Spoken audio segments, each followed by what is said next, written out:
So, it was just another chill day, right? This dude's strolling down the street when suddenly, his left eye starts twitching like crazy. While he's freaking out, boom, a monster appears right in his face. No hesitation, Han Sen whips out his dagger and stabs that thing straight in the butt. A super ear-piercing scream rips through the air, grabbing everyone's attention.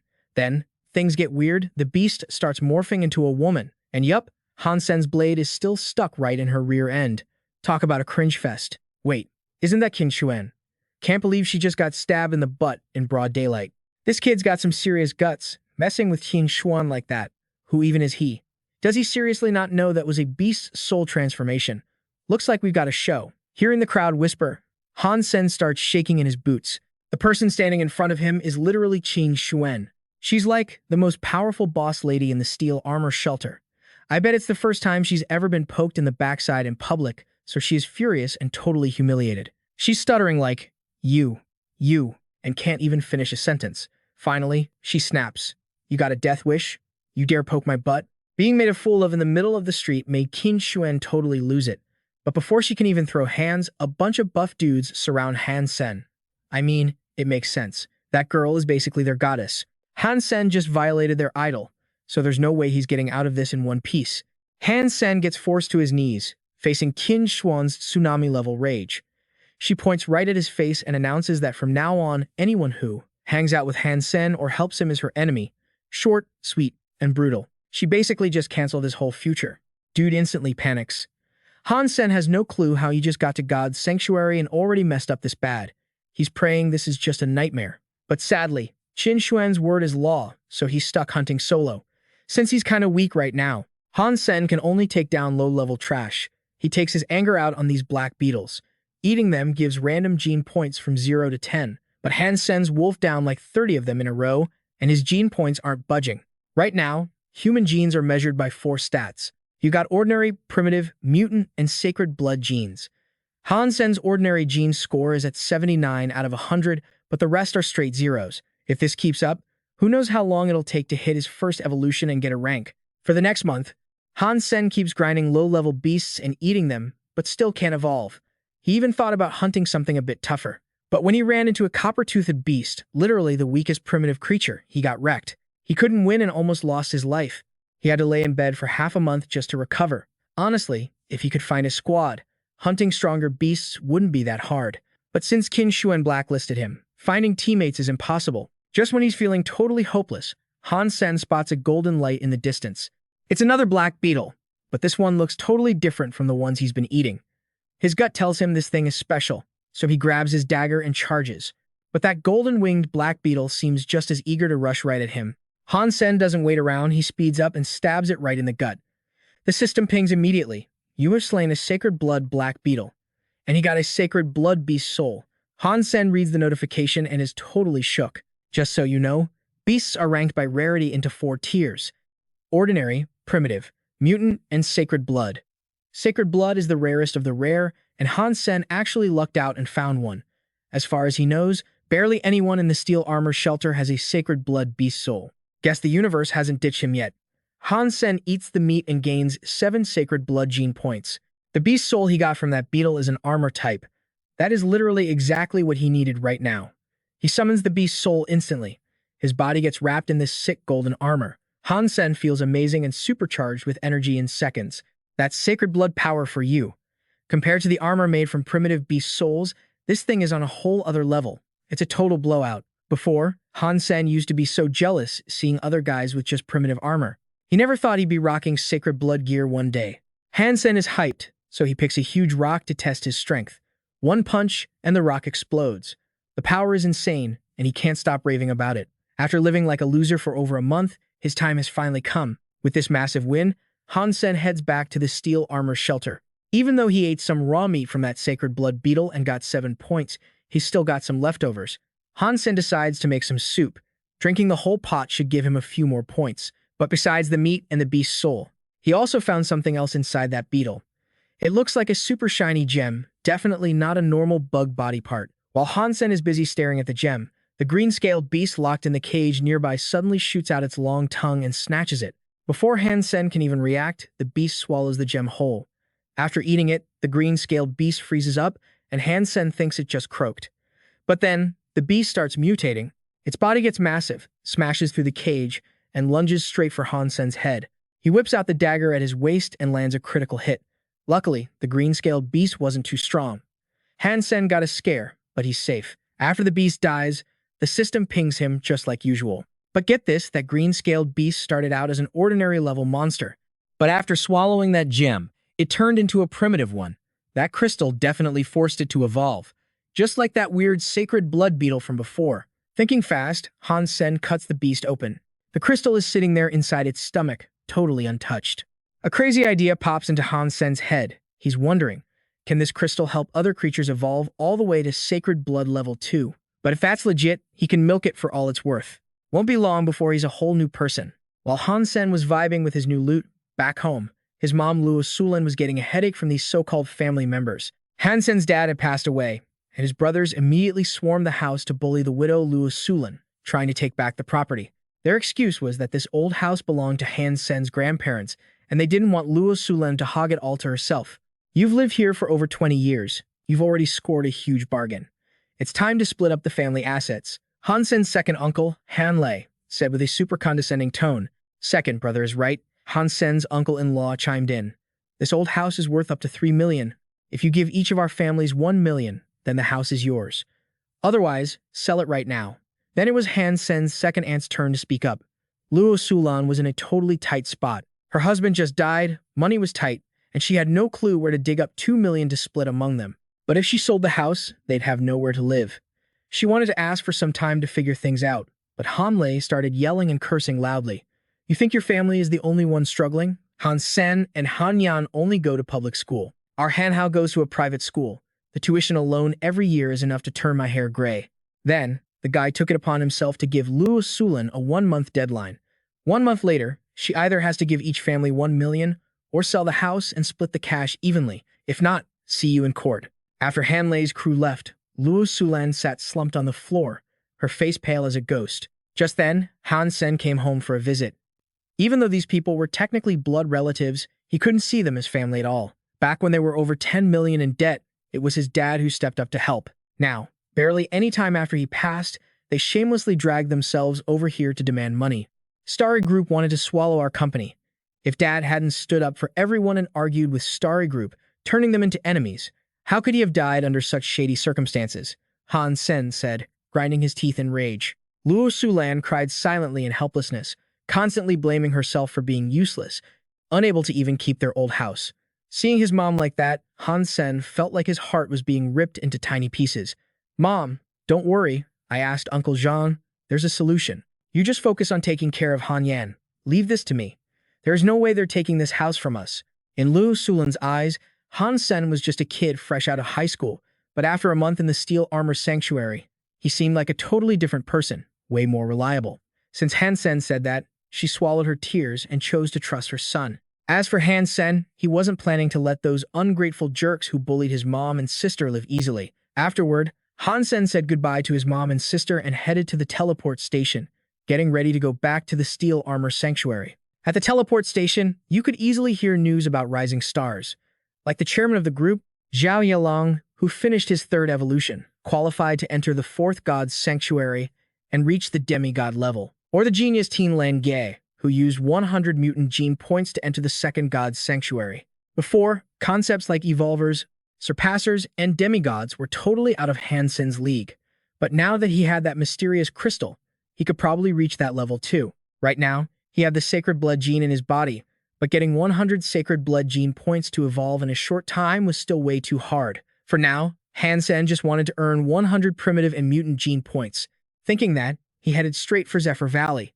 Han Sen planned to speed up and make a ton of money, enough to get 2 million bucks to shut up those ungrateful relatives first. Even when he got to Zephyr Valley, Han Sen couldn't stop feeling salty. If he hadn't cooked that sacred blood black beetle into soup, he definitely could have sold it for 1 to 2 million.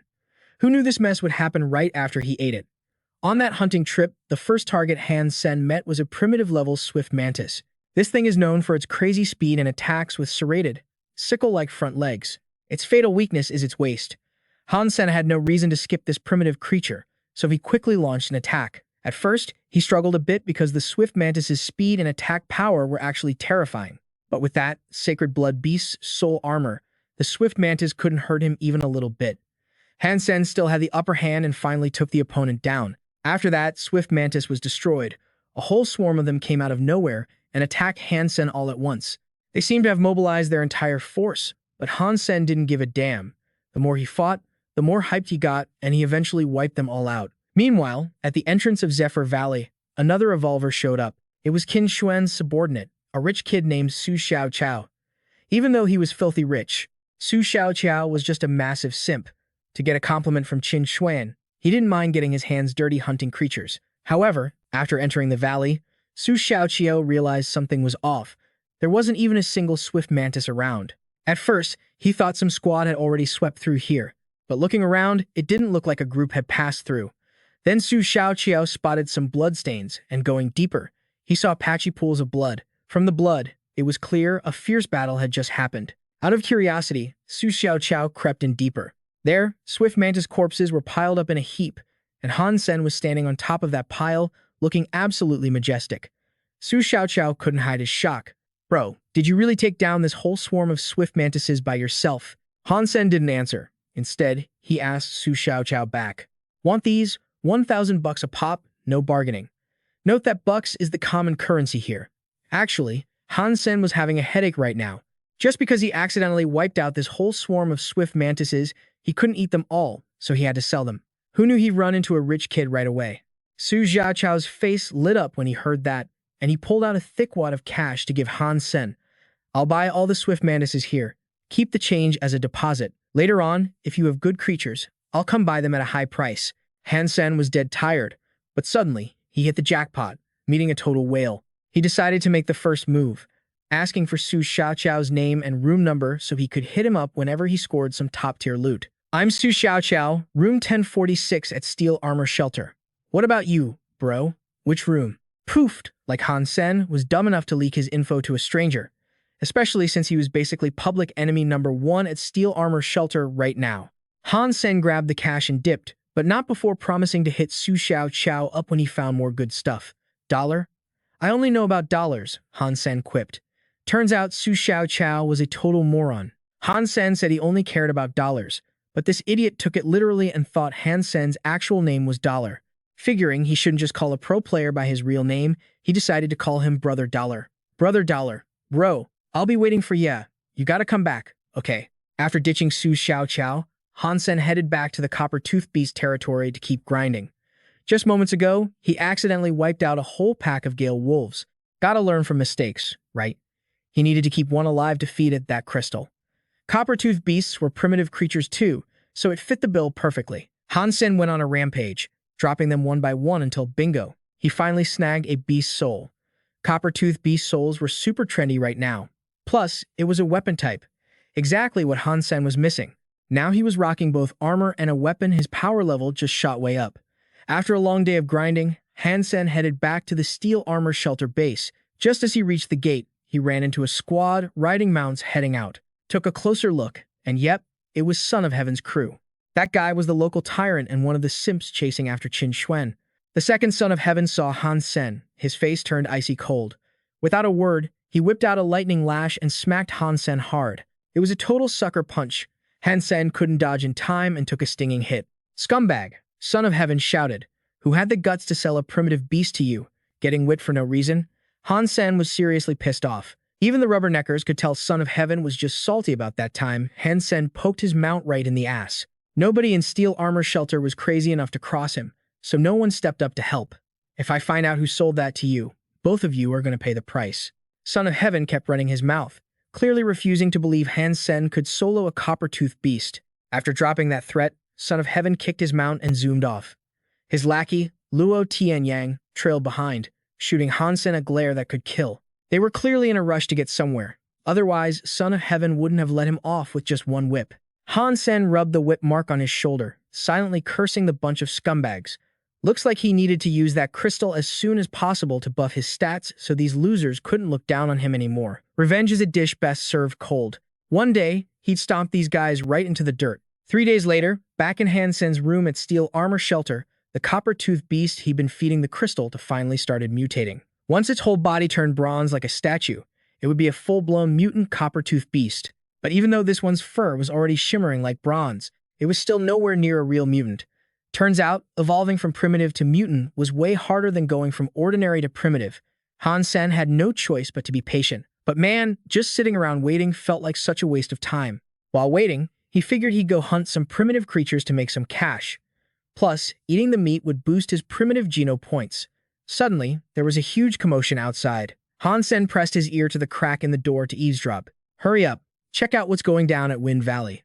So many people died. You didn't hear? The 3 big bosses of Steel Armor Shelter teamed up to hunt a sacred blood creature. Let's go. We might be able to scavenge some scraps." The second he heard sacred blood creature, Han Sen knew exactly where he was heading next. He sprinted full throttle toward Wind Valley. Down below, he spotted Son of Heaven and Qin Xuan working together to take down the beast. The target was a sacred blood monster with insane power. "Dodge it." Someone in the squad screamed. Han Sen watched Son of Heaven pull off a sick jump, narrowly dodging the attack. But his poor mount wasn't so lucky. The sacred blood beast shredded it to pieces. Looks like not all sacred blood creatures are created equal. This thing was on a whole other level compared to that black beetle Han Sen had killed. It was a total mismatch.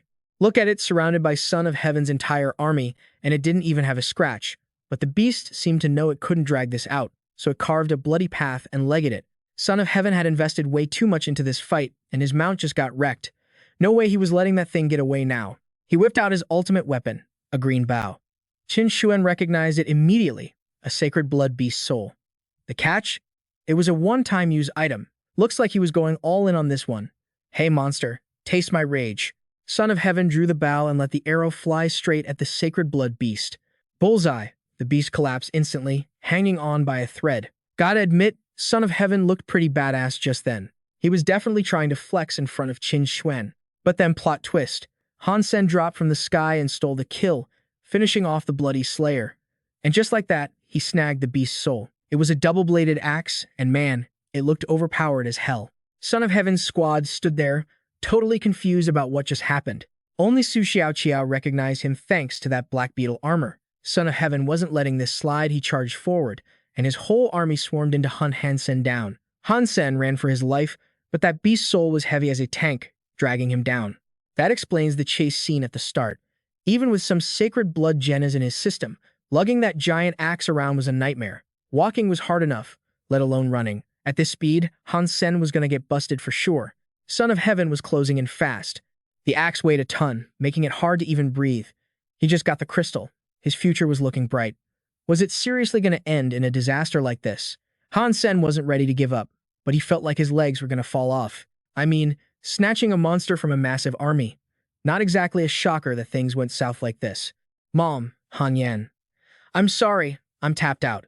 Han Sen closed his eyes, ready to just let go. But right then, a familiar voice popped into his head. "So, you're just gonna quit? You really want to stop here? Are you sure you're done, little Sen?" That voice belonged to his late dad. Han Sen remembered this VR game his dad made him play when he was a kid. Back then, Han Sen saw the player ahead of him get swallowed whole by a monster, so he froze up. But his dad told him risk and opportunity always go hand in hand, and you can't just stop moving forward because you're scared. That conversation replayed in his mind like it was yesterday. Han Sen's dad used to say that evolution is basically just one big gamble for every living thing. You gotta keep moving, keep bleeding, if you want to get stronger. In that game, monsters were swarming them from every side. His dad said that in the real world, there'd come a day when he'd be backed into a corner just like that, totally trapped with no way out. If you want to live, you gotta get strong. And to get strong, you can't ever give up, no matter how tough it gets. Little Sen, I know you're smart, but you're too soft. You don't want to push forward, but you have to. I've been with you in this game a bunch of times, but the real world ain't a game. After saying that, his dad grabbed the sword from Han Sen's hand and stabbed himself right in the chest. Because of that, Han Sen leveled up and cleared the dungeon solo. His dad only offed himself in the game back then, but who knew he'd actually leave for real so soon? Those memories of his dad hit him like a truck, screaming at him not to give up. His dad was gone. He couldn't just follow him to the grave and leave his mom and little sister to suffer.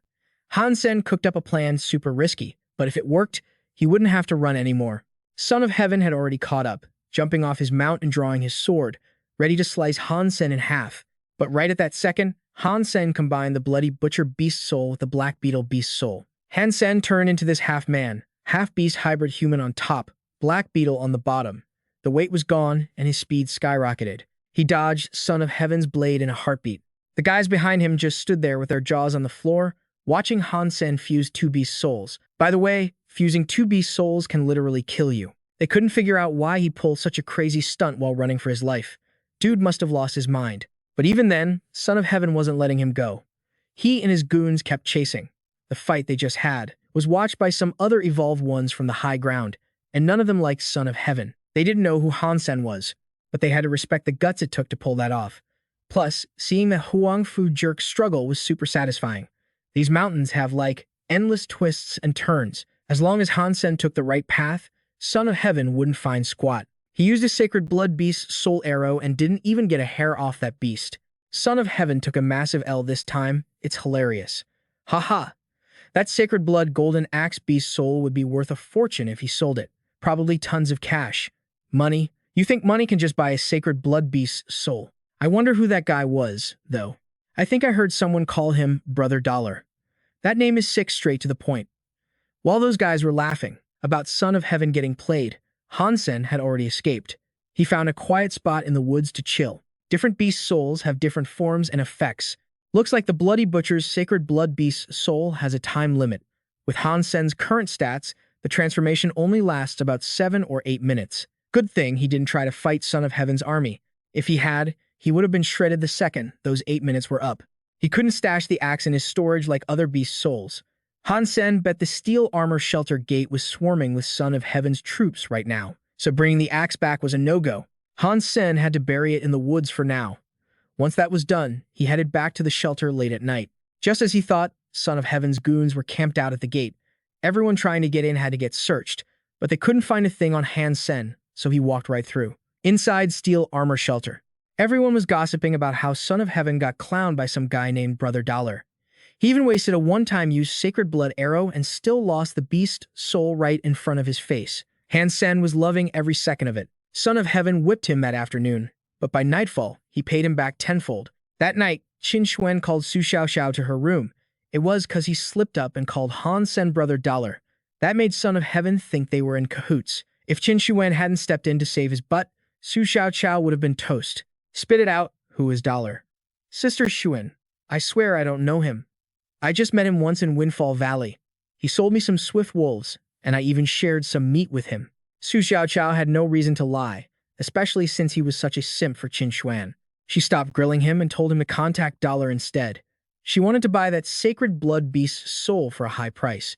Late that night, Han Sen couldn't sleep, so he went hunting. Son of Heaven had put a huge bounty on his head under the name Dollar. It was so much money, Han Sen almost wanted to turn himself in. But he wasn't that stupid. He had a bigger headache to deal with right now. His ordinary Geno points were at 91, primitive points were at 10, and sacred blood points were at 8. But his mutant points? 0. That was a problem. Han Sen was stalking a beast deep in the lake. He waited forever for it to poke its head out, but it just showed one eye before diving back down.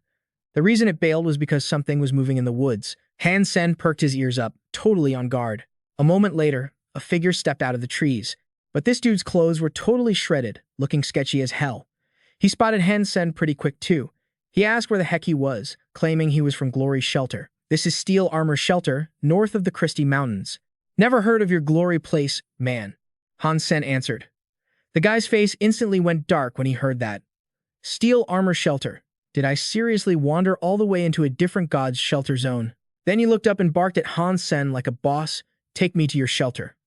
Now. Han Sen clocked that condescending attitude immediately and wasn't having it. He just pointed the guy in the right direction, then refused to guide him personally, saying he had hunting to do. But the second Han Sen turned around, the guy sucker punched him. He face planted hard, smashing his head on a big rock, blood gushing everywhere. Han Sen snapped instantly. What the hell is your problem? Shut your trap. Just do as you're told and take me to your shelter, kid. The guy kept barking orders. Han Sen was done with his crap, so he summoned his beast soul weapon, ready to throw down for real. He looked pretty terrifying in his rage, but the other guy didn't even flinch. If anything, he looked at Han Sen like he was dirt. Basic compulsory education spear moves? Garbage. Even with my beast soul destroyed, a loser like you doesn't stand a chance against me. Then, the guy chopped Han Sen's spear in half with his bare hands. Han Sen was shook, instantly realizing it was a hyper-geno art. It's an ancient martial art that triggers genetic potential like a nuclear reaction. Well, need another demo on the difference in our levels? You piece of trash. I'll give you one last chance. Lead the way or die. Han Sen knew the guy was stronger, but he couldn't handle some rando falling from the sky and calling him garbage non-stop. He wanted blood, so he summoned his armor too. Who are you calling trash? Didn't anyone teach you basic manners? Show some damn respect when you're talking to people.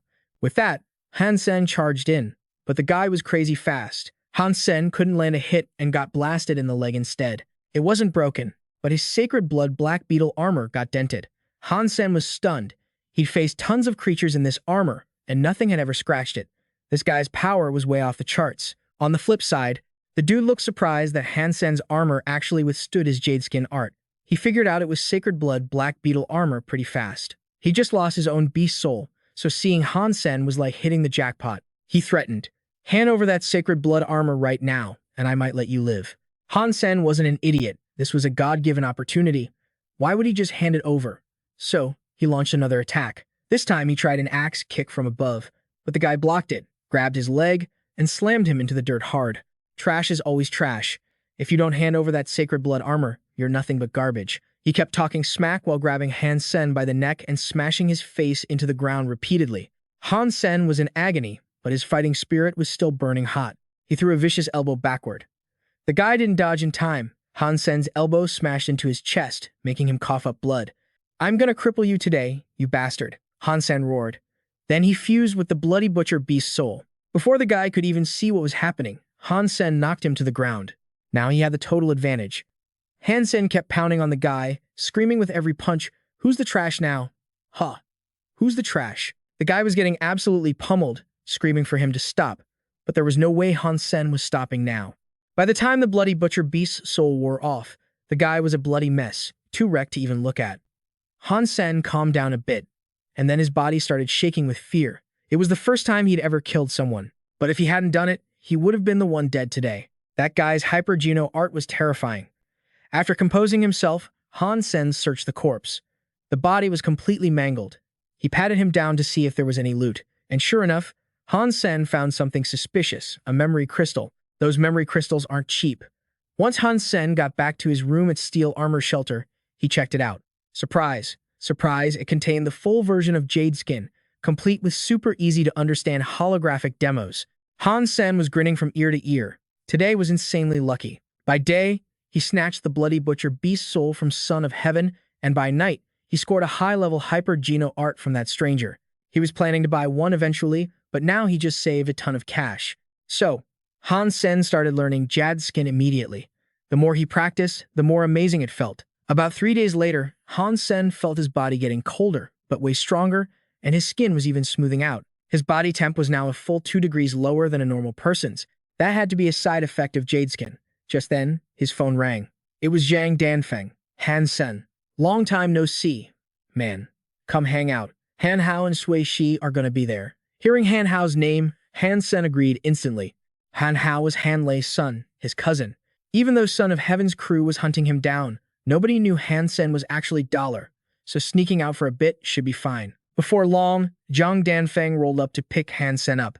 On the way there, Han Hao kept yapping to Sui Zai about the fight between Son of Heaven and Dollar, hyping up how cool Dollar was. Han Sen didn't know whether to laugh or cry. If Han Hao knew the brother Dollar he was worshipping was actually his cousin, he'd probably freeze up and definitely wouldn't be praising him in front of a girl. However, Han Sen also didn't want Han Hao coming to Steel Armor Shelter at all, cause the family drama was still a mess. Ever since his dad died, their relatives had looked down on them, even insulted his family. Han Sen wasn't planning on getting cozy with his relatives, but now that their son showed up, things got super awkward. "Yo, Danfeng, where are we headed anyway?" Han Sen was getting kinda ticked off cause Zhang Danfeng had been driving forever without stopping. "Chill out, we're almost there. Look straight ahead." Turns out they arrived at the Stellar Martial Arts Hall. Zhang Danfeng wanted to watch some boxing. Tang Zhenliu has a match today that guy ranked 5th in God's Sanctuary last year. His name's already carved on the Sacred Blood tablet. For the last few years, Qin Xuan's been owning the #1 spot on the martial arts tablet in Steel Armor Shelter, but her name hasn't popped up on the Sacred Blood tablet even once. While Zhang Danfeng was running his mouth, Tang Zhenliu whipped out his beast soul down in the ring. It was a Sacred Blood Raging Berserker beast soul. Zhang Danfeng kept gasping, his eyes and voice totally dripping with admiration. Man, if I had a beast soul like that, my life would be totally worth living. Unlike his buddy who was freaking out, Han Hao stayed stone-cold calm. What's the big deal about this beast soul? I think Tang Xianliu's raging berserker isn't even half as good as Big Brother Dollar's sacred blood beast soul. Zhang Danfeng scoffed, then shot Han Hao a super judgy look. I don't know if this dollar guy is actually strong or not, but he snatched that beast soul from someone else, so he ain't exactly a hero. How can a scumbag like him even compare to Tang Zhenliu? The guy Zhang Danfeng was trashing was literally sitting right next to him. Han Sen heard every single word loud and clear. Talk about a stab in the heart. But hey, the kid wasn't wrong. You'd have to be an idiot not to steal the bloody butcher beast soul in that situation, especially since Son of Heaven is his enemy. Looks like it's best not to tell Zhang Danfeng that he's actually Dollar, just to avoid any stupid drama. Half a month later, Han Sen hunted down a few hundred copper-toothed beasts. Just like he hoped, one evolved into a mutant copper-toothed beast.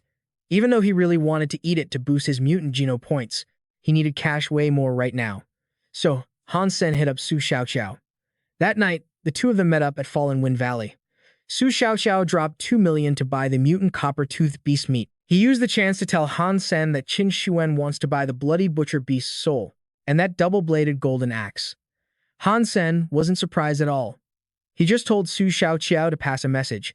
If Qin Xuan offers a price that makes him happy, he'll sell. After the deal was done, Han Sen went back to hunting. His target this time was the poison crystal scorpions inside the bottomless cave. These mutant beasts have some crazy strong venom. Luckily, Han Sen had his Black Beetle armor, so those things couldn't touch him. After he finished clearing out the bottomless cave, Han Sen threw a sack full of poison crystal scorpions over his shoulder and headed out. But before he even reached the cave entrance, he heard someone calling his name. Dollar, is that you? The light ahead got clearer, and the person sitting there was actually Qin Xuan. Han Sen thought she was there to settle the score, so he pretended to be deaf and tried to walk right past her. But then Qin Xuan yelled out, asking him to take her with him.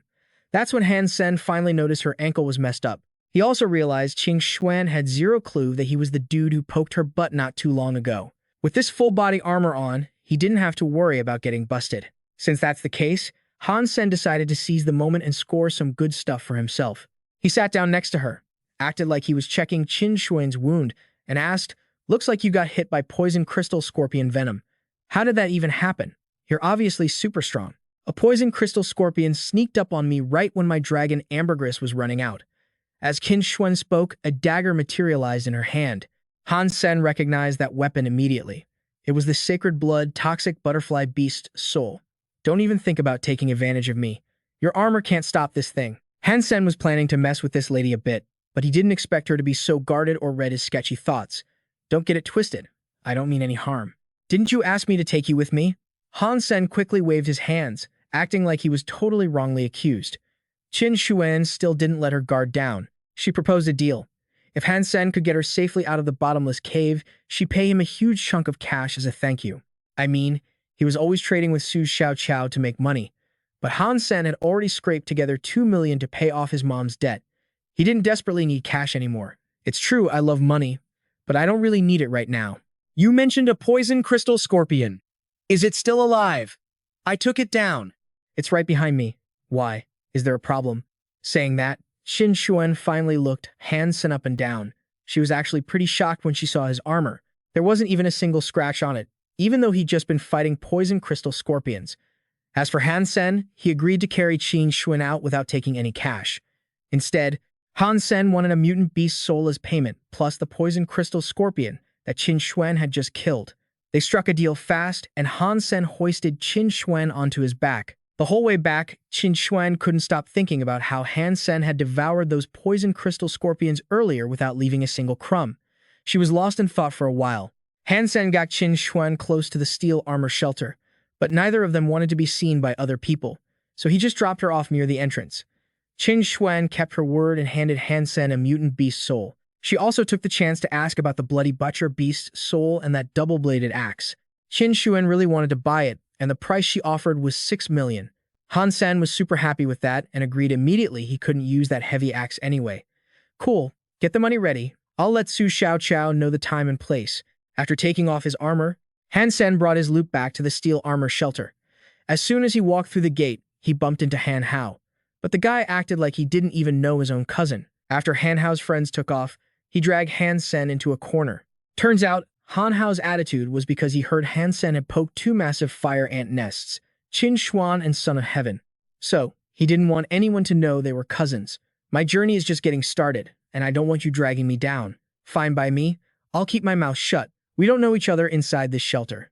Han Sen tossed that line out and walked away. A few days ago, he was feeling awkward about how to face his cousin. But since Han Hao chose to look down on him, just like his parents used to, Han Sen didn't have to stress about it anymore. He went back to his room. Now that he was loaded with cash, life was finally going to be a little bit better. Han Sen was super hyped to share the good news with his mom and little sis, so the very next day, he took them out to celebrate. He didn't even flinch at the price, treating Han Yen to some bougie jade ice cream. Like, just a while ago, he couldn't even dream of affording that stuff. The place was totally packed, though. Han Sen tried to take his mom and sis up to the second floor, but the staff blocked him. Apparently, the VIP lounge is only for aristocrats and privileged snobs. Luo Sulen and Han Yan didn't really care, but Han Sen was visibly ticked off. He swore to himself he'd own everything one day, and he wouldn't let these stupid upper-class privileges get in his way ever again. After chilling with the fam, Han Sen headed back to the steel armor shelter. That train is always a sardine can, and today was no different. Then the train slammed the brakes, and Han Sen went flying into a girl. I don't know if it was an accident or on purpose, but his face planted right into her chest. She instantly elbowed him in the face, thinking he was a creep. Ouch! Ah, my bad. I didn't mean to. Han Sen clutched his face, shaking from the pain. When he finally got some space, he realized the girl he just smashed into was freaking Qin Xuan, and she definitely recognized him as the ass freak from last time. Dude is so done, even jumping into the Yellow River wouldn't wash this shame away. Old habits die hard, huh? I thought you were just an idiot last time, but turns out you're actually a disgusting pervert. Qin Xuan hissed through gritted teeth. Everyone around started trash-talking Han Sen, convinced he used the bumpy ride as an excuse to grope Qin Xuan. Han Sen wanted to explain that the train literally just jerked, but why would Qin Xuan believe a guy with his shady track record? Just then, the train hit the station. But Qin Xuan wasn't letting him off the hook that easy. You think I'm just gonna let this slide? You're heading to the steel armor shelter, right? I'll be waiting for you. She stormed off the train. Han Sen peeked out and saw two perfectly straight lines of people waiting to welcome her. And the kicker? They were calling her Station Master Qin. Han Sen felt like he just got struck by lightning. If Qin Xuan is the boss of the teleport station, she can track exactly when he comes and goes. She's got him in the palm of her hand. Han Sen grabbed his head, groaning, cursing his rotten luck. Then he started plotting how to dodge her. If his secret identity as Dollar gets out, his peaceful life is totally toast. Back at the steel armor shelter, Han Sen immediately ran into Luo Tianyang's crew. And of course, that guy wanted to drag him along on a hunt. Han Sen tried to say no because he didn't want the drama, but Luo Tianyang wouldn't take no for an answer. So the whole squad marched off to the mountains. It looked like Shen Tianzi dropped major cash to organize this massive hunt, but after a few days, Han Sen got suspicious. They'd been out there for a while but only ran into a few weak primitive creatures. With so few monsters, couldn't Huang Fu Pingxing and Shen Tianzi handle it themselves? Why drag this huge crowd along? He thought about it and realized that Huang Fu Pingxing must have some secret agenda. And sure enough, not long after, they reached a cliff with a giant pit in front of it. Luo Tianyang ordered the mercenaries to scout ahead, and Han Sen, still labeled as the ass freak, was stuck with them. Han Sen was definitely not down for this. Heading into the deepest part of the mountain range sounds like a death wish. He had no clue what Shen Tianzi was plotting, but in the end, Han Sen and the hired guns were forced to act as cannon fodder and clear the path. That pit was crazy deep. They kept walking with no end in sight. The guy holding the torch up front tried to take it slow since he had a bad feeling about what was ahead. But Luo Tianyang kept whipping them from behind, screaming, "Why are you so slow? Stop moving like a bunch of little girls. Hurry it up. Don't you want your paycheck?" With that psycho pushing them, the group picked up the pace until they hit a massive underground river with no bridge. Luo Tianyang tossed some capsules into the water, and boom, they instantly inflated into huge rafts. It was obvious to Han Sen they came prepared, which made him wonder what the hell was waiting on the other side. What was even weirder was that Huang Fu Pingxing and Shen Tianzi didn't get on the boats. While he was trying to figure it out, the water started churning. Suddenly, a gigantic beast burst from the depths, rocking the rafts like toys. Shen Tianzi stood on the shore, looking all smug, finally decided to show up. Huh. Bloody scale black snake. The bloody scale black snake instantly wiped out a few guys. Han Sen knew it, those scumbags Huangfu Pingqing and Shen Tianzi were up to no good. They were literally using them as bait. The rafts that hadn't flipped tried to turn back and run. But Shen Tianzi drew his sword and slashed the air, cutting off their escape route. "You piece of trash, think you can just take the money and run? I'll slice anyone who tries to bail," he roared, trapping the mercenaries in the water. Caught between a rock and a hard place, they tried to bargain with Shen Tianzi. "Fine, if we stall the beast for you, you gotta give us a cut of the profits." Hearing that, Han Sen just thought, idiots. These guys were totally blinded by greed. They were obviously being played while Huangfu Pingqing and Shen Tianzi watched the show from safety. There was no way they were getting a dime. He was leading them to their deaths. Shen Tianzi wanted to feed them to the beast to tire it out so his crew could cross the river safely. Han Sen despised that guy so much. He just started moving up in the world. He wasn't going to die over this BS. He paddled like a maniac, but he was no match for the bloody scale black snake's speed. In seconds, the beast rammed his raft and flipped it. The second he hit the water, Han Sen summoned his Black Beetle armor. He couldn't do it earlier or everyone would have figured out he was dollar. But underwater? Totally fair game. Han Sen shot through the water like a torpedo, while the others weren't so lucky. Out of 34 people, only 7 were left barely hanging on. Luo Tianyang smirked, looking satisfied. "Tianzi, looks like that bloody scale black snake is finally full. We should be able to cross now without too much trouble." They didn't have a shred of guilt about what they just did. The whole crew starts dragging themselves across the river. Over on the other side, Son of Heaven finally found exactly what he was looking for: sacred blood creature eggs. And get this, he scored 2 of them. Just thinking about his sacred blood geno points skyrocketing made him grin like an idiot. Those guys just wanted to grab the eggs and bail, fast. But that bloody scale black serpent wasn't going to let some humans mess with its babies that easily. Boom! It bursts out of the river again. Son of Heaven draws his sword and charges in. Behind him, Luo Tianyang and his lackeys rush in to back him up. Then they toss 2 unlucky mercenaries straight into the monster's mouth just to save their own skins. Son of Heaven thought he was home free, but guess what? Han Sen blocks his path right in the middle of his escape. Or actually, it was Han Sen using his dollar persona. Son of Heaven was so hyped about hugging those sacred blood eggs, he was practically glowing. He wasn't paying attention, and bam! Han Sen sucker punches him right in the face. Han Sen catches the eggs and takes off. Once again, Son of Heaven gets totally played by Han Sen. All he could do was stand there screaming like a loser. Meanwhile, Han Sen's feeling pretty good about himself. I mean, sure, he barely escaped that monster in the river, but he never expected to score loot this good. Problem is, while he's running, that giant serpent cuts him off. Turns out that wasn't the only bloody scale black serpent. So now he's got a monster in front and Son of Heaven's crew chasing him down from behind. Han Sen's back against the wall.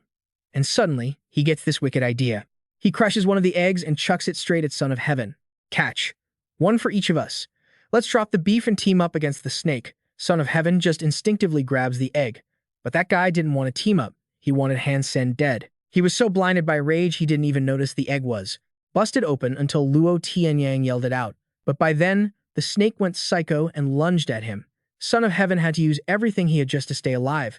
Han Sen used that chaos to bounce. He made it back to Steel Armor's shelter feeling absolutely awesome. Dollar just swiped 2 sacred blood beast souls right under Son of Heaven's nose. You don't need a brain to know how pissed that guy is. After eating the egg, Han Sen's sacred blood geno points shot up by 13. He's seriously buff now. But the second he steps into Steel Armor's shelter, Han Sen runs into his next nightmare. Qin Xuan, you hide pretty well. Haven't seen your face in half a month. Did you think I'd let you off the hook? Since he'd been tailing Son of Heaven for 2 weeks, Han Sen totally forgot that Qin Xuan threatened to settle the score once they got back. The moment he saw her, Han Sen's face went ghost white. He thought she was going to drag him out in public and beat the crap out of him. But surprisingly, she's actually pretty honorable. She dragged him to the combat room for a proper one-on-one duel. If Han Sen wins, Qin Xuan promised she'd never mess with him again. But Han Sen knows this is a totally raw deal. Qin Xuan's sacred blood points are almost maxed out. Plus, she's got all that military training and a ton of high-level beast souls. Fighting her is basically suicide. "We won't use beast souls," she says. "If you can survive 50 of my moves, then we're square." Now that sounds doable, so Han Sen agrees. No way he can't block 50 moves from a girl, right? Qin Xuan steps back into her stance. "You make the first move." Before she even finishes talking, Han Sen rushes in and punches her straight in the face. Zero chivalry, hitting a girl right in the kisser. Qin Xuan stumbles back a few steps and screams, You shameless jerk. Seeing her look that rough, Han Sen starts panicking and apologizing. He just wanted to end this quick and bounce, so he moved a little too fast. She wasn't even ready yet. Qin Shuan wipes the blood off her nose and stands up. But before she can even curse at him, Han Sen punches her again. Okay, that one definitely wasn't an accident. When you see an opening, you take it. Qin Shuan is absolutely losing it now. She charges at Han Sen and starts raining down punches and kicks. You can tell that military training is no joke. Plus, getting sucker punched twice just made Qin Shuan go berserk. She beat him until he was crying for mercy. In the end, Han Sen took every single one of those 50 hits. She showed zero mercy. He walked away with his face swollen and purple. This fight was a wake-up call. Han Sen realized he's still as weak as an ant. Looks like he's got to grind way harder to get strong. As for Qin Shuan, beating him up definitely improved her mood. But she couldn't stop thinking about those 2 punches. After her shower, she went back to watch the replay of the fight. Honestly, Han Sen's combat skills looked trash to her. But those 2 explosive punches, Qin Shuan never saw them coming. Han Sen struck without hesitating, like a cold-blooded assassin putting everything into the blow. She couldn't connect that image with the clueless idiot he usually pretends to be. Usually, he acts like a moron. Was he hiding his strength for a one-hit kill? He's just a fresh graduate. So how could he be an assassin? Is that skill, natural talent, or training? Qin Shuan was dying to know. But whatever the truth is, in her eyes, Han Sen is still a total creep who harasses women. Qin Shuan swore she'd never forgive that jerk. After getting some sleep, Han Sen decided to hit the books or, well, the dojo. He went to a training center that had everything from beginner to special grade classes. They taught everything: striking, weapons, soft and hard styles, even hyper-Jinno arts. Han Sen thought a while and signed up for the ghost haunt class. The owner looked him up and down and asked suspiciously, "That ain't your average high-level art. Are your body stats even high enough for that? Don't worry about it." 1 million. Card. Han Sen whipped out his card to pay. Truth is, after practicing Jade Skin, his body was way tougher and faster. His dad once told him that Ghost Haunt was super effective for dealing with women. That's exactly why he picked this course, so he could handle Qin Shuan. But when he finally got his hands on the manual, Han Sen just realized he blew a cool million for nothing. That old geezer taught him how to cling to chicks, lock 'em up, hug 'em tight. Seriously, talk about being a shameless pervert. If Han Sen actually tries this crap on Qin Shuan, she's gonna think he's some creepy stalker. For real. But hey, $1 million ain't exactly chump change, so Han Sen decided to learn it anyway. Qin Shuan, you better not push your luck, or I swear I'll use you as my personal punching bag for practice. Han Sen spent a few days at the training center grinding that devil's coil move. Back in his room, he seriously felt like he'd turned into some weird old hentai uncle, just praying this stuff actually works later. He was in a super bad mood, but the second Han Sen saw his copper-toothed beast had leveled up to a mutant, he was hyped again. He's gonna keep feeding that little guy until it. Son of Heaven's crew finally gave up hunting for dollar. Guess they ran out of leads. That's awesome for Han Sen. Now he can chill and do whatever he wants. Since things cooled down, he finally checked out that mutant beast soul he snagged from Qin Shuan. But man, this thing is way smaller than he expected. Usually, beast souls turn into weapons or armor. But the one Qin Shuan gave Han Sen, it's a pet type. And the kicker? It's this tiny black cat. Not sure if it can even fight. Han Sen wanted to test it out, so he ordered the 3-eyed black cat to take on the tri-scaled beast standing right there. His pet charged and all hyped up, but before it could land a hit, the tri-scaled beast smacked it right back. Total fail. Even though it's a mutant pet, it's basically useless. Okay, not totally useless. It knows how to meow and act cute. Han Sen felt like Qin Shuan totally pranked him, but he couldn't deal with that right now. Looks like he's on his own for today's hunt. For the next few days, Han Sen kept grinding, obviously having to do all the heavy lifting himself, cause that mutant 3-eyed cat was good for nothing. It actually ate more than he did. Usually, beast souls don't need to eat or drink at all. If they get hurt, you just unsummon them for a bit and they heal up automatically. But this cat, it was useless for hunting, but at least it kept Han Sen entertained, so he decided to keep it and named it Lord Meow. While Han Sen and Lord Meow were chowing down on some fresh grilled beast meat, a scream pierced the air. It was another hunter. The second Han Sen saw what was chasing the guy, he bolted like hell. The guy started begging desperately. "Bro, don't run. I can pay you. Name your price? Seriously." Sounds tempting, but Han Sen ain't stupid. That thing chasing him was a stampede beast. Just one could stomp him flat, and there was a whole herd back there. Han Sen sprinted to a huge cliff, grabbed some vines, and scrambled up to safety like a pro. The guy begged to be pulled up. Han Sen decided to be nice and hauled him up just as the stampede beasts arrived. Both of them were gasping for air. They were safe for now, but they had to wait for the herd to clear out before climbing down. Yo, buddy. What kind of messed up stuff did you do to get 100 crazy stampede beasts on your tail? The guy pulled out a pack of smokes, lit one, and offered it to Han Sen. Han Sen could tell at a glance those were expensive cigarettes, meaning this guy wasn't your average Joe. He took one and started puffing away. I was rushing somewhere and my beast soul got destroyed. I was starving and thought I was gonna die, so I tried to hunt a small stampede beast. By the way, bro, what do I call you? Han Sen introduced himself. The guy said his name was Lin Beifeng, then asked how far it was to the Glory Shelter. If you're asking about the Steel Armor Shelter, it's like a few days away, but I've never heard of that Glory Shelter place. Hearing that, the guy looked totally shocked. Looks like he wandered into the wrong shelter's territory. Then he started trying to reassure Han Sen that once we get back to the shelter, I'll definitely pay you back in full. Cool, but before that, we gotta enjoy some quality time together, Han Sen said while eyeing the pack of copper-toothed beasts that showed zero signs of leaving. Lin Beifeng gave a goofy grin, then asked Han Sen if he had any grub or water. His hunt was a total bust, so his stomach was completely empty. Han Sen whipped out a cup of water and a piece of jerky. 10 grand for the water, 10 grand for the jerky. Lin Beifeng looked kinda shocked that Han Sen was ripping him off so hard, but Han Sen didn't feel guilty at all. Supply and demand, bro.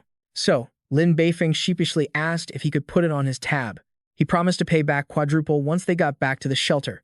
They spent a few days eating and sleeping on that cliff, just like that. Those copper-toothed beasts were clingy as hell, not a single one would budge. Lin Beifeng was starting to lose his patience, but Han Sen was actually the one stressing out more. The food and water he brought would only last a few more days. If this kept up, they'd starve to death for sure. So, he came up with a plan. Climb to the top of the mountain and get to the other side. Han Sen was way more agile than Lin Beifeng, so he volunteered to scout ahead. Brother Sen, be careful, okay? Don't you dare ditch me. Finally, Han Sen made it to the peak. He never in his wildest dreams thought the first time he'd use ghost entanglement would be for rock climbing. Though, I gotta admit, the feeling was kinda dope. But when he got up there, Han Sen saw a massive egg. It gave him the creeps. Like, what kind of monster could lay an egg that huge? Any creature building a nest in a place like this sky above, nothing below definitely wasn't simple. Might even be a sacred blood creature. Han Sen poked a hole in the shell and started sucking it down. Turns out, this thing was the egg of a sacred blood storm bird. Too bad eating just the egg doesn't give you sacred blood genes. You actually gotta eat the meat to get the gene points. Still, Han Sen was happy as a clam, and he hurriedly chugged the rest of the egg before the mama bird came back. Down below, the copper-toothed beasts finally decided to bounce. Lin Beifeng let out a huge sigh of relief. Just then, Han Sen climbed down. Seeing a weird bulge in his stomach, Lin Beifeng blurted out something incredibly stupid. Brother Sen, are you pregnant or something? Han Sen was speechless, so he just explained how he stumbled upon the sacred blood storm bird egg. He even saved a cup for Lin Beifeng. The guy was starving anyway, and scoring a sacred blood creature's egg. No way he'd turn that down, so he downed it in one go. How is it? I wasn't lying, right? Kinda sucks, we didn't get any sacred blood gene points, though. After finishing the storm bird egg, Lin Beifeng grabbed Han Sen's hand and shook it like crazy, non-stop praising him for being such a good dude, saying that sharing a sacred blood egg is seriously touching. Lin Beifeng kept repeating over and over that he'd pay Han Sen back tenfold once they got home, whether it was cash or whatever else. Seeing him so hype about it, Han Sen couldn't help but give him a heads up. Young Master Lin, my rep at the Steel Armor Shelter is pretty trash. You're better off keeping your distance from me. Who do you think I am? Lin Beifeng immediately shot back. You saved my life, and you're a stand-up guy. How could I be that ungrateful? If anyone dares to mess with you, I'll teach them a lesson. Seeing Lin Beifeng practically ready to pounce on him, Han Sen said, all right, let's figure it out after we get back. Right after that, one went back to the Steel Armor Shelter, and the other to the Glory Shelter. But Lin Beifeng was a straight shooter, and Han Sen really vibed with that definitely friend material.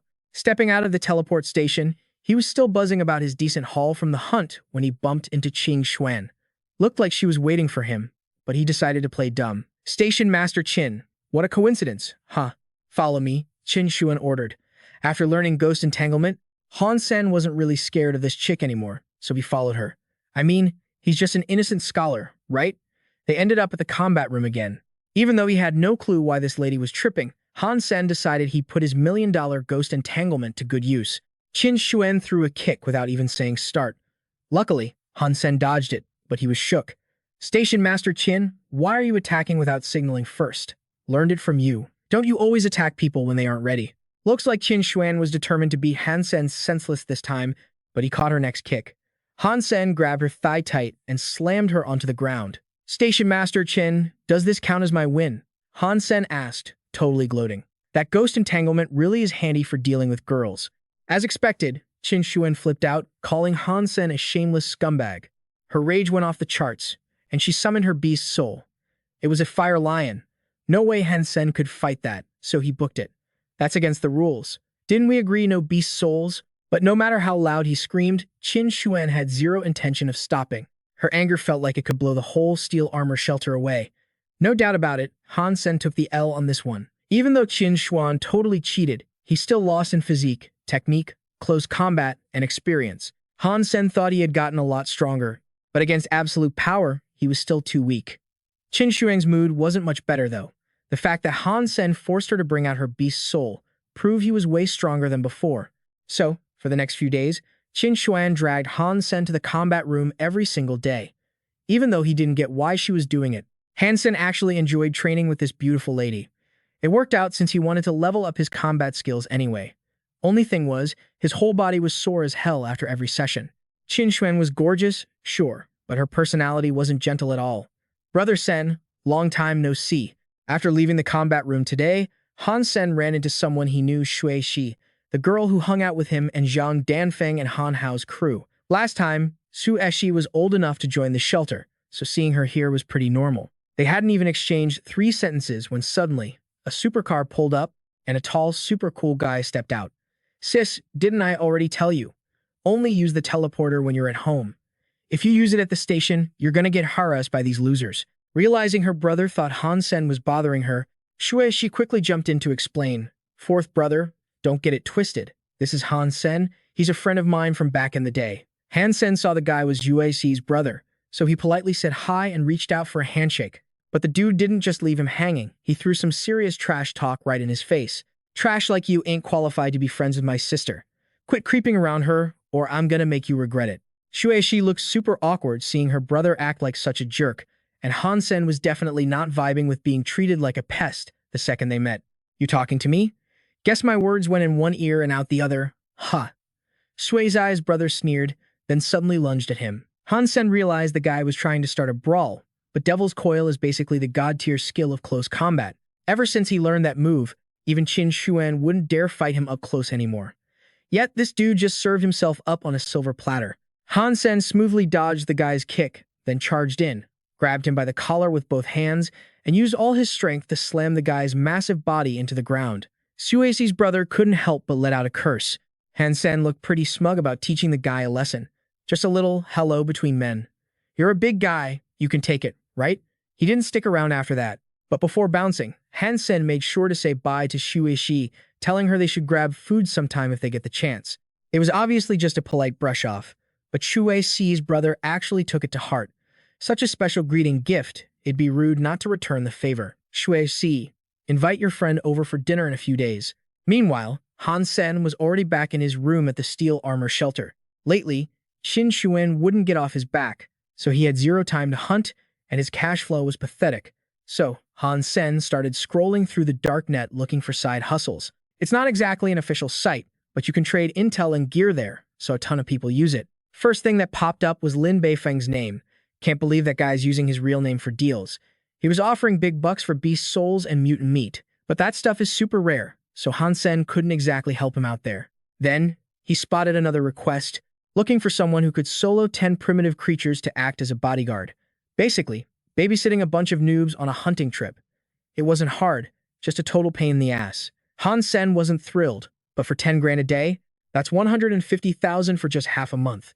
He was totally a slave to cash, so he applied for this gig right away. After job hunting, Han Sen went back to looking for a decent weapon. Anyway, that stranger from before totally wrecked his crescent moon spear. Han Sen quickly found a black warrior bow made of alloy, sold with alloy arrows. He didn't think he'd find such good loot on this sketchy-ass website.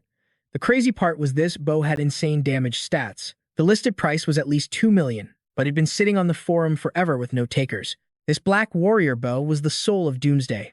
In a legit store, this is high-end gear listed at 6.68 million, with a max range of 800 meters. Paired with alloy arrows, piercing steel armor at 300 meters is no sweat, but you need a fitness index of 7.0 or higher just to draw the soul of Doomsday. Thanks to Jagiskin, Han Sen had already pushed his stats to 8.0. He practiced archery a ton, so he was really vibing with this gear. Except he was broke lately, so the price was a huge deal. Han Sen messaged the seller first, lowballing it at 1 million, but got left on read. Just when he was worrying he lowballed too hard, he got a text. The seller straight up agreed and even sent a trade link. Han Sen was buzzing with excitement again. The next day, the package arrived. After unboxing the new gear, Han Sen was dying to test its power. The Black Warrior bow was no joke. One arrow could basically dominate the world. With this weapon in hand, Han Sen felt way more chill. Next time he runs into Huangfu Pingqing, Son of Heaven, or a sacred blood creature, he wouldn't have to risk his neck charging in close anymore. 3 days later, Han Sen bought more. 20 new lightning attribute alloy arrows and 20 light alloy arrows, plus the 6 that came with the bow. That was enough to survive out there. He went to the interview spot, only to realize a ton of people beat him to it. Han Sen was stunned. He thought he was the only one they were recruiting. Too many people meant drama, and Han Sen started regretting showing up. While he was debating whether to bail, some guys recognized him. Yo, isn't that Qin Xuan's ass freak? Got a bow on his back, looking all pro. You aren't seriously here to protect these rich kids on a hunt too, are you? I feel like the rich kids would have to protect him. Haha. While everyone was mocking him, Han Sen saw Han Hao standing nearby, staring daggers at him like he was mad salty. Han Sen just kept a cold face, ignoring the haters. Master Yuan asked with an arrogant smirk, "You're that ass freak guy." Without any shame, Han Sen coolly replied, "If you think I'm not a good fit, I can bounce right now." But Master Yuan demanded, "Stay here and protect us." Master Qing tried hard to stop him though. "Yuan, he's the ass freak." The guys in the squad agreed, speaking up, "Yeah, Master Yuan. Letting him protect everyone, he can't do it. If we hit real danger, I bet he'd run faster than all of you." But no matter what they said, Master Yuan stuck to his plan. "I picked him. You guys just hire some more people. Here's the contract." Han Sen took the contract and quickly signed his name. Zhang Danfeng suddenly walked by, deliberately bumping into him and sneering, "Ass freak, your luck isn't bad, meeting a rich and nice master like that." He didn't panic, just calmly replied, "My luck has always been good." Inside the forest, the wind picked up, shaking the trees. The group walked calmly through the quiet forest. Zhang Danfeng suddenly pointed and shouted, "Look, primitive creatures over there." Following his finger, there really was a shadow dashing past. The whole crew charged forward to chase it.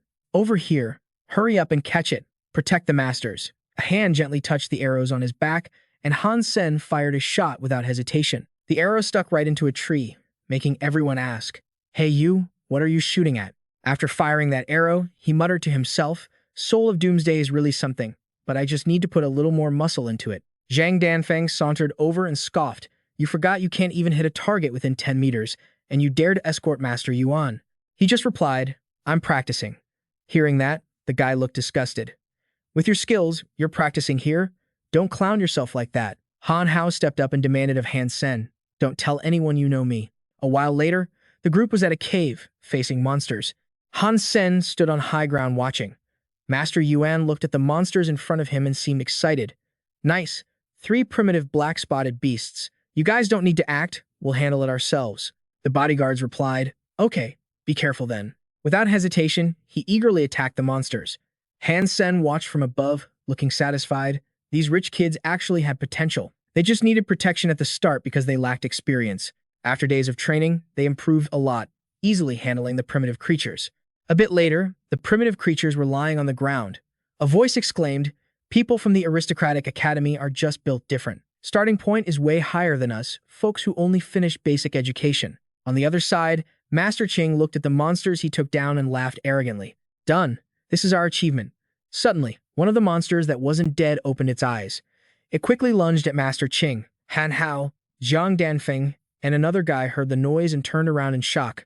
Master Yuan was terrified seeing his friend get pounced on, and Master Qing screamed in fear, "Yuan." Suddenly, an arrow flew in from nowhere. It pierced straight through the monster's head, dropping it instantly in front of a shocked Master Qing. The entourage suddenly rushed in to attack the corpse. Damn it, daring to play dead? Die. Die, you motherfucker. Master Yuan anxiously helped his friend up. Ching, are you okay? Master Ching let out a sigh of relief. I'm good. Scared me to death. Suddenly, Zhang Danfeng started yelling at Han Sen. Ass freak. Why are you shooting arrows blindly when nothing's happening? That arrow almost hurt Master Ching just now. Han Hao joined in too. Yeah. Do you have any idea how dangerous that was? Han Sen was just chilling, facing both of them down, when suddenly someone shouted, "Beat it!" Zhang Danfeng stepped up out of nowhere, getting right in Han Sen's face to chase him off. You deaf or something, ass freak. Young Master Yuan said, get lost. But looks like he got it totally twisted. Young Master Yuan grabbed him by the collar and roared in rage. I said you guys get the hell out. He pointed at Han Hao's crew and cursed. I paid good money to bring you here, so you keep us safe. Just now, when Qing was in danger, what the hell were you doing? He was cursing them out. Zero respect given. You guys didn't do a thing. Not a single one of you reacted. And now you're going to blame the one guy who actually did his job? You're all useless trash. Don't let me ever see your faces again. Zhang Danfeng didn't back down either, saying, Young Master Yuan, you want us to beat it. Fine. But according to the contract, that's a breach of terms. You gotta pay us the rest of the money as compensation. Young Master Yuan threw the cash right in his face and said, take it and get lost. Bunch of useless trash. Han Sen watched the crew leave and just said, see ya. Zhang Danfeng let out a bitter HMH. You just wait. Young Master Qing walked up after that to thank Han Sen. Ass. No. I mean, thanks for saving me back there. He heard that and just replied, no big deal. As long as you aren't hurt, we're good. By now, young Master Yuan's attitude toward him was way chiller than before. In the contract, his name's Han Sen. Anyone who can use the Doomsday Soul Bow from the Black Feather series gotta have a strength level of at least 7.0 by Alliance standards. Young Master Qing heard that and was totally impressed. 7.0? That's insane. Young Master Yuan really had an eye for talent. He was analyzing how Han Sen just handled things. What I said is actually an underestimate. He nailed that shot on the first try, so his strength is probably close to 8.0. So, he immediately wanted to be buddies with Han Sen. Brother Sen, let's be friends. If I mess up later, please look out for me. Han Sen shook his hand, accepting the friendship. Young Master Yuan, you're being too humble. You hired me from the start, because you recognized the Doomsday Soul. He actually rated young Master Yuan a bit higher now. Rich kid, but his vision isn't bad. A reasonable boss, it's pretty hard to spot that weapon. The next day, at the shelter gate, a ton of people were coming in and out. Han Sen had just got back when someone blocked his path right at the entrance. Zhang Danfeng was still salty about what happened, so he was looking for trouble. Finally back, ass freak. 'Cause of you, I lost my gig. I'm pretty pissed off about that. Zhang Danfeng didn't hesitate and lunged at Han Sen. You dared to smash my meal ticket. I gotta teach you a lesson, or you'll never respect me. Han Hao was mixed in the crowd, watching this and thinking, stupid Han Sen. I can't help you with the mess you made. However, life's full of surprises. Han Sen easily dodged Zhang Danfeng's attack, making him flinch. What the? He vanished. Suddenly, a hand clamped down on the wrist, holding his knife. Han Sen pinned him to the ground and snatched the knife effortlessly, making him scream like a baby. Oh, my hand. This scene left Han Hao totally confused. What the hell? He's too fast. He basically disappeared. I couldn't even see how he did it. Not just him, but the whole crew of goons was shocked too. Ass freak took down Zhang Danfeng? No way. Zhang Danfeng's physical fitness is already at 6.7. Even though Zhang Danfeng was pinned, his mouth was still running wild. What are you guys standing there for? Hurry up and hack this bastard to pieces. Finding him too noisy, Han Sen deliberately twisted his arm and warned coldly. You talk too much. Zhang Danfeng's crew was too dumb to know fear, so they actually dared to rush him. Everyone charge. Kill him. Blades slash everywhere, but Han Sen gently swung his knife with deadly intent. Every strike he landed snapped their swords, leaving them dumbfounded. What is this thing? Even Han Sen had to admire how sharp this knife was. High-grade alloy blade. Can't believe Zhang Danfeng actually had good stuff like this. This knife ain't cheap, gotta be worth at least 1,000,000 yuan or more. That made him pretty happy. Nice. Just what I needed. Meanwhile, Han Hao was still frozen watching this. Is this the Han Sen I used to know? He watched Han Sen checking out the knife, feeling totally mixed up inside. Doesn't he always just hunt black beetles?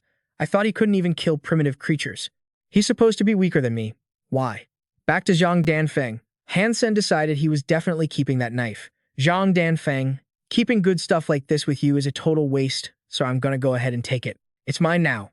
Having scored some good loot, he turned around to leave. He was walking away when suddenly someone yelled out, making him stop in his tracks. Turned out it was that guy Luo Tianyang, riding a horse to block his path. Ass freak, you got some serious guts touching my people. Seeing his savior arrive, Zhang Danfeng immediately started snitching. Brother Luo. He didn't just break my arm, he stole my knife too. You gotta get justice for me. Hearing his pig-brained teammate speak up just made Luo Tianyang mad. Useless trash. You're just embarrassing me. As soon as he said that, he whipped out his lash to teach Han Sen a lesson. You psycho. Today I'm gonna show you exactly how you die. Without a shred of fear, Han Sen used the knife he just snagged to fight back. Dodging the attacks, he thought, so strong. Heard his physical fitness hit 9.6, and they weren't lying. Luo Tianyang didn't expect the guy to actually hold his own either. He dodged that. Since when did this piece of trash get so strong? Because of that, he decided to finish Han Sen off. No way. I can't let him live. He raised his whip high and shouted, you must be tired of living. But before he could even strike, Han Sen already had an arrow pointed right at him. This terrified him. What the? Even Han Hao's jaw dropped, totally stunned. Han Sen. He actually dares to face off against Luo Tianyang? Zhang Danfeng's crew didn't expect Han Sen to do that either. Does this ass freak have a death wish? That's Brother Luo, a disciple of Son of Heaven. On Han Sen's side, he was calculating hard. Holding this bow draw burns a lot of stamina, but I can't show any weakness right now. If Luo Tianyang dares to move, I'll kill him with one shot.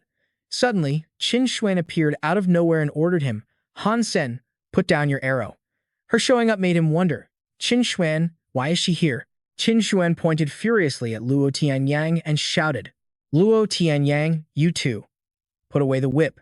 Her words made Han Sen glance back. Then, both of them quickly lowered their weapons. Luo Tianyang suddenly spoke up to accuse him first. Sisterkin, that ass freak harassed you before. Today he dared to attack me too. I gotta kill him. Qin Xuan didn't say a word and just suddenly attacked. She smacked the hand holding his whip right on target. The hit knocked him to the ground, and his crew came running over in a panic. Brother Luo.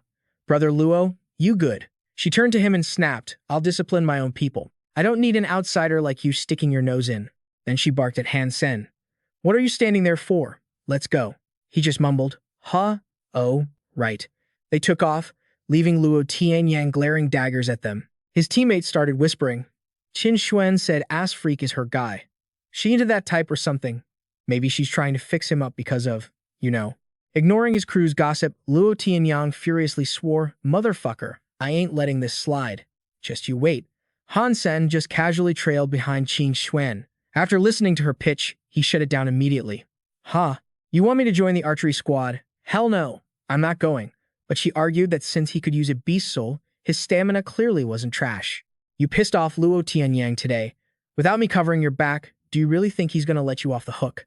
He stood his ground though. Station Master Keen, thanks for the concern. But I'll handle my own drama. She didn't give up, trying to talk him into it. My Huang Fuping archery squad is the only elite team in the steel armor shelter. It'll be a huge advantage if you apply to military school later. Hearing that, he replied gloomily. Who said I wanted to go to military school? My physical stats are nowhere near 10. I don't meet the requirements. But of course, she didn't buy it and decided to push his buttons. Really? Maybe for a normal person, but for you, nothing's impossible. Her words made Han Sen pause. What's that supposed to mean? She smirked. Even though you look totally average, you've definitely got some hidden strengths. Honestly, I don't care how strong you are. To me, using talent is the priority. Suddenly, he got bold and asked, using talent? After the stuff I pulled on you in the past, aren't you still mad? The second he brought that up, she flipped out, warning him to never speak of it again. Once she cooled down, she gave him a reality check.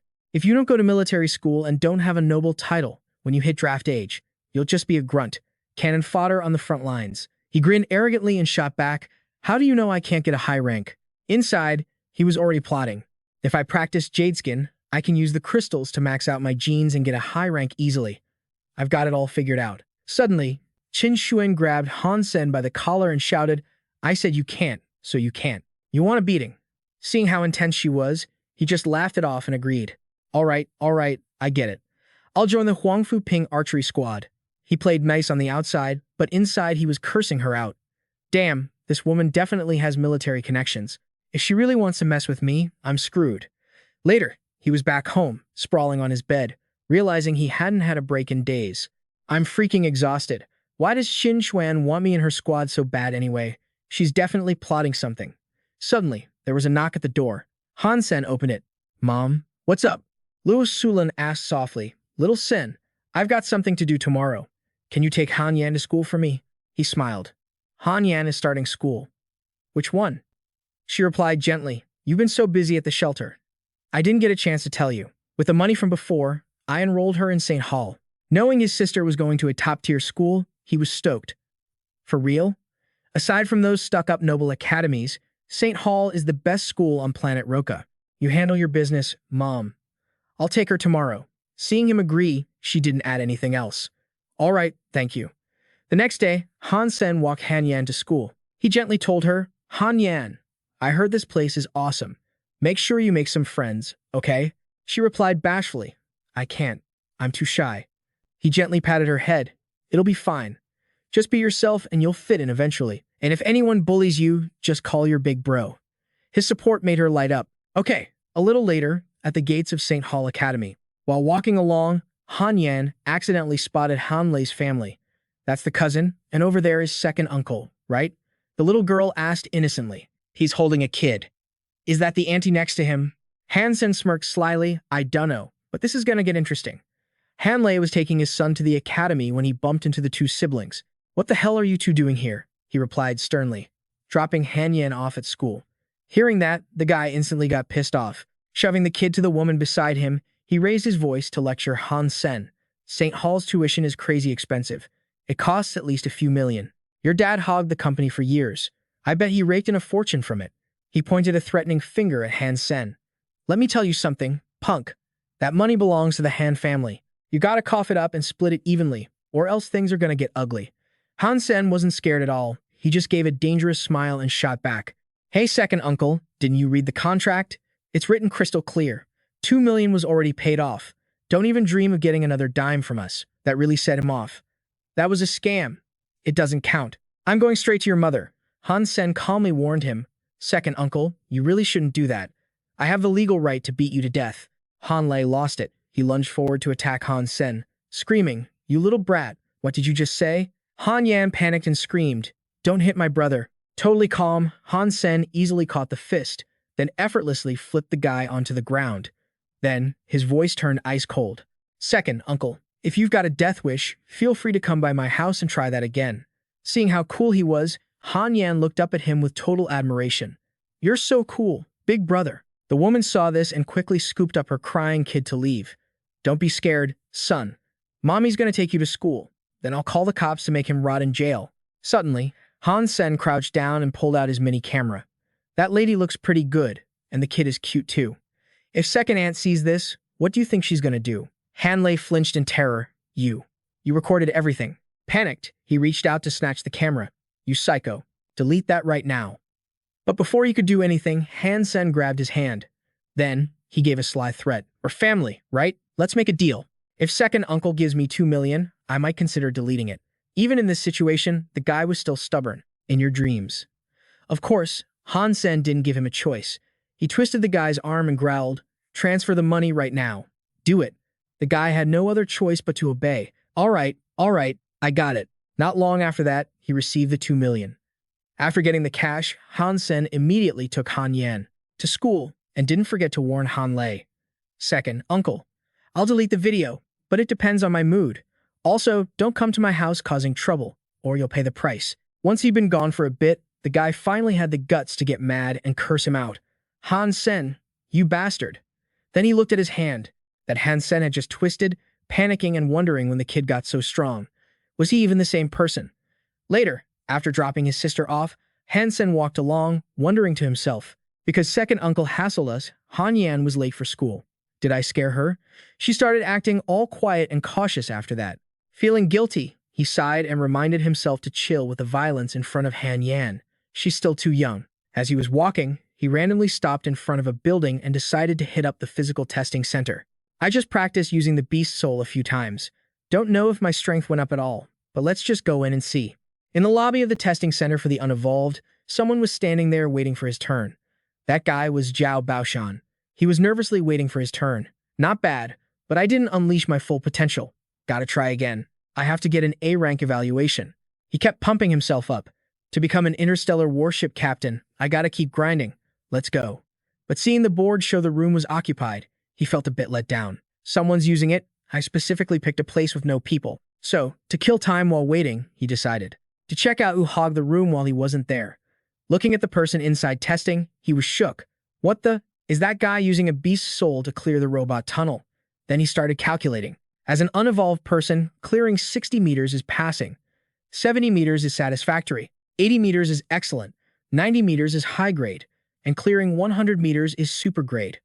And the person Zhao Baoshan was analyzing was none other than Han Sen. I only made it to 76 meters. Using a beast soul, this guy could probably max out at 80. Meanwhile, inside, Han Sen was easily wrecking countless simulation robots. The scene completely stunned Zhao Baoshan. What the hell?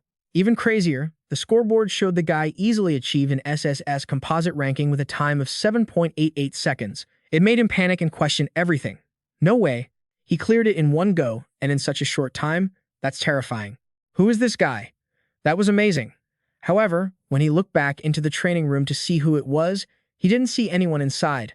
Blinked and he's gone. The bewilderment was still plastered on his face. The next day, the video of Han Sen's training was uploaded to the forums, making everyone admire it. You see this yet? That post on the forum is blowing up. 7.88 seconds. The violent god swept the robot tunnel. It's insane. Ah, that's the great god Dollar. They were buzzing with gossip. That's right, it's him. The guy is a legend.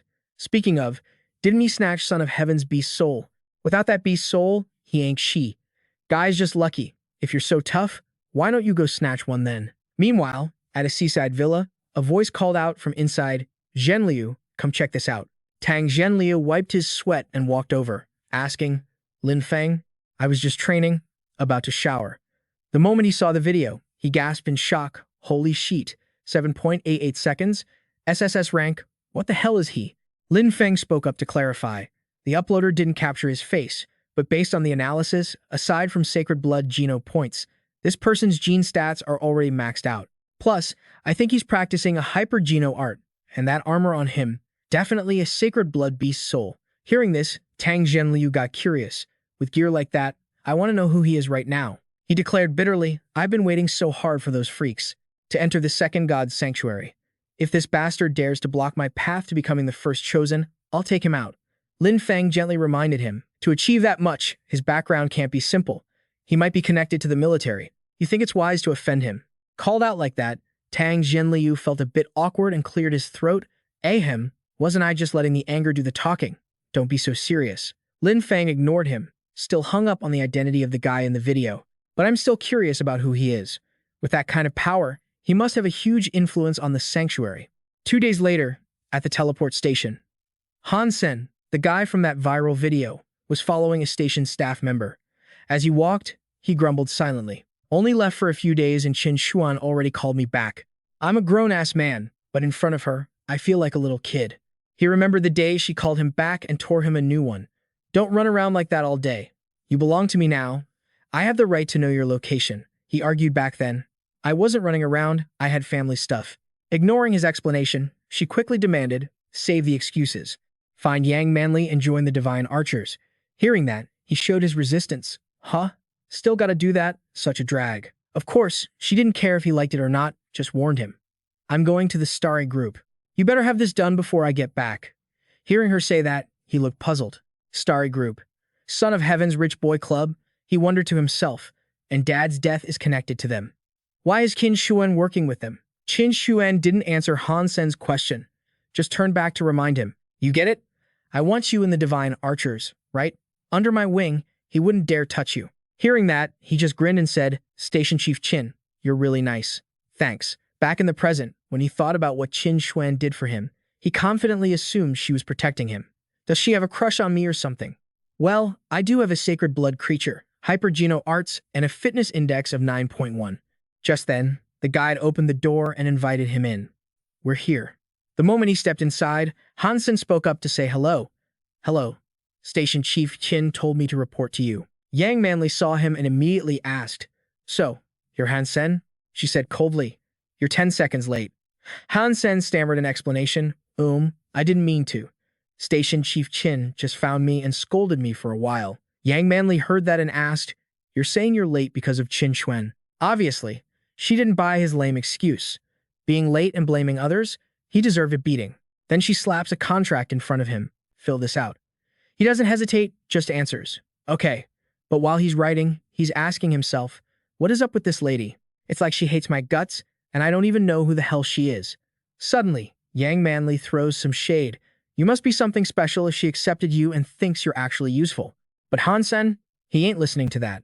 His eyes are glued where they shouldn't be. Chief, I can't really fill this out with you sitting like that. Just a thought, though. He scribbles the info down fast and hands the paper back. Done. Hearing that, she immediately starts barking orders. Tomorrow morning, 6 a.m. sharp. Sharpshooter squad training camp in the shelter. Don't forget it, I hate people who are late. She's mid-sentence when her comms suddenly buzz. It's Qin Xuan, and she demands, get to my office right now, and bring Han Sen with you. A bit later, the whole crew's at Qin Xuan's office watching a clip. Her voice gets serious as she shows Yang Manli. Manli, look at this. This video is blowing up the forums right now. Han Sen sees the screen and his heart drops. Wait, isn't that me at the testing center? Who the hell has enough cash and free time to record me like that? Shit, my cover's gonna be blown. But thank God, he's safe for now because Yang Manli has no clue the guy in the video is him. That's Dollar, right? This guy has insane attack power. Did anyone get a look at his face? Qin Xuan definitely doesn't know who he is either. No. The person filming only caught the robot tunnel test. Hearing the two girls still don't know it's him, huge relief. Oh my God, scared the crap out of me. Phew, so lucky. Just then, Qin Xuan starts breaking down what she saw in the video. From the footage, Dollar is wearing beast soul armor and practicing some kind of high-level hyper-geno art. Then she drops the bomb. There's one more important detail. That testing center lobby, that's right here on planet Luo. Figure out a way to find him. This guy could be a massive help to us. Yang Manli chimes in. Planet Luo doesn't have any famous big families or super powerful faction. I'm afraid they couldn't possibly raise someone like Dollar. Qin Xuan doesn't seem to care about that. She's got one goal. We have to try anyway. If he joins us, then even if we clash with Son of Heaven, as long as Fisk Guy's crew teams up with us, we can successfully hunt sacred blood creatures. Hearing that, Han Sen realizes her true game plan. Got it. So that's what this is about. Last time, Qin Xuan saved him from Luo Tianyang. She mentioned recruiting talent. She must be looking for someone even stronger. So he quickly puts on an act. But hey, I heard that guy works alone. He probably won't join up. Qin Xuan isn't worried though. She's got a secret weapon. No need to stress. We've got Big Sister Manli's honey trap right here. Yang Manli replies confidently, I don't care. I'm just afraid he's not a real man. Those words from the two beauties make Han Sen turn pale and think, some pretty messed up stuff. No. No way. These women are seriously vicious. Later, back at the shelter in Han Sen's room, he's checking on the monster he caught and locked up. Awesome. Just a little longer. The copper-toothed beast is about to evolve into a sacred blood creature. He's super hyped inside. Now he just needs to be patient for a few more days. The next day, over at the sharpshooter squad's base, Han Sen wanders in to take a look around. Through the crowd of people training, he spots a familiar face. Yo, isn't that Su Xiaoqiao? He heads over to chat him up. Su Xiaoqiao, you're in the sharpshooter squad too. The guy looks shocked that Han Sen's talking to him. Ass freak, how do you know me? Getting asked that, Han Sen realizes he screwed up. He forgot he only dealt with this guy as Dollar. So he quickly spins a lie to cover his tracks. How could I not know? Weren't you the first guy to call out the name Brother Dollar? Su Xiaoqiao bursts out laughing, totally loving it. Am I really that famous? I bet if I hadn't yelled his name, Brother Dollar wouldn't be nearly as big as he is now, right? Enough side chatter. He asks Han Sen, bro, why'd you join the sharpshooter squad? The training here is brutal. Han Sen keeps it real. Don't know about hard, but I figure archery has long range. Don't have to risk my neck up close. Hearing that, the guy agrees but doesn't forget to give a warning. I thought the same thing, but you gotta be careful. That Yang Manli, she's a total sadist. Finding an ally, Han Sen plays along. I met her before, and she's seriously. Before he can finish, Yang Manli's voice booms out, making them both jump. What do you two think you're doing? She shows up radiating murderous energy. Han Sen's soul leaves his body, thinking Yang Manli, while Su Xiaoqiao panics. Oh, we are so dead. Suddenly, a barrage of arrows slams violently into the target. Su Xiaoqiao screams in terror. What? training with a 7.0 bow, 1,000 arrows each. Yang Manly glares at them and warns, "You don't leave until you're done. You dare slack off? Just wait and see how I deal with you." Her coldness turns his face pale, and he starts begging. "Oh, mama, she's trying to kill me, isn't she? My strength is barely 7.0. Chief Yang, we were wrong. Please let us off." That's when Han Sen steps in to calm him down. "Don't look so desperate. She's gone now. Let's just half-ass the training. She won't know." But instead of chilling him out, he just makes the guy panic even more. "Bro, you're way too naive. That perverted old virgin sent experts to watch us. Step over the line, doesn't count.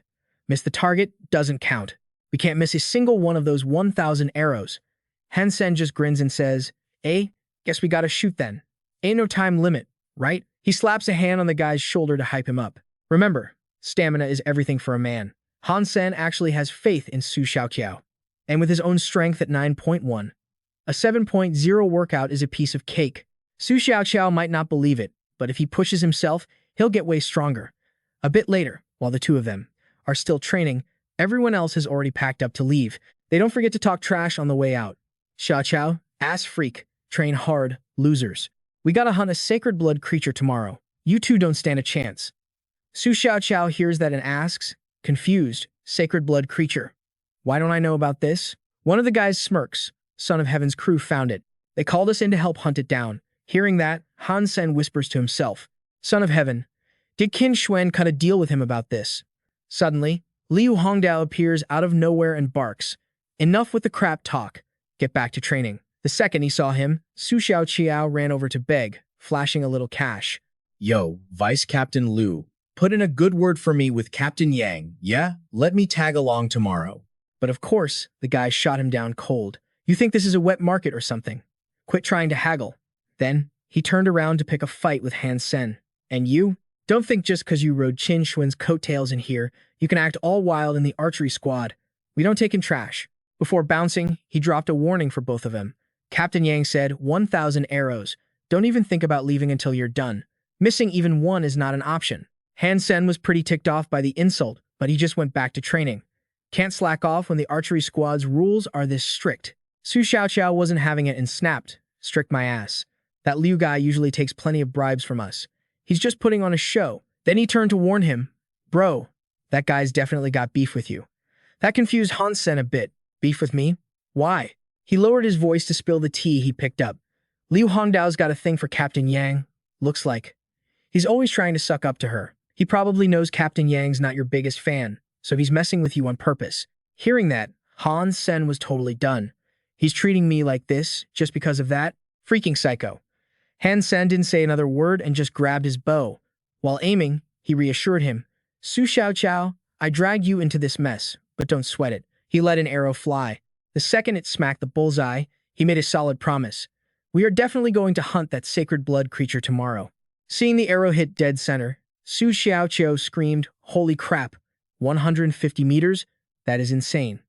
Meanwhile, Han Sen kept firing effortlessly, thinking to himself, "This 7.0 bow is way lighter than the Doomsday Soul. Rapid fire isn't hard at all once you get the hang of the mechanics." So, a whole barrage of arrows flew out, and every single one hit the target. It totally blew Su Xiaoqiao's mind. 40 arrows in a row with that kind of precision. "Dude, you are a beast." A few bystanders couldn't believe their eyes. "Damn, that's gotta be the hand speed of a guy who's been single for 30 years. Is that the ass freak? Am I seeing things?"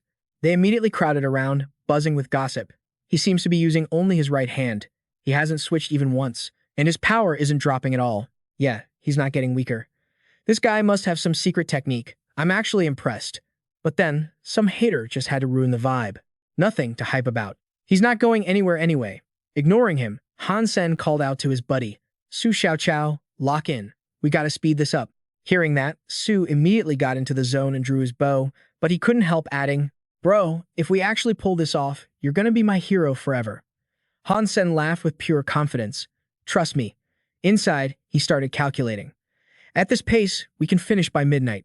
Nothing's impossible, and I am not missing out on a prime hunting chance like this." Meanwhile, up in the observation room, Yang Manly was monitoring the pair. She thought, "It really is Han Sen. He's definitely got skills. Seems like Qin Xuan picked the right person, but still, whether he stays or goes is up to him." By now, the room was flooding with arrows.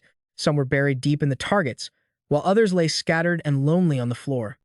Su Xiaoqiao was on his knees, looking totally miserable. We actually fired off 2,000 arrows before sunrise. I know you shot most of them, but my arms are basically jelly. Han Sen looked at the pile of arrows on the table.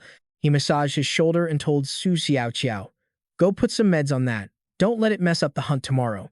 Su Xiaoqiao jumped up, thrilled. He grabbed Han Sen's shirt, grinning. "Brother Sen, you are a real man. If I were a girl, I'd love you for life." Han Sen kept a straight face. "Thank God you're not." Then Han Sen realized something. He scratched his chin and asked, "Su Xiaoqiao, that reminds me.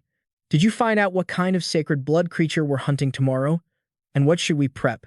Su Xiaoqiao looked smug, pointing at the sky reassuringly. "Don't you worry about a thing. I got the intel this morning. In this world, there's nothing cash can't fix." He flashed back to when he sneakily bribed Yang Manli's assistant. Su Xiaoqiao said confidently, "The assistant said it's some kind of flying sacred blood creature." Han Sen looked a bit shocked, glancing at Su Xiaoqiao. "It can fly? Then it won't be an easy kill." Su Xiaoqiao put his hands on his hips. "Exactly. Not many of Son of Heaven's crew can handle a bow. That's why they need us." Han Sen rubbed his chin, frowning. "This is going to be tough. Regular alloy arrows won't cut it. Looks like I need to buy a Z-steel arrow." Late that night, with the moon high in the sky, Han Sen was still sitting in his room, facing a glowing computer screen. Z-steel was a new type of metal, way stronger and more flexible than regular steel. His fingers flew across the keyboard. Han Sen thought, once Z-metal is added to the alloy, the weapon's durability shoots up, but the market price is insane. I can't afford that with what I've got left. He stared intently at the screen. The Doomsday Soul Bow body only has 0.4%. The string barely hits 0.5%. If it's an arrow, it needs to be at least double digits. On the screen, the computer displayed a rectangular blue stone and a dark red shapeless one. He let out a surprise, "Whoa." The screen showed an arrow with a note underneath, Z-steel content, 1.2%, price, 300,000. If interested, contact 213-300-987. Han Sen cheered. "That price is actually reasonable. I should go haggle a bit." He headed into the red light district alone. It was super loud. Girls in skimpy bikinis kept waving at him. Han Sen kept his head down, pretending he didn't notice them trying to flag him down. He thought, the seller sounded pretty weird on the phone. Turns out it's this kind of place. He recalled calling the number earlier and asking, "Can you just have someone deliver it?" A voice on the other end replied, "If you want to buy it, come get it yourself. I'll give you the address." Far away, behind a door, a mysterious seller in a long cloak and a hat covering his face was waving him over. Han Sen figured, that's gotta be him. The mysterious seller asked if he was the buyer. He replied, "Yeah." The seller opened a box, revealing an arrow glowing with a golden light for Han Sen to check. He started to introduce it. "I made this custom arrow myself. You can test it out first. If it's cool, we got a deal." Han Sen checked out the gold glimmering bow and arrow in his hand, sizing it up. Balance is on point. Craftsmanship isn't bad. He pulled out a knife, eyeing the seller, and asked, "Mind if I take a swing?" The seller saw Han Sen's blade and smirked. "That's a cut steel series. Hack away, bro." With the seller's go-ahead, he quickly slashed down hard on the arrow. The arrow didn't have a scratch, but the knife in his hand chipped right off. Han Sen looked at the weapon in his hand and said, "My cut steel blade actually chipped. But this arrow? Not even a dent. This arrow's gotta have at least 0.7% Z-steel.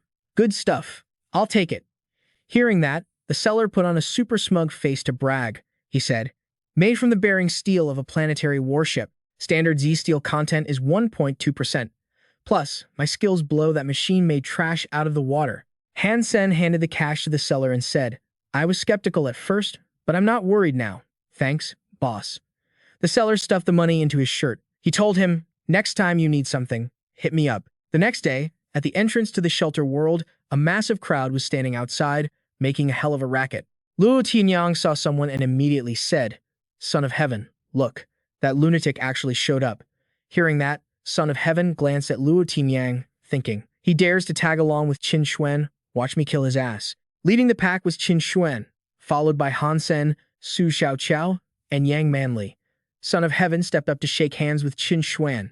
He said, "Qin Xuan, we need to work together flawlessly this time to take down this sacred blood creature." Qin Xuan replied, "Of course. My archer squad won't let you down. Let's roll." Suddenly, Luo Tianyang rushed up to Han Sen, grabbed his arm, and sneered in a mocking tone. Since when does the archer squad recruit scrap metal like this? Qin Xuan glared at him, her face full of killing intent, and said, Luo Tianyang, your memory really sucks. Pretty sure I already said he's with me, didn't I? Seeing Qin Xuan getting pissed, Son of Heaven raised a hand to stop Luo Tianyang. He said, Luo Tianyang, what are you doing? Don't give Qin Xuan a hard time. Luo Tianyang replied, Fine, Son of Heaven. Even though he was warned, Luo Tianyang still side-eyed Han Sen and muttered with total contempt, trash hiding behind a woman's skirt. Han Sen heard every word, but he stayed silent. He watched Luo Tianyang walk away. Su Xiaoqiao stepped up and said to him, Brother Sen, that psycho. Han Sen cut him off, his face emotionless, just a mad dog barking. Don't sweat it. After both sides grouped up, they reached a spot with winding rivers and rugged hills. Son of Heaven stood on a cliff edge, hands on his hips, and said, We're here. This is the place. Qin Xuan scanned the area and spoke up. I'll send someone down to lure the sacred blood creature out. You guys just stick to the plan. Son of Heaven looked at her and replied, No problem. Behind him, Luo Tianyang waved his hand to signal something. Son of Heaven crossed his arms and said confidently, Captain Yang, this is a special gift I prepped for the archer squad. 100 starlight arrows with 1% Z-steel content. You can hand them out to your subordinates. Luo Tianyang opened the arrow case with a show-off vibe. Son of Heaven pointed at Han Sen and ordered loudly, Accept him. Yang Manly stepped forward angrily and questioned Son of Heaven. Why not Han Sen? He's a member of the archer squad too. Facing her question, he sneered. Is that so? We're supplying the starlight arrows, so shouldn't we decide who gets to use them? Yang Manly had to swallow his unreasonable demand.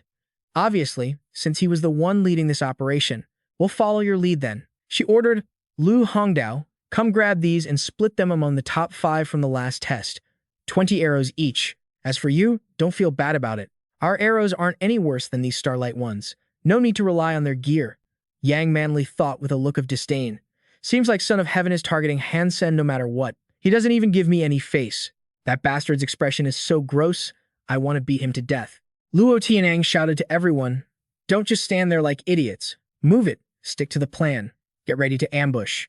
Elites get first pick on positions. Everyone looked at him and replied, Yes, sir. Yes, sir. Yes, sir. Luo Tianyang stood on the cliff, looked down at Han Sen and Su Xiaoqiao, and barked orders. Why are you losers standing so close? Back off a bit. Su Xiaoqiao clenched his fist in rage and said, Hey, don't get too cocky. Han Sen immediately patted Su Xiaoqiao's shoulder to chill him out. It's fine. Standing here or there, it's all the same. Let's go over there. The two of them hid behind a rock and some bushes. Su Xiaoqiao grumbled angrily. So annoying. He thinks he's hot stuff. Not giving us starlight arrows is one thing, but he's actively messing with us.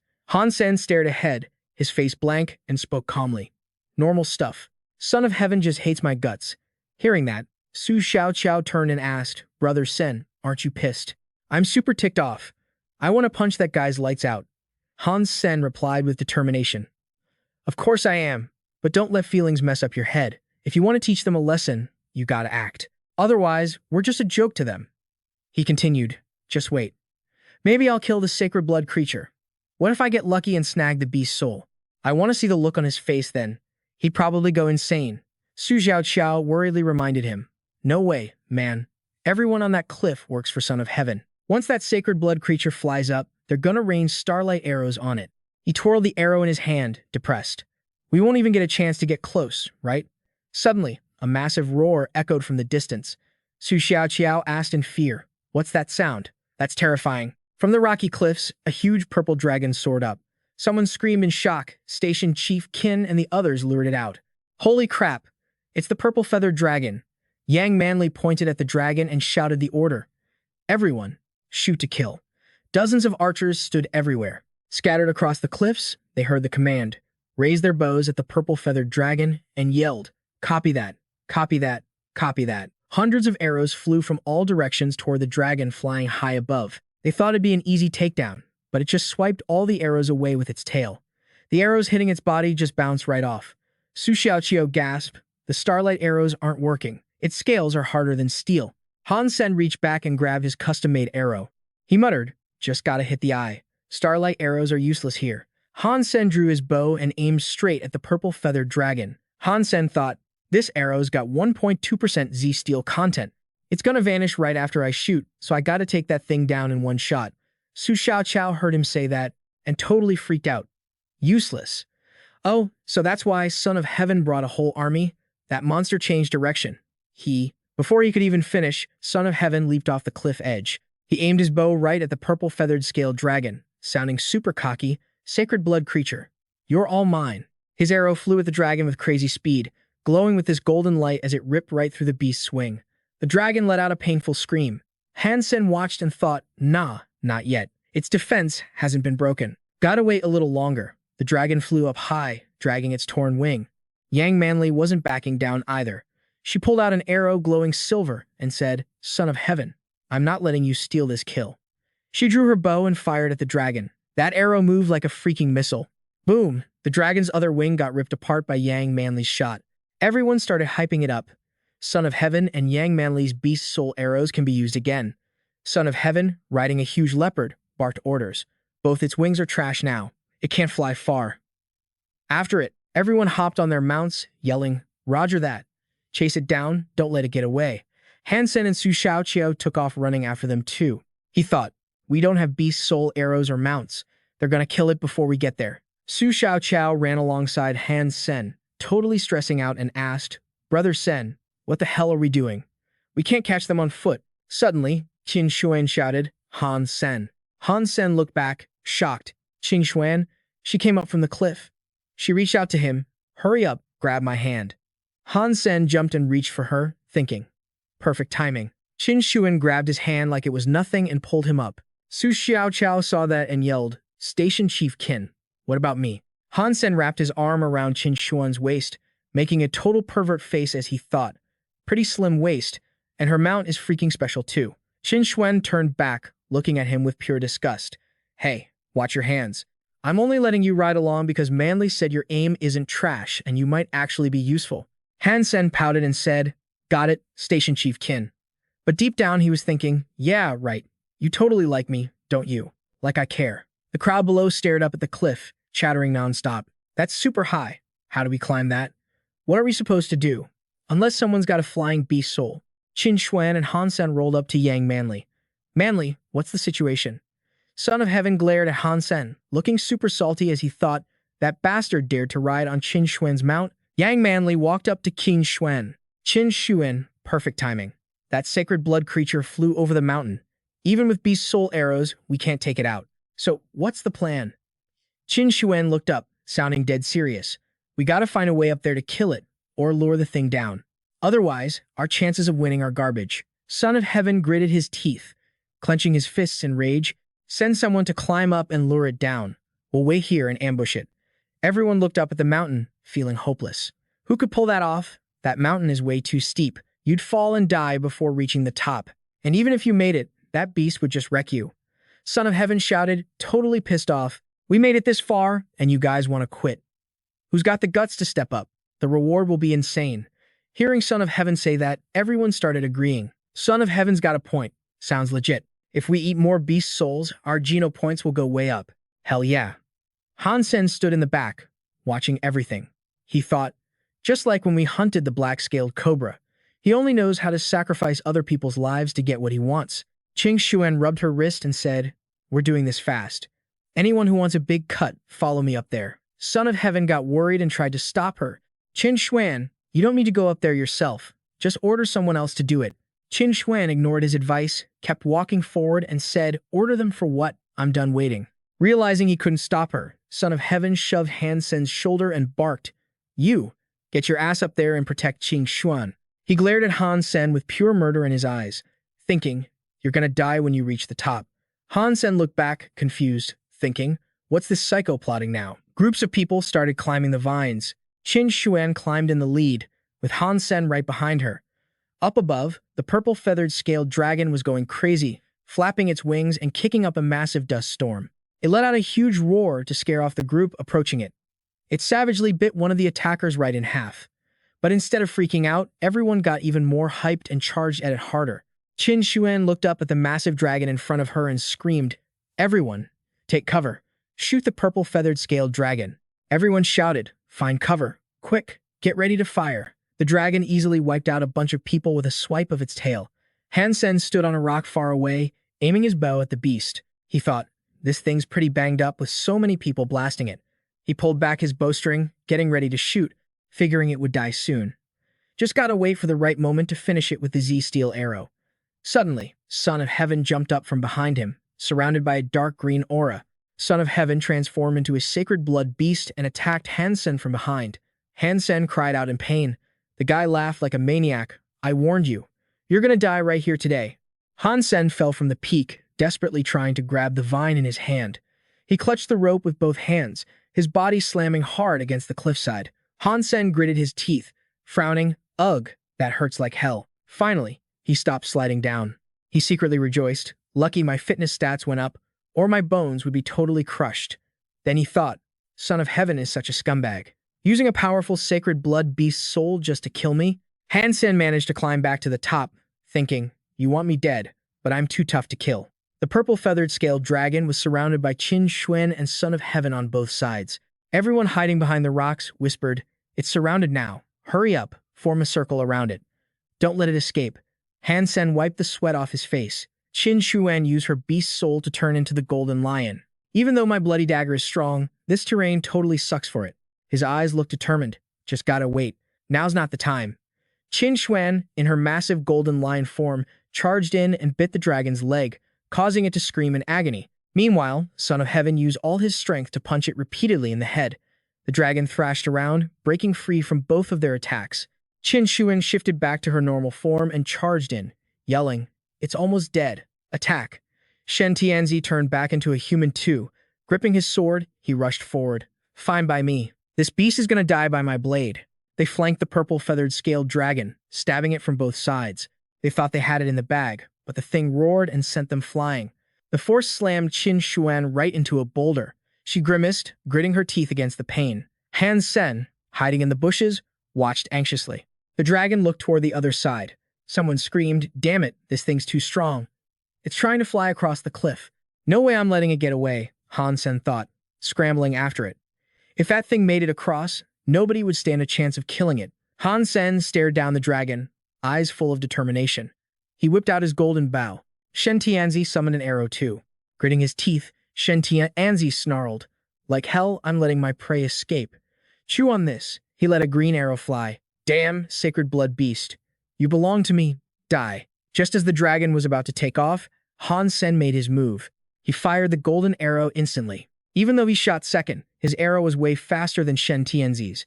Han Sen's golden arrow streaked toward the purple-feathered scaled dragon. Boom. Critical hit. Han Sen took the dragon down right before it could flee. Suddenly, his eyes went wide. The crowd watched in total shock, whispering like crazy. Whoa, was that the ass freak? Did he seriously kill it? No freaking way. Shen Tianzi was stunned. What the? How did his arrow hit first? Qin Xuan clutched her injured shoulder, looking at him suspiciously. Han Sen, you. Shen Tianzi stormed over and grabbed him by the collar, furious.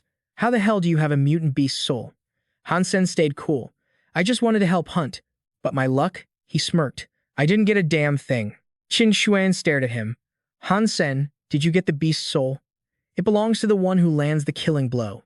If you got it, name your price. Han Sen rubbed his bruised cheek, playing the innocent card. Honestly, I got zip. If I had a chance to make that kind of cash, why would I pass it up? I panicked, thinking it would fly off, so I just took the shot. Didn't want everyone's hard work to go to waste. Qin Xuan frowned. He seems to be telling the truth. Beast souls aren't easy to get anyway.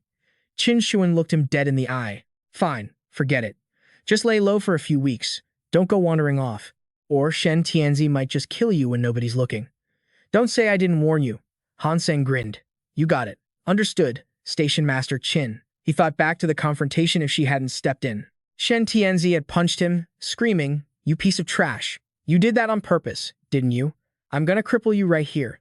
Han Sen had clutched his cheek in pain. That's when Qin Xuan rushed over and shielded him with her own body. Back off, Shen Tianzi. If you touch my people, you'll regret it. Staring at her glowing silhouette, Han Sen thought, maybe I could actually use a little help. Later that night, surrounded by greenhouses, Han Sen was taking a shower, grinning like an idiot. Purple-feathered, scaled dragon, a flying type. He stared at the shimmering purple light in his hand. The system chimed, hunt successful. Obtain purple feathered scaled dragon beast soul. Eating the flesh could give 0 to 10 sacred blood geno points. Thinking back to that shot, he felt lucky that his arrow bought him just enough time. He laughed out loud in the shower. A beast soul this rare? Barely anyone in the shelter has one. I hit the freaking jackpot. Drying off, he walked out, humming a tune. He looked down. Yo, copper-toothed beast. You've been doing some serious evolving, haven't you?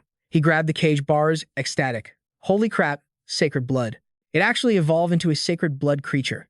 Those crystals really work. He rubbed the beast's head affectionately. 3 months. Just 3 months of feeding it crystals to get a sacred blood creature. Qin Shuan and Shen Tianzi spent years and still haven't maxed out their sacred blood geno points. Han Sen beamed. At this rate, I can enter the second god's sanctuary in maybe 5 years. The second god's sanctuary. Gripping a knife, his expression turned cold. He decided to butcher it right there, then head to the plaza. He needed to buy a live primitive creature to bring back. Frowning with focus, he plunged the knife into the copper-toothed beast. The plan to raise sacred blood creatures couldn't wait. He savored the meat. Hey, tastes pretty good. System. Consumed sacred blood copper-toothed beast meat. Obtained 1 sacred blood geno point. Han Sen happily gnawed on a bone. System. Consumed sacred blood copper-toothed beast meat. Obtained 1 sacred blood geno point. He stood up, laughing maniacally. That's 7 points, plus the 18 I had. I'm at 25 total. He walked over to his computer. Those steel arrows are one-time use and way too expensive. I seriously need a beast soul arrow. He scratched his head, frustrated. The internet is full of useless junk. Wastes so much time. Dark swamp. Sounds creepy. He clicked on a link, horror trip, crossing the dark swamp. He got absorbed in the story. I was being chased by some mutant creature I'd never seen before. I ran for my life. When I was just a few hundred miles from steel armor shelter, a mysterious guy in black was trying to escape too. That's when I realized I was in the dark swamp.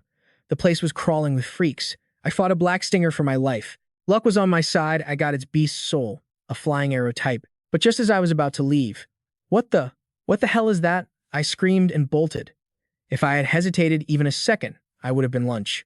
A swarm of bees attacked out of nowhere. I swear, it was a mutant black stinger. Han Sen cheered. That sounds perfect. He grinned. If I can snag that beast's soul, I'll be a god-tier archer. He rubbed his chin. But this post doesn't say how to actually get there. Going in blind is super dangerous and a total time sink. He sighed, messing up his hair. Whatever, stop overthinking. Just gotta work with what I've got. That night, on a rooftop, Han Sen went to meet the guy selling the bow and arrows. Eyeballing the swords lining the hallway, Han Sen asked, Yo boss, you got a ton of weapons here. Did you craft all these yourself? The Fletcher replied, You bet. Grinning, he told him, Kid, didn't think you burned through that arrow so fast. Since you're a regular, I'll show you the good stuff. Inside a room decked out with all kinds of glittering sharp edges, he held out a hand. Resting on a silk cloth was an exquisitely crafted knife. He announced, Z-Steel Alloy Dagger. 5% purity, 300,000. Han Sen stared intensely at the blade, looking satisfied. Price matches the last batch of arrows, but the Z-Steel content is way higher. All right, not bad. I'll take it. Then he pointed over there, curious. Hey boss, you've got weapons everywhere, but how come only that saber is hanging up on the wall rack? The long saber shimmered, like it was whispering about its hidden power. Han Sen asked curiously, Looks special. What kind is it? The guy gave a mysterious smile and quoted, A blade with 75% Z-Steel. Give me 100 million, and it's yours. Hearing that sky-high price, Han Sen gasped in shock. You kidding me? Why the hell is it so expensive? The shopkeeper didn't hesitate to shove him out the door, shouting, Kid, you're not qualified to own it. Han Sen tried to plead. No, come on boss, don't be like that. He ruthlessly growled, Get out. Sweat beaded on Han Sen's forehead as the front door slammed shut with a definitive bang. Han Sen put his hands on his hips, wondering aloud. Hard to believe that guy has modern tech. How could a single person temper a weapon with over 5% Z-Steel? What is that blade anyway? Suddenly, the phone in his pocket rang. He picked it up and asked coolly, What's up? A voice came from the other end. Old Han, come to Sunset Bamboo at 4 p.m. tomorrow. I got something cool to show you. Han Sen replied impatiently. Why so secretive? Just send a video or a photo, dude. The other guy hung up immediately. How could I send it? You gotta see this in person for it to be awesome. The next day at Sunset Bamboo, inside a luxurious house, the two walked down the corridor. Han Sen couldn't help asking, What did you want me to see? John Danfeng smiled, chatting away as he led the way. If it's not interesting, I'll treat you to a meal. He quickly led him to a room where Han Hao was already waiting. With a calm face, he said, I called everyone here. Don't worry, I'm not going to do anything to you guys. Han Hao looked surprised to see him. Brother Sen, you're here too? He asked back. Oh, Han Hao, you're here too? Inside, he was suspicious. Weird, since when does he call me brother? Zhang Danfeng held out his hand and said, Come on, our main character is here. An illusion of a tiger appeared over it, its growl echoing with power, like it wanted to crush everything around it. In a flash, it returned to its original sword form. He asked arrogantly, So how is it, old Han? How's my mutant beast soul? His eyes showed pure excitement. He said excitedly, Whoa, that's sick. A weapon-type mutant beast soul is no joke.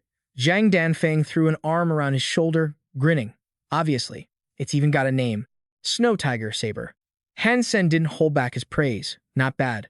The name sounds dope.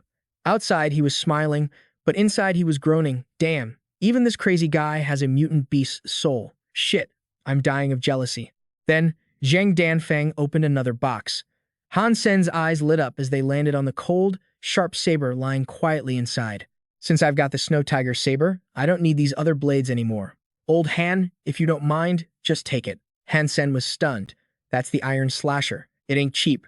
How can I just take it? Zhang Danfeng shoved the box into his hands and said generously, We're best bros. Why are you talking like that? I'm not going to use it anyway. Just take the damn thing. He hesitated but replied, All right then. Han Sen really liked this saber and thought, he's a real stand-up guy. I definitely gotta repay this favor. My old saber got wrecked when I tested that arrow, so this gift came at the perfect time. Han Hao sat to the side, watching the two of them. Seeing them joking around, he thought, their relationship is so good. I wish I had that, even though relying on Qin Xuan was kind of embarrassing. But if I hadn't gotten into the steel armor gang, I wouldn't even be worrying about this.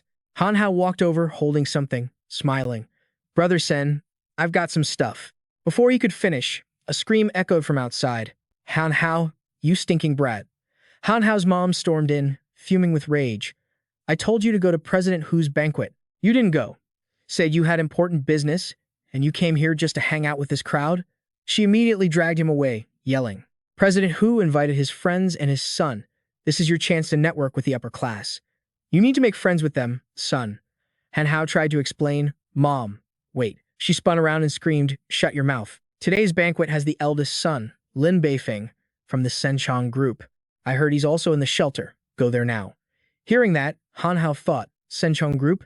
The upper class. This is a huge chance. If I can be friends with Lin Beifeng, Han Sen won't mean squat. Zhang Danfeng watched the scene, bored, then turned to Han Sen. Han Hao is a grown-ass man and still lets his mom control him. He remembered what Han Lei said and got annoyed. Hanging out with this crowd? She's just trying to piss me off.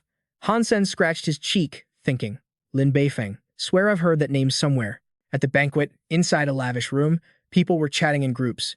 Two girls smiled and approached young Master Lin. Young Master Lin, so nice to meet you. Could we get your contact info? I'm usually not this forward, you know. Two people in the distance watched and whispered. That's the young master of the Senchong group, Lin Beifeng, right? Their ancestors must have had some serious good karma for them to get that lucky. If it's not luck, what is it? They bought a junk planet, and who knew they'd find a massive deposit? Precious minerals turned a small company into the biggest group on planet Roka overnight. Makes you jealous. Han Hao's mom seized the chance to drag him over and greet him warmly. Young Master Lin, I'm Han Yumei, and this is my son, Han Hao. He also greeted him, Young Master Lin, it's an honor to meet you. He gave him some face and replied, Hello. Did you two need something from me? The crowd around them started whispering. Who are they? Trying to get attention, someone laughed and said, That's the wife and son of the Han family, probably trying to negotiate something, or maybe just sucking up to young Master Lin. Han Yumei beamed and said, Young Master Lin, my son Han Hao is also in the steel armor shelter. I'm sure you two could become great friends in the future. He cut in right after his mom, all eager. Totally, young Master Lin. We're in the same sanctuary, so if you ever need a hand, just hit me up. He was totally annoyed by this mother-son duo but kept that fake smile plastered on. Sure, sounds good. Actually, I'm looking for someone right now. Suddenly, the old lady's eyes darted our way.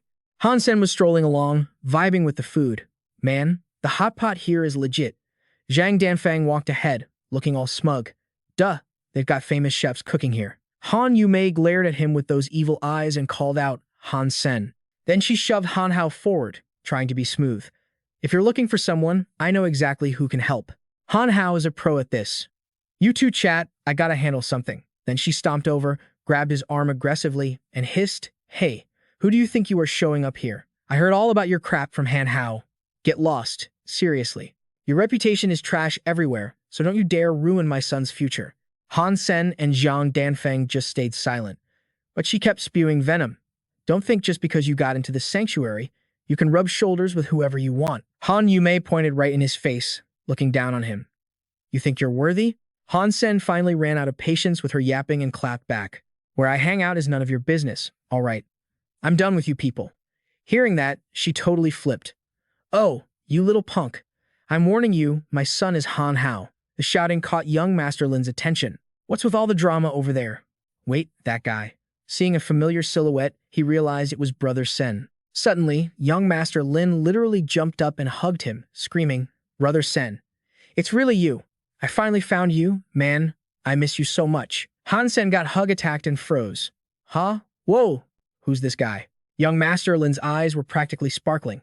Brother Sen, you're my savior. It was a pain finding you, but I knew you were in the Steel Armor Sanctuary, so here I am. Zhang Danfeng was confused. Savior? Old Han, you saved young Master Lin? What's the tea? He looked helplessly at the guy in front of him while the crowd started gossiping. Holy crap, he saved young Master Lin? His ancestors must have racked up some serious good karma. For real, instant jackpot. Can't believe the guy who saved him is so young. Who is he? Is he single? My daughter needs a husband. Han Yumei was terrified. How? How did this happen? Han Hao was just as shook. Mom, young Master Lin said Han Sen saved him. He's actually his savior. Han Sen, fake coughed. Ahem. Young Master Lin, sorry, but this kind of welcome isn't really my vibe. Let's talk later. I gotta bounce. Young Master Lin grabbed his arm. Brother Sen, where you going? My ride's right outside. Let me take you. Han Sen waved him off. Nah, I'm good. Han Sen thanked him anyway. Lin waved as he watched him walk away and shouted, Brother Sen, we're gonna hang out all the time. I'm following you. The gossip crowd went wild again. Who is that kid? Why is young Master Lin worshipping him like that? He doesn't look like an aristocrat. Yeah, never heard his name in the aristocrat circles. Weird, but if he saved young Master Lin, he's gotta be someone special. Zhang Danfeng threw an arm around his shoulder. Old Han, you totally stole the spotlight tonight. You have to tell me how you saved the young master. Han Sen shrugged it off. No rush, let's just enjoy the night. We'll talk about it later. Han Yumei was fuming with rage. That brat Han Sen actually got young Master Lin as a backer? Han Hao gritted his teeth, jealous as hell. I thought he just hid behind women, didn't think he actually had connections. What a drag. Under the clear blue sky and skyscrapers, Han Sen walked chill-like, hands in his pockets. Finally done explaining stuff to that guy. He loves gossip, but I hope I never run into Lin Beifeng again. He thought about it. Well, the dude is rich, so at least he's good for the money. Suddenly, a massive boom exploded in the distance, and a huge fire broke out in a tall building. Han Sen was shook. What the hell? Right then, the system alert blared. Warning. Intrusion by unidentified targets. Warning. Warning. From the fire site, a crowd of people ran out screaming. Total chaos everywhere. Fire. Help. Run. Hurry up and hide. Without thinking twice, Han Sen charged straight in. He quickly analyzed the situation. If he wasn't wrong, that explosion came from a spaceship, a type only the Shura use. The Shura humanity's worst enemy. They look like humans but wear masks and have horns that's their trademark. Humans have been fighting them on this planet for centuries, like, since the beginning. Because the Shura's bodies are way stronger than ours, humans always lost. It wasn't until about 200 years ago, when humans discovered the sanctuary world and started evolving there. A terrified group ran past, screaming, the defense system is trashed. Call the rescue team, now. The comms are down, we're cut off, we're screwed. Han Sen sprinted forward, analyzing as he went. Weird. Planet Luo is all about business, so why is a Shura ship here? He was worried there might be people trapped inside. Han Sen looked up. A spaceship had smashed right through the glass of a skyscraper, leaving a massive hole with black smoke pouring out. Amidst the wreckage, a little girl was dangling there, crying her eyes out. Help me. Sob. Mom. Dad. I'm scared. Han Sen was horrified. That's way too dangerous. If she falls from that height, she's dead. Suddenly, his eyes went wide in shock. The spaceship hatch popped open. A Shura stepped out, glowing red eyes. Massive body, muscles rippling everywhere. Han Sen was terrified. Gold horn? That's a golden horn aristocrat. The monster stepped out slowly, right next to the little girl who was still sobbing in panic. Mom, Dad, sob. The Shura raised his blade, ready to strike. Right at that second, a golden blur flashed by Dollar appeared with his weapon. A light streaked up to the hole. In the corner, that reporter snapped a photo. Fang Mingquan stared with his mouth wide open, thinking, what the heck? Am I hallucinating? That's... Just as the monster swung the blade, Dollar dashed straight at the girl. He scooped her up safely into his arms just in time. His armored hand caught the blade. Dollar leaned back, blocking the Shura's strike with one hand while holding the kid with the other. Seeing this epic scene, Fang Mingquan snapped photos like crazy, hyped up. He saved the kid. That was insane. I'm not wrong. That's definitely Dollar, the guy from the headlines. Finally saw him in person. I got lucky today. Tomorrow's headline is mine. Dollar quickly brought the girl down, comforting her. Don't be scared. I got you. Dollar was sweating bullets, thinking, that blade can smash through mutant armor. I can't be reckless. The Shura wasn't going to let them off that easy. That guy jumped down, chasing hard and slashing wildly. Dollar cursed under his breath. Damn it, he's freaking fast. He switched it up, dodged smooth as butter, and launched himself into the air. He was gone in a flash. Dollar crashed straight through a building, shattering the glass windows into pieces. He told the kid, go find a hiding spot and stay quiet. Got it. The little girl wiped her tears. Okay, big brother, thank you. But having so many people around was stressing him out. Way too many bystanders here. The Shura caught up. Dollar stood his ground at the entrance, but that monster landed a hit on him easily. Blood spilled from his mouth. He gritted his teeth, thinking, motherfucker, that hurts. This is bad. Fang Mingquan saw things going south. Yo, why didn't Dollar dodge that? With his skills, he should be wrecking this guy, right? Then it hit him maybe Dollar was reaching his limit. A full-grown golden horn noble, that thing's combat power is totally on par with an evolver. But Dollar isn't an evolver yet. If this keeps up, he's dead meat. Come on, Dollar, beat his ass. Dollar slammed his fist into the ground, getting ready to strike. Fang Mingquan clenched his teeth, wondering, is live streaming this a mistake? If Dollar gets killed on cam, what the hell am I doing? Suddenly, Dollar threw a massive punch at the guy and screamed, damn it. Even if I die, I'm kicking the Shura out of here. But in a split second, he took another slash. A thought flashed through his mind. This monster is here to kill everyone, no exceptions. The Shura's eyes were glowing blood red, radiating pure killing intent. Fang Mingquan's jaw dropped in terror. If Dollar takes one more hit, he's toast. He has to dodge. That thing raised its blade, ready to finish him off. Fang Mingquan screamed, Dollar, don't die. Dodge it, quick. You gotta give it everything you've got. No one's gonna blame you. Suddenly, a blue aura flared up, and the livestream chat went absolutely wild with cheers. Dollar's gonna counterattack. Kill him. Teach the bastard a lesson. Don't let him live. Dollar is invincible. My little angel, I love you. At that exact moment, he grabbed the Shura's massive body and tackled him off the edge. As they plummeted together, the Shura glared at him like, are you crazy? Dollar just gritted his teeth, showing pure determination. The two figures spiraled in the light, falling faster and faster. The cheering didn't stop. Awesome! I picked the right idol. Stomp that Shura. So handsome, so cool. Dollar's aura is insane. He's like the god of war. Die. Shura. But falling from that height, what's Dollar gonna do? Smoke billowed up, debris flew everywhere, and the viewers were losing their minds. What happened? Is the Shura dead? What about Dollar? Is he okay? Hey, look over there. What are you guys waiting for? He's gotta be okay. Fang Mingquan grabbed his camera and sprinted over, praying in his head. I want a headline. Sure, but I don't want a hero to die for it. Please, Dollar, please don't die. He skidded to a stop. In front of him was a massive crater. As the smoke cleared, he saw the Shura lying in a pool of blood. Fang Mingquan was stunned. The Shura is dead. He looked around frantically. Where's Dollar? Why can't I see him? Crying echoed from above, and the chat was filled with grief. Dollar has fallen. What do we do now? Fang Mingquan pointed his camera up at the hole in the wall. Through the hole, a bunch of kids were looking down, looking worried but also amazed. Wait, are those the kids from Dollar's room? Oh my god, Dollar didn't dodge the attack because he was protecting them. He's a saint. Dollar is a real man. But wait, Dollar wasn't there. Where'd he go? Did he die? Hurry, go find him.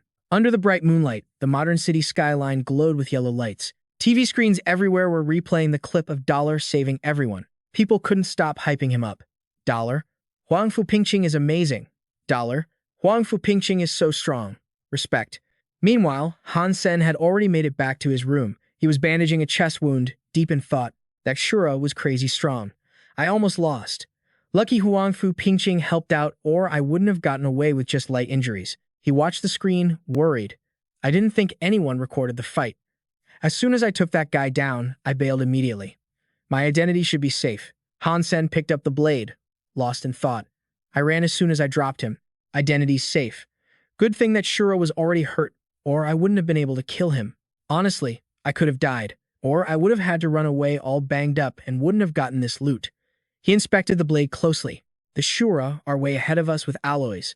Their melee weapons are definitely better than human gear. Plus, this blade belonged to a golden horn Shura. It's top-tier loot. Han Sen started calculating. This thing stands out too much, though. Anyone who saw the video will recognize it. I gotta modify it, make it smaller, turn it into a sword, maybe change the color. Suddenly, a piece of the blade chipped off. Did I break it? But then something small fell out. Huh? A memory card? Han Sen excitedly plugged it into his computer. Let's see what goodies are on here. The screen lit up with a video of a Shura using an insanely powerful move, reverse scale slash. He was hyped. A secret technique from a Shura noble family? According to the specs, my body stats are high enough to learn this. He tried it out immediately. With just one slash, a huge log split in two. Han Sen's eyes lit up, looking at the technique like it was the holy grail. So this is reverse scale slash. It's a beast, he laughed. Jackpot. Suddenly, his phone rang. It was Lin Beifeng. Han Sen picked up. Young Master Lin, what's up? Lin Beifeng laughed cheerfully. Hey Han, aren't you in the sanctuary? You got some big business deal for me or what? Han Sen, scheming as always, said, Sorry, I'm busy, but I am cooking up something big. A while later, Han Sen rushed into a room and said, Station Master Qin, look, I know you're awesome and all. He hesitated but spat it out. But I really don't want to go to Black Hawk Military Academy. I want to go to Luojia. Qing Xuan and Yang Manli stared at each other. Yang Manli slammed the table, pissed off. Han Sen, are you stupid or just brain dead? Black Hawk is a top 50 school. Luojia isn't even in the top 1,000. Why would you want to go to a dump like that? Qin Xuan chimed in coldly. The education and facilities at Luojia can't even compare to Black Hawk. At Black Hawk, you get real experience with warframes and battleships, plus the best neo-martial arts instructors. You get me? She walked up to him, making her point clear. If you graduate from a top-tier place like that, you're set for life. I'm telling you, go to Blackhawk. There's a special yearly quota for archery specialists. With my recommendation and your bow skills, you've totally got a shot at this. Han Sen hesitated, having his own worries. She was right, but Blackhawk wasn't on planet Roka. If he left, who would take care of Mom and Han Yan? Qin Xuan put her hands on her hips and spoke coolly. If you want to stay, that's fine, but opportunities like this don't come around every day. She pointed to the side and said, Manly, go ahead and analyze the video data. Qin Xuan replied, All right, let's take a look. The three of them walked up to the big screen. To Han Sen's shock, it was playing footage of him fighting that Shura. Han Sen was dying inside. He knew it. He really wanted to grab the guy who recorded this and beat the living daylights out of him. Qin Xuan watched the screen and asked, Man Li, what's your take? Man Li just dropped one harsh comment. Dollar is an idiot. Han Sen froze. Huh? This woman dared to call him an idiot. Did she have no concept of being badass? Yang Manli watched every move and started analyzing. His strength and speed are top tier for the first God's sanctuary. The best strategy would be to kite from a distance and spam attacks, but he went head-on. He really overestimated himself. Qin Xuan rested her chin on her hand, watching intently. You're right. That golden horned Shura looked like it was already heavily injured. If not, Dollar would have been dead meat. Han Sen broke out in a cold sweat, actually impressed by how professional these two girls were. They really were military-trained women. Their assessment was spot on. Yang Manlai's eyes were sharp as she said, This is the second time we've seen him, after that fight in the training room, but now he has wings on his back. It has to be him, right? Qin Xuan smiled slightly. Both those wings and that armor come from sacred blood creatures. He didn't use a bow before, looking at it from that angle. Then she glanced at Han Sen, clearly implying that the guy in the video was way different from this loser who still had a long way to go. Han Sen blushed, waving his hands and laughing awkwardly. Of course. How could I possibly compare to Dollar? Qin Xuan shot him a warning look. You can go now.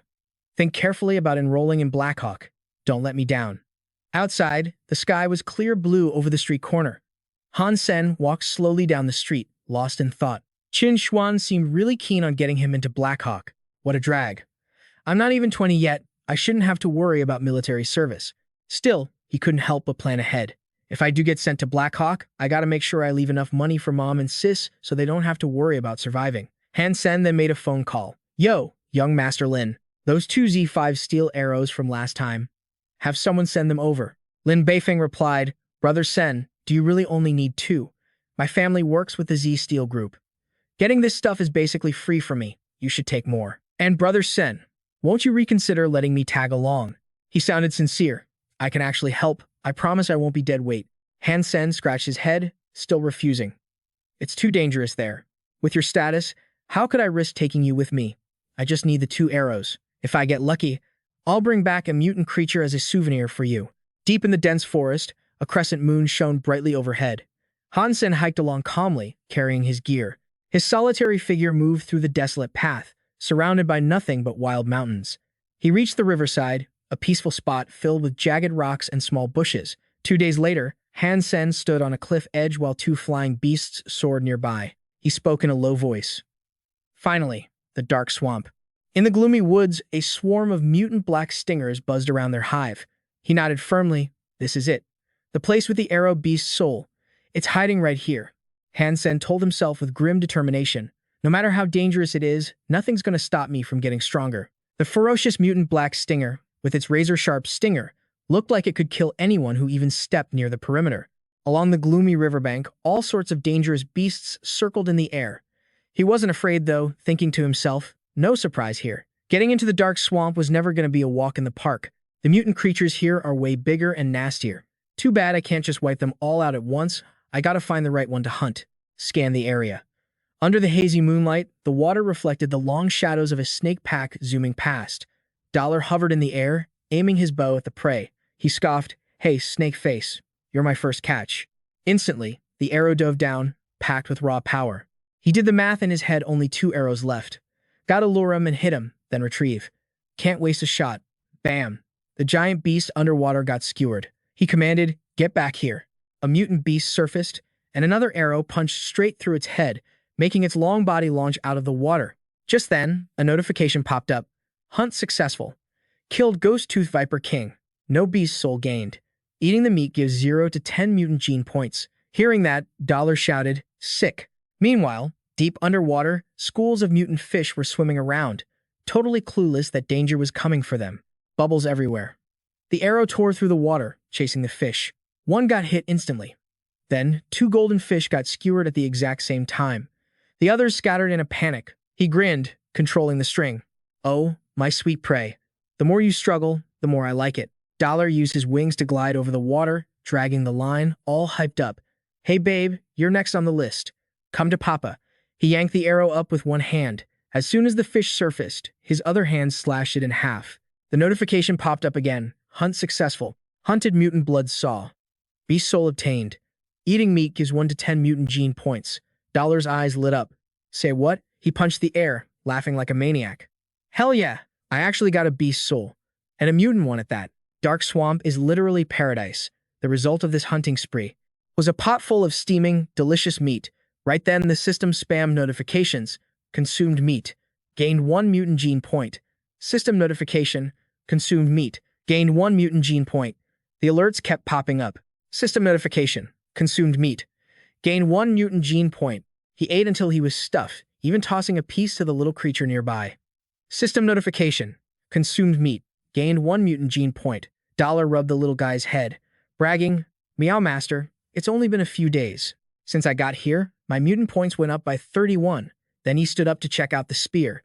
The mutant blood saw Beast Soul as a spear, not an arrow. Whatever, that works. Beast Soul weapons don't need repairs and they're easy carry. Even if it gets totally wrecked, it just fixes itself. Suddenly, a blast of white steam whooshes in with a loud noise. Dollar instantly went on guard, snapping, Who's there? Right then, a massive eagle swooped down through the thick smoke. Dollar raised his sword, ready to fight, thinking to himself, probably a flying type. These things don't usually attack humans for no reason. The beast lowered its head, and a shadow jumped off its back. Lu Weinan walked straight over, pointed at the chunk of green meat, and said, "Hey kid, that meat yours? Let's make a deal." Dollar kept his head down, deep in thought, realizing that was a Mount Beast soul. He didn't think anyone else had the guts to train in this swamp. He answered flatly, "No." Lu Winan sat down next to the boiling pot. Dollar scooped up a spoonful, tasted it, and said, "Heads up, that's toxic claw beast meat. Careful." At the same time, a sound chimed. The system announced he gained 1 mutant geno point from eating. He stood up, thrilled. "I got a mutant geno point. That means this place is crawling with mutant creatures." Lu Winan raised his blade, threatening, "I'm warning you, trade with me, or you'll end up as lunch for my mutant iron-feathered bird." Dollar didn't care at all and replied coldly, "No means no." "Are you stupid or what?" Hearing that, Lu Winan went crazy and swung his blade, shouting, "Arrogant moron. Someone needs to teach you a lesson." Lu Winan charged in, screaming, "I gave you a chance. Die." The blade struck the hard armor, but didn't leave a scratch. Lu Winan broke into a sweat, stammering, "What the? My alloy blade didn't work on you." Dollar lifted his spear, radiating his supernatural power. He scoffed arrogantly, "Alloy blade? You think that piece of trash can hurt me?" Before attacking someone, he swung down, shattering the blade in Lu Winan's hand. Dollar continued, his voice dripping with anger, "You should check your own fighting skills first." He swung a few times, but Lu Winan arched his back and dodged.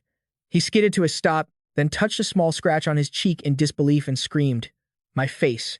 My beautiful, handsome face." Knowing he couldn't win, Lu Winan jumped onto his iron-feathered bird and shouted a challenge. "Don't get cocky. You're gonna pay for this." The iron-feathered bird pushed off and flew him into the air. But Dollar wasn't letting him go that easily. He leaped up, mocking, "You think I can't touch you just because you're on a mount?" Lu Winan looked in horror as the figure flew swiftly toward him. "How the hell are you flying? And that fast?" Dollar smirked, pointing his spear. "Excellent question. Your prize is a poke in the butt." Lu Winan clutched his bleeding butt, screaming, "Ouch! My ass!" Dollar laughed wickedly. "Here's another one." And just like that, he stabbed the other cheek. Lu Winan bawled his eyes out, begging, "Holy crap, let me go. Stop poking me. My butt can't take it anymore. I'm sorry, okay? I was wrong. Please forgive me." He grabbed his bleeding butt cheeks with both hands. Tears streaming down his face, Lu Winan held up an item and pleaded, "I surrender. Great hero, please spare me. Just pretend this never happened." The scene shifts to a bright crescent moon in the night sky. By the campfire, Dollar crossed his arms, looking down at the guy with his butt in the air, and said, "Kid, your life is in my hands.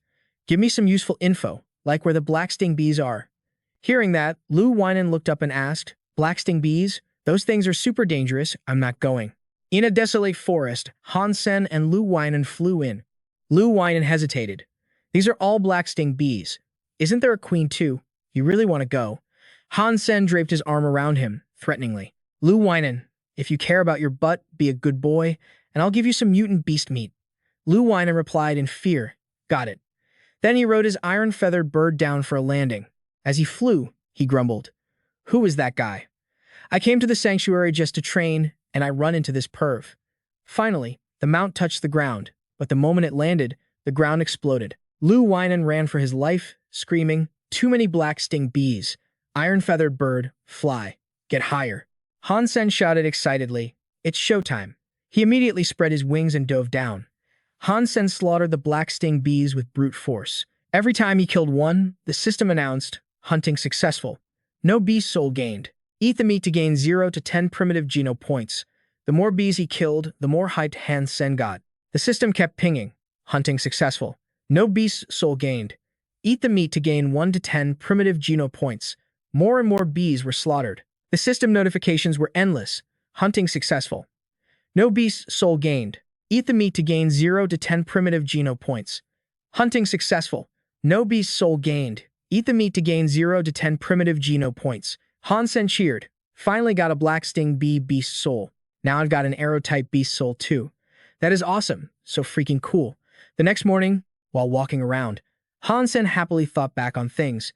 "After hunting in the dark swamp, my mutant geno points are at 47 and primitive points are at 26. Maxing them out isn't far off."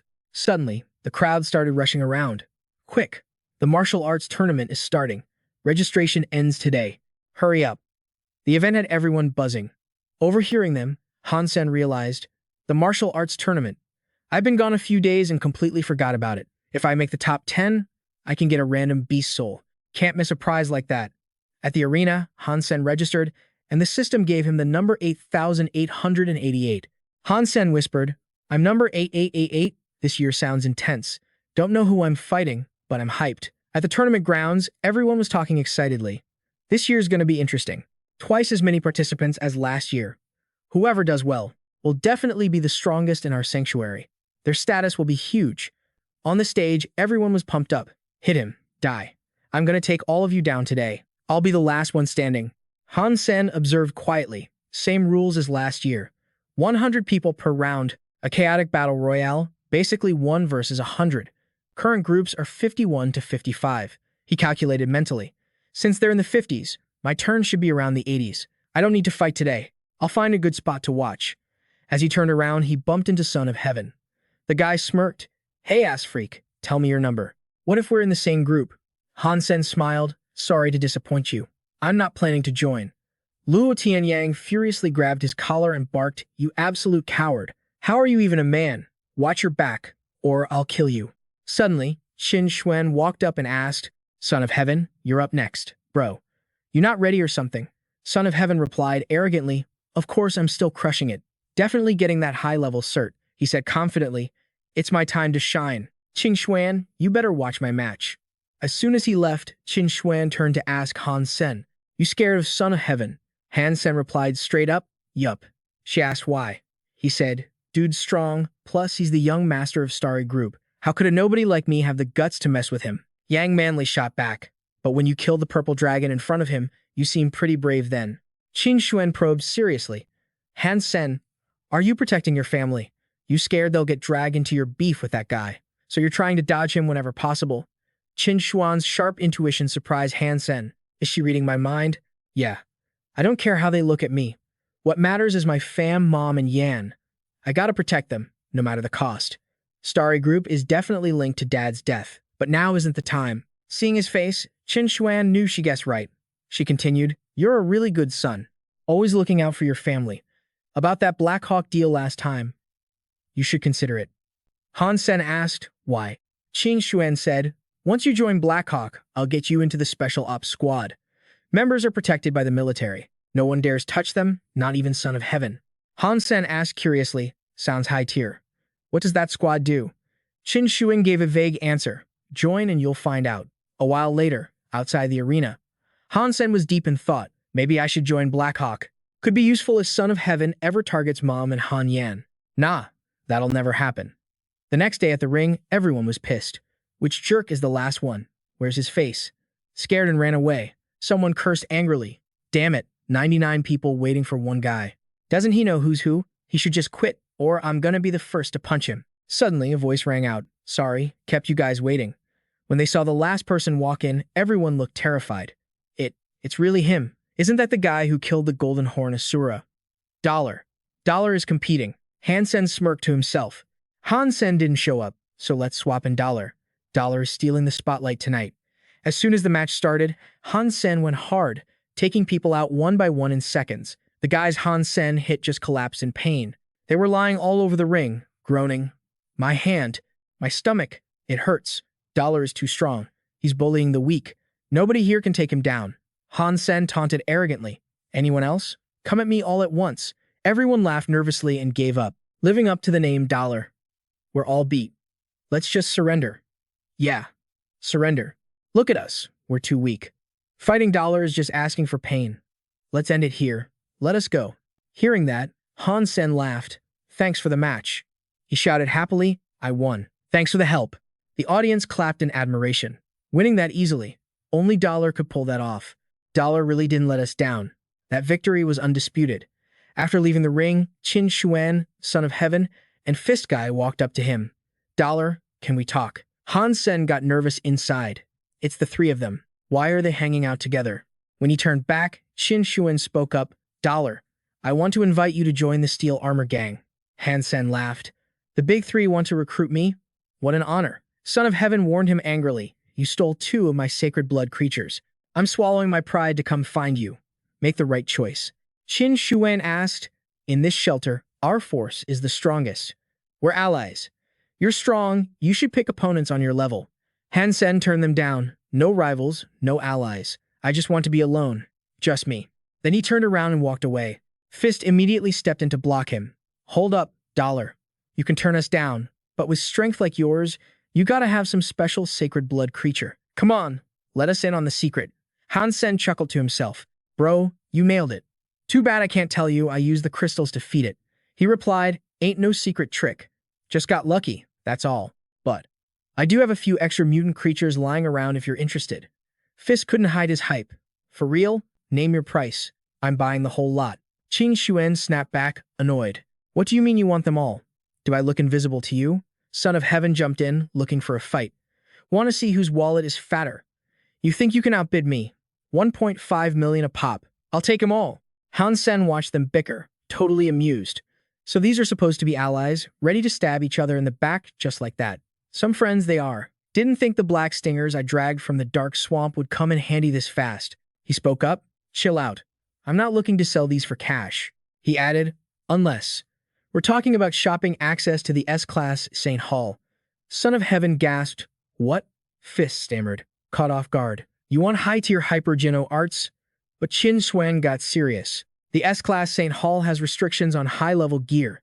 You can't just buy your way in with money. Son of Heaven shook his head. That request is impossible. How about 2 million per beast? What you say? Han Sen just walked away coldly, talking over his shoulder. Not negotiable. I don't want anything else. You guys can take your time thinking about it. In the end, none of the three tried to stop him. Later, in a secluded part of the woods, Han Sen strolled in slowly. Qin Xuan held out an access card. Here's your entry pass for the S-Class St. Hall. Did you bring the mutant creatures? Han Sen grinned, grabbing the card. Station Master Qin, that was fast. You're way more reliable than those other two clowns. He pulled out a bag full of mutant creatures. 30 black stingers in total. If you eat them all, your sacred blood geno points should skyrocket. Han Sen pulled out another bag. I've also got a mutant blood sawfish and a ghost tooth viper king. If you want both, it's just 3 million. Qin Xuan smirked arrogantly. Money isn't an issue. I'll take everything. But, Dollar, you're smart. You realize I'm not making this deal just to boost my geno points. Afterward, Han Sen headed home, feeling good with the S-Class St. Hall card in hand. Getting the St. Hall card was way easier than I thought. He muttered, that's Qin Xuan for you. High-ranking officer, practically the queen of the steel armor gang. She probably did this because she wants to recruit me. If she found out Han Sen and Dollar are the same person, would she flip out? He shrugged. Whatever. Time to check out those high-tier hyper-geno arts. He warned me this card is a one-time deal for just one set, so I gotta play it safe. I can't be around Mom and Han Yan if they don't learn a little hyper-gene art. A bit later, Han Sen checked out Holy Angel real carefully. Combat skills that give a quick boost? Sweet. Now I won't have to be scared of Son of Heaven messing with me. This Holy Angel stuff isn't bad at all, helps upgrade your genes. He read the manual like a hawk. The cultivation process is chill and smooth, no major risks involved. According to the description, Holy Angel is kinda like hypergene art. It lets the user get swole without anyone even noticing. But if we're comparing, hypergene art still kicks its ass. The St. Hall's hypergene art is weaker than the Snow Dragon Goose one. Meanwhile, at St. Hall Academy on planet Roka, the St. Hall teacher asked, you want to take Han Yan out of school? Han Sen replied, yeah, Miss Kui. My family's got some stuff going on, so I gotta request some time off for her. The teacher, Kui Wang, got all serious. Your parents are totally irresponsible. Han Yan marks her attendance, but nobody from your family ever shows up to parent-teacher meetings. The first time I meet her big brother is to pull her out. Han Sen gave an awkward laugh. I'm really sorry. My family's been super busy, so we kinda slacked off on that. He thought to himself, no way I can tell her the real reason. I need Han Yan home to practice Holy Angel. Kuo Wang stood up, looking all stern. Honestly, Han Yan is super talented, but she's still using basic nutrient solutions. If she doesn't get high-grade nutrients and treatment to match, she's gonna get left in the dust. I really hope your family takes this seriously. Han Sen looked confused. High-grade nutrient solution? She explained, it's a higher quality serum. The sooner she takes it, the better. It boosts her physical and mental stats like crazy. You don't want Han Yan stuck at the starting line forever, right? He asked. How much is that stuff? Ku Wang answered. For S-Class, 5 million a year. You sent her to St. Hall, so surely you expected the cost. Han Sen panicked inside. Damn it, I'm broke.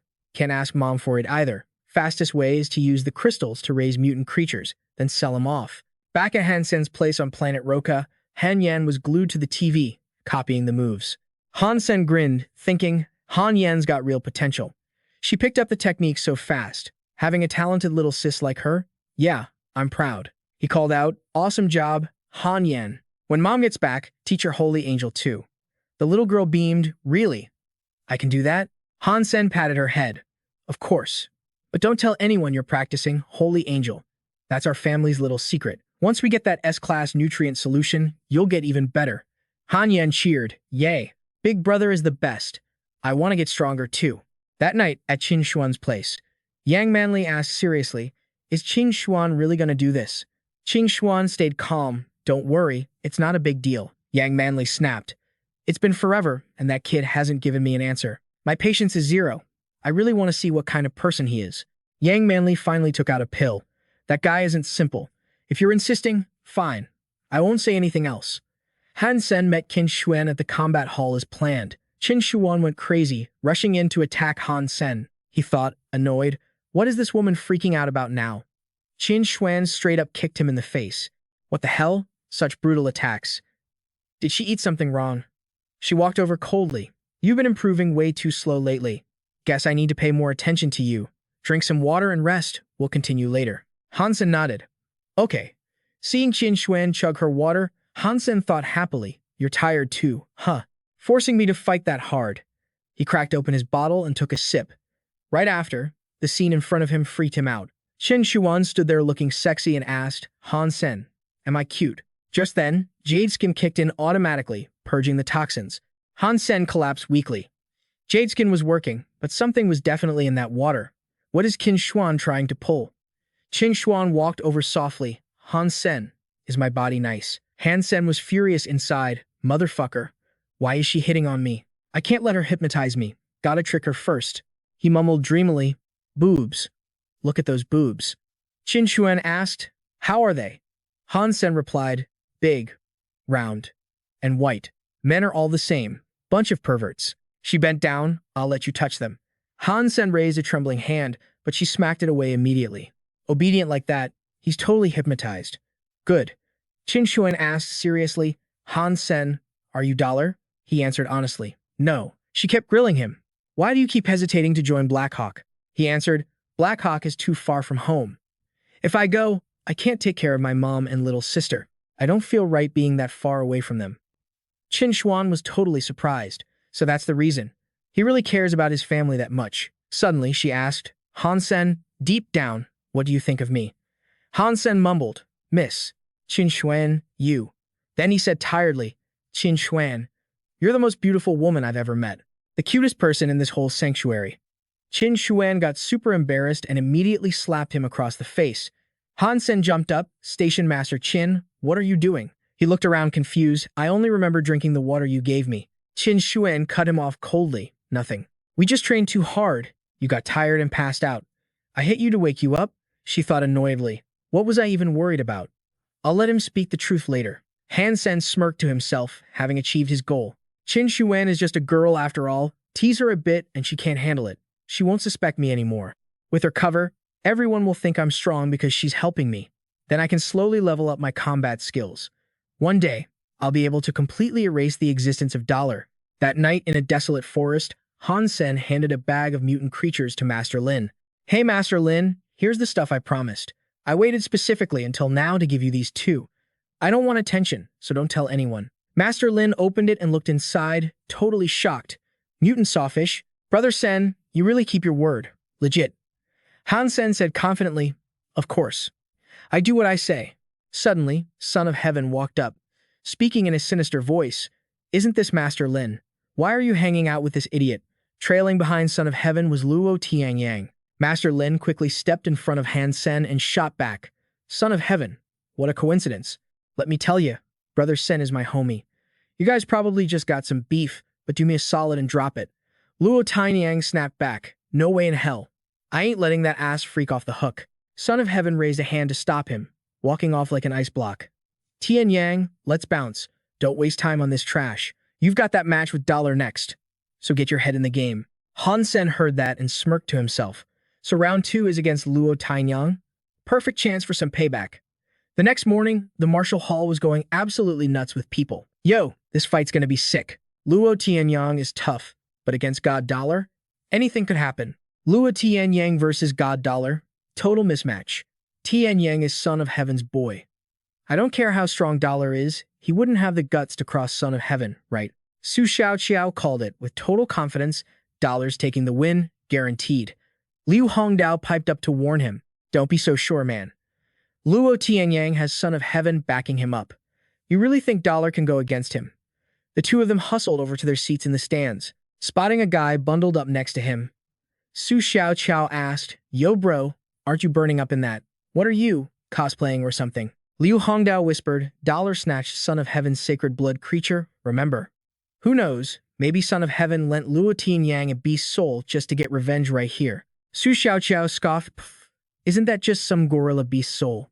Dollar's got plenty of souls stacked up too. Luo Tianyang is all brawn and no brains. He won't last a minute against God Dollar. Liu Hongdao smirked. Fine then, wanna bet on it? If Luo Tianyang lasts more than a minute, I get your mutant blood beast.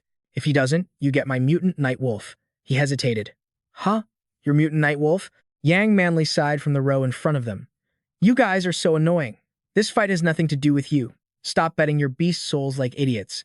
The screen flashed, Dollar versus Luo Tianyang. The crowd went wild. Fight start. Wait, where's Dollar?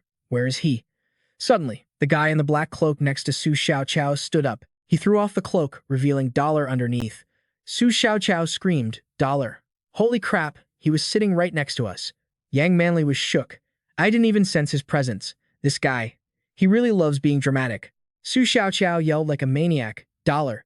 You gotta drop him in under a minute, please. Han Sen frowned, thinking, Su Xiaoqiao, you're making this hard for me. Luo Tianyang snarled, You dead-ass Dollar. Get over here and take your beating. Han Sen quickly checked his stats. He calculated that his current condition wasn't bad at all. 3 sacred blood beast souls, 4 mutants. Even though that mutant three-eyed cat is useless, and the black-scaled serpent only works underwater. Dollar slowly stepped into the ring. Fight on. Luo Tianyang charged in. I'm gonna chop you into mincemeat. His sacred blood beast soul materialized instantly. A sacred blood gorilla appeared. Liu Hongdao laughed. Luo Tianyang really did borrow Son of Heaven's beast soul. I've totally won this bet. Su Xiaoqiao grabbed his head in frustration. Dollar. You can't let him last more than a minute, or my mutant night wolf is toast. Please, man. Son of Heaven watched silently from above while people around him buzzed. 1 sacred blood creature, 2 mutants. Take Dollar out. Son of Heaven really loaded him up.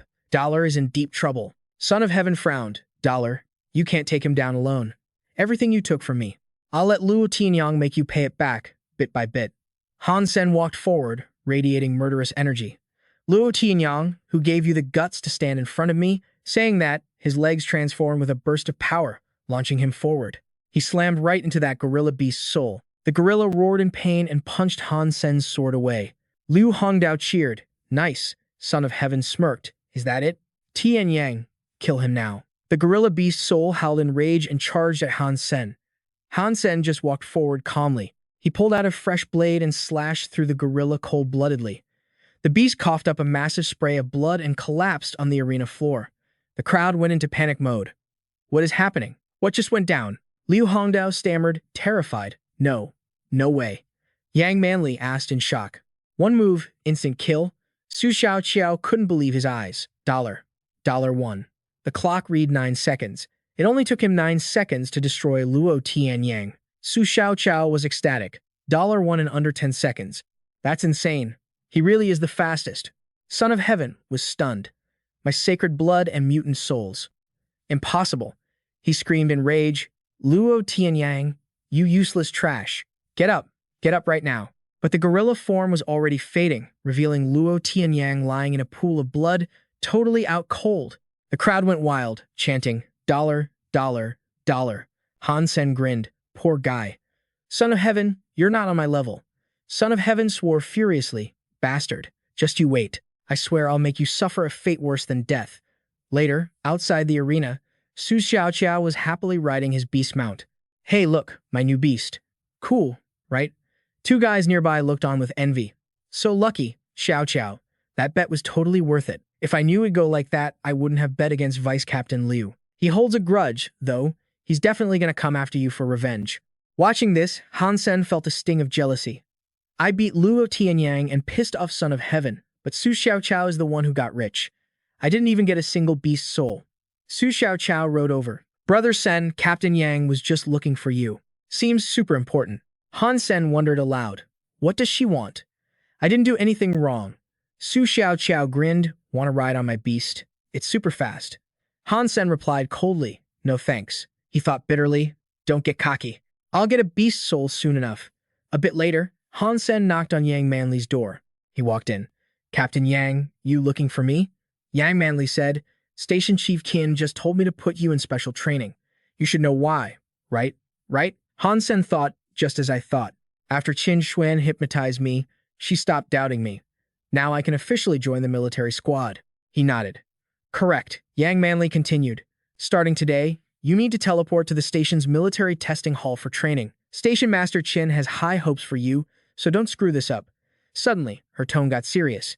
Of course, if you can't pass the test or it gets too tough, you can just quit. It'll just prove you're weak.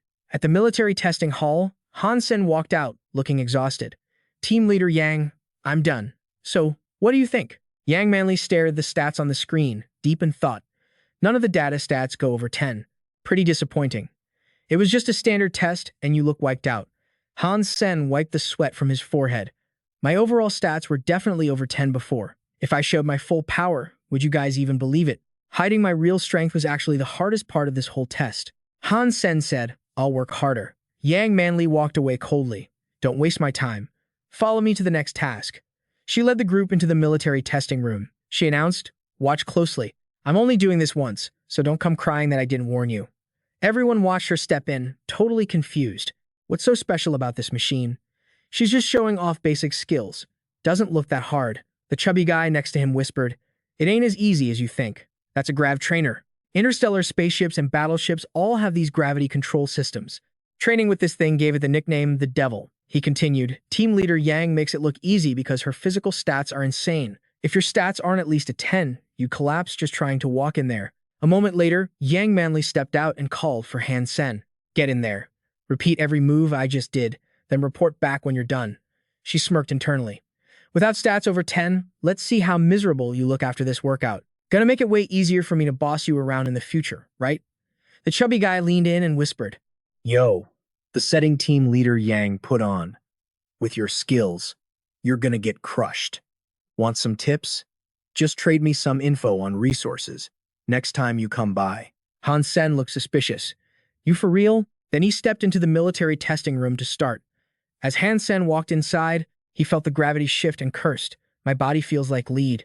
This grav trainer doesn't have a display. Those jerks probably tweaked the settings secretly. Total scam. Whatever. Doesn't matter. I just gotta beat the settings Yang Manly set. Han Sen stepped up and slammed the plus button, maxing it out to see where his limit really was. He pushed through the workout.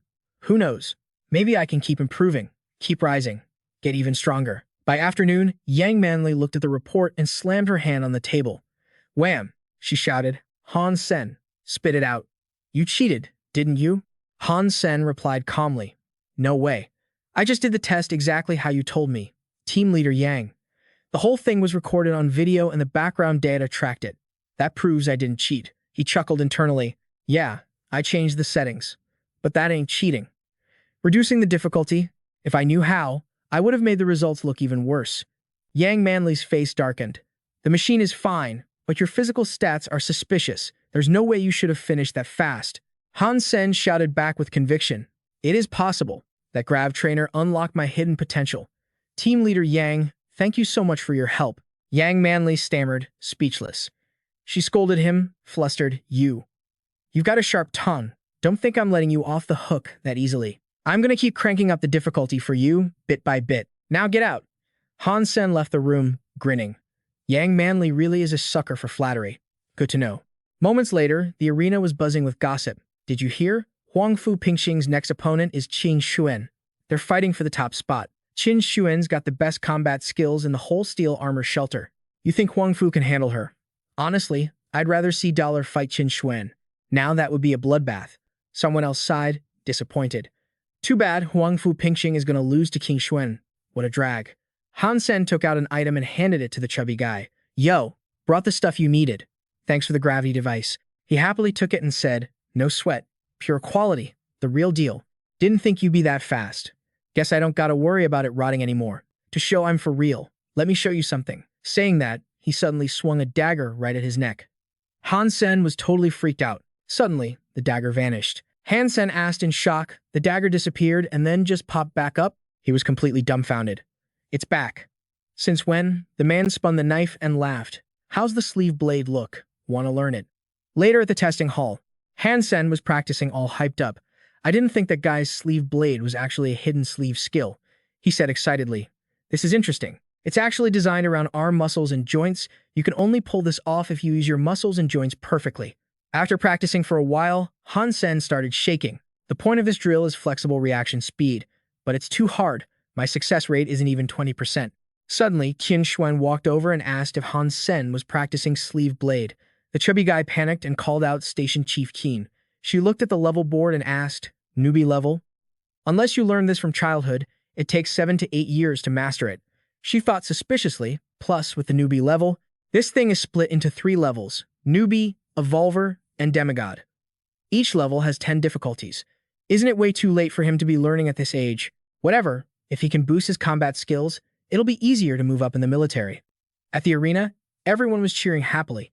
Qin Xuan, dollar, dollar. Qin Xuan, dollar, dollar. 2 guys behind Son of Heaven said annoyedly. The final match. The fight for the #1 spot in Steel Armor Shelter. Station Chief Qin can definitely take down Dollar instantly, getting revenge for our brother Luo. Son of Heaven gritted his teeth and said, Dollar, you're no match for Qin Xuan. If you're smart, you should just surrender. Then I'll be the one to kill you with my own hands. Walking up from the stands, loud cheers rang out from the white-haired girl's side. Qin Xuan. On the opposite side, someone wearing full-body armor appeared, and there was a different cheer. Dollar, dollar. Han Sen stood there in his armor, waving to the audience super confidently. He shouted to everyone, thanks for the support, guys.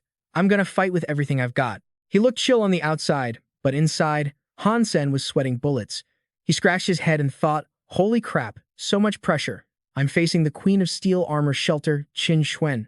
Then he stares at his hands, shaking like crazy and thinks, I was too busy grinding that sleeve blade skill. Didn't prep at all, and now I'm shaking like a leaf. Across from him, Qin Xuan steps onto the ring, totally owning it. She puts her hands on her hips, laying down the law. Yo, Dollar, how about a deal? If you lose, you join the Steel Armor Gang as vice captain.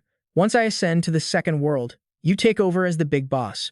Under the mask, Han Sen's face scrunches up in total confusion. He asks, like he can't believe his ears, say what? The stands are packed tight, people looking like tiny specks from far away. In the arena hallway, Son of Heaven frowns, staring at the ring, and says, sounds like Qin Xuan's trying to recruit Dollar. A guy behind him pipes up, Dollar might have gotten stronger. But so has Qin Xuan, yet she's humbling herself.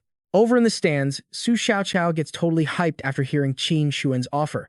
He jumps up and screams, hey Dollar. Just say yes, man. Hurry up. But unlike the fanboy behind her, Yang Manly in the front row is totally baffled by the offer. She knits her brows and thinks, Qin Xuan. The Steel Armor Gang represents the military and the alliance. Are you seriously doing this while the whole crowd is watching? Han Sen stays chill and says, sorry, I'm flattered by the offer, but that's a hard pass. Qin Xuan snaps back, why? Han Sen holds up 2 fingers, sounding cocky as hell. 2 reasons. First, you can't beat me. Second, I'm gonna hit the second world way before you do. Qin Xuan scowls, clearly ticked off. You're way too arrogant. On the outside, Han Sen smirks like he owns the place, but inside, he's totally regretting it. Yeah, why did I talk smack like that? He thinks, I didn't actually want to fight her, but I had no choice. Acting all high and mighty was the only way to turn her down. Over on the side, Yang Manly crosses her arms and scoffs. Is this guy brain dead? Does he even realize what kind of garbage he's spouting? Su Xiaoqiao grins from ear to ear and says, that's Dollar for you. Can't buy him off with stuff. Strong, decisive, so freaking cool. Elsewhere, Son of Heaven is raging, screaming, Qin Xuan, don't waste your breath on that psycho. Just attack him. Back in the ring, Han Sen steps closer to Qin Xuan and whispers, but hey, I've got a counteroffer. If you win, I'll reveal my true identity. She looks skeptical and asks, for real, Han Sen takes a step back and adds casually, or, you can give me an S-class purchase quota. Hearing that, Qin Xuan raises her hand and drops into a combat stance. She says, deal. Bring it on. Han Sen stares at the purple aura swirling around her and gets serious. Sacred blood beast soul, poison heart, butterfly. Just one hit from that thing and my sacred blood armor is toast. Then he thinks, now I'm hyped. Let's do this. Han Sen leaps into the air, popping out two sharp blades from his arms. He shouts, I'm going all out to take you down. Rushing at Qin Xuan, he sizes up his odds. I know her moves and skills inside out after all that practice. Right now, I'm Dollar. To her, I'm a stranger, a total mystery. That's my ace in the hole. He swings his blade, cracking the arena floor wide open. Qin Xuan jumps back, dodging it smooth as butter. Han Sen doesn't flinch, thinking, yeah, I knew you'd dodge that easily. Meanwhile, after dodging Han Sen's blade, Qin Xuan does a backflip in midair. She charges at his flank, gripping a short sword with a wicked point. Qin Xuan sneers as she rushes in. Nice blade, but it's too heavy. Your attack speed sucks. The sharp edge flies right at the side of Han Sen's face, but he doesn't twitch a muscle. Despite the danger, the corner of his mouth visible under the armor curls up into a cocky smirk. Qin Xuan thinks, confused. Why isn't he dodging? Facing the charging girl, Han Sen suddenly heaves his blade to the side, keeping his body rock solid. A flash of light cuts across Qin Xuan's vision. She freaks out and jerks her body back to dodge. She thinks, is he using defense to counterattack? Let's see who's really in trouble. After backing off to a safe spot, Qin Xuan says grimly, hey Dollar, I gotta admit, you're no average guy. Han Sen stands across from her, swinging his massive blade non-stop, and says, I've got sacred blood armor protecting me, so your little dagger won't kill me even if it hits. Gripping the huge blade with both hands, he adds, but you? You could get sliced in half by this thing. Dodge left, dodge right. Qin Xuan easily sidesteps every single one of Han Sen's attacks. Her long hair whipping around, she smirks. Pretty strong, not bad. Now, let me see. Seeing Qin Xuan close in again, completely unfazed by his blade, Han Sen frowns. I'm using the Shura's Blood War Golden Horn, and she's still dodging everything. Thinking that, Han Sen has to admit this chick is seriously strong. In the stands, Su Xiaoqiao watches the fight and yells. Looks like Station Master Qin is getting pushed back by Dollar. She can't even counterattack. Yang Manli hears this, frowns, and snaps back. What do you know? Qin Xuan is just dodging Dollar's attacks on purpose. She's practiced atomic fission. She's just waiting for him to burn out his stamina. Su Xiaoqiao looks confused. Atomic fission? What's that? An image of Qin Xuan meditating pops into Yang Manli's head. She explains to Su Xiaoqiao like she's talking to a kid. It's a high-level hypergeno art that uses every part of the body. Just like the name says, it's basically the root of all hypergeno arts. It conserves energy and massively boosts your physique. That's why Qin Xuan isn't getting tired at all. Glancing back at Qin Xuan's serious face down in the ring, Yang Manli continues. Qin Xuan's goal is to be one of the chosen top 10. She only qualifies if she takes the #1 spot in the steel armor shelter. So, she is definitely going to win this fight. Son of Heaven, watching through the glass in the hallway, also says excitedly, hell yeah! Take him down, Qin Xuan. Wait till he's gassed out, then hit him with a finisher. Suddenly, a voice beside him says, no, Dollar won't lose. Son of Heaven spins around to see who spoke and spots two guys, one blonde, one with brown hair. He called out, isn't this young Master Yuan and young Master Qing? The one who spoke earlier was young Master Yuan. But right now, he didn't even bother answering, he just focused on watching the match down below with a bucket of popcorn in his hand. Young Master Qing had to lean over and reply to Son of Heaven. Oh, Brother Tianzi, what a coincidence, huh? Son of Heaven spoke up again. Yuan, you're young and naive. You don't know much about combat skills. Don't judge so freely, or you'll just embarrass yourself. Young Master Yuan finally turned and shot him a look. He smirked mockingly. Dollar's combat skills. Seems like he snatched quite a bit from you. Maybe you should check yourself first. Son of Heaven instantly snapped, growling at him. Meanwhile, down in the ring, Han Sen swung his blade at Qin Xuan. Young Master Yuan's voice kept ringing out. That event is known as a legend in the steel armor shelter. How could a legend fall? Qin Xuan jumped up to dodge the blade, aimed at her, and thought, this is really weird. My body is circulating with atomic fission, so I don't feel tired at all, even after such a long fight. She held her short sword and backed away. Qin Xuan continued thinking suspiciously. But why isn't he tired either? Han Sen calmly walked over, raised his blade, and spoke provocatively. Station Chief Keen, I know what you're wondering about. That's right, I'm not tired. Resting the blade on his shoulder, he grinned, pointed at Qin Xuan, and went on. For someone aiming to be number 1 in steel armor, shelter, and get into the top 10 chosen, how could I not be prepared? At the very least, I can't collapse before you do. Thinking back to his training, Han Sen thought to himself, Jade skin lowers my body temperature, and my accumulated energy increases at the same time. I've been through the gravity machine, so my physical stats have gone up a lot. He pointed the blade at Qin Xuan and thought happily. Before, I felt like facing Qin Xuan was a huge disadvantage, but right now, I'm doing great. At that moment, Qin Xuan spoke up. Dollar, looks like I have to use a special technique to deal with you. Finished speaking, Qin Xuan's eyes went sharp. She threw her arms out and shouted, Beast Soul Fusion. Purple lightning started appearing, wrapping all around her. Then she crossed her arms, and a crazy wind kicked up, blowing her hair everywhere. Then from Qin Xuan's body, a blurry image of a huge golden lion shot straight up into the sky. Seeing that, Son of Heaven was stunned and said, That's a sacred blood and mutant golden lion beast soul. Yang Manley in the stands also spoke up.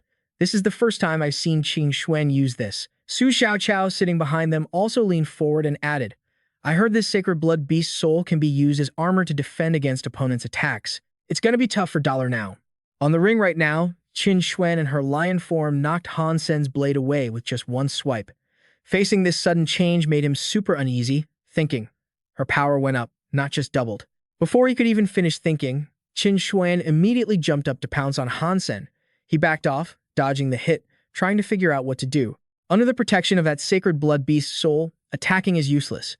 Right then, a pair of red wings suddenly sprouted from Han Sen's back, looking just like bat wings. He shot straight up into the air, dodging the lion, pouncing down below. Seeing the scene in front of them, Su Xiaoqiao shouted excitedly, Whoa, Dollar can fly. He's dodging Qin Xuan's attacks. So cool. Su Xiaoqiao, whose side are you on anyway? If you like that Dollar guy so much, I'm ready to beat you to a pulp right here. Yang Manley angrily grabbed Su Xiaoqiao's collar, and he immediately begged for mercy and fear. Team leader Yang, I was wrong. Over in the hallway, Son of Heaven felt worried for his goddess, frowning and muttering, This is bad. Unlike him, young Master Yuan didn't care at all. He casually said, Qin Xuan doesn't have wings. It's going to be really hard for her to win. Back to the match, when Qin Xuan jumped up trying to catch Han Sen, he immediately somersaulted in midair, flew to the side, and easily dodged the sharp claws. When Qin Xuan pounced again from the side, Han Sen shot straight up into the air to dodge. Qin Xuan ground her teeth, thinking, This bastard dares to fly around just to piss me off? Damn him.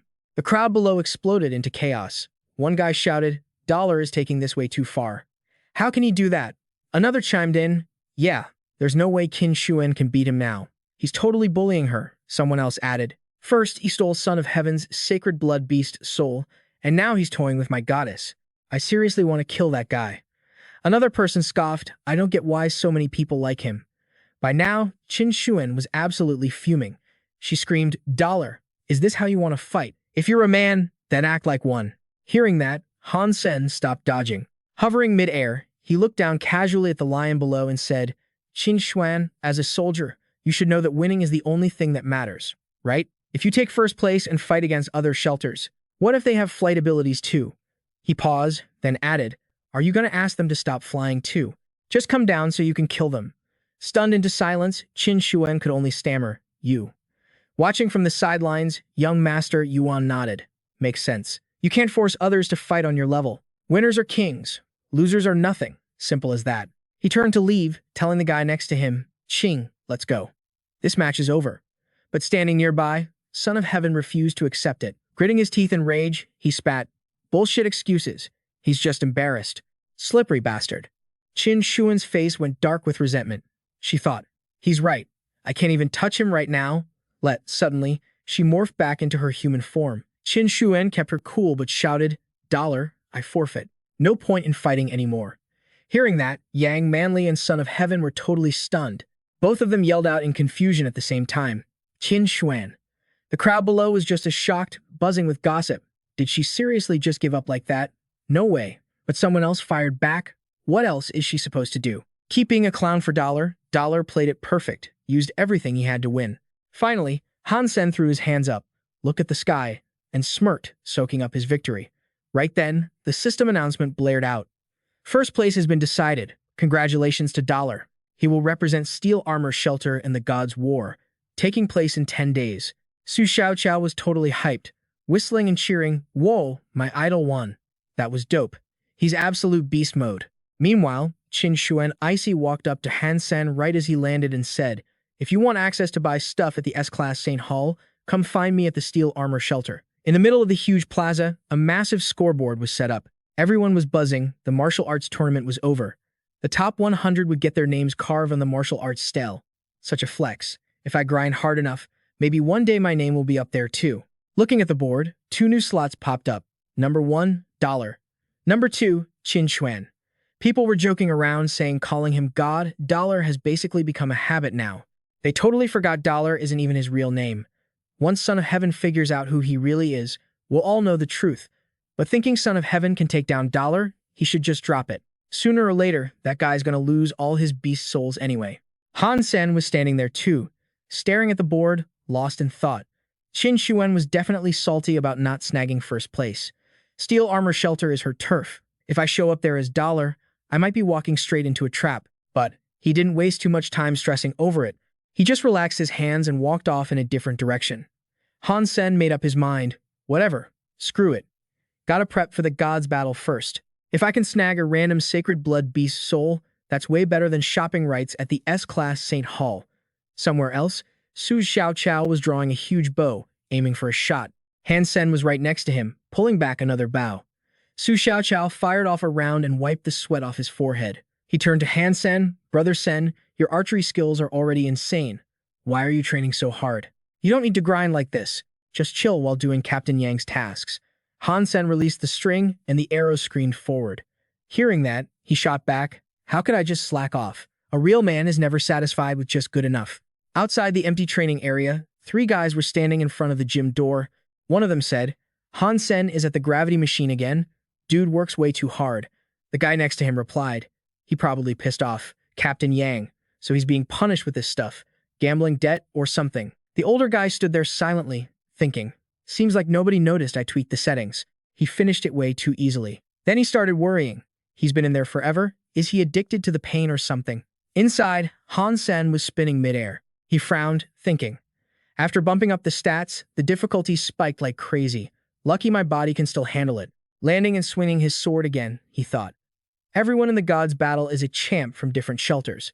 There's going to be tons of people stronger than me. I don't want to lose, and I can't lose. 2 days later, warm sunlight hit the Steel Armor Shelter HQ. Qin Xuan was walking down the hallway, thinking. It's been days since the fight, and that Dollar guy still hasn't shown up. Heh, smart move. If he actually dared to come to Steel Armor Shelter, he'd never leave in one piece. Suddenly, Qin Xuan heard noise from a nearby gym. Over here, she wondered, who the heck is training this late? Walking closer and peering through the one-way glass, Qin Xuan was shocked. Han Sen? He's practicing the sleeve blade. Last time he was total newbie level. Let's see how much he's improved. She looked at the system panel display, current level. Evolver level 3. Qin Xuan practically screamed, no freaking way. Her eyes went wide. In just a few days, he went from newbie to level 3 Evolver, going from clueless to that. It's impossible. She frowned, thinking. Even it took me years to hit that. This guy's potential is terrifying. Han Sen was wearing VR goggles, dripping with sweat. His arm, wrapped in protective gear, was moving rapidly. Han Sen thought distractedly. Training Jagskin really buffed my muscles and joint flexibility. I should have realized this sooner. The screen flashed past it. Han Sen pulled off his goggles, grinning, clearing that felt amazing. Qin Xuan was suddenly standing there, handing him a water bottle. Not bad, she praised. Han Sen jumped, shouting, Qin Xuan, when did you get here? Staring at the bottle, he told her, I ain't drinking that. Last time I drank something of yours, I blacked out cold. He mentally warned himself, free food is a trap. She definitely spiked it. Qin Xuan didn't really care though. She shoved the bottle at him and said, suit yourself. Then she turned and walked away, leaving Han Sen scratching his head, staring at the water confused. Qin Xuan smirked, thinking, lucky for him, he's one of my people. With his current skills, he can adapt way beyond just archery, weapons, and warframe control. With potential that's sick, he's gonna evolve and get even stronger. Scene change. A few days later, back at Han Sen's apartment, he sat with his arms crossed in front of his computer, analyzing. God's battle starts tomorrow. Suddenly, I'm feeling kinda nervous, like any vet knows. The two biggest fears are seeing these names. On the screen, God's Battle Rank 5, Tang Zhenliu. God's Battle Rank 2, Lin Feng. Han Sen thought for a sec. Tang Zhenliu has a crazy fan following. I don't know much about Lin Feng, but the name sounds like Lin Bei Feng. Don't tell me they're related? Resting his chin on his hand, Han Sen asked himself. Objectively speaking, these two should have gone to the second god's sanctuary already. Why are they still camping here? Weird. He leaned back. Forget combat skills. Just their high-tier beast souls are scary enough. Hope I don't run into them early. Even if I fight back, I'd take too much damage. No profit in a fight like that. The phone on the desk buzzed. Han Sen jumped and looked over. Yo. Incoming call. Unknown number. Who could it be? Picking up, Han Sen spoke first. Hello. Who's this? The voice on the other end answered. You Han Sen. I'm Fang Jinki. Hearing that name, Han Sen remembered the guy he slammed earlier. He thought, Fang Jinki. Oh, that guy. Shuexi's fourth brother. On the other side, Fang Jinki was leaning against a table. Next to him was a guy quietly reading a book. Jinxi looked down at the floor and continued speaking into the phone. So, that guy told me to hit you up. It's about the Huangfu Pingxing match tomorrow. Fang Jinki said if you can make it, my buddies have got a gift for you. Nearby, a guy in a red shirt was standing by the glass door, staring at the view outside. On the other end of the line, Han Sen caught the main point and got serious. The God War? A clip was playing on the electronic screen. Some dude in a hood holding a short sword was surrounded on all sides. Then, all of a sudden, he swung that sword a few times. The blade left these faint blue after images as it slashed right across their necks. By the time he pulled back, everyone except him had dropped to the ground. Outside the screen, Fang Jinki, Tang Zhenliu, and Han Sen were glued to the footage. Behind them, Lin Feng was sitting all chill on the sofa. Han Sen shoved his hands in his pockets and looked bored out of his mind. You guys dragged me here just to watch this? Tang Zhenliu, standing right next to him, shot back. Why? Doesn't it look familiar? Han Sen didn't answer right away. He was thinking, surprisingly hard. I didn't think the friends Fang Jinki mentioned would be Tang Zhenliu and Lin Feng. I was worried about facing them in the Huangfu Pingxing match. Never thought we'd meet up like this. He frowned and looked back at the guy on the screen, deep in thought. That guy in the video is legit strong. Looks a lot like Sleeveblade, but way more ruthless and decisive. Every strike is meant to kill. Han Sen turned to the guy next to him. Who's that? Tang Zhenliu answered, Yi Dongmu. He's with Huangfu Pingxing, grandson of a big-shot senator in the upper house. Han Sen frowned immediately. A senator's grandson? What's that got to do with me? I don't want to get mixed up with political types. Tang Zhenliu grinned. Don't worry. Even we can't get close to him easily. In the Alliance, he's watched 247 no matter where he is.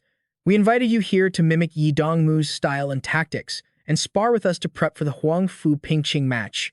Han Sen looked confused. You kidding me? That freak's close combat skills are way better and more polished than mine. If you want practice, wouldn't it be better to just find him? But Tang Zhenli replied with total confidence. I tried that. He said, your potential is limitless. At that level, it makes a huge difference. Brother Sen, just spar with us. I'll give you whatever you want. On the outside, Han Sen acted all hesitant, but inside he was gloating. Tang Zhenliu is famous, yet he's asking me for help. He's gonna owe me big time. He held up one finger. One S-Class St. Hall license. Tang Zhenliu smiled. Deal. Lin Feng chimed in from the back. Brother Sen, here are some videos of his combat skills. Study them carefully. The Huangfu Pingxing match starts tomorrow. Looks like we're pulling an all-nighter. A long while later, it was pitch black outside. A crescent moon hung in the sky. Tang Zhenliu crossed his arms and checked the clock behind him. It's been hours. Is Han Sen taking too long? Jinqi already went home to sleep. Lin Feng sat calmly in his chair. No rush. If he's taking this long, it means he's studying it thoroughly. Just then, Han Sen opened the door and walked out. He lowered his eyes. Yi Dongmu's movement style.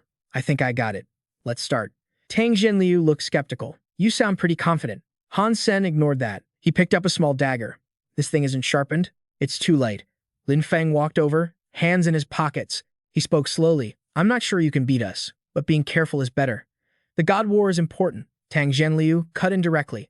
Stop being so picky. Don't think you're stronger than Yi Dongmu. Han Sen swung his arm to attack, snapping, you better take me seriously. Tang Zhenliu leaned back just before Han Sen's hand stabbed forward. He yelled angrily, damn it, we haven't even started. You sucker punched me. Changing his moves instantly, Han Sen said. You think Yi Dongmu is going to wait for a starting bell? Han Sen thrust his other hand forward. It was empty. Tang Jinliu panicked. The knife disappeared. The hands in front of him clawed forward, the knife flickering in and out of sight. A flash of light grazed Tang Jinliu's cheek, spraying a bit of blood. He scrambled backward in panic. He touched his cut cheek, gasping in disbelief. What the? Lin Feng, standing in the corner, frowned. Not sharpening it was definitely the right choice. Tang Jinliu started swinging back. He launched a powerful spinning kick that Han Sen barely blocked. Han Sen gritted his teeth and groaned, stumbling back a huge distance. Once he steadied himself, Han Sen frowned at Tang Jinliu. He's too strong. His physical stats are definitely way higher than mine. Tang Jinliu regained his composure and smirked. Don't lose confidence now. The two separated. Han Sen braced himself on the ground, thinking, if I go head-to-head on power, I don't stand a chance, but I have the advantage in close combat. After a split second of hesitation, he dashed forward. Tang Jinliu shouted, startled, what? Han Sen's small knife stabbed forward, but Tang Jinliu dodged it easily.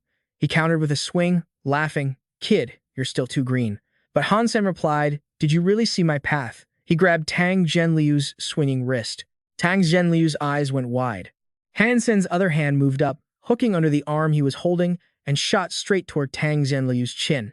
Tang Jinliu flinched. What the hell? Seeing the blade right at his throat, he broke out in a cold sweat. He couldn't believe it.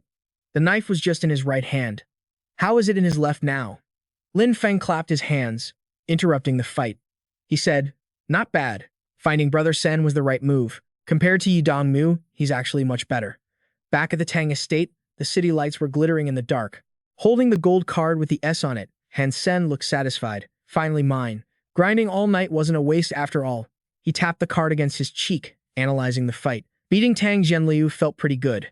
Glad I got the chance to face him. If this had been a fair fight, winning would have been a total pain. Suddenly, the guy frowned, thinking about Lin Feng. I have no clue how strong that dude actually is. Remembering Yi Dongmu's fight on the screen earlier, Han Sen kept thinking, my practice with sleeve blade has definitely made me smoother. I can exploit my opponent's blind spots, but compared to Yi Dongmu's erratic movements, my agility still isn't better. That's just the result of my training with the gravity instrument. Looking at the gold card in his hand, Han Sen mumbled, maybe I should use this to buy a Geno art. Meanwhile, inside the room from earlier, Tang Jinliu was sitting cross-legged on the floor. He rubbed his elbow and spoke to Lin Feng standing behind him. I sparred with Han Sen for hours, but in the end, I couldn't even get the upper hand. Lin Feng, you were right. He's definitely not weaker than Yi Dongmu. Lin Feng replied, Yi Dongmu has high-level technique, but when it comes to Han Sen's close combat, the guy is just too flexible. If he had a body like Yi Dongmu's, he'd be way scarier. But Tang Jinliu didn't really vibe with that comment. He said, hey, you're hyping him up too much. If that were true, wouldn't he surpass you in a few years? Tang Jinliu was met with Lin Feng's pure arrogance. He said, in the first sanctuary, I am invincible. Tang Jinliu was speechless. Damn it, I really shouldn't have asked. Hours flew by, and the martial arts arena was packed with people. Su Xiaoqiao showed up, hyped as hell, saying, the God's War is finally starting. The Ace of Steel Armor Shelter. Let's get ready, Huangfu Pingqing. Behind him was a poster of Han Sen in the armor he wore during the fight with Qin Xuan. Everyone around was screaming his name, Dollar. Huangfu Pingqing, Dollar, Huangfu Pingqing. At that moment, Han Sen was walking into the arena entrance, strutting through the cheers on both sides. Dollar, long live Huangfu Pingqing. We love you. Even if we can't cheer right next to you, our little hearts are always with you. Dollar, Huangfu Pingqing is the absolute coolest. Han Sen waved back at the roaring crowd, mouthing, thanks, thanks. Under his helmet, Han Sen thought, with this many people cheering, Dollar must have really won over the fans. One day, everyone's gonna recognize who I really am. He stood before the spatial gate that led into the arena. Han Sen thought as he walked, just as I guessed, Qin Xuan didn't come to see me off. She must be super embarrassed about losing. Qin Xuan, I'll prove to you that I'm the one who can bring glory to the shelter. Deep inside, the fighting rings were lined up in rows. The stands were still packed tight, with voices buzzing everywhere. The rumors about the God's War were legit. This is insane. With 10,000 people here, the shelter battles feel less like a tournament and more like total warfare. Finally picked one from the massive public list, I knew it. Since it's a one-on-one knockout round, I gotta go all out, no holding back. Han Sen stood in front of the system bracket, thinking to himself, knowing my opponent ahead of time boosts my odds. Let's see who we got. Huh? He let out a surprised grunt. Check it out. The screen put two names right next to each other. One was Dollar, his alias. Han Sen stared, shocked, whispering the other name. Yi Dongmu. Han Sen frowned, calculating. According to this bracket, if neither of us gets knocked out, we could face off in like 10 rounds. Same goes for Tang Zhenliu and Lin Feng. Unless I make the top 10, I won't even get to see them. Under his helmet, Han Sen smirked, picturing Yi Dongmu's silhouette. He felt a sudden rush of adrenaline. Man, overthinking this is a drag. They're terrified of Yi Dongmu, so they use me for sparring. But hey, it leveled me up too. He grinned savagely. Actually, I'm kinda hyped. Yi Dongmu, you better not lose before you get to me. Over at Tang Zhenliu's match against Shang Tsung, Tang swung his massive blade once and boom, game over. The system announced match 3-1-2-1 ended. Tang Zhenliu took the lead. Han Sen looked down from the stands, analyzing it calmly. Tang winning? Not exactly a surprise. His style is ruthless, zero breathing room for the enemy. Next up, Lin Feng versus Chen Yi. The system chimed in, match F6-7-3-2 concluded. Lin Feng took the win. He was the only one left standing in the ring, while his opponent was flattened on the floor. Han Sen immediately got lost in thought. Looks like he's biting off more than he can chew. He's the second chosen one after Huangfu Pingqing's last match. This Chen Yi dude? Nothing special. Weird. Lin Feng is hard to read. Totally different vibe from Tang Zhenliu's power. He thought to himself while watching the guy wipe sweat off on the arena floor. Han Sen started moving. He told himself, ain't got time to worry about others. My match hasn't started yet. Let's go check out Yi Dongmu. Coincidence, he ran into Lin Feng coming the other way. The guy reached out first. Yo, I'm Lin Feng. What a coincidence. You gotta be Dollar from Steel Armor Shelter. Han Sen shook his hand. Nice to meet ya. I'm just a nobody, really. Not worth the hype. Lin Feng chuckled softly. Some big shot veterans started as nobodies too. He walked off, but as he passed, Han Sen dropped a line, catch you at the finals. The crowd started buzzing. Say what? The second chosen one after Huangfu Pingqing. Lin Feng wants to see that guy in the finals? For real? Dollar? Was it? Looks basic as hell. Never heard of him. Han Sen ignored the haters, looked back at Lin Feng, and thought, this guy. I can't read him at all. Staring at his back, he mentally stamped him with one word, dangerous. Then a shot rang out, Yi Dongmu versus the Divine Dragon Swordsman. A dude in a straw hat waved his hand, cool as a cucumber. Heard your hidden sword skills are sick. Bring it. That's the top 10 ranker, Divine Dragon Swordsman. Standing opposite him was the guy called Yi Dongmu. Hearing that, Yi Dongmu gave a cold, mocking smirk. Cut the crap. The crowd below was whispering and pointing. A guy in black pointed at the stage. In the top 10 since Huangfu Pingqing's season, he hasn't lost a single match. That Divine Dragon Swordsman. A blonde guy got serious and whispered in his ear, this match is going to be tough to call. It's going to drag out. Suddenly, everyone's eyes popped out. Slash. The Divine Dragon Swordsman hit the dirt, coughing up strawberry syrup. Yi Dongmu was flying all over the place, showing off his insane sword skills. He finished that tough opponent in like 7 seconds flat. Immediately, the system announced, match K366 over. Yi Dongmu takes the win. The whole stadium couldn't believe their eyes, screaming like, oh my god, what just happened? What the hell just went down? Right in front of them, Yi Dongmu stood tall, sheathing his sword over the guy lying helpless on the ground. The other competitors down below were totally freaked out, shaking like leaves. They were like, Yi Dongmu took down a top 10 instantly. The guy next to him was sweating bullets. That's way too brutal. Thank God I didn't get matched with him. Dollar watched the scene, feeling a bit sketchy about it. He thought, seriously, just one slice to the neck, and that dragon swordsman is straight up going to the afterlife. Yi Dongmu kept stabbing him a few more times. He really loves sending people to the grave. What a total psycho. Over on the other side, a blonde dude looked bored and talked to his buddy who was glued to a book. That dragon swordsman was a fake, right? How did he get wasted that fast? His friend stood up, lowered his eyes slowly, and shot back. Just proves we were right to choose training earlier. The blonde guy turned around, acting all indifferent.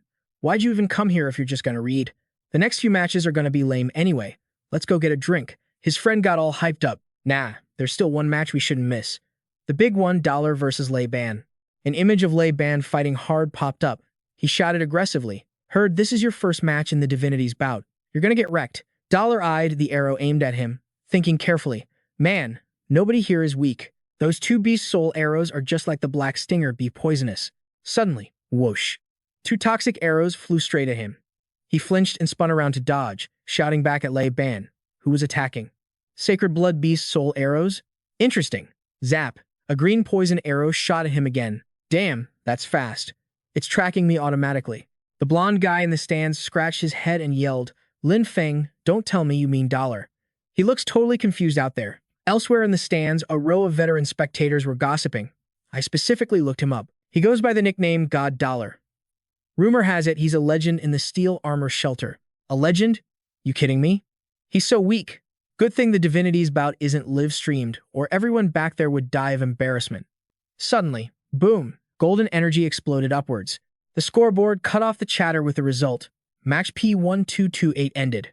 Dollar wins. The blonde guy smirked and said, took him out with one shot without even using a sacred blood mount. Huh.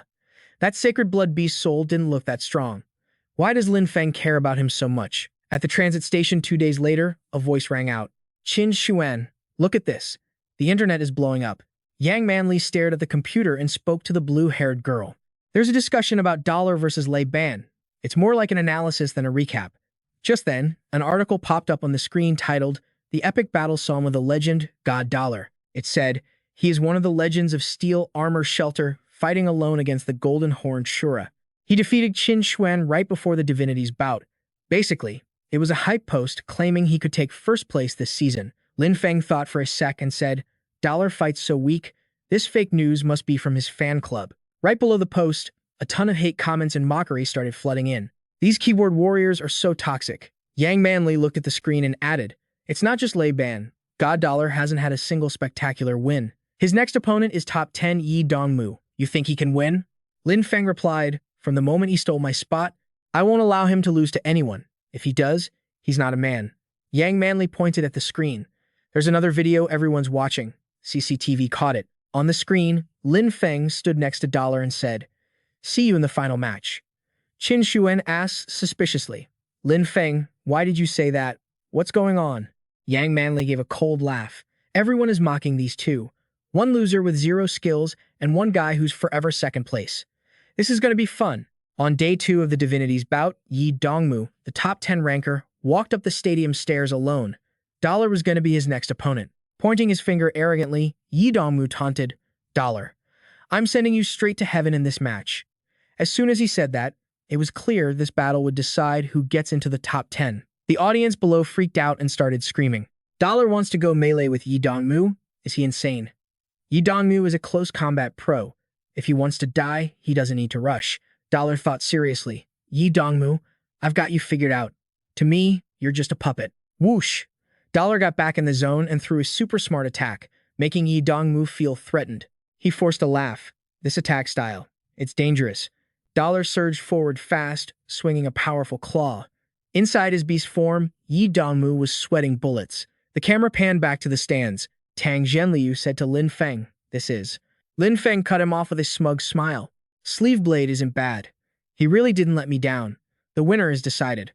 Why send yourself off so early? Yi Dongmu laughed wickedly and said, looking for death that fast? Interesting. After saying that, he summoned his beast soul. A massive monster appeared, and he fused with the beast soul. In the stands, the blonde guy crossed his arms and asked Lin Feng, Dollar's beast soul fusion is sacred blood. Why doesn't Yi Dongmu use a beast soul of the same level to finish him? Lin Feng replied, because it doesn't fit. Yi Dongmu specializes in assassination and close combat. He doesn't have a humanoid sacred blood beast soul, so to max out his advantages, he has to use the mutant devil monkey. He thinks he's going to win for sure. Plus, that dagger he's gripping tight, that's a sacred blood beast soul. Yi Dongmu's beast soul charged in aggressively. The huge creature jumped high, looking like it was totally overpowering Dollar. It swung a powerful strike, but Dollar leaned back fast to dodge. Inside the armor, it was clear Dollar had the upper hand, slaughtering that arrogant opponent until strawberry syrup sprayed everywhere. Game over. Dollar jumped up and stomped Yi Dongmu's beast soul into the ground. Yi Dongmu got kicked flying like 26 feet away. Tang Zhenli was stunned. That fast? Lin Feng looked like he expected it, smiling faintly. The legendary figure of steel armor shelter. This proves his power. Yi Dongmu, kicked away and in pain, crawled up, cursing his opponent bitterly. Ugh, you bastard. After saying that, he was too exhausted and collapsed. The whole stadium went wild. Yi Dongmu can't stand up. He got taken out by Dollar in just one hit. Looks like that's why Lin Feng said those things. Did that really happen? Am I dreaming? Dollar stood up and said, your internal organs are wrecked. Your body can't even last another 5 minutes. If you want to live, go get treated right now. Yi Dongmu clutched his stomach, crawled up, and spat bitterly. Just you wait. Next time, I'm sending you straight to hell. The notification board lit up. Match C6058 ended. Dollar takes the lead. The whole stand erupted. Dollar. Dollar. God Dollar. Sacred blood. The armor legend. Dollar stood there proud, throwing his hands up high. The city was wrapped in the same old blue sky. Qin Xuan sat at her computer searching, telling Yang Manly. A powerful battle anthem. The Legend of Dollar. The post already had over 1 million views, making Fang Mingquen famous overnight. Yang Manly said in shock, Yi Dongmu isn't exactly a nobody either. Dollar really didn't let our shelter down. Qin Xuan hesitated. Dollar. God Dollar. I'm seriously curious about who the hell he really is. At Han Sen's place in steel armor shelter, Han Sen stared at the screen, his face getting serious. Teleportation. Teleportation. If I can just upgrade my teleportation skills, I could have taken down Yi Dongmu even faster. St. Hall has way too much cool stuff. It's so hard to choose. Suddenly, his phone rang, the name Fang Jingqi blinking on the screen. Han Sen sighed, totally over it. Him again. Don't tell me he's looking for a sparring partner. He picked up. Yo, what's up? The voice on the other end replied. Han Sen, Old Tang, and Lin Feng are super happy with your performance. So, I got this sweet gig I want to introduce you to. Han Sen replied, yeah, what's in it for me? The other side was brief. Come and see. After hanging up, he let out a confused huh as the screen displayed hyperparticle flow acceleration teleportation mode. Meanwhile, outside the shelter, a gang of guys marched aggressively up to Han Sen and asked, you the guy the boss was talking about? Ain't this the ass freak? This guy's weak as hell. He's gonna be dead weight. Han Sen heard that and shot back. Brother Quang Meng's crew working solo? I guess you guys don't want to split the profits with Son of Heaven and Qin Xuan, right? The fat guy grabbed his collar, agitated, and screamed, you better know we ain't here to play games.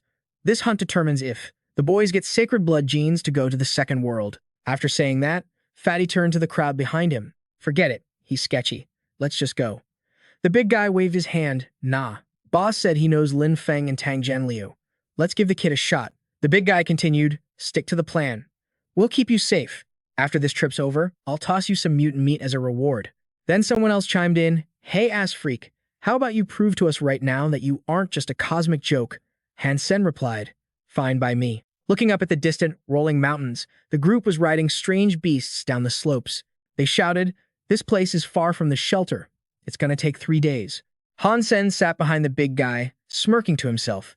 This mountain is actually pretty dope, super convenient. After climbing hills and wading through streams until they were dead tired, a voice finally called out, we're here. From now on, they had to be on high alert. They all responded in unison. Copy that. The group stepped into the cave to explore. Han Sen looked around at the piles of bones, touched one, and asked, are these the remains from the last trip? Fatty answered, yeah. The sacred blood creature here is crazy strong and fast. We took heavy losses. Suddenly, the big guy got cautious. He said sternly, it's on the other bank. Once we lure it out, use the chance when it dives into the water. Wait for it to drop its guard, then attack fast. Its belly is the weak spot. You gotta aim right there. Han Sen nodded. Got it. Black scale. Here it comes. This cave connects. Just stick to the plan. Han Sen stared at the beast in front of him. He realized its regeneration and defense were both top tier. Han Sen told the big guy, Brother Quang Meng, this plan is way too risky. If that black scale doesn't react how we think, if I get unlucky, give me a mount. Fatty heard that and snapped back in annoyance. You're trying to negotiate right now? You think that's okay? Another guy chimed in. I told you, this guy is useless. Brother Quang Meng, we can't give it to him. What if he bails first? Brother Quang Meng didn't get distracted and said firmly, fine. But if he tries anything, his name's going to be carved into everyone's memory. Take it. He opened his hand and gave it to Han Sen. Then everyone carefully split up into 3 groups. Index finger, middle finger, ring finger. Watch the beast's moves. Han Sen and another guy stayed at the start. Brother Quang Meng and Fatty charged forward to attack, luring the creature into the trap. Shouts erupted as Brother Quang Meng and Fatty grabbed massive rocks and hurled them forward. The stones smashed against the powerful creature's hard shell. Just as predicted, the rocks didn't do jack to its scales, not even a scratch. The aggressive beast turned its attention to the two of them. Roaring furiously, its eyes shot out a terrifying blue light. Whoosh! It transformed into a massive, glowing rock and shot forward like a missile. Two guys from the group quickly whispered, "Quick, Black Scale is baited. Move out." Meanwhile, Han Sen was diving down into the deep water. On his back was an oxygen tank to help him out. Giant rocks kept crashing down in the cave as brother Kwang Meng and Fatty ran for their lives in a panic.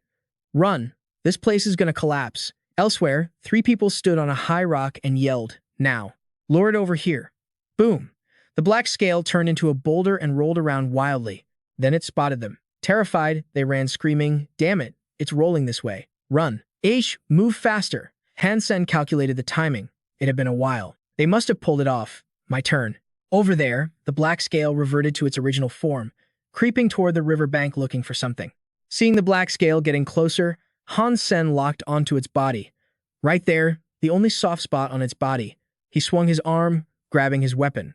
Slash. He thrust into the black scale's weak point from underwater. Roar.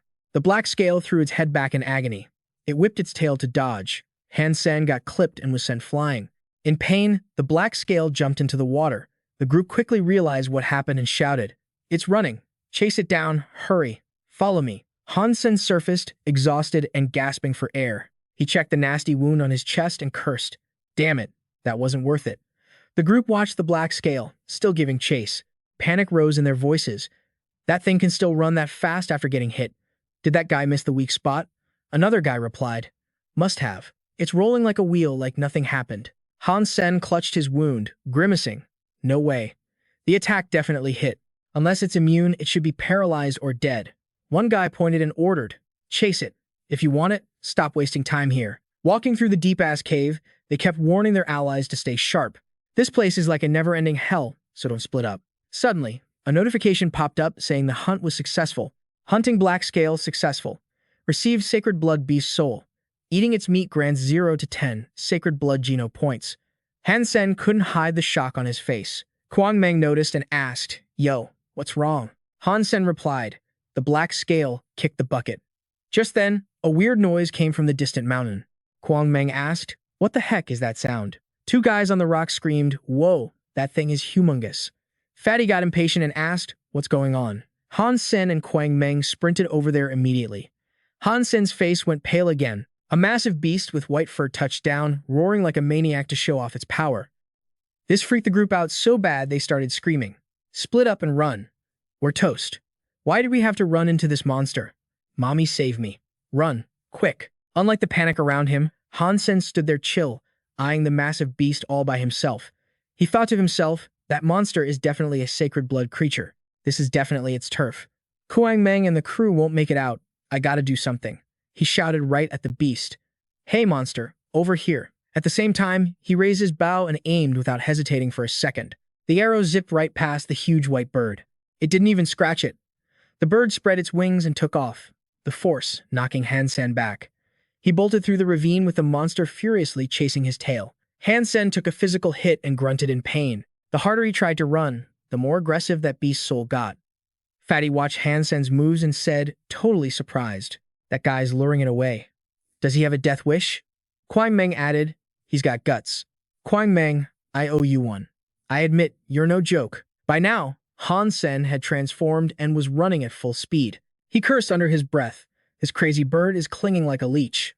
Damn it, don't even dream of catching me." And so, he kept running and the bird kept chasing. He crossed a lake and finally lost the bird. Inside, he was grinning like an idiot. "There's an underground river. That bird can't swim. I'm saved." Saying that, he jumped into the bright green river. But surprise, surprise, that bird could still attack. It hit him hard, making him grunt. "Oh my god. This thing can still peck me even after I dove underwater. Its claws are way too sharp. It could even rip through the black scale armor with that beak if I didn't have it. Seriously terrifying. My back is messed up." Out of patience, he summoned the mutant black stingray beast soul. He didn't expect that only this beast's soul would work underwater. He told his beast soul, "My life is in your hands, buddy. Run as far as you can." Meanwhile, at Tang Jianliu and Lin Feng's place, Lin Feng was reading a book and laughing his head off. Tang Jianliu looked confused and asked, "Huh, what are you laughing at, old Liu? You look like a total dork." Lin Feng replied, There are a few things I'm really looking forward to, just waiting for the hype. Tang Zhenliu asked, looking forward to what? Is it your match with Dollar? Lin Feng grinned and said, the God War is a ranking system. I don't know where I'll place, but next year. In this book, it's going to be full of his epic performances. The scene switched to Han Sen's point of view. A blonde girl was shaking him. Hey, wake up. Can you hear me? Han Sen, with a bunch of cuts on his face, was shaken awake. The little girl, Li Xiaogu, said happily, thank goodness you're awake. Thank God my herbs actually worked. Han Sen scratched his head, trying to remember something. He groggily asked, where am I? Another guy named Xu Xiangqian, sitting by the fire, answered for the girl. The forest near Glory Shelter. You were lying on the shore, practically dead. We saved you. Xu Xiangqian pointed ahead and told Han Sen. It's another 7 or 8 miles to Glory Shelter. Han Sen, the treatment and escort fee totals 100 grand. Han Sen rubbed his head and laughed. Brother Xu, I'm super grateful you guys saved me, but I'm broke right now. Xu Xiangqian said generously, no worries, just transfer it to us after you get back. Li Xiaogu heard that and got annoyed, snapping at him. Brother Xu, do you really have to be like that? Saving a life is good karma, you know. Xu Xiangqian said seriously. Xiaogu, we've been hunting here since yesterday and only caught a single primitive creature. Our primitive geno points are increasing way too slowly. This could be a chance to make money. Why not take it? Looking at them, Han Sen thought, their gear is way too basic. They're still hunting primitive beasts, so they aren't exactly rich kids. I must be super lucky to have met them. Suddenly, Li Xiaogu screamed, look over there, something's coming. In front of them was a huge pack of monkeys, black-tailed poison monkeys. There had to be at least one mutant in there. She quickly followed Xu Xiangqian, yelling back at Han Sen, run for it. Their claws are poisonous and there's a whole pack of them. It's terrifying. Han Sen didn't flinch. He just gave a faint smile and asked, if I get you guys enough mutant geno points, will that cover the 100 grand? Xu Xiangqian just scoffed. Han Sen quickly grabbed his crossbow, ready to fire. As he shot, he said excitedly, creatures in Glory Shelter. Feels just like being back in steel armor shelter. Whoosh, a blast of power flew forward. Xu Xiangqian was shocked. It was a mutant beast soul arrow. Li Xiaogu was hyped and shouted, that was awesome. Whoosh, whoosh. More arrows kept flying out. Let's send another one. The arrow aimed straight for the biggest, oldest monkey in the pack. Xu Xiangqian screamed, the black-tailed poison monkey's skin is super tough. Don't try to be a hero. Han Sen didn't blink, saying, don't sweat it. One shot is plenty. The black-tailed poison monkey was just chilling when bam, the arrow hit it. It was in serious pain and quickly collapsed to the ground. Han Sen spun his bow, relieved. Done. Xu Xiangqian asked in awe, so strong. Who are you? Li Xiaogu said excitedly, Brother Han, you're so cool. We saved an amazing archer, back at Glory Shelter. Han Sen told them, it's my first time here. It's so lively. Suddenly, a thought popped into his head. Come to think of it, Lin Baifeng and Xue Longjian are both from here. Xu Xiangqian turned to him and said, Han Sen, you don't need to transfer the money anymore. Let's call it even. Han Sen didn't argue and replied, cool. With those black-tailed poison monkeys, including the mutant one, your mutant and primitive geno points will go up a ton. Li Xiaogu chirped happily. It's worth way more than 100 grand. Thanks, Brother Han. Han Sen replied, no big deal. But looking at him, Xu Xiangqian's eyes were serious as he declared, in the future, I'll be stronger than you. This is the transfer station. You can head back from here, but crossing borders is complicated. If you leave Glory Shelter, you'll still end up back here when you return. Han Sen asked, confused. So you mean if I want to get back to Steel Armor Shelter, I gotta go through Glory Shelter? Li Xiaogu replied, that's right. Han Sen looked worried, thinking, this is trouble. I might not make it back in time for Huang Fu Pingqing's match. If I don't show, I'll lose my top 10 spot and kiss that sacred blood beast soul goodbye. Despite the worry, he turned to leave. All right, I gotta bounce. Thanks a ton, everyone. See ya.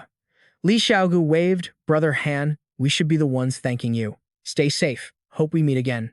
Just then, the system announced the Huang Fu Pingqing match results. Number 1 is Lin Feng. Congrats to him. The crowd went wild seeing him. Lin Feng, Lin Feng, Lin Feng. People started buzzing with gossip. I heard Dollar bailed on this match.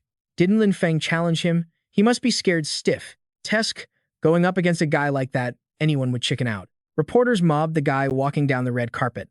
Lin Feng, do you think Dollar didn't show because he's afraid of you? Lin Feng gave a faint smile. Just like I don't fear any opponent, neither does he.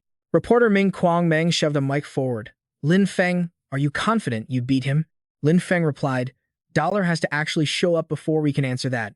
Over in the corner, Tang Zhenliu pouted jealously, muttering to himself. Humph! I came in second. Can't they interview me for a sec? Left alone, Lin Feng whispered. Dollar. I don't know why you didn't show. His eyes sharpened, excitement sparking in his thoughts.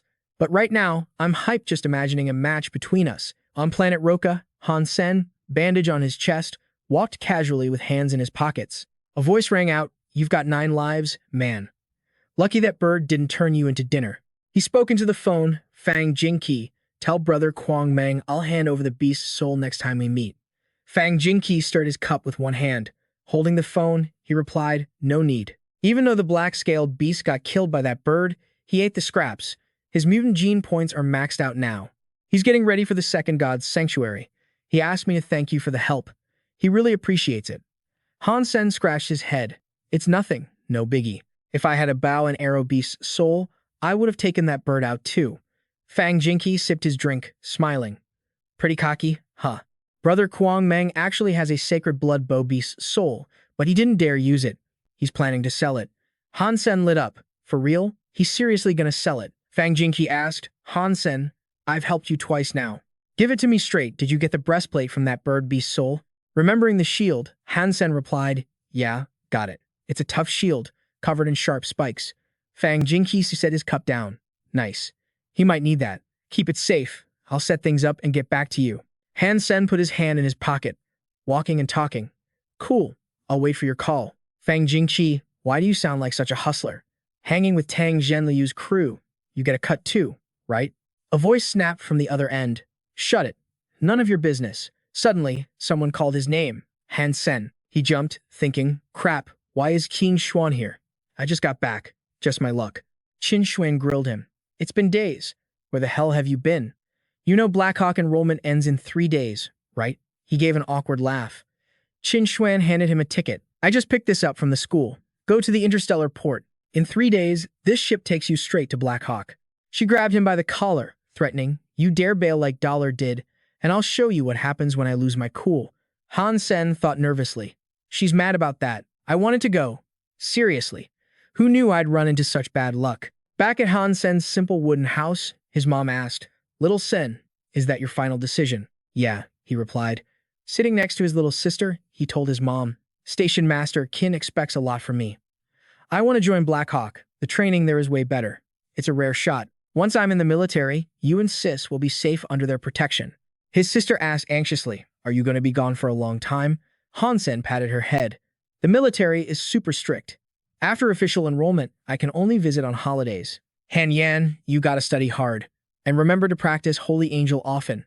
Han Sen beamed at his mom. I won't let him down. At the planet Roka spaceport, thousands of ships were docked. Everyone was prepping to board.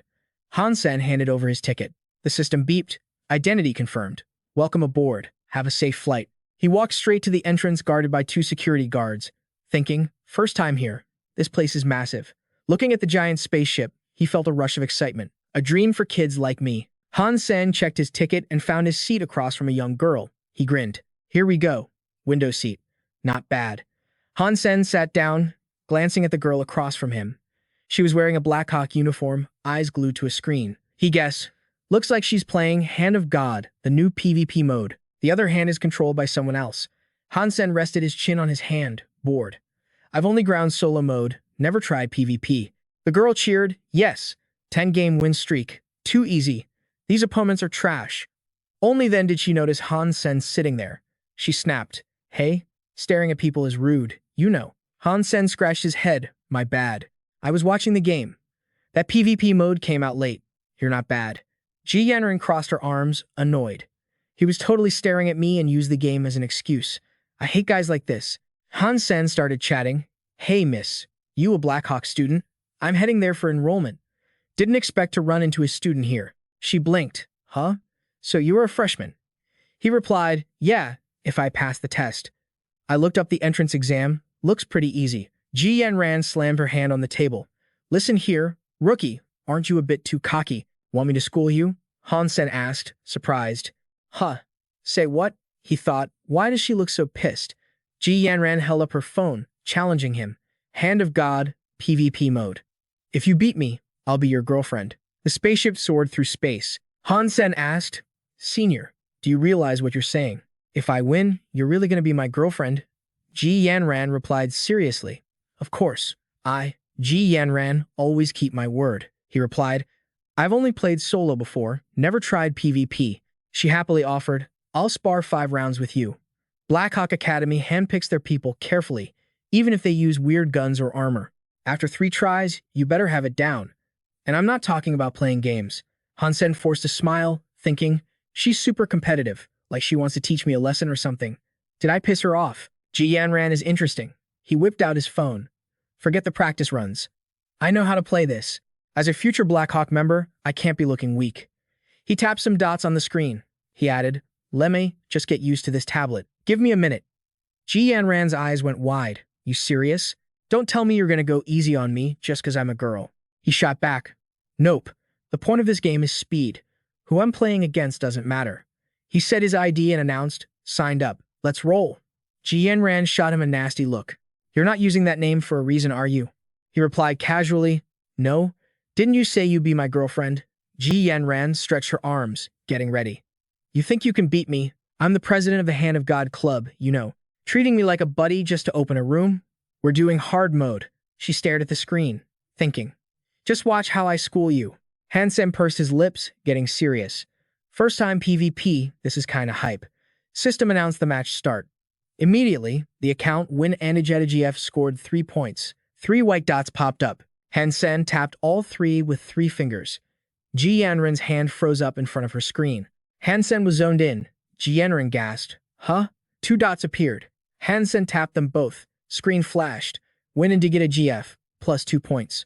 Ji Yanran was fuming. Just luck. That button was near his hand. His account got another 4 points. Han Sen was moving so fast, her hand just stopped working from the shock. No way. How is that even possible? System kept going. WinAndGF plus 4 points. Ji Yanran saw 4 dots and got excited. 4 points right near me. My turn. Suddenly, Han Sen reached over and tapped her screen, making her jump. Ji Yanran wondered why the hell he stole hers when he had 3 buttons right there. She asked, you trolling me or what? System. WinAndGF plus 6 points. Han Sen kept playing and said, focus, senior. Ji Yanran glared at him. Even the elites in the Hand of God Club could barely touch her side of the screen in this mode. She reached for the screen. Scumbag. Must be some dirty cheat. Before she could touch it, Han Sen's hand was already there. She raged. He did it again. She watched him cheat, totally helpless. Too fast. I can't keep up. The system gave the points to WinAndGF and ended the match with a score of 100. Han Sen cracked his knuckles and teased, done already? Guess whoever hits 100 points first wins. Anyway, way easier than solo mode. Ji Yanran was boiling, fists clenched, muttering, you crazy, despicable jerk. He looked confused. Senior, what's up? She pointed right in his face. You cheated. Definitely cheated. Own up to it. Han Sen waved his hands, looking innocent. No way. Literally my first time playing today. How would I even know how to cheat? Ji Yanran slammed the table. That score is impossible against me. You cheated. He scratched his head. Tell you what. If I'm lying, may my mutant Geno points tank. Ji Yanran crossed her arms. If you're gonna play innocent, fine. We'll use the pro gear at Black Hawk and go again. Han Sen grinned smugly. No problem. Once I'm officially in Black Hawk, I'm down whenever. She stormed off. Pass the entrance exam first, then we'll talk. Black Hawk doesn't take liars. Han Sen smoothed his hair back. I went too hard. Should have let her score a few points. Got a little carried away there. Gotta be more chill next time. The entrance to Black Hawk Military Academy appeared, looking super modern and fancy, with jets zooming overhead. The lobby was packed. Han Sen looked around and thought, so this is the enrollment center. Place is swarming. You hit up the front desk, and someone asks, you the guy Station Chief Qin recommended? You answer, yeah, that's me. I'm Han Sen. The guy says, since Qin Xuan is vouching for you, we won't give you a hard time. 1 written test is plenty. It's like a specialist recruitment course for archery you gotta pat the. Han Sen stands up straight and speaks clearly. I'm ready to take the test whenever. He thinks to himself, man, having connections is seriously sweet. This archery test just uses my hands, right? Han Sen keeps walking inside, looking around, feeling a bit jittery. The military school is actually super strict. The vibe is serious, and I'm getting a little nervous myself. He gets to the special testing room and hesitates a bit. It's my turn. Should I step in with my left foot or my right? Han Sen steps inside and immediately gets lifted up on a platform. He looks around, all excited. This 3D archery space is sick. He grips the bow, feeling cocky. I've never used stuff like this before. This is actually really interesting. The screen in front of him announces the test is starting. Han Sen draws the bow and aims. The targets aren't fixed. Let's give this a shot. All right, I'm gonna blast everything. Outside in the huge center, tons of people are rushing in and out. A voice rings out, finally done. Man, that feels so much better. Han Sen stretches and walks out, thinking. Official enrollment isn't for 3 months. I've got plenty of time. He wanders off aimlessly, passing some girls chasing each other on the path. He remembers he has some issues to deal with back in the sanctuary. The 2 schoolgirls are chasing each other under the peach blossoms, laughing and chatting loudly. Wait up, don't run so fast. Hurry, we're gonna be late. Han Sen blushes, practically drooling with excitement. Whoa, is this the dreamy school life I've been waiting for? The guy holding the screen can't believe his eyes. This result. It's impossible. This is actually terrifying. The screen shows Han Sen's test results with a near-perfect score in just 6 minutes and 30 seconds. At the transfer station, under a clear blue sky with lazy clouds, Qin Xuan arrives at the meeting point and speaks up. The commander personally called to thank me. I can't believe it. Just as expected, sending Han Sen to Blackhawk was the right call. Yang Manli walks behind her and replies, if that's the case, I should help his family register for military status. Qin Xuan agrees. Yeah, do it as fast as possible. Yang Manli asks, so, does he qualify to join a squad now? Qin Xuan answers, that's right. When the time is right, I'll give him a special mission. A few days later, outside the Glory shelter, moonlight shines over the layered mountains in the forest. Han Sen is wrapped in a glowing golden aura. Thinking to himself after finishing the procedures, I finally get Glory shelter a bit more. So time to head back to Steel Armor shelter. He grinned on the back of the Sacred Blood mount, rushing forward like crazy, planning his route. Fastest way back is through the dark swamp, a place I know way too well. With the mount Brother Kuang Meng gave me, it's going to be way faster than walking. The sun was up, the sky was super blue and peaceful, with smoke rising in columns. Han Sen was sleeping on his stomach when a loud bang woke him up. He mumbled, so noisy. What the hell is that sound? The noise got louder. Han Sen scratched his head and sat up. Don't tell me it's an earthquake. He immediately ran to the door, opened it, and froze in surprise. It's a Sacred Blood pig going crazy, ramming the iron bars. He was shocked. A pig beast? It turned into a Sacred Blood creature already? He looked at it worriedly. I haven't fed it for a few days. I fell asleep right when I got back yesterday. Lucky it didn't break the cage, or I would have been a goner while sleeping. He took out an arrow channeling energy and said, so, hungry. First meal back, let's eat. Han Sen stabbed the arrow straight into the pig in the cage. The system announced, successful hunt. Sacred Blood pig beast killed. No beast soul obtained. Absorbing the pig beast meat gives 0 to 10 Sacred Blood Geno points. Soon he finished cooking the pot of pork, and the system announced absorption complete. Gained 1 Sacred Blood Geno point. Han Sen plopped down on the ground, putting his hand on his round belly and exhaling. I'm so stuffed. It's been half a month. Sacred Blood Geno points hit 34 out of 100.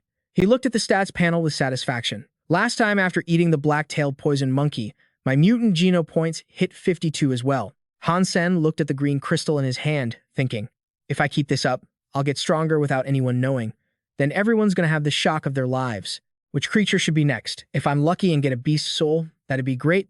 It's worth way more. Han Sen startled. Wait, the dead Sacred Blood beast. I haven't picked up my reward yet. At the martial arts hall, a golden stone was floating in the air. Han Sen hid behind a tree looking around, thinking. Since the Sacred Blood battle ended, this place is closed. It's midnight now, so nobody's here, right? He walked closer to the stone thinking. I totally forgot about the Sacred Blood reward. Even though I'm the last one here, it's still a Sacred Blood beast's soul. Han Sen touched the stone, curious. Once I get it, I can't participate anymore. Gotta wait for the next random Sacred Blood beast's soul. What is this? The stone he touched suddenly glowed brighter. Han Sen opened his eyes wide, wondering in surprise. A weapon or a mount? I'm so hyped.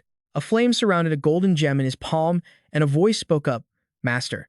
Han Sen looked in surprise at the girl standing inside the stone. It's a humanoid beast's soul.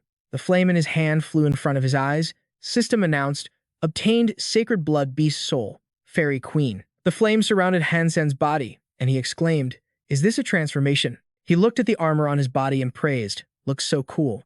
Han Sen commented on the Fairy Queen Beast Soul. I can feel my combat skills getting boosted insanely well. It's perfectly balanced. He focused ahead, thinking. Even though speed and strength aren't better than the copper-toothed beast, his gaze turned to the forest. My eyes. Something's appearing in the forest. He gradually made it out, seemingly able to see things way out there, super detailed.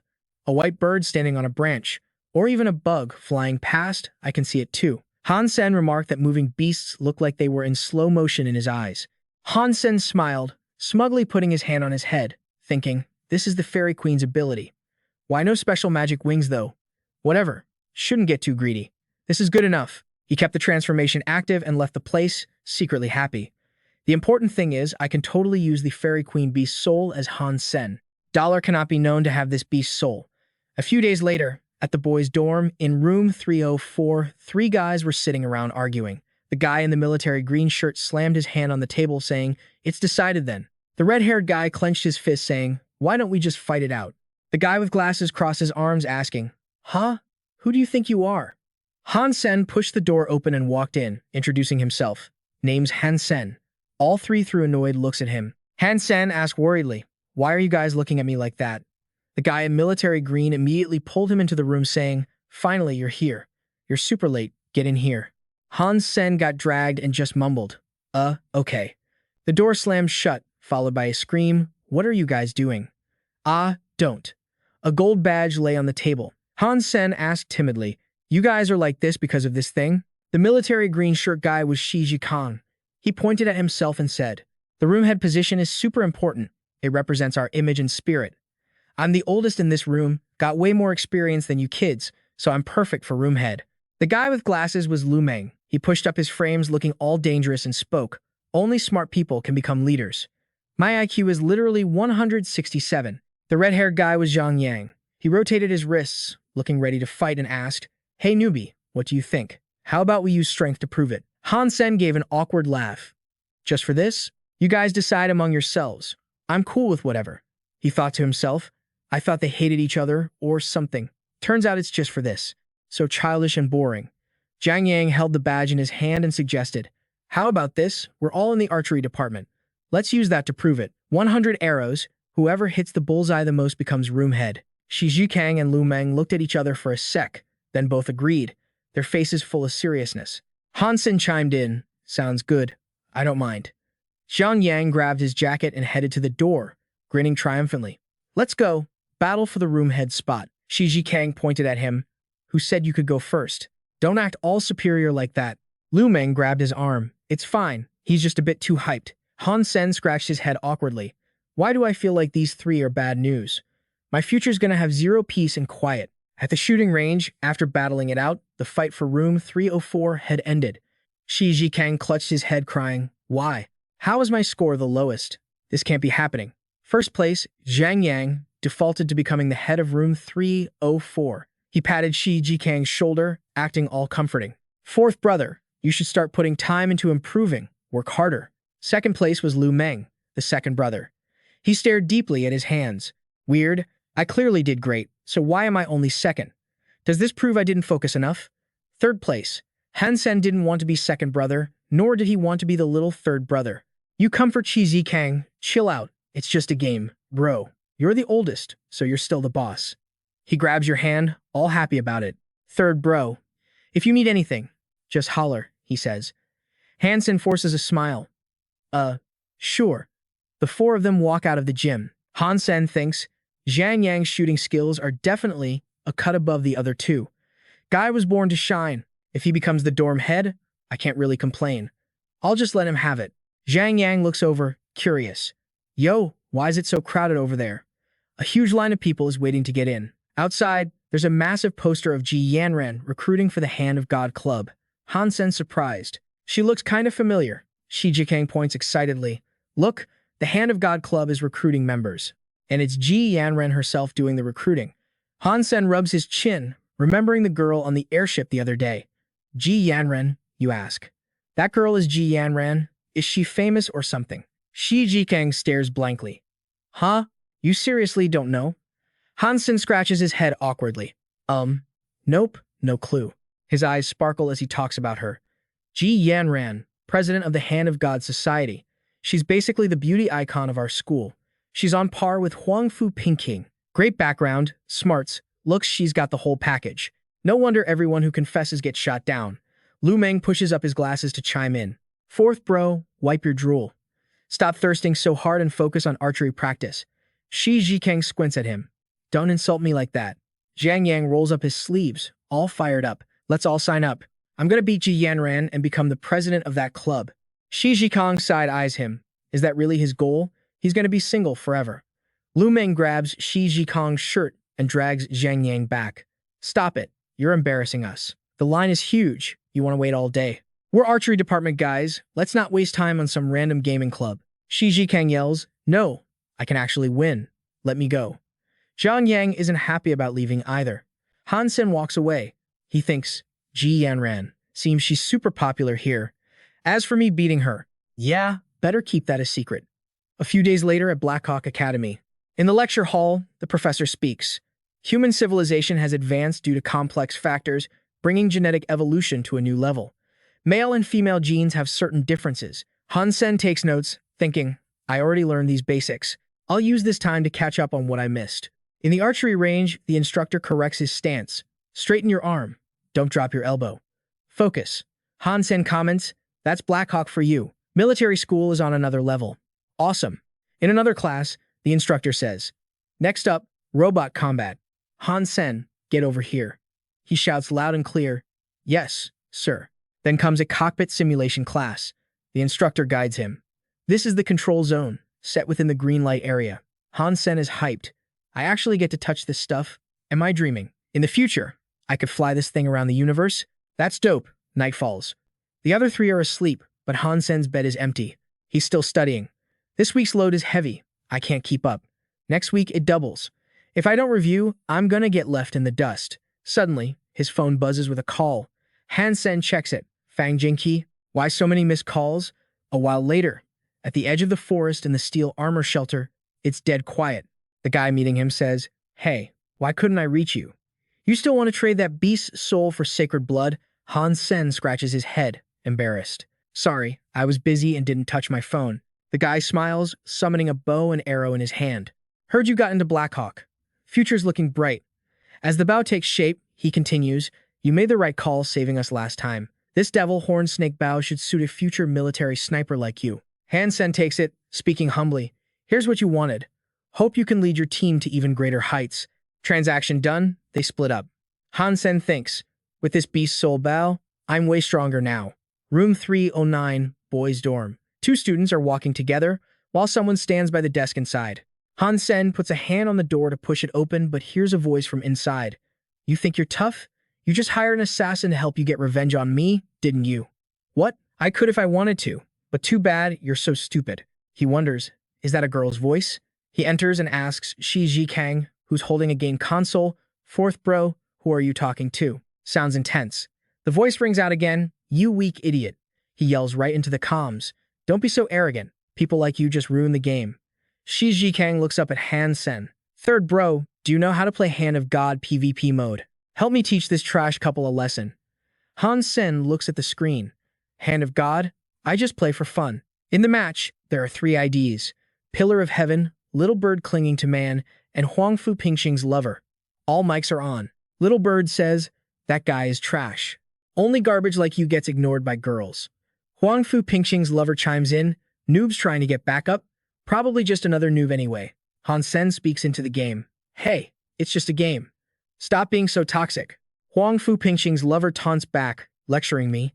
If you've got the guts, fight me. I'll school you. Shi Jikang looks at the screen seriously and pleads, Third bro, you're like my first real friend in this room. Han Sen looks at the screen. Pillar of Heaven is your ID?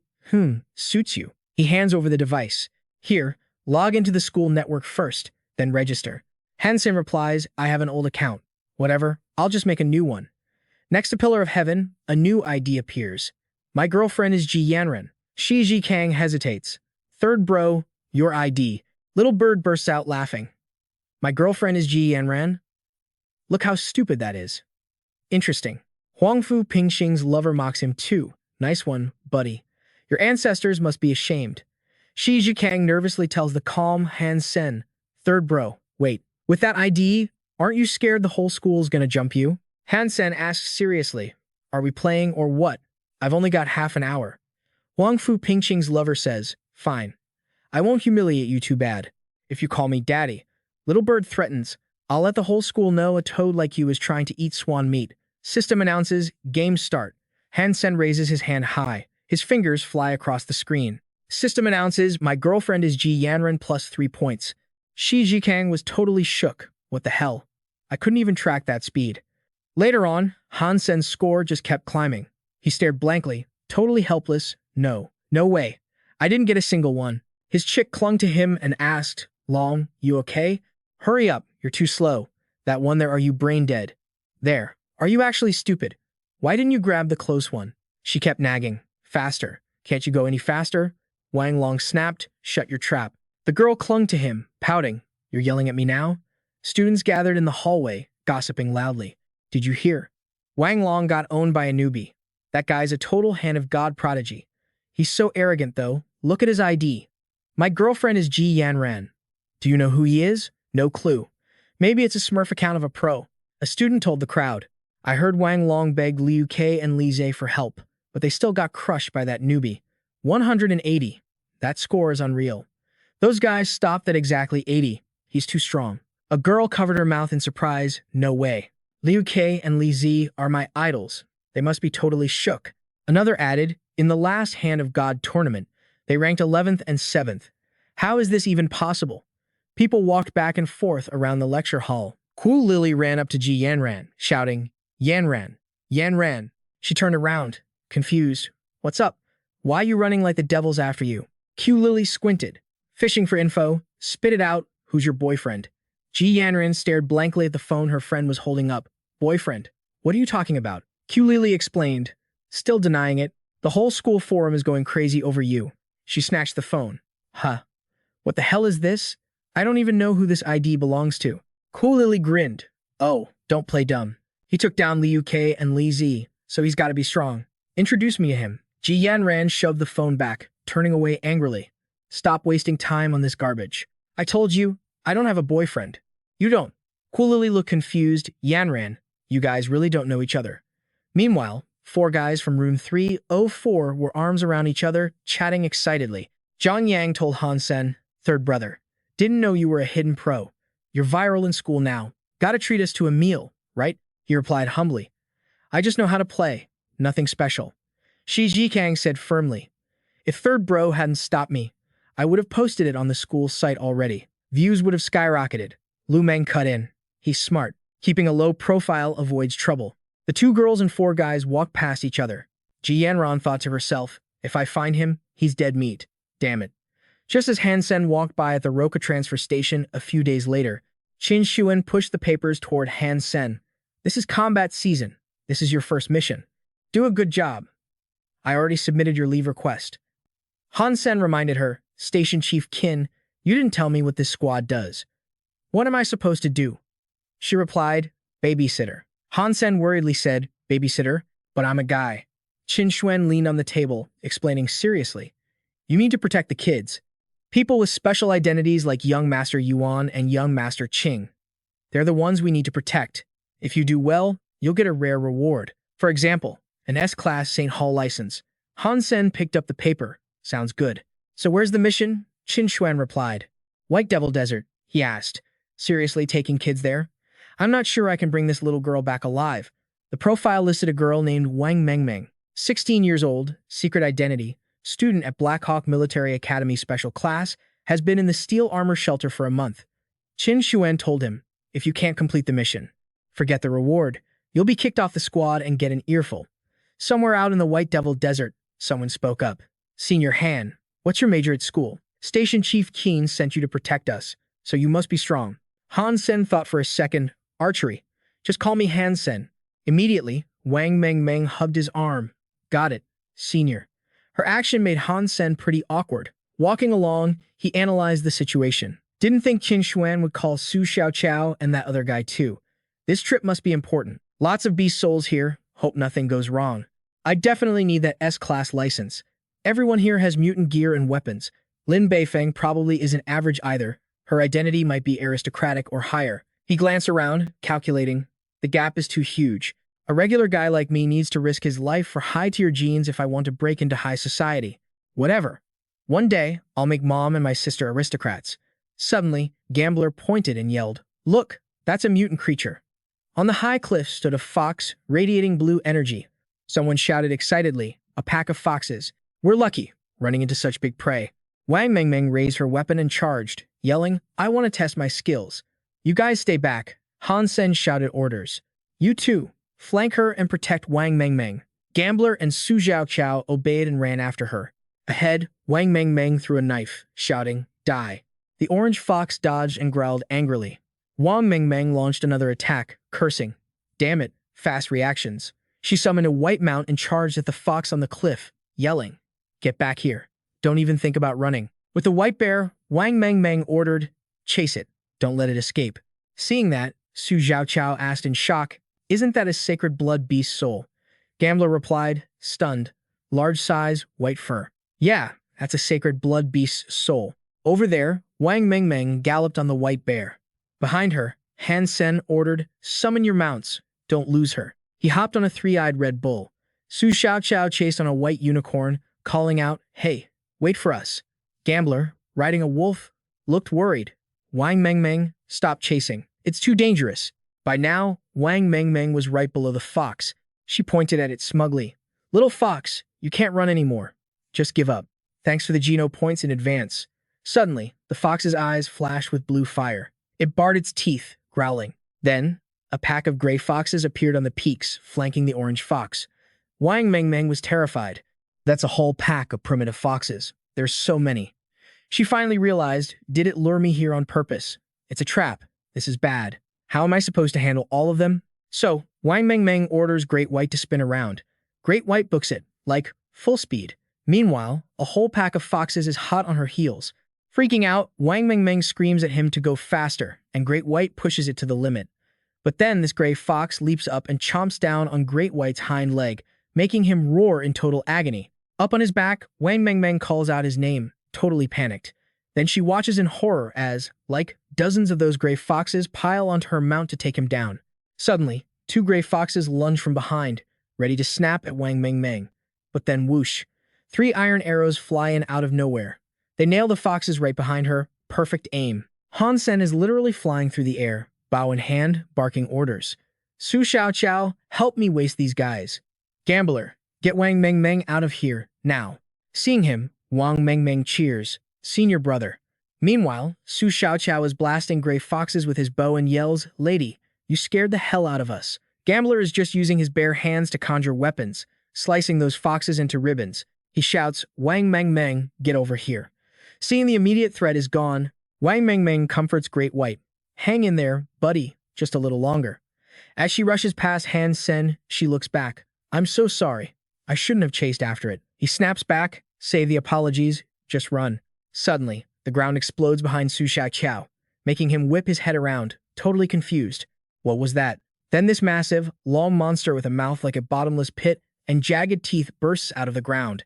Han Sen shouts, "Roxanne Worm, we are in deep trouble." In the middle of the desert, Han Sen's crew is running for their lives, followed by the fox pack, and trailing them is that giant Roxanne Worm. Someone screams out in terror. "Holy crap, how does that fat thing move so fast?" The Roxanne Worm loves this terrain. It's swimming through the sand like a dolphin in the ocean. Han Sen runs right behind Wang Mengmeng and says, "This is bad. If I remember right, these things live in packs." Hearing that, she freaks out. "Say what?" Suddenly, the ground explodes right in front of them. Su Xiaoqiao screams, "You gotta be kidding me. First the foxes, now this?" Immediately, Han Sen signals and reaches out to Wang Mengmeng, yelling, "Wang Mengmeng, ditch your mount and get over here." She refuses. "No way. I'll just be a burden to you." But Han Sen argues, "It's the only way to dodge the attacks. Hurry up." He grabs her and pulls her onto the back of his mount. Then he looks back and asks, "Gambler, you sure you can handle them?" Behind them, Gambler bites his cigarette, grinning. "Brother, thanks for the vote of confidence. Leave it to me." At the same time, he moves like lightning, dodging here and there, slashing away. At the gray foxes and shouts, "Knock off sleeve world," coming through.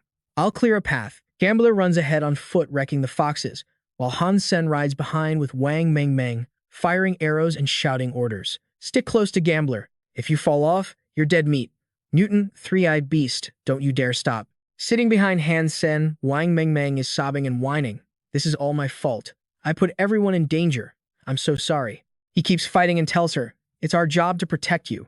If you get hurt, it just means we weren't good enough. So stop overthinking it. Hearing that, Wang Meng Meng blushes and looks up at him, totally moved.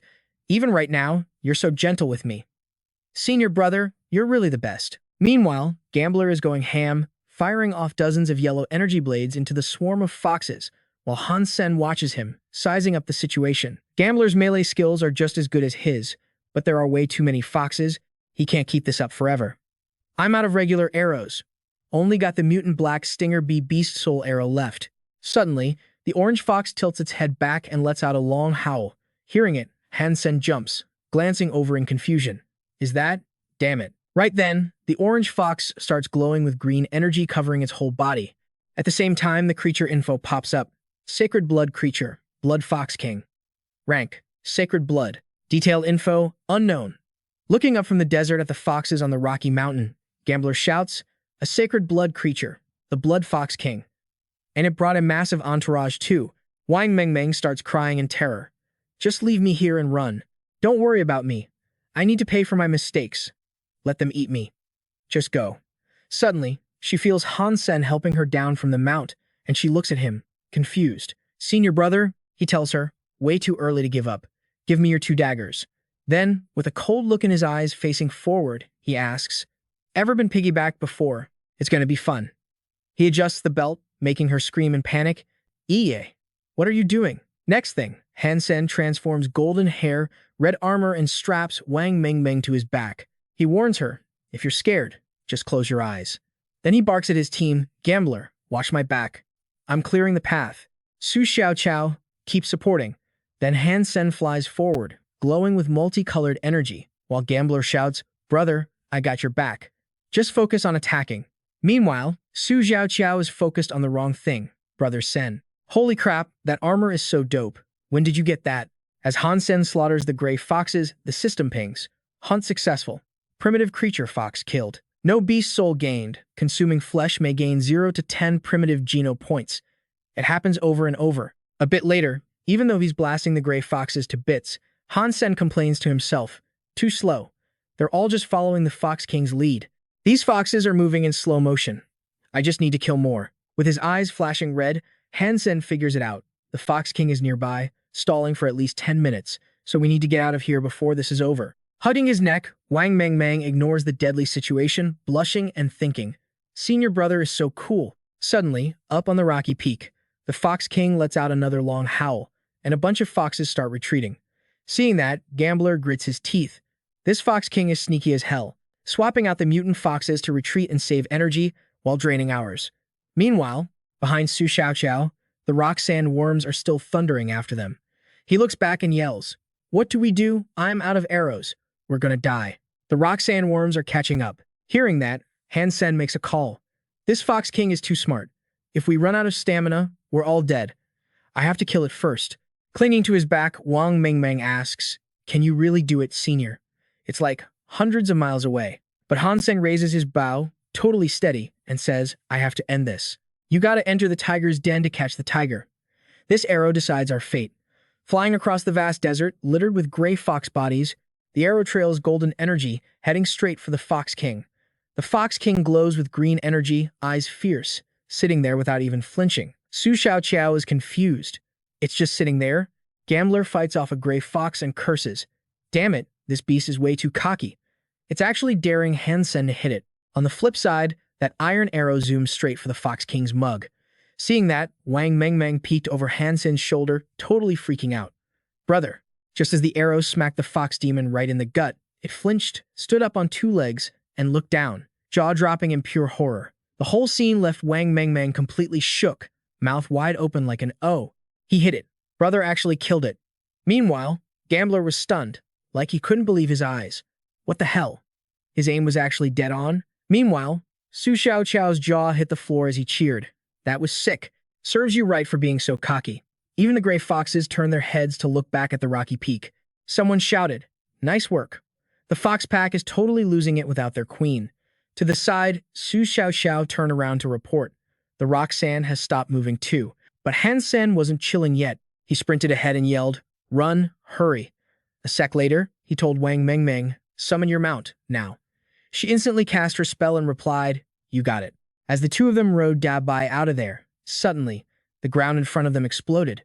Another monster burst through the earth, popping up right in their faces, making someone scream, "Holy crap, it's a Roxanne worm." At the same time, the Fox King was standing on the worm's head, glaring down with glowing green eyes, growling and leaking this creepy green energy. Seeing that, Su Xiao clutched his head, terrified. That freak Fox King. How can it control the rockworm too? On the side, Gambler downed a drink and added, "The Roxanne worm is another sacred blood creature." Han Sen immediately took charge. Gambler, Su Xiao split up, were running in different directions. Hearing that, they bolted the other way, yelling back, "Bro, watch your back." Han Sen, be careful. But a moment later, Han Sen was sweating bullets, looking back to see the Roxanne worm still on his tail. He thought, "It's still chasing me. That sneaky fox is definitely out for revenge." He drew his bow and shouted, "Wang Mengmeng, get down." She ducked, wrapping her arms around Han Sen's waist. "Okay." At the same time, Han Sen fired an arrow, nailing a gray fox right behind Dabai's tail. Suddenly, the system announced, "Mutant fox hunted. No beast soul gained. Meat consumption can provide 0 to 10 mutant geno points." Han Sen was pumped, thinking, "Did I hear that right?" He looked back, grinning like a maniac. "I actually got a beast soul like that? God is watching out for me. Let's go, bring on more beast souls." Behind them, the Fox King roared in fury. Suddenly, Wang Mengmeng warned, "Brother, Dabai's stamina is maxed out. We gotta hurry." Han Sen nodded. "You're right, so we have to take a risk." He pointed to the side and said, "Head over there," leaving Wang Mengmeng totally confused about the direction. Looking at the deep abyss ahead, she asked, "Brother, that doesn't look like a path. That's a cliff." She screamed in panic, "Brother, don't tell me you're gonna jump over that. No way. Dabai can't make that." But Han Sen was super confident. "Trust me, we'll be fine. Just do what I say." Seeing that, Wang Mengmeng decided to YOLO it and shouted, "Fine, I trust you. Dabai, give it everything you've got." And it leaped into the air. Immediately, Han Sen spun around, drew his bow, and told Wang Mengmeng to recall Dabai. He fired an arrow straight at the Fox King, riding the Roxanne worm right behind them. The second the arrow flew in, the Fox King dodged to the side, screeching in rage. But the worm took the hit. It started thrashing around, slamming hard against the cliff walls on both sides. Meanwhile, floating in midair, Wang Mengmeng screamed her head off. "We're dead. Dabai is gone. We're gonna die." Then she quickly chilled out and looked down. Seeing a pair of wings, she got confused. "Wait, we're not falling. We're flying? Hey, that shadow. Wings. I've heard about the guy who has this beast soul." Suddenly, Han Sen in his dollar form held Wang Mengmeng tight and covered her eyes, making her secretly suspicious. That guy, dollar? Before they hit the ground, Wang Mengmeng wondered, "Brother Han Sen." She turned to look at him, but he had already morphed back to normal, leaving her totally confused. "Hey, where are the wings?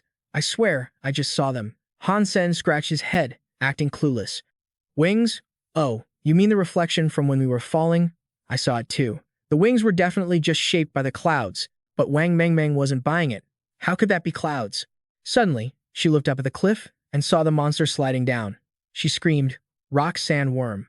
Han Sen instantly stepped in front of Wang Mengmeng. "It's getting what it deserves." It threw itself off. Watching the dust settle, he told Wang Mengmeng, "Good, you're okay. Let's go find Su Xiao and that gambler guy. This place is way too sketchy. Plus, our training is over." Just then, the system alerted, "Sacred blood Fox King hunted. Beast soul gained. Meat consumption can provide 0 to 10 sacred blood geno points."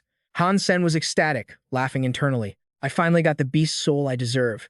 Inside a gym, Ouyang Xiaosan, rocking a tank top, smashed through a block of wood with one punch. The fans went wild, worshipping him. Ouyang Xiaosan is so cool. His talent has been insane ever since he started school. He got famous so fast, makes me want to kiss him. You're delusional, girl.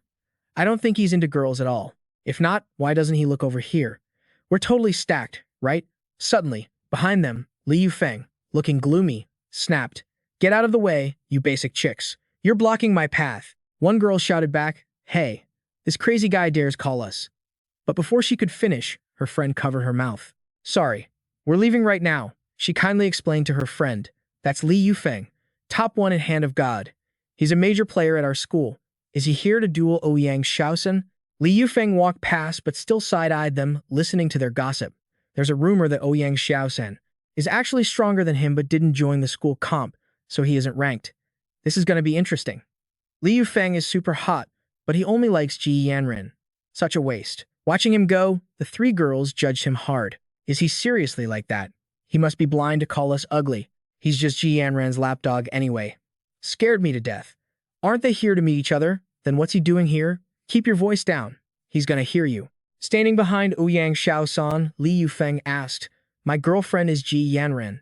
Is that your ID? Ouyang Shaosan didn't even bother turning around, eyes closed as he replied, No. Sorry to disappoint. You're always jealous over some girl and looking for trouble. Hearing that, Li Yufeng turned to leave, scoffing, If it's not you, then we've got nothing to talk about. That ID mocks Ji Yanren. I'm gonna teach that guy a lesson in respect. Suddenly, somewhere else, someone gasped. You said Li Yufeng wants to challenge me. Sitting with his friends, Han Sen was confused. I don't even know who that is. What kind of challenge? Standing off to the side, Lu Meng adjusts his glasses. Actually, he said he wants to fight. My girlfriend is Ji Yanren. Zhang Yang adds his 2 cents. The whole school knows Li Yufeng is chasing Ji Yanren. That user ID is gonna get you in trouble, man. Look at this post. It's blowing up all over the school forums. Then he puts the phone on the table. It's trending. Han Sen picks it up, reading curiously. Just how strong is this Li Yufeng guy anyway? A real Hand of God player? Even better than the rumored Ouyang Shaosen. No one can beat him when he's defending Ji Yanren's reputation. Such admirable, jealous love. He scrolls down to read other comments on the phone. That guy won't dare accept the challenge. Yeah, it's been days already. Coward. He's after Ji Yanren. Interesting. I need to prove that Ji Yanren's boyfriend is on a whole different level. Seeing this, Han Sen says, What a bunch of brats. They're all just hating on me. I can't let this go too far. Then he says, I'll take a shower first, then get to work. The previous mission was a total success. Even though it was pretty dangerous, I didn't see any S-class sacred blood eggs. Qin Xuan. That woman scammed me. She needs to be punished. He remembers his conversation with Qin Xuan earlier. She said, Han Sen, even though Wang Mengmeng is grateful for what you did, you can't get the S-class sacred blood egg just yet. You need to be her guardian in the steel armor shelter until Wang Mengmeng maxes out her gene points. Only then will you get it. Standing shirtless in the bathroom, Han Sen summons gold and red flames in his hands and remarks, That is totally ridiculous. Lucky I got 2 beast souls. Otherwise, this trip would have been a waste. I still haven't checked what these souls actually are. Let's see. Immediately, the system alerts him. Mutant Fox Beast Soul. Mount type. He looks at the red soul and evaluates it. A mount, huh? Not bad. Even though I have the mutant 3-eyed cat, I can still make a decent chunk of change selling this one. But the important one is, what's this sacred blood golden sand worm? I'm so hyped. What is it? The system provides the info, sacred blood golden sand worm beast soul. Rock sand worm. Pet type. Looking at it, Han Sen clenches his fist in anger, totally confused. What the hell is this? He flies into a rage, grimacing as he looks at the beast soul in his palm and yells, A sacred blood golden sand worm. And it's a pet type just like that cat. Damn it, I almost died for this. What a ripoff. He covers his face, fuming. Why am I so unlucky lately? It's so annoying. I gotta crush that Li Yufeng guy to vent all this anger. Maybe my luck will turn around after that. That night on campus, everyone is glued to their phones. Someone shouts, Everybody log in, quick. 1 minute left until the PK starts. It's Li Yufeng versus Ji Yanren's boyfriend. Access is limited. Hurry or you'll miss it. Inside the dorm, Ji Yanren looks at the screen and says, 5-minute countdown. Cool Lily, sitting next to her, looks over and teases, Yanren, who do you want to win, Li Yufeng or your boyfriend? She quickly denies it. I told you, I don't have a boyfriend. Then her face turns serious. I don't care who wins or loses. I just want to know who that guy is. On Li Yufeng's side, he's sitting at his computer. Behind him, a chubby classmate wonders, 1 minute left. Do you think he's gonna bail? A skinny classmate chimes in, obviously. He's scared of Brother Feng. Li Yufeng crosses his arms confidently. If he regrets it, he just needs to apologize to Yanren personally. I'll give him a little face. Suddenly, a notification pops up on the screen. My girlfriend is Ji Yanren has logged in. Elsewhere, the host stands on a podium looking up at the big screen displaying Li Yufeng versus Ji Yanran's boyfriend and sighs with emotion. He's actually in. Does he really dare to do this? Then he grabs the mic and introduces, "Good evening, everyone here tonight. I'm your school broadcaster. Welcome to the big match. The #1 Hand of God player. The battle between Li Yufeng and the alleged boyfriend of Ji Yanran starts now." Li Yufeng is radiating an aura on one side, while the player with the ID Ji Yanran's boyfriend remains a mystery. The broadcaster continues, "Ladies and gentlemen, witness the ultimate battle between the real boyfriend and the fake one."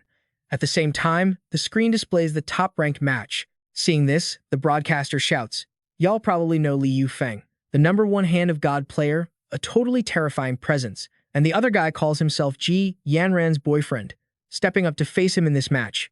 Even though he locked the points down, his skills still look like they need a lot of work." Boom. The match starts on the screen immediately. 3 gold dots moving. The school announcer goes, "All right, time's up." The first person to score is the other side.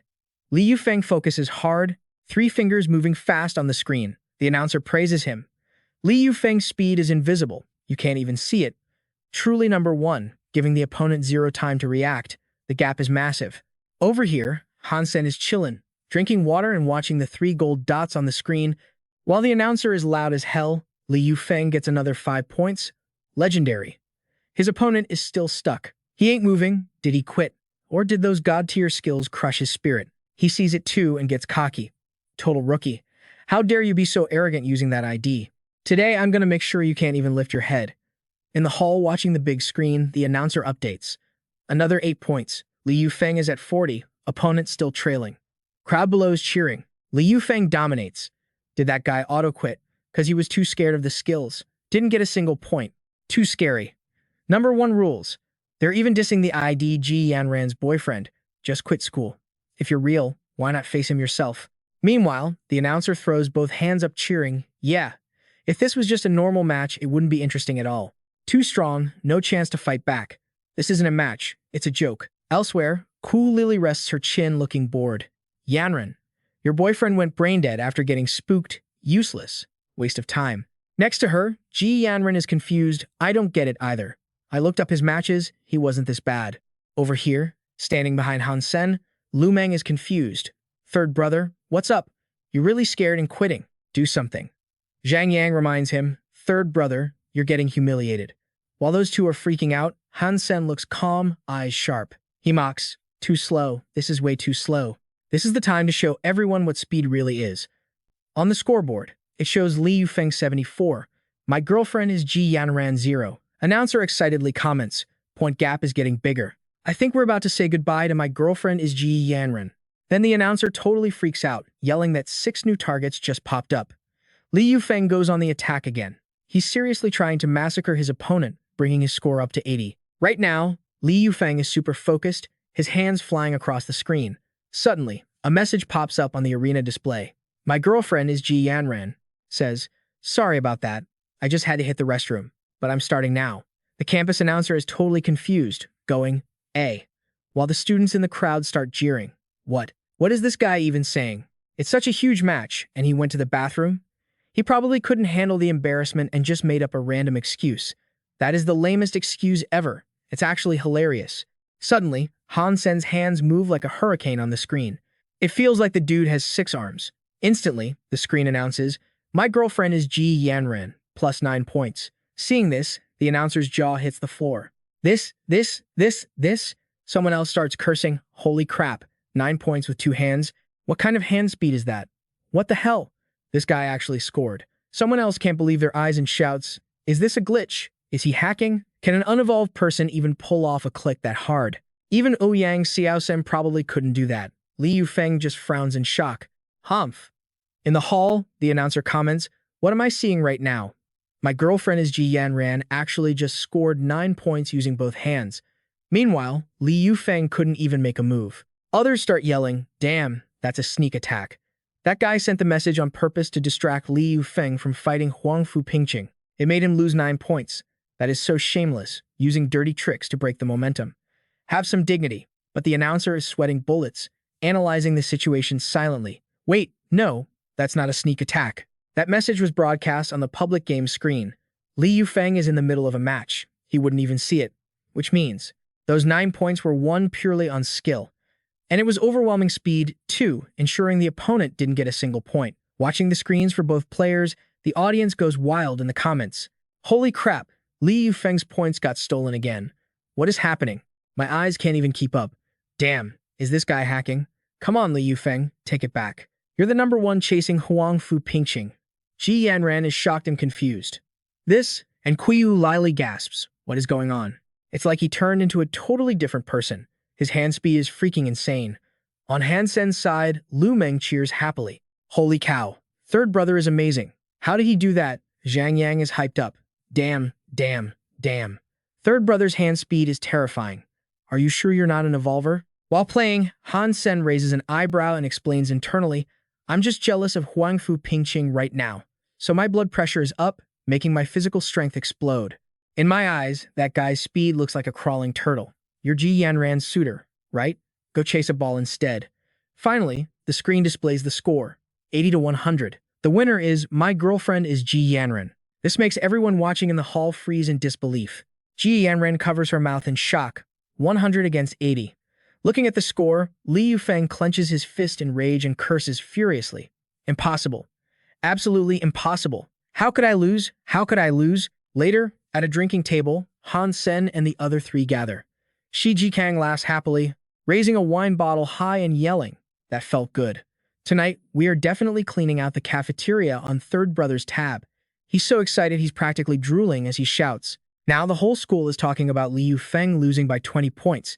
People are saying he got massacred. They say he lost so much face he doesn't deserve the #1 spot on the leaderboard anymore. A lot of fangirls are disappointed in him too. What kind of #1 expert is that? He's nothing in front of our third brother. Sitting opposite him, Zhang Yang squints his eyes while eating and says, Victory makes a man more manly. Third brother, give me another 50 lamb skewers. Lu Meng raises his bottle to toast, acknowledging the reality, right now. There are probably tons of people outside looking for the owner of that ID. Third brother didn't want us to reveal his identity, so he agreed to treat us.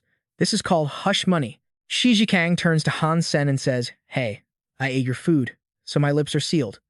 Don't worry, third brother. I'll keep your secret. But when I get hungry later, I'm coming to find you. This makes him sweat drop and tease back.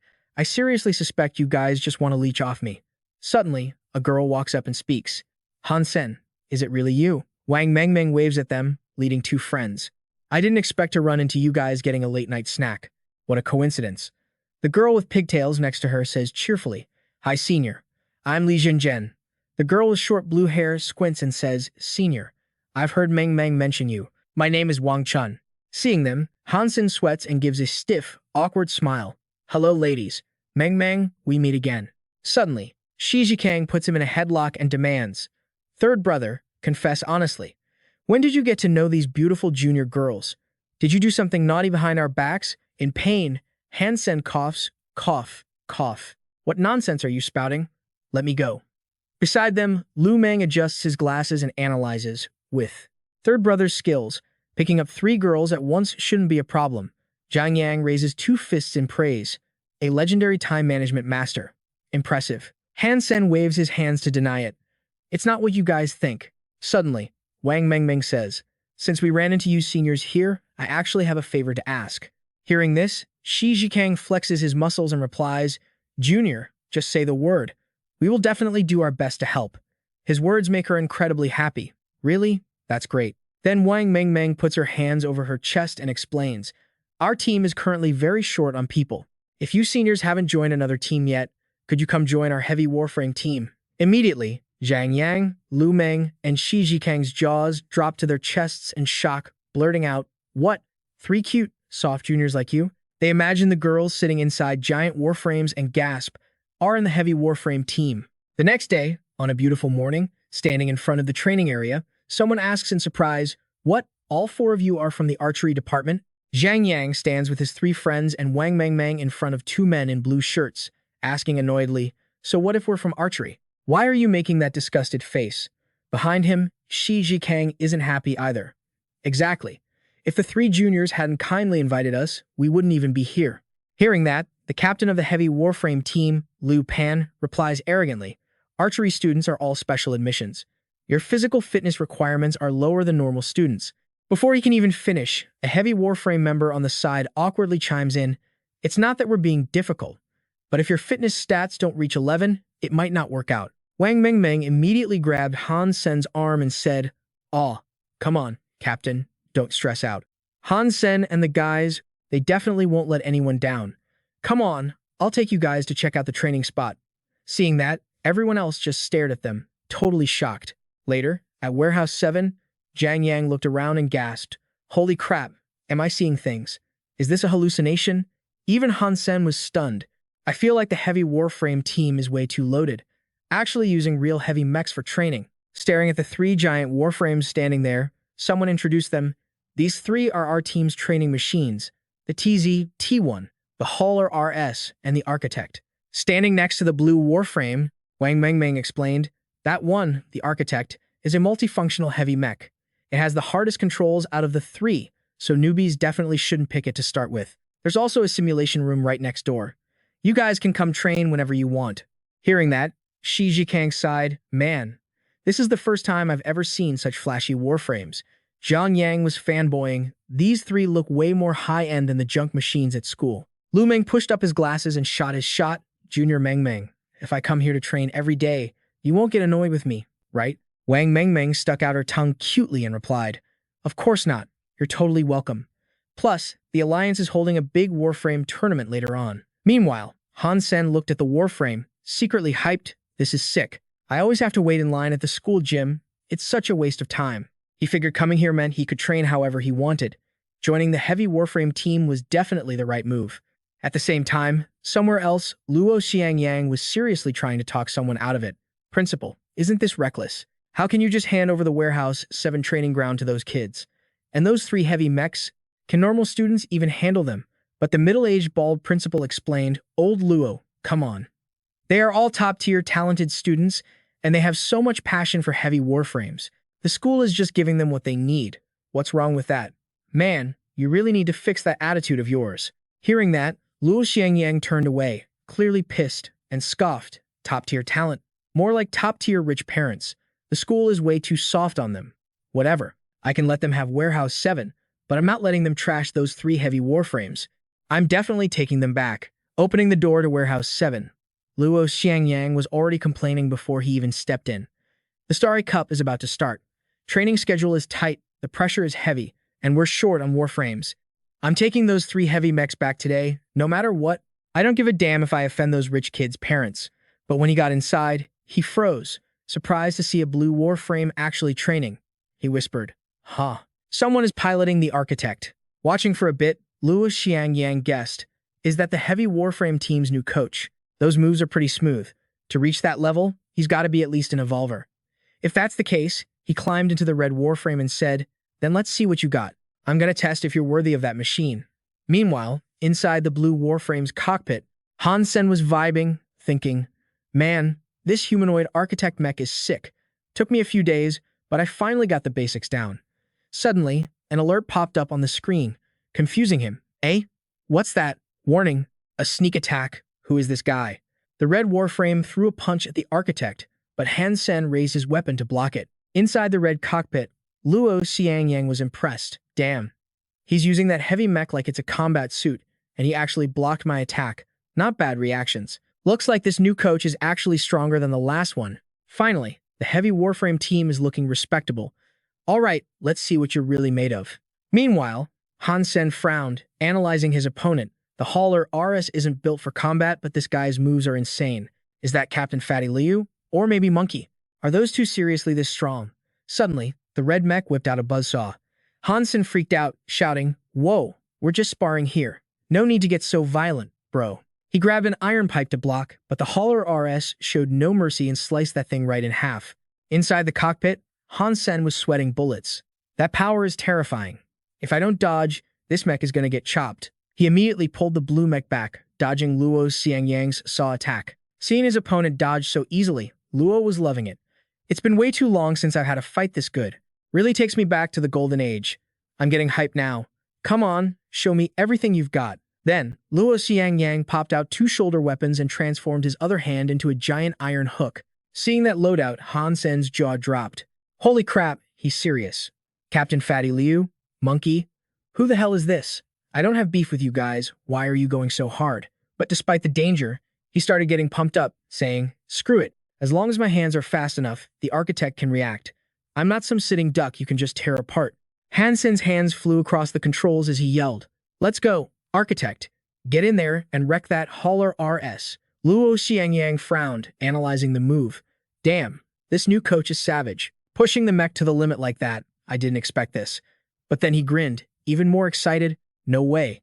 Keeping a guy like this in the heavy warframe team is a total waste. I gotta find a way to save him from this dump. Suddenly, the architect landed a solid kick on the red mech's side. Taking the hit, Luo Xiangyang's side hesitated for a second, and he punished me instantly. A while later, Han Sen jumped out of the architect's cockpit, cursing, woo, damn, my hands are totally numb. Fighting in a heavy warframe drains way more stamina than I thought. On the other side, Luo Xiangyang sat in the hauler RS, thinking to himself, so this new coach isn't actually that overpowered, but he got better and better as the fight went on. His learning curve is insane. I need to talk to this guy. He's a serious talent. There's no future for him here. But then he froze, noticing the uniform. He jumped down, stood right in front of Han Sen, pointed a finger, and asked, wait, you're a student? Han Sen wiped the sweat off his face, totally shook. Wait, wasn't that supposed to be Captain Fatty Liu and Skinny Monkey? He stood there looking dumb, thinking, I knew those two scrubs couldn't be that good. Luo Xiangyang walked up and asked, yo, you actually a student here? Han Sen reached out to shake hands. Sup, I'm Han Sen. Just joined the heavy warframe team, you a senior or something. Never seen you around, but damn, your moves are sick. Luo Xiangyang completely ignored that and pressed on. You piloted a heavy warframe before? You get pro training or what? Han Sen was thinking, is this guy some outsider spy trying to snoop on our competition intel? With skills like that, if he went here, I'd definitely know him. Han Sen played it straight. Nah, just practiced on the school's simulators before this. Only got to touch the real deal after joining the team. Luo Xiangyang grilled him again. What's your major? Han Sen replied, archery department. That hit Luo Xiangyang hard. Is this kid actually a freshman? Holy shit, I found a legit genius. But out loud, he just sounded skeptical. Archery department? No time to chat though. Han Sen turned to Bale. Senior. Team's having a meeting soon, gotta bounce. Let's spar again sometime. Luo Xiangyang stood there, totally stunned. An archery student with that kind of skill. If I poach him for the Warframe team, our military academy ranking is gonna skyrocket. He made up his mind right there. I'm not letting a talent like that rot in the heavy Warframe loser squad. Next day in the lecture hall, this chubby classmate was waving a flyer, talking about how the Starry Martial Arts Festival was starting in a few days. All the Warframe categories are listed here. You guys check it out. What are we signing up for? Wang Chun, sitting below, threw in his 2 cents. Our heavy Warframe squad sucks at combat. Let's just pick something easy. Ji Zhenjin nodded along. For real, let's pick something like transport or heavy lifting. We actually have a shot at winning. Hearing that, Han Sen turned to ask Wang Mengmeng. So, what's the loot looking like for this comp? She held up 3 fingers. Stacked. Top 3 all get prizes. We're talking new model Warframes, Star Beast, and Star Emperor series. Market price is like millions, maybe even tens of millions. Smelling money, Han Sen got hyped. For real? Man, we'd be idiots to miss out on that. Sign us up for everything. Shi Jikang put his hands on his hips, confused. Everything? Third bro, you trolling? Lu Meng didn't think it made any sense either. I know you've got skills, but that's just crazy. This is a team thing. But Jiang Yang's face lit up, totally down for it. I think it's fine. Real men take on everything. Wang Mengmeng raised her hand to vote yes, I'm in. That sounds way more fun. But Captain Fatty Liu tried to talk some sense into him. Han Sen, don't be reckless. We'll end up being the laughingstock of the whole school. Skinny Monkey backed him up. Facts. We don't need to win, but we can't trash the team's rep. Han Sen just grinned, chilling them out. Guys, relax. I just want to boost our winning odds. That's how we build a better rep for the squad. Captain Fatty Liu thought about it. You've got a point. But even if we sign up for everything, schedules are gonna clash. We can't actually do them all. Suddenly, a knock on the door. Sorry to interrupt, but I need a word with Han Sen. Everyone looked at the guy. Ji Zhenjian was confused. That's Luo Xiangyang, the Warframe team coach. What's he doing at our place? Wang Shun whispered. He's not here to chew us out over those 3 heavy Warframes, is he? Han Sen turned around, curious. Huh. You guys say he's the Warframe team coach? Inside, he was sweating. Did I just beef with the coach earlier? Meanwhile, Luo Xiangyang walked up, shook his hand, and introduced himself. Han Sen, I'm Luo Xiangyang, coach of the Warframe team. Your piloting skills are legit. I want you on my squad. Shaking his hand, Han Sen replied, Sup, Coach Luo. Join the Warframe team. About that. Behind him, his three best buds started gossiping. Shi Zhikang gasped, Coach Luo actually wants our third bro. Zhang Yang crossed his arms, frowning in curiosity. What went down between those two? Lu Meng adjusted his glasses, analyzing. I heard that guy is super strict. He doesn't just recruit anyone. Suddenly, Wang Mengmeng piped up, Coach Luo, Han Sen is part of our heavy Warframe crew. He can't go to your team. Luo Xiangyang squinted and smiled, trying to sell it. Han Sen is a top-tier prospect. Getting pro training with the Warframe team means a way brighter future. He's totally wasting his talent here. Standing on the side, Captain Fatty Lu was sweating buckets. Getting scouted by Coach Luo? Barely anyone in the whole school gets that kind of treatment. Beside him, Skinny Monkey guessed, Han Sen's gonna say yes, right? But contrary to what he thought, Han Sen shut it down cold. My bad, Coach Luo, but I'm already rolling with the heavy Warframe squad. I appreciate the offer, but I'm not joining your team. Han Sen's words hit everyone differently. Wang Mengmeng's eyes went wide, super hyped. Han Sen, you for real. Lu Meng's jaw hit the floor. Third bro, you seriously not going? Captain Fatty Liu looked like he got struck by lightning. Han Sen. But Luo Xiangyang wasn't quitting yet. Why? With your talent, I could make you the Academy Tournament champion in no time. Our team's goal is the championship. But Han Sen hit back with pure attitude. I don't care about being champion. The heavy Warframe crew suits me better. Luo Xiangyang couldn't believe his ears and raised his voice. Winning the championship is huge for your graduation score. Higher scores mean better rank and position when you enlist. Still, standing right in his face, Han Sen stood his ground. Yeah, I know all that, but that's not what I'm after. Coach Luo, thanks for the props. Seeing he couldn't hook him, Luo Xiangyang turned away in a huff, throwing shade. Don't speak too soon, kid. You have no clue what you're facing once you enlist. When you come to your senses, you can come find me at the Warframe team anytime. Behind Han Sen, Shi Zhikang was totally confused. Third bro, Coach Luo gave you such a sweet deal. You're definitely gonna regret turning him down. Captain Liu Pansy was low-key happy but still suspicious. I mean, I'm glad you're staying. But Han Sen, what the hell are you actually thinking? Wang Mengmeng was beaming. I knew you wouldn't ditch us, Han Sen. Zhang Yang gave him a thumbs up, telling him third bro is a real man for not bowing down to some coach. Han Sen shoved his hands in his pockets, glanced back, and said, All right, I'm not joining the Warframe team anyway. Stop worrying about me. Just focus on your training. In his head, he already had a plan. Even without Luo Xiangyang's help, he could still bag that S-rank graduation score on his own. My goal is maxing out Sacred Blood genes and becoming a Sacred Blood noble. Nothing else matters. A few days later, at the cafeteria, everyone was lining up for grub. In a corner, two hands reached for the last bottle of water at the exact same time. Han Sen glared at the person snatching his water and yelled, You? He thought. Ji Yanren's been at Blackhawk this long, and we're just meeting now? She shot daggers at him with her eyes. Ji Yanran yelled back, It's you, that cheater from the spaceship. What are you doing at our school? Han Sen pointed at himself, unamused. I got in on merit. Pretty sure I mentioned that before, didn't I? Suddenly, Li Yufeng showed up. Yanren, who's this guy? He bothering you? She didn't even turn around, hands on her hips, still grilling Han Sen. Nobody. Just some junior. None of your business. Han Sen suddenly corrected her. Senior. I'm the junior who beat you, remember? Ignoring the context, Li Yufeng sneered at the beat Yanran part. Junior, check yourself before you wreck yourself. Maybe look in a mirror and see what a joke you are. Han Sen just dug his pinky in his ear like he was hearing trash. Hemph, loser. I beat you before. He talked smack. Heard senior Li Yufeng is the #1 Hand of God player on the team. Must be pretty cracked, huh? Wanna play a little game with your junior? They sat opposite each other with 3 cups on the table. Ji Yanren sat nearby while the crowd gossiped.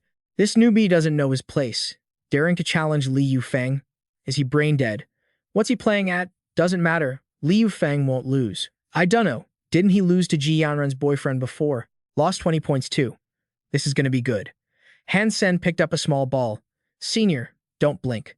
Losing in front of everyone would be super embarrassing. Then his hands flew, shuffling the 3 cups.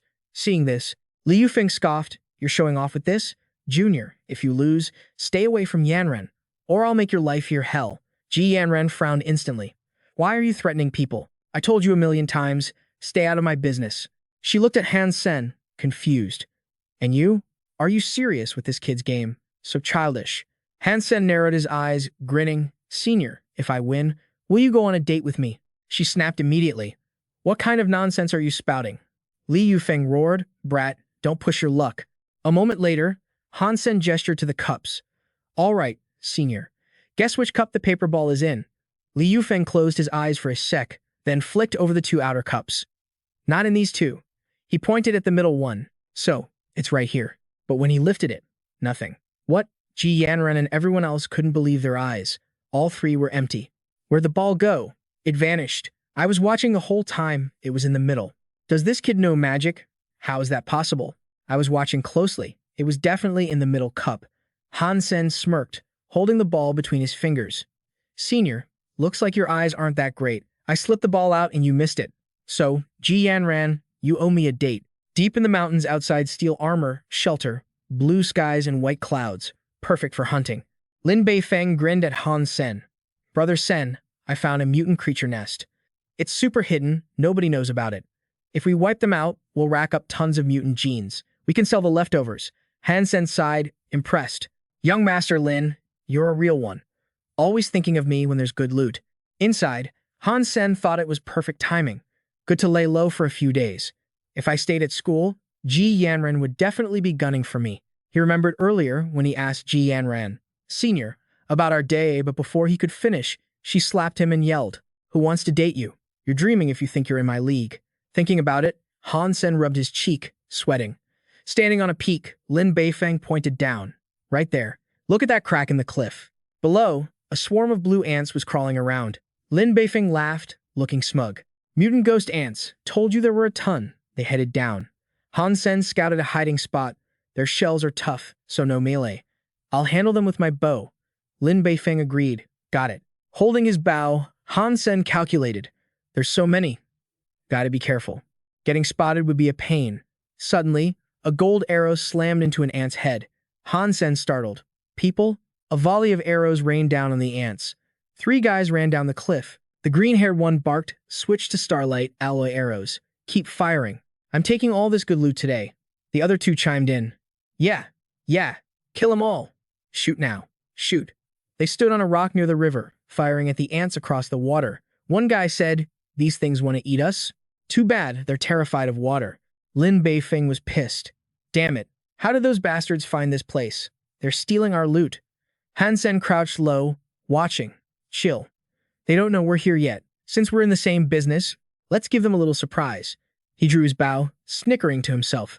Blame your bad luck. I'm a pro at stealing kills. He fired a lightning-charged arrow. It struck the ground behind the 3 men. Suddenly, the rock ledge cracked and collapsed, sending them screaming, Holy shit. What's up? What's going on? The ground just caved in. Nah, wait. How could the ground just sink like that? Watching from a distance, Lin Beifeng grinned like a maniac. Brother Sen is seriously the god of wealth reborn. Let's see if those punks dare to rob us now. Those 3 idiots fell right into the river, while the ghost crystal ants swarmed the bank. Seeing that, the 3 of them waded the other way, screaming, Holy crap, they're coming. Run for it. Damn it, we are so freaking unlucky. Then they ran for their lives, wailing, I'm dying of pain here. Suck it up. Unless you want to die, keep running. A second later, they were just dust in the distance, and the ants stopped, just watching them go. This weird behavior made Han Sen suspicious. Why didn't the ghost crystal ants chase those clowns anymore? But he didn't dwell on it. He raised his bow, thinking, whatever. It's time for a killing spree. He fired an arrow, nailing the joint on a ghost crystal ant's back. Then Han Sen yanked the string attached to the arrow, dragging the ant up to them. Lin Beifeng immediately started kissing up to him. Brother Sen, you're a genius. The ghost crystal ant's shell is tough, but hitting the gap kills it in one shot. At the same time, the system reported, killed. Mutant ghost crystal ant. Gain mutant beast soul. Eating its flesh may grant 0 to 10 mutant geno points randomly. Hearing the good news, Han Sen was stoked. 1 shot, 1 soul. I can't believe I got a mutant beast soul that easily. Behind him, Lin Beifeng gasped, Dude, what kind of crazy luck do you have? I'm literally gonna cry. Brother Sen, sell me that mutant beast soul. Han Sen kept fishing for ants and replied, Not yet. Who knows?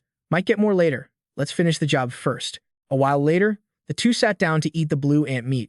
Han Sen urged him, "Hurry up and eat, young Master Lin. Those ghost crystal ants are dumb as rocks. They won't spot us.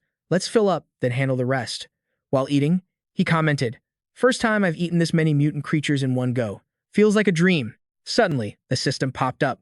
Consumed flesh of mutant ghost. Crystal ant, gain 1 mutant geno point. It kept repeating. A bit later, Han Sen clenched his fist, hyped up, "I'm at 64 mutant geno points now." That went up fast. Suddenly, Lin Beifeng saw a massive ant and asked, "Brother Sen, look at that. What is it?" Then his eyes went wide with suspicion. "That isn't a sacred blood ghost crystal ant, is it?" Han Sen noticed it too. No wonder they stopped chasing those clowns earlier. It was to help the Ant King get out of trouble. He raised his bow and mocked it. "Tough luck, big guy. You just crawled out of the mountain and walked right into my trap." He fired, but it failed. Han Sen noted, "My Black Stinger Beast Soul arrow couldn't even scratch it. It just pissed the thing off, and it charged right at them." Panicking, Lin Beifeng asked, "Did it spot us?" "Sacred blood creatures aren't just tough, they're smarter too." "Brother Sen, what's the plan?"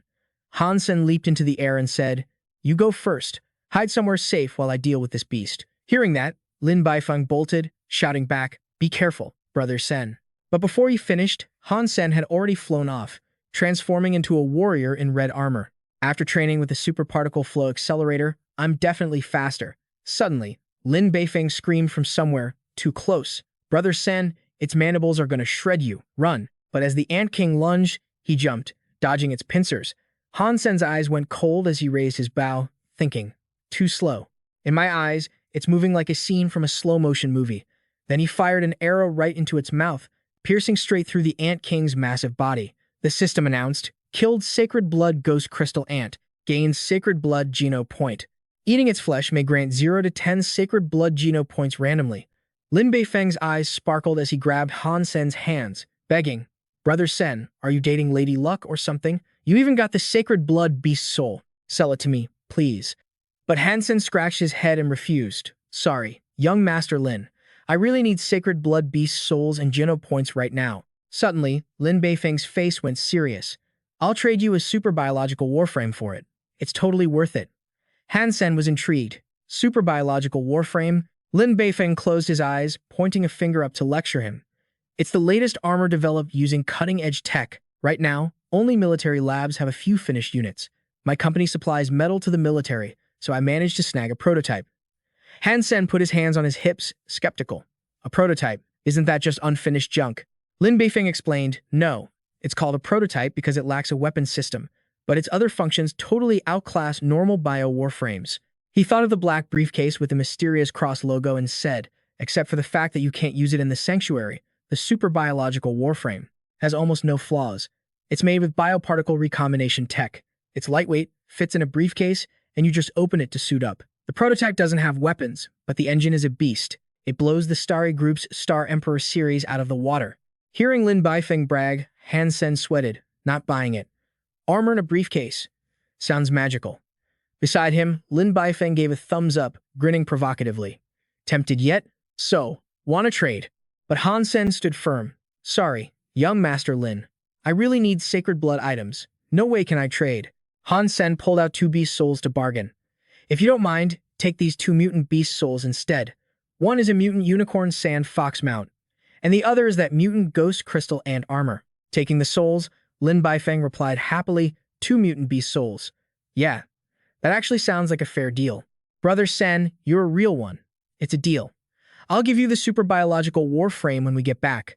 Then Han Sen looked at the pile of mutant ghost crystal ants, scratching his head. "We've eaten so much mutant meat, eating more won't give us any more Geno points, but there's still so much left." Suddenly, he threw out a beetle and said, "Might as well treat this little guy." Watching it eat, Lin Beifeng asked curiously, "Brother Sen, what is that?" "You're feeding mutant meat to a pet beast soul?" Sitting cross-legged, Han Sen grabbed a piece of ghost crystal ant meat and replied, "This thing is a sacred blood beast soul. No clue what it does yet, just feeding it for now. Hopefully, it evolves soon and actually helps me fight." At the same time, the system alerted, ate the flesh and blood of the sacred blood specter, snagged a sacred blood Geno point. Then he looked down at the chunk of meat and thought, "Total bummer I can't summon Miao Jun out to chow down. That's the stuff Qin Xuan gave me anyway. Would be a total pain if I got busted. I'll just save some jerky for it later." Sacred Blood, Geno points are at 45 now. Feels freaking amazing. Suddenly, the system buzzed. Ate the flesh and blood of the Sacred Blood Spectre. Gain 1 Sacred Blood Geno point. Meanwhile, Lin Beifeng was crying his eyes out, whining like a baby. I'm so pissed. Brother Sen's beast souls are all Sacred Blood class, and they're eating mutant flesh right in front of my face. Brother Sen himself is chowing down on Sacred Blood meat while I can only stare. It makes me so mad. Seriously. 2 days later in the woods, Han Sen squatted on the ground and said, "It's late at night on the school's back mountain. Bet there's nobody around." That rich kid Lin wasn't bluffing. The super creature Warframe is actually in the briefcase. Inside the open case, there was something looking like a puddle of green water. At the same time, the system alerted, scan successful. Analysis progress 100% for super creature Warframe, Silver Slayer initiating. Suddenly, it got huge and latched onto Han Sen, making him totally freak out. These particle creatures are covering my body, and they're fusing non-stop to get stronger. After covering his body, it latched onto Han Sen's face. His eyes went wide with shock. I feel like my body is overflowing with power. No, it's like I've been granted power. Finally, when the Silver Slayer successfully transformed, Han Sen was totally wrapped in silver armor, radiating green spiritual power. He laughed like a maniac. This feels dope as hell. I'm literally the Iron Man of Blackhawk. Then Han Sen tried moving a bit. He yelled and charged forward to let himself feel the power of the super creature Warframe. When he stopped, Han Sen could still see the zigzagging light trail behind him and blurted out, "So freaking cool. It's literally like teleportation." Then he sighed. The power of the Silver Slayer is definitely 10 times stronger than a normal Warframe. His eyes lit up. Han Sen couldn't stop praising it. And this is just a prototype without weapons. Trading 2 mutant beast souls for this was a total steal. With this Warframe, I can practice my combat techniques way better now. Meanwhile, at Blackhawk Military Academy, Fang Mingquan was looking at documents and asked the cameraman, Little Liu, about the Starry Cup match. What are Blackhawk's traditional advantages this time? He turned his head and replied, if we're talking about the Neo-Ancient Martial Arts solo, Blackhawk can definitely rank at the top. In the last Starry Cup, Ouyang Xiaosan from the Neo-Ancient Martial Arts team took 3rd place in the finals. Hearing that, Fang Mingquan asked, anything else? Little Liu replied, the others aren't anything special. Hand of God is considered just average, around rank 20 in the tournament. Suddenly, Fang Mingquan got interested in something else. Heard that strongest guy, Liu Feng, recently got beat by Ji Yanran's boyfriend by 20 points. But this mysterious boyfriend is just an online name. Nobody knows who he is. Blackhawk's archery match actually ranked last. Next to him, Little Liu gave his opinion. Nobody cares about archery anyway, the matches are slow. The audience likes watching exciting stuff like aircrafts, warframes, or real combat. MC Fang, this time we gotta livestream Ouyang Xiaosan's Neo-Ancient Martial Arts match and broadcast the Hand of God match in between. Because the beauty Ji Yanran is competing, the view count will definitely blow up. The idea was pretty solid, so Fang Mingquan agreed. Let's decide on that then. Let's go grab a bite. Blackhawk's canteen is open 24/7. We'll prep the participant docs when we get back. A bit later, the Blackhawk canteen was still bright as day. The two walked in and saw Han Sen, so they chatted him up. Hey student, eating dinner this late? He turned and answered, I just finished training and got hungry, so I came for a late night snack. Are you a teacher? Working until now to eat is pretty rough. Hearing that, he frowned, totally annoyed. I'm Fang Mingquan. I wrote so many articles about BGod. Hundreds of millions of views. I'm a famous reporter for crying out loud. Can't believe he doesn't know me. Then he sat down in front of Han Sen and asked curiously, Student, you said you just finished training. What were you training for so hard? Han Sen answered while eating. Just normal physical training. But inside his head, he was thinking, I'm not telling anyone I'm practicing with the Silver Slayer. At the same time, Little Liu brought 2 meals over, while Fang Mingquan squinted, his reporter instincts kicking in. Training your body until this late. Is it to prepare for the Starry Cup? What's your name? Student. Which department? What category are you signing up for? Got asked a bunch of stuff. But he didn't mind answering. I'm Han Sen, archery department. But I'm a member of the heavy Warframe team. This time, I signed up for all the Warframe categories. But there's one category where the time overlaps, so I probably can't join that one. Hearing that, his jaw dropped in shock. You signed up for all the Warframe categories. Little Liu was skeptical on the side. You kidding? Those exhaust your stamina like crazy. Student, you aren't just trying to game the system, are you? But Han Sen replied seriously. It's not that hard. If I try a little, I can probably grab a few first-place wins. His words made Little Liu give some advice. If you were on the Warframe team, maybe, but heavy Warframe? Stop bluffing. I suggest you join a simpler category, like archery or hand of God. But Han Sen just turned his head while carrying his tray away. Archery isn't a challenge for me anymore. Hand of God is boring too. I can beat the strongest guy by 20 points easily. I'm out. You two enjoy your meal. Seeing his attitude, little Liu scoffed. Poofed, let him brag. Why are students these days so not humble? But Fang Mingquan muttered, 20 points? Suddenly he shot up, staring at Han Sen's back, making little Liu jump and ask, MC Fang, what's wrong? Fang Mingquan was stunned and said to little Liu, you remember I mentioned Ji Yanran's boyfriend earlier? Han Sen waved hello to the grumpy girl in front of him. Hi, Senior Ji Yanran, we meet again.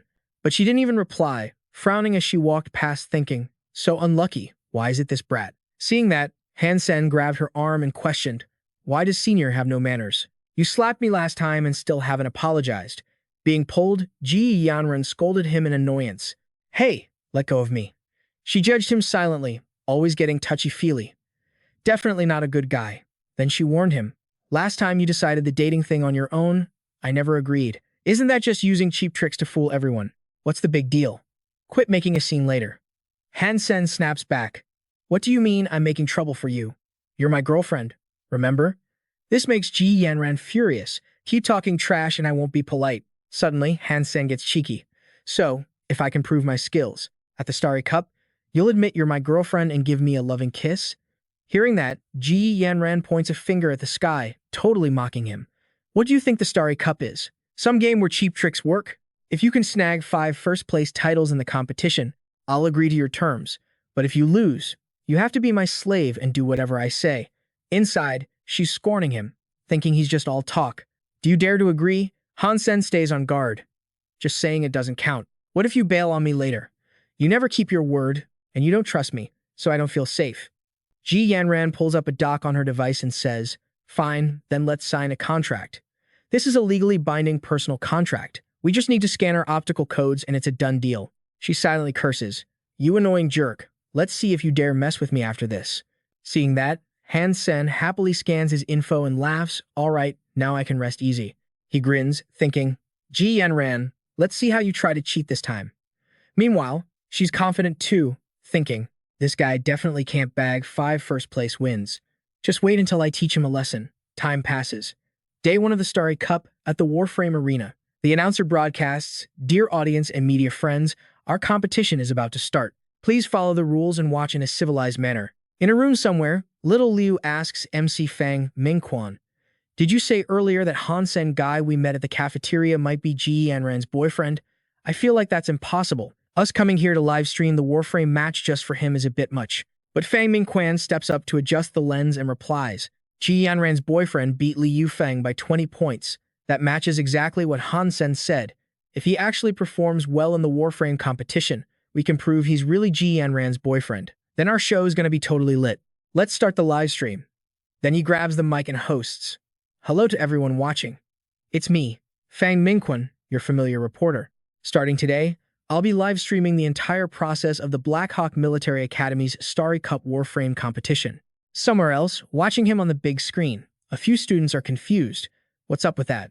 Reporter Fang the Big Liar is here to live stream the Warframe match. Yeah, what's so great about this? Everyone wants to see Ouyang Shaosen's match. Why not stream that? At least pick the Hand of God competition, right? I want to see the campus queen, Ji Yanran. Then on screen, Fang Mingquan continues. In this year's Warframe competition, Black Hawk Military Academy will feature a contestant with the power to dominate the whole league. This player is entering every single Warframe category, but there's one category he can't join cause of a schedule clash. So, let's wait and see how he performs. Alright, this makes everyone curious. A contestant with the power to dominate the whole military league? Does Black Hawk even have someone like that? No way. I used to be on the Warframe team, and our level isn't even top of the academy. Others are buzzing too. Is reporter Fang the Big Liar looking for a death wish? Last time he hyped up Huangfu Pingqing and her squad, and she didn't even show up for the finals. Yeah, he's definitely going to get face-slapped again this time.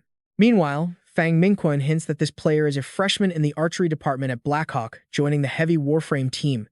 At the same time, in the Hand of God rest area, Li Yufeng crosses his arms and sneers. What is this reporter blabbing about?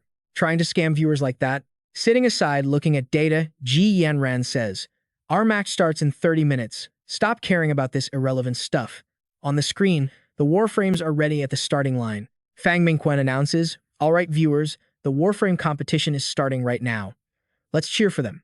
Then the camera pans to a blue Warframe. Someone wonders, that's the architect. Li Yufeng sighs, "Our school sure has a lot of rich kids. I heard the architect stopped production years ago. It used to be a best-selling luxury item, worth tens of millions, very collectible." Then he turns and says, "Yanren, you should watch too. Just treat it as relaxing before the match." That reporter said this player is the dominant one, probably the guy piloting the architect. I bet he doesn't have the skills for it. But she thinks it's boring. Over there, the match is on. The MC shouts, "Start." Suddenly, the architect falls flat on its face on the track. Seeing that, the host comments, "Looks like an accident on the field. The architect is off to a bad start. Is the pilot too nervous?" Then the blue Warframe stands up again and chases after the other fighters. The MC speaks up. All right, the race continues. The other Warframes have opened up full throttle, totally unaffected. Who will take first place in this 10,000-meter race? In the waiting room, someone scratches his head and mocks, "Too bad. The architect is such a classic mech. What a waste of money." Li Yufeng covers his mouth, snickering. "I'm dying of laughter. What dominant player? This is clearly just a weak noob." Behind him, others chime in.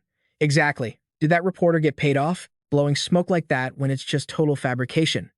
Suddenly, Ji Yanran speaks up. "So embarrassing. Falling in front of all those people. What kind of dominant player is that?" At this moment, Wang Mengmeng says bashfully, "Sorry guys, I really am too much of a noob. The architect is too hard to control. I should probably hand it over to someone else." Meanwhile, Silver Killer is rushing forward, leading the pack.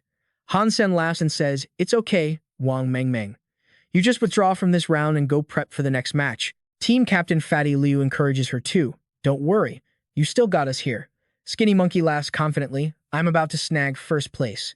At the same time, Silver Killer zooms past and shouts, "I never said I'd hand over first place to anyone else, even if you are my teammate." Looking at the situation down there, the MC announces, "Next up, we're entering the final lap. Leading the pack right now is Warframe number 69, Silver Killer.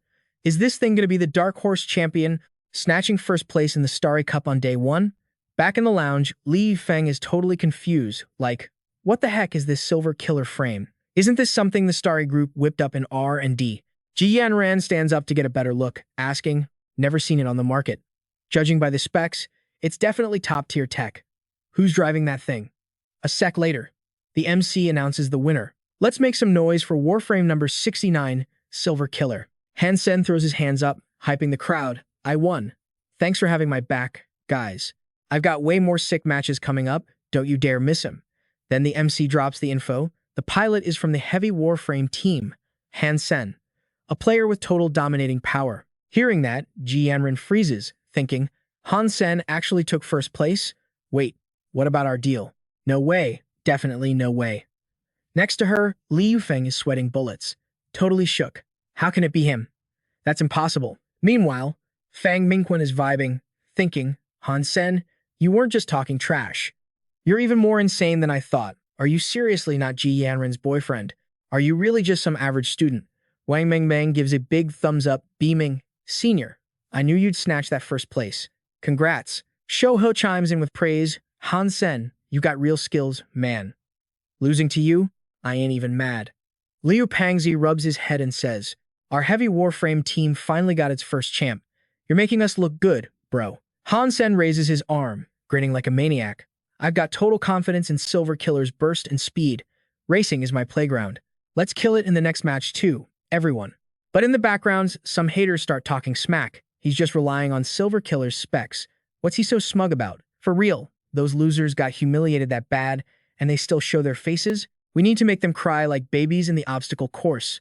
Suddenly, Luo Xiangyang walks up behind the group, warning them, "Trashing your opponents is pointless.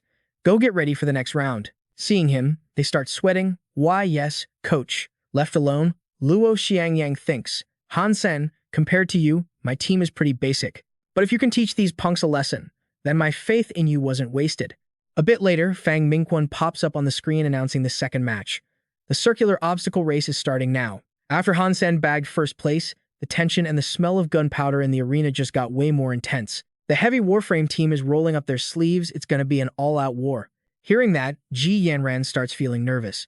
The heavy Warframe team is so strong. There's no way Han Sen wins again, right? Just kick him out of the match already. But on the track, he's leading the pack again. The MC comments. And they're off. Silver Killer is charging ahead. Top speed, max acceleration, right out of the gate. As the racers approach the obstacles, the MC shouts, Silver Killer isn't slowing down. Rushing in at that speed, it's going to be super hard to clear the obstacle. What exactly is Han Sen trying to do? In the lounge, Li Yufeng smirks, mocking him. He's addicted to showing off. Even if that frame has good specs, decelerating at close range takes time. There's absolutely no way he can clear this obstacle. But then, something crazy happens. Han Sen doesn't even try to jump, he smashes straight through the obstacle. The MC screams, "Oh my god." Silver Killer just plowed right through the barrier. That is shocking. Totally savage and brutal. This leaves Li Yufeng and his crew completely stunned. They start freaking out. Holy crap, that's a 1-meter thick concrete wall, and he just smashed it. Is Silver Killer's defense really that insane? That's gotta be a violation. Isn't an obstacle race about getting over the obstacles? Though, the rules technically don't say you can't destroy them. Li Yufeng frowns, hissing through his teeth in anger. Is something wrong with Han Sen's brain? This competition is about jumping power. There are so many obstacles. Does he plan to smash through all of them? Cool Lily turns to ask, Yanren, you don't look so good.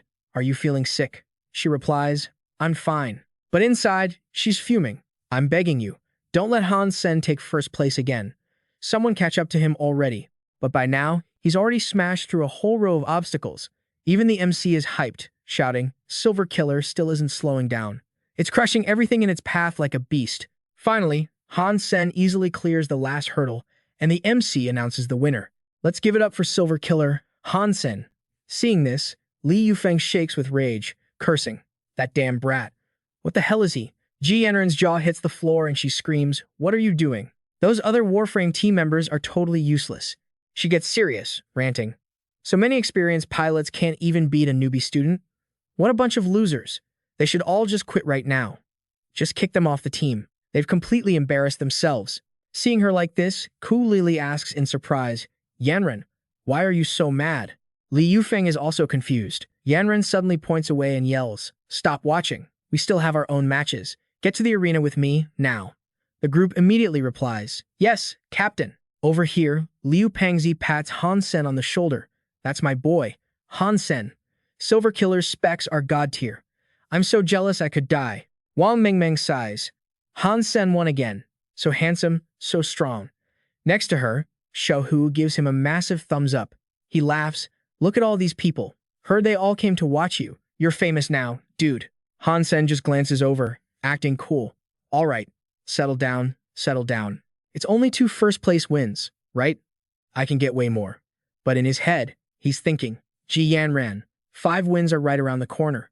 Don't you forget our deal. Meanwhile, somewhere else, Luo Xiangyang yells, what? You want to change the competition rules? That's ridiculous. Warframe matches have always been about scanning the frame to create a virtual simulation for the fight. It protects the participants. But the guy in charge from the Starry Group, Zhao Nengxian, holding a hot cup of tea, explains calmly, Coach Luo, don't get so worked up. Changing the rules is actually better for protecting the players. Is the existence of a Warframe like the Silver Slayer really fair to the other players? Even so, Luo Xiangyang argued, that doesn't mean you can use real mechs for the competition. This is a tournament, not a damn war. Besides, these kids are students. If someone gets killed, who's going to take the fall? Seeing that, Zhao Nengxian shot back. You don't need to worry about that. The Starry Group has the power to handle literally any situation. Then he stood up and asked, Coach Luo, these rules actually work in your team's favor, don't they? Facing Zhao Nengxian, Luo Xiangyang replied, you've got it all wrong, Mr. Zhao. If our Warframe team wins, we're gonna do it with our own skills. Just then, the MC piped up. All right, everyone, listen up. Here are the rules for the upcoming match. First off, we're switching from virtual mechs to real combat frames. The whole arena went nuts as he continued. Second, we're doing a free-for-all elimination. All 50 Warframes will enter the arena at the same time. The last one standing is the champion. Immediately, someone doubted. A total chaotic brawl? Are you serious? This rule is obviously targeting that Silver Slayer. Someone else chimed in, totally. Except for his own team, everyone else is definitely going to gang up and focus fire on him. The stand started erupting with curses. Starry Group is so damn shady. The Silver Slayer isn't their product, so they changed the rules just to stop it from reaching the finals. These powerful jerks will do anything to get what they want. It's disgusting. Total trash. Standing next to the camera, Fang Mingquan pondered, I didn't think this starry group would pull a stunt like this. Han Sen is in deep trouble this time. Over on this side, Captain Liu said, Han Sen, you're going to be everyone's target. Let's be real, this is a setup by the starry group. Wang Mengmeng was sweating as she cursed. They have no shame. We absolutely can't let anything happen to Han Sen. But he just smiled to comfort everyone. And nobody like me getting such a huge reaction from the starry group. I'm almost flattered. But honestly, I don't give a damn about them. The Silver Slayer isn't something they can mess with easily. Lu Meng chimed in. To guarantee a win, we need a plan to protect Third Brother. Hearing that, Shi Jikang asked, did you come up with something already? Then Lu Meng drew a diagram on paper and analyzed. They're definitely going to box us in at our spawn point. Making some sacrifices is going to be unavoidable. However, if we can just get someone to charge right into their group of mechs, they'll become the best human shields for us. Then he pointed his finger and ordered, Third Brother, you and the boss have the sickest moves, so you guys need to provide cover while we charge into the enemy lines. Captain Liu, Skinny, and the rest of us will rush in together. If we have to, we'll sacrifice ourselves to create an opening. You three girls, you're in charge of suppressing fire. Wang Mengmeng immediately clenched her fists, determined. Sounds super intense. I'll definitely protect Han Sen no matter what. Li Zhenjin narrowed her eyes and agreed. Leave it to us. Don't underestimate a girl's firepower. Finally, Han Sen held out his hand for a team huddle and said, it's decided then. Let's pull off a combo so sick it blinds everyone watching. At the Warframe arena, a few players stood in the center, while the rest formed a circle around the edge. Sitting in his mech, Lu Meng spoke up. I wasn't wrong, was I? They're all coming straight for us, Fatty Liu said warily. Aside from the team members, even the random participants are joining in. These guys are actually working together for once. Han Sen said, everyone remember Lu Meng's battle plan? We got this. Then he shouted, let's go. Immediately, they all charged forward. Right then, someone yelled, Zhenjin, Ah Chun, lay down suppressing fire. Two voices instantly responded. At the same time, someone on the field screamed, everyone open fire. Don't give him a single chance. All of you, get in there. Tear them apart until there's not a scrap of armor left, especially that Silver Slayer. But Han Sen used the mech's compact size to his advantage, zigzagging right between two enemy warframes. He ordered, spread out. Make these guys our meat shields. Sure enough, two orange-helmeted mechs started screaming and blaming each other. What the hell? Whose side are you on? Are you blind? Can't you watch where you're shooting? Who are you calling stupid? It's your own fault for being so slow. Meanwhile, Han Sen's group didn't stop, charging right through the incoming fire. On his screen, Lu Meng reported, they've got way too many people. Third Brother, you watch out for the heavy fire. We'll suppress them so you can break through. Me and the boss will take the left flank. Captain Liu and Skinny take the right. Third Brother, just watch me put on a show. Hearing that, Han Sen replied, leave it to me. Then he jumped up, summoned his golden fairy Beast Soul, and shouted, so what if you have the numbers? In the eyes of the fairy queen Beast Soul, you're all just a bunch of snails. Then Han Sen made a gun shape with his hand and yelled, bring it on. Watching this, someone exclaimed, the heavy Warframe team is actually attacking. That's savage. Now that is what I call a real man. Seeing Han Sen blasting away at the enemy mechs, they commented, go get him, Silver Slayer. Light him up. This is so hype, it makes me want to jump in and fight too. Meanwhile, Fang Mingquan grinned with excitement. Han Sen is seriously smart. He knows the people piloting those mechs aren't pros. They're just a disjointed mob. The best way to flip the script is to attack first. Hit them so hard they can't even react. Elsewhere, Zhao Nangshan sat in a room, watching the match on a screen. The more he watched, the more pissed he got. He shouted, there's no way the heavy Warframe team can beat that many opponents. Kill the Silver Slayer. Take him out. Back on the field, Han Sen charged through a hail of bullets from the enemy mechs. They screamed, open fire. Fire. Don't let him get through. Damn it, watch where you're pointing that cannon. The enemy is over there. You idiot. Screw this. Stop arguing. Listen to my command. Focus fire, focus fire. Seeing their confusion, Han Sen raised his arm to block the shots and mocked them. Man, this is disappointing. Is this really all the skill you guys have? Now, taste the explosive rage of our heavy Warframe team. He shot past the crowd like a streak of golden light, leaving them in chaos. Their firepower didn't let up. Son of a BTH, how is he lasting this long? The Silver Slayer blocked our view. I couldn't see the teammates behind him. Damn it, quit yapping and get the hell out of the way. You bunch of pigs, cut the fire. Stop shooting blindly. God damn it, turn it off. Suddenly, A massive explosion booms out, followed by a terrified scream. While Han Sen has already bolted, the sound of bickering still echoes behind him. It's all your fault. You guys are just a bunch of bird-brained idiots. Talk about rotten luck. And you think you're so hot? Some commander you are. Aren't you just a useless piece of trash too? Watching this scene unfold, Fang Mingquan's jaw hits the floor. He comments in shock. That was insane. The heavy Warframe team pulled off a killer comeback and completely took control of the arena. This Han Sen guy, he definitely doesn't move like a newbie. He didn't just exploit their blind spots, he baited their fire to totally disrupt their rhythm. Now that is real tactics.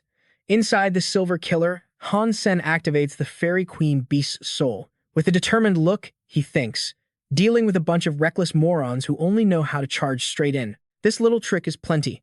If they had actually paid attention in military strategy class, they wouldn't be failing this hard. In a corner of the arena, a Saiyan Warframe yells, "Wipe these guys out. Help him. Let's see how long he can keep up that arrogant act." Beside him, an orange Warframe curses, "You trash from the heavy Warframe team. Get them." Up ahead, Zhang Yang in the gold armor curses, "Damn it, when did they sneak up behind us?" Beside him, Lu Meng in the blue armor sighs, "Probably a stealth function. We got sloppy." Meanwhile, Fatty Liu is getting bombarded and shouts, "Han Sen, this is as far as we can take you. Go for it." And Ho cheers too. "Don't you dare embarrass the heavy Warframe team and let them look down on us." On the other side, Han Sen glides past a pile of fallen Warframes and promises, "I got it. Thanks for the assist. Guys, I'll take your pride with me and unleash one hell of a lightning strike." Somewhere in the crowd, the audience goes wild. So badass, Silver Killer rules. That opponent didn't even have the guts to react. He just froze up completely. Down in the arena, Han Sen unleashes move after move, creating dazzling trails of orange-gold light and blasting away every Warframe standing in his path. The audience watches in awe, commenting, "With moves that complex, Han Sen looks like a high-ranking officer. I'd kill to see the look on the Starry Group's faces right now." Right then, Xiao Nengxian furiously knocks over his coffee cup and screams, "You useless bunch of losers. Don't even dream of getting another cent of sponsorship from me ever again. Who the hell made that Silver Killer? Investigate it. I want a full investigation." Meanwhile, on the arena floor, only Han Sen remains standing amidst a graveyard of fallen Warframes. The MC announces, "A one-of-a-kind Warframe, with one-of-a-kind skills. This is a legendary victory. Let's remember these two names. The Silver Killer and its pilot, Han Sen." Later, as the group crowds around him, everyone is full of praise. Another first place. "Han Sen, you are an absolute beast. You really live up to the name of our third brother. You're the pride of Dorm 304 and the entire heavy Warframe team." Cheers and congratulations erupt from everyone around. The MC's voice booms over the speakers. Perhaps we are witnessing the rise of a new king in the Military Academy League. Elsewhere, walking down the hallway, Cool Lily asks with concern, "Yanran, seriously, what's on your mind? You were totally off your game during that match. That wasn't your usual level at all." But she cuts her off. "I'm fine." Approaching them, 3 male students are buzzing with excitement. That Silver Killer was overpowered. I really want one. Where can you even buy that thing? It's not on the market at all. And that Han Sen guy took first place in like everything. A total stud. If I were a girl, I'd totally fall for him.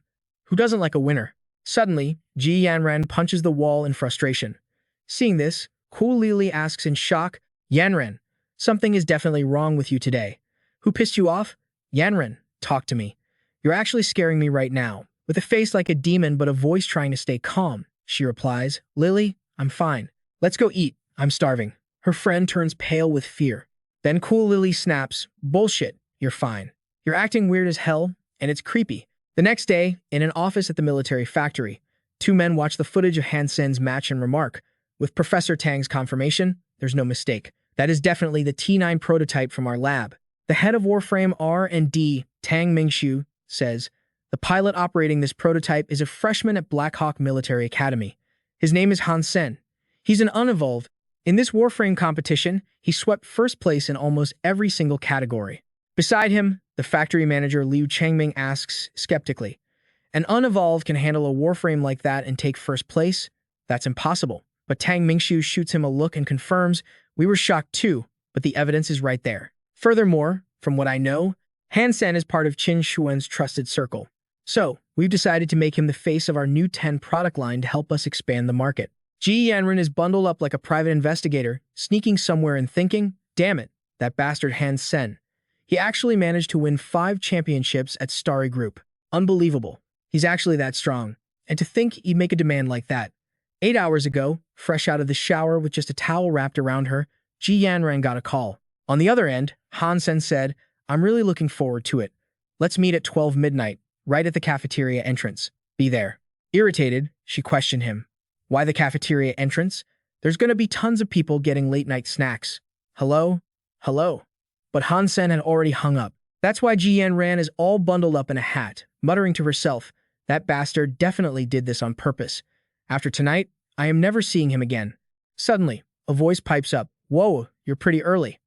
Han Sen, hands in his pockets, teases, "Did you miss me that much?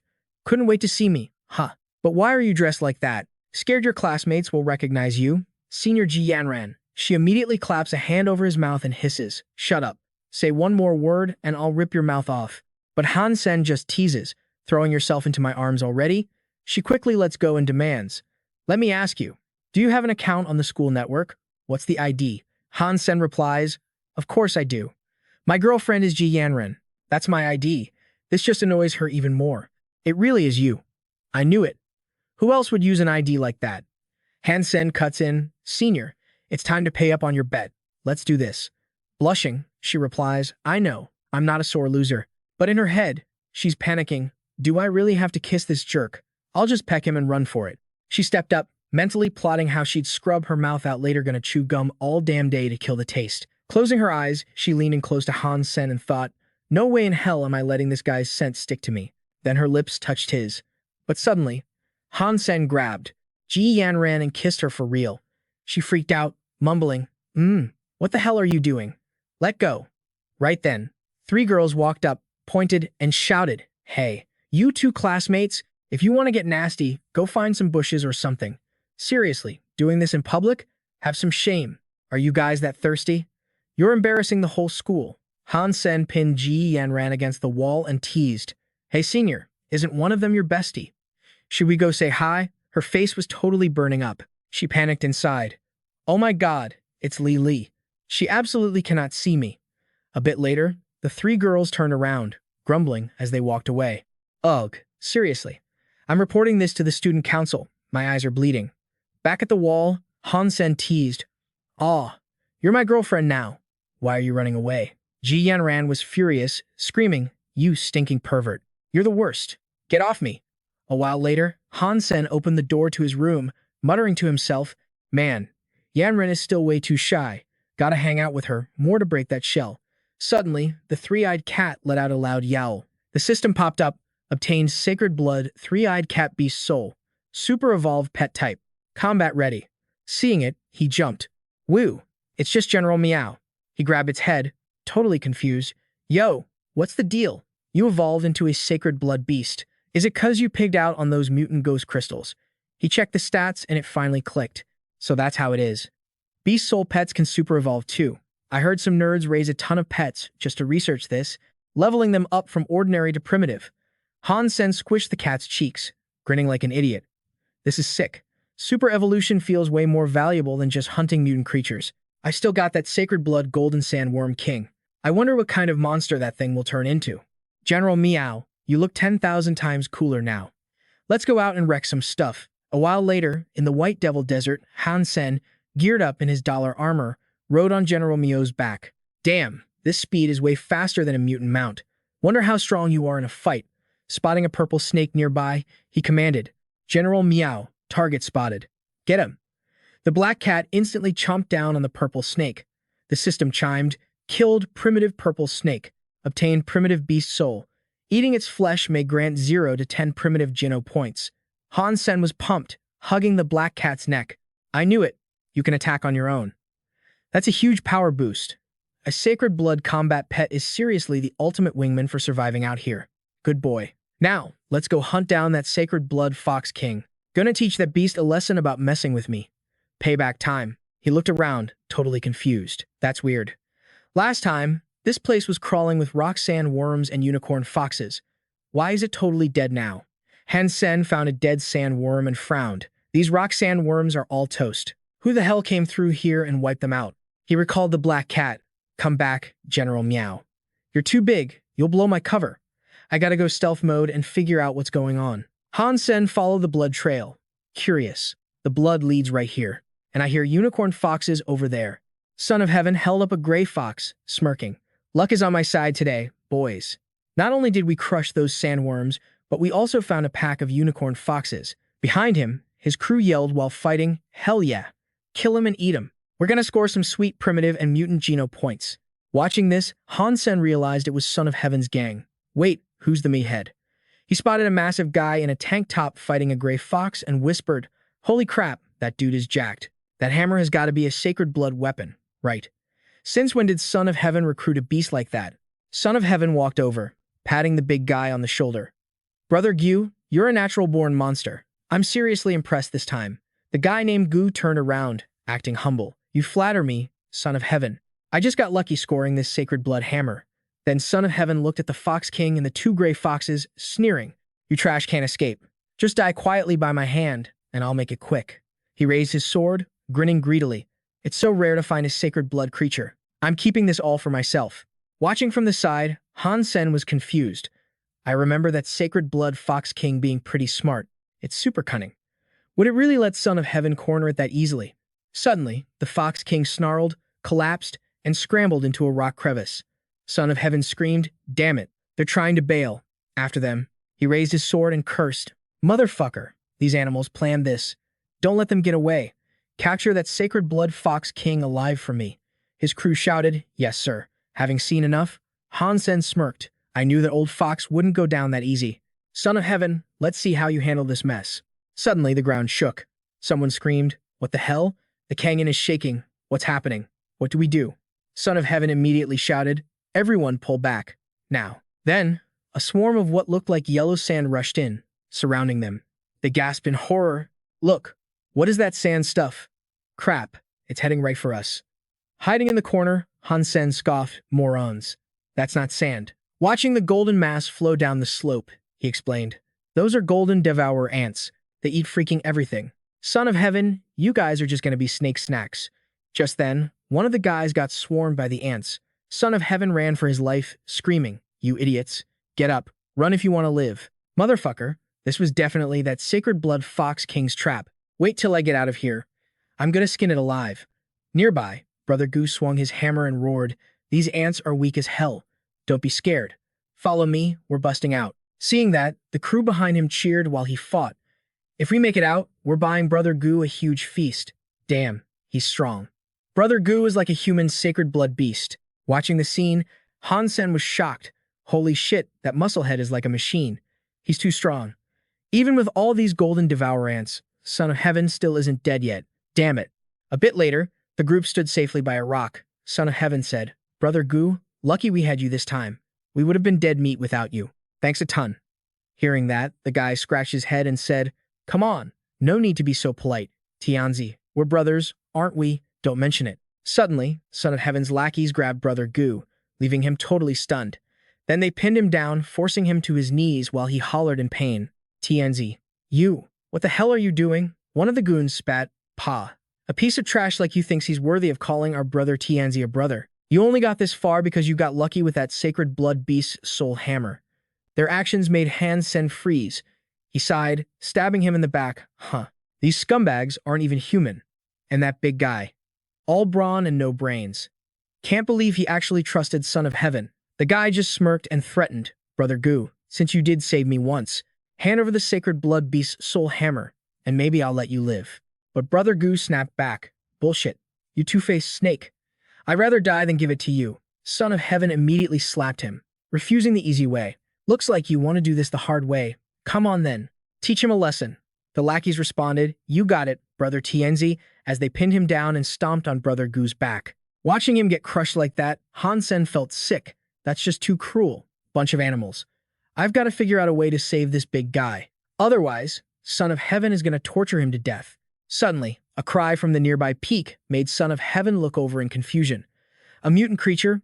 Something suddenly leaped across the cliff face. Son of Heaven's group was instantly hooked, chasing after it and yelling, holy crap, is that a sacred blood creature?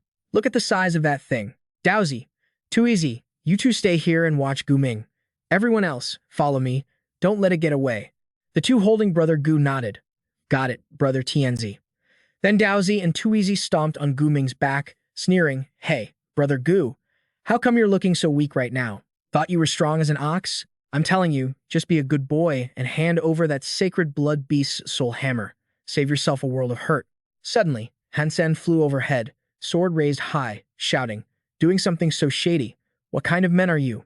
Seeing him, the two thugs gasped, Dollar. Before they could even react, he unleashed a golden sword projection. One guy instantly face-planted, knocked out cold. The other collapsed on his butt, stammering in terror, Brother Tianzi, help me. Han Sen helped Gu Ming up. Hang in there, big guy. As he got to his feet, Gu Ming asked, confused, Your Dollar? Just as Han Sen grabbed Gu Ming and took flight, Son of Heaven's gang rushed back, screaming, Dollar. You again, you bastard, always ruining my plans. Even with wings, you can't carry a heavy ox like Gu Ming very far. Landing on the mountain peak, Han Sen shot back. Who said I had to carry him the whole way? Do you think I'm an idiot? He placed Gu Ming on Meowth's back. Good boy. I'm counting on you. Seeing this, the gang below dropped their jaws in shock. Isn't that the sacred blood creature from before? Why is it helping Dollar? Did he tame it already? Beside them, Son of Heaven roared in fury. Shut your mouths. That's not a wild creature. It's a sacred blood beast's soul pet. That damn bastard actually raised a sacred blood pet. From the peak, Han Sen flew up and waved. Son of Heaven, catch you later. Below, the guy screamed in rage, Dollar. I swear I'm gonna hack you into a million pieces. Later that night, Gu Ming sat on the ground. Why did you save me? Standing before him, Han Sen replied, I'm not exactly a hero, and I don't just go around doing good deeds for free. Hearing that, Gu Ming asked, You want my sacred blood beast soul hammer, don't you? Han Sen shook his head. Not necessarily, but I did risk my neck to save you. I can't just do that for nothing, right? You gotta pay a little protection fee. I guarantee I'll get you back to the shelter in one piece. Gu Ming brought out two beast souls. I know you and Son of Heaven have beef. The enemy of my enemy is my friend. I trust you. I can't give you the sacred blood hammer, but I can give you these two mutant beast souls. One is to thank you for saving my life. The other is payment for escorting me back. Han Sen grabbed them immediately. Deal. Inside, he was grinning. This trade is definitely a win. 2 days later at the headquarters, Man Li opened the door and asked Qin Xuan, Station Chief, you needed to see me about something urgent? Seeing her, Qin Xuan got straight to the point. Man Li, get in touch with Han Sen. Tell him to get his butt to my office tomorrow afternoon. Gang sent an invitation. They want Han Sen to be the spokesperson for their new line of bio-armor. Man Li was baffled. What? Gang wants Han Sen? Are you sure there isn't some mistake? One of the 3 major military corporations wants an unevolved rookie from the military academy as their face? Han Sen scratched his head, clearly not into it. Being a spokesperson, shooting promo videos, it's all such a drag. And I'd have to go to events? Nah, I don't want to do it. I pass. Man Li looked annoyed. You think it's a drag? What kind of attitude is that? Gang must be blind to pick a weirdo like you. You realize with your background, you shouldn't have even been able to get into Blackhawk, right? Qin Xuan raised a hand to cut her off. All right, Man Li, that's enough. Then she turned to Han Sen, her tone serious. Han Sen, you better get this straight. We're not asking for your opinion. This is a direct order. Becoming the spokesperson for Gang is an honor for our special security squad. She slammed a file folder against his chest. Read the file. They're offering a lot, so you better prepare yourself. Flipping through the pages, Han Sen mused. Well, if Station Chief Qin puts it that way. Refusing would mean disobeying an order, wouldn't it? Whoa, the pay is huge. But hey, can I add one condition? Qin Xuan asked, what condition? But Man Li barked, you brat. You think you're in a position to make demands? Han Sen ignored her completely, raising a finger. My Silver Slayer also came from Gang's lab. I want them to install an additional weapon system on it. Qin Xuan's expression shifted, but she nodded. Done. That's not an unreasonable request. I'll pass it on to the people at Gang. Sometime later, in the lecture hall, Zhang Yang whispered excitedly, Third brother, I heard that today, for Professor Yan's neo-martial arts class, he invited 2 heavyweight guests to demonstrate. The second chosen, Tang Zhenliu, and the 6th chosen, Yu Mingji. Sitting next to him, Han Sen turned to him. Aren't you a huge fan of Tang Zhenliu? Looks like today's your lucky day. But in his head, he thought, Tang Zhenliu. Long time no see. Behind them, the other students got curious. Yo, isn't that God Han Sen? What a coincidence, you here for Professor Yan's class too. So even a god chases idols. We're all huge fans of his. Hey, add me to the group chat. God Han, I'm from the archery department too. You really did us proud in that Warframe match. So handsome. Hearing them gas him up, Han Sen squinted and smiled. You guys are way too hype. Calling me God this and God that, it's making me blush. But deep down, he was loving it. God sounded way better to the ears than Butt Maniac. His comeback story was officially starting now. Just then, a middle-aged man led two young guys in and spoke up. Class is starting. Quiet down. The students immediately went wild. They're here. They're here. Whoa. Tang Zhenliu is drop-dead gorgeous, literally radiating sunshine. Yu Mingji is so cool. Standing on the podium, Professor Yan announced, Students, today we are incredibly honored to have two of the chosen as guest instructors. He continued, Let's welcome the second chosen, Tang Zhenliu, and the sixth chosen, Yu Mingji. Behind Professor Yan, the two said, Hello, students. Then the professor started his serious lecture. The core of neo-ancient martial arts is to utilize your own strength perfectly. In real combat, besides raw power, psychological factors are also critical. Take black-white boxing, for example. It focuses on using feint and real force, a type of psychological warfare. He spread his hands. Now, I invite Yu Mingji and Tang Zhenliu to demonstrate black-white boxing for everyone. Yu Mingji interrupted with a suggestion. Professor Yan, if just the two of us demonstrate, the students won't really feel the impact. To truly grasp the essence of black-white boxing, it'd be better to invite two students up to spar with me one by one. And maybe Tang Zhenliu can spar too. What do you think, sir? Hearing this, Tang Zhenliu glanced over, thinking, Nice one. Yu Mingzi, you manipulative snake. You got your ass kicked by me in the Warframes. Now you don't dare fight me, afraid of losing face in front of these kids. Huh. Professor Yan looked down at the class. Not a bad idea. Sparring with a chosen is a rare opportunity. Who wants to volunteer? Immediately, tons of hands shot up. Professor Yan. Me. Pick me. Only Han Sen rested his chin on his hand, thinking indifferently, I'm not getting involved in that mess. Whoever wants to go can go. Beside him, Zhang Yang was hype. Professor, I'm willing. Pick me. On the podium, Tang Zhenliu saw him and did a double take. Hey, isn't that Han Sen? What a coincidence. He actually came to the lecture. Then he whispered to his friend, Yu Mingji, I know the kid's strength. I'm warning you, don't pick him. Or else. But before he could finish, Yu Mingji pointed down and said, I see this student isn't raising his hand. Not interested in black-white boxing? Come, I'll teach you personally. Black-white boxing is very interesting. Being called out, Han Sen felt like he got struck by lightning, pointing at himself and whining internally. What the hell? Why am I so unlucky? Professor Yan immediately invited, Student Han Sen, come up and practice black-white boxing with Yu Mingji.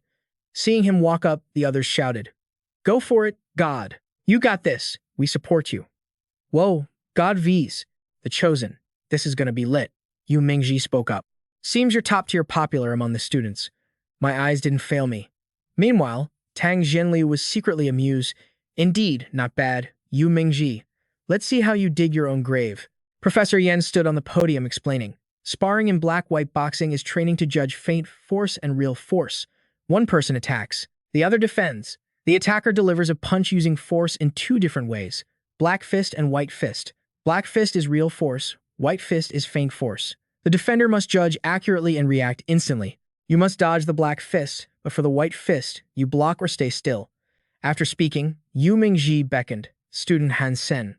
Let's start. You punch first. The attacker has the advantage. Don't say a chosen like me didn't go easy on you. Suddenly, barely after he finished speaking, Han Sen slammed a punch right into his chest. Yu Mingji was knocked back, while Han Sen said, Didn't you say start? I assumed you were ready. Seeing this, the students gasped. Holy crap, I didn't even see it. God's first strike was too fast, impossible to guard against. Meanwhile, Professor Yan analyzed. Student Han Sen did very well. Standard psychological warfare, striking right when the opponent was distracted. However, this punch should have targeted a vital point. Like the nose or eyes that way, it's easier to incapacitate the opponent. Taking the hit, Yu Mingzi grit his teeth in anger, thinking, Damn it, this brat sucker punched me. I was careless. He forced a smile and said, Student Han Sen has a lot of potential. Let's continue. Behind him, Tang Zhenliu secretly praised. Han Sen really isn't simple. Yu Mingji, I told you to stop torturing yourself. Han Sen raised his fist again. Then please teach me again. This time, Yu Mingji was prepared, manifesting green energy around him while sneering internally, acting so obvious. Absolutely no killing intent. Who are you trying to scare? That's clearly a white fist with zero power. I was at this level back in kindergarten. But in a flash, Yu Mingji got his nose smashed, thinking in shock, this force. It's a black fist. How?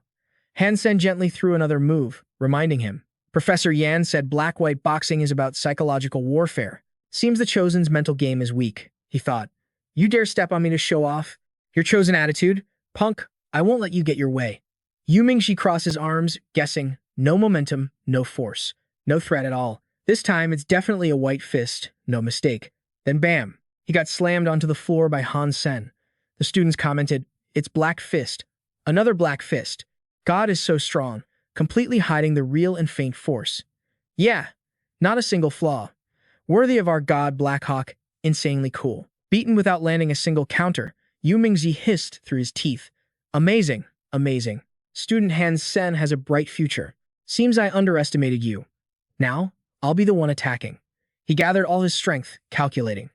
I'm aiming for exactly this moment. I'll throw this punch, win the round, and show I'm magnanimous. Gotta save at least a little face. Seeing this, the students speculated, Yu Mingzi is definitely pissed. He has to use a black fist now, otherwise, how can he keep any dignity? But when the fist swings, Han Sen catches it clean and says, white fist with no force, no pressure. I saw through your thoughts long ago. On the side, Professor Yan praises, student Han Sen's mental quality isn't something a normal student can reach. Not bad. Tang Xianliu watches closely, evaluating. Playing mind games with Han Sen, even I can't beat him, let alone Yu Mingji. Students below are buzzing. The god guessed the white fist, that's epic. He's so calm, didn't flinch one bit. 3 punches to take down Huangfu Pingqing. Nobody else has that confidence. The god isn't just top tier in warframes. His black and white boxing is invincible too. That noon at the school cafeteria, Ku Lili sits across from Ji Yanran gossiping. Yanran heard that Warframe god Han Sen pressured Huangfu Pingqing in Professor Yan's class, and now Yu Mingji. Sucks we didn't pick Professor Yan's class. Otherwise, we could have seen it ourselves. Eating. Ji Yanran replies, nothing cool about it. Guys who like to show off aren't good things.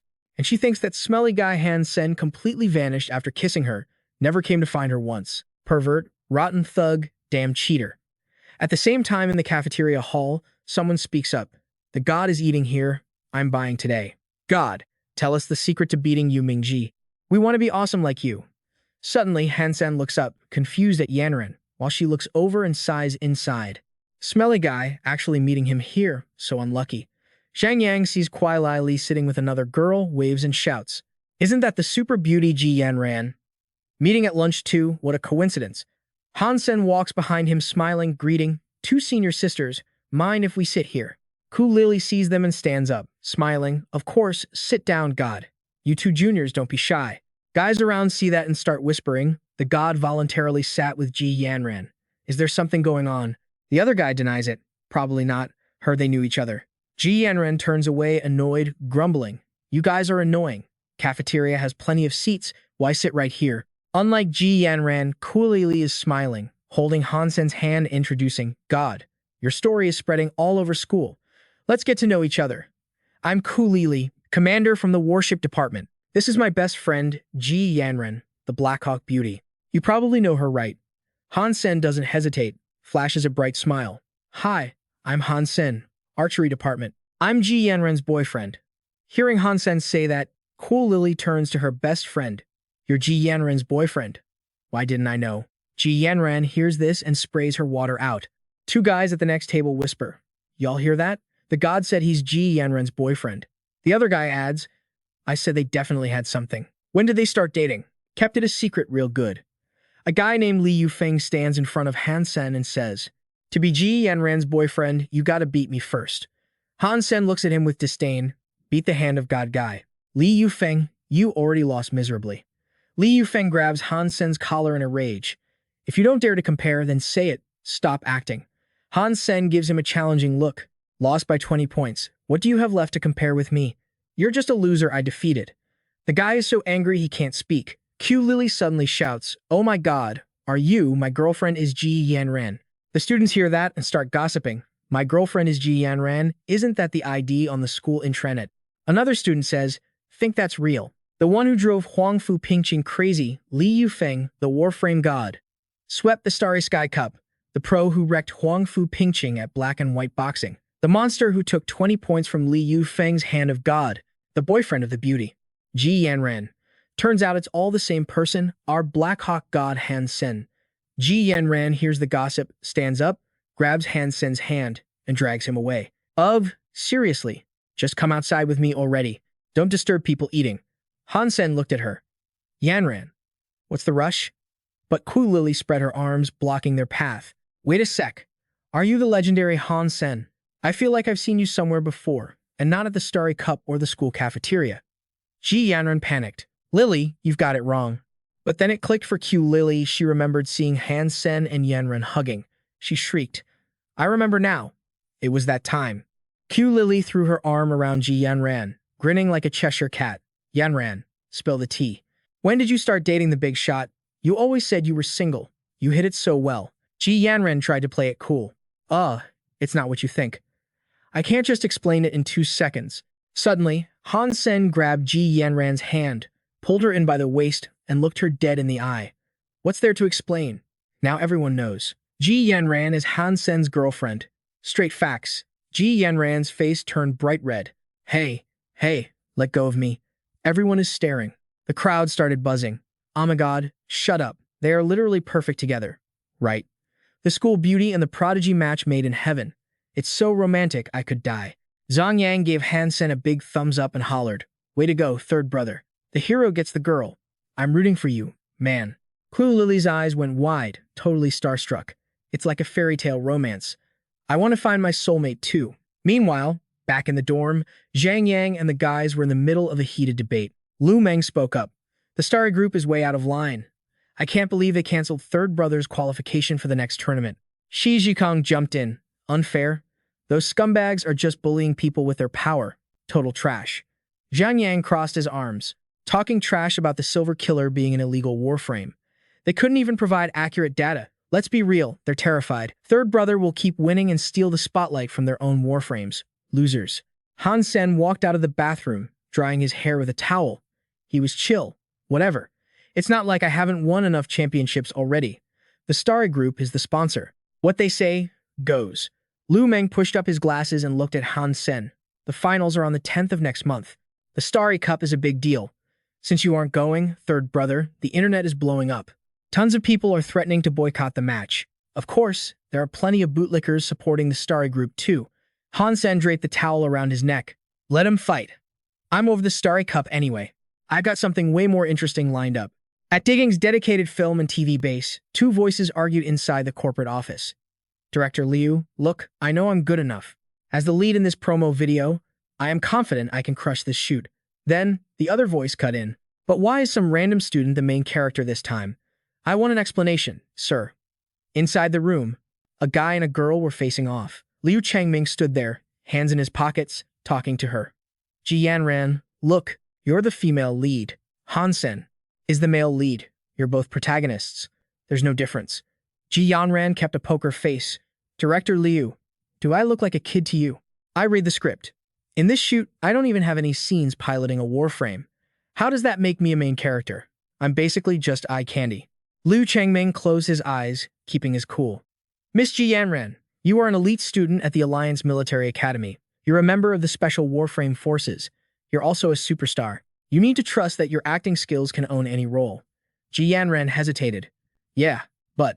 Liu Changming frowned, losing patience. No buts. That is an order. Ji Yanran bit her lip, totally not okay with it. Fine. Understood. I'll follow orders. As she turned around, Ji Yanran gritted her teeth. I gotta see what kind of guy thinks he can steal the spotlight from me. Outside, Liu Changming was shaking hands with Han Sen. He smiled. Han Sen, you finally made it. Let me introduce myself. I'm the CEO of Digang, Liu Changming. And these two are the director and the cameraman for this promo shoot. Han Sen flashed a bright smile. Nice to meet you, Director Liu. I'm Han Sen. Looking forward to working with you. Internally, though, he was thinking, Qin Xuan told me about this guy. He's not just the D-Gang CEO, he's a major general. Dude is dangerous. Inside the room, Liu Changming pointed to a suitcase. Han Sen, this is the product you're representing, the brand new Silver Killer TS. We've run checks on Every single aspect of it.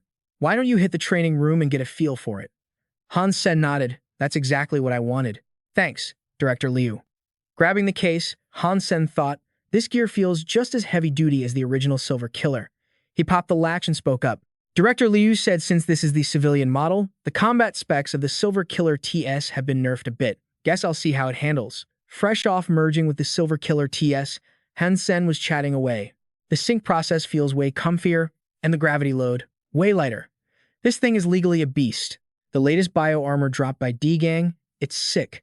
Han Sen flexed the frame, mouth running with praise. The cockpit fits my body mechanics perfectly, and the OS is super smooth. All right, let's see what this baby can do. Inside the Silver Killer TS, Han Sen suddenly panicked, screaming, crap, I'm gonna hit the ceiling. The blade barely missed. Han Sen let out a breath. That was close. I'm too used to the high-spec combat mode of the original Silver Killer. I still haven't adjusted to the lowered stats. Suddenly, a dark shadow zoomed past Han Sen's face. Another mecha charged straight at him, a voice booming out, "You think a punk like you deserves to pilot the Silver Killer TS?" The voice kept going. "Show me your real skill, or get the hell out of here right now." Han Sen yelled, totally confused. What the hell? Who is this guy? He's coming right at me. In the control room, a few people were watching the screen, showing Han Sen and Ji Yanran brawling. They were whispering that the Silver Killer TS was being piloted by Ji Yanran. When did she sneak into the training room? This is getting out of hand. Director Liu, I'll go stop her right now. Liu Changming watched the screen and said, too late. That girl is stubborn as a mule. She won't quit until she sees who's top dog. The other guy told Liu Changming, we all know Ji Yanran's skill. Plus, she's got way more flight time in the Silver Killer TS than Han Sen. Liu Changming clasped his hands behind his back, replying coolly, perfect timing. Now we can see if Han Sen has actual skills, or if he's just faking it as our rep. Inside the room, Ji Yanran was screaming her head off. I'm gonna show you who really deserves to be the star of this promo vid. They stared each other down, the tension thick enough to cut with a knife. Han Sen was sweating bullets. Gritting his teeth, he muttered, this freak accident is nothing like training with the coach. Getting ambushed like this sucks hard. I don't care who you are, you started this beef. They charged, clashing swords in a wild frenzy. Seeing Han Sen block her shot, Ji Yanran gasped, what the? Han Sen seized the moment, lunging forward and landing a killer blow right on her. Ji Yanran crashed into the wall, totally wrecked. She gritted her teeth, fuming, you jerk. Using a dirty trick like that, you're a disgrace to the uniform. Han Sen pointed his blade right at her face and yelled, you lost. Get out here. Ji Yanran grumbled, damn it. That reporter Fang Mingquan was totally shook. Han Sen, he actually beat Ji Yanran like it was nothing. Liu Changming was hyped too. No wonder he's the guy wrecking everyone in the Warframe contest. For an unevolved guy to move like that, that's sick. Ji Yanran stepped out of her mech. Seeing her, Han Sen's jaw dropped, thinking, holy she's a lady officer? Wait, isn't she that famous chick from the top 10-star academies? The superstar from the 4th Academy, Ji Yanran. She shoved her hands in her pockets and asked, Han Sen, right? Are you seriously just unevolved? Han Sen scratched the back of his neck. Wow. Didn't expect to run into Senior Ji Yanran. Yeah, I'm unevolved. Sorry about messing with you earlier. Ji Yanran pressed him. How the hell did you get those Warframe skills? Han Sen shrugged. How? Just grinding, I guess. You know the saying, success is 99% genius and 1% hard work. Ji Yanran frowned. You got it twisted. It's 99% hard work and 1% genius. Han Sen started sweating buckets. My bad. I flipped it. Guess I skipped too many classes. Inside, he was panicking. This girl's military background is on par with Qin Xuan. I do not need this kind of drama right now. Ji Yanran turned to leave, tossing back. 99% genius? Huh? All right, I'll remember that. I admit you've got skills. For the promo video, let's make it a good one. Han Sen stood there confused. Huh? I gotta shoot the vid with her. Why didn't anybody tell me? No wonder she's got such a huge beef with me. Turns out it's because I stole her spotlight. People started whispering all over the crowded set. Everybody, chop chop. Get organized, fix the makeup and props, fast. We got a ton of stuff scheduled for today. Inside, Liu Changming was talking to Han Sen. Student Han Sen, we've hooked up the weapons system for the Silver Slayer just like you asked. We even compressed the size. Hope you're happy with it. Han Sen grinned, popping the suitcase open and replying, thanks a ton. Didn't think it could get this tiny. I'll definitely take good care of it. Liu Changming told him, filming these past few days has been super smooth. The director says the camera loves you, and you look totally dope with Ji Yanran. To show our appreciation, we decided to gift you and Ji Yanran a silver warrior each, Liu Changming said while projecting 2 battleships onto the screen. This is a special edition made just for you guys. The blue frame is yours, and the red one is for Ji Yanran.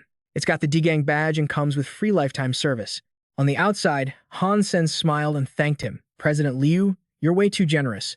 This is worth too much. I seriously can't take it. But inside his head, he was thinking, is this a couple's mecca? If Yanran sees this, she won't hesitate to wreck me. I came here for a secret mission, totally off the books. Even telling her the truth would make her kinda salty. Over on the side, Ji Yanran told Liu Changming, it's beautiful.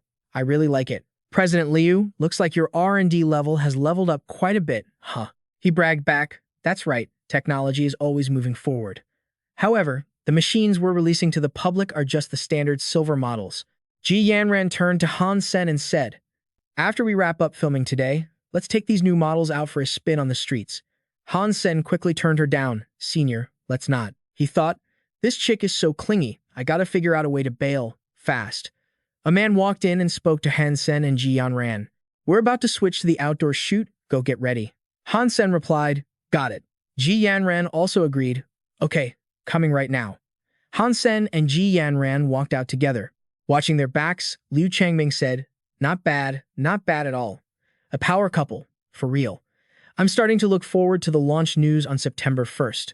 Yeah, by then, the effect is going to be absolutely insane. September 1st, at the press conference for Digging's new biomecha, the Silver Warrior. Welcome to all our media friends and customers, both new and old, to the Digging new product launch event. Now, please enjoy our masterpiece that marks a whole new era. A voice boomed out, and the video started playing the official promo for the new type of biomecha, the Silver Warrior. A massive image projected on the screen, followed by buzzing whispers. The goddess Ji Yanran. It really is her. See, I told you. Digang's new product rep could only be her. Who else could it be? A superstar with a military background, she's the only one who can carry the Digang brand. The video showed a scene where Ji Yanran seemed to spot something. What's going on? In the clip, a massive black shadow was lunging right at Ji Yanran. The whispers started up again. Oh my god, it's a Shura mecha. The graphics are insane. The effects are sick. It looks so real. That is so cool. The Shura mecha in the video slammed its sword into the ground. Ji Yanran and the other students scattered, screaming, I'm scared. Run for it. The Shura mecha is attacking over here. Help me. I don't want to die yet. Somebody save me. Why are the Shura suddenly attacking our school? War shouldn't have spread to this place. The scene in the video was total chaos. Ji Yanran tripped over a rock and fell. The mecha standing right behind her screamed in rage. Die. You damn human. Just as he struck down, he got blocked and yelled, Bastard, who is that? A suitcase was thrown down, followed by a voice. What kind of skill is bullying a weak girl? Han Sen appeared and said, You Shura are seriously sleazy and shameless. The crowd below was buzzing, staring at the video. One guy said, Huh? Who's this dude? Goddess Ji Yanran's promo video actually has another lead role. The person next to him added, Why does he look kind of familiar? Have I seen him somewhere? Another guy shouted excitedly, No way. Is D-Gang trying to ship this guy with Ji Yanran? I do not approve. The video showed Han Sen merging with the Silver Slayer. The crowd immediately went wild, screaming, That's sick. Isn't that the Silver Slayer? The guy next to him quickly said, I remember now. He's Han Sen, the top player in the Starry Cup mecha competition. Someone else chimed in, That's right, it's him. What kind of background does this guy have to be on screen with Goddess Ji Yanran? Han Sen just swung his sword once, and the enemy was sliced in half. The enemy yelled, This is impossible. The crowd immediately screamed, Holy crap, one-hit kill. Instant takedown. He's so handsome. Job done. Han Sen walked over and grabbed Ji Yanran's hand. She looked into his eyes and said, Thank you for saving me. May I ask who you are? The crowd below screamed again, I'm so jealous. I want to hold hands with Ji Yanran too. This guy is force-feeding us some brutal PDA. In the video, he didn't answer at all, just coldly turned his face to leave. She quickly stepped forward and shouted, Wait, don't go. He flew up into the air. He took a combat stance, and blinding light burst from his gun barrel as a rain of bullets poured down on the enemy. The Shura rushed forward like maniacs, gritting their teeth in rage. Ugh, damn it. What the hell kind of mecha is this strong? The leader shouted. Everyone charge. He's just one guy. He's no match for us. Kill him. Han Sen smirked and said, Who said I was alone? Right then, countless other Silver Slayers appeared right behind him. He pointed his sword straight at the Shura mob and said, "Comrades, let's go. We protect human civilization." The two sides clashed like a hurricane. Every hit was eye candy, with professional sound and lighting popping off before the crowd's eyes. One guy gasped, "I've got goosebumps." This production quality is catching up to big-budget blockbuster movies. It's so lit. The guy next to him watched Han Sen land blow after blow and shouted excitedly, "Let's go. Crush the Shura. Let these animals know how powerful humanity really is." The whole sky lit up like stars, surrounded by a ring of seven-colored light. Words flashed on the screen. "Silver Warrior, protecting human civilization for eternity. This is our duty." The Shura were defeated, lying all over the ground. Red blood was splattered everywhere. The screen continued to display the text. Digang launches a top-tier super product. The Silver Warrior mecha shocks the market. The limited sale is on the 10th. The crowd was going nuts, shouting, "Digang is totally Digang. Military grade is military grade. This warframe is sick." Someone next to them clicked their tongue. "If it's really like the promo video, I'm definitely copping one." The guy next to him yelled, "One ain't enough. Since Yu Qian's son is the rep, I gotta buy 10. Another person couldn't help but say, "I'm supporting Han Sen. Watching his warframe match made me a fan, but this, mad respect." Liu Changming stood on the podium, smiling. "Ladies and gentlemen, the Silver Killer warframe is a limited edition. If you want it, sign up fast. First come, first served." Inside, he was gloating, thinking, just like I thought. The combo of Han Sen and Yu Qiansun created some insane hype. Meanwhile, Han Lei's mom pointed at the TV. "Han Hao, come look.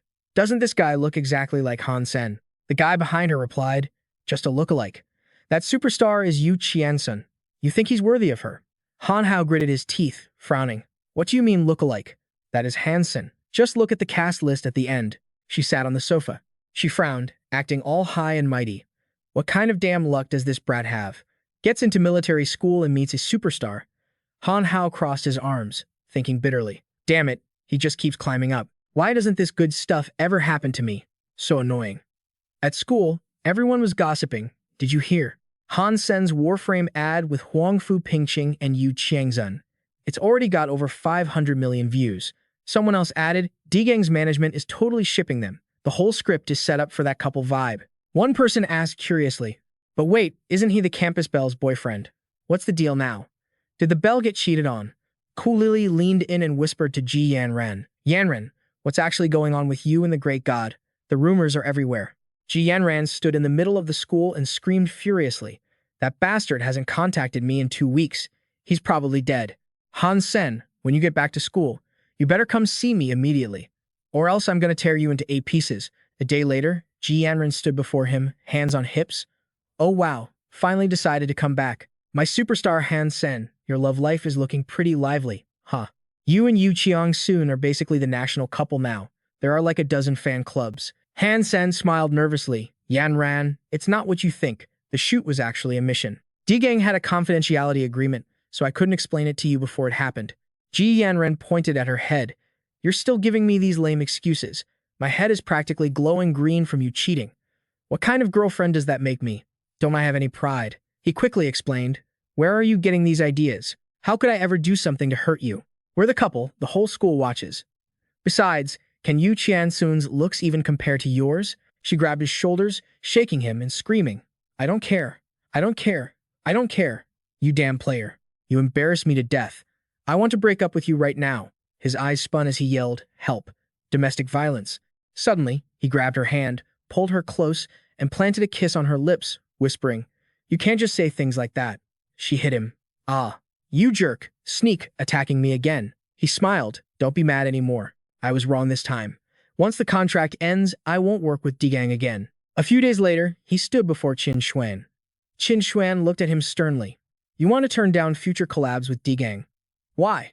You were happy with the pay, and you've built up some hype. This is the perfect time to grow. He explained seriously. Being Digang's rep does bring a lot of value, but I don't want to be a superstar.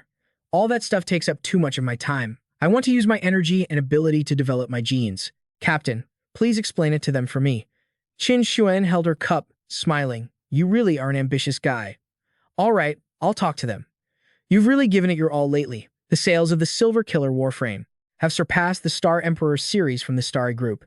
Digang made a huge splash this time. So, What's your plan now? He looked straight into Qin Xuan's eyes. The mission to protect Wang Mengmeng isn't finished. She's still short on mutant genes. I plan to take her to the Devil Desert again. In the Devil Desert, a desolate and scorching place, Wang Mengmeng sat on Big White's back. Senior, thanks for hunting with me again.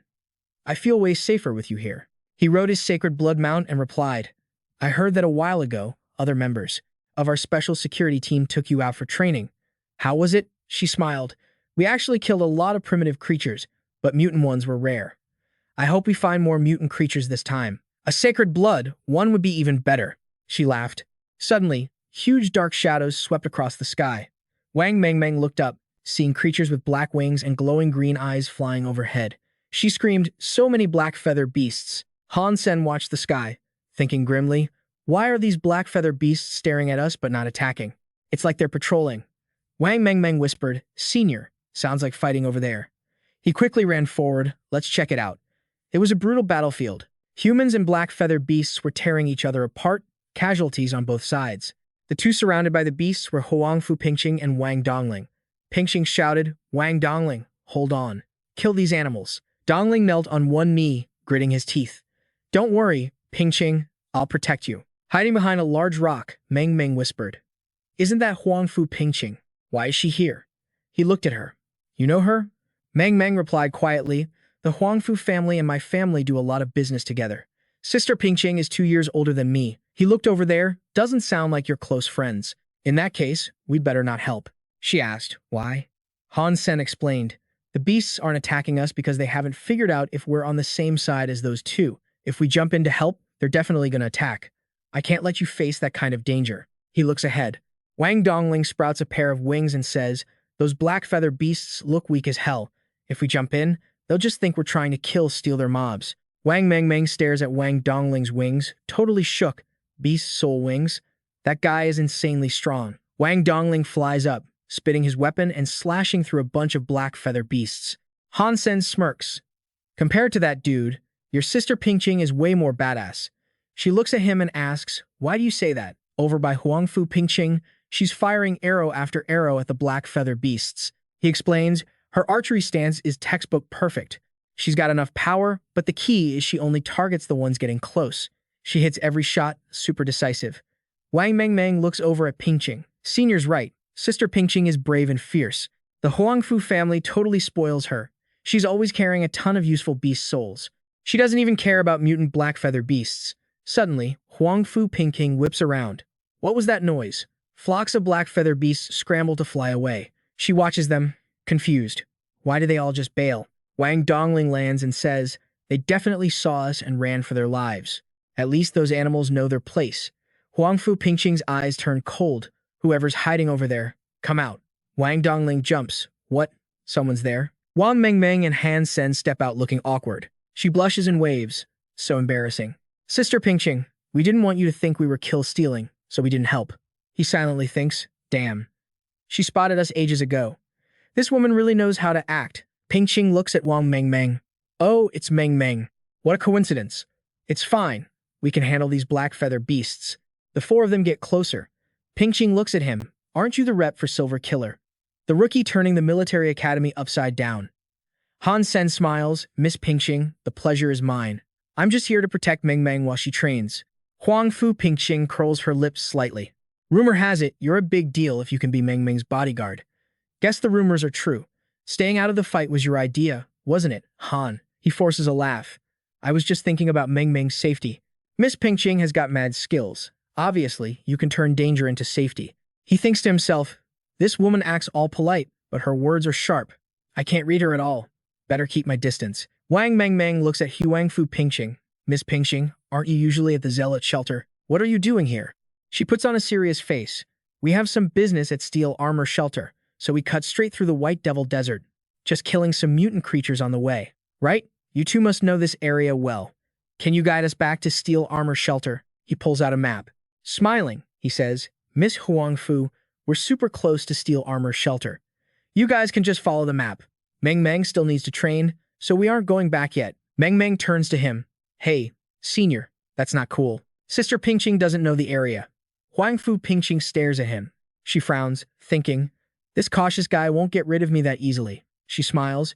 Actually, we're not in a huge rush. How about we stick together and train? Meng Meng and I haven't seen each other in forever. Perfect time to catch up. Meng Meng happily walks over and grabs Pingqing's hand. She grins. Awesome.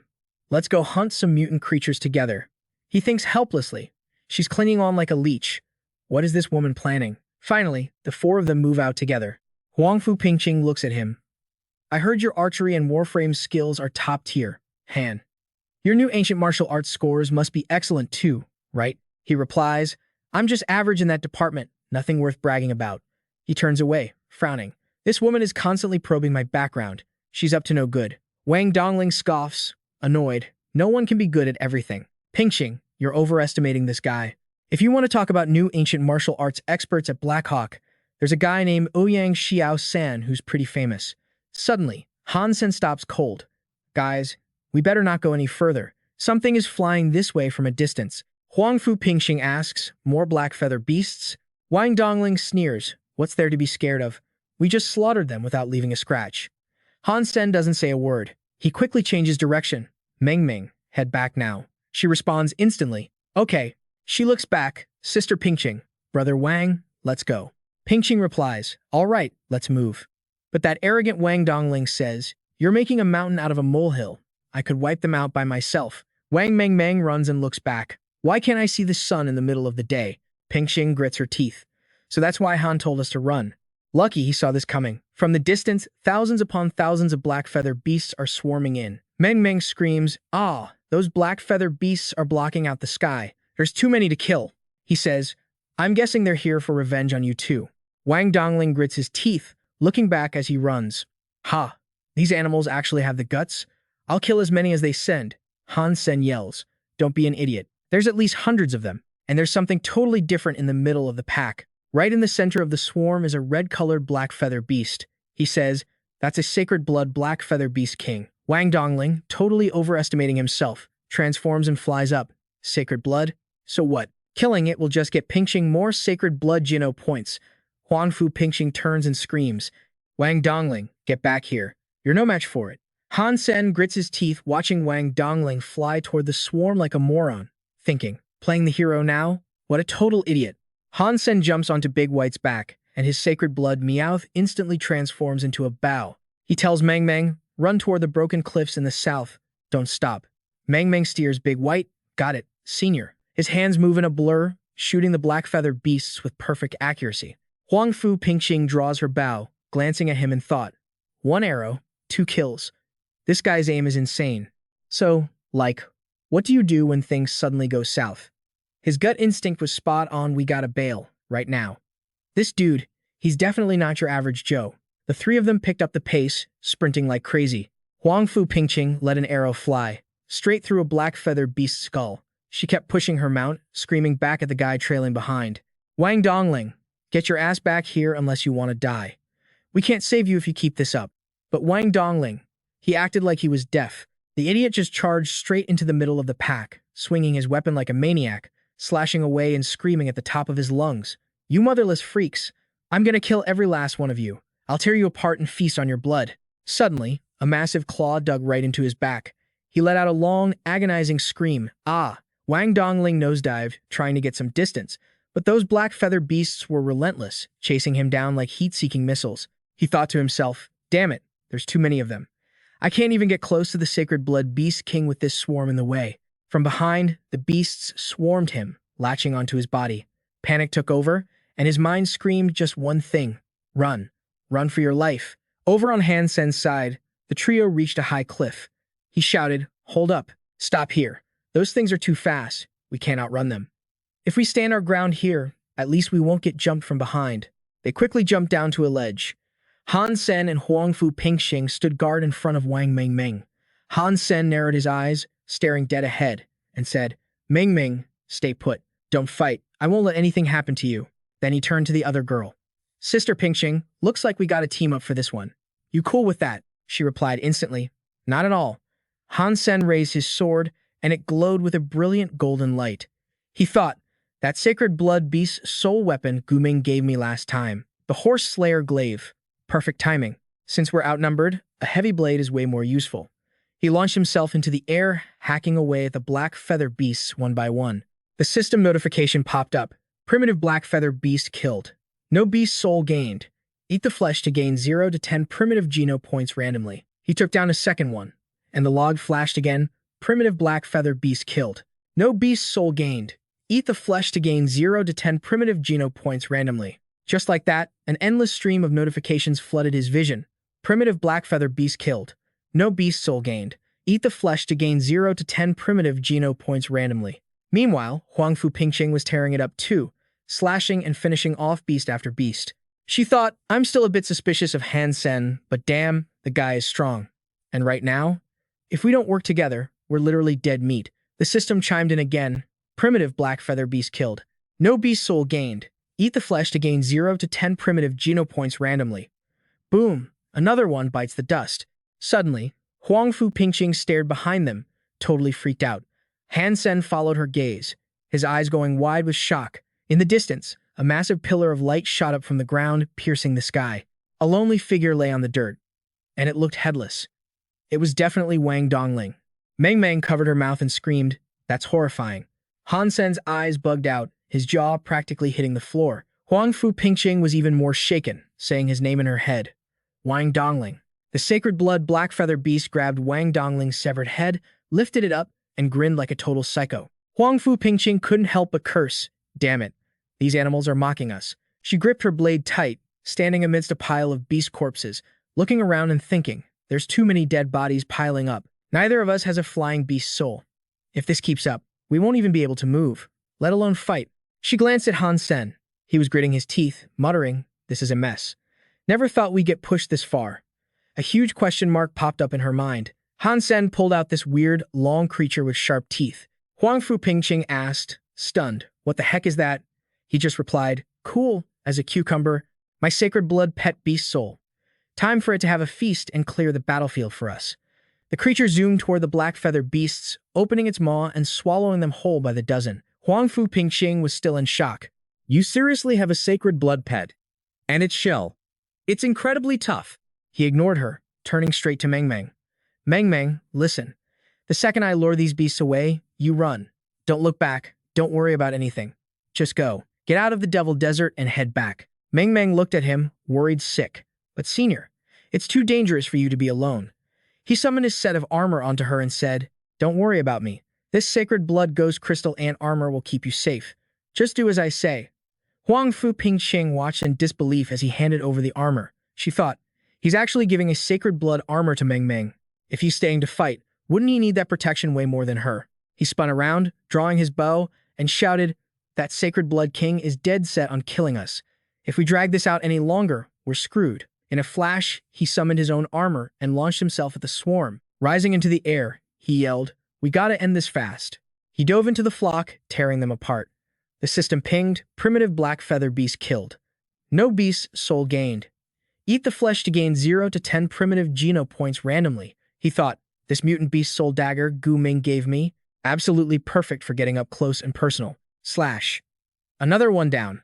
The system kept scrolling, primitive black feather beast killed. No beast soul gained. Eat the flesh to gain 0 to 10 primitive geno points randomly. He dropped another one. While the system voice droned on about primitive black feather beast killed. No beast soul gained. Eat the flesh to gain 0 to 10 primitive geno points randomly. He locked eyes with the sacred blood beast king and grinned. To kill the snake, you gotta cut off the head. Huang Fu Pingqing looked up, realizing, so he had another beast soul armor all along. But still, trying to kill the sacred blood king in this chaos? That's just suicidal. She watched him go head-to-head with the massive beast king, armed with nothing but a short dagger. The blade barely scratched its arm. She thought, wow, he's actually stupider than Wang Dongling. But Han Sen was smirking. Once I latch onto you, buddy, you're gonna have a bad time.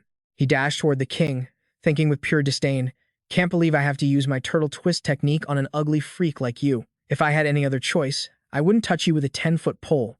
Watching from afar, the tension was off the charts. It was a total mismatch. Han Sen's senior sister watched nervously. Fighting mid-air like that, it's too risky. That beast king isn't going down without a fight. Standing right next to her, Wang Meng Meng screamed, go get him, brother Han. Show that stinky ape who's boss. High in the air, Han Sen grabbed the black feather beast king from behind. It was pinned tight, but still screaming its head off. Think you can shake me off? Dream on. Suddenly, a few black feather beasts appeared, flying straight toward Han Sen. More and more beasts started swarming in. Han Sen's senior sister watched the fight go south and panicked. They're heading this way. Bet they're trying to save that king beast. Remembering what Han Sen said, Meng Meng quickly told the senior to run. She yelled, Sister Ping, let's dip. Now's our chance. Sister Ping turned to follow Meng Meng, confused. Hey, aren't we waiting for him? Meng Meng hopped on Dabai's back, speeding forward as she replied. Nah, brother Han's got this. I know he'll be fine. He's doing this to buy us time so we can bounce. Let's roll. Seeing Meng Meng take off, she jumped on her mount. All right, if you say so, I'm dropping it. But she still glanced back at the battle, looking worried. Han Sen held the Beast King in a chokehold, shouting at the incoming flock, I've got your boss right here. Come at me if you've got the balls. Noticing the two girls had left in the distance, he felt relieved. Meng Meng and the others dipped. Good. Now I can go all out without worrying. If we're talking defense, that Fairy Queen armor is trash compared to my Sacred Blood Black Beetle gear. Han Sen started his attack. Seeing their boss getting beat down, the other beasts flew in a frenzy. After taking a hit and failing to clap back, the Black Feather Beast King dove straight down. Han Sen felt it go limp and thought it gave up. Han Sen wondered, did I knock this guy senseless? Is he trying to faceplant into the ground just to end it? But he didn't expect what happened next. The beast was aiming for a sand dune. Gritting his teeth, Han Sen said, damn, he actually aimed for the sand dune. The king crashed, sending sand flying everywhere. He flew down after the beast. The landing spot was a cave. Looking around, he said, who knew there was a whole other world hidden under this sand? Planned this escape route way back. Huh. Too bad your opponent is me. He watched the beast trying to crawl away and sneered, desperate. This terrain actually works for me. I might just kill you right here and have a snack. Suddenly, strange blue lights started popping up all around them. Han Sen was suspicious. Are these butterflies? He swung his sword to slash at the glowing spots. Something's definitely off about this. Whatever's hiding in this cave isn't playing games. That Beast King probably led me here to get jumped by these things. At the same time, the system announced, Primitive Ghost Flame Butterfly killed. Primitive Beast Soul gained. Meat is inedible. Han Sen was shocked. Inedible meat? Seriously. Blue flames suddenly erupted all over the Black Feather Beast King. Han Sen didn't expect the butterflies to turn into straight-up fire. The blue fire rushed in, surrounding Han Sen before he could swing his blade. Damn it, there's too many of them, and it's burning hot. If I keep roasting like this, my armor is toast. Even my Sacred Blood Black Beetle armor can't handle this heat. Seeing the king run, he chased after it, raising his sword. Nowhere left to run, buddy. The beast suddenly jumped into a nearby lake. He jumped in after it. Seeing the beast swim away at top speed, Han Sen was stunned. Holy crap, that thing moves perfectly underwater. Is it some kind of 3 habitat freak? It started swimming even faster, and Han Sen panicked a bit. Crap, that beast is way too fast. Even with my swimming skills, I can't hold my breath forever. Realizing the situation was bad and he couldn't stay underwater long, he gave up on the king and swam back to shore. Count your blessings this time, you ugly bird. Surfacing, he gasped for air, dragging himself onto the bank. Han Sen leaned back against the rocks to rest. Checking out the blue loot the beast had shot at him earlier, the system started identifying the weapon. Primitive Ghost Flame Butterfly Beast Soul. Type, one-time use hidden weapon. Primitive Blackfeather Beast Soul. Type, flying. Mutant Blackfeather Beast Soul. Type, flying. Han Sen evaluated the new gear. So the Butterfly Soul is a one-and-done deal. No wonder the meat was useless. Shame such a cool dart only works once. Well, let's see what it can do. Thinking that, he threw the dart to test it. Seeing the effect, Han Sen was hyped. That is sick. It's just a primitive level, but it packs a serious punch. Imagine if I bag a mutant one. He thought eagerly. Suddenly, a swarm of blue lights appeared around him again. Wait, don't tell me all of these are ghost flame butterflies? Did that explosion wake them up? Han Sen wasn't scared. He just smirked. Haha, I was just bummed about running out of ammo. Perfect timing to restock my inventory. Han Sen unleashed powerful slashes, fighting against the blue darts shooting toward him. The more he fought, the more hyped he got about this new weapon. My luck is insane today. Ha. That Beast King actually led me to a treasure trove. The system kept pinging. Primitive Ghost Flame Butterfly killed. Primitive Beast Soul gained. Note, meat is inedible. He looked at the blue flames dancing around him. Han Sen grinned. This spree just netted me dozens of primitive souls. Even got over 10 mutant ones. I'll keep a stash for myself and sell the rest. Sweet. But gradually, Han Sen felt the heat penetrating his armor getting more intense. He muttered, "These butterfly flames are no joke. My sacred blood armor is reaching its limit. If I don't recall it for repairs, I'm gonna wreck it. That'd be a waste." Gathering his strength, Han Sen shouted, "All right, one last strike." Suddenly, the system announced, "Sacred Blood Ghost Flame Butterfly killed. Sacred Blood Beast Soul gained. Note, meat is inedible." Han Sen's eyes went wide. Sacred Blood? Did I hear that right? A stream of fire burned through his armor, touching his skin. Feeling the intense heat, he screamed out, "Hot, hot, hot, I'm burning up here." "Ha ha!" He slapped his arm, trying to put out the fire, tears streaming from his eyes but still grinning. Totally worth getting roasted like a pig for a sacred blood beast soul. After sorting his new weapons, Han Sen said, "Time to bail. Huge haul today. Thanks for the hospitality, plus, I've still got that mutant shuttlefish soul. Follow the current and I'm out, guaranteed." Said and done, he dove right into the river, chasing after that black feather beast king. A few days later, the classroom was packed, everyone sitting all stiff and waiting for class. Han Sen was there too, looking sharp in his crisp uniform, chilling at his desk. He was resting his chin on his hand, checking out this dart he scored the other day. He was thinking back to when he sold that steel arrow to the blacksmith to get these alloy darts made. Gotta admit, that smith's got skills. If I practice with these ghost flame butterfly darts now, I'll be able to unleash the full power of the beast's soul dart when things get real. Suddenly, this four-eyed guy in uniform walked up, named Shu Qian. He cracked a smile and started talking to Han Sen. "Han Sen, hey, Han Sen. Sorry to bug you, but I gotta talk to you about something." Han Sen just turned around, looked him over, and went, "Humph." The glasses guy introduced himself. "I'm Shu Qian, from the Neo-Ancient Martial Arts team. We just signed up for a black and white boxing team tournament on Skynet. We got 4 people, but we're short one." "Han Sen, you want to join our squad?" Han Sen gave him a confused look. "Why are you asking me?" "I'm in the archery department, dude." Seeing his reaction, he explained, "The whole school knows about your fight with Yu Mingxi. Your black and white boxing skills? No joke, man. Everybody saw that." Shu Qian kept going, "This tournament is super important. Our first opponent is Saint Germain Military Academy. We can't lose this, no matter what. That's why we need you, Han Sen." Hearing that, Han Sen's face got serious.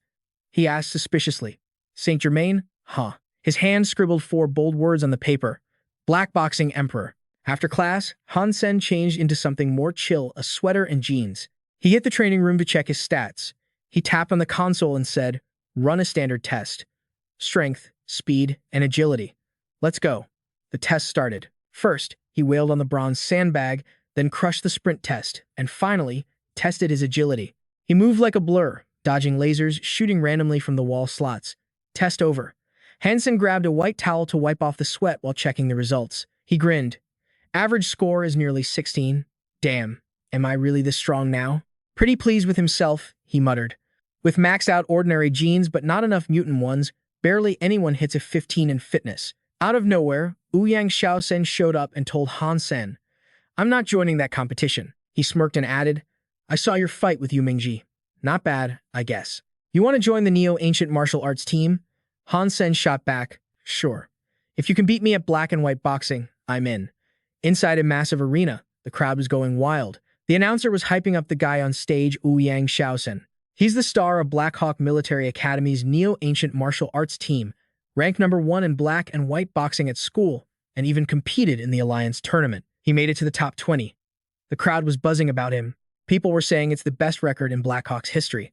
That one match made Ouyang a legend. Today, he's up against Han Sen. Han Sen was sizing him up. Han Sen thought to himself that facing this guy was a rare opportunity. They were discussing the rules. Han Sen challenged him.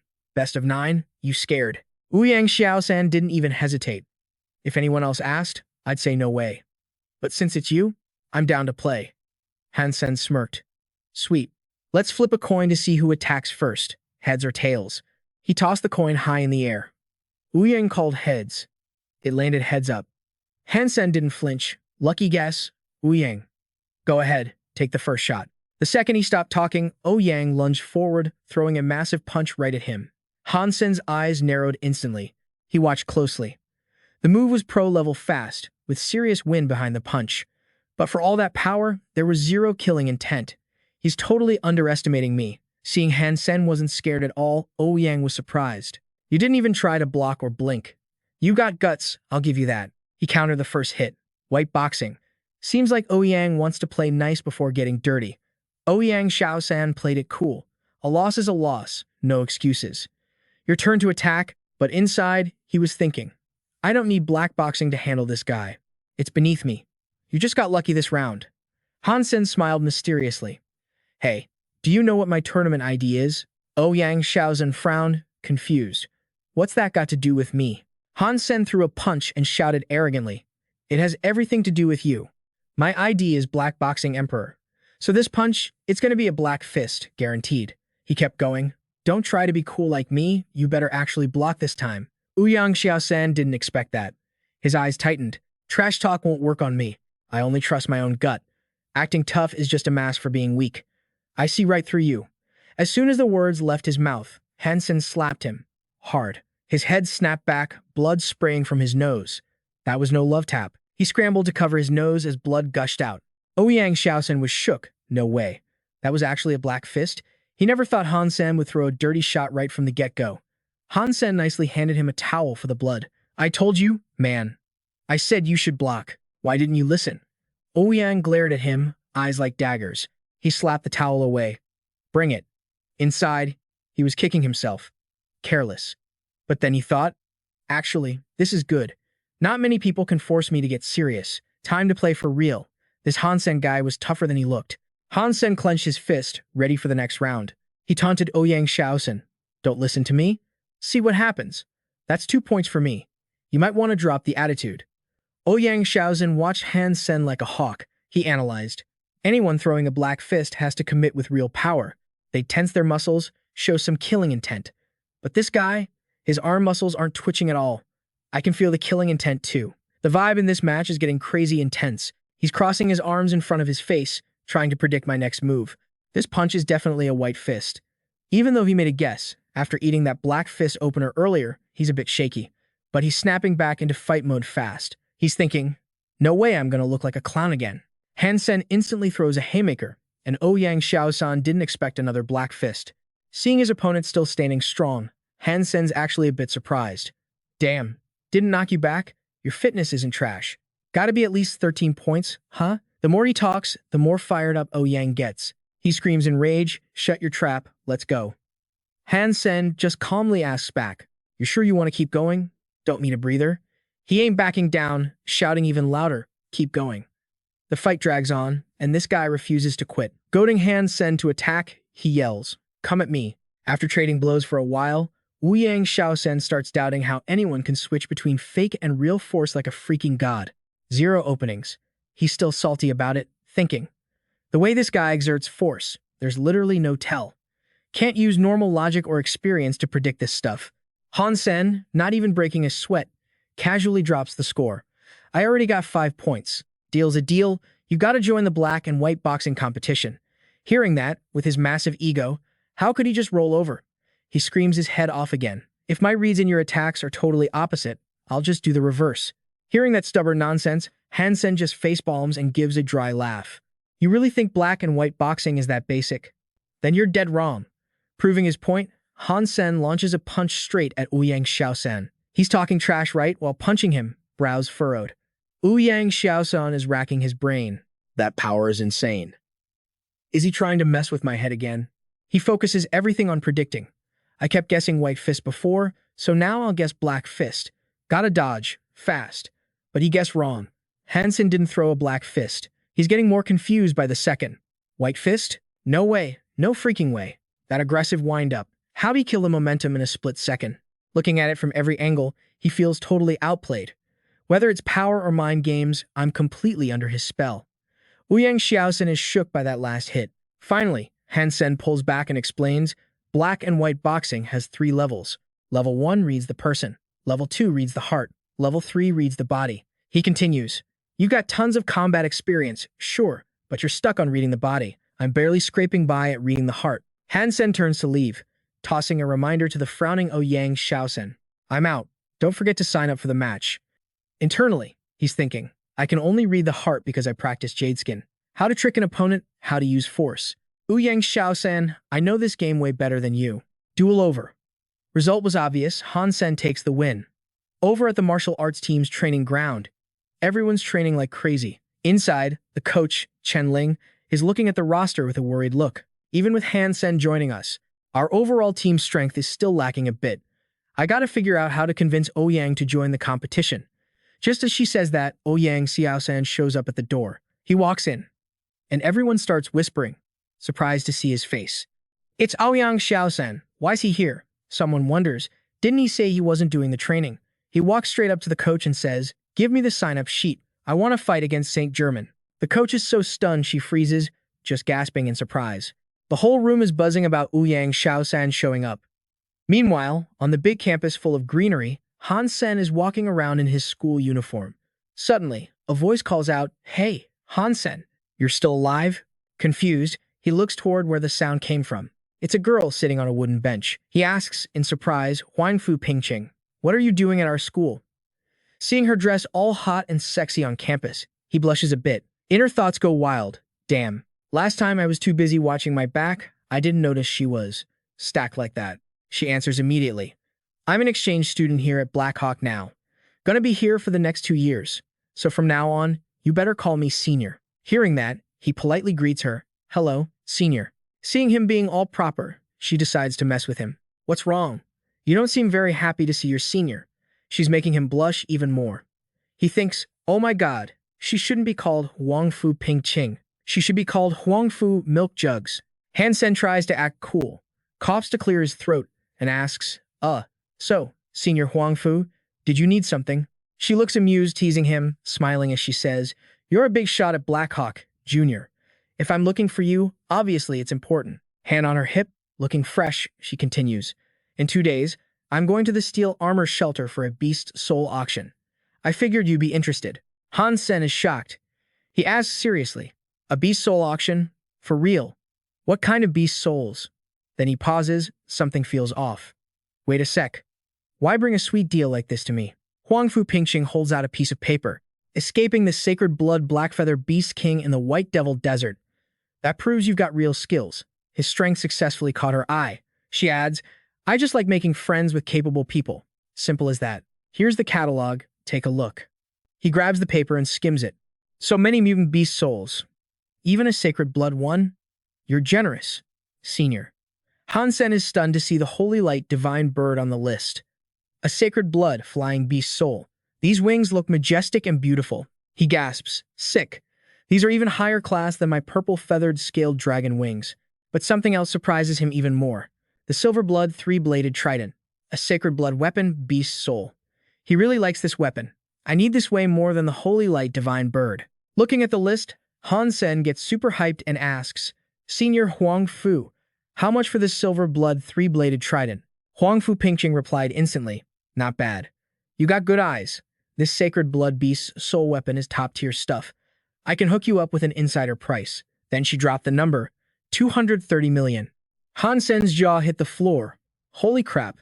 Even if I sold myself, I wouldn't have that kind of cash. You get me? Seeing his face, she offered a sweet deal. "I got a way for you to snag this beast soul for $0. Join our crew, the God of War Martial Arts Hall." She kept pitching. "We're easily top tier in the whole alliance. We got branches everywhere, on tons of different planets." She was super enthusiastic. But hearing about joining stuff, Han Sen shut it down immediately. "Sorry, senior. I appreciate the love, but I'm gonna have to pass." He thought to himself, there's definitely gonna be a bunch of contracts. It's way messier than being a spokesperson for Digang. No way. She sashayed closer, linked arms with Han Sen, and whispered, "Don't be so quick to say no. I can give you some extra benefits off the books." Her getting all up in his space made him blush hard, unable to even look at her, thinking, "Oh God, this woman is up to something else." Suddenly, a shadow popped up, looking furious and raising a fist. "He already said no. Do you not speak human?" the person yelled. Han Sen looked terrified at the speaker and stammered, Ji Yanran." Turns out it was Ji Yanran, rocking the same uniform as him with her long, silky hair down. She looked gorgeous, but her face was pure rage. She clenched her fist and stepped right between Han Sen and Huangfu Pingqing, who were sitting way too close. Then Ji Yanran yanked Han Sen up, looking annoyed. "Get up. Is your butt glued to that seat or what?" Huangfu Pingqing crossed her arms, watching the couple with a smug look. "So, it's the campus queen. I heard Han Sen's girlfriend was sweet and cute. Didn't expect such a bossy brat." Kinda disappointing. Wang Fu Pingqing's words stung, but Ji Yanran wasn't backing down either. Hey, big sister, trying to seduce someone else's boyfriend in broad daylight at school. It's not too late to check that thick skin of yours. Neither girl was giving an inch. Huang Fu Pingqing started getting ticked off too. Watch your mouth. I'm discussing business with Han Sen. The loud drama between the two beauties successfully grabbed everyone's attention, mostly the guys. They started whispering about the girls. Damn, that chick's chest is bigger than our campus queen's. That's top-tier stuff. Someone recognized Huang Fu Pingqing, thinks she's that new exchange student. Name's Huang Fu Pingqing. Her family background is no joke. Someone mentioned Han Sen. Han Sen is such a player. I'm dying of jealousy here. The guy next to him scoffed. Jealous of what? He's about to get wrecked by the campus queen. Feeling all eyes on him, Han Sen started sweating, looking around with a bad feeling in his gut. The two main characters kept arguing. Ji Yanran frowned. My boyfriend has skills and talent. His business is none of your concern. Huang Fu Pingqing shot back. Then you might be the one ruining his future. The queen and the new girl kept going back and forth, each insult sharper than the last. Han Sen had a headache and looked totally confused. He covered his ears, done with the noise, and stepped in to make peace. Ladies, stop fighting. Everyone is staring at us. Finally, Huang Fu Pingqing turned to leave, waving her hand like she was taking the high road, speaking to the fuming Ji Yanran. Whatever.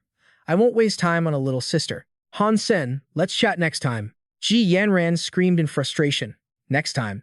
No way in hell. Then she turned to settle the score with the culprit, face full of murder, rolling up her sleeves as she glared at Han Sen. Last time it was Ji Yanran. Now it's Huang Fu Pingqing. Han Sen, you just can't quit chasing girls. Can you? Seeing Ji Yanran's hurricane-level rage, Han Sen panicked, running and explaining at the same time. No, Ji Yanran. Listen to me. It's not what you think. Ji Yanran, seeing red, screamed, Stop right there, you scumbag.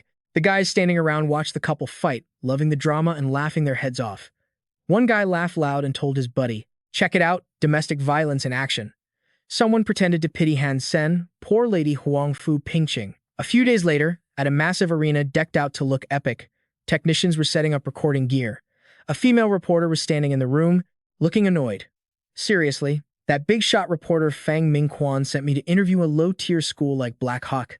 They're definitely gonna get crushed by Saint Germain. By then, nobody's even gonna want to read this interview. She was totally sure of her prediction. The reporter wore a sharp suit with her hair in a neat bun. This was intern reporter Yoon Shu-soo, and she looked kinda uncomfortable. After checking info on her phone, she continued. Lucky for me, the match uses holographic gear linked to Skynet, so no need for a messy studio trip. But honestly, probably no one's gonna watch Blackhawks match anyway. She saw a team with a coach and 3 guys walking in. Yoon Shu-soo sized them up as the new ancient martial arts team, thinking every single one of them looked totally average. Despite her thoughts, she put on a bright, fake smile, walked up with her mic, and started the interview. She chirped, Hello, Coach Chen Ling. I'm reporter Yoon Shu-soo. Do you have a moment for a quick interview? What's your take on this match? Black and white boxing is Saint Germain Military Academy's strong suit. Do you have a strategy? Chen Ling kept a poker face. No strategy needed. Black Hawk will win this match. The reporter was stunned by the answer and could only gasp, that confident. But inside, she thought, definitely bluffing. Even with Ouyang Xiao-san, Black Hawk can't beat Saint Germain. Yoon Shu-soo turned to the guy next to the coach. Student Ouyang, you're Black Hawk's top talent and the center of attention. What do you think about Saint Germain's ace, Nalan Chengno? Ouyang just replied casually. Don't know him. I just know we're gonna win. The reporter was sweating at the vague answers from both teacher and student. She thought, annoyed. What's with the attitude? So arrogant. Just wait until I write my article about you guys. Still, she had to do her job, so she shoved the mic at another member. Hey classmate, are you new here? What are the odds of Black Hawk winning? Han Sen scratched his head. Odds of winning? Can't say for sure. I'm just a temp member, anyway. But he quickly vibed with his coach's comeback, winking and adding with a smirk. Actually, I think Coach Chen Ling and Ouyang make a lot of sense. Meanwhile, over at Shengde Military Academy, in a private room, everyone was glued to the screen, watching the interview with the Black Hawk team. 2 guys from the Shengde team were talking trash. The one with the buzz cut is Liu Yunsheng, ranked 17 in the Black and White Boxing Alliance tournament. The other dude with the middle-parted blonde hair is Ma Chengkong, ranked 15 in the same tournament. Yunsheng scoffed, Are those Black Hawk guys sleepwalking or what? The nerve to say they can beat us. Changkong sneered back. They're just deluding themselves. I mean, they can't exactly tell the reporters they suck too much to compete, right? Another guy with slick-back brown hair laughed loud and said, the whole internet is buzzing about this match. Everyone's saying Blackhawk is delusional, a bunch of brainless idiots. At least the public isn't blind. This loudmouth is Wang Yangjun, ranked 12 in the league. He draped his arm around the guy next to him, joking cheerfully, Lil Nuo Nuo. The match is about to start. Why are you still munching on jelly? The guy with platinum blonde hair is the Shingde captain, Nalan Cheng Nuo, the runner-up of the Black and White Boxing Alliance tournament. He just kept eating his jelly, totally unbothered, and asked, who are we fighting today again? Yang Zhen replied, listen, I know you're the number 2 fighter in the league and all, but you gotta pay at least a little attention to the match. Seeing his indifferent attitude, he tried to drop a hint. Cheng Nuo just kept eating, shooting him a glance without saying a word. The Shengde coach, Su Yuni, chimed in happily. With Blackhawk's pathetic level, they're not even worth Nalan's time. Standing next to him was a guy with blue bangs, another team member named Li Yu. The chatter got louder. Yunsheng asked the coach, so, what's the lineup order for this match? Yang Jun jumped in excitedly. How about we just send Lil Nuo Nuo out first to wipe the floor with those losers? He sounded super smug, and Chang Kong laughed along. Not a bad idea. Then we wouldn't even have to fight, way easier for us. The coach started the briefing. The rule for this match is a relay format. I've decided. Sending Li Yu out for the first round is more than enough. Over in the Blackhawk team room, the TV screen flashed an announcement. Shengde versus Blackhawk. Round 1. Shengde sends out the Wind Whisperer. A Blackhawk student spoke up in surprise. Who the heck is the Wind Whisperer? Never heard of him. Is he some secret ace Shengde's been hiding? Coach Chen Ling checked the data and replied, no, the Wind Whisperer's real name is Li Yu. He joined Shengde less than a month ago. A rookie with decent potential, but honestly, his skills are the most basic in their whole team. Su Qian couldn't believe it and told everyone, they're sending a newbie to fight us in the first round. That is straight up disrespectful. Wu Yang coolly evaluated the opponent, arrogant, looking down on everyone. That's always been Shengde's style. Coach Chen Ling adjusted her glasses. She smiled. If that's the case, my strategy can't be ordinary either. After the Blackhawk team locked in their lineup, the TV screen showed Blackhawk's first round. Black Fist Emperor. Second round, Ouyang Shaosen. Seeing this, everyone started gossiping. What kind of cringe loser uses a nickname like that? Blackhawk people sure know how to bluff. Someone mocked, I think the punching bag Emperor fits better.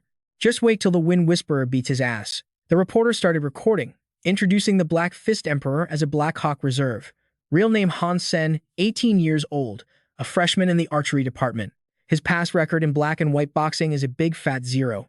No competition experience whatsoever. Seeing that info, everyone laughed even harder. An archery reserve? Is Blackhawk out of people? Is this some kind of joke? Someone sneered. A trash team really does things differently. Trying to save Ouyang Xiaosan for last to flip the game. Keep dreaming. Someone laughed loudly without holding back. I think they should just forfeit and save the embarrassment. On the Shengde side, Cheng Nuo heard about his opponent, calmly finished his jelly, thinking, a boring reserve. Lame. Looks like I won't need to step up. Li Yu's skills are enough to win this. He was even planning to hit the convenience store for more jelly after this was over. The match was about to begin. The 2 avatars for the first round appeared on the screen. The organizers announced the rules. This black and white boxing match is held in a virtual reality community using relay rules. First to get 3 points wins. The winner stays on and fights until they're defeated. The system will randomly choose the attacker and defender. Professional scanners will measure the force of the punch to determine if it's a black fist or white fist. Announcement over. The organizers shouted, match start. Immediately, Han Sen dashed towards Shengde's Li Yu. Li Yu calmly raised his hand in a stance, thinking, clueless reserve. His opponent was just some nobody. Is this weak white fist supposed to be an insult? Li Yu guessed it had to be a white fist. Han Sen threw a straight, powerful punch. The screen announced, black fist. Li Yu broke into a cold sweat. How is that possible? Watching from the sidelines, Yang Jun gasped. It's actually a black fist? No way. That punch had 0 power behind it. Li Yu took Han Sen's punch straight to the face, blood spurting from his nose. Even the Shengde coach didn't think it was a black fist. Yang Jun frowned, a bit pissed off. Li Yu actually lost 2 points in a row. What the hell is he doing? Ma Changkong stood next to him, suspicious. Is the system glitching? Those 2 punches didn't look like black fists at all. Coach Xu Yuni shouted to calm them down. Li Yu, don't get careless. Stay calm, don't let his moves fool you. After taking a critical hit, Li Yu wiped the blood from the corner of his mouth. Hearing the coach, He thought to himself, this Black Fist Emperor guy, he's actually got some skills. I didn't think Black Hawk had anyone like this besides Ouyang Xiao-san. Han Sen rubbed his fist and told his opponent, I heard you're the weakest one on your team. He smiled and added, jumping into a fight without researching your opponent's background. You guys already lost the tactical game. Hearing that, Li Yu frowned, screaming in frustration, shut up. Don't try to mess with my head. There is no way I'm losing points this time. Han Sen clenched his fist tight, getting ready to strike. He taunted, better think fast then. Is this going to be a black fist or a white fist? Right after speaking, Han Sen threw his punch. Li Yu looked kind of panicked, gritting his teeth to guess. Black fist. But there's zero killing intent, no scary vibes at all. Is it a white fist this time? But the last two were black fists. What the hell is it now? He had zero confidence in his guess. Is it black or white? Bam. Another nosebleed gushed out as the judges announced, black fist. Li Yu took the hit, screaming in pure frustration and pain. Damn it. There's literally no way for me to predict this. Li Yu's teammates were totally shook by those three black fists. Wang Yangjun frowned, looking disappointed. Li Yu didn't score a single point? That's insane. Even the coach was stunned, gasping, we lost. Round 1 and we got 3-0'd by Black Hawk. Reporter Yoon Shuzyu stepped in to announce the results. Round 1 is over. Black Hawk Military Academy's Black Fist Emperor takes the match with a clean 3-0 sweep. Looks like St. Hall's Wind Whisperer is still a bit too green. After Li Yu got absolutely wrecked and mentally destroyed, losing all his points, the reporter still tried to sugarcoat things for St. Hall. But St. Hall still has tons of elite players. Let's wait and see their amazing performance next. The girls watching the stream were not having it. A short-haired blonde girl complained, what is up with this reporter? She is clearly simping for St. Hall. Ji Yanren sat next to her, chill as ice. Ignore her. She's just a kiss-ass. Just wait, Han Sen is definitely gonna win. I trust my boyfriend. Shueshi grinned, eyes crinkling. Yanren, look at this. The whole internet is blowing up about the first round. It was viral. Ji Yanren checked it out too. She rolled her eyes at how fake everyone was now. They were suddenly rooting for Han Sen. The comments were wild. Holy crap, this is unbelievable. The Black Fist Emperor actually beat the Wind Whisperer 3-0. Did you guys see that? His black and white fist style is so weird. Normal logic gets you nowhere. Someone commented, sounding super smug, Black Hawk's comeback is going to be a total drama show. They might actually go toe-to-toe with St. Hall this time. I've figured out this Black Fist Emperor guy. The St. Hall coach decided to switch tactics, sending in Wang Yangjun with strict instructions. You're up next. Do not get cocky. Watch his moves like a hawk. Wang Yangjun nodded. Got it. Leave it to me. The next round, Black Fist Emperor versus the Scorching Sun Prodigy. The chat went crazy again as St. Hall sent out Wang Yangjun. He is way better than Li Yu, ranked number 12 in the entire league. People were betting he'd get revenge for Li Yu and save St. Hall's rep.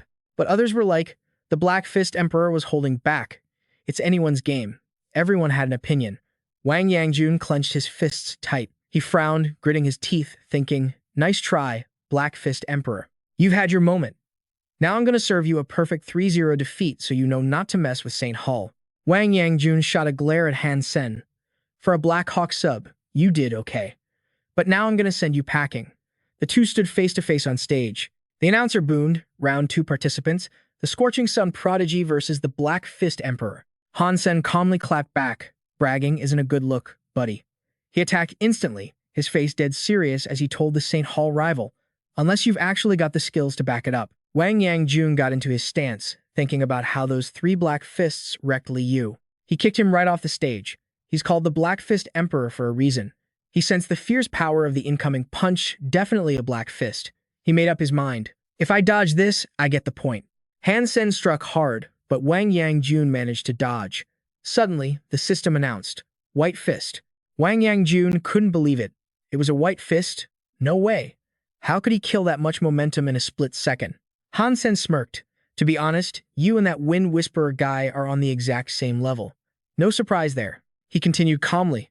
So, by how many points do you think I'm going to beat you? Hearing that, Wang Yangjun gritted his teeth.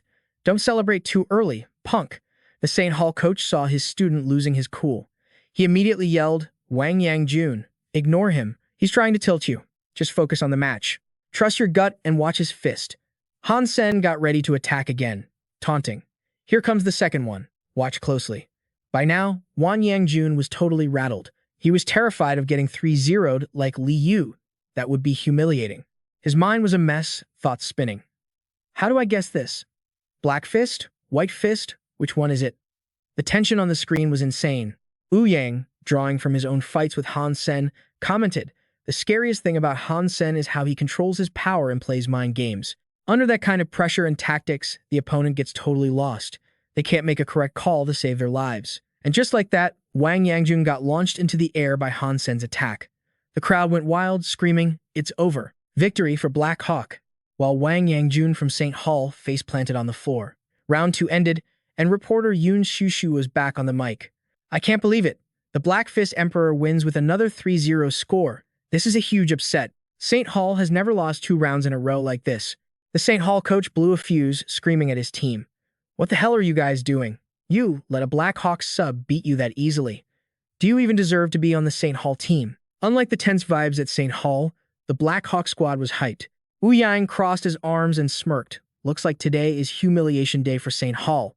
The Black Fist Emperor's rampage is just getting started." Standing next to him, Shu Tian was pumping his fists in the air. "Let's go, God Han Sen. You're the shining light of Black Hawk. Beat him until they cry." Round 3, Cloud Shore versus the Black Fist Emperor.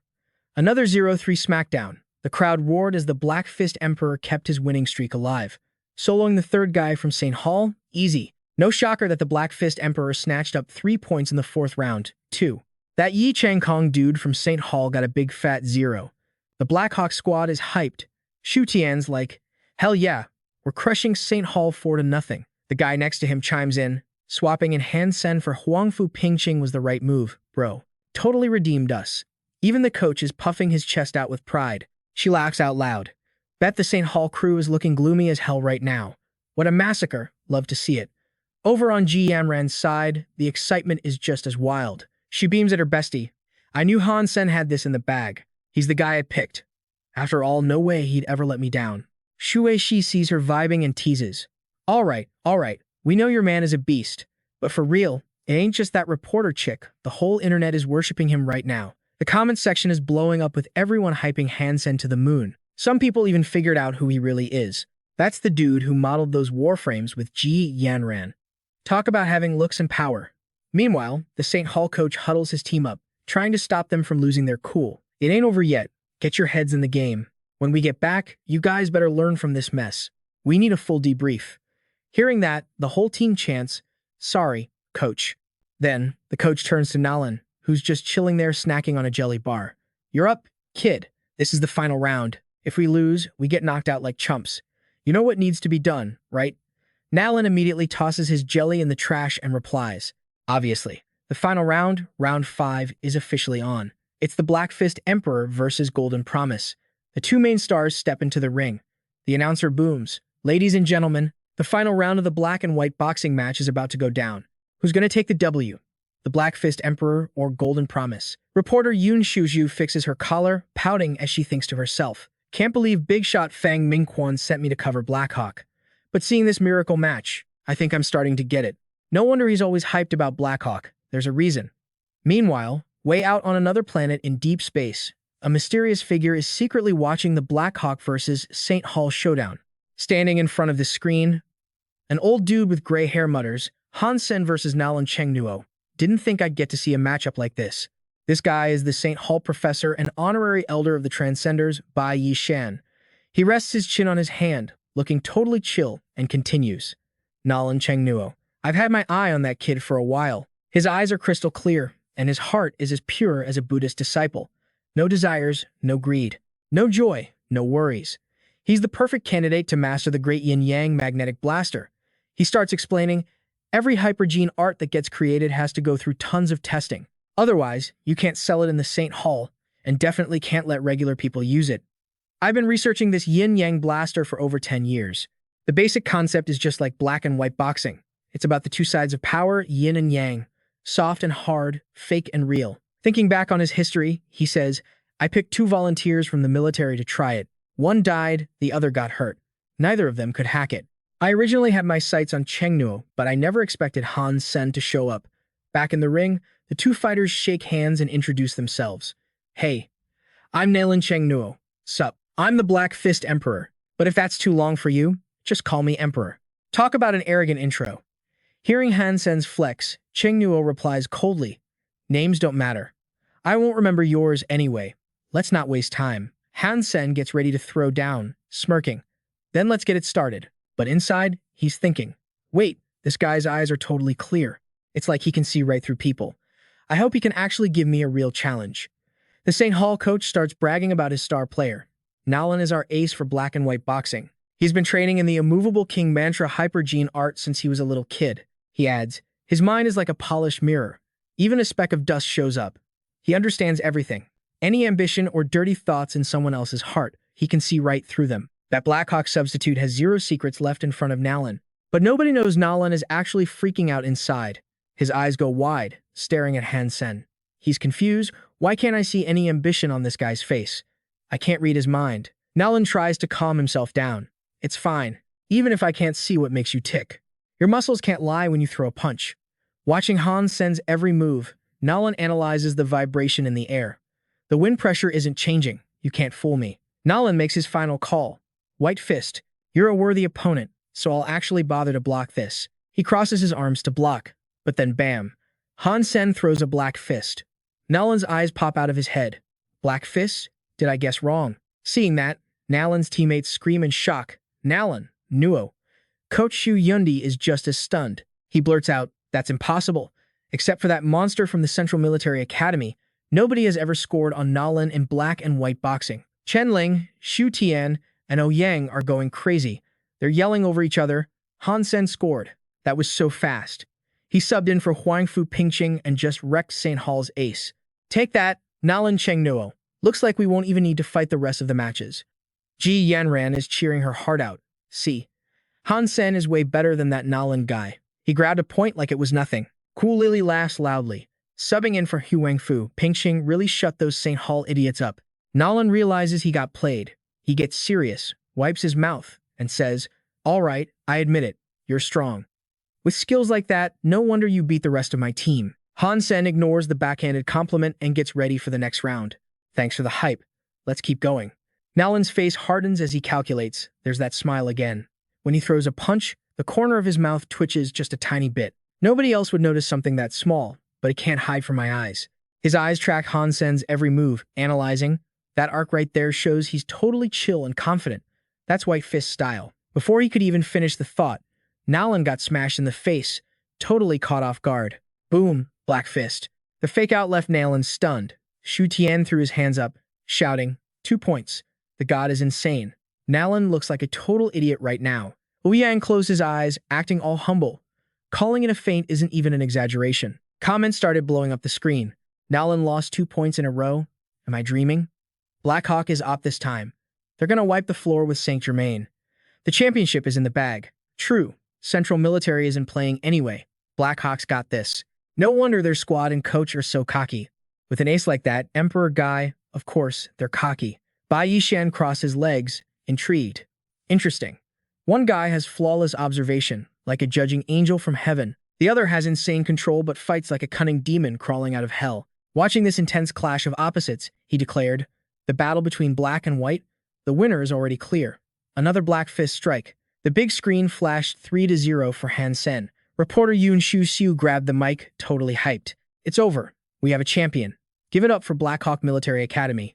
Give it up for the Black Fist Emperor. This match was legendary.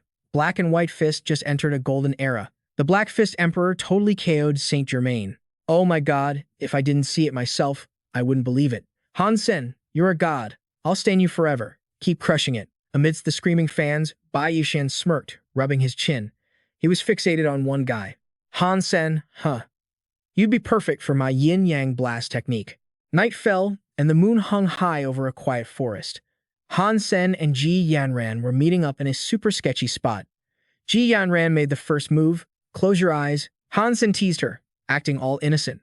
Can I keep him open? She pouted. Just do it. After messing around, they leaned in, totally in sync. Lips locked, eyes closed. It was like a movie scene. Pulling away, Ji Yanran blushed. You won. So here's the reward I promised. Han Sen grinned. Guess I gotta win every single match from now on. They were in their own little world until Han Sen's phone buzzed, ruining the vibe. He thought, who the hell is calling now? Great timing, jerk. I'm busy here. He checked the screen. It was Huangfu Pingqing. and she was, soaking in a bathtub. Seeing that spicy view, Ji Yanran instantly got jealous. That skank has no shame.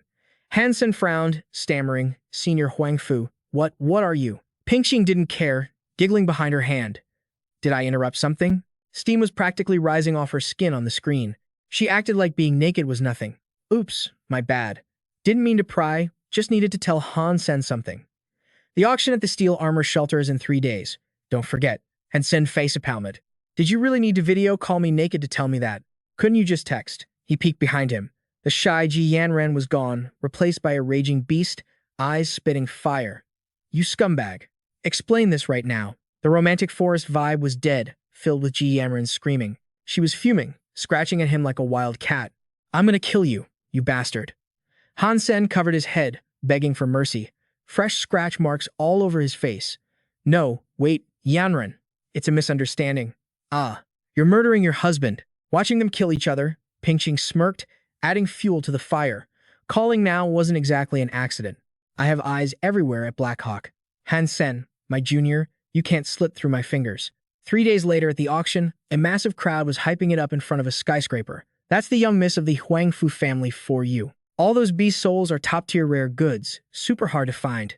Yeah, the War God Hall really lives up to its rep. I gotta choose carefully. Han Sen stood in the crowd, scratching his head, pacing back and forth, looking at the auction items. Starting bid on this stuff is over 100 million. I can't afford squat. I knew I shouldn't have come. Watching the rich kids flex. On the main stage, Ping Jing was presenting the next item. Sacred Blood Class Beast Soul, the Holy Light Bird. Mr. Lin Beifeng bids 178 million. Congratulations. The spotlight hit a guy wearing massive, colorful wings, totally buzzing. Sacred Blood gear is gorgeous. Finally got myself a flying beast soul. Ping Jing slammed the gavel. Sacred Blood weapon, the Silver Blood Trident. Sold to Son of Heaven for 220 million. The guy called Son of Heaven raised the weapon high, laughing arrogantly.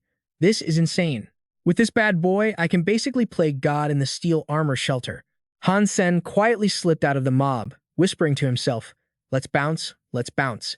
Next time, I'm skipping these places. No point in just watching the drama. On stage, Ping Jing quietly watched Han Sen's retreating figure with a knowing look. Outside the auction, people suddenly started shouting, what's going on? Why did the sky turn black in the middle of the day? Is a storm coming?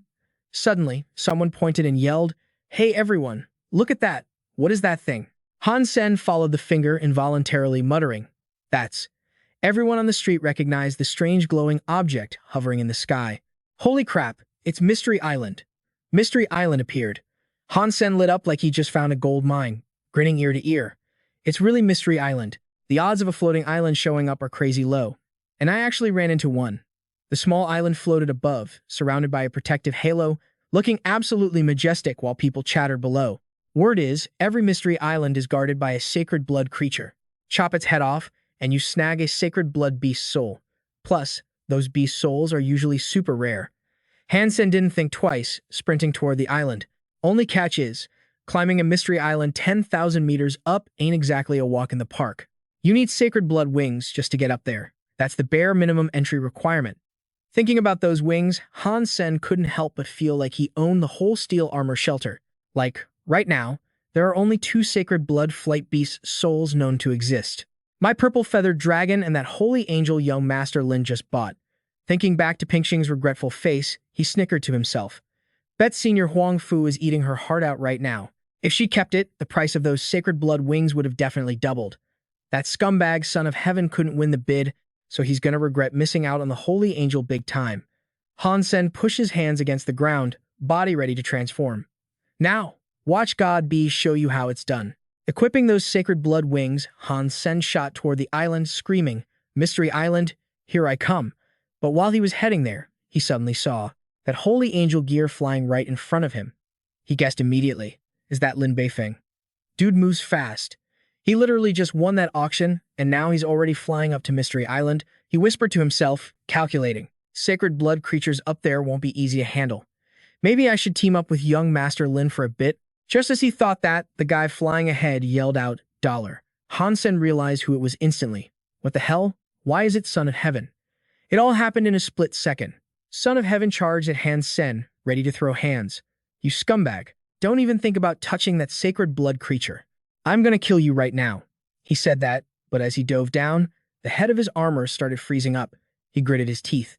Damn it, why is the wind up here so freaking strong? It's freezing, my body's going numb. Han Sen was ready to fight too, but something was bugging him.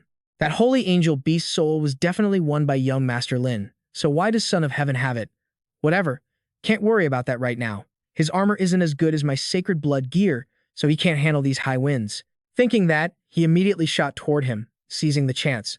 This is the perfect chance to kill him. Suddenly, a shadow zoomed past Han Sen, making him freeze for a sec. That was. Right behind him was Thumb wearing a Flight Beast Soul suit. Han Sen got a bit worried. Thumb, he actually has a Flight Beast Soul too. We know each other, sure, but we aren't exactly friends. Plus, he doesn't know I'm Dollar. If he and Son of Heaven team up, no time to think. Thumb was already flying next to Son of Heaven, making a deal. Thumb, team up with me to take out Dollar first. Those battle armors you want, I'll help you get your hands on them. The guy chuckled and agreed. Fine, but I want 20% off the market price. Son of Heaven didn't hesitate. Deal. Thumb held up his iron shield and spoke to Han Sen. Sorry about this, God be. I got no beef with you, but the benefits Son of Heaven offered are just too juicy. I don't really have a choice. Han Sen didn't flinch. He just smirked, raising his flaming sword. Save the polite talk, the sacred blood creature. On Mystery Island, I'm not giving it up to you guys. He thought to himself, Thumb, I traded that black shield to you, so I know exactly how tough it is. Saying that, he dove down like a red rocket, aiming his sword straight at Son of Heaven, making him scramble. Damn it, that force is insane. He dodged quickly, spinning a few times in midair, calculating in his head. My bloody greatsword is a sacred blood beast soul weapon, and I've got nearly maxed out genes. There's no way I can't block his attack. Since when did he get this strong? Just then, from behind Han Sen, Thumb came rushing in like the wind, his sharp blade looking like it was about to slice him. Take this. Han Sen reacted fast, swinging his blade to block. Thumb's strength was no joke, making him grit his teeth to hold it back. Seeing Han Sen's quick reaction, Thumb couldn't believe it, sweating a bit in distraction. How is that possible? My sacred blood shield couldn't even hold up. Pulling his blade back, Han Sen sneered, taunting them. 2 against 1, and you guys still don't seem to have the upper hand, huh? He talked trash, but inside, he was shocked too. Forget you guys, even I'm surprised that my progress has been this huge lately. Jade skin is seriously good stuff. Plus, my hard work obviously played a part. Son of Heaven was pissed off at the insults and wouldn't back down. Thumb, we attack from left and right. I don't believe we can't take down this mongrel, Thumb shouted back. You got it. Saying that, they actually split up, getting ready to pincer Han Sen. Blades were ready, but Han Sen saw it coming. He swung his blade in a circle, pretty much blocking both attacks. Down on the ground, everyone was buzzing with excitement. No kidding, fighting in midair really looks like a battle between gods. God B is so strong. I seriously want a pair of sacred blood wings to fly up there and watch the fight up close. It's so intense. Qin Xuan, holding her binoculars, threw in a few comments. It hasn't been that long, but God B has gotten so much stronger. They didn't notice another figure spreading its wings in the corner of the sky. Young Master Yuan, the professional spectator, closed his eyes and praised, still chewing on a bag of chips. God B can handle those two easily. He's the real king of steel armor shelter. The one and only king. That figure from before was Huang Fu Pingqing. She flew closer, shouting, Brother, I'm here to help. Han Sen recognized the voice instantly and turned around. Huang Fu Pingqing, is she calling out to Son of Heaven? Now Han Sen was surrounded by 3 opponents, circling and scheming together. Little sister, you're just in time. The 3 of us will kill Dollar together. A barrage of attacks flew at Han Sen. He struggled a bit to defend, thinking bitterly. Looks like Huang Fu Pingqing and the Starry Group are on the same side.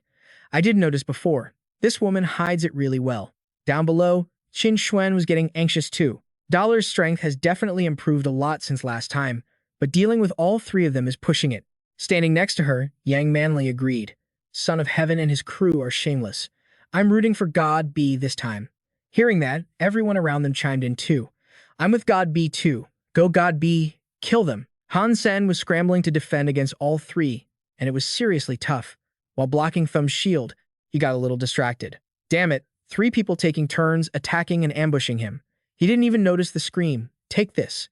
It was Son of Heaven, shooting out of nowhere, slashing his sword past Han Sen like lightning. Reacting just in time to barely block it, Han Sen gritted his teeth. What the? He saved his life, but the weapon in his hand had shattered into pieces. The crowd below was losing their minds. Oh my god, Son of Heaven's weapon just got smashed by Dollar. That blood-red sword was a sacred blood weapon. Dollar's combat power is slipping, man. Shut up. Don't ignore the 3-on-1. Dollar is a beast to even last this long like that. Hell yeah, let's go Dollar. Come on. Cheers erupted constantly. Qin Shuan said tensely, he's out of weapons. Even if Dollar is strong, he can't flip the script now. He might have beaten me before, but I don't want to see him get slaughtered by Son of Heaven. Young Master Yuan stood next to her, casually munching on a cake. Relax, Dollar definitely has an ace up his sleeve. Son of Heaven saw his opening. Let's see what tricks you have left. Die. Han Sen suddenly went all out, eyes glowing gold. He roared, landing a bare-handed haymaker right on Son of Heaven's face while he was distracted, knocking the sword away. Damn it. Luo Tianyang rushed in for the save. Brother, I got you. His sword slash barely missed Han Sen. The guy broke into a cold sweat. That's freaking sharp. That sacred blood weapon is the silver trident Son of Heaven won at the auction. So that's how it is. You two brothers are seriously shady. The auction was just a smokescreen. The holy-like bird that Lin Guy bid on was definitely bought back by Son of Heaven for a higher price. Han Sen quickly dodged the attack, thinking, and that sacred blood silver trident? Basically Son of Heaven's property all along. Doesn't matter which goon uses it. He flew high above the clouds, purposely ditching the trio. I don't have a sacred blood weapon. Fighting reckless won't help me. I gotta figure something out. By now, Han Sen had reached Mystery Island. Looking at the green mountains and rivers, he couldn't help but sigh. A fairyland probably looks just like this. Suddenly, Han Sen spotted a creature that looked absolutely magnificent, radiating insane pressure. Its massive, snow-white wings almost covered its entire body. It gripped a golden sword in both hands, a halo floating above its head. He gasped, that's a humanoid sacred blood creature, and it's packing a beast soul treasure. Who knew this chill scenery was hiding a death match? Han Sen ducked behind a bush to scope out the situation. That humanoid sacred blood thing is insanely strong, especially since we're on Mystery Island. That thing facing it looks like some kind of angel mutant. Its power is probably on par with the Blood Butcher. He focused back on the battle, whispering to himself, Son of Heaven's crew is heading this way. Picking a fight with a sacred blood creature on a whim? Definitely not my brightest move. Better chill and watch how this plays out first. The trio arrived, frantically hunting for Han Sen. Hold up. Don't go over there yet. Bro, check it out. That's a humanoid sacred blood creature. As soon as she spoke, Son of Heaven hit back. There's only one sacred blood creature on God's Sanctuary Island. No way I'm wrong. Son of Heaven gritted his teeth, pissed off. Damn it. With just the three of us, we're screwed against a sacred blood beast. Making up his mind, he hollered at the top of his lungs, Dollar, I know you're plotting something. Get your ass out here and let's talk. A voice echoed from nowhere. What do you want? Son of Heaven started his pitch. We team up and kill that sacred blood freak. I'll drop 50 million, but the beast soul belongs to me. Han Sen wasn't about to get played, so he fired back. Give me the sacred blood beast soul. Otherwise, forget it. Son of Heaven clenched his jaw in rage. In your dreams. Even his sidekick wasn't having it. Dollar, you're asking for too much. We can do 100 million. Deal? Han Sen replied. I don't need to spell out how rare a humanoid sacred blood creature is. Do I? If you don't agree, then we'll just stand here and watch. She was done talking. Aiming at the sound of his voice, she fired an arrow. Hiding is useless. Hundreds of arrows rained down, forcing Han Sen to break cover. She sneered, found you. Since you want to play hard to get, don't blame me for getting nasty. Han Sen kept sprinting, shouting over his shoulder, Son of Heaven, I'm telling you, hand over a sacred blood beast, soul, or you're gonna regret this. Son of Heaven turned a deaf ear, shouting, my biggest regret is not ending you sooner. Today, I'm gonna chop you into 100 freaking pieces. Han Sen smirked, then keep on regretting it, loser. He flew straight toward where that sacred blood creature was chilling a clearing full of lush green grass. Right in the center was that angel-looking sacred blood creature. Seeing that, the trio was totally shook. Son of Heaven yelled, does this bastard have a death wish or something? She was sharper and said, he definitely thinks we won't dare chase him if he flies to the sacred blood creature. Don't fall for his trap. Luo Tianyang noticed something though. Wait up, something feels off. Han Sen was charging in without hesitating at all, shouting like a maniac. Once he got to a certain distance, when that creature sensed something coming, its eyes snapped open, glowing like someone just flipped a switch. Those thick wings weren't folded anymore. It spread them wide open, and the halo above its head lit up like crazy. A massive wave of power exploded from its body. It looked absolutely terrifying. The creature struck with its sword, blasting out blinding sparks and golden lightning like a raging storm. Han Sen kept his cool, still luring the enemy right to them. The host three finally got the memo. They screamed to retreat, damn it. He lured the sacred blood creature over here. That son of a bitch really plotted this. Run quick. Luo Tianyang panicked. It's too late. That sacred blood creature flies way faster than us. We can't outrun it. Han Sen flew erratically, zigzagging all over, with the sacred blood creature hot on his tail. He thought nervously. It's so fast. Seizing a split-second chance, Han Sen whipped around and swung a saber he pulled from who knows where at the creature, but it dodged in a heartbeat. Not only that, his saber snapped in half faster than the eye could see. Cold sweat started pouring down Han Sen's face. He trembled, thinking, too strong. That mutant saw was a decent mutant weapon, and it just got sliced like butter. He knew he couldn't keep stalling. If he did, he was toast. But just as he dropped back a few meters, the creature's deadly blade slashed down right next to him, slicing off the rest of his weapon handle. Han Sen flew off at max speed, looking back with a relieved grin, dodged a bullet there. Suddenly, that blade slashed down toward where the three enemies were standing. A pillar of light threatened to suck them in, surrounded by golden lightning, looking like something straight out of heaven and hell at the same time. That attack slammed right into Thumb, forcing him to rely on that tiny shield just to minimize the damage. He got blasted back, and the other two screamed his name at the same time. Thumb. Suddenly, he shifted straight from his aerial armor into beast mode. A massive, dangerous grizzly bear with black wings on its back shot upward, roaring like a beast to show off his dominance. Dollar, put our personal beef aside for a sec. If you're down to team up, we might actually stand a chance.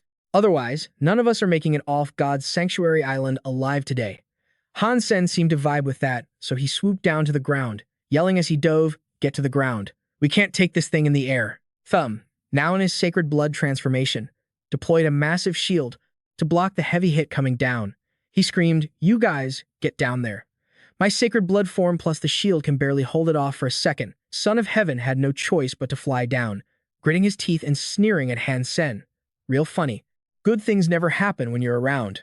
But inside, he was thinking, just you wait, Dollar. Once we kill this sacred blood creature, you're dead meat. By now, all three of them seized the chance to land on the ground. Han Sen touched down first and quickly shouted, "Everybody shift forms. Sacred blood tier is best. This monster is stacked with attack and defense stats. One slip up, and we're toast." Hearing that ticked Son of Heaven off. He morphed into his sacred blood form a ferocious, giant lion with sharp, glowing red eyes. He scoffed, "I don't need you to tell me that." Qin Shuan didn't transform. She stepped back to play support. "I specialize in ranged archery. Shapeshifting would actually nerf my combat power. I'll provide cover fire. You guys handle the offense." Thumb was struggling hard to block with his iron shield. It was already cracking in multiple spots.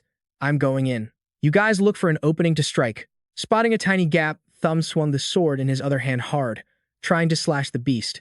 The sacred blood creature easily dodged that massive surge of green energy, but right behind it, Han Sen was already locked and loaded for an ambush. He smirked, thinking, "Gotcha." But even though he put his all into that sword strike, the creature didn't even flinch. He gritted his teeth. "Damn it. It's too tanky. My mutant tier weapon isn't doing jack squat." Son of Heaven joined the fray, gripping his sword tight, but the creature swiped at him instantly. He roared as he barely dodged the hit. "This sucks. Even in sacred blood form, I don't have any advantage over my human form." The slash missed, and Son of Heaven landed safely, thinking, "If I hadn't given that diamond ape beast soul to that loser Luo Tianyang." He ground his teeth in pure rage while in his beast form. Then that bastard Dollar wouldn't have chopped its head off. "Just wait, Dollar. I'm gonna settle all our debts at once." As he spoke, he flashed back to his humiliating defeat against Han Sen when his beast soul got sliced clean in half. Meanwhile, Han Sen was weaponless, basically bringing a knife to a nuke fight, so all he could do was dodge. To make it worse, his transformation timer was flashing red. He yelled out, "Somebody lend me a sacred blood weapon.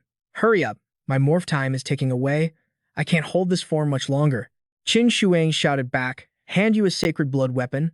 That's not exactly something I can just say yes to." Son of Heaven bared his fangs and growled, "Dollar, don't take us for idiots. You want a sacred blood weapon? You better put up some collateral of equal value." Han Sen didn't even get mad. He looked at the three of them and sneered. "So no deal?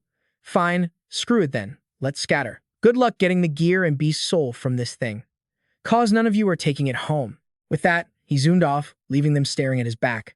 Qin Shuan frantically called out, "Wait, Dollar, you jerk. You're really just leaving?" She turned to Son of Heaven, "Bro, what do we do now?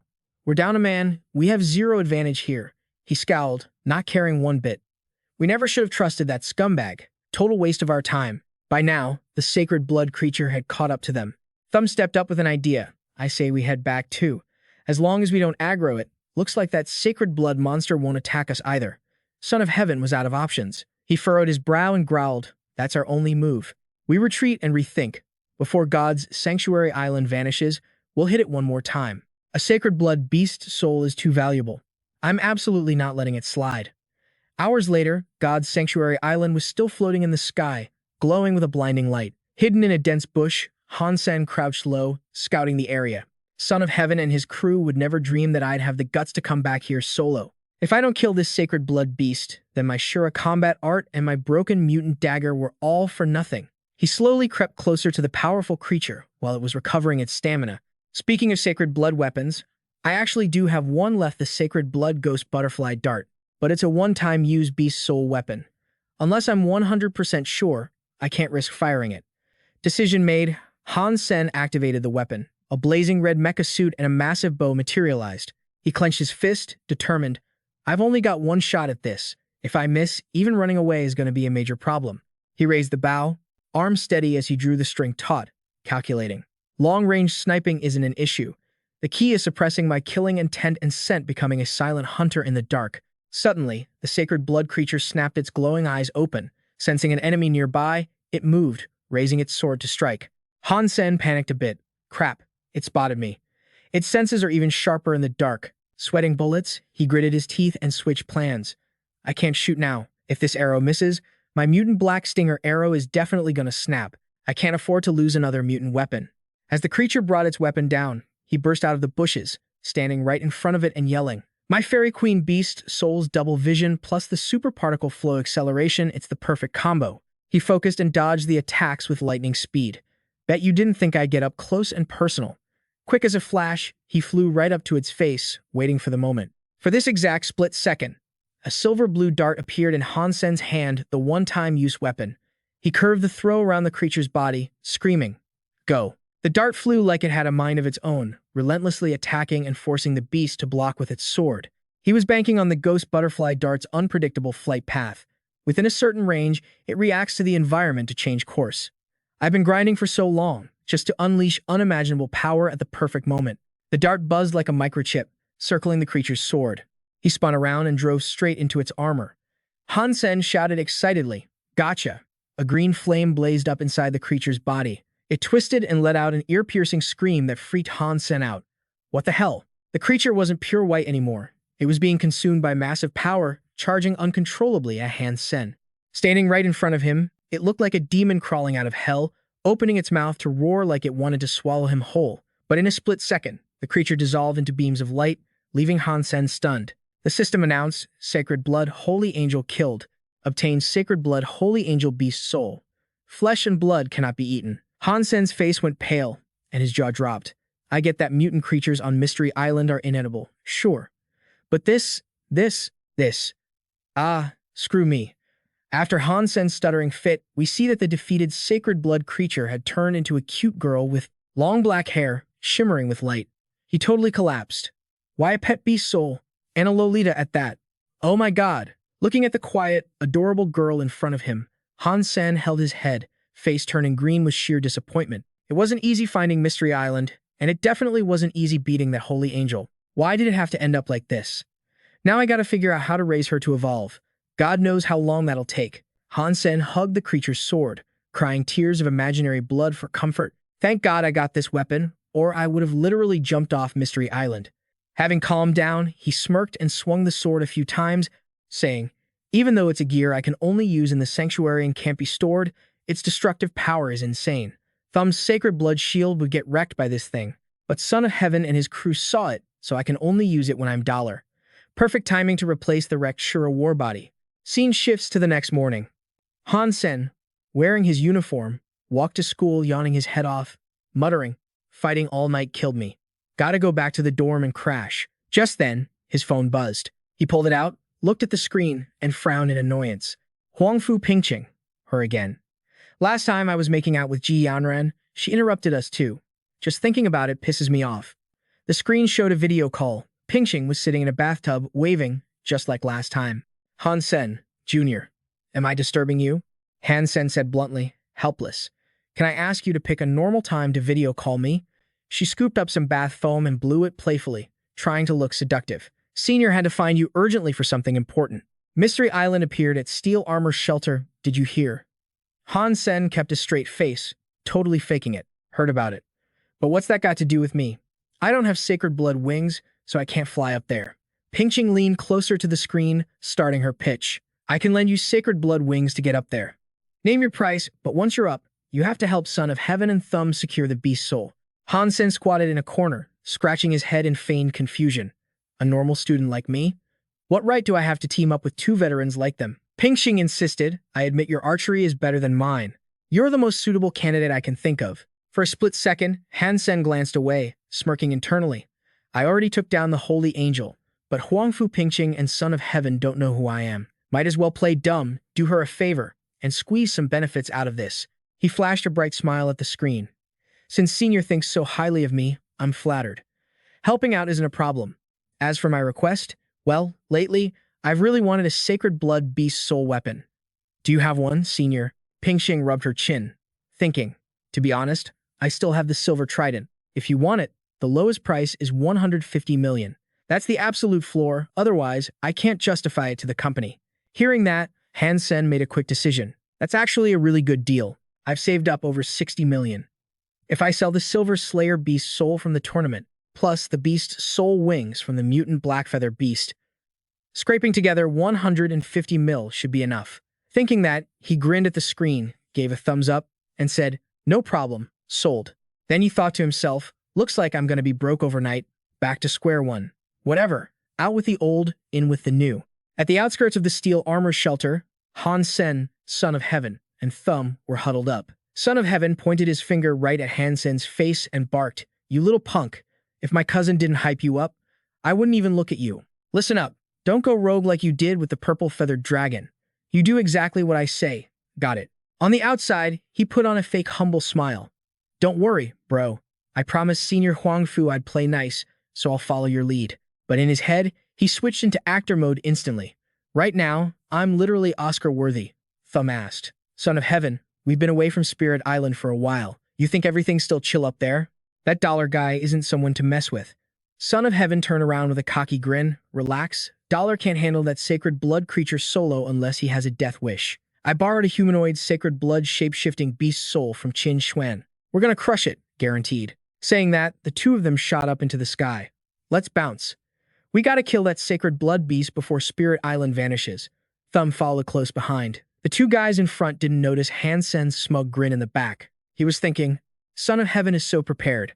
I can't wait to see the look on his face when he fails miserably. As they got close to Spirit Island, Son of Heaven ordered, Han Sen, you handle crowd control from a distance, cover my attack. Thumb, stick to me and protect my back. I know how this sacred blood freak fights, so this is going to be a piece of cake. Thumb, holding binoculars in the back, watched and reported. Let's scope out that beast's soul's moves first, just to be safe. Waiting for the right moment, he suddenly froze and let out a confused noise. Son of Heaven turned back. What's up? He squinted to double-check and said, under that tree, the sacred blood creature is gone. It's not there. Hearing that, Son of Heaven panicked, snatched the binoculars from Thumb, and yelled, what kind of crap are you spouting? Give me that, let me see. He looked through them, seeing with his own eyes that the creature under the tree was gone. He screamed in terror, no way. That's absolutely impossible. Son of Heaven's face went pale. He dove down like a rocket, panicking. It probably just wandered off for a sec. It's gotta be nearby. Find it, now. After flying a lap around the island, the three of them huddled up. Son of Heaven cursed, damn it. Can't see a single shadow around here. Thumb chimed in with that booming voice of his. If no outsiders barged in, that sacred blood creature definitely wouldn't have left this spot. Han Sen saw his chance and threw in his 2 cents. Man, I thought I'd get to feast my eyes on a sacred blood creature. What a letdown. Hey, you guys mentioned Dollar earlier, you think he's been to Spirit Island. Thumb agreed loudly. He must have swooped in and killed the sacred blood creature right after we left. Son of Heaven ground his teeth, absolutely seething. Who else could it be? In the entire Steel Armor Shelter, he's the only one with that kind of power. After dropping that truth bomb, Son of Heaven totally lost it and screamed at the sky. Dollar, dollar, dollar. It's you or me, pal. I swear I'm gonna kill you with my own hands. A day later, loud, gloating laughter echoed from Han Sen's place. Now that was a sweet deal. Leaning back in his chair, twirling a small knife, he said, "With this sacred blood weapon, the silver blood trident, I can go toe-to-toe with a sacred blood creature for 3 rounds, anytime, anywhere." Just picturing Son of Heaven smashing his table in rage made Han Sen crack up again. Huang Fu Pingqing was freaking furious when she found out Son of Heaven didn't get the sacred blood beast's soul. Lucky for me, she kept her word and sold me the weapon anyway. Time to test this bad boy out. He smirked. Actually, let's stash it for now. Next chance I get, I'll hit up the White Devil Desert to try my luck. If I run into the Sacred Blood Fox King or the Black Feathered Beast King, that'd be sick. Suddenly, the phone on the table buzzed. Han Sen picked it up, muttering, "Qin Xuan, why's she looking for me now? Don't tell me there's a new mission." Han Sen asked, sounding super skeptical. "Professor Bai Yishan from the Sanctuary wants me as his assistant? Can I just pass on that?" Being a rep for Starry Group last time was already a huge pain. Qin Xuan looked at him, dead serious. "Look, you know that while both the Sanctuary and Starry Group are under military management, they're not on the same level. The Sanctuary's claim to fame is their research into hypergenotech. Professor Bai is an honorary elder of the Sanctuary. His rep is huge." Han Sen scratched his head, totally confused. "Problem is, I got 0 connections with the Sanctuary. I don't even know this Professor Bai. Why is he suddenly coming after me?" Qin Xuan replied, "It's about that black and white boxing match you had with Nal and Cheng Nuo. Professor Bai watched it. Basically, that match made him notice you. For someone like you, that's absolute validation." Han Sen rubbed his chin, sounding suspicious. This whole pie, falling from the sky thing. Thinking about it, it feels kind of sketchy. "Captain, what's your take? Should I go?" Caught off guard, Qin Xuan hesitated for a sec, but answered immediately. "The perks at the Sanctuary are way better than what we get in the Special Action Squad. Following Professor Bai is like hitting the jackpot. Plus, you get access to high-end hypergeno research." Hearing that, Han Sen asked, "You're not trying to kick me out, are you?" Qin Xuan patted her chest confidently. "Nope, total opposite. If you're asking me personally, obviously I want you to stick around." Qin Xuan smiled. "In a few months, I'll level up to become an evolver and enter the Second God's Sanctuary. When that happens, I'm gonna recommend you to take my spot." Hearing that, Han Sen laughed out loud. "If the deal's that good, then screw the Sanctuary. I'll just stick with you, Captain." But deep down, he was thinking, there's no such thing as a free lunch. Better not risk it. Plus, I've been practicing Jade Skin. If I screw up, those Sanctuary experts might figure me out. Qin Xuan was super pleased with Han Sen's reaction, thinking, he's not swayed by benefits. Nice. I knew I picked the right guy. If only he was a bit older. Young guys just aren't my type. Bai Yishan stood by his bookshelf, reading the message with a shocked look. He actually turned it down? Well, that's a surprise. Suddenly, Bai Yishan's eyes sharpened with determination. "Front door's locked? Guess I gotta find a back way. I can't let a talent like that go to waste.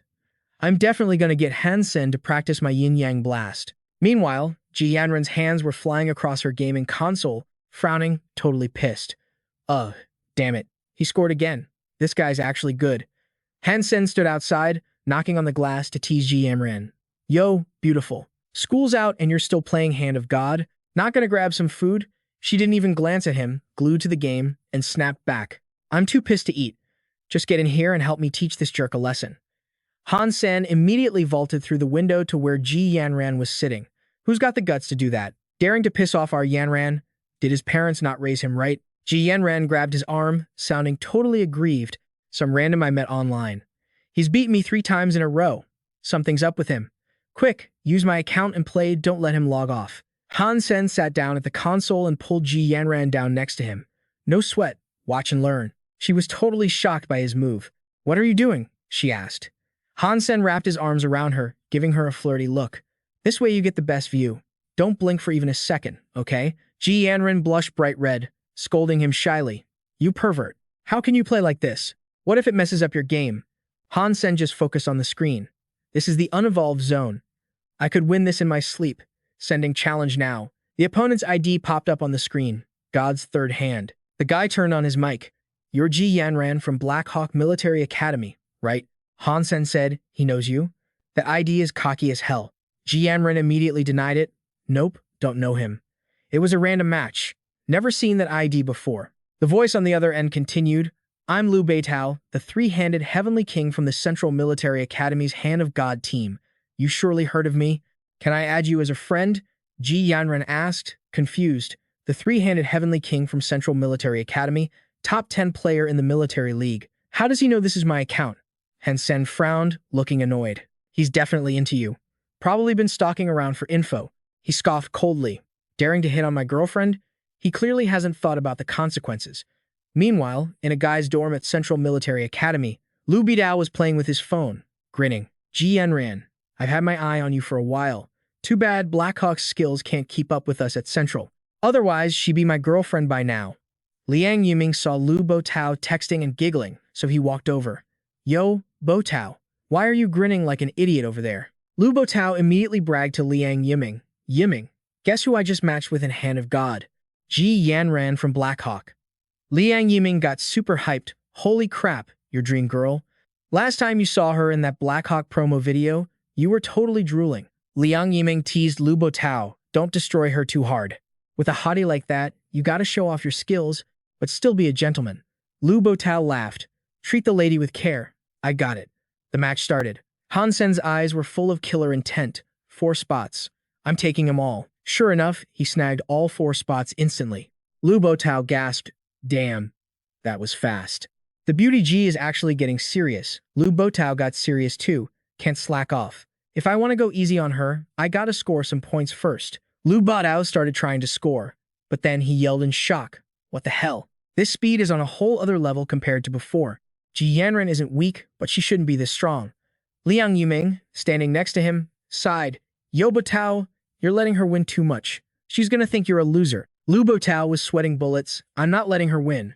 She's way faster than me. I can't even get a single point. The screen showed 7 spots.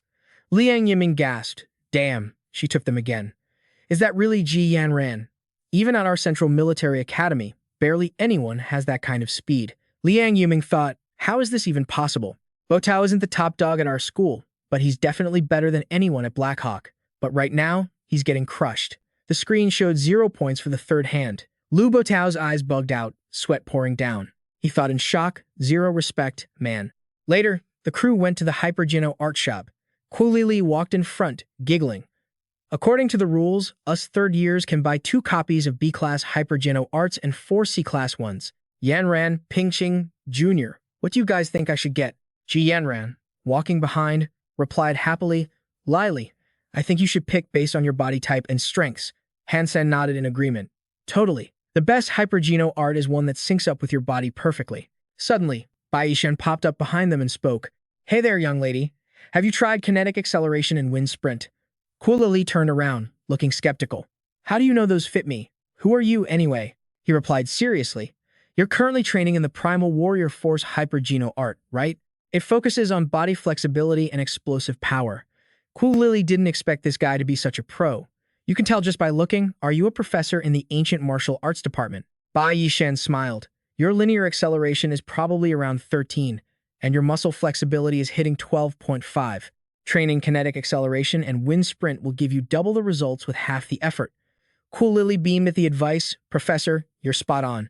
How did you know my stats? That's insane. Ji Yanran looked at her excited friend and said to the person next to her, I remember Lily's stats from the last test were pretty much exactly what he said. They made up their minds quickly, and Lily happily went to the kiosk to make her pick. All right, I'm buying kinetic acceleration and wind sprint then. Han Sen couldn't help but think to himself, those 2 arts really fit Primal Warrior Force. This professor actually knows his stuff. Bai Yishan smiled from behind and spoke to him. Hey kid, I've got a C-Class Hypergeno art that's perfect for you. Training it would be super beneficial. Han Sen didn't take it. Instead, he flashed a polite, fake smile and replied, No thanks, sir. A Class C Hypergeno art won't do much for me, but I appreciate the thought. He turned it down because he knew the school's Hypergene stuff was trash compared to St. Hall's just basic, low-tier arts. I've already learned Jade Skin and Super Particle Flow, so I don't need this junk. Bai Yishan was standing right there, still trying to convince him. That is where you're wrong. Foundation skills are incredibly important. Don't look down on a Class C art just because. It contains essential foundations for high-level hypergenes. If you master this, it's useful even for evolvers or when learning high-tier surpasser arts later on. Lily stood there smiling, urging him on. This professor is a big deal. If he recommends it, there's got to be no problem with it. Huang Fu Pingxing added, Junior, quit stalling and just swipe your card. Han Sen looked a bit embarrassed, but I don't think I have enough cash on it. I should probably pass. Ji Yanren grabbed her card, smiling. With me here, what are you scared of? As long as it helps you improve, money isn't an issue. Han Sen didn't expect that from her. In the end, he could only smile back. Yanren swiping her card like that feels kinda awkward. I feel like I'm being kept by a sugar mummy. I definitely gotta buy her a special gift next time. Then the system panel popped up quickly. This Hypergeno art looks pretty complicated. The difficulty is right up there with superparticle flow.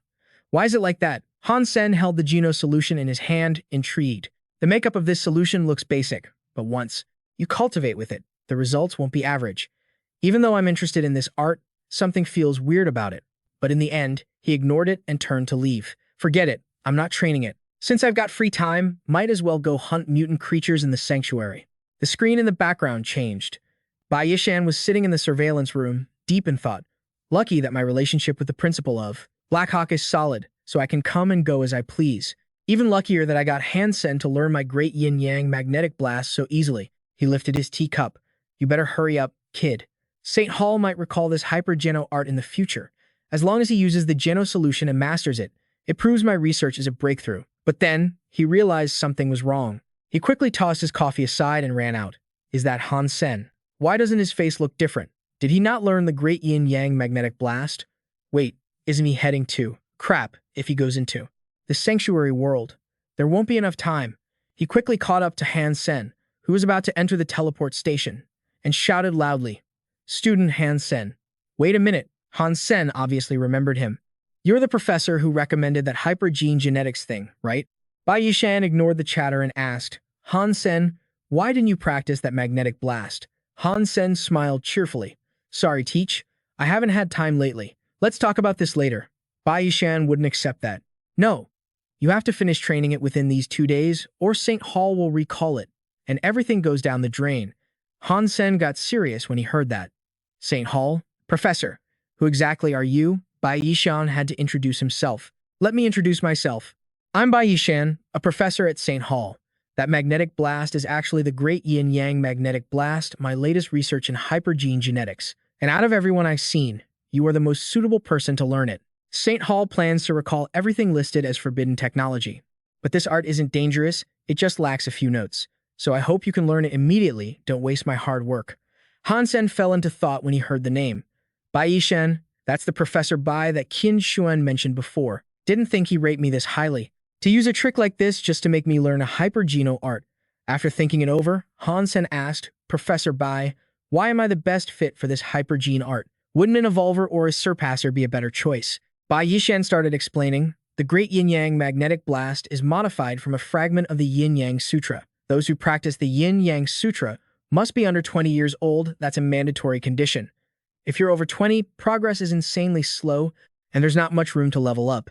I originally wanted Nalan Chengte, but after watching your black and white boxing match with him, I decided you're the one. Han Sen nodded like he understood. Thanks for the recognition, Professor Bai, but if I agree to learn it, what's in it for me? The words were polite, but inside he was plotting. He's an elder of St. Hall. If I don't squeeze him for some benefits, heaven won't forgive me. Bai Yishan apparently didn't expect the kid to react like that. He asked in shock, Excuse me. Han Sen smiled. I said compensation. You say it's not dangerous, but forbidden tech always has some risk, right? If I'm risking my neck to test this for you, getting paid is only fair. Bai Yishan couldn't believe he was so calm about it. Fine. Name your price. Just as long as you finish the training. He didn't expect the kid to have such a greedy side. Others break their heads trying to become my student. This kid really isn't normal. Han Sen stated his terms. I don't want money. I want 100 S-Class St. Hall cards. Bai Yishan couldn't believe he made such a demand. Are you kidding me? Do you know what you're saying? St. Hall has secret agreements, even I can't just get 100 S-Class cards.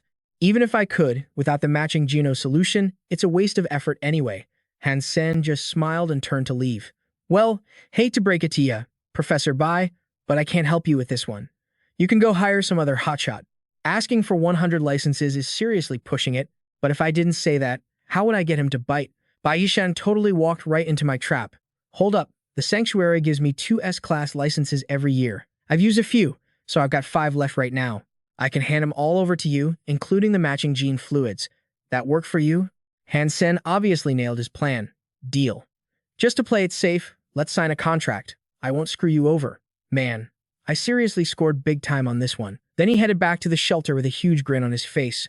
Awesome. And for surprise number 2 of the day, the black crystal actually evolved a sacred blood creature. He looked at the ugly little freak and thought to himself, a sacred blood class, color-changing beast soul. This beast soul is a fusion type. It can make you blend in anywhere. Since it's sacred blood tier, I probably won't be spotted easily even while I'm moving. Right? Han Sen happily grabbed a few daggers. This thing is made for assassination. What a killer piece of gear. Come on, universe, work your magic. Bless me with that one-shot soul drop. Blood instantly sprayed everywhere. Killed sacred blood color-changing beast. Obtained sacred blood beast soul. Consumed flesh and blood. Randomly obtained 0 to 10 sacred blood geno points. Han Sen could feel his body changing like crazy, and he was loving it. Even the heavens are on my side. I just scored a new sacred blood beast soul, and now my sacred blood geno points are at 50. That's halfway there. My whole body feels like it's evolving right here in midair. He practically turned completely invisible. This beast soul is going to be super convenient for doing shady stuff or pulling off some dirty schemes. Lucky for everyone, I'm such a righteous gentleman. Now I can sneak up on mutant creatures without a soul knowing. The next morning, the gang gathered up. Shi Jikang came up from behind and asked, Yo, third brother, today's the department's midterm exam. I never see you at practice. You gonna be okay? Han Sen answered calmly, totally fine, no sweat. Lu Meng pushed up his glasses and warned him, You really should take this seriously. The coach has a huge grudge against you. She's already blown up about it a few times. Zhang Yang stood next to them and grinned. It's chill. Third brother is a beast. What kind of problem could he possibly have? The coach is just way too uptight, checking attendance every single day. Han Sen thought to himself, the coach? Probably Situ Xiang. The department training is way too basic, so I couldn't be bothered to go. Man, I almost forgot what she even looked like. Anyway, the crew headed straight for the testing zone. Like, super fast. Situ Xiang was the coach waiting there. Listen up, today is the midterm test for our archery department. I expect every single one of you to take this seriously. Stay in line, don't mess up the formation. But the second he showed up, everyone started whispering. Whoa, the god is actually here to take the test. Does that mean we get to see a killer performance? Dude, for sure. The god is going to bag the best score in the whole department. That's just a fact. Out of S, A, B, C, and D ranks, he's totally an S rank, no doubt. Hearing them hype him up, Han Sen just smiled and said, You guys are flattering me too much. I'm just doing my usual thing. Honestly, I'll be happy if I just pass. Just then, 2 people showed up overhead, Proctor Liu Dong and the archery coach, Situ Xiang. He stood there and spoke up, Coach Situ. Seems like Han Sen is pretty popular. Truly a legend who makes waves in our department, huh?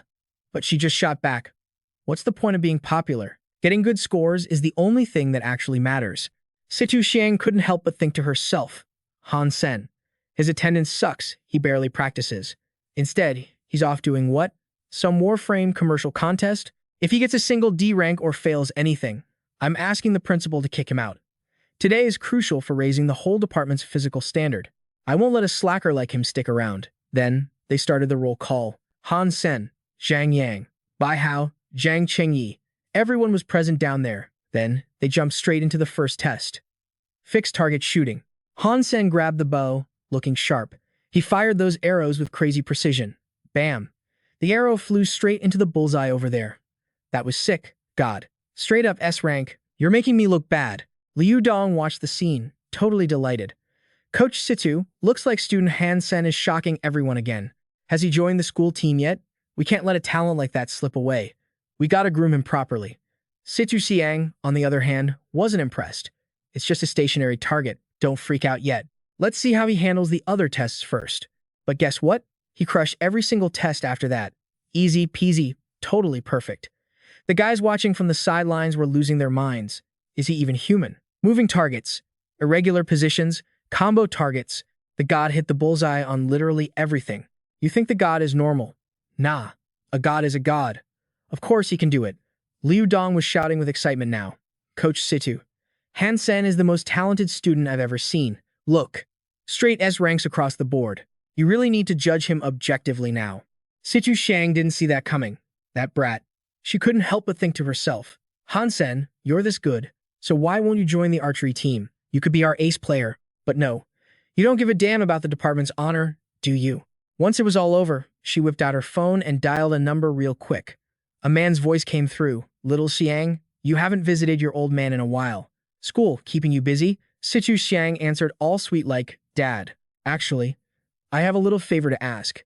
After spilling everything, she gripped her phone, grinning like she just won the lottery. Han Sen, you think you're so tough? Just wait until you get schooled. Meanwhile, the boys were chilling in the cafeteria, stuffing their faces. They raised a glass, celebrating that they survived the exams. Shi Zikang sat there, teasing him, Yo, third brother, spill the beans. You never practice, so how the heck did you score straight S ranks? I seriously thought the coach was going to use this to roast you, but she didn't even get the chance. Han Sen just grinned. Pure luck, man, nothing special. Suddenly, his phone buzzed. He picked it up. Huh? A text from the academic affairs office? Shi Zikang leaned over to peek at the screen. Student Han Sen, due to your outstanding performance in the midterm exams, the office has decided to invite you to special training organized by instructor Situ Ching. The two guys sitting across from him jaw-dropped. Situ Ching? Like, the Situ Ching? Han Sen was confused.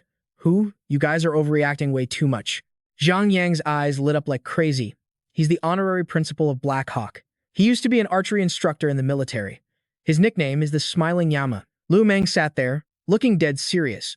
Dude, I'm telling you, don't go. His special training? No human can survive that. I heard every time he runs a session, people are screaming in agony, exhaustion, injuries. By the end, they don't even look human anymore. Someone even wrote a complaint letter in their own blood once, but it didn't do jack. Then, he grabbed Han Sen in a dramatic hug. Third brother, you're totally doomed this time. I just hope you make it back alive. Han Sen couldn't sit still. Bro, chill. Why are you acting like I'm going off to die? Despite the warnings, he headed over to the special training spot. Han Sen stood in front of this massive building. Phone in hand, he looked around. The text said it was here, right? Man, it's my first time at this place. Wait, why am I the only one here? Shouldn't there be a crowd for special training? Did I show up too early or something? Suddenly, two people appeared right in front of him. Situ Xiang spoke up. Don't look so confused, Han Sen. This special training is invite only, for you. Only a student who scores straight S ranks gets this kind of VIP treatment. The middle-aged guy standing next to her smiled at him. Let me introduce you. This is instructor Situ Ching. Starting today, you're under his personal command. I hope you train hard. Don't let me down, okay? Han Sen flashed a confident smile and reached out to shake hands. Instructor Situ, nice to meet you. I'm a freshman in the archery department. Name's Han Sen. But inside, he was thinking, they're both named Situ. Are they father and daughter or something? Situ Ching replied, Han Sen, I heard you absolutely crushed that test. I'm expecting big things from you.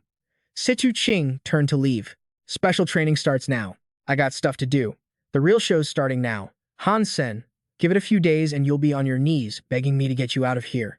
Situ Ching kept that grin on his face. Han Sen, you're the golden boy of our Black Hawk archery department. The school's got high hopes for you. I'm going to pass down every bit of archery skill and experience I've got.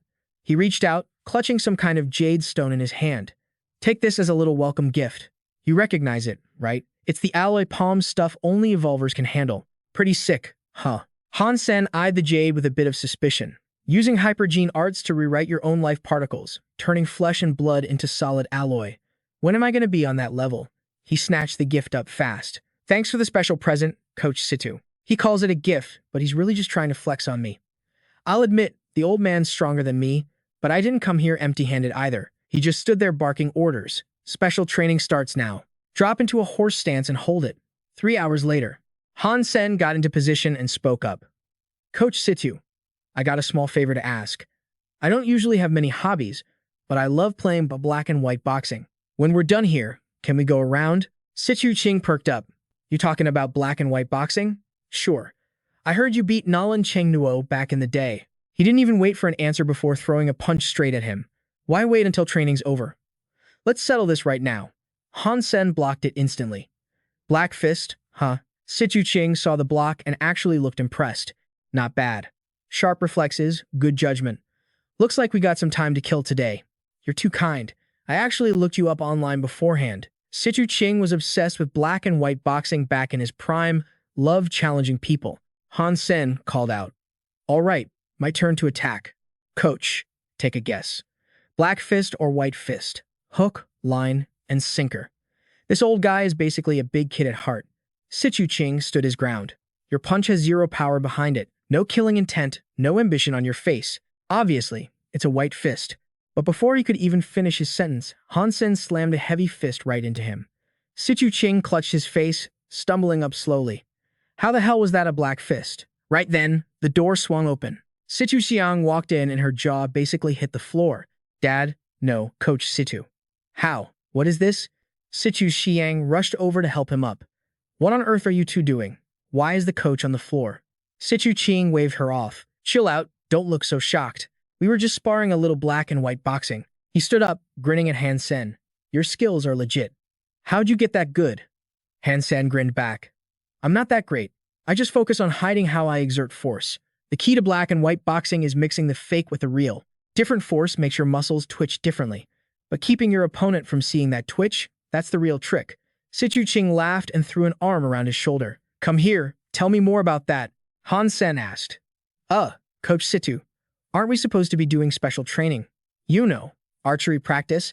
The old man ignored him completely. What special training? You crushed your midterms. We don't need to waste time on basics. Hang on, I'm gonna grab some notes on experience and techniques to pass down to you. That should cover it. Han Sen saw how happy he was and smirked. Isn't that kind of cheating? Situ Xiang stood in the back, totally unamused. Coach Situ, this is against school regulations. But Situ Ching didn't give his daughter the time of day. Regulations? Schmegulations. Xiang, don't you have something else to do?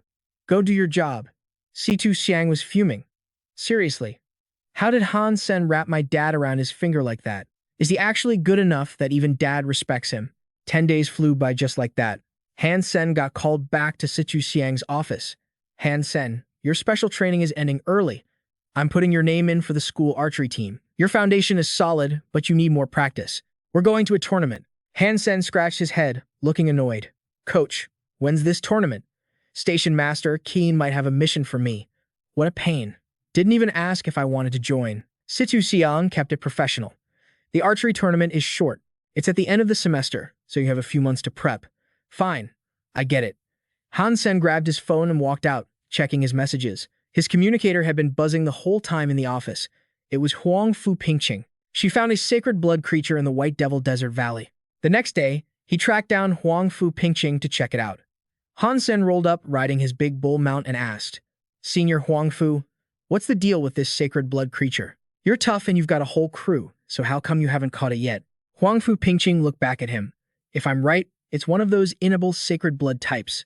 The whole thing is like a chunk of metal and rock. Its body is incredibly hard, kind of like humanoid battle armor. Plus, it's got a beast soul weapon. Han Sen was actually surprised. That's crazy rare. Huang Fu Pingqing nodded. Why do you think I called you? We have to kill it today, no matter what. But watch your back. The thing is huge, but it moves insanely fast. It won't be easy. Soon enough, they reached the creature's lair. Hey, look over there. That's it. 2 of my guys got hit by that hammer weapon earlier. 1 dead, 1 badly hurt. It was a massive boar with 2 terrifyingly long tusks, decked out in heavy armor. Han Sen stared the beast down, sizing it up. This quicksand area is its home turf. Anyone who falls in is going to get buried alive. Looks like I need a flying beast soul for this, and it's gotta be sacred blood tier. Huang Fu Pingqing pulled out an arrow. I don't have my sacred blood wings on me right now, so I'm out of options. But I can lend you my sacred blood arrow beast soul. With your archery skills, you can definitely wound it, and I'll follow up with an attack. Han Sen nodded like he got it. Then a massive pair of black wings burst from his back. I don't need the sacred blood arrow. I'll figure out a way to deal with it. On the flip side, what happens if a beast soul drops? Huang Fu Pingqing replied seriously. The beast soul and gear go to me. Whatever payment you want, just say the word. I won't be stingy. Wait, aren't those the black feather beast wings? You sure you can handle this? Han Sen didn't waste his breath. He just shot up into the air. Senior Huang Fu, you better start thinking about how you're going to pay me back. When this is over, you at least owe me a fancy feast. Han Sen thought to himself as he flew. Not being able to use my purple feathered dragon wings is such a pain. This speed is slower than an old rusty train. But if I sneak up on that sacred blood creature quietly, it probably won't spot me. Suddenly, the monster snapped its head up and glared at him with terrifying eyes. Han Sen felt its aura and froze. It actually noticed me? Damn, that thing is sharp. The monster gripped its hammer and launched itself straight up. In a flash, it was right in his face with a nasty attack. That sacred blood gear is way too overpowered. Even with my sacred blood ghost ant armor, I wouldn't be able to tank that more than a few times. The battle turned intense real quick, just dodging and weaving. Totally unpredictable. His whole body started to shift, taking on a different form. Huang Fu Pingqing watched the fight from a distance. That sacred blood creature is insane. I bet only someone with maxed out sacred blood genes could take that thing on. If Han Sen actually gets killed, I'd be totally crushed. She definitely wasn't gonna let that happen. She quickly raised her bow and aimed. Han Sen, I'm not letting you die. I'll cover you. Just find a chance to fall back. Han Sen didn't flinch. He used his power to launch himself forward. Senior, I told you I've got a way to handle this. Just stay there and watch.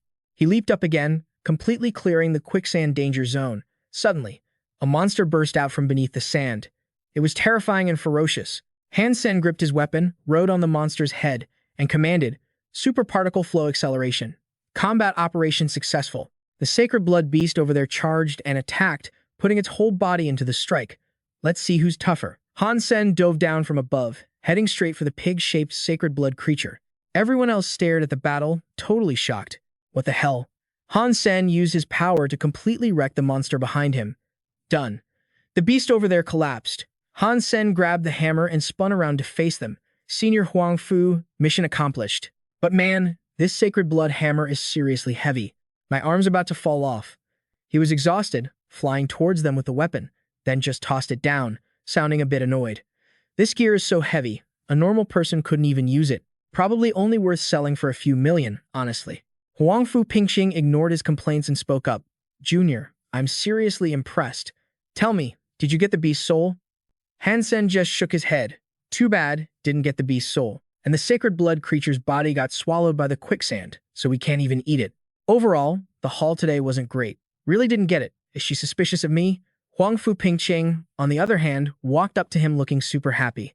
She smiled. No, I'm very satisfied today because you've proved your worth to me once again. Just you wait, your senior here is going to reward you real good. Han Sen scratched his head, acting all shy. No way, I ain't worthy. Fast forward 2 days, and Han Sen was staring at this massive mob, totally clueless about what the hell was going on. The whole steel armor crew showed up. Did some serious shit go down or what? Qin Xuan stood up top, looking all serious to make an announcement. In about a month, I gotta finish my first evolution so I can head over to the second god's sanctuary. So, I gotta clear everything up right now. I told the higher-ups that Manly's gonna take over as the head of the steel armor regiment. She's running the whole show from now on. But for the captain of the Spec Ops squad, I'm nominating Han Sen. As soon as she said that, everyone lost their freaking minds. Su Xiaoxiao was grinning like an idiot. Holy crap. Brother Sen, talk about a glow-up. You went from zero to hero just like that. Captain Han in the house. The guys around him chime in too. For real, didn't see that coming. Brother Han, getting props from Captain Qin. That's dope, man. We're totally jealous. Han Sen as captain? Did she stutter? Is he actually tougher than Leader Yang? Han Sen didn't see this coming either. He awkwardly asked, Yo, Captain, this is kind of sudden, right? You ain't pranking me, are you? Damn, Yang Manly's face looked absolutely murderous just now. Not gonna lie, I'm kinda loving it. Obviously, she was super salty about this. Captain Qin, I seriously think I'm a better fit for captain than Han Sen. But Qin Xuan shut that down real quick. Manly, you got the wrong attitude for this gig. It's a done deal, so stop arguing. All right, meeting adjourned. Everyone, get back to work. The guys were hyped and swarmed Han Sen. Bro, that was legendary. We're rolling with you from now on. Su Xiaoxiao stared at him with stars in his eyes. Hey, if something good comes up, hook a brother up, yeah? I promise I'll crush it. Haha, you got it. Han Sen actually started thinking about it though. I thought those two were tight, like she pulled some strings for her girl. Didn't expect Qin Xuan to play it so fair and square. Being the Spec Ops captain means I get first dibs on the internal loot shop. Talk about a lucky break falling right into my lap. Yang Manly pointed right at him. Captain, if you think he's better than me, then make him prove he's got the guts. I want to go one-on-one with him. If I win, I'll shut up for good. Qin Xuan face-palmed, totally helpless. Manly's attitude is seriously too much. Han Sen stood there and replied with a straight face. I'm down for whatever challenge. Just don't ask me to give birth. Manly glared at him, totally pissed off. I'm gonna crush you so hard you'll never recover. They quickly headed to the holographic hall. Qin Xuan was refereeing this showdown, while the two of them logged into their accounts. They hopped into the holographic gear to duke it out in the virtual world. I trust this is going to be an epic and fair fight. Both of them nodded to show they got it.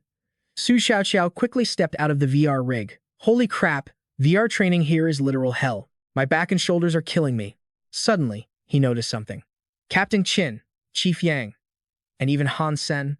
What the heck are they doing here? In no time, they entered the virtual midnight whitebird forest. Qin Xuan stood aside, sizing up the map. This is one of the classic training scenarios. Once inside, there's a forest path stretching 2,000 meters. Up in the trees on both sides, black and white birds will pop up randomly. Shoot a white bird, and you're instantly disqualified. The score depends on how many black birds you bag. If the kill count is tied, whoever finishes fastest wins. Both of them slowly entered the simulation pods. Su Xiaoqiao stood on the sidelines, sneaking a peek. Is Chief Yang seriously having a secret duel with Brother Sen? Is this about the meeting earlier today? He quickly opened his system interface. This is getting interesting. Gotta pay a little extra for this. If I can only spectate one person, well, Chief Yang's skills are nothing to worry about. So I'll watch Brother Sen instead. Meanwhile, inside the VR game, Han Sen happily raised his bow and arrow. First time playing a match like this. It's actually pretty thrilling. Thinking about his opponent being Yang Manly got him totally pumped. Every arrow shot from below took down countless black birds. I definitely gotta use this chance to make her respect me. No more looking down on me. The movement trajectory of this arc works just like the ghost butterfly beast's soul. The kill count is one of the reference conditions, so I need to manage my time and kill all the black birds as fast as possible. Outside, Su Xiaoqiao stared at the scene, completely dumbfounded. Oh my god. I knew Brother Sen was good, but I didn't know he was this much of a monster. It's like Huangfu Pingqing has been reborn. Qin Xuan was also watching from the outside. Han Sen, you've exceeded my expectations. I honestly thought you wouldn't be this comfortable with this combat model. Yet inside, Han Sen totally held the advantage, firing off a barrage of arrows that all homed in on those black birds. Scary prediction skills, sharp eyesight, and his reaction speed is just too fast. Man Li, your opponent isn't some average guy. Winning or losing depends on your own performance now. The match ended quickly after that. 10 minutes later, Yang Manly stepped out of the VR machine. Yang Manly glared angrily at the guy standing over there. That's my current personal best, and it's a new record for this machine. I'm absolutely confident I beat Han Sen, but deep down, she didn't get it. How the hell did he come out before her? Qin Xuan handed the results board to the girl in front of her. Rank A performance. 964 blackbirds killed. Not bad, it's better than your previous score. It's a shame though, he won. As she spoke, she pointed at Han Sen. Yang Manly couldn't believe her ears. Excuse me? What? Han Sen cheerfully held out his card. Sorry about that, Chief Yang. I did a little bit better than you. Qin Xuan was also very pleased with the numbers. 1,000 blackbirds. Han Sen didn't miss a single one. Plus, he finished 10 minutes faster than you. Yang Manly couldn't wrap her head around it. How on earth did he do that? Qin Xuan smiled and turned to leave. The winner is clear. This ends here. Everyone go back. I'll assign tasks to both of you soon. Hope we'll all do our jobs well. Han Sen felt pretty good seeing her face turn dark like that. Chief Yang, I'm heading out first. Bye. Gotta run. This woman is gonna explode any second. She might actually beat me up. Yang Manly was seriously unhappy. I lost fair and square, I admit it. But next time, no matter what the challenge is, I will win. Su Xiaoqiao walked away with a big grin on his face. Brother Sen's match was way cooler than the movies. It'd be a crime against his skills if I didn't leak this footage. Just gotta edit it a bit. Blurring Brother Sen's face should do the trick. Soon enough, the video Level 5 Midnight Whitebird Forest uncensored high-energy kill streak was ready. Let's just drop this video first. The views are gonna explode. By the next morning, everyone had seen the clip. They started buzzing with excitement. Did you guys see the vid? It's too wild. Is that special effects or what? The government pinned it, so it's definitely real footage. It's insanely powerful. Look at that accuracy. It's like Huangfu Pingqing is back. Who the hell is this guy? Yang Manly stood there, unable to process it. Is that him? Han Sen has that kind of talent. It's like he was born to hold a bow.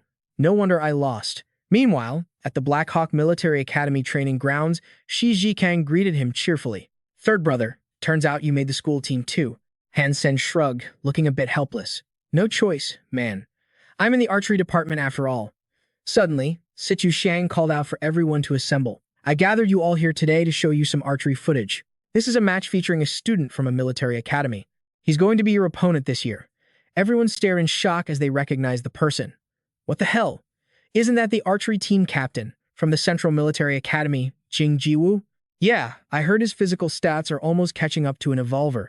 Are we seriously supposed to compete against a guy like that? Did the coach make a mistake? Jing Jiwoo, captain of the Central Military Academy archery team. In the last 3 years, he's been the ace of the archery team, Warframe team, Ancient Martial Arts team, and a member of the Hand of God team. Have him join the military school tournaments. Whenever that guy competes, the Central Military School just destroys everyone to snatch the championship. He's the reason they had to change the rules. Now you can only enter one specific competition because he was too OP. This year, he picked archery. Since we're gonna lose anyway, losing to Jing Jiwoo sounds way better than getting stomped by a nobody. With our skills, we won't even make it far enough to face Central High. What Jing Jiwoo picks doesn't even matter to us. Situ Xiang suddenly asked Han Sen, "What do you think about Jing Jiwoo?" Han Sen smirked. "Won't know who wins until we actually throw down." The guys nearby cracked up laughing. "This newbie talks a big game. What are you going to fight him with? You lost before you even started." Zhang Yang jumped in. "Han Sen, ignore these haters. When the tournament starts, show him that anything's possible." Han Sen shot a serious look at the crowd. "Talk is cheap. Just wait and watch." He believed that fighting strong opponents was the only way to level up. Gotta grind to get stronger. I'm dead serious. Up front, Situ Xiang switched the screen. "All right, let's check out this next slide." A super familiar figure popped up on the screen, and everyone started buzzing. Who the hell is that? Jing Jiwoo again? Look at that reaction speed. That prediction skill. No way, that's an unevolved guy. Right? Han Sen took one look and realized it was him. Shit, isn't that me? I got caught on camera. Situ Xiang suddenly walked up to him. Han Sen, you think this guy is stronger than you? Han Sen gave a vague answer. Probably about the same level. Situ Xiang hyped everyone up. Awesome. Let's all give it our best shot, guys. After the meeting, someone was already waiting for them. Xu Zhikang saw who it was and squealed. Goddess Huangfu Pingqing. She was standing there with a killer smile. "Hey, Junior Han, got a sec to chat? You helped me waste that sacred blood beast in the sand cave, and I still haven't paid you back." Then she glanced at the other guys. "You boys don't mind if I steal Han Sen for a bit, right?" "No problem. Go ahead." Xi Zhikang whispered to Lu Meng. "Man, third brother is bawling. First that other hottie, and now even the goddess is chasing him. Why wouldn't she like third brother? You think she'd go for a brute like you?" Then, Han Sen and the girl headed to the Queen's restaurant. Han Sen was super suspicious. "Senior Huangfu, where are we actually going? I thought we were grabbing food." They sat at a table overlooking a pit where 2 guys were throwing hands. "Senior Huangfu, what is this place?" He realized something crazy were the guys fighting down there. Evolvers? Huangfu Pingqing watched the fight and explained. "This joint belongs to the Aries Martial Hall. We have students come here every day to put on a show." She handed him a drink. "So, what's the plan after you graduate?" "What plan? Gotta do my mandatory military service." The fight below was getting intense. "If you want to make a name for yourself in the Army, Junior, you should totally think about joining the Aries Martial Hall. Tons of people in the military used to train with us. Trust me, it'll help. But hey, no rush on the answer. You still got a few years before graduation, so just think about it." She kept talking. "By the way, do you know why this place is called the Queen's Restaurant?" Just then, the announcer down below screamed into the mic. "And now, for the moment you've all been waiting for. We have a real-life queen in the house." A girl stepped out looking all mysterious, wearing a mask and a huge cloak. Han Sen peered down from the balcony to get a better look. The aura on this woman is insane, like she just walked out of a mountain of corpses and a sea of blood. She gives off these totally dangerous vibes. Is she seriously an evolver? Everyone in the stands is screaming their heads off for her. Queen, queen, queen. The champ standing in front of her today, ready to challenge. The queen is an evolver from the Iron Fist Dojo, Xu Zhiqiang. Han Sen is up above, sizing up their fight. Are those metallized arms? If I remember right, that's the highest level version of the Super Alloy Armor, a new S-Class martial art for evolvers in the Sanctuary. Super Alloy Armor. This guy is a powerhouse among evolvers. The fight down there has started, and Xu Zhiqiang throws a massive punch. Han Sen didn't expect that he actually couldn't keep up. Even with his eyesight, he couldn't see the punch clearly. How is that even possible? What's really scary about him isn't the punch, it's his footwork. He falls into deep thought. The queen isn't dodging. Huangfu Pingqing, standing behind him, gently raises her wine glass. The queen won't lose. That guy's super alloy armor got easily smashed by the queen. He seriously can't believe it. She extends her hand forward. Now it's my turn. Han Sen is watching the battle from above. He used the super alloy armor to hit that exact spot, but he couldn't even hurt this woman. Everything down there is happening so fast. Huangfu Pingqing calmly replies, 1,000 duels, challenges from evolvers from all different dojos, and not a single one has been strong enough to defeat her. Very quickly, the battle is over. She's the queen here, and also the disciple that our war god dojo has dedicated everything to grooming. Han Sen didn't expect this at all. I've seen plenty of combat footage of evolvers online, but a terrifyingly invincible existence like this, I haven't seen a single one. So this is the true power an evolver should have. Huangfu Pingqing makes an offer. If you're willing, you can get the same treatment as the queen. With your talent, in the future, you could be even stronger than the queen. Han Sen shoots back a question. The queen is obviously a top-tier figure among evolvers. She's not just some average student, right? Of course not. If you're willing, you could be even less ordinary. So, marry me. Become the son-in-law of the Huangfu family. Hearing this, Han Sen is so shocked he spits out all the wine in his hand. Later, at the gate of the steel armor shelter, Han Sen is seriously thinking about this problem. The queen is straight up broken, like unreasonably strong. No way she got all that juice just from the War God Hall's training. It's that killer instinct. That cold, lonely vibe, pure bloodlust. I'm still too weak compared to the rest of the Alliance. Gotta speedrun my way to the second sanctuary. Stat. Han Sen shifts gears fast. Then, look who it is, Lu Weinen waving like a total fanboy. Big bro, you actually showed. Man, I've been dying to see you since we split at the Dark Swamp. Han Sen turns around, cutting him off cold. Cut the crap. Lu Weinen, you sure there's a humanoid sacred blood creature in the swamp? Yeah, dead serious. I couldn't take it down solo. That's why I need you, big bro. Spill the tea then. So, Lu Weinen starts yapping about his run-in. So this humanoid freak, right? It's decked out head to toe in black armor, holding this wicked long black spear, and riding this black unicorn-looking beast. It moves insane fast across the swamp, literally hovering above the mud. Super creepy. Han Sen listens, brain working overtime, then asks, a spear and a mount. What kind of monster is this? Did you actually throw hands with it? Lu Weinen stammers a bit. Dude is way too OP. I almost got deleted back there. If I didn't have my iron-feathered bird, I'd be toast. Han Sen just turns around and starts walking. He calls back over his shoulder, lead the way. And get this straight, beast souls follow the usual rules, finders, keepers. Anything else, Han Sen cuts himself off. Actually, we'll see. If we can't kill it, all this talk is trash anyway. Then he dives straight into the dark swamp to face the big bad wolf. He grips his weapon, spins around, and delivers a massive slash. Giant wings burst out from his back, making him look absolutely god-tier in the sky. Lu Weinen, chilling on his mount, freaks out. Whoa, that was sketchy. Scared the hell out of me. Wait, was that a sneak attack? But inside, he's fanboying hard. Big bro is a legend. I gotta cling to this guy like glue if I want to survive. Later, they find a spot to chill and regroup. Lu Weinen eyes the massive weapon stuck in the ground next to him and gasps. Yo, is this the gear from that Sacred Blood creature on Sacred Blood Island? Han Sen's just vibing, playing with his pet, and cooking up something that smells amazing. You know your stuff. Too bad I didn't snag the beast soul though. Lu Weinen creeps closer, reaching out to pet the little guy. Aw, it's so cute. This your pet, big bro? The fur is so he doesn't even finish the sentence. Boom. The cute thing morphs into a beast instantly. Lu Weinen scrambles back, terrified. No way. It's a super pet? Big bro, you got insane luck. Raising a mutant pet that goes super. That's basically on the same level as a Sacred Blood battle pet. Han Sen inspects the fancy sword he just grabbed, cool as a cucumber. I guess it's not bad. All right, we ate, we chilled. Let's get down to business. They start plotting. Big bro, you see that thing? What's the vibe? In front of them stands the armored freak, riding that beast of a horse. Han Sen sizes it up. Look, the fact you escaped last time, pure dumb luck. That armor is seamless. It's not worn. It's growing out of its skin. This ain't your average mob. It's a humanoid sacred blood monster. And it's terrifying. Even through the armor, Han Sen can feel the power radiating off it. A sacred blood creature with a mount? That's new. This is going to be a pain to deal with. Lu Weinen pipes up from the back. Big bro, we can't just bail, though. Han Sen wasn't even considering bailing.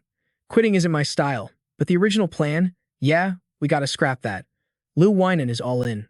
Whatever you say, boss. I'm following your lead. Suddenly, The monster snaps its head around. Glowing red eyes lock right onto them. Zero warning. It spurs that iron horse and charges straight at their hiding spot. Han Sen and Lu Weinen freeze. They signal each other instantly. Crap, we're made. Run. But the monster isn't letting them go that easy. It launches a massive attack, but Han Sen barely blocks it with his sword. Han Sen is laser-focused, but he realizes his inverse heart slash isn't doing jack. That spear is nasty. Barely anyone in the first sanctuary could match this. Lu Weinen, screaming from his giant black crow, yells, "Big bro, fall back. This is suicide." Han Sen gets knocked back over and over. He knows he's outmatched in raw power. That spear looks basic, but every stab and swipe spins like a drill. That rotation boosts the piercing power and deflects all of Han Sen's attacks. This is tricky. He pumps energy into Miao Kun underneath him, and the cat morphs into a giant beast, lunging upwards. Han Sen barks orders while parrying attacks. Miao Kun, bind him. But the moment Miao Kun lunges, the monster swats it away with the spear like a fly. Lu Weinen screams from the sky, "Big bro, fly up." It can't fly. Han Sen has no choice but to launch himself into the air. Miao Kun, return. We aren't ready for this. We're bouncing for now. They rocket into the sky. Lu Weinen is hyperventilating. Mommy, that aura was insane. How does something that scary even exist? They finally land somewhere safe. Lu Weinen starts yapping again. Big bro, that sacred blood freak is broken. It's too strong. Should we get back up? Han Sen sits down, cool as ice. Correction. It's not one sacred blood creature. It's two. That unicorn mount is a separate sacred blood beast. Lu Weinen's jaw drops. You're telling me we gotta fight two sacred blood monsters at once? Dude, we're cooked. Han Sen thinks back to the skirmish with Miao Kun, his mind racing.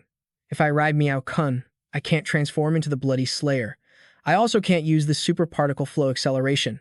My raw power isn't enough to handle that beast. I gotta rely on my own skills for this one. Lu Weinen saw he was about to bail and asked, Yo, big bro, where you headed? We rested enough, right? Let's go back and challenge that sacred blood freak again. So, they head back to the swamp, where those two things live. Lu Weinen watches the monster walking underwater and asks, The hell is it doing? Taking a bath?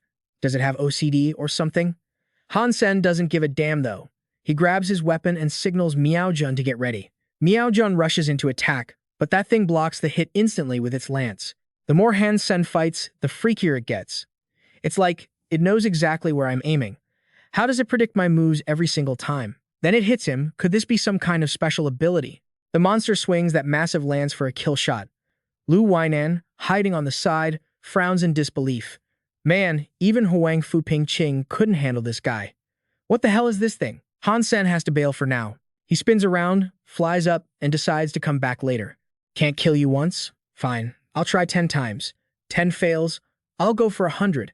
I'm taking you down no matter what. Days pass, and they still haven't figured out how to beat this monster. They're camping out behind a tree to recover.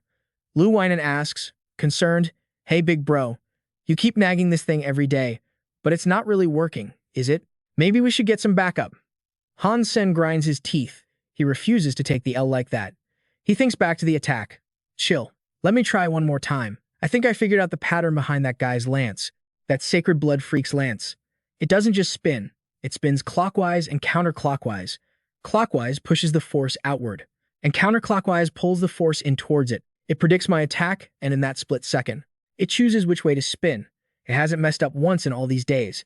Han Sen is so beat, he just collapses on the green grass. It's like it has mind-reading hacks or something. Basic attacks are useless. 2 weeks later, he's still obsessed with this fight. After all that grinding, my great yin-yang magnetic blaster finally hit beginner level. But when he gets back to the swamp, nobody's there. Wait, where's Lu Weinen? Did that jerk bail on me? Whatever, with my current power level. I still can't channel the blaster through my weapon. And without the sacred angel sword, I gotta be extra careful. Then the sacred blood beast shows up, riding that unicorn straight at him. Han Sen flares up, his whole body glowing with massive energy. He smirks, I'm gonna take you down with my bare hands this time. Han Sen takes the hit, testing his theory. Same punch, but yin force and yang force hit totally different, even if you can see exactly where I'm aiming. The energy I'm using isn't what you expect. Finally, this one-sided beatdown is turning around. His fist finally connects with that ironclad jerk, knocking it back. Han Sen grins. Didn't aim for your face this time. Too bad for you. This punch used yin force total internal damage. It actually worked on that bastard. The thing coughs up a huge amount of blood. Han Sen grins. That's dope. It went straight through the helmet and armor to wreck its insides. The unicorn feels the shockwave and starts screaming like a baby. But the Sacred Blood Rider swings its lance with insane power. Han Sen senses something's off. Why is this guy hitting harder now that he's hurt? Nope, I ain't taking that hit. The thing swings again, but Han Sen spins away and blasts into the sky with his wings. He yells for Miao Jun to retreat. Suddenly, an attack shoots up from below, punching right through Han Sen's wings. He realizes how dangerous that actually was and drags his battered body back to the safe zone. Damn, I almost died there. But that thing can't have gone far. It's hurt. I gotta finish it now.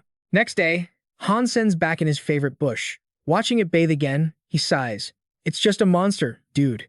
You don't need to be that clean. You're hurt and you're taking a bath? Wait, why does he look healthier than me? Did his insides heal overnight? There's gotta be something in that water. But I spent 2 months flying over this place checking everything. It was just water and grass. Man, my mutant pet back home is about to evolve into a sacred blood soon. I can't drag this out. Looks like I gotta use that move. He quickly dives down, hiding behind some nearby reeds. Han Sen looks a bit rough. It's been a long time since a monster pushed him far enough to use assassination tactics. The water seems normal, so why does soaking in it fix heavy injuries? Whatever. Once they get in the water, I'm gonna show them no mercy.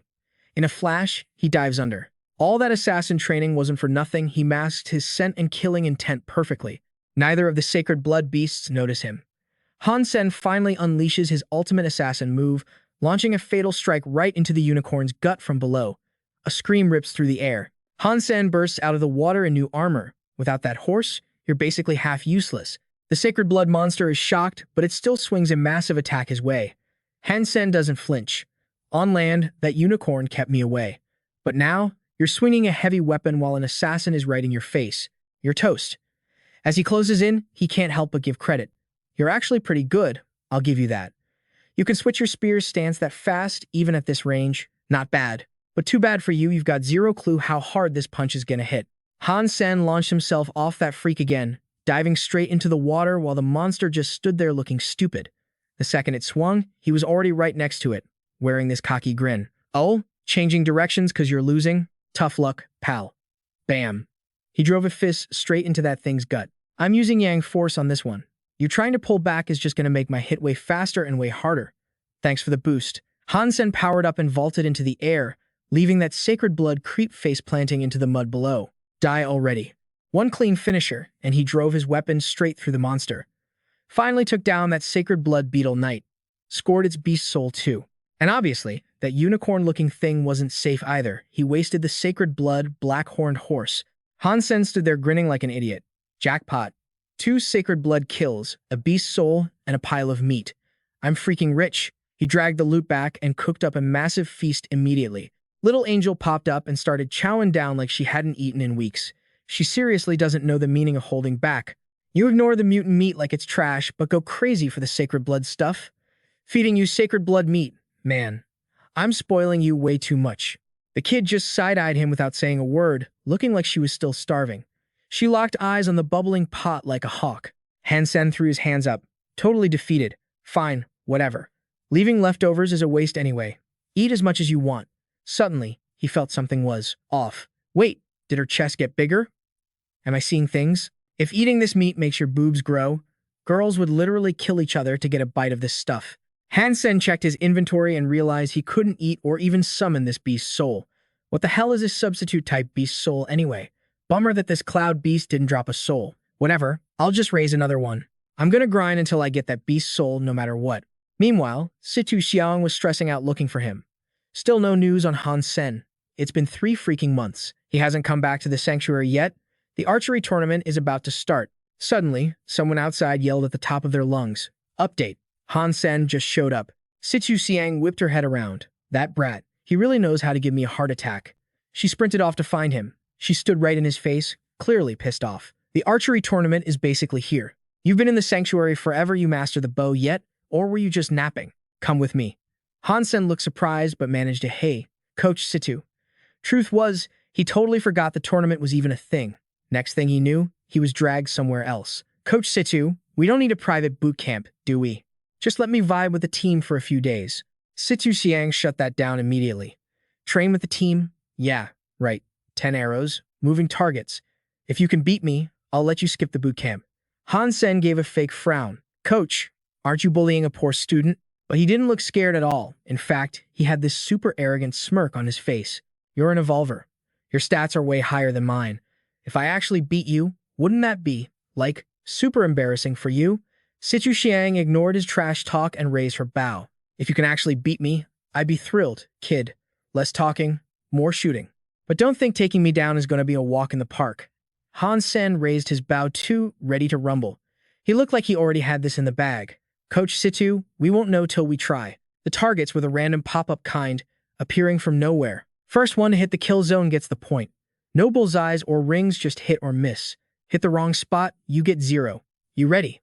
Han Sen stayed quiet, but his brain was already working on a plan. She's an evolver, but the bow has a draw limit, so her extra strength doesn't matter. Start. As soon as the word dropped, 2 arrows screamed through the air. Her only edge is her reaction speed.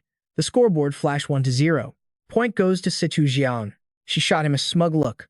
Looks like you're all talk. Han Sen just gave a chill smile back. Experience beats youth, huh? You're fast, coach. I'll give you that. But in his head, just wait. You'll see who's all talk in a second. Situ Xiang looked bored, lowering her bow. All right, that's enough. Your archery is sloppy. I've seen enough. No point continuing. Han Sen frowned. I haven't lost yet. We still got 9 arrows left, don't we? Situ Xiang smirked at his stubbornness. Fine, suit yourself. But for the next few shots, he kept losing. His shots were slightly slower, but then bam. Out of nowhere, his arrow slammed right into hers, knocking it off course. Situ Xiang couldn't believe her eyes. What the hell? Did he just snipe my arrow out of the air? She refused to accept it. Pure luck, no way. The odds are too low. Then it happened again, and again. The score flipped to 1-3, Han Sen's lead. Situ Xiang finally snapped. You're doing that on purpose. 3 times in a row, you're knocking my arrows away. And you're still hitting the target. Han Sen flashed a polite, innocent smile. Sorry, coach. It's literally the only way a guy like me can beat you. How are you even doing that? Han Sen shrugged, calm as ever. Intercepting your arrow? The hardest part is just guessing where you're gonna shoot. But since we're aiming for the exact same target, your path is predictable. Once I know that, sniping your arrow is a piece of cake. Of course, you gotta have my level of accuracy to pull it off. Situ Xiang watched him walk away, and despite herself, she was impressed. Han Sen, I totally underestimated you. Black Hawk might just have its own monster now. A real freak of nature, just like Jing Jiwu. At the Steel Armor Shelter Captain's office, Qin Xuan called Han Sen over for a chat. Yo, Captain, what's up? Why'd you summon me all of a sudden? I called you here to hand over the reins. Come take a look. She then meticulously taught him the daily grind. This is the official site for the Special Ops Squad. Normies can't find this on the web. Being captain comes with heavy responsibility, but the perks are totally worth it. Every time a squad member completes a mission, the captain gets reward points. And trust me, these points are a huge deal. Right now, with what the crew finishes, you can snag 9 points. Han Sen thought it over carefully. An S-Class St. Hall card top-tier loot only costs 30 points. No wonder Yang Manli was dying to be captain. The perks are on a whole different level compared to a regular grunt. Qin Xuan turned to leave, flashing a smile before dropping a reminder. You're the captain now. Make sure you lead the team right, okay? Vice Captain Yang's got an ego, but she's not evil. She's a beast at her job. If you handle her right, she'll be your best sidekick. But hey, you gotta level up to the second God's Shelter fast. That's where the real adventure is. Han Sen nodded in agreement. Thanks, Captain Qin. But inside, he was plotting. Yang Manli. Time to give her a taste of reality. 30 minutes later, he rolled up to her with a stack of files. Manli, skim through these docs. Figure out who on the squad is the best fit to handle this mission. Yang Manli looked up, totally stone-faced. Captain Han, please address me by my full name or title. And about this mission, it's a no-go. Captain Qin already scouted it. With our squad's current strength, even if we deployed everyone, we couldn't take down that sacred blood creature. Han Sen leaned in, his voice serious. Who's the boss right now? You. Okay then, pack your gear. We're moving out. Yang Manli stood up, acting all high and mighty. I trust Captain Qin's judgment. Sending squad members on a suicide mission like this, that's totally irresponsible. Han Sen turned to the guy behind him. I heard Captain Qin say you're from a military family, right? What's the sacred duty of a soldier? Answer me. Yang Manli couldn't clap back. Even though she was fuming inside, she had to bow her head and obey. Before leaving, they checked all the intel one last time. Bring whatever scarce info we have and lead us to that sacred blood creature. Soon enough, the crew entered the creature's territory. This time, Han Sen brought along Master Yuan and Master Qing, who were just there for the vibes. Yang Manly trailed behind, clearly salty. Captain, we're here to kill a sacred blood creature. Bringing randoms along isn't a bright idea. Captain Qin would never pull a stunt like this. Master Yuan chimed in cheerfully. Brother Sen, such a rare chance to see this. Let me tag along. Han Sen was super chill about it. No worries, come along. Master Qing loved hearing that and turned to tease the beauty behind them. Brother Sen is always the most generous. Miss Assistant Beauty, you gotta learn from him. Master Qing hid behind Han Sen and pointed ahead. Brother Sen, the sacred blood creature is in the woods up ahead. That thing is super sensitive, so watch out. You guys wait here. Manly and I will go take it down. I'll call you guys over in a bit. Yang Manly walked through the forest, sizing up the terrain. Trees everywhere. My bow is basically useless here. Manly, you go up front and lure the sacred blood creature out. I'll stay back and cover you with my bow. Hearing this, Yang Manly spun around, furious. You're making me the bait? Captain Qin would never make a squad member take a risk like that. I'm the captain now, and I'm ordering you to go. Yang Manly was so mad she could practically shoot lasers from her eyes. He was totally abusing his power to get back at her. Han Sen calmly asked again, what is the sacred duty of a soldier?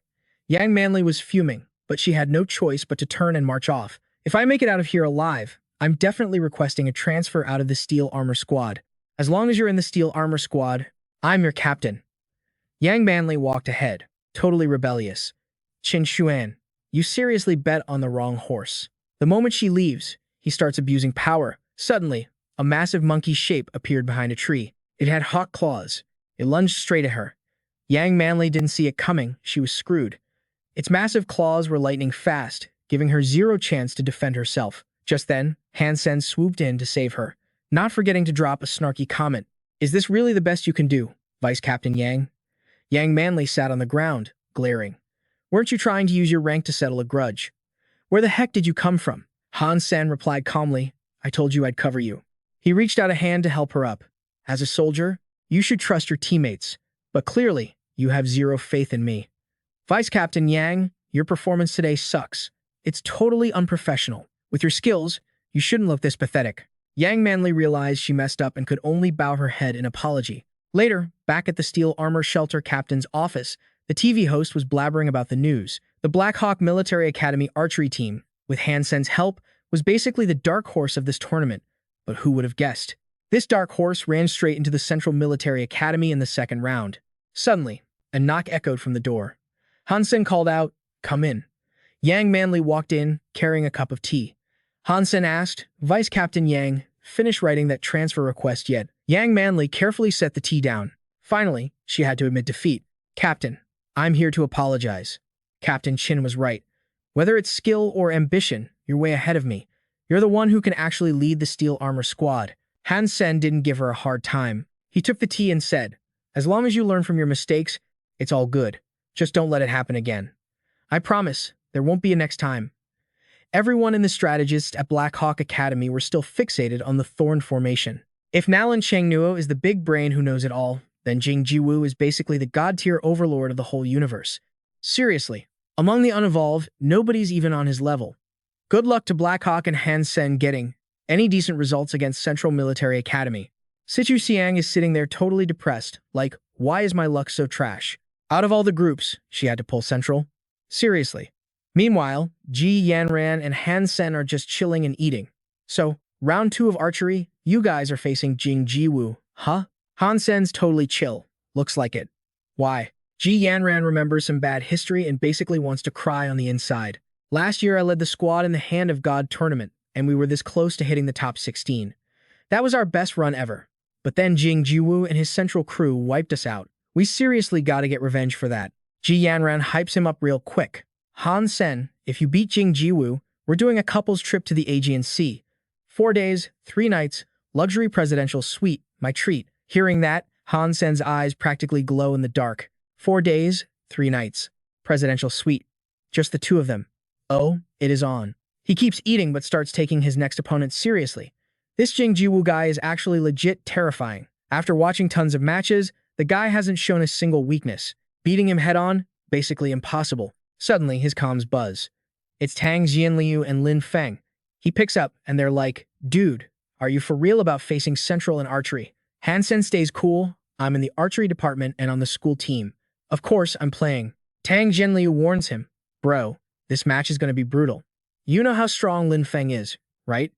Jing Jiwoo used to go to our prep school, and he was dead even with Lin Feng. Then he transferred to Central, so they never got to finish their rivalry.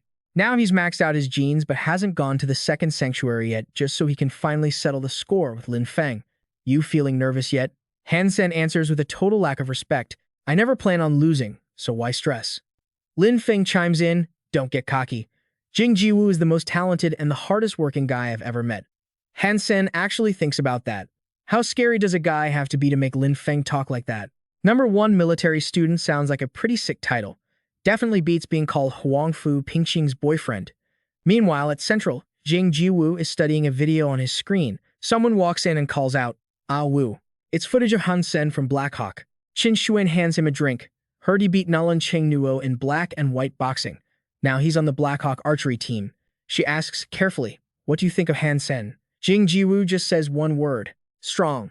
Not many people make him say that. Jing Jiwoo adds seriously, just a shame his teammates are trash. A few days later at Gatland Stadium, the convoy arrives. The crowd outside is going nuts, screaming, Jing Jiwoo, I love you. Qin Xuan, let's go. Then this gorgeous girl shows up. St. Hall has arrived. It's Hu Mingmei. Holy crap, it's Hu Mingmei. She walks straight up to Han Sen, smiling. Are you Han Sen? I loved your promo video for the Silver Killer Warframe. Can I get an autograph? Han Sen's confused. Who are you? Shi Jikang pops up behind him, grinning. It's Hu Mingmei. Han Sen blinks. Wait, the Hu Mingmei from St. Hall? She's super famous, dude. Hu Mingmei flashes a dazzling smile. Thanks. I hope we get a chance to face each other in the arena. Shi Jikang puts him in a headlock, totally losing it. That was Hu Mingmei, the freshman who dragged St. Hall into the top 4. Bro, what kind of insane luck do you have with girls? They head inside Gatland Stadium, and Shi Jikang points ahead. It's Jing Jiwoo. Over there, a black-haired guy is drawing his bow, getting ready to fire. Everyone's jaw drops when they see every single arrow slam dead center into the bullseye. Lu Meng gasps. Did he shoot all of those? Jing Jiwoo isn't just strong, he's scarily consistent. Suddenly, an arrow comes flying from behind them, aiming straight for Han Sen. He senses it instantly, spins around, and catches the arrow with 2 fingers like it's nothing. Sneak attacking during practice. That's low, man. Some guy walks over. So, you're Han Sen? It's Fang Yunding, wearing this super arrogant smirk. You got a lot of followers online. Some idiots even compare you to Jing Jiwoo. Too bad in the arena, only real skill talks. Hyped up fakes like you get exposed real quick in a fight. Shi Jikang hears this and gets pissed. If his 2 buddies weren't there, holding him back, he would have decked the guy. Who do you think you are? Sneak attacking in broad daylight? You looking for a beating? The guy just smirks. I'm Fang Yunding from Mansi Military Academy. Your first round opponent. Don't forget, the only ones moving on to face Central are us Mansi guys. Han Sen glares at him darkly. Then you better remember this too. Central is the team we plan on beating. Fang Yunding grits his teeth, looking a bit spooked. Stop acting tough. Suddenly, Jing Jiwoo appears right behind them. Looks like Central is pretty popular. He looks at Han Sen, extends a hand, and smiles. Jing Jiwoo. Han Sen doesn't hesitate and shakes his hand. Han Sen, Jing Jiwoo speaks up first. I was gonna wait until the match started to introduce myself, but since we're here, might as well say hi. I'm really looking forward to our match. Han Sen's face lights up as he looks at the teenager in front of him. That night, at the Star Station, bright lights are shining everywhere. Yoon Shu-soo is carefully checking the situation on her phone regarding Han Sen's results in black and white boxing. If he joins the black and white boxing tournament, he'll definitely get amazing results. But because of the rule changes, Jing Jiwoo can't participate in the black and white boxing tournament at the same time. So why does Han Sen insist on giving up such a good opportunity to choose the archery tournament? Suddenly, she notices something amusing and smiles. Got it. That handshake between the 2 of them earlier has blown up all over social media. Below are countless comments with the title, The Fated Agreement Between the Monster and the Emperor. I mean, how could it be such a coincidence? Jing Jiwoo chooses archery, and Han Sen chooses archery too. There's definitely something fishy going on between these 2. I watched Han Sen's black and white boxing match where he took down Nalan Chengnuo. Before that, Jing Jiwoo also beat Nalan 3-2, right? Strong versus strong. It really makes people look forward to it. Later, in the break room of the Good Arena, do you guys know what the most important thing in the arena is? It's determination. The determination to win. Situ Xiang is inside explaining the rules and hyping up the fighters preparing to go out for her team. Why is that? Some of the older members have better skills than you, but I still chose rookies like you to fight. Poor strength isn't the cause of failure, but a lack of fighting spirit is. Han Sen sees Shi Jikang standing next to him trying to take deep breaths, so he asks, "What are you nervous about?" Shi Jikang smiles and turns his head confidently. "With third brother here, we're definitely gonna win." Han Sen replies with confidence, "It's just Saint Germain. Get ready to watch a good show." Outside, everyone is still staring at the big screen. The past records of Saint Germain Military Academy and Black Hawk Military Academy aren't exactly ideal. Professor Feng, what's your take on this competition?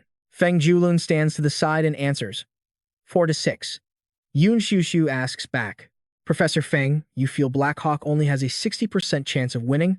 Unexpectedly, he smiles and shakes his head. No, I think Saint Germain has the 60% chance. This year, Saint Germain recruited a lot of students gifted in archery. Fang Yunding is one of the most outstanding ones. Yun Shushu starts questioning him again. But everyone online is buzzing about the fated battle between Han Sen and Jing Jiwoo. He hears that and immediately comments back, "That's just a hype tactic." Whether it's Han Sen himself or Black Hawk Military Academy, neither has the strength to go head-to-head with Central Military Academy. Qin Sheng and Jing Jiwoo are currently in disguise, sitting right in the middle of the crazed crowd. All around them are the unhappy shouts of the fans nearby. "You're the one hyping stuff up. Your whole family is hype. Does our Jing Jiwoo need hype? I only know Han Sen. What the hell is a Fang Yunding? What kind of useless expert is this? Get lost, as far as you can." Feng Jiulun continues his commentary from the side. The bow Fang Yunding chose is a longbow with a draw weight of 12.5, comparable to Han Sen. Fang Yunding's foundation and physical strength are much more solid. Yun Shusu, sitting next to him, looks a bit awkward.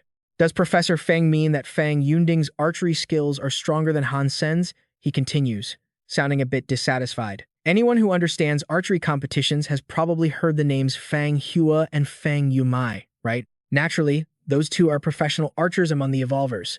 Feng Julun starts advertising for that Nepo baby again.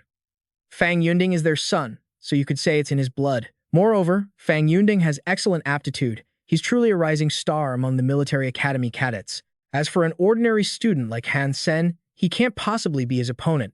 The girl next to him looks a bit blank. Professor Feng, isn't your judgment a bit arbitrary? The audience seems to have a different view. In the training room at Black Hawk Military Academy, they are sitting there, having heard all those words. Truth is usually only grasped in the hands of the few. The results are going to prove everything I said. Ku Lily and Ji Yanran heard every single word of this. They are straight up furious, calling him some useless expert with zero professionalism. Why the hell did Jian Hu Waiting invite a loser like this to do the commentary? Old man ain't wrong though. The match results are going to show the truth. Just afraid it won't be the result he wants. Meanwhile, over on their side, Xu Tianhao is plotting tactics too. We take the high ground first, find a chance to clap back. Han Sen grabs his bow, spins around, and dips. It's just Captain Manzi, whatever. 5 minutes to wipe him out. He barely had time to react before the guys behind him grabbed their bows, ready to push forward. Just do it and be done with it. She keeps staring at the screen and speaks up. Manzi's 5 players have already picked their hiding spots. Their positioning is super technical. But look at Black Hawk over here. Feng Jiulun covers his eyes, looking totally disappointed. I seriously overestimated Black Hawk's skills. 5 people rushing in together, really? Total reckless trash, basically suicide. Looks like Manzi's gonna wrap this up in 5 minutes flat. Qin Cheng and Jing Jiwoo are judging the battle down below. Black Hawk people chose a head-on clash? Crazy. Black Hawk never even took Manzi seriously. Ji Yanran, standing in the room, is grinding her teeth in rage. 5 minutes. Han Sen better wipe them all out.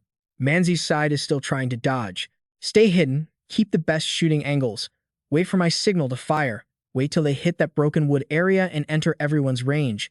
Then we blanket them with fire. The guys on the other side actually stepped into that broken wood zone. That dude signals to get ready. Black Hawk is still marching forward steadily. The crowd outside can't figure out what the hell Han Sen is doing. Rushing out to be a sitting duck? No way.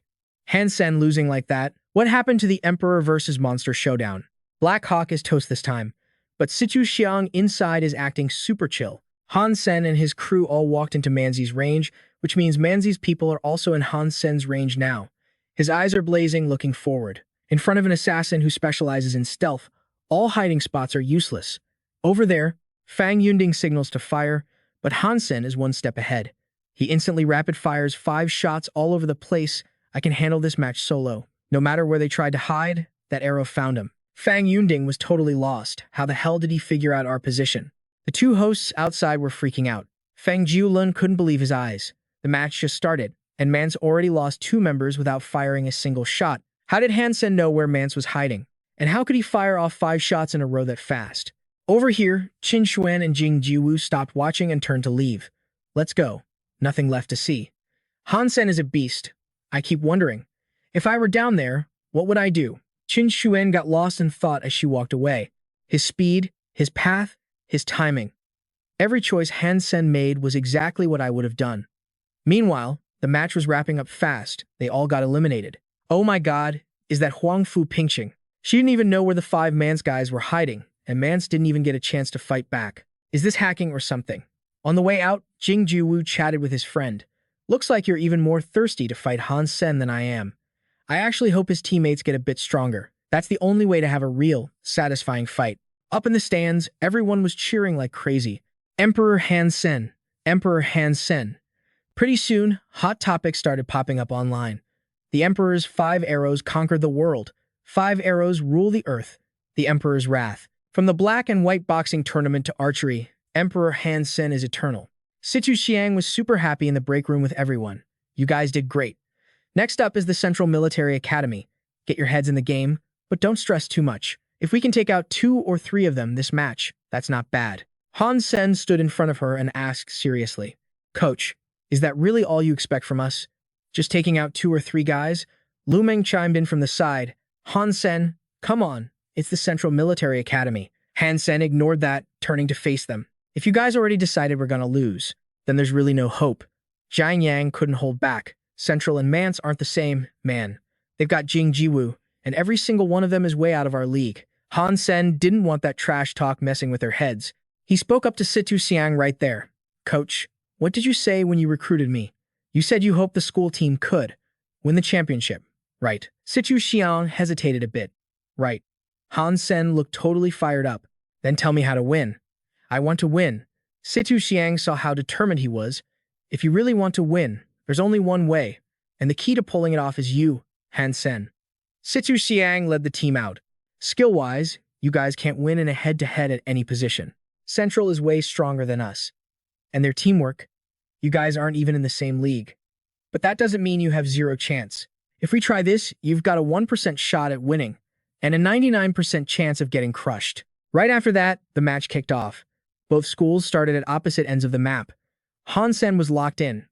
I'll take that 1%. Coach, just tell us what to do. Tang Zhenliu and Lin Feng had put on disguises to come watch this show. Old Liu, you think Han Sen's got a shot? Lin Feng sat there calmly.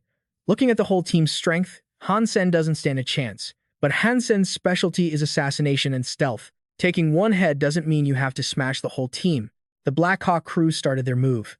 Tang Zhenliu, watching from up high, couldn't figure out what they were up to. What the hell is Black Hawk doing? They're circling behind Central. They want to win, and the only way is to create an assassination opportunity for Han Sen. Rewind a bit to before the match.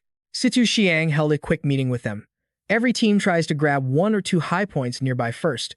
Central does that most of the time too, but in a few rare matches, they go straight for the rocky peak in the center of the zone. Lu Meng got interested. Rare? How rare exactly? Situ Xiang had studied the enemy inside out. I watched all their matches from the last few years, 3 times total, only when they faced strong opponents. Using that tactic, teams that everyone thought could fight them on equal footing got absolutely destroyed. Han Sen, sitting to the side, added his 2 cents. Facing a strong opponent, they choose to rush it. Situ Xiang continued, to beat them, we have to fight fire with fire. We need a tactic even more reckless than theirs. Shi Zikang shouted. That's a suicide mission. Han Sen replied, but it's also our only shot. Situ Xiang looked dead serious. The key is that article about Han Sen and Jing Jiwu. Right now, Han Sen is in the spotlight. Loads of people are dying to see a showdown between those two. We have to gamble. We're betting that Central will be afraid of Han Sen and use a special tactic against us. But if Central just plays normally against Black Hawk, we're guaranteed to lose. Back in the stands, the crowd was joking around, clueless. Oh man, did they just agree to lose or something? That's hilarious. Now it's getting interesting. Central still had no idea Black Hawk was circling behind them. A miracle was happening. The Central guys up high didn't know their opponents were right at the foot of the mountain. Situ Xiang smiled, feeling a bit helpless. This is all I can do for you guys. Han Sen, win or lose, it's in your hands now. Han Sen signaled his teammates behind him to get ready to fire. They had already set their strategy. He's your first target. Qin Xuan. The guys watching were shocked by the tactic. Wait, not Jing Jiwu, that's Qin Xuan. Who the hell is Qin Xuan? His skills get highlighted real quick. Qin Cheng, the number 2 figure of the Central Military Academy. For real though, this guy is the second core pillar of Central. He comes from the Warframe Command Department. His intuition and leadership are insane. First off, Jing Jiwu is too strong alone, so a sneak attack might not work. Second, taking out Qin Cheng means a huge deal for Black Hawk's strategy. Jing Jiwu suddenly screams a warning to his team. Watch out. Qin Cheng pulls his defensive weapon too. He spins around and unleashes a barrage of arrows. Sneak attack. Disrespecting me with that weak sauce, countless arrows fly out. Everyone watching is totally shook. Oh my god, is that even possible? Firing 3 arrows in a split second and knocking the sneak attack arrow away? This Qin Cheng guy is too OP, seriously cracked. Seems like Qin Cheng isn't far behind Jing Jiwu at all. He laughs, thinking Black Hawk miscalculated, but then his jaw drops. Wait, what the hell is that? Han Sen is dead serious about his goal in this match. If the chance of winning is 1%, then I am that 1%. Han Sen grips his ball and fires a fatal shot. The host outside screams the news. Qin Cheng from Central Military Academy is eliminated. The shooter is Han Sen from Black Hawk. Situ Xiang, watching from above, finally lets out a sigh of relief. Their plan worked for step 1. That kind of shot, only Han Sen in the whole archery tournament could pull that off. As Qin Cheng leaves the match, he whispers to Jing Jiwu, "Watch out for that Han Sen guy. He's way scarier than we imagined." Even when he got taken out, Qin Cheng couldn't believe it. The 3 arrows in front were all fakes. Han Sen's kill shot was hidden behind another arrow. I didn't see it until the front one got knocked down. Jing Jiwu yells orders to the others, "No cover here. We can't sit and wait for them to come down the mountain." Then they grab their bows and jump straight down the mountain. An arrow pierces through the tree where Han Sen is hiding, and that arrow accidentally hits Shi Jikong right next to him. Blood gushes from his chest, soaking everything. Han Sen is stunned, turning his head back. Old Shi, that arrow. How did it fly that fast? That's when Han Sen carefully senses Jing Jiwu. This guy is actually too strong. Yun Xiu Xiu sitting outside comments energetically, Central Military Academy is exposed halfway up the mountain, 0 cover. Now they have 2 choices, rush to the peak or... Before she finishes, Jing Jiwu orders, charge down the mountain. Black Hawk claps back fast. We have the high ground advantage right now. Don't let them rush down. Shoot. Stop them. Yun Xiu Xiu watches the battle and continues. Match hasn't even hit 20 minutes and Central has lost 3 members, while Black Hawk only lost 1 guy. The Central side is calmly trying to cheer up Qin Cheng. Black Hawk's tactics are actually pretty interesting. Central Military Academy has never dealt with a situation like this. The Kings of Central are facing a crisis like never before. Han Sen draws his bow, thinking, even if I was Jing Jiwu, I couldn't survive this rain of arrows without getting wet. On the enemy side, Central loses another person. Jing Jiwu can only try to fire countless arrows to fight back. Yun Xiu Xiu screams in shock. Black Hawk, Huang Fu Pingqing, Han Sen's god-tier skills. This archery match is going to go down in history. The mighty Central Military Academy has never been pushed this far. But one slip-up, and Black Hawk took out 2 people in a split second. Even in this tough spot, Central still has the power to flip the script. Truly the ace of the archery team, their resilience is undeniable. Black Hawk was just 1 step away from victory, but that step was a total nightmare. Because standing right in front of them was the greatest player in the Military Academy League, Jing Jiwu. Nobody could touch him. Lu Meng was sweating bullets. This guy, he's a freaking monster. Han Sen knew exactly how dangerous this dude was. Jing Jiwu grabbed his bow and charged at insane speed. Han Sen was in a tight spot, but he still managed to duck into the stone forest. Now they were back on equal footing. Watching from the stands, Tang Zhenliu was stunned. Black Hawk's coach has got some serious skills, pushing the Central Military Academy into a corner like that. Han Sen, whether you can drag Jing Jiwu off his high horse, it's all on you now. Sitting next to him, Lin Feng suddenly spoke up. Han Sen's bow. It's no good. Then he went into full nerd mode analysis. To hit Jing Jiwu with a bow that heavy, he needs to be point blank. But in an archery match, closing that kind of distance is basically impossible. Jing Jiwoo had cleared the rough terrain. He was unleashed now, moving like a nimble beast through the wild. Hiding up in a tree, Han Sen spotted his opponent sprinting below. Lu Meng whispered, "We gotta move, now." Han Sen signaled him to zip it, quiet. But before he could finish, a sharp arrow came screaming at them. Han Sen yelled, "Move!" He dove down, firing a powerful shot right back. The two arrows smashed into each other midair. Tang Zhenliu caught on instantly. Picking that bow was a great tactical move, but in a 1v1 against a pro like Jing Jiwoo, that heavy draw weight just became a fatal flaw. Lu Meng, standing behind him, couldn't dodge in time. "It's all you, bro." Blackhawk Academy's Lu Meng eliminated. The crowd went wild. As long as Jing Jiwoo is standing, Central Academy won't lose. Blackhawk is so dumb. They had a huge lead and didn't take out Jing Jiwoo first. Yun Xiuziu kept analyzing the strategy. He really lives up to his name as a top-tier archery pro. Even with zero support equipment, Han Sen and Jing Jiwoo seem to know exactly where the other is. Every single time, they manage to bail on a dangerous spot just a split second before the ambush, and find a better angle to counterattack. Han Sen, pinned down by the immense pressure, could only crouch behind a rock. Han Sen's bow is way too weak. He's basically got zero chance left. Man, I was really hoping to see a rematch between him and Jing Jiwoo. But this is Jing Jiwoo's final year. Even if Han Sen competes next time, Jing Jiwoo won't be around anymore. They clashed way too soon.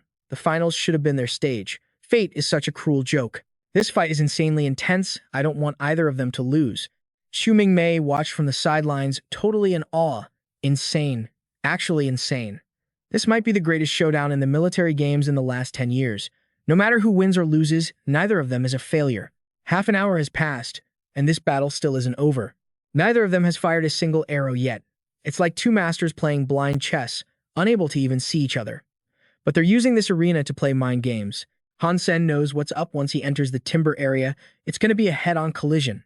Yun Xiu hasn't left the commentary booth once. Han Sen has done an amazing job. He's just stuck with the wrong bow at the wrong time. If he was a senior too, this would be a legendary matchup never seen before in history.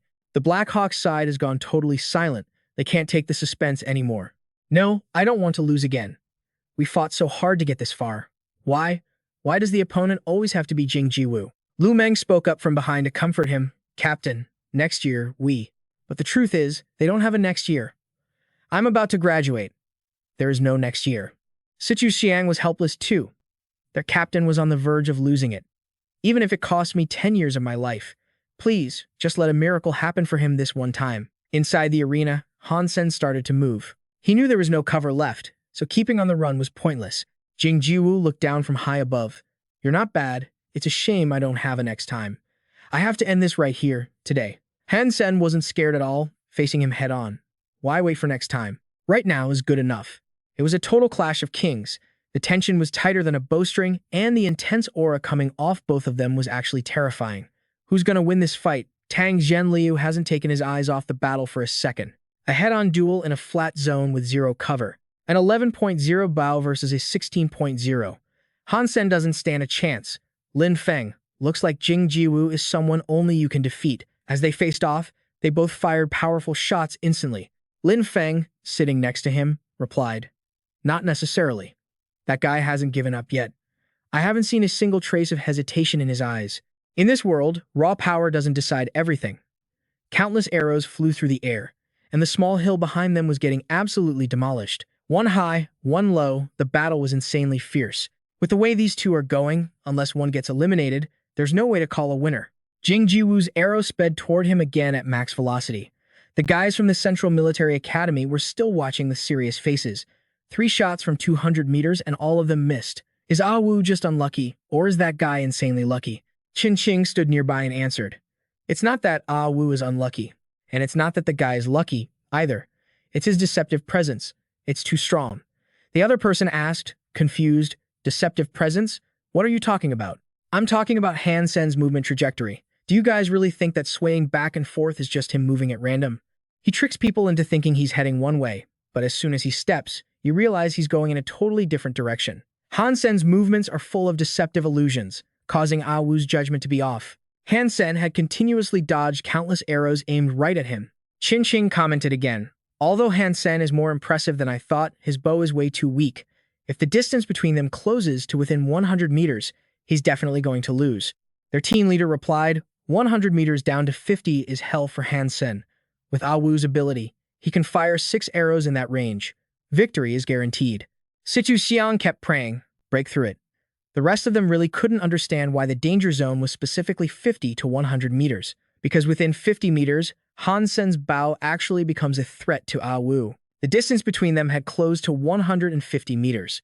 Arrows were still flying everywhere, and in the blink of an eye, the gap was 100 meters.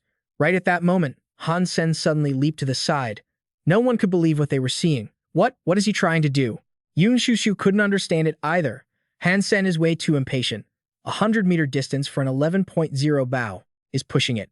How can he launch a full-on attack from a position like that? Lin Feng, sitting in the stands, spoke up again. It's not that he's too impatient, it's that he knows this is his last chance. With Jing Jiwu's strength, he can't possibly make it to 50 meters. And even at 50 meters, hitting Jing Jiwu isn't guaranteed. Tang Zhenliu stood up, a bit impatient. But at this distance, what good does attacking do? He probably only has about 20 arrows left in his quiver, and there are no supply points nearby. If he shoots them all, he loses. Lin Feng understood this perfectly. That's why he has to win right here. The battle down below was incredibly intense, so how can he win? I don't know. Han Sen was still trying to dodge every single arrow.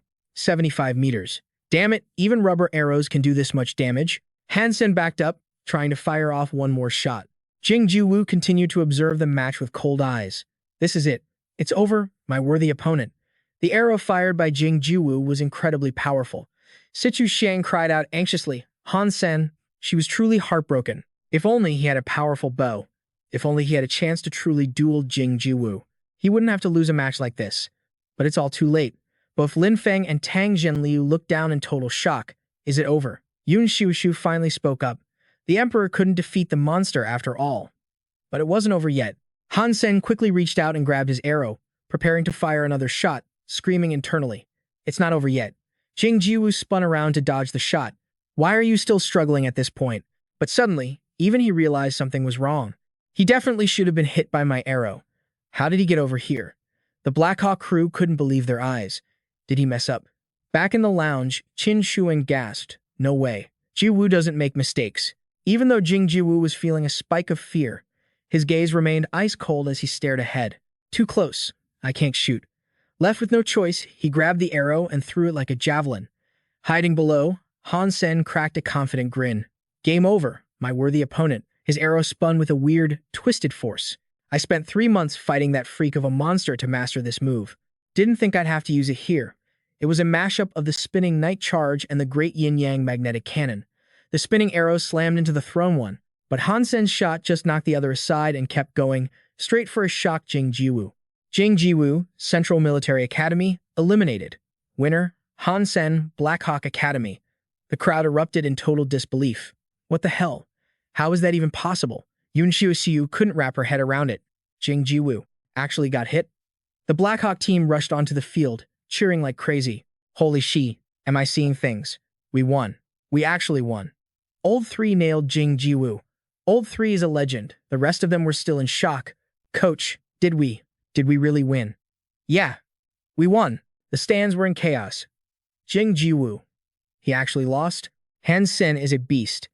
Tang Zhenliu couldn't help but ask, did Jing Jiwu mess up? Lin Feng broke it down. Jing Jiwu doesn't make mistakes. It was that arrow. It dodged Jing Jiwu's shot on its own. Down on the field, Yun Xiu announced with a grin. A miracle. Black Hawk has created a miracle. Han Sen has done the impossible against the kings of Central Academy. The undefeated monster, Jing Jiwu, has fallen to a miraculous shot. The Emperor has crowned himself with that sacred blood arrow. The big screen flashed. Images of them basking in glory. A new era begins. Long live Emperor Han Sen. Jing Jiwu is history. It's Han Sen's time now. Black Hawk's tactics were just too sick. That night, on the rooftop of a high-rise, empty beer cans were rolling around the floor. Lin Feng and Tang Zhenliu had tracked down Jing Jiwu, hanging out like old pals. So, how does defeat taste? Jing Jiwu replied calmly, not bad. That Han Sen guy totally exceeded my expectations. I lost, fair and square. But seriously, what was the deal with that last arrow? Jing Jiwu definitely realized it was a spinning arrow. Tang Zhenliu was confused as hell and asked, spinning? For real. The competition uses standard issue arrows, bro. There's no way they can produce a spin effect. Lin Feng, standing right there, chimed in, using opposing airflow to change direction. Shooting a spinning arrow isn't exactly impossible, but no unevolved guy has ever pulled it off before. Jing Jiwoo looked a bit bummed out as he replied, "It really is interesting. Sucks that this is my senior year. Won't get another shot at fighting him." Jing Jiwoo stood up to leave, saying, "Later. Hope I make it back alive to see you guys." Lin Feng asked, "What's the plan now?" Before dipping, Jing Jiwoo turned his head to talk to his squad. Was gonna wait till the tournament ended to hit the battlefield, but screw it, not necessary anymore. I'm leaving tonight, alright? Catch you when I get back. Ever fought that guy? You mean Han Sen?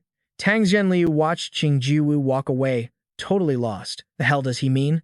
Lin Feng smirked. He's saying since he couldn't beat Han Sen, I probably can't either. Tang Zhenliu was getting more confused. What are you even talking about? Anyway, after that, the trip with you and Ji Yanran actually happened. Weather was sick. A promise is a promise. 4 days and 3 nights in the presidential suite for the lovers. My treat. Han Sen was chilling on the beach, living his best life. Life is freaking beautiful. Then Ji Yanran walked up, looking all grumpy. Why don't you head down and have some fun? Han Sen chirped happily. How come I don't see anyone else around? Don't tell me you rented out the whole beach. Huh. Ji Yanran was quick to explain. This is a private beach, so obviously there's nobody else here. Han Sen grabbed his soda can, thinking carefully. Wait, is this beach owned by your family? The beach isn't my family's. This whole planet belongs to my second uncle.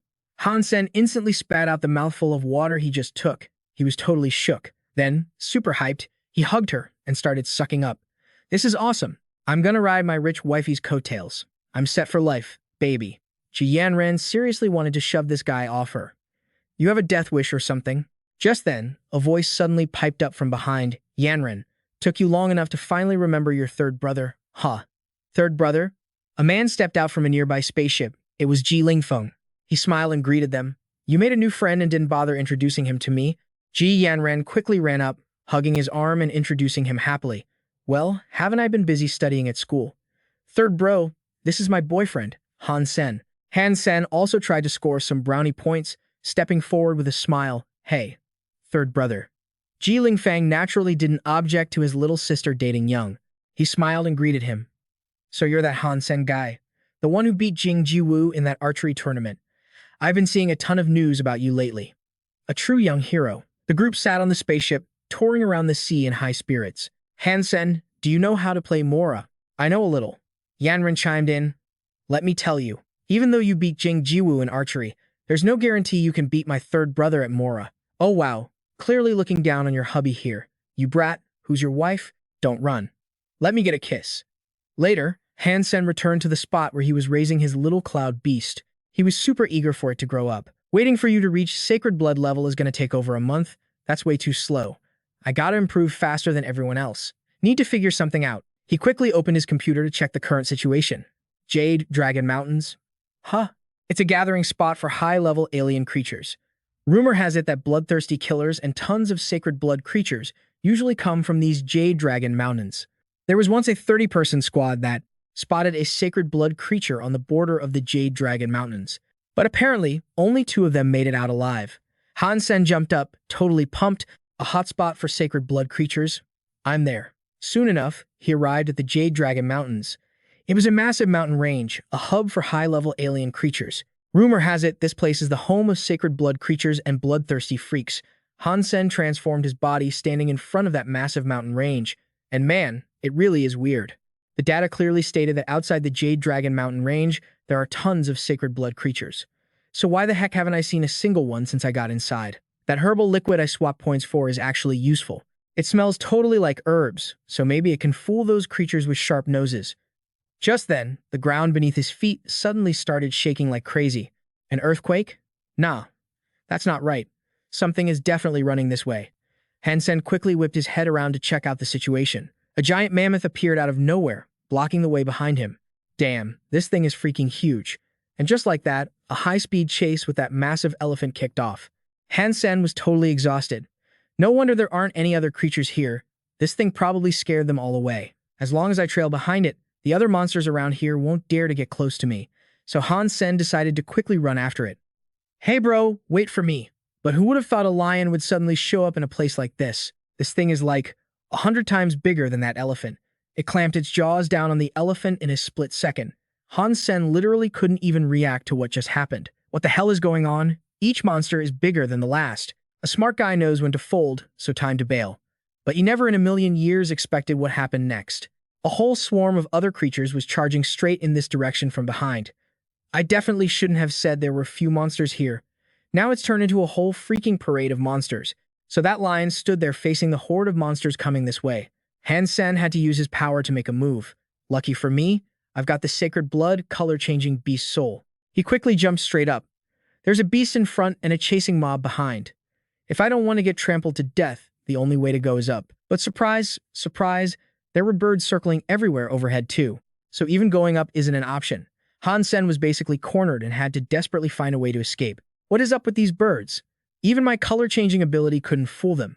And behind me, a herd of elephants is charging this way, looking totally pissed off. That lion is so huge, it might not even notice me. Han Sen decided to take a huge gamble and jump straight onto it. Just pretend I'm a flea, okay? Don't spot me. Please, definitely don't spot me. Han Sen jumped right into the mane of that giant lion. Those birds behind were still heading straight for this spot. Oh man, that was close. But that big lion isn't something you want to mess with. In a blink, it swatted that bird away with its paw. Han Sen smirked with satisfaction. I've got myself a bodyguard now. Finally, I'm safe for the moment. He let out a long sigh. Thank God I bet on the right horse. Then he whispered, like he was talking to the lion. Hey, chill out. Don't get excited. If I get bucked off, I'm dead meat. Lucky I've got the devil beast soul protecting me. Han Sen decided to sit on the lion's head and wait it out, and the lion easily took down the herd of elephants getting close to it. Han Sen watched the situation from up in the mane. It's over. With a monster this huge, that lion killed them like it was just squashing ants. The birds up high saw that massacre and flew away in terror. They knew for a fact they definitely weren't a match for that lion, so they bailed instantly. Han Sen muttered to himself, this Jade Dragon mountain range is seriously too scary. Those birds hovering overhead flew down to scavenge for food. Han Sen wanted to cry, but no tears came out. Oh God, why did I even come to this wretched place? Why was that trashy info actually reliable this time? He hid in the thick mane of the lion, looked up, and saw the flock of birds still circling around the area. Seriously, how long are they going to keep following me? Several days passed, and he was still stuck there. I gotta figure out a way to leave. But I can't. I need to chill. There are way too many birds, and at least 2 of them are sacred blood level. If I go down now, I'll just turn into bird food. Suddenly, he noticed something weird about the lion. It seems like it hasn't changed direction once. Where the heck is it going? Finally, it reached a riverbank. Beneath that calm water, something seemed to be surfacing. A giant, terrifying snake appeared right in front of them. Han Sen was totally stunned. He couldn't understand what the hell was happening, but the lion easily used its claws to send that snake straight to the afterlife. The opponent didn't have a single chance to fight back. In a flash, it turned into a nutritious meal for the lion. Han Sen also managed to snag a small piece of meat and ate it happily. Lucky for me, this delusional monster provided us with some free grub. The birds overhead started feasting too. Han Sen rubbed his full belly, happily lying on the lion's head, thinking, looks like those birds see this beast as their permanent meal ticket. They don't have to do anything and still get meat. Sacred blood gene count just went up by 1. Han Sen smiled happily. That dumb, weak snake was actually a sacred blood creature. Suddenly, he thought of something else. If it killed a sacred blood creature that easily, then what the heck is this lion? A month flew by just like that. Han Sen was literally crying on the inside, lying on the lion's head as he watched it swim across the river. Where on earth is this place? How am I supposed to get back? God, if you give me one more chance, I swear I won't go looking for trouble like this again. And the birds overhead finally buzzed off. Are they done chasing us? Han Sen watched them leave with satisfaction. Without those birds following, I can finally go back. But right now, I gotta chill for a second because I have absolutely no clue which way to go. The sea is loaded with sea beasts and sacred blood birds. Going down there means throwing my life away to those animals, so I'm basically stuck here. Going down is a death wish. So let's see where you're actually taking me. Suddenly, a weird light shone in the distance. Han Sen was a bit surprised. Is this your destination? Han Sen then followed the lion onto the island. Is this its lair? Looking ahead, he couldn't help but wonder. It's too quiet on this island. Are there no other creatures, or did this guy scare them all into hiding? Suddenly, its speed changed so fast that he couldn't even react. Damn, Why the sudden burst of speed? They went on another long journey for a few days. Han Sen, with wings on his back, stood on the mountain looking down below. This thing has been roaring like crazy for days. Is it about to kick the bucket? If it dies, who's going to take me back? Wait a sec. It is a sacred blood creature, after all. Eating a chunk of meat that big will definitely boost my genes. I could max out my sacred blood points. I'll figure out how to get back later. Seems like a pretty good deal. Suddenly, the monster let out a few angry roars. Han Sen was seriously losing his mind from the noise, but then he saw it playing with its little cub. Han Sen finally gets it. You dragged my ass around for months just to pop out a kid. Then, what the beast did next totally blew his mind. Blood is gushing out of its mouth like a fountain. Is it puking blood? Wait, did something drop in that mess? There's a huge gold orb sitting right in that pool of blood. That thing is glowing like crazy, totally standing out. Then he spots the lion cub creeping up, looking like it wants a snack. The big lion lets out one soft roar, and then, bam, it is dead. Han Sen swoops down into the bloody mess since he cannot feel any life breath left in the beast. Looks like it actually kicked the bucket this time. The cub is tiny compared to its mom, but it is still as big as him. If that thing was not newborn, its sheer size alone would make it a nightmare to fight. Better play it safe. Han Sen grips his weapon, aiming for that orb, getting ready to use all his muscle to snatch that big, shiny rock. Wonder how heavy this junk is. Let's pry it out. The orb actually rolls free, making the little lion look up and stare. Han Sen sees that and grins. You can barely stand up, and you want to scrap with me. Yeah, right. He dives down and grabs the big, cold orb. Feels like jade. Wonder if it is edible. The cub yelps from behind, like it is demanding its mom's stuff back. Han Sen figures the mom would not poison her own kid. If the little golden growler can eat it, then it is probably safe for him too. Han Sen takes a bite, and it just melts in his mouth. Tastes like unsweetened jelly. Suddenly, his body starts changing, feels like every single pore is popping open. Every inch of skin, every cell is waking up. Feels freaking amazing. He keeps chowing down on the massive treat. This stuff is legit way better than Viagra. Holy crap, I feel like I could punch through a wall right now. But a shadow looms behind him. Looks like the little lion tracked him down. Han Sen definitely senses it. I felt bad because you were just born. Didn't want to kill you so soon. But if you're begging for a death wish, don't blame me. He jumps up, smashing down on the cub's head with max speed, then bounces back. Han Sen watches, stunned. The thing did not take a single scratch. How is that even possible? The Beetle Knight's sacred blood spear cannot even pierce a newborn's skin. Its eyes are turning red. Oh, it is pissed now. Even for a baby, its roar is intense. Han Sen grips his weapon tight, pointing it forward. Every creature has one weak spot, the eyes. Using a spinning spear move, he can definitely punch through. He aims right for those red eyes. The beast seems to drop. Han Sen is confused though. Why isn't there any blood? But the thing stands right back up. Is it invincible or what? He unleashes a barrage of attacks. Eat my spiral spear. Eat my holy angel sword. Take this silver blood trident. None of his hits are doing jack, and Han Sen is getting winded. Been fighting forever, and I haven't even plucked a single hair. Are you guys fake sacred blood gear, or what? He notices the little beast's fighting style is changing. Its footing is getting steadier, and it is moving faster. This thing's growth rate is straight up insane. He has used all his ace gear, and he still cannot scratch it. The monster lunges at him. Han Sen pops his wings and flies the hell out of there. He cannot kill it, and it cannot catch him. This is pointless. The orb rolls away again. With the lion coming for him, he dives, grabs the big orb, and shoots back up, flying with that heavy round thing. Han Sen sighs. Man, that was sketchy. He gets the urge to eat it again. It is too huge. He cannot fly far lugging this thing around. Better wolf it down while that thing is stuck on the mountain. Han Sen finds a spot and feasts. Consumed life essence of super creature golden growler. Super gene +1. Han Sen jumps when he sees the notification.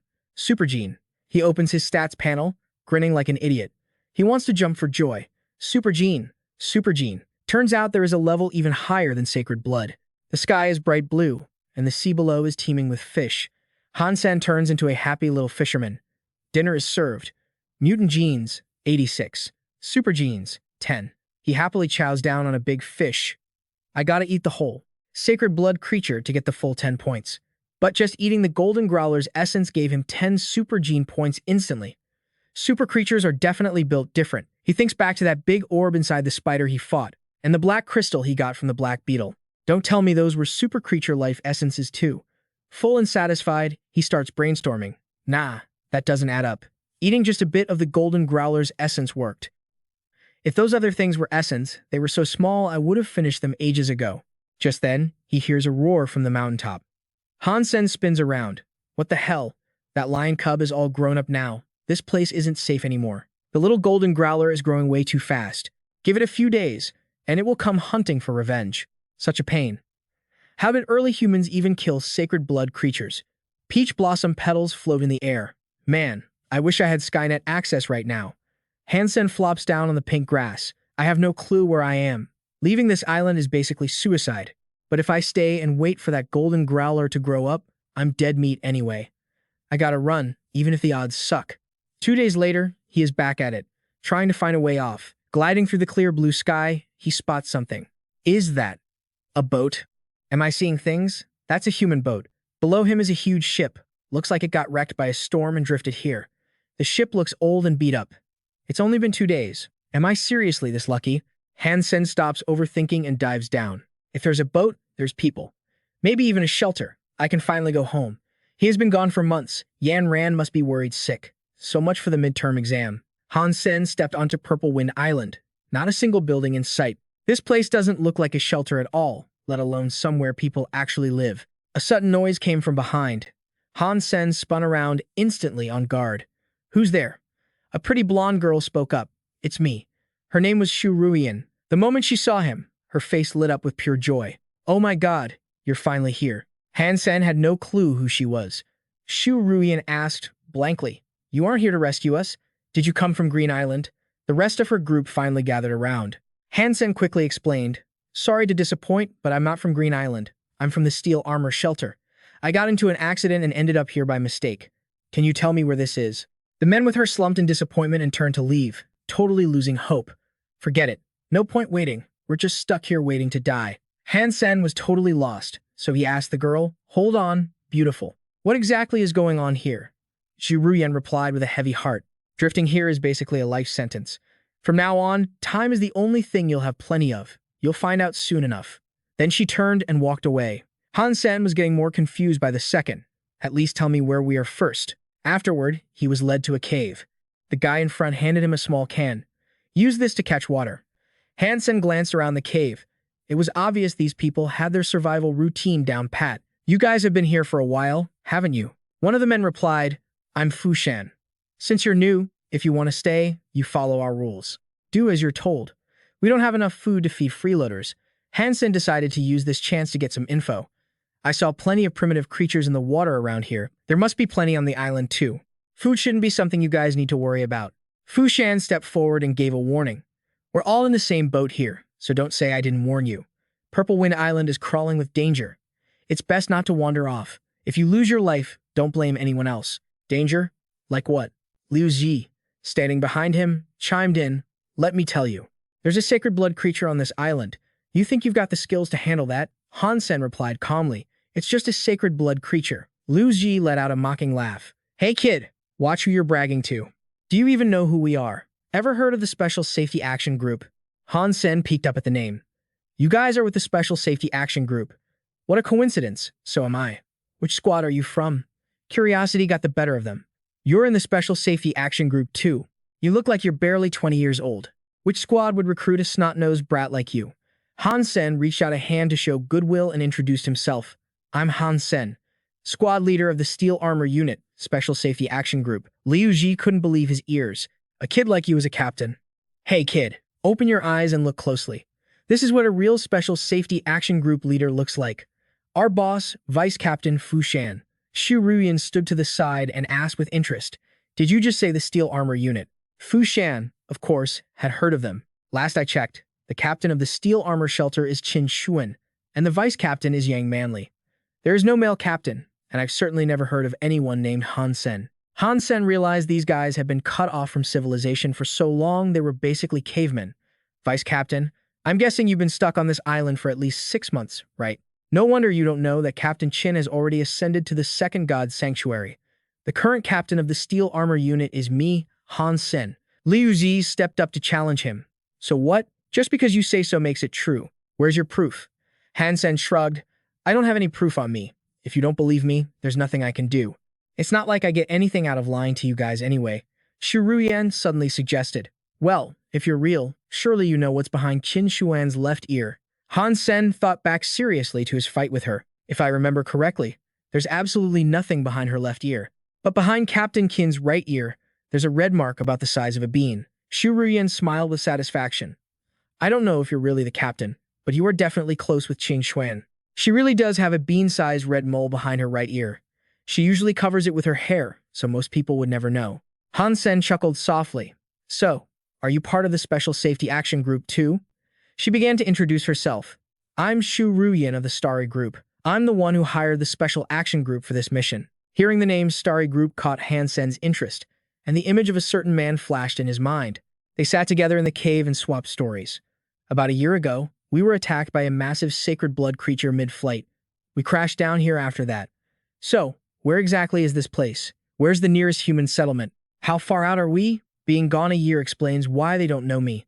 In the last 6 months, anyone living in the human world would have heard something. There's no way they wouldn't have heard the name Han Sen. Liu Ji sat to the side and scoffed. Telling you is useless.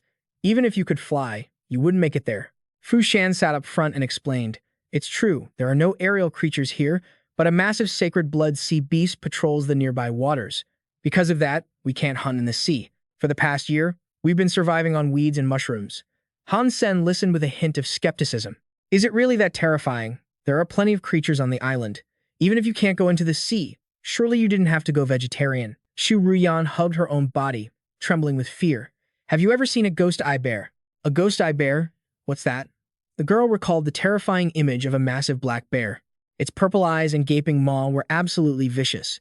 There is only one type of creature on this island, and that is the ghost eye bear. They look like bears, but they're gigantic and incredibly fast. This island is full of steep cliffs, but they move like the wind, coming and going as if it were flat ground. Fu Shan added from the side. When our team started out, we had 30 people. Han Sen asked, confused. 30 people. Then what happened to the other dozen? He began to recount their previous battle. When we first arrived on this island, we actually planned to hunt the Ghost Eye Bear. Turns out, among those Ghost Eye Bears, there was a Sacred Blood Level 1 acting as their king. It wasn't just huge compared to the normal ones. The scary part was that it was super smart. It knew how to use the terrain to its advantage, commanding the other bears to fight us. That battle. It was totally one-sided. We lost over a dozen people. One guy from the squad managed to kill a few primitive ones, but against the Ghost Eye Bear King, it didn't do jack squat. Han Sen finally got the gist of the situation. So you guys are just hiding here eating veggies? CEO Xu, how about we make a deal? Xu Ruyan looked confused and asked, CEO Xu? I don't think I ever told you who I was. Han Sen smirked. I'm guessing everyone here is terrified of you. I figure there's only one possibility. You probably told them the Starry Group is their only hope of getting back home, so your status definitely isn't normal. Xu Ruyan smiled back. So what if I am? We're already at this point. What deal could you possibly offer? Stuck waiting on this island. Don't tell me you aren't dying to eat something delicious. Hearing that, Xu Ruyan's eyes lit up as she looked at him. You have food? Han Sen scratched his head, replying awkwardly, I don't have food on me, but isn't this island full of it? Xu Ruyan looked bummed out again. You're planning to go after those ghost eye bears? Drop that idea. I don't want to watch anyone else throw their life away. Looks like she doesn't want to make the deal. Han Sen glanced at the guys behind her. Is the vice captain interested? Liu Ji sat there and chimed in. Bro, be realistic.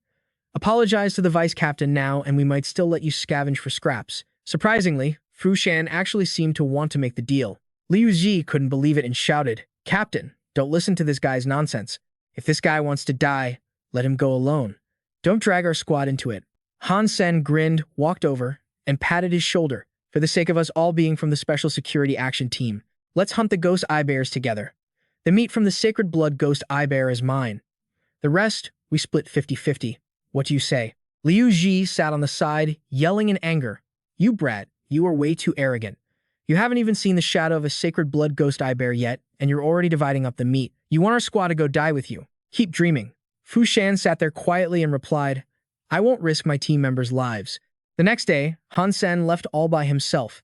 Xu Ruyan stood there and asked worriedly, Are you really going? Han Sen calmly replied, Just wait to eat some Ghost Eye Bear meat.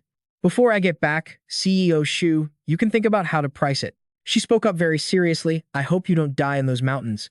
Han Sen then charged into battle against those big bears. Hanging off the cliff with one hand, he couldn't help but think to himself, No wonder the squad was whining about being helpless.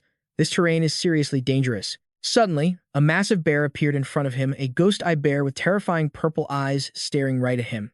Am I busted already? It swiped a powerful claw in his direction. Han Sen gripped the cliff face tight, thinking to himself, I can't use my full power in this hellhole, but these beasts climb like they're walking on flat ground. Then, he spotted a strange-looking ghost-eye bear over there. A mutant ghost-eye bear. He quickly grabbed his weapon and leaped toward it. You're definitely the one. Howls and screams echoed from the cliffs. The group back at camp heard the noise too. Fu Shan couldn't help but speak up. That kid. He actually went for it. Xu Ruyan, picking mushrooms nearby, sighed warily. It's so hard to find a survivor, and yet he insists on seeking death.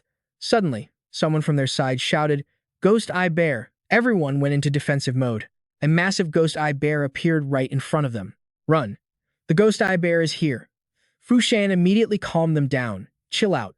Because under that creature's massive fur was Han Sen's cheerful smile. Hello there. Everyone's here. Huh. Fu Shan smiled in disbelief. It's that kid. He didn't die. Xu Ruyan was shocked too. He actually guessed right. And is that a mutant ghost eye bear? Can this guy really be that good? 30 of us fought those ghost eye bears and took heavy losses, but this guy used his own strength to kill a mutant ghost eye bear solo. Han Sen quickly dumped the massive beast on the ground and smiled at them. Heavy as hell. So CEO Xu, are you interested in doing business with me now? Xu Ruyan's eyes lit up as she replied, Yes, absolutely. They finally reached an agreement. Before the Starry Group people arrived, she had to get that item. Now that he had cleared out those annoying ghost eye bears, nothing can stop me from reaching the goal. The people standing around the huge beast couldn't believe it. Meat. I smell meat. It's been a year. Finally, some real food. Screw mushrooms and wild veggies. I want meat. Xu Ruyan happily walked forward. Captain Han, how do you want to trade? Let's go with market price. A mutant creature. Probably around 2 or 3 million, right? Han Sen then held up one finger. 1 million or 10 million. Han Sen smiled incredibly happily and answered, 100 million. Liu Ji, standing nearby, heard the price and yelled in anger. A mutant creature for 100 million? What kind of market price is that? Xu Ruyan naturally didn't agree with that price either.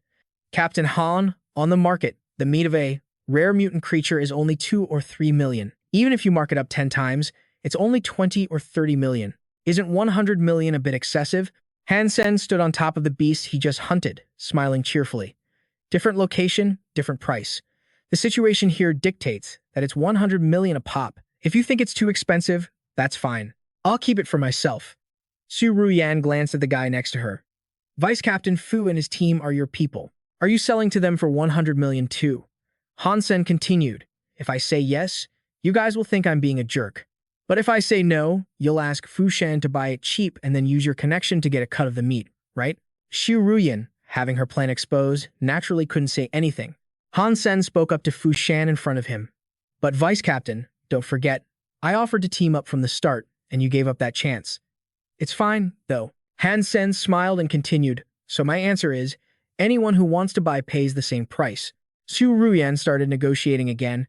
Captain Han, we're stuck in this situation together. We should be helping each other. You completely disregard the Vice Captain as one of your own. Or maybe you're just a fraud to begin with. Voices started popping up all around. Vice Captain, this guy is acting super sketchy. How about we grab him and grill him first? Han Sen didn't give a damn about their attitude and just jacked up the price. Fine then, 200 million. Fu Shan turned around and walked off, pissed. I don't know if he's with the special security squad or whatever. Today's mess has nothing to do with us. Squad, let's bounce. But man, they were seriously drooling over that pile of meat. Captain, what about the meat? Han Sen smirked and replied, looks like this deal is a no-go. Guess I'll just take this ghost eye bear with me then. Thing's huge. I could feast on it for months solo. No problem. Watching that massive beast get taken away, those guys looked like they were about to cry. There goes my meat. President Xu, have a heart. I forgot what meat even tastes like. Xu Ruyan couldn't just stand there anymore. She finally had to cave. Fine, 100 million. I'll buy the mutant ghost eye bear. Han Sen calmly replied. 1 million was the old price. Now it's 200 million. No bargaining. Xu Ruyan was so mad her face went dark. 200 million? Fine. But I don't have that much cash on me, but I can write an IOU. Once we're back in the alliance, I guarantee I'll pay up. The Starry Group isn't gonna stiff you over pocket change like this. Money isn't the issue here. By the time backup arrives, He and those IOUs would probably be buried under the sea. Han Sen put the thing down and replied, "Sorry, cash only. Or you can trade a beast soul instead of cash. I might reluctantly accept that. How do you want to trade? A sacred blood beast soul is worth about 200 million market price. One sacred blood beast soul for one ghost eye bear." The guys in the back started whispering, "Is he nuts? A sacred blood beast soul? If you got the skills to kill a mutant ghost eye bear, I guess you can ask for a sky-high price." Shu Ruyan was definitely not happy with this offer. "Looks like you don't actually want to do business with us." Han Sen didn't think it was a big deal at all. Business? Of course, the price is going to be high. If President Shu thinks it's too much, name your price. How about a mutant beast soul for the ghost eye bear? It's a bit of a loss for me, but hey, I want a long-term relationship with you, President Shu. Pleasure doing business. Shu Ruyan signaled her people. "Vice Captain, are you seriously just going to let him push us around like this?" Fu Shan was checking out the beast's wounds over there. "Look at this." He pointed to a wound on the creature's body. Shu Ruyan was confused and asked, "Look at what?" Fu Shan was a pro, so obviously he could tell. This ghost eye bear only has one injury on its entire body. One fatal hit. To charge into a ghost eye bear habitat solo, one-shot a mutant ghost eye bear, and drag the whole body out safely. If we fight him, we'll pay a heavy price. So obviously, Han Sen got exactly what he wanted from this deal. He headed back to the monster's lair, grinning like a winner. "A mutant beast soul for ghost eye bear meat. Shu Ruyan, you're generous as hell. Or maybe you're just using me to wipe out these ghost eye bears." He easily slaughtered a bunch of monsters here. Han Sen knew those guys didn't just drift to this island by accident. This place was their target all along. Spreading his wings and shooting up into the sky, he thought, "Shu Ruyan cares so much about these bears. Looks like these monsters are tied to whatever she's planning. The whole pack only has one sacred blood ghost eye bear. Hiring a whole Jellin squad just for that? That's way too extra." Suddenly, he realized something. The island formed a weird six-petaled flower shape. So that's it. This place has got to be a creature lair. A life lotus. Moonlight beamed down, reflecting sparkling silver on the clear blue water. He quickly flew around looking for the entrance. According to Skynet data, the entrance to the life lotus is right in the center stamen of the flower-shaped mountain. But logically, creatures wouldn't just pop out directly from the life lotus mouth. Those ghost eye bears. Han Sen finally shouted. "Found it." He landed on the stamen area. The rocks around the entrance were black. The opening was only big enough for one person, exactly like the data said. Before going in, he carefully scoped out the area. Any ghost eye bears nearby? Looks like they weren't here to guard the entrance after all. Just a coincidence. Han Sen happily got ready to head inside. "If you guys can't get in, then don't mind if I do." He stepped into the cave, but then bam. He fell into a huge pit. "Ow, my ass." Han Sen slowly dragged himself up. "This hole is deep as hell. Almost knocked me silly." The creature lair was tens of thousands of meters underground. Every so often, a massive amount of creatures would spawn from the cave. Creatures from the lair won't come out through the life lotus entrance. To this day, humans still don't know how the heck they get transported to the shelters. The tunnel to the lair is probably over 10,000 meters long, going about 3,000 to 4,000 meters deep underground, yet there were no creatures along the way. Han Sen walked while constantly looking around. Lucky for me, the Skynet data didn't screw me over this time. He switched out his battle armor but still stayed sharp. Suddenly, a protective barrier appeared in front of him. "Just gotta smash through this crystal wall, and I'll be inside the lair." Inside the creature lair, there would obviously be a ton of creatures, maybe even sacred blood ones. Gripping his weapon tight, Han Sen unleashed a powerful slash. "You kidding me? I made it this far. I don't care how dangerous this hellhole is, I'm breaking in today." The barrier shattered under his blow. "What the? Why is it so quiet? This isn't normal at all." Han Sen stepped in cautiously. "Screw it, I'm going in."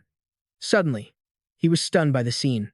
What the hell? Right in front of him were huge emerald embryos, with creatures slowly spawning inside them. This isn't a lair. It's literally an underground city. There was a big hole in the ceiling. If I fly up, I can see the whole creature lair, but then they'd spot me too. Better get out of here.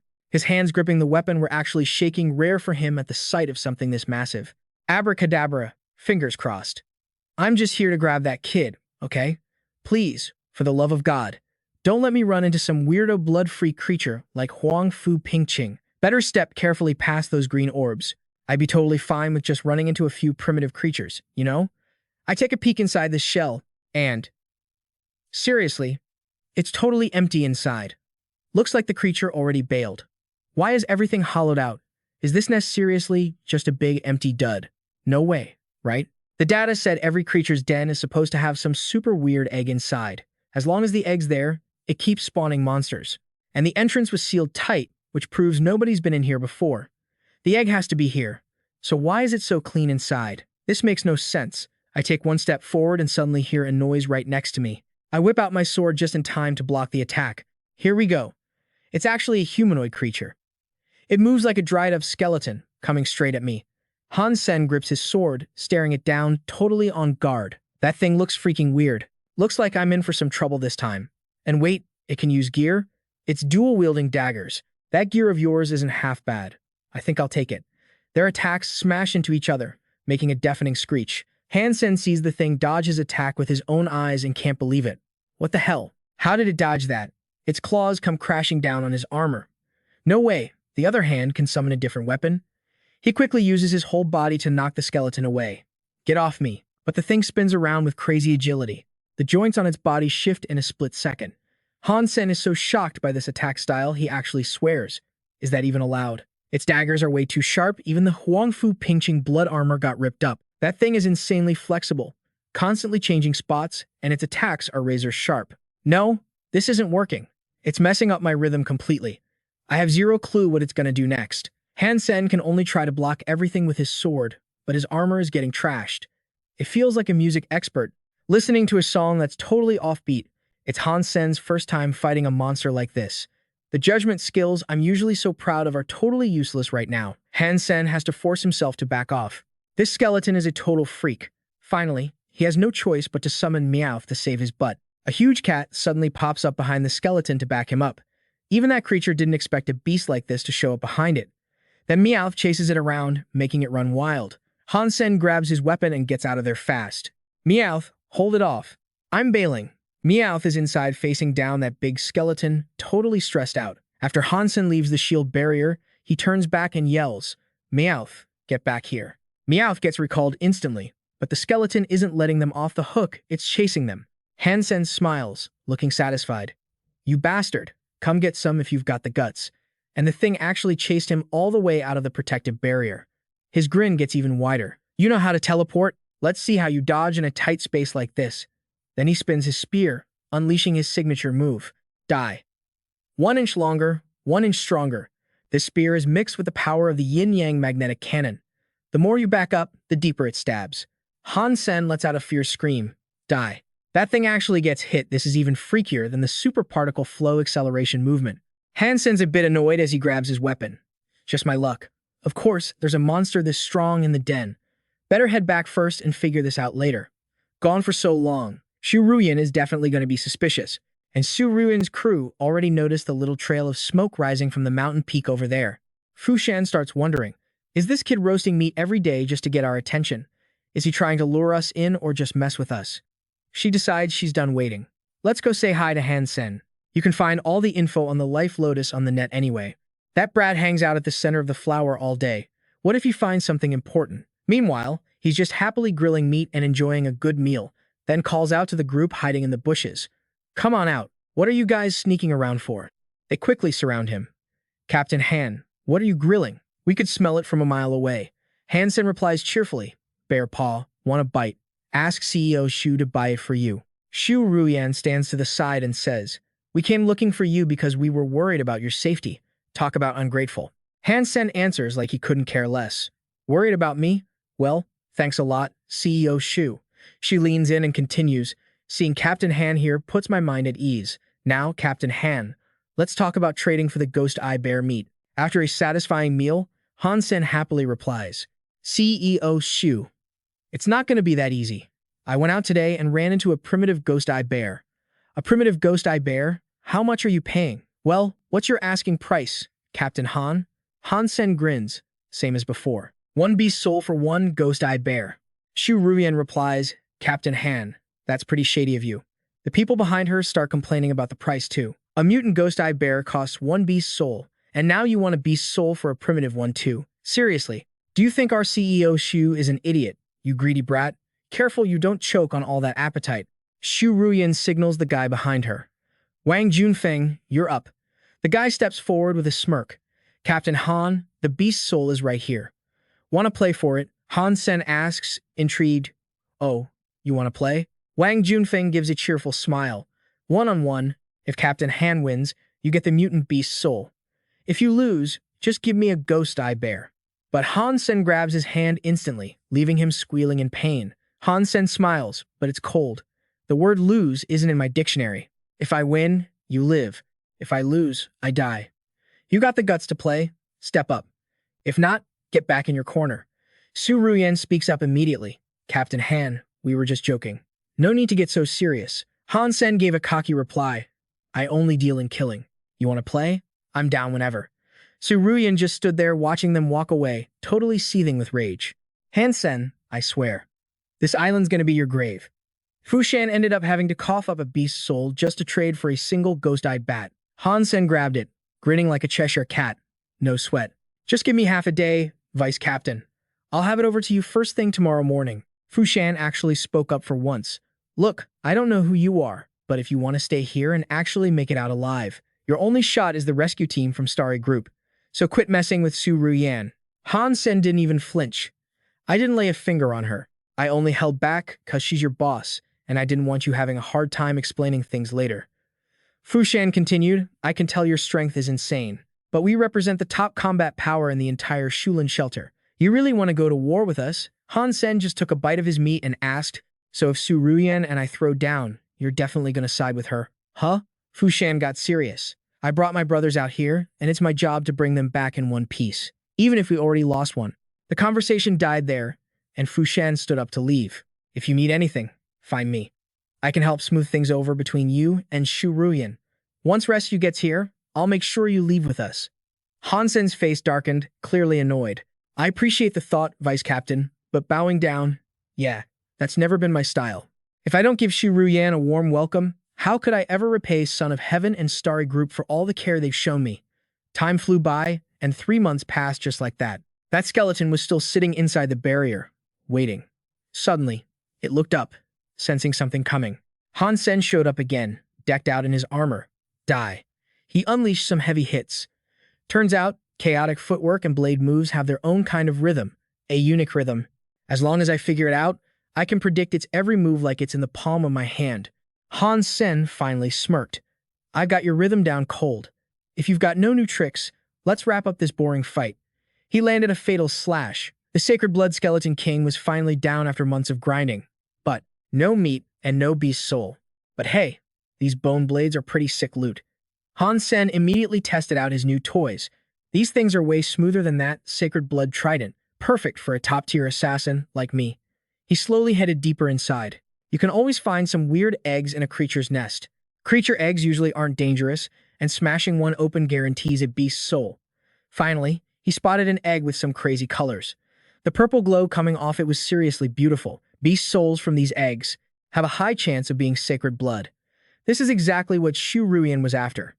There's a tiny chance it's just a normal soul, but I can't be that unlucky, right? Gripping his weapon tight, Han Sen swung his sword down hard, smashing the creature egg. Something weird popped out. Wait a sec. If the beast soul is random, does that mean I could actually score a super beast soul? Han Sen was so hyped he dropped to his knees. Oh God, Lao Zi, Jade Emperor, Guanyin Bodhisattva, Lord Buddha. Please, give me a super beast soul. This could be the first one in human history. A massive light burst out of the egg. Come on, super beast soul. But nope, he got a sacred blood red-faced Garrett. Han Sen was bummed out. I knew it. Where's my super beast soul? Whatever. Let's see what this thing is. A giant fire monster appeared in front of him. It's the sacred blood red-faced Garrett, an aura beast soul. Whoa, I actually got an aura type. Praying to all those gods actually worked. Forget a sacred blood aura, even a mutant aura beast soul sells for a sky-high price in the second god sanctuary. The entire steel armor shelter only has one mutant aura beast soul, and now I've got a sacred blood one. He quickly absorbed it into his body. I can't wait to see the look on Shu Ruyan's face when she sees this. Meanwhile, Fu Shan, leading the team, spoke up. Why didn't we wait for backup? We've been here for over a year. What's a few more days or months? Shu Ruyan, standing behind him, snapped back. What do you know? We can't wait because they're almost here. I will not become a laughing stock of the Starry Group. Absolutely not. Besides, you already sent Han Sen to hunt the ghost-eyed bats and draw their attention. So what are you so scared of? Fushan, walking in front, just nodded. Yeah, sure. We just burned through 3 mutant beast souls in a blink of an eye. Just to trade for 3 mutant ghost-eyed bats. Starry Group sure is generous. Suddenly, a loud scream echoed from the distant cliffs. They realized they were completely surrounded. Su Ruyan immediately shouted, "Don't panic, they're just primitive ghost-eyed bats." Fushan barked orders, "Jump over there and set up a defense." The group quickly leaped onto a stable rock platform, readying themselves for a fight. They were swarmed by countless primitive bats. That kid had already wiped out most of the mutant ones. Killing this trash was honestly boring. Fushan signaled his team, "Save a few bodies. We'll have a feast once we get up there." Suddenly, another loud noise rumbled. That's a sacred blood ghost-eyed bat. Everyone, defensive positions. Han Sen, watching from above, smiled with satisfaction. Finally, trying to bait me into feeding a sacred blood bat with just 3 mutant beast souls? Keep dreaming. The group panicked. It looked like the sacred blood bat didn't give a damn about that trash Han Sen. Stick together. A mutant ghost-eyed bat swooped down from high above, diving straight for them. Han Sen watched with amusement. Shu Ruyan, a creature's nest isn't some place you can just waltz into whenever you want. She shifted into her combat form. Get out of my way. That massive monster let out a terrifying roar, and suddenly, Su Ruyan looked like she was roided up with the strength of a full-grown man. With glowing eyes and a powerful shout, she threw a punch straight at that giant bear. Han Sen was actually kind of surprised. Looks like this Shu Ruyan's got some moves after all. But after that one hit, she looked completely drained. Everyone rushed over to catch her. CEO Su, are you okay? CEO Su, do you need me to carry you? I'm fine. The ghost-eyed bear isn't dead yet. Let's get moving. Fast. Of course, Han Sen wasn't gonna let them get away that easily. Standing from high up, he drew his bow and fired an arrow straight down, aiming right in front of their faces. Then boom, a deafening explosion rocked the place. Shu Ruyan whipped her head around, totally caught off guard. What the hell was that noise? Han Sen appeared right in front of them, wings on his back, stealing the kill on the Sacred Blood Ghost-Eyed Bear.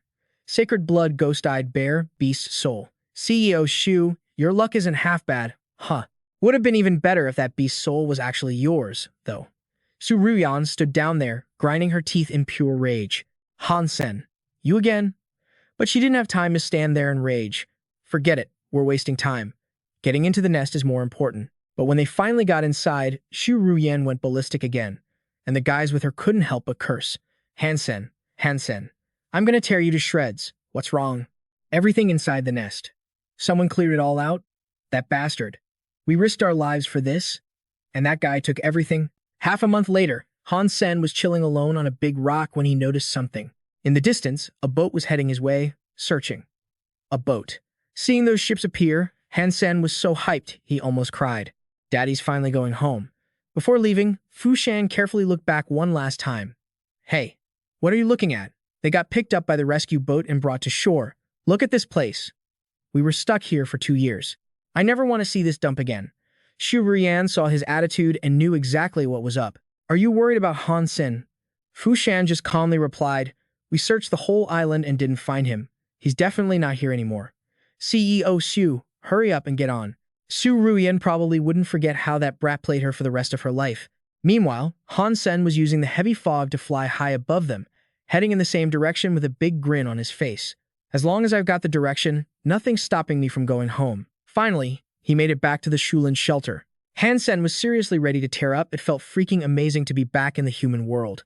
After that, he smoothly made his way back to Blackhawk Military Academy. The guys in the dorm were super hyped, yelling for number 3. It was a total reunion vibe. Number 3, you were gone for a whole year. We all thought you died in the shelter and were never coming back, you heartless jerk. You didn't even see your girlfriend off when she enlisted.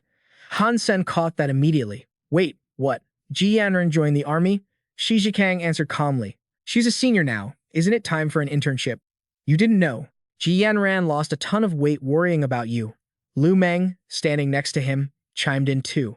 Welcome home. We're all about to be juniors. If you don't want to end up as our underclassmen, you better get ready for makeup exams. He was holding a massive stack of books. Han Sen went back to his desk and grabbed his phone. The first person he called was his mom, feeling so emotional he was about to lose it. She actually started crying tears of joy. You brat, why haven't you called your mother in a whole year? Studies have been super heavy lately. Mom, I just didn't have the time. You saw I called and didn't even call back. Do you know how worried I was? Han Sen just silently let the tears fall honestly. Getting yelled at by mom felt pretty damn good. Then he picked up the phone to call Ji Yanren. But apparently, once you enlist, you have to use standard issue military comms, so her old account wasn't active anymore. Just as expected, the call failed. Han Sen slumped onto his desk, feeling kinda bummed. That night, he had a dinner date with Huang Fu Pingqing. You've been gone so long and didn't even say a word when you got back. Do you even care about your big sister anymore? I was just scared. Okay. Huang Fu Pingqing teased him happily. You didn't seem to care when you were setting up Shu Ruyan, but now you're scared? She cheerfully held her wine glass. You came out of Shulin's shelter, right?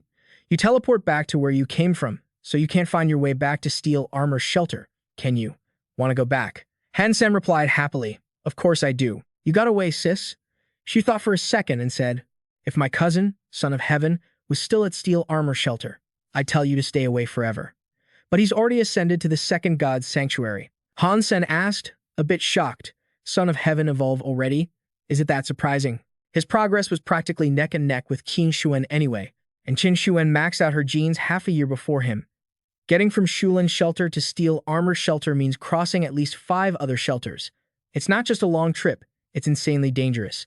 If it were anyone else, I wouldn't take this job no matter how much they paid. Too much hassle. But for you, I'll do it if you agree to join our martial dojo. Han Sen looked a bit tired hearing that offer. Sis, you really should just give me a price instead. I scammed quite a few beast souls off Shu Ruyan. The money I make from your starry group, I can just pay some back. Huang Fu Pingqing replied with a sly look. How about that sacred blood beast soul you snagged from the creature's nest? That price is a little steep, don't you think? I told you, I have to mobilize a lot of people to pull this off. Then just give me the map, sis. I'll go by myself. It's super dangerous out there. You better think this through carefully. I'll be fine. Just give me the map. The next person he went to find was Bai Yishan. From outside the door, you could already hear him calling, Professor Bai. Bai Yishan was happy to see him show up. Han Sen, you're finally back. How's your training with the Great Yin-Yang magnetic blast coming along? But Han Sen was there for a different reason. Professor Bai, I have some questions about hypergeno arts I need to ask you. Among all the hypergeno arts that the unevolved can practice, which one has the most destructive power? Bai Yishan thought seriously about the question and answered, well, that depends on how you define strongest. For example, the Great Yin-Yang magnetic blast you're practicing, if used correctly, it can totally rival modern firearms, using a mutant beast soul to kill sacred blood creatures. That's pretty sick, right? Han Sen thought back to that massive lion he met earlier and kept talking. The thing I want to kill is way stronger than any sacred blood trash. Then Han Sen had a private training session with his mount. Meowth turned his head, and Han Sen leaped high into the air with his weapon, diving straight down to stab that mutant freak. A terrifying scream ripped through the air, ending that thing in just one shot. Han Sen walked over and grabbed his gear. This Huang Fu Pingqing girl is seriously generous. The map she gave me is detailed and actually safe. With this route in hand, I can totally make a killing selling beast souls between the 5 shelters. Holding the map, Han Sen studied it seriously again. A map this sick, and she only charged me 5 mutant beast souls? I guess I really owe Huang Fu Pingqing a solid one this time. Then his stomach started growling like crazy. So hungry. That cultivation technique really gave me the munchies from hell. Back then, Bai Yishan had said that hypergeno arts are basically new martial arts rooted in the ancient stuff. Like 20-something years ago, they dug up an ancient book called the Shang-Xia Scripture. Inside, there was a complete ancient martial art called the Ancient Evil Mantra. According to the records in the Shang-Xia Scripture, if you master the Ancient Evil Mantra, you can slice through jade and metal with your bare hands.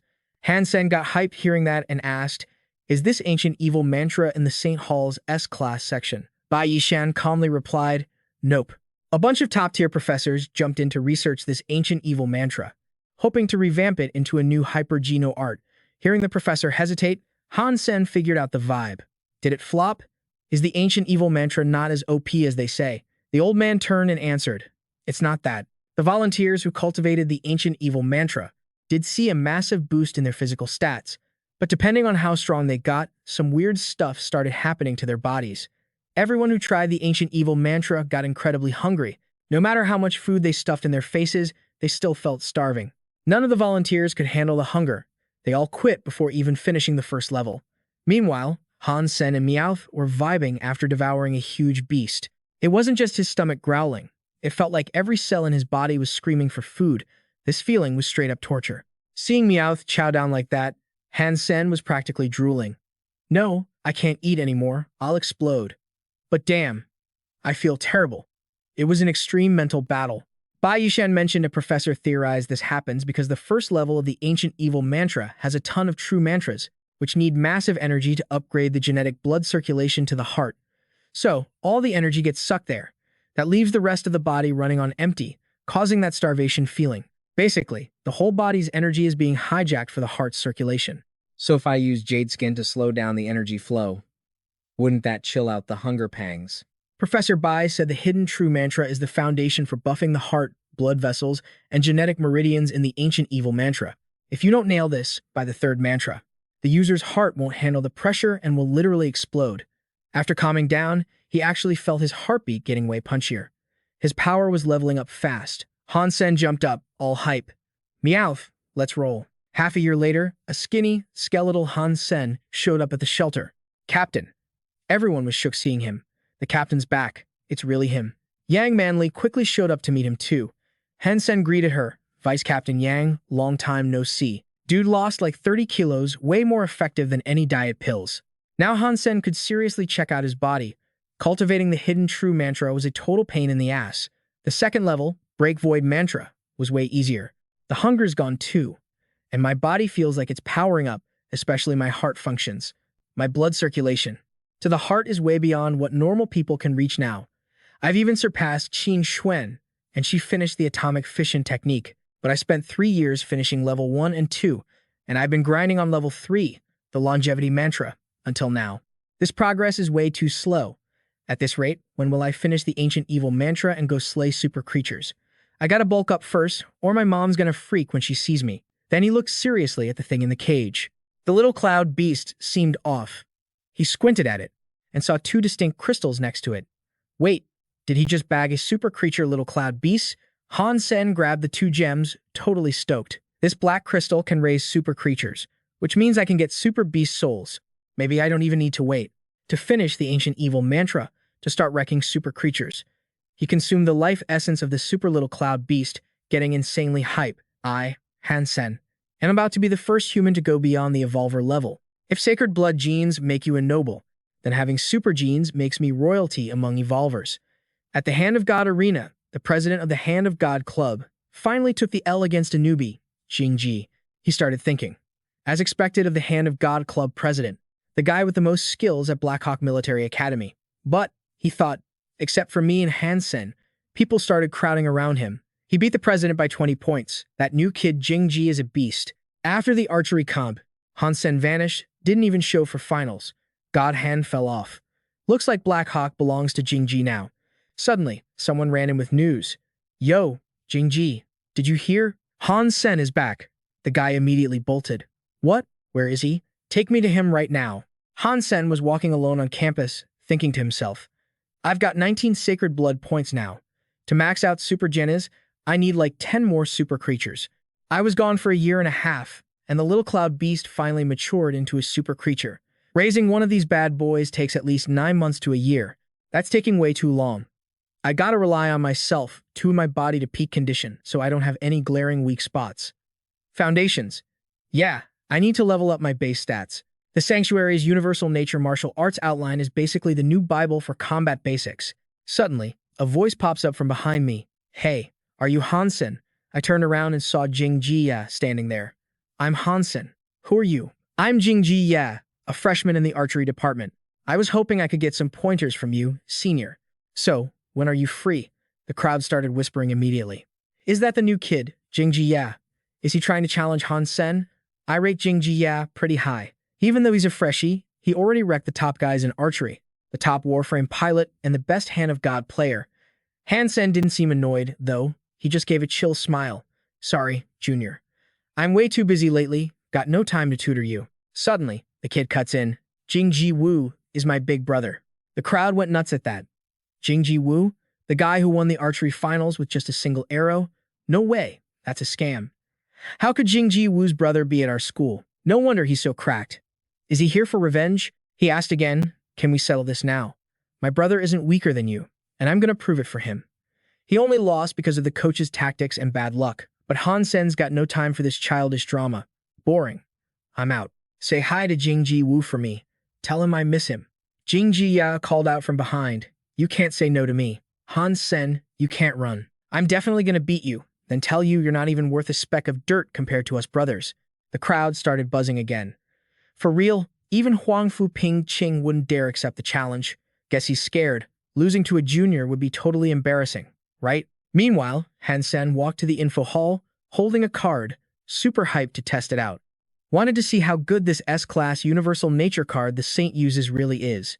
Fighting unevolved noobs is boring anyway. This card is way better. Don't need ID verification, so I can fight evolved people all I want. My fitness level is around 20 now, which would totally wreck anyone who hasn't evolved yet, but against an evolved, it's basically nothing.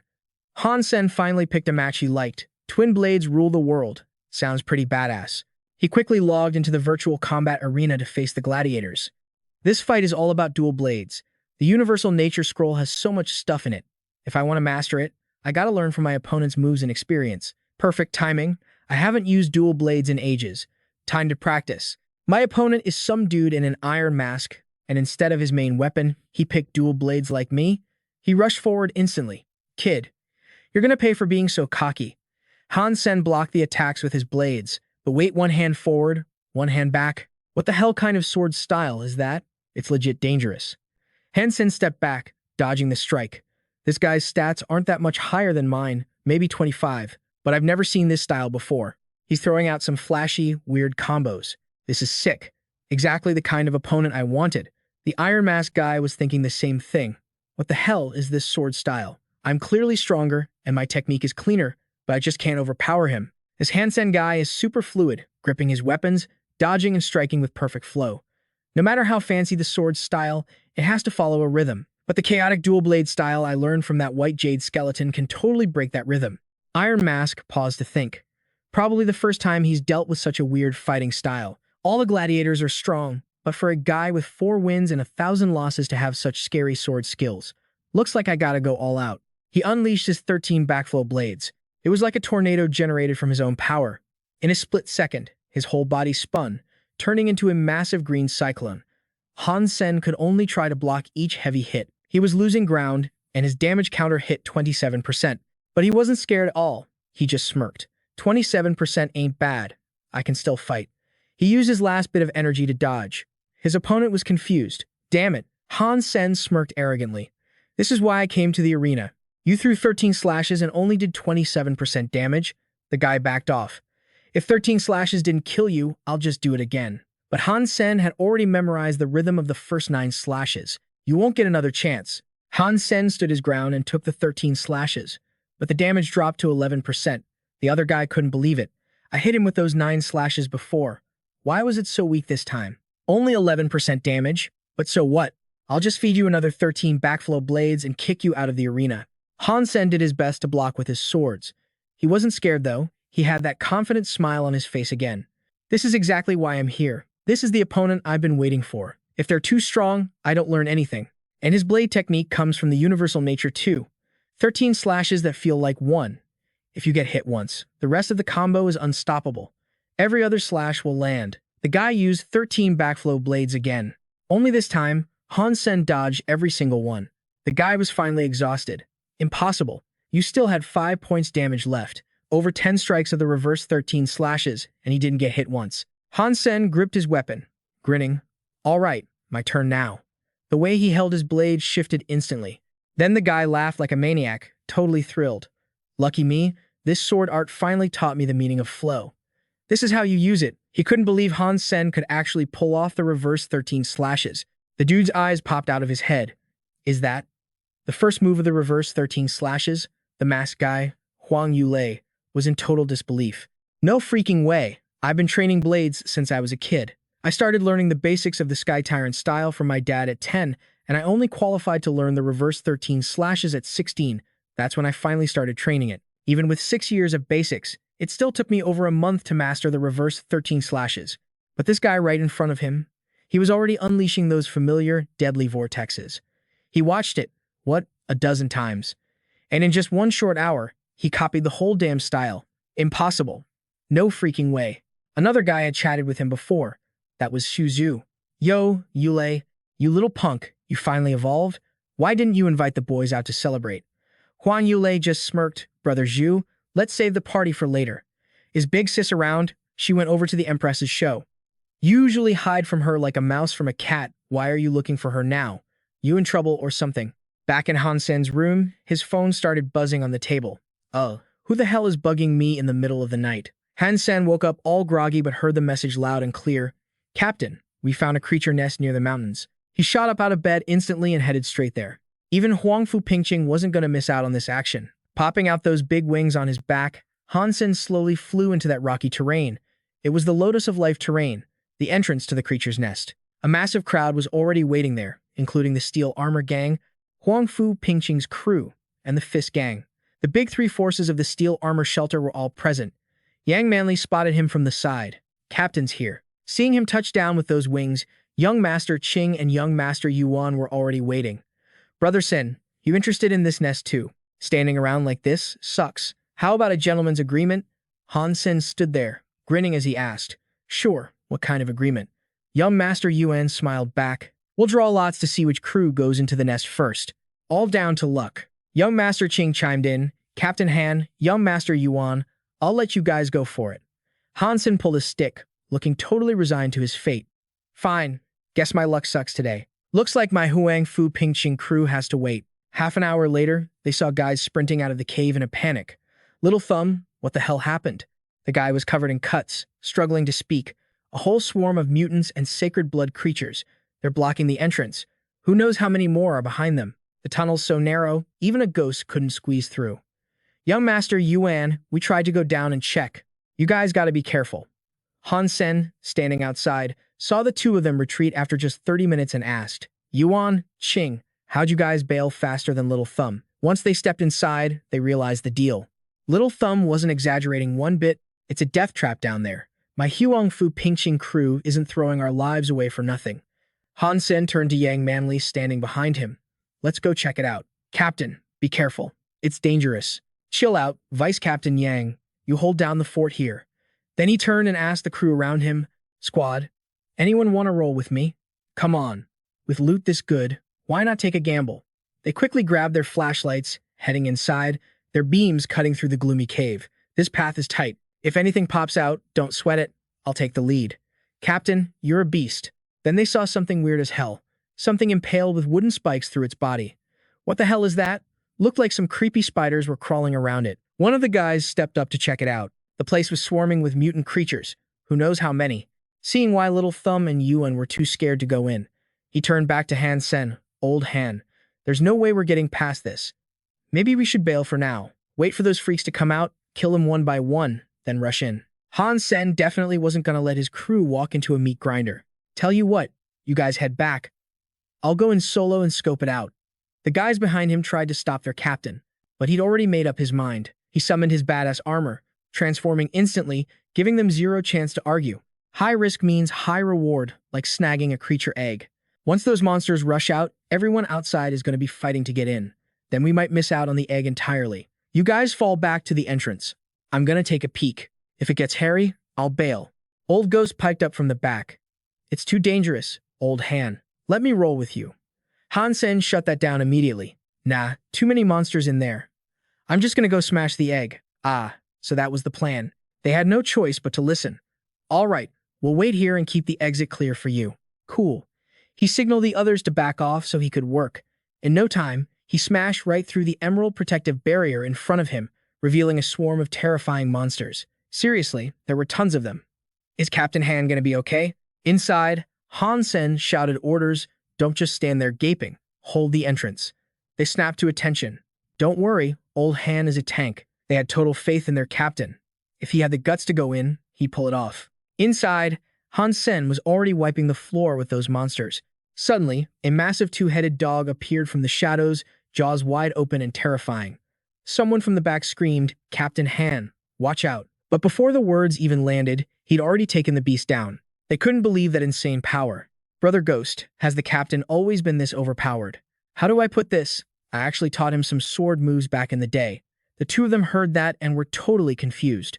For real? Meanwhile, Han Sen had finished slaughtering a ton of mutant beasts. He let out a tired breath, but kept pushing forward. Phew, finally made it inside.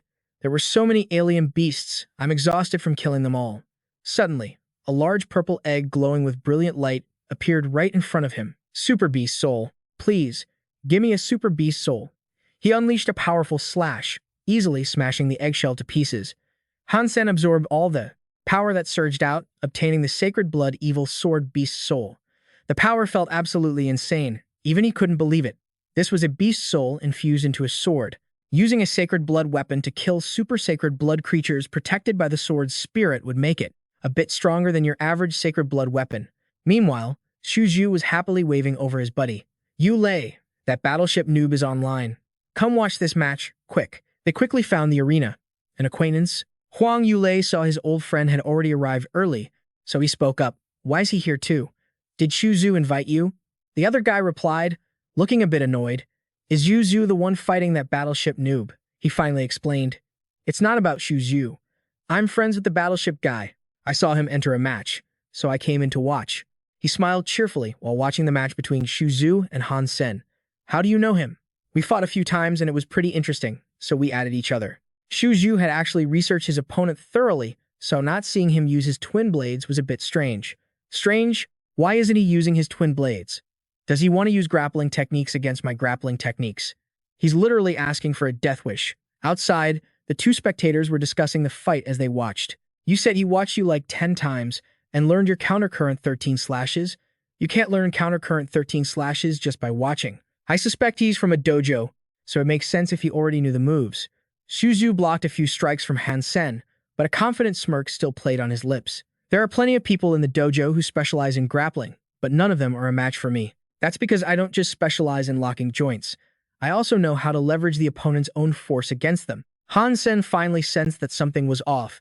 It was like his hands weren't listening to his brain's commands at all anymore. His hands aren't listening to him, Huang Yulei commented from the sidelines. He had noticed Han Sen taking a few critical hits to the shoulder. The Overlord armor removal that Xu Zhu practices is a leverage technique derived from the ancient arts of golden cicada shelling and bone shrinking. Besides neutralizing the opponent's force so their attacks go off target, it can also borrow that force to strike back, tit for tat. This time, the body damage index spiked to 93%. After taking that hit, Han Sen could only struggle to retreat. This is the concept of removal found in nature, a technique that requires intense training. The match was actually making his whole body ache so much that he frowned. A pro is definitely a pro. Evolvers really are ruthless when they attack. Fortunately, this was just a virtual battle. Otherwise, if they used hypergeno techniques to change their body's particle structure, I wouldn't stand a chance. The two spectators outside started chatting again. This guy's fitness stats aren't high. I've easily beaten him in tons of matches, but he gives me a weird vibe. Even though I win easily, it doesn't feel like a satisfying victory. That's why I wanted to take a closer look at his fights. Xu Zhu, standing right in front of his opponent, didn't hold back his praise either. Impressive. Resetting dislocated joints is pretty tough for someone who hasn't practiced grappling and release techniques. Looks like you're just like me, but with your current fitness level, you still got a long way to go before you can beat me. Han Sen's entire body was once again wrapped in a special surge of power. His fitness stats are about 10 points higher than mine, and I haven't even had a chance to fight back. But the beating of his heart seemed to get faster and more powerful. The strength of my heart is boosted by the ancient evil curse. It should be just enough to make up for that 10-point gap. The two guys watching from the outside also realized something was off. He's actually faking it. His fitness isn't low at all. Did he just level up to become an evolver? The battle inside had actually dragged on for 30 minutes straight, and the current damage index was sitting at 39%. The more they watched the match, the weirder it felt. This vibe. It's just like when I fought him. Started off smooth, but then it went downhill. Xu Zhu's stats were doing less and less damage. Better hope Xu Zhu speeds it up. Han Sen unleashed his crazy physical power again. Huang Yulei realized it too. That was the Overlord armor. That guy. He actually learned how to use the Overlord armor. The other guy couldn't believe it either. He picked up Xu Zhu's Overlord armor mid-fight. Damn, he probably learned the 13 slashes of the undercurrent while fighting you too. I get it now. I know why beating him didn't feel satisfying. Han Sen suddenly grabbed his opponent's leg like a pro. Your learning curve is insane, man. Nobody gets how you're so gifted. Why is he copying me? He did the same thing when we fought, stealing my moves. He wants to use my own techniques to beat me. Xu Zhu was getting wrecked inside the ring, totally stuck. Huang Yulei yelled from the sidelines, "It's over. Xu Zhu, he's got you cornered." Just bow your head and quit. Fighting's pointless now. I forfeit. As soon as the match ended, the two guys outside rushed the stage. Brother Zhu, you lost? Huang Yulei couldn't help asking. Did that grunt from the steel armor shelter really learn your overlord armor during the fight? Shu Zhu didn't expect to end up like this either. Yeah, he learned it right in the middle of the match. That guy's learning ability is terrifying. I watch your fights. He probably picked up the 13 slashes of the undercurrent while fighting you. Didn't have it before. The group kept chatting about the mysterious sacred blood kid. Yeah, who is that steel armor shelter grunt anyway? Didn't you friend him? Ask which branch he's from. We're friends, but we've never chatted. Suddenly, Huang Yulei asked, you think that guy might be interested in the steel armor grunt too? The other two realized who he meant. That guy? The one our manager treats like a lover? Tian Hezhen? They finally found something fun. Great idea. That dude bugs me to fight every single day. It's annoying as hell. Let him harass this grunt instead. If they hit it off, we're finally free. Meanwhile, Han Sen was sitting on a bench, holding his forehead, totally wiped out after the fight. After pushing the heresy mantra for so long, his body was near its breaking point. Just then, the announcement speakers went off. Today, a massive sacred blood creature showed up in the mountains near the Glory Shelter. All the top pros in the Glory Shelter went after it, but they couldn't take it down and took heavy losses. Witnesses say this mutant looks like a turtle, pitch black and the size of a small car. Its shell is super hard. Sacred blood weapons couldn't even scratch it. Han Sen pondered that. Sacred blood weapons can't hurt it? Is this a super creature? Someone next to him handed over a water bottle, acting all friendly. Senior, you're sweating buckets. Training hard, huh? Drink some water. Cool down. It was Jing Jia. Seeing Han Sen chug the water, he looked a bit surprised. Senior, you aren't afraid I poisoned it? Jing Jiwu's little brother wouldn't pull a dirty trick like that. Plus, there are cameras everywhere. He sat down on the bench next to him and kept talking calmly. I wouldn't dare poison you, but if you don't give me a match, I might play dirty. What do you think the odds are of me stealing Shi Jikang's girl? Han Sen wasn't having it. He handed the bottle back and gave the kid a warning. Little Ya, there are some things you just don't say or do. Jing Jia started baiting him again. Senior's mad? Then come to the arena and teach me a lesson. Han Sen turned to leave. A smirk played on his lips. If Jing Jiwu didn't raise his brother right, guess I'll have to do it for him. On the way to the arena, Sichu Xiang bumped into her colleague, Professor Chen. You here to watch Jing Jia and Han Sen too? Yeah, Han Sen used to be on our ancient martial arts team. After all, they were super focused on this sparring match. Seems like the new students, especially the girls, are all over Jing Jia. Coach Situ, who do you think takes this? Not sure.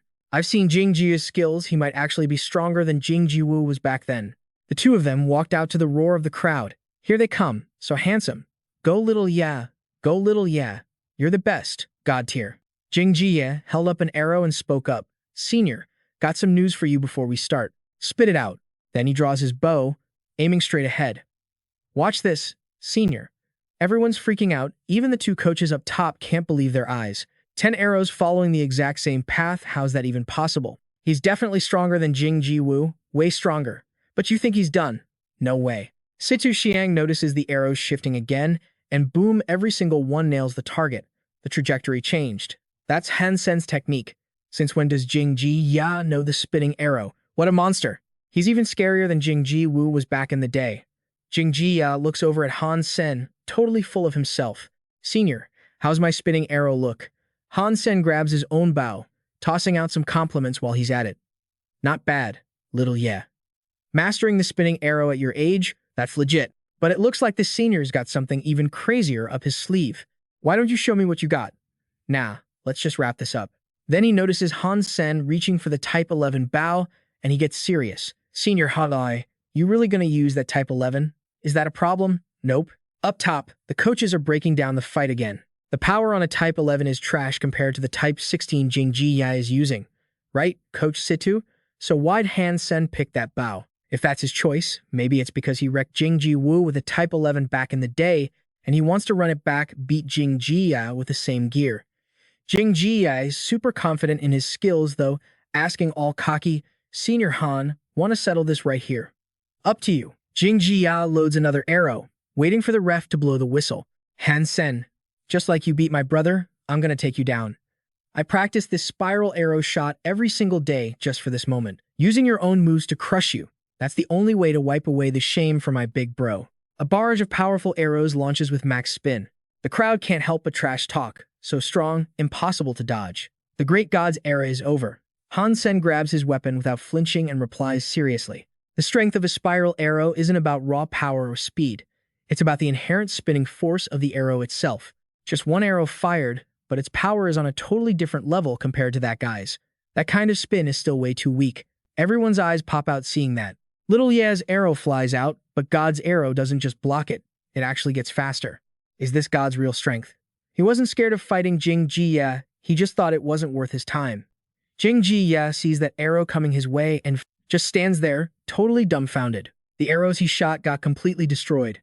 The spiral arrow I use comes from the spiral gun technique. Plus the theory of the yin magnetic cannon, it creates two totally different forces, forward spin and reverse spin. Skills without theory just aren't real spiral arrows. Jing Ji Ye watches Han Sen walk away, still in total disbelief. And being the chill senior he is, he drops a few words. Little Ye, if you want to learn the real spiral arrow, come find me. I'll teach you. The two coaches up high start seeing things differently too. This is insane. How can such a weak bow shoot such powerful arrows? Plus, after 10 clashes, the speed and power just keep getting faster and stronger. This is the real spiral arrow that beat Jing Ji Woo. Jing Ji Ye stands up, pulling the arrow out of his body, but he's still super pissed. That strength is crazy, but I don't care how strong you are, I'm taking you down. Later, Han Sen finds this weird area. There's actually an island floating in the sky. God's Sanctuary Island, appearing right inside the black swamp. Han Sen smirks confidently, big wings popping out of his back as he flies up. Nobody really comes to the black swamp, so no one's gonna fight me for this, right? Haha. This sacred blood beast soul is totally mine, but damn, didn't expect someone else to beat me to the punch up here. Strangers. Doesn't look like they're from the steel armor shelter. Maybe they're from the glory shelter nearby. He saw it with his own eyes, two guys going ham on a red-eyed wolf. Sacred blood weapons, sacred blood armor. These dudes aren't just nobodies, but it looks like that big wolf is wrecking them. Yeah, this situation is definitely sketchy. One of them spotted him and yelled out, "Hey buddy. I'm Ma Mingjun from the Glory Squad. Let's team up." Han Sen stood there and asked, "If we team up, who gets the beast soul and the meat? Let's leave it to luck. Whoever grabs it, keeps it." That big wolf was about to unleash another attack on his teammate. Han Sen smirked, "Deal." He instantly used his weapon to bust out a move he just learned. Those guys recognized the move immediately. It's the adverse current 13 slashes. His teammate, Su Shinmei, stood there totally shook. Who the heck is he? Does the Glory Shelter even have a guy like this?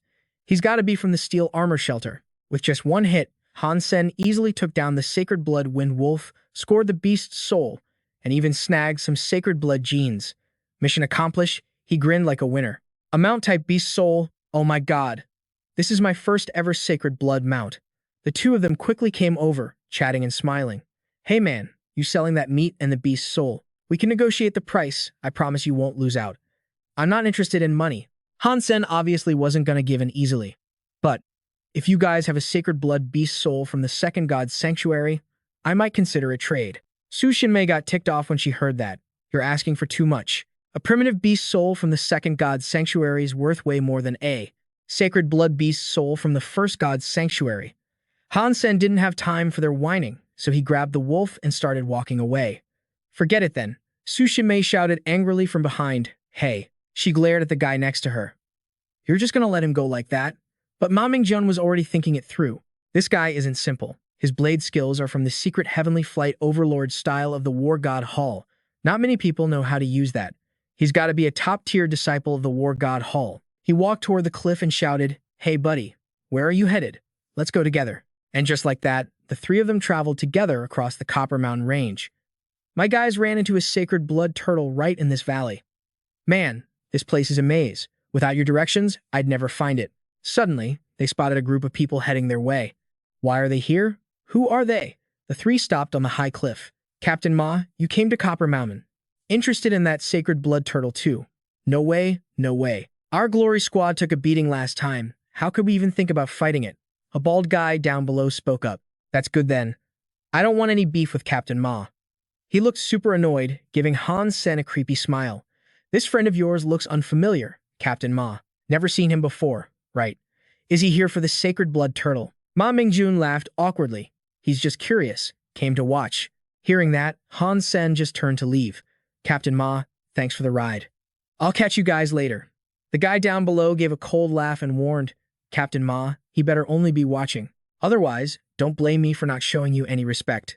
Ma Mingjun heard that and stayed quiet. Han Sen finally found the place he was looking for. That's it. Suddenly, he looked up and noticed something.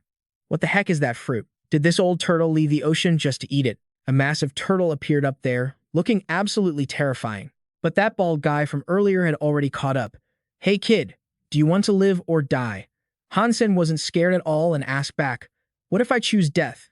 And what if I choose life? The guy smirked, choose death, and my boys will chop you up. Choose life, and you get the hell out of Copper Mountain right now. Han Sen actually found that hilarious. Don't you guys think treating your savior like this is a bit ungrateful? Liu Heji gripped his weapon and asked seriously, Savior, is this kid crazy or something? Quit trying to act like we're friends.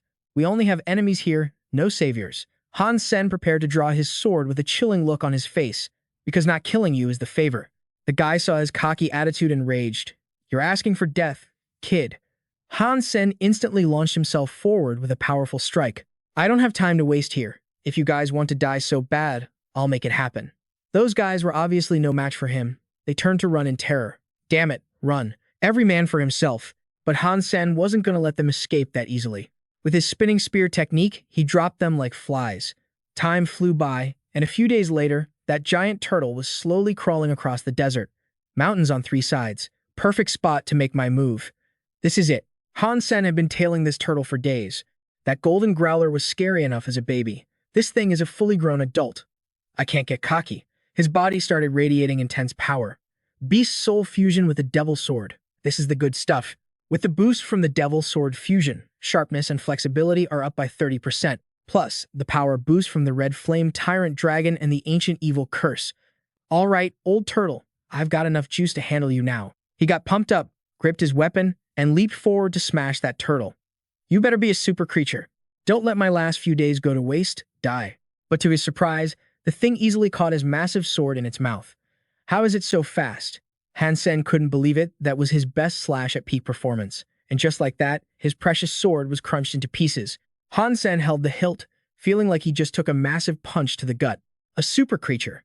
This is definitely a super creature. The monster let out a few terrifying roars. Han Sen can't handle it. Damn it, you actually swallowed my royal spirit blood treasure. In the end, he has to turn tail and run like a coward from that giant monster. Who the hell said turtles are slow? I even tried baiting it with food, but it just sprouted huge wings and flew straight up into the sky. Just take the snack and stop chasing me. Han Sen sighs, totally exhausted. Oh my god, I almost died back there. Then he heads back in pretty bad shape. No super armor, no moves to dodge it, and no power to pierce its body. Winning against that super creature now? Yeah, literally zero hope. Suddenly, a notification pops up. Queen sent a 1 versus 1 invite, accept or nah. He remembers that stuck-up girl in the beautiful armor from before. Seriously, she's a tough opponent to deal with. Everything in nature is basic. That turtle isn't going to wait at Copper Mountain for me to level up. I need to find ways to boost my power massively in a short time. Oh, is Queen actually? After entering the arena, Han Sen finally confirms who his opponent is. It's her. Definitely her. Some people, you don't even need to see their face. That high and mighty vibe, looking down on everyone. It can't be anyone else. Once the countdown starts, Han Sen doesn't give her a chance to strike first and rushes in immediately, because he's already got a plan in his head. I gotta attack first, or she won't give me a single opening. But she easily dodges that strike like it was nothing. Huh? Han Sen backs off, confused why she isn't fighting back. Their battle is totally one-sided. I attack, she dodges, zero challenge at all. If that's how it is, this is free training delivered to my doorstep, and I'm not gonna waste it. Han Sen sizes up the girl in front of him. She dodges fast. How is she predicting my chaotic attacks? But something feels wrong. The rhythm changed. How can someone just switch up their rhythm like that? My chaotic attacks are totally useless against her. In a split second, she appears in a different spot, giving me zero time to react. How? She was just dodging, but she somehow led me right into a blind spot without me noticing. Then she throws some powerful kicks straight at me. Han Sen can only try to tank it with his body to reduce the damage, but it doesn't help at all. The fight wraps up super fast. The winner is Queen, taking him out in one hit. Her strength and mine are on totally different levels. Han Sen reflects on the match. Movement is just movement. She didn't use any skills, but every step she took was calculated, making me walk right into her trap, right into the death angle. I gotta add her as a friend. This woman is even scarier than that super creature. If I can fight her a few more times, it'll help a lot with killing this super creature. On the other side, Queen is a bit surprised to get the friend request. Oh, she actually accepts it. Then she goes to find the manager of the martial arts hall, Huanfu Xiangcheng. Inside, a man with his back turned asks for her opinion. Queen, do you think that grunt on the battleship is worthy of being an opponent for Tian Luo Zhen? This is Huangfu Jing. With her mask off, she nods and confirms he passed the test. Meanwhile, Han Sen is happily checking out the Super Overload gene fluid. With Super Overload, I can push my body past its limits. Combined with the heart strength I boosted from the ancient evil curse, it's definitely going to double the effect. The system notification chimes. Huh? Who's adding me? Tianji He? Don't know him, but super fast, he gets pulled into the arena. Han Sen can't even react, he just accepted and boom, he's in a fight. Way too impatient, dude. Trying to ambush me? The guy throws a kick right at him. Han Sen blocks it with his hand. This dude doesn't look old, but his fitness stats have got to be at least 30 or higher. There's this insane, domineering power radiating off him. Han Sen realizes this guy is no pushover. He's stuck on defense. Damn, he's strong. That power, those moves. This guy's background isn't simple. If this keeps up, I'm gonna lose fast. Light explodes from his body. Han Sen makes a split-second call to combine the ancient mantra and overload, boosting his stats up to like 27 or 28. Let's have a good match, but the guy completely wrecks him with a single hit. A soldier on a warship is down. But TNG, he doesn't stop there. He throws another punch that sends him flying. Han Sen respawns again. Damn it. Whether it's stats or skills, I can't beat this guy. Then he thinks of that one thing, maybe it's worth a shot. Han Sen busts out the move he just stole from the Queen, but he hasn't mastered it like her yet, and the second he stops to think, the enemy seizes the chance to strike. Gotta go faster. TNG. He laughs cockily, his moves all over the place with a chaotic rhythm. This guy's weird, but he's interesting. Seeing the guy lose his flow, Han Sen knows it's go time. Overload footwork. Every step calculates 10 moves ahead, luring the enemy in. TNG, he is shook. That's my move. Are you copying me? Han Sen glances at his feet, there's the opening. In a blink, he vanishes from right in front of him. Everything shifts. What the? He looks up in shock and sees Han Sen right above him. TNG. He can't react in time. He actually figured out my rhythm and pre-locked the attack. But with his insane power, TNG, he still manages to dodge at the very last second.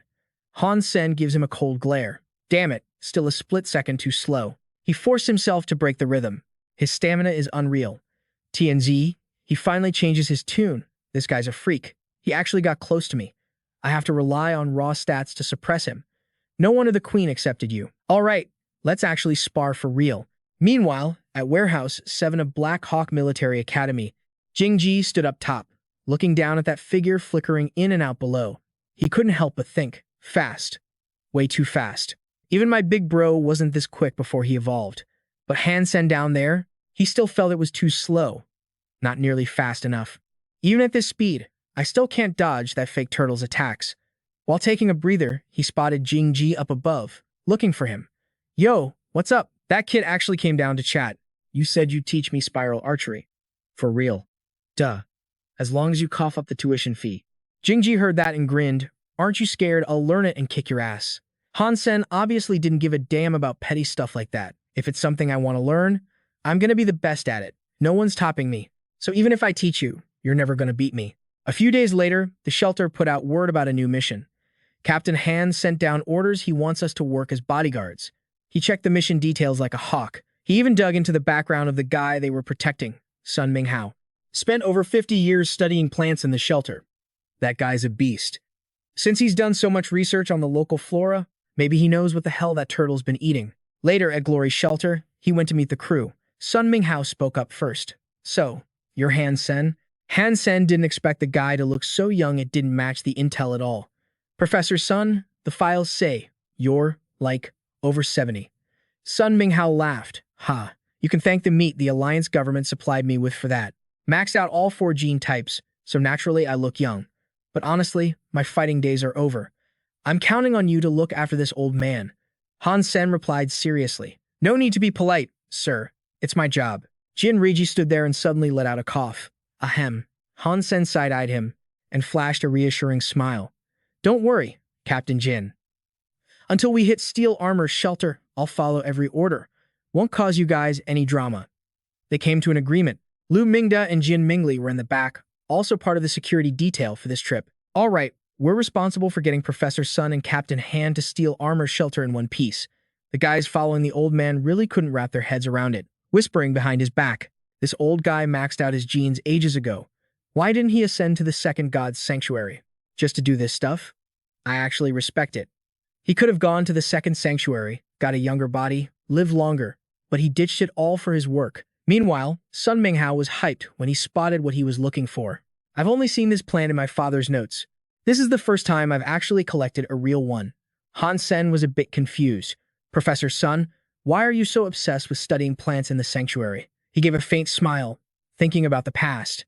My father and grandfather both did this work. Creatures in the shelter can enhance genes, but plants don't have that effect. Don't you want to know why?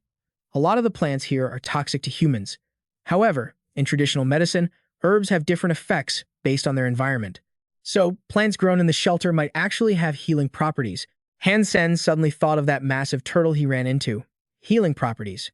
Professor Sun, have you ever seen a creature eating plants? The professor smiled and explained, creatures don't usually need plants to survive, but in my decades of research, I've seen it happen plenty of times. From what I've observed, it's usually linked to reproduction. Han Sen was stunned when he heard that. Reproduction? You mean these plants are like aphrodisiacs? He couldn't help but remember the giant lion he saw before. If that old turtle is actually about to lay eggs, will it pass its life gene to its offspring? That means I wouldn't even have to kill the old turtle to snag a sacred blood gene. Professor Sun was thrilled hearing what Han Sen had encountered and suggested. Little Han, can you take me to see this creature you're talking about? Sure. They headed to the Copper Mountains. Han Sen pointed at a massive creature on the far slope. That's the one. The group excitedly climbed the ridge. It's the sacred blood creature from the news. Let's get closer. Han Sen jumped in. Professor Sun, just watch from here. That sacred blood turtle is bad news. Sun Minghao looked disappointed, but I can't see anything from way back here. Lu Mingda stood behind them, hefting a large hammer. If the professor wants a look, let him look. It's just a turtle, right? Han Sen, you think our glory squad can't handle protecting Professor Sun? Suddenly, Han Sen realized something was off. The giant turtle. It was awake. Crap. The sacred blood turtle's pissed. Run. Lu Mingda gripped his weapon, spinning it a few times. Just a turtle? Watch me smash it to pieces. He charged forward, slamming his hammer down on that rock-hard shell. But yeah, nothing's ever that easy. He got launched back into the rocky mountain before he could even blink. The others screamed in panic. Too fast, Mingda. But Han Sen was already moving. He leaped up and saved him from a fatal strike. Jin Riji rushed in to back them up, jamming his weapon into the turtle's maw to block it, but they totally underestimated its bite force. Captain Jin. Suddenly, a shadow blurred past, smashing a hammer right onto the turtle's head. It was Han Sen, rocking a totally different look, big hammer in hand. They yelled his name in shock. Han Sen saw them just standing there like idiots and grit his teeth. What are you staring at? Run! The turtle snapped its jaws down on his precious hammer without mercy. Someone yelled from the side, I'm coming to help. But Han Sen didn't need their help. He roared, help my ass! Get Professor Sun out of here. The clash between him and the turtle left everyone stunned. His strength is insane. That hammer takes 2 hands to swing, but he's handling it like it's nothing. They finally turn tail and run for it. What about little Han? Captain Han can handle himself. We gotta bail first. Han Sen glares at the giant turtle, gritting his teeth. Holy crap, it's fast. Even with yin-yang blast and super particle flow acceleration, I can't outrun it. There's 0 chance he wins this fight. He's just dodging every hit it throws. But a beast is still a beast. If I say go there, you go there. I control where you attack. Right here. No way that little turtle jumps off the cliff to chase me. Can't kill it yet. Better to stay alive and figure it out later. Han Sen decides to peace out and get away from the giant turtle. See ya, turtle. Just wait till I level up. I'm gonna turn you into soup. Back at base, Lu Mingda is beating himself up. It's my fault for provoking that old turtle. I gotta go save Captain Han. I'd rather die with him than let him sacrifice himself for us. Han Sen strolls in with a grin, teasing him. You might want to throw your life away, but I'm keeping mine. Everyone lights up when they see him. Captain Han, you're alive? Lu Mingda rushes up. It's all my fault. Hit me, curse me, whatever you want, Captain. Old Lu is sorry. Chill. It's no big deal. But we lost a bunch of sacred blood gear, and old Lu's hurt. We can't keep going for now. Later, Back in his room, he gets hyped seeing a certain someone online. Huh, the queen is on. Gotta challenge her as soon as possible. Come on, accept it. You gotta accept. I need to study your moves. Wang Fujing is a bit surprised to see the invite. She finally accepts the challenge from a soldier on a warship. And once again, they get into a totally one-sided beatdown. But this time, the queen's thinking is different. That step, it went against my prediction. Did he figure out my strategy? She realizes he's actually leveled up a bit. Smart kid. He didn't just analyze my movement patterns, he's trying to use them against me. Too bad, you're still a rookie. Han Sen gets cornered again, totally confused. Huh. She stands there, smiling. From the 7th step on, you started messing up. Han Sen can't believe it. From the 7th step, every move she made targeted his weak spots. Wait, is she teaching me? Han Sen was super sketch about it, but he couldn't stop that chick from bailing. Yo, don't go. If you could just handle things like the queen, she dodged that old turtle's attack, no prob. Long as that thing doesn't waste me, I'm gonna find a way to wreck it. Anyway, back to Professor Sun's crew, they were totally tripping over the situation here. Such a bummer, letting that sacred blood turtle get away. This is probably just the scraps that turtle left behind. Couldn't beat it anyway. What's the regret for? Suddenly, some massive purple scorpion is heading straight for us. Han Sen instantly freaked and yelled out when he sensed something was off. What the heck is that? Jin Riji pulled his weapon, blocking the front to warn everyone. It's a red copper devil. That beast's soul is legit loot. If we can't frag the turtle, taking out this devil ain't a bad trade. From the top of the hill, tons of scorpions, big and small, started swarming them. Quick, look. That's a sacred blood red copper devil. Han Sen swung his sword, all hyped. This is like a free lunch dropping from the sky. Han Sen dashed to the side and someone immediately warned him. Watch out. But he wasn't scared at all, raising his bow to blast something in front of him. His signature spinning arrow wasted that monster again. Didn't score a beast's soul, but hey, maybe he got a sacred blood gene. Jin Riji took the lead, climbing upward. Professor Sun, stick close to us. All right, let's move. They used some weak light to head into the pitch-black cave. This place goes deeper and deeper. Is this the red copper devil's lair or what? Jackpot if it's a nest. That red copper spirit beast soul is a fusion type super valuable. Snagging a few mutant ones would fetch me some serious bank. Then weird screeches from other freaky beasts started echoing inside. Jin Ruji stood there, asking for orders. We keeping up the chase, Captain Han. He peered down at the river below the cave. Man, I got a bad vibe about this water. Even with my power level right now, this ain't gonna be a walk in the park. Deciding on the safest play, Han Sen called the shots. All right, here's the plan. I'll fly over first and scope it out. If it's clear, you guys bring Professor Sun across. Before he dipped, the crew made sure to warn him. Watch your back, Captain Han. It's dark as hell in here, can't see a thing. But the second he flew over the middle, some massive beast with razor teeth jumped out of the water to attack. Captain Han, little Han. Han Sen cursed in his head, then bounced off that monster's big nose to glide right past it. Just my luck, expect the worst and it happens, but good vibes are nowhere to be found. Their mounts could definitely get in here too. He touched down and yelled at them to find a small cave the beast couldn't squeeze into. The squad found a safe spot real quick. Captain Han, over here. Han Sen couldn't help glancing back while booking it. Damn, that thing is savage. Is that seriously a super creature?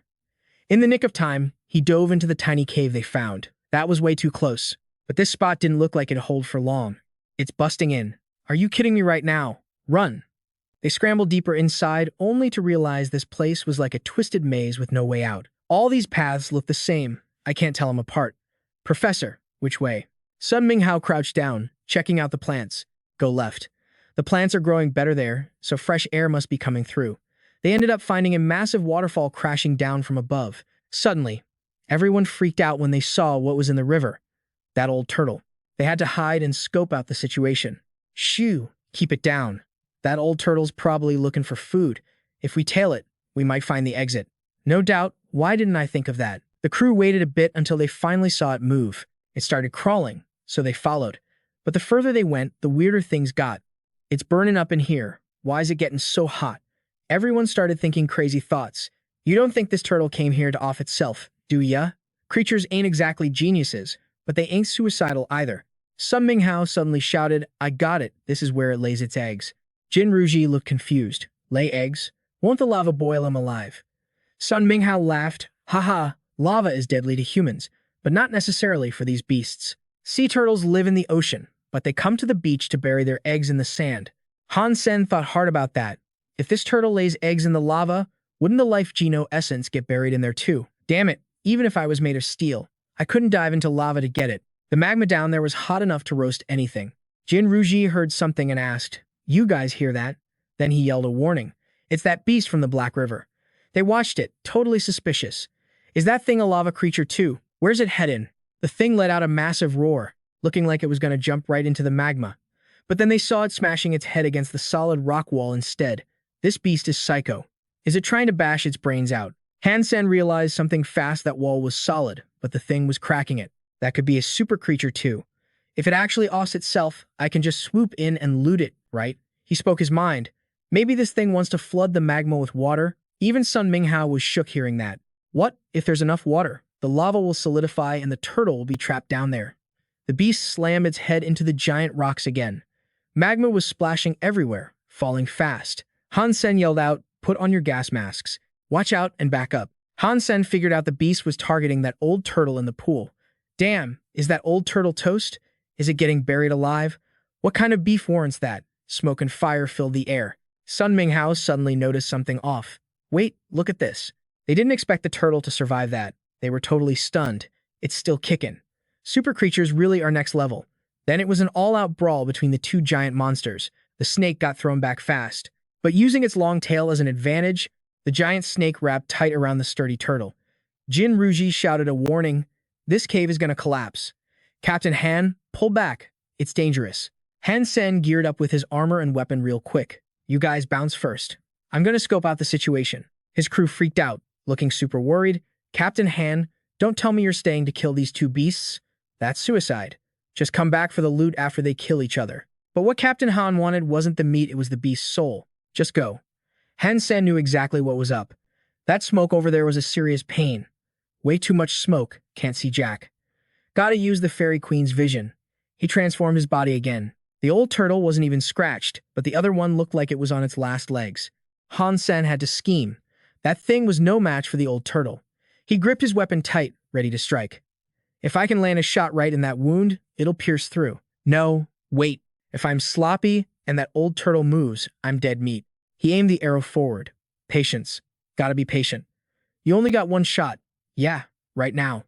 The arrow slammed straight into that giant snake's head. A brutal scream ripped through the air. The sound was so loud it even shook the guys waiting outside for him. Is Lil Han in trouble? Or maybe Captain Han actually pulled it off. He was hell-bent on bagging the beast souls of those two creatures.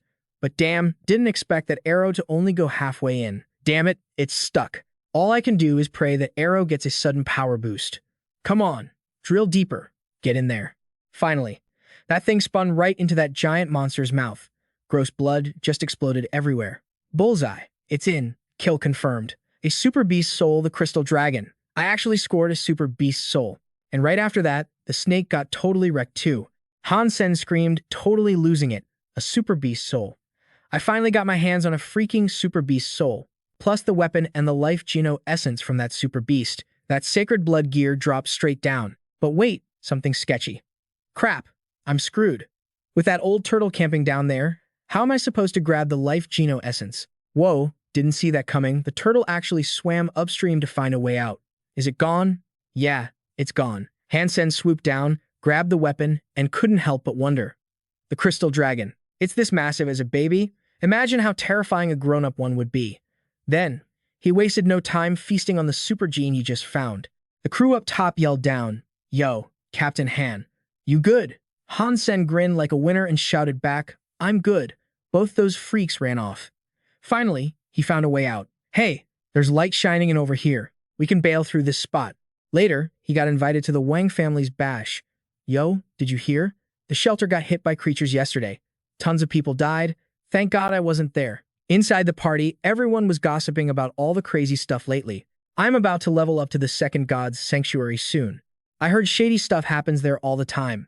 Should I just stick around the current sanctuary?" "Are you stupid? How are you going to max out your genes if you stay in the first god's sanctuary?" Suddenly, he bumped into a familiar face. "Han Sen, what the hell are you doing here?" Tang Zhenliu and Han Sen started chatting it up. "You here for the Wang princess's birthday?" "Birthday? Today's Meng Meng's birthday? She never told me jack about that. You call her Meng Meng? Looks like you and the rich girl are pretty tight. Han Sen couldn't just stand there empty-handed like a loser. Hey Tang, old buddy, got a spare gift on you? Tang Zhenliu chilled out and said, I only brought one gift. You think I made a presents? Then he pointed somewhere else. Yo, check that out over there. Son of Heaven is being that quiet? That's not his style. Tang Zhenliu smirked. Ever since he went to the second god's sanctuary, it's like he morphed into a totally different person. Did he get body snatched or something? Is he not Son of Heaven anymore? Tang Zhenliu suddenly switched gears. So, when are you leveling up to the second god's sanctuary? Got a ways to go. Maybe 2 or 3 years. I know what you're thinking, but ever since I got to the second god's sanctuary, I stopped seeing you as an enemy. No more beef. If you don't get to the second god's sanctuary, you'll never know what real power is. You won't realize how much of a kid you were being. No matter how much you try to act like a boss. In the first god's sanctuary, it's just child's play. Hustle up and get to the second sanctuary. If you luck out and land in the Black Emperor's shelter, you're welcome to join my crew. Han Sen looked at his attitude and felt kind of pissed. Child, just because you got to the second god's sanctuary a few years early, you think you're so high and mighty above everyone else. Huang Fu Pingxing stood next to him and said, You know what my brother said about you? He's too late. Forget about being friends, you don't even qualify to be his enemy anymore. Han Sen didn't get mad. Instead, he just smirked. Not even qualified to be an enemy, huh? Let's see what happens when I hit up the second god's sanctuary. You think you'll still be talking trash then? Huang Fu Pingxing turned to leave but dropped a warning. Get your butt to the second god's sanctuary fast. Han Sen. That's where the real power leveling happens. Right then, some guy rolled up behind him. Mr. Han Sen, my boss wants to cut a deal with you. He was taken to meet Yang Zikun. Captain Han, take a seat. Obviously, he knew exactly who this dude was. Yang Zikun, the grandson of a senator. You went through all this trouble to find me, surely not just to buy me a drink. The guy quickly offered him a bottle of wine to be polite. I brought you here because I need you to help me hunt down some sacred blood beast souls in the steel armor sanctuary. Han Sen smiled and said, That's a tall order. Everyone wants him, but nobody's selling. Even if you level up to become an evolver, the sacred blood beast souls are already spoken for, especially for someone like you, young Master Yang. You gotta stack up on a ton of those souls before you ascend. That's why they're rare as hell in the first god's sanctuary. And that's exactly why I'm asking you, Captain Han. This private club's whole gig is trading beast souls. You see something you like, tell me. We can swap beast soul for beast soul. But heads up, a lot of these aren't from the steel armor sanctuary. Han Sen's sharp, obviously, so he wanted the details. Yo, Master Yang, I gotta ask, got any beast souls from the second god's sanctuary? You wanna flip first sanctuary sacred blood souls for second sanctuary ones? I've got some sacred blood souls you might actually dig. I don't care about the other junk. I only want to trade for second sanctuary beast souls, specifically from the Raisolan shelter. Yang Zikun signaled his assistant in the back. Assistant Xu, what's our inventory looking like for the Raisolan Star shelter? The guy started reading off the list. Young Master, right now we've got 3 sacred blood beast souls available in the Raisolan Star shelter. Han Sen spoke up. I'm eyeing that sacred blood armor and the mount. I'll trade you 3 of my sacred blood beast souls for them. We got a deal? The assistant chimed in again. Young Master, beast souls from the second sanctuary are worth way more than the first. It takes 3 first sanctuary sacred blood souls just to swap for 1 single sacred blood soul from the second sanctuary. Yang Zikun thought it over and said, Let's check out Captain Han's goods first. Han Sen whipped out that 3-pronged blade he had earlier. This silver blood trident do it for you, young Master Yang. Yang Zikun grabbed it, looking pretty stoked. Captain Han, you're actually willing to part with this? Han Sen pulled out a second beast soul. Why not? I don't use the thing anymore anyway. Check this out. This second one, the Demon Sword Beast Soul. It doesn't stack, and honestly, even with it, I can't take down a super sacred blood creature. Yang Zikun was totally shook standing in front of that massive wolf. Is this a beast soul mount? Han Sen started the sales pitch. It's called the Wind God Wolf. Nothing fancy. It's just, you know, a little faster than average. You've heard of the Wind Chaser, right? Well, this bad boy is a bit faster than that. Assistant Shu was standing there with his jaw on the floor. The Wind Chaser is basically the fastest ride in the first god's sanctuary. Han Sen was super cocky about it. Take it for a spin. If it ain't faster than a Wind Chaser, it's yours for free. Yang Zikun grinned, deal. But his assistant jumped in like a buzzkill. Young Master, hold up. Even if these rides are cool, trading them for 2 beast souls from the second god's sanctuary, that's a ripoff. So, Han Sen summoned another beast soul. This is a sacred blood beast soul fused with a shape-shifting one. It's called the Ghost Eye Bear. Boosts your strength and speed like crazy. 3 sacred blood beast souls for 2 of yours from the second god's sanctuary. What do you think, young Master Yang? The rich kid was obviously hyped about the gear. A sacred blood fused with a shapeshifter. Its bone structure is basically human, so it can use our martial arts and weapons. This is top-tier stuff. Just like that, they shook on it. Wait here, I'll prep the contract. Send these 2 beast souls to Luo Sulan at the Star City shelter. He was about to bounce when someone called out, "Student Han Sen." He flinched and blurted out, "Teach, I swear I've got a pass." But the old man just handed him a file. "I've got a project. Need to collect data on peak explosive power from the unevolved. Be my guinea pig, there's extra credit involved." Han Sen looked at it. "Extra credit? If you need me, teach. I'm totally down. Life, gene explosive data for the unevolved. Tomorrow morning, 8:30 at the lab." The next day, he met up with Qin Jiming. "Looks like this guy's running the show. What's this gizmo? Looks sick. It's a cell activity activator. It wakes up your body's cells, keeps them active, and pushes your bodily functions to the max so we can get the highest possible stats." Han Sen peered at the guy in the glass tank. "Forget it. Isn't 1 Jingji Ye enough for you guys to play with?" Qin Jiming shot back. "How the hell did you trick that Jingji Ye into testing? It's a fascinating specimen." Han Sen tapped on the glass. "Little ya, my bad. Once this is over, I'll teach you some killer moves." Qin Jiming carefully handed him some gear. "This is cell activity fluid. Down it before you sleep, then test yourself when you wake up. You can get a rough read on your stats, then trigger the cell activity based on the data." Han Sen took it, secretly stoked. "Stimulating body cells? Wonder if this juice will help with my overload training." He actually lost. Han Sen got slammed into the dirt. The other guy actually gave him props. Lasted 53 seconds longer than last time. Not bad. Han Sen finally grasped the guy's power. "The gap between me and this exile is massive. I get wrecked in just a few hits every time. Can't learn jack from getting stomped like this. Boring." Suddenly, he noticed something. The exile sent another battle invite. "Bro, you get off on torturing me or what?" "Whatever. People only level up when things get tough. I can take it." The guy vanished from in front and popped up behind him, chatting like they were besties. "Hey pal, which branch are you from?" Han Sen turned around, chill as ice. "I'm not a student at Huangfu Pingxing's War God Dojo." The guy was shook. "You're not?" He couldn't help but wonder. "Not a War God disciple, but you're ripping the 13 slashes of reverse flow and overlord armor like a pro. You want to join the dojo?" Han Sen stood his ground. "I'm still in military school." "Which one?" "That's classified for now." Han Sen threw another punch, making the guy feel like he was being copied. But Han Sen used the move with insane skill. "I copy you, you copy me. Is this how masters play? Whatever move you throw, I'll copy it and break it just the same. Show me what you've really got. Let's see your level." The fight was so fast, a normal person wouldn't see a blur. He's not in the War God Dojo, but every move he makes screams War God style. This fighting style, it's super familiar. Definitely the queen. Then, he fell right into the trap Han Sen set up. Crap, he got me in a blind spot. This soldier's moves and movements smell like the queen. Bam. Han Sen took a massive punch. Once again, Han Sen got wrecked, smashed right into the back wall. Yeah, that's the queen's style all right. Even if it's a watered-down version, it's definitely hers. Fighting this guy was basically like sparring with the queen herself. This XP is going to be huge when I face the queen later. They fought who knows how many rounds. If their stamina was equal, the guy couldn't beat Han Sen, but in the end, he had to use raw stamina to crush him. Han Sen was dripping with sweat. The exile laughed, "Finally forced you to get serious. Huh? That was a sick fight." Suddenly, his phone buzzed. "Why is it you?" It was Su Xiaoqiao on the line, sounding all hyped. "Han Sen, I found a phoenix in the White Horse Desert. I got a crew together to hunt it. You down?" "A phoenix?" "Yeah. Weird creature. Looked like a giant peacock sitting on an ancient tree. After it took off, I got closer and saw that the tree had turned to straight charcoal.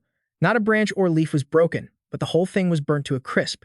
Han Sen was totally hooked. If Su Xiaoqiao wasn't lying, a creature that magical had to be a super sacred blood, right? Meanwhile, Su Xiaoqiao was chatting with someone else. "I ain't trying to gas up Brother Sen, but when it comes to archery in the steel armor shelter, nobody can touch him." The other guy smirked. "You're hyping him up a bit too much. In the steel armor shelter, I only respect 2 people. One is Dollar, who dropped Yi Dongmu with a single slash. That person is the ex-boss of the steel armor shelter, Xin Xuan. Besides her, nobody else really stands out." Su Xiaoqiao kept cheerfully introducing everyone. "You talk so much trash, daring to call out our bro Han? You clearly haven't heard what kind of guy our bro Han is. Han Sen just sat in the back, totally ignoring their yapping, while some rough-looking dude over there kept going. My young master Yu already maxed his genes and evolved into an evolver. Don't tell me there's someone stronger than him in the steel armor shelter. Su Xiao heard that and looked a bit confused. An evolver? Won't an evolver's body get messed up if they stay in the shelter too long? Han Sen stepped up to shut the kid up. We got paid to work. Quit asking so many questions. The guys following behind started getting suspicious. Is this punk scamming us? It's just sand out here. Where's the freaking tree? If this kid dares to trick young Master Yu, he can forget about ever leaving this desert. Su Xiao walked ahead and said, Hold up, why would I dare do that? I'm not scamming you guys, just go look ahead. Behind the sand dune, a huge, bare tree actually appeared. Han Sen walked over to scope it out. Did that creature burn this tree? The thing is totally pitch black. Su Xiao answered the situation. I'm not really sure. I was far away and saw it on the tree. I waited for it to fly off before I dared to get close. By the time I got here, the tree was already toast. So where's the creature now? Su Xiao answered calmly. I just know it flew toward the White Devil Desert, but I don't know exactly where. Take us there, now. Su Xiao wasn't down with that demand. The contract clearly says I just guide you here to see the tree. If you want to hunt that creature, you're on your own. Young Master Yu got pissed and started yelling, I told you to lead the way, so just do it. Why are you running your mouth? Han Sen didn't care about these losers. If the contract is done, we're out of here. That Yu guy angrily asked, Do you not know who calls the shots around here? Then you gotta know who the strongest one is, right? Of course I know who the strongest is. The crowd in the back started making noise. Are you crazy? Young Master Yu is a maxed out evolver. If it's not Young Master Yu, don't tell me it's you. Han Sen didn't care at all, just casually replying, Not every evolver is all that. Young Master Yu was so mad he pointed his weapon forward. I'll show you just how tough this evolver really is. Su Xiao yelled from the back, worried sick. Brother Sen, but Han Sen just blocked that sword with his bare hand like it was nothing. Your sword isn't bad. How about this? Your sword for your life. That blade in your hand in exchange for your neck. The guy was shocked and pissed. The hell did you say? Han Sen smirked arrogantly, reaching his hand out. I said, do you want to live or die? Do you have any idea who I am? My dad is Yu Guochang from Dong Shuang International. If you dare touch a single hair on my head, my dad will slaughter your whole family. Han Sen grabbed his own dagger and aimed it straight at the loudmouth's throat. I'll give you one last chance. I'm counting to 3. If that sword is still in your hand, you can take it to hell with you. 1, 2. Before he could even finish, the guy folded. I'll give it. Take it. He stumbled back, clutching his neck in pain. Young Master Yu, are you okay? Young Master Yu, you bastard. Han Sen inspected the sword in his hand, looking pretty pleased. Su Xiao hollered from behind, Brother Sen. He wasn't scared at all. He was actually lecturing the guy. Next time, don't go around saying you're an evolver. It's embarrassing for the rest of us. The guy, spared but still clueless about who he was messing with, gathered his goons to attack. You punk, you dare take my sword? Kill him. Kill. Han Sen signaled his buddy, back off. He stood alone against the mob of men, totally fearless. Go to hell. Something shot out from his hand, straight ahead. It flew right at young Master Yu's crew. Then, it quickly turned into a massive cloud of smoke, knocking him down easily. The onlookers were freaking out. Young Master Yu. What the hell did that kid use? They were terrified. It's a trap. Run. Go. Su Xiao was hyped up, trying to ambush Brother Sen. Die, all of you. Then he asked. Confused, Brother Sen, why not just kill those animals? If we kill them, who's going to scout the path for us? That night, while trekking through the desert, they suddenly heard a huge scream. They were stunned to see a flaming phoenix right over there. Did they run into that mutant creature? Looks like they're in trouble. Let's get closer and check it out. The phoenix rained down massive fire, blocking the group's path. In a blink, they turned into barbecue, melting right into the flames. Su Xiao gaped. You weren't kidding. That's a real phoenix. Young Master Yu was the only one left, terrified, turning to run. Don't come over here. But in a split second, a blast of fire from the phoenix's mouth incinerated him. In the end, only human-shaped piles of charcoal remained, burnt to a crisp. Han Sen looked up at the phoenix soaring in the sky. Super creature Huang Fu Pingqing. That is definitely the super creature Huang Fu Pingqing. Later that night, back home, he went to see his mom. She watched him eat happily, eat slowly. Mom, did you get those Huang Fu Pingqing blood beast souls? Seeing she didn't answer, he got serious. Is something wrong with the beast souls? No. Nothing like that, Han Sen. I just think, You're grown up now. It's time to give you your father's belongings. Han Sen took the small box she handed him, shocked. His belongings? Didn't he die when the engine exploded? How was there anything left? She explained slowly. He gave this to me 2 days before the accident. He was acting strange back then, like he knew something was about to happen. Your father wouldn't leave these without a reason. You were too young before, so I kept them. But now, it's time to pass them to you. Han Sen picked up the card in the box, muttering, Special Investigation Division. Action Team 7, Investigator Han Jingji, ID X958712558. His mom sat beside him and continued, Han Jingji was your grandfather. When he was alive, it seems he worked for some Federation agency. Suddenly, he spotted a beautiful piece of jewelry. Mom, what's with this earring? Your grandfather left that. When your dad gave it to me, he said if you ever face real trouble, take it to the Starry Group and find the Ning family. They'll help you. Han Sen heard that and asked, suspicious. Go to Starry Group and find the Nings? Didn't Starry Group kill Dad? Actually, I found it strange too. That's why, no matter how hard things got, I never went to them. The more Han Sen thought, the weirder it felt. Or maybe his dad's death really did have a hidden story. She handed him another book. And this is your grandfather's journal. Han Sen flipped through the pages, then exclaimed seriously, how is this possible? Why did he mention the super gene Huangfu Pingxing in his notes? Does this super gene Huangfu Pingxing mean the same thing as what I know?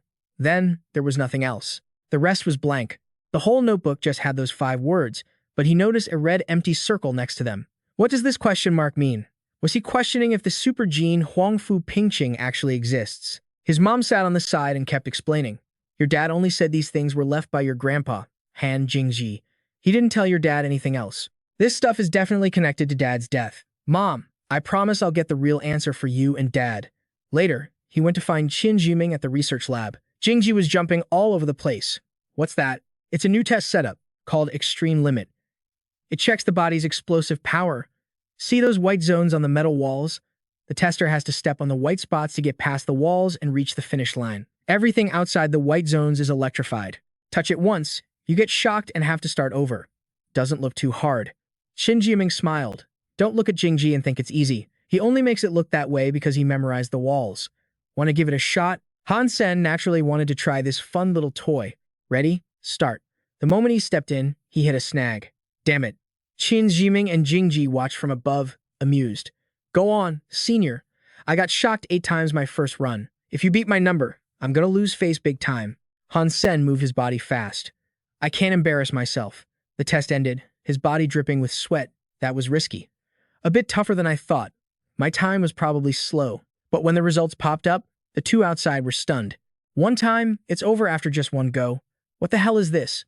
Looks like the blueprint difficulty is too low, gotta level it up. A few days later, a crew went into the woods hunting for something. We've been waiting forever and haven't seen a ghost. That kid Lu Weinen is totally full of crap. A top-tier pro like Dollar definitely ascended to the 2nd sanctuary, so how could he still be hanging around here? We're all evolvers, aren't we right here too? Chen Zichen stood there and spoke up. Weinen said he could get Dollar to guide us, yet here we are yapping about whether he's bluffing or not. Turns out, it's actually real. Just then, Han Sen showed up behind them in his Dollar disguise and said, I'm just a regular guy getting paid to show people the way, that's all. Remember what Lu Weinen asked you before. Bro, did you really kill those 2 sacred blood creatures? Yep, killed them. Couldn't find you, so I just ate all that sacred blood meat myself. I can pay you back, or if you want something else, just say the word. Snapping back to reality, Han Sen spoke up. Lu Weinen said he had some friends wanting to hit up the Jade Dragon Mountains. I owe him 1, so consider this the payback. You guys are all evolvers, right? The guys in the back nodded and replied, yeah. Me and Nangsing maxed out our genes, and this buddy here is a mutant gene maxed evolver. Han Sen didn't answer, just turned around and walked straight ahead, dropping a warning.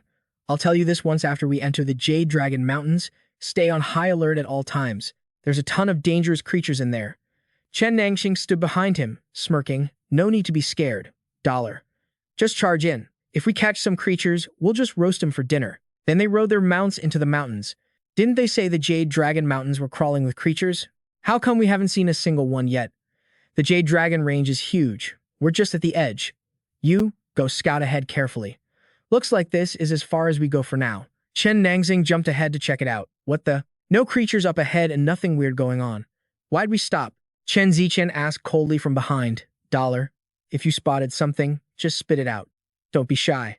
If I'm seeing this right, then. That terrain up ahead is a life lotus. Chen Zichen exclaimed in shock. You mean there's a creature nest up there? So they decided to go check it out together. Seeing them so eager to climb the mountain left Han Sen a bit speechless. We came to the right place this time. Talk about getting lucky. Han Sen checked the surroundings, thinking carefully. A nest in these Jade Dragon Mountains. Who the hell knows if some terrifying sacred blood creature is going to pop out? Suddenly, the shadow of a huge bird appeared overhead. Everyone shouted, signaling each other. Watch out! Chen Zichen grabbed his weapon and leaped upward, yelling, move. He saw Chen Nangsing doing something with his bare hands. A normal evolver couldn't just keep gouging the cliff face like that. These guys are definitely not normal. Up above, Chen Zichen gripped his weapon tight and attacked the creature.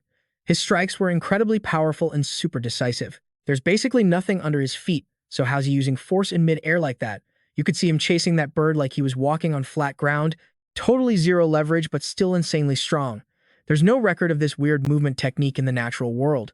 Who exactly is this Chen Zichen? As he kept swinging his weapon forward, another person showed up. The Chen family's 7 Swords of Heaven. The rumors are true. Who are you? The guy riding on the back of the big bird finally appeared. It was Yu Feng. Name's Yu Feng. You guys probably haven't heard of me, but I'm a disciple of the War God Hall Master. I guess I'm no stranger to the Chen family, right? Chen Nangsing shouted in anger. Someone from the War God Hall dares to ambush us? Looks like we need to have a serious talk with Huang Fu Hung. The other guy quickly smiled and replied, how would I dare ambush you guys? I stopped you to admire the Chen family's 7 Swords of Heaven. Or maybe to save you? Save us?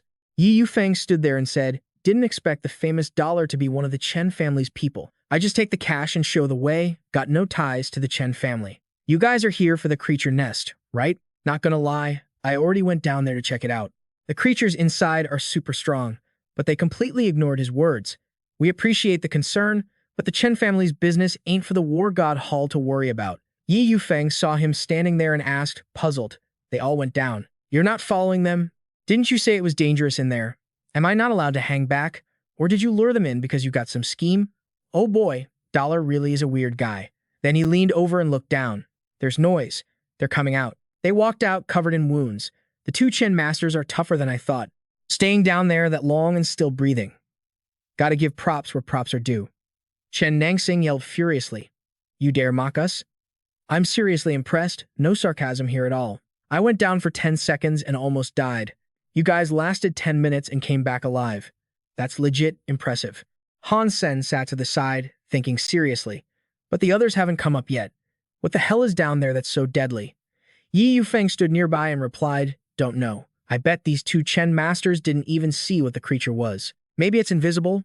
The 2 of them recalled the scene. Not invisible. Just too damn fast. It flew laps around the nest, blocked by the cave walls, so we couldn't even see what it looked like. I only know it's a 4-legged beast-type creature, and it's black. Aside from that, I couldn't see a single thing. Han Sen analyzed carefully. Chen Zichen's fitness stats definitely hit 30 points, and even he couldn't see the speed clearly. This is very likely a sacred blood creature. Yi Yufeng asked from the side, wonder if the Chen masters are interested in teaming up to kill that thing. You got a plan. If we can just touch it, then with my strength, killing it won't be hard at all. This is my sacred blood beast soul, Swamp Quicksand. It traps creatures in mud so they can't escape, and it'll definitely slow them down. Then they all stepped into the cave. Master Chen, out of all of us, you're the only one who can dodge its attacks. Hey, you go bait that freak out first. I'll hit it with the Swamp Quicksand beast soul. Chen Zichen didn't waste a second flexing his power, catching a glimpse of a beast shadow bouncing all over the place. What the hell is that thing? It's fast, like super fast. Just a black blur, kinda like a fox. Chen Zichen dashed around. Perfect timing. Standing right there was a black panther decked out in iron armor. Yi Wufeng signaled that it was go time, and the 3 guys behind him jumped into action, ready to rumble. Their weapons slammed right into that giant wolf. Chen Zichen spun around in midair to smash its face, but Han Sen suddenly realized, crap, something's off about this mutant. The wolf took the hit fast, but it still dashed away in a blink. Damn it. How is it still that fast? The Swamp Quicksand is totally useless on this thing. Chen Zichen watched as that beast came right at him, unleashing a savage claw strike on his sacred blood shield. Yi Wufeng attacked from behind to back him up. Watch out, Han Sen. watching from the back, realized they couldn't tank this. That sacred blood spear is going to get wrecked just like the other one. As soon as the wolf lunged, Han Sen managed to dodge the hit. Wait, he actually dodged it? Time to bail. But the beast cut off their escape route. Screw this. I'm taking you down with me. Yi Wufeng stood his ground and threw his weapon. Beast soul, let's go. A sacred blood-throwing knife? Where'd he get that kind of confidence? Turns out he was hiding some good stuff. But it was unbelievable the beast didn't take a single scratch from his knife. Han Sen yelled out from the side. A sacred blood knife can't even cut a single hair on its body. Right after the beast let out a terrifying roar and pounced, the two Chen brothers bailed immediately. But I ain't scared. Yi Wufeng could only grab his greatsword and try to block. But he didn't expect to get scooped up like that. Han Sen signaled from behind, move it. Then he tossed him out of the protective barrier. What are you staring at? Go, dollar. Han Sen was stuck down there, fighting for his life. It wasn't that the swamp quicksand was useless. He just hadn't shown the Chen brothers his full power. The quicksand effect wore off. Since Yi Wufeng was far enough away, the beast's soul returned to the Sea of Souls, no longer holding back. On the other side, the Chen brothers pulled Yi Wufeng up. Kid, you've got some serious luck. Your leg is messed up bad, but you still made it out alive. Chen Zichen looked down into the cave and yelled, I hear something. That metal wolf isn't coming out, is it? They were totally shocked to see Han Sen climbing up slowly. He actually made it out. It's Dollar. Dollar, are you an evolver too? You hid that well. As soon as he got up, Yi Wufeng stepped forward. Dollar, I owe you one. If you ever need anything, just say the word. Actually, I need your help with something right now. They decided to camp there for the night. Look at how pathetic we look. We didn't die down there, sure, but we lost a sacred blood beast soul.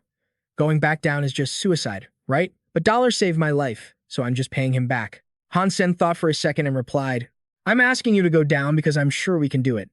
If I wanted you dead, I wouldn't have saved you. Chen Zichen asked from the side, Dollar, what are our odds? Han Sen thought about it, 50%. But if the two Chen masters join in, it goes up to 70%. Then he unleashed his power. Chen Zichen realized it was an aura beast soul. No mistake, a sacred blood aura beast soul can boost the power of other beast souls nearby. Combine that with the swamp quicksand, and we can definitely slow that metal wolf down. We've still got a shot.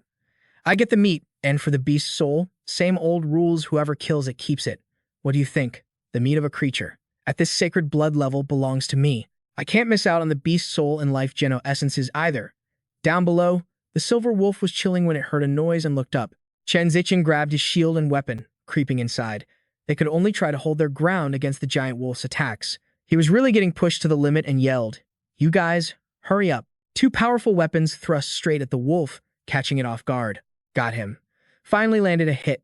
Chen Nangxing, holding the shield, shouted out in exhaustion, This wolf is way too strong. Chen Zichen signaled them, Retreat, we're all banged up. We can't keep fighting like this. Han Sen calmly noted, Our teamwork was better this time. We'll heal up and go back down.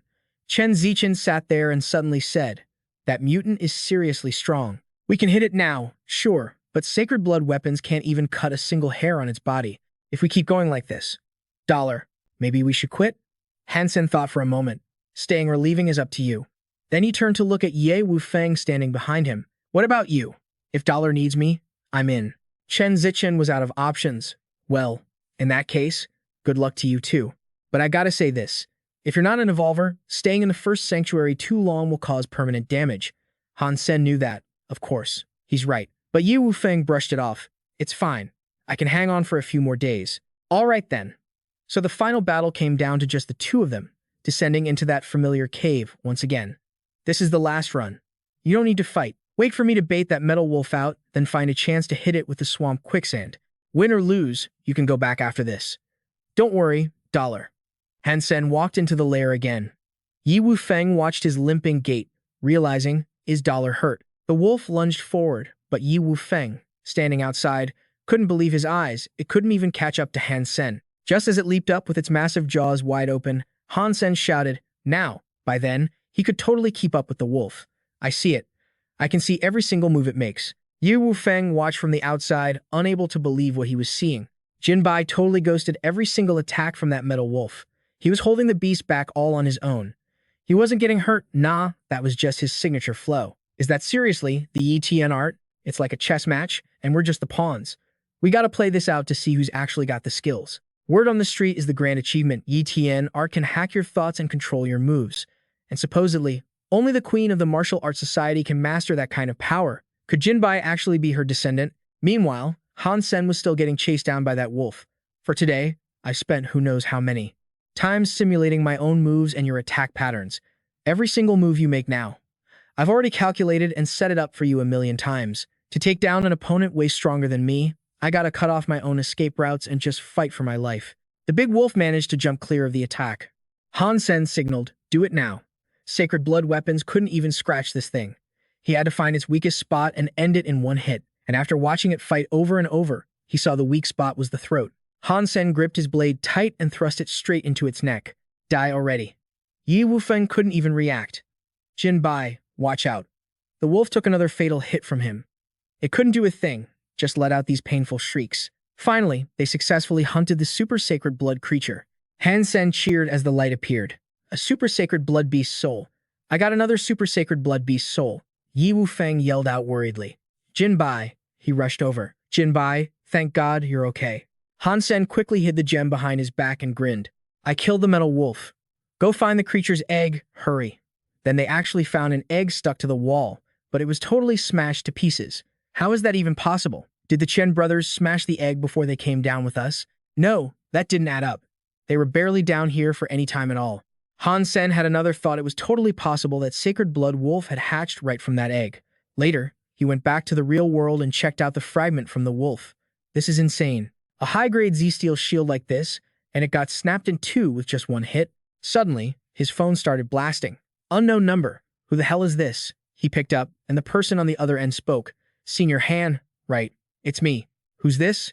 Suddenly, the guy on the other end started sobbing like crazy. Senior, help me.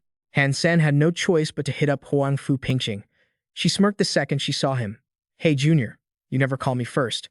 Let me guess, you're in some kind of trouble again? Han Sen smiled. You're really good at guessing, Senior. Guess that's why you're the future heir of the martial arts society. Huang Fu Pingqing took a sip of her drink. Sucking up doesn't suit you. Spit it out. What's going on? Han Sen stayed cool. I need to ask you about the VIP fighter zone. You went to the VIP zone. Didn't I tell you to stay the hell away from there? It wasn't me. It was a classmate. Huang Fu Pingqing got serious. Listen, even though the fighter community is technically run by my family, there are actually a ton of other partners involved. And those partners are filthy, rich, and powerful. That VIP zone is just a slaughterhouse for their entertainment. They use insane amounts of money to lure people in. Once they start fighting, they get dragged in deeper, trying to make cash, until they realize they're in massive debt they can never pay off. Huang Fu Pingqing warned him. Your friend Wang Dai, he's a gambler. He's dead meat. But can't he just win a death match to wipe the debt? You think those sick freaks are gonna just let him win a life or death match? Han Sen pressed on. So, can I go in Wang Di's place? Huang Fu Pingqing didn't expect that. Are you insane? Who is Wang Di to you, anyway? Nobody, Han Sen said. But he's got a rare beast soul, and I need it. She grabbed a remote and clicked on the big screen. Let me be real with you. In VIP matches, the victims are always pitted against opponents way stronger than them. Wang Di is unevolved, so his opponent will be an evolver. It's going to be the same if you go. Isn't that a scam? Huang Fu Pingqing didn't want to argue about it. Look, to people with money and power, scamming is just part of the game. If you enter the death match, this is the kind of guy you'll be fighting. If you think you can kill him, then go ahead. Han Sen suddenly asked, can you promise that if I go, he will definitely be my opponent? Yeah. Han Sen's face lit up with determination. All right then, I've decided. I'm taking Wang Di's place. Junior. Is there something wrong with your brain? Han Sen smiled. I can take him. He's built like a tank, but he's slow.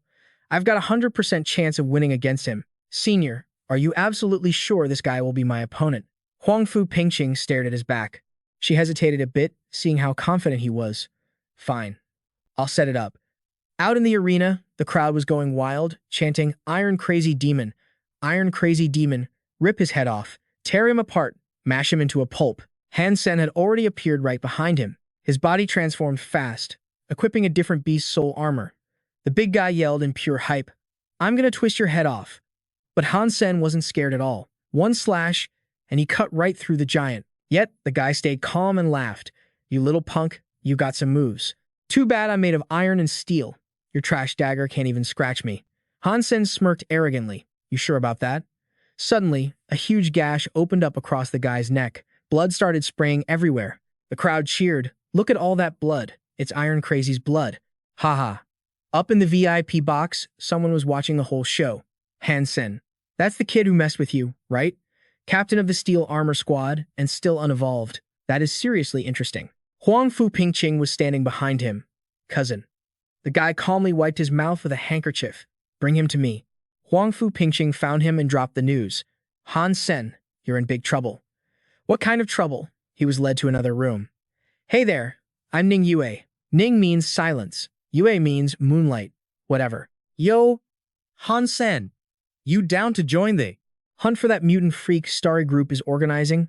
Sorry, I tried to speak, but the guy just cut me off. Look, you still want your little sis, Han Yan, to get into that fancy aristocrat school, don't you? Totally played by his words, I walked right into the ancient forest.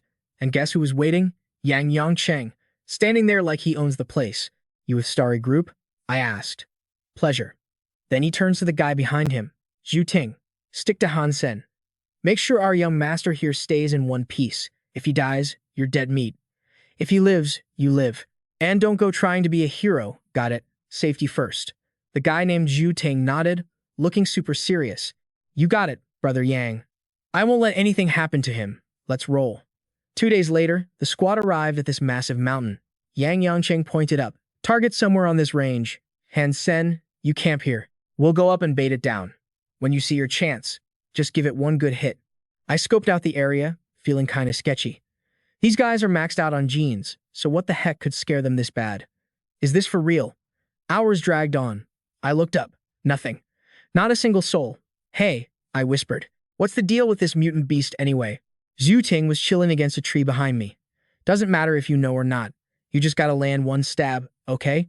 Don't worry your pretty little head about the rest. Like that thing's gonna just stand there and let me shank it, I muttered. Suddenly, the crew came rushing down from above. Here they come. I started to move, but Zhu Ting held me back. Don't. Hide behind that rock, he hissed. Wait for Brother Yang to bring it here. If it spots you now, we're screwed. It's got eagle eyes, man. Don't blow this for us. I stayed put, silent. But then I saw it, that insane hard shell. It's the steel arrow snail. It looked tough, sure, but with its speed, wouldn't a quick slash be enough? Why were they making me hide like a coward? Zhu Ting leaned in, voice low. Once they lure that freak past the rock, you jump out and stab the soft meat in the back. Make it quick. Whether you land the hit or not, bail immediately. Don't hesitate. Or don't say I didn't warn you when you're dead. Right then, the monster stormed past. Now, I lunged and stabbed down hard, but as the blade hit, my heart sank. It felt like chopping a rubber tire, even with my dagger. Useless. The thing flinched in pain and sucked itself back into its shell. Trying to turtle up, huh? Not so fast. But then Zhu Ting screamed from behind, "Run, you idiot." He grabbed me and practically dragged me away. That freaking snail actually launched itself into the air. I gripped my dagger and slashed at it again, totally confused. How is it that fast? Zhu Ting threw an attack to cover us. Move it. Just get 100 meters away from that shell. I had to use every ounce of my power to dodge that thing's crazy attacks. Once we were safe, Zhu Ting got in my face. What the hell was that? I told you to slash and run. You almost got the whole squad wiped. My bad, I said, catching my breath. Just wanted to see if I could crack that shell. Just that, I shrugged. Yang Yongcheng stepped in, playing the nice guy. Everyone's alive, that's what matters. Mission accomplished. Let's rest up and head back to the shelter. Wait, we aren't going to kill that mutant, I asked. Yang Yongcheng gave me this patronizing smile. Han Sen, look at us.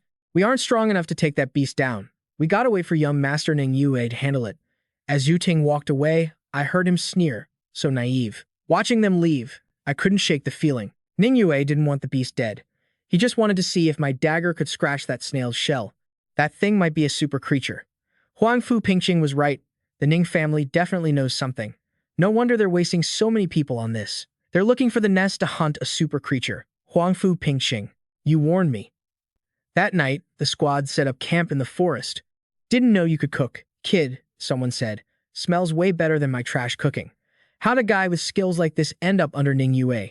I grabbed a piece of meat, playing along with the compliments. But then, I felt a weird heat. Is this food poisoned?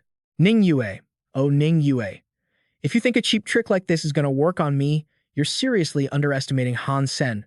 I finished eating, acting totally stuffed. Zhu Ting sat nearby, eyeing me. You ate enough to knock out an elephant, yet you're still standing. You're not simple, are you?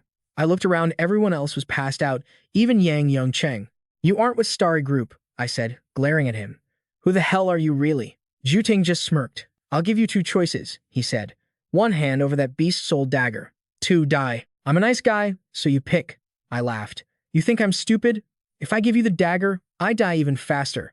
Zhu Ting dropped the act. He grabbed his sword and lunged straight for my throat, but I just casually raised my weapon and blocked it. Clang. Zhu Ting stared at his broken sword, eyes wide. No way. You ate the meat, you inhaled the incense. How are you not on the floor right now? I smirked, dodging his next attacks like it was nothing. You know, I said, your moves look pretty familiar. He was dodging with some serious skill. 7 sky twists. Are you one of the Chen family goons? Zhu Ting jumped back, landing on a high branch, looking down at me. Doesn't matter if I'm a Chen or not, I called out. But tell me, what's your deal with them? And how do you know the 7 sky twists? If you give me a good answer, maybe I won't kill you. I grinned. Your little poison tricks don't work on me, buddy. You should be worrying about how to convince me to spare your life. But the guy didn't look scared at all. In fact, his face twisted into something terrifying. You think resisting some sleep smoke makes you tough? He sneered. The poison in my body is on a whole other level. You really don't smell that sweet scent. Ever heard of the hypergene art called the 1,000-scent poison body? It turns a human into a walking, breathing toxic bug. It modifies your genes to pump out invisible poison whenever you want. It's a forbidden art for a reason. Mostly, because everyone who tries it ends up dead. I'm one of them, probably the only one. Han Sen didn't let his guard down, eyeing the guy. So, I'm dead meat, huh? Not necessarily. If I can make poison, obviously I can cure it too. Hand over that dagger, beast soul, and I'll detox you. Han Sen threw another punch. And if I say no? Zhu Ting looked terrified by that raw power. Stop. Wait. We can talk this out. Whatever Ning Yue paid you, I can double it. I can. Before he could finish, a heavy fist smashed right into his face. After that, Zhu Ting couldn't fight back at all. He was beaten until blood soaked his head.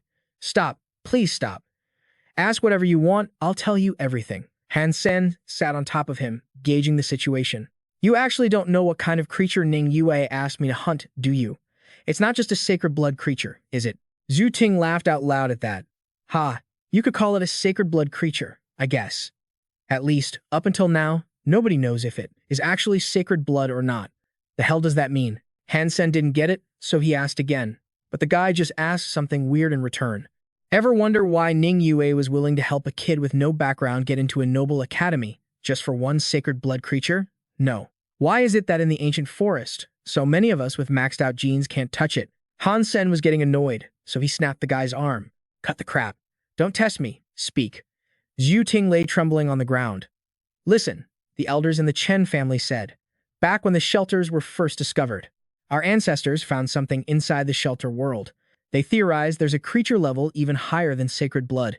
My Chen family spent a fortune trying to prove this theory, but it was all useless. These suspected creatures are just too strong. Inside the first shelter, no sacred blood weapon can even scratch them. Han Sen asked coldly, Wait, aren't you a Zhu? Why are you talking about the Chens? I'm a bastard son of the Chen family. Took my mother's name. You know Chen Zichen? He's my half-brother. That's why they sent me to the Nings as a spy. Han Sen was still confused. So why spy on Ning Yue? Because the ancestors of the Nings and my Chen family worked in the same department back then. They discovered it together.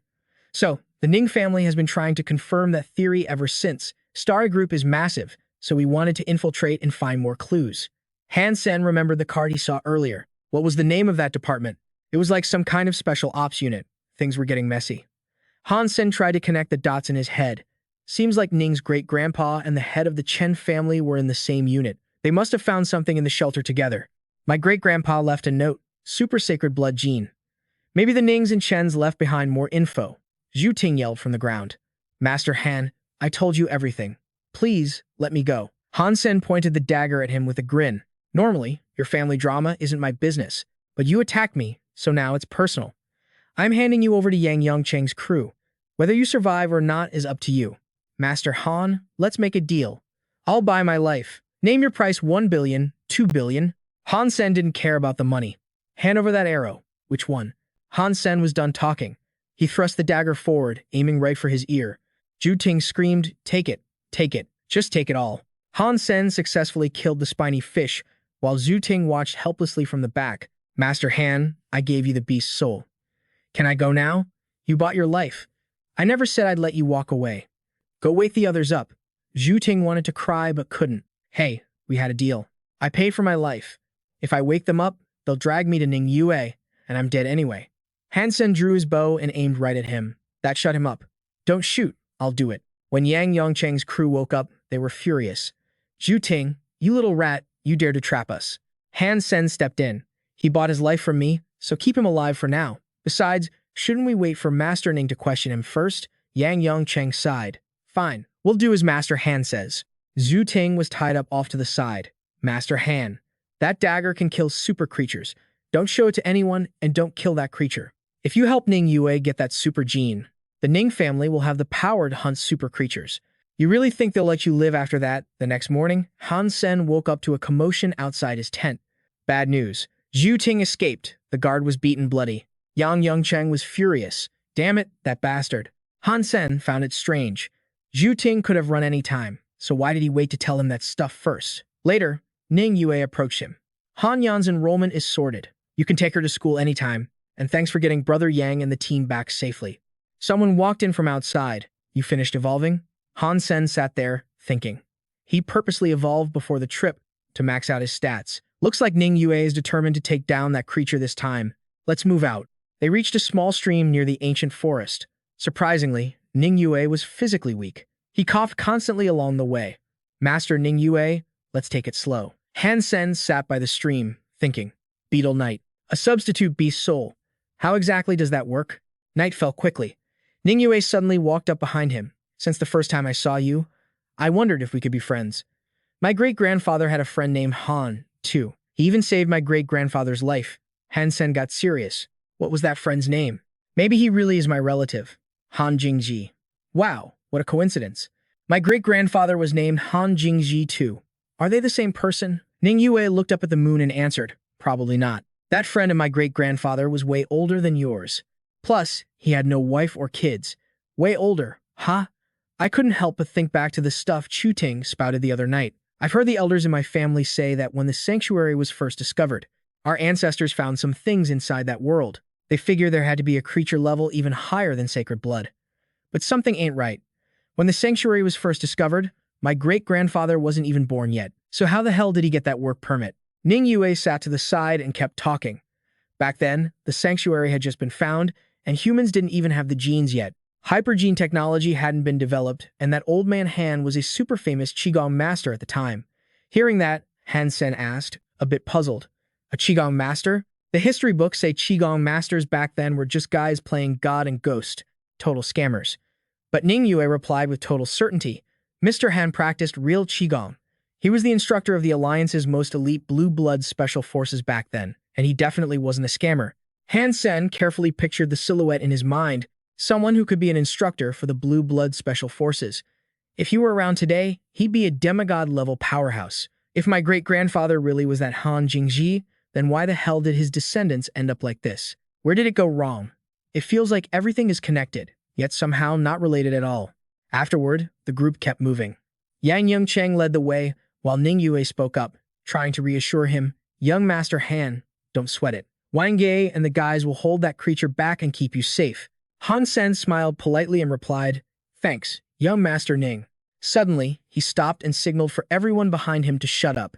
Young Master Ning, young Master Han, you two wait here. We'll lure it out of its shell. Standing behind, Ning Yue carefully warned. Safety comes first. The snail was perched on the mountain peak, and the group used their powers to launch themselves into the air. They all slammed their attacks into that massive shell at once.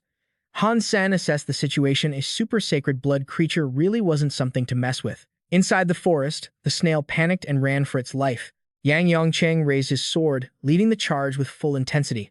Let's go. Kill that bastard with our combined power of 30 evolution points. Taking it down will be a piece of cake.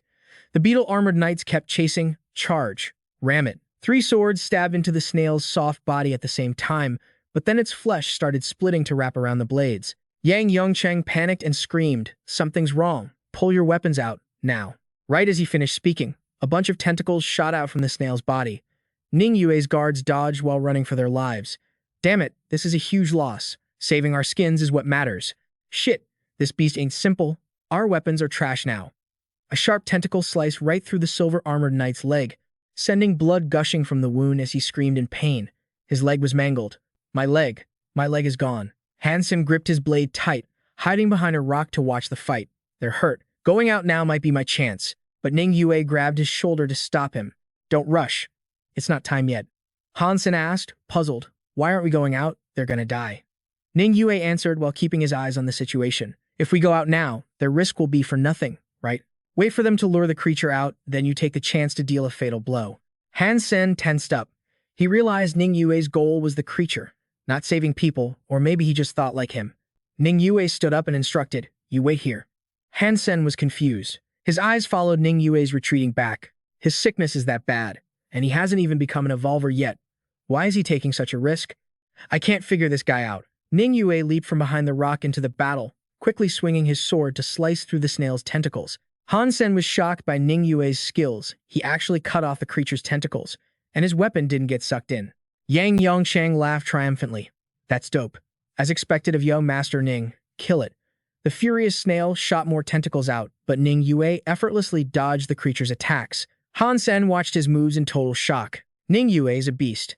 He looks like a nerd, but he's way stronger than Son of Heaven. Even though his beast soul weapon counters the creature, he still only has about 15 sacred blood gene points. But right after that, Ning Yue started struggling as the tentacles attacked. Han Sen commented seriously, I'm afraid he can't kill that thing. Yang Yongcheng's group rushed out of the tentacle's range. Young Master Han, do it now. Han Sen transformed. After watching this long, I've got a read on this freak's strength. As long as I don't use the ancient Devil Curse and Super Overload and just rely on my base strength plus the dagger, thinking that, he charged in. That's enough to hurt it without killing it. This is what I want. He swung his arm, slicing off a tentacle with his blade. The snail backed off fast, like it was spooked. Han Sen was thrilled. It really is scared of my cursed wolf dagger. Come on, let me chop you into pieces. He pressed the advantage and started attacking like a maniac. Over on the side, Yang Yongcheng's group started talking. I'm about to hit my limit. Let's bail first. Not good. My shape-shifting time is almost up. Ning Yue took the chance to tell Han Sen to pull back. Young Master Han, retreat. We need to rethink this. Han Sen was dominating the fight, so obviously, he didn't want to back down. He refused. It's fine, you guys go. It's scared of my dagger. I can handle it. Inside, he thought, no way I'm retreating. Your transformation time is up. Isn't that perfect for me? Ning Yue agreed. All right then. Another person means more power. Han Sen shot him a wary look. Is this kid trying to keep an eye on me? The snail didn't fight back, just ran for its life. This amused Han Sen. I beat it so bad it's terrified enough to hide. He leaped onto the snail and drove his blade straight into its body. Hiding in there is useless. You're mine today. After doing it, Han Sen felt a bit of regret he'd actually left a crack in the shell. This shell is way tougher than I imagined. Yang Yongcheng stepped up to stop him. Young Master Han, hold on. I've got a way. Let me borrow your dagger for a sec. Maybe your strength isn't enough, cause you haven't evolved yet. His face was full of friendliness. Let me pry that shell open. Once it's done, I'll give you half. Deal? Ning Yue was shook seeing how easily Han Sen terrified that alien creature.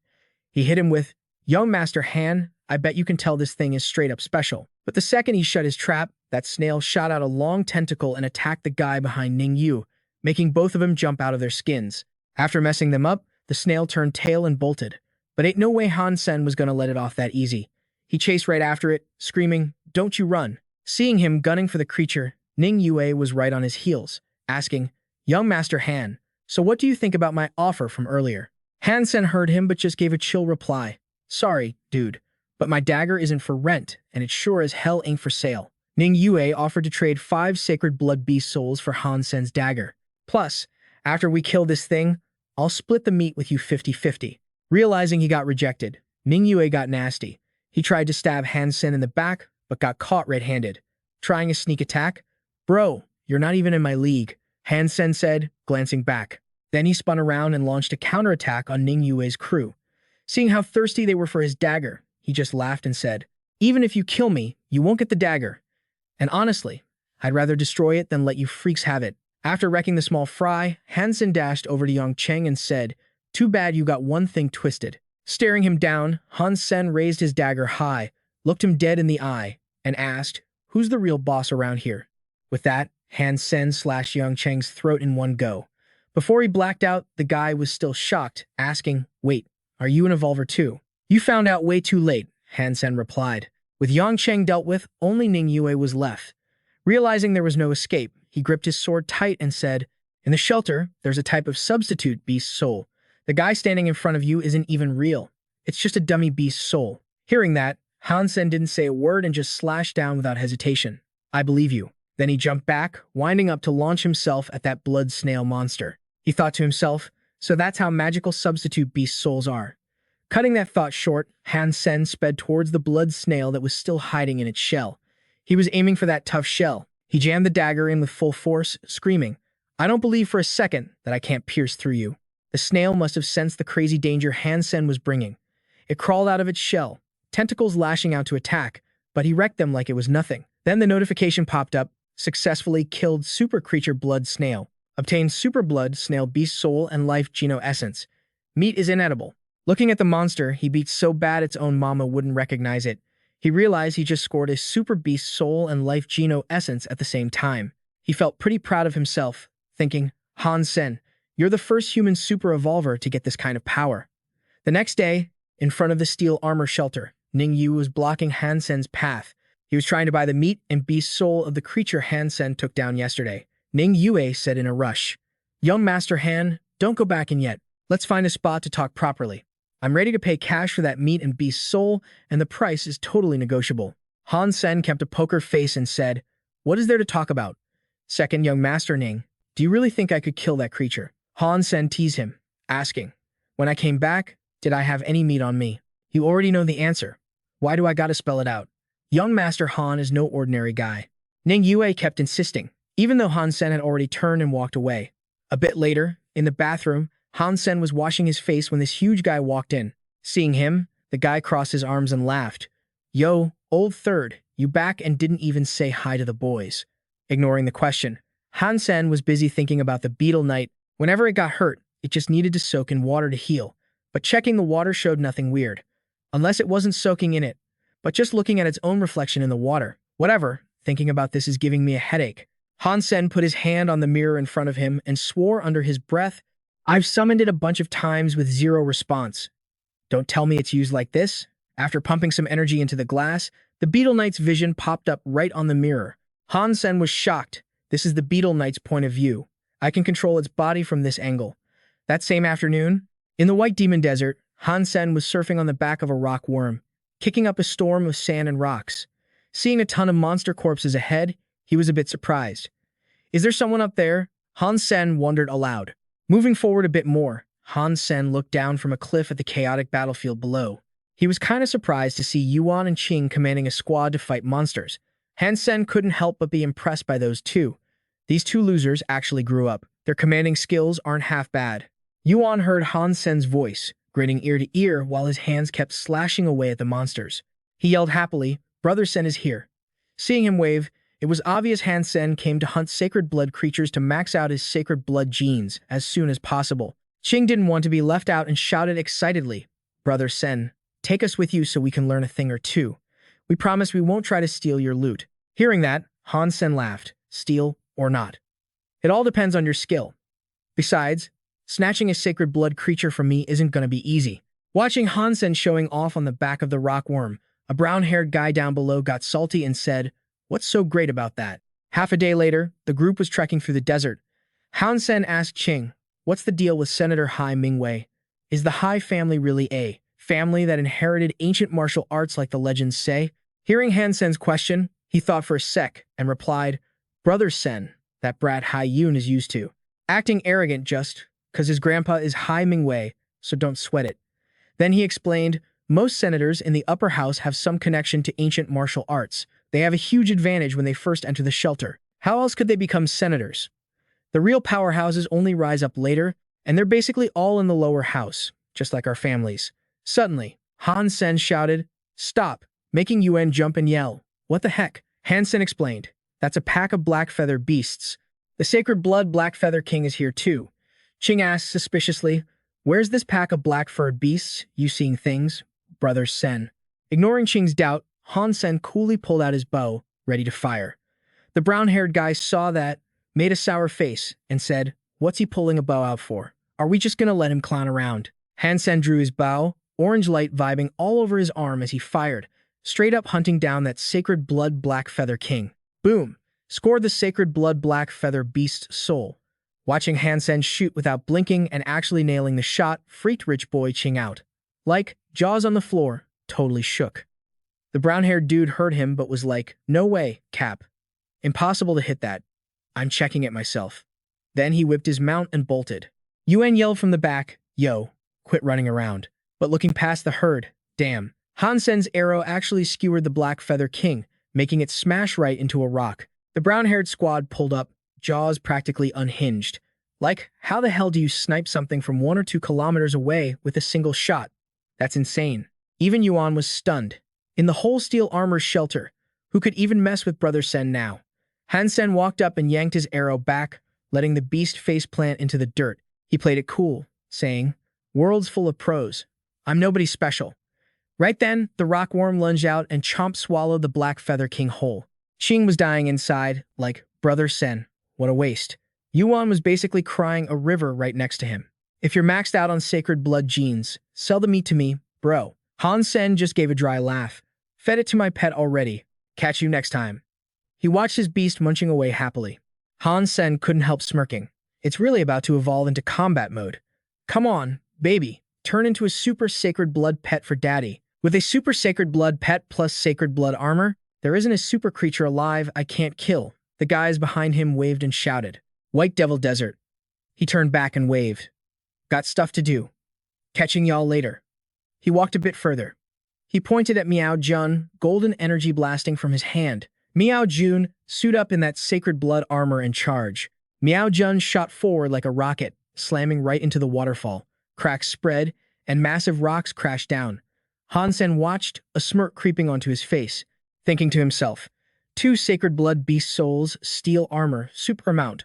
Holy shit, that is dope. Han Sen stood up high, looking down, wondering just how deep this cave went. Caves like this usually hide nasty surprises. Better play it safe.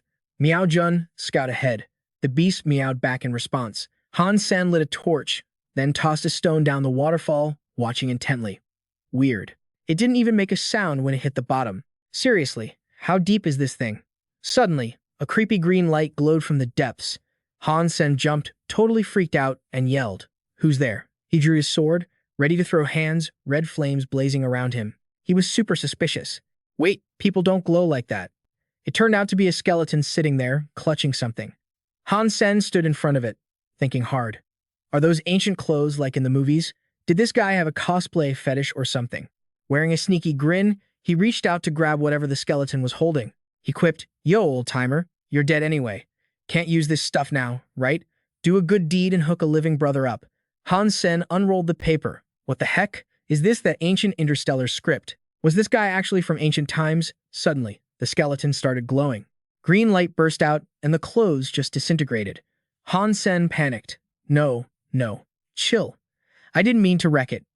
How old were those threads to rot that fast? Was this dude legit ancient? No way. How could an ancient person even get into the shelter world?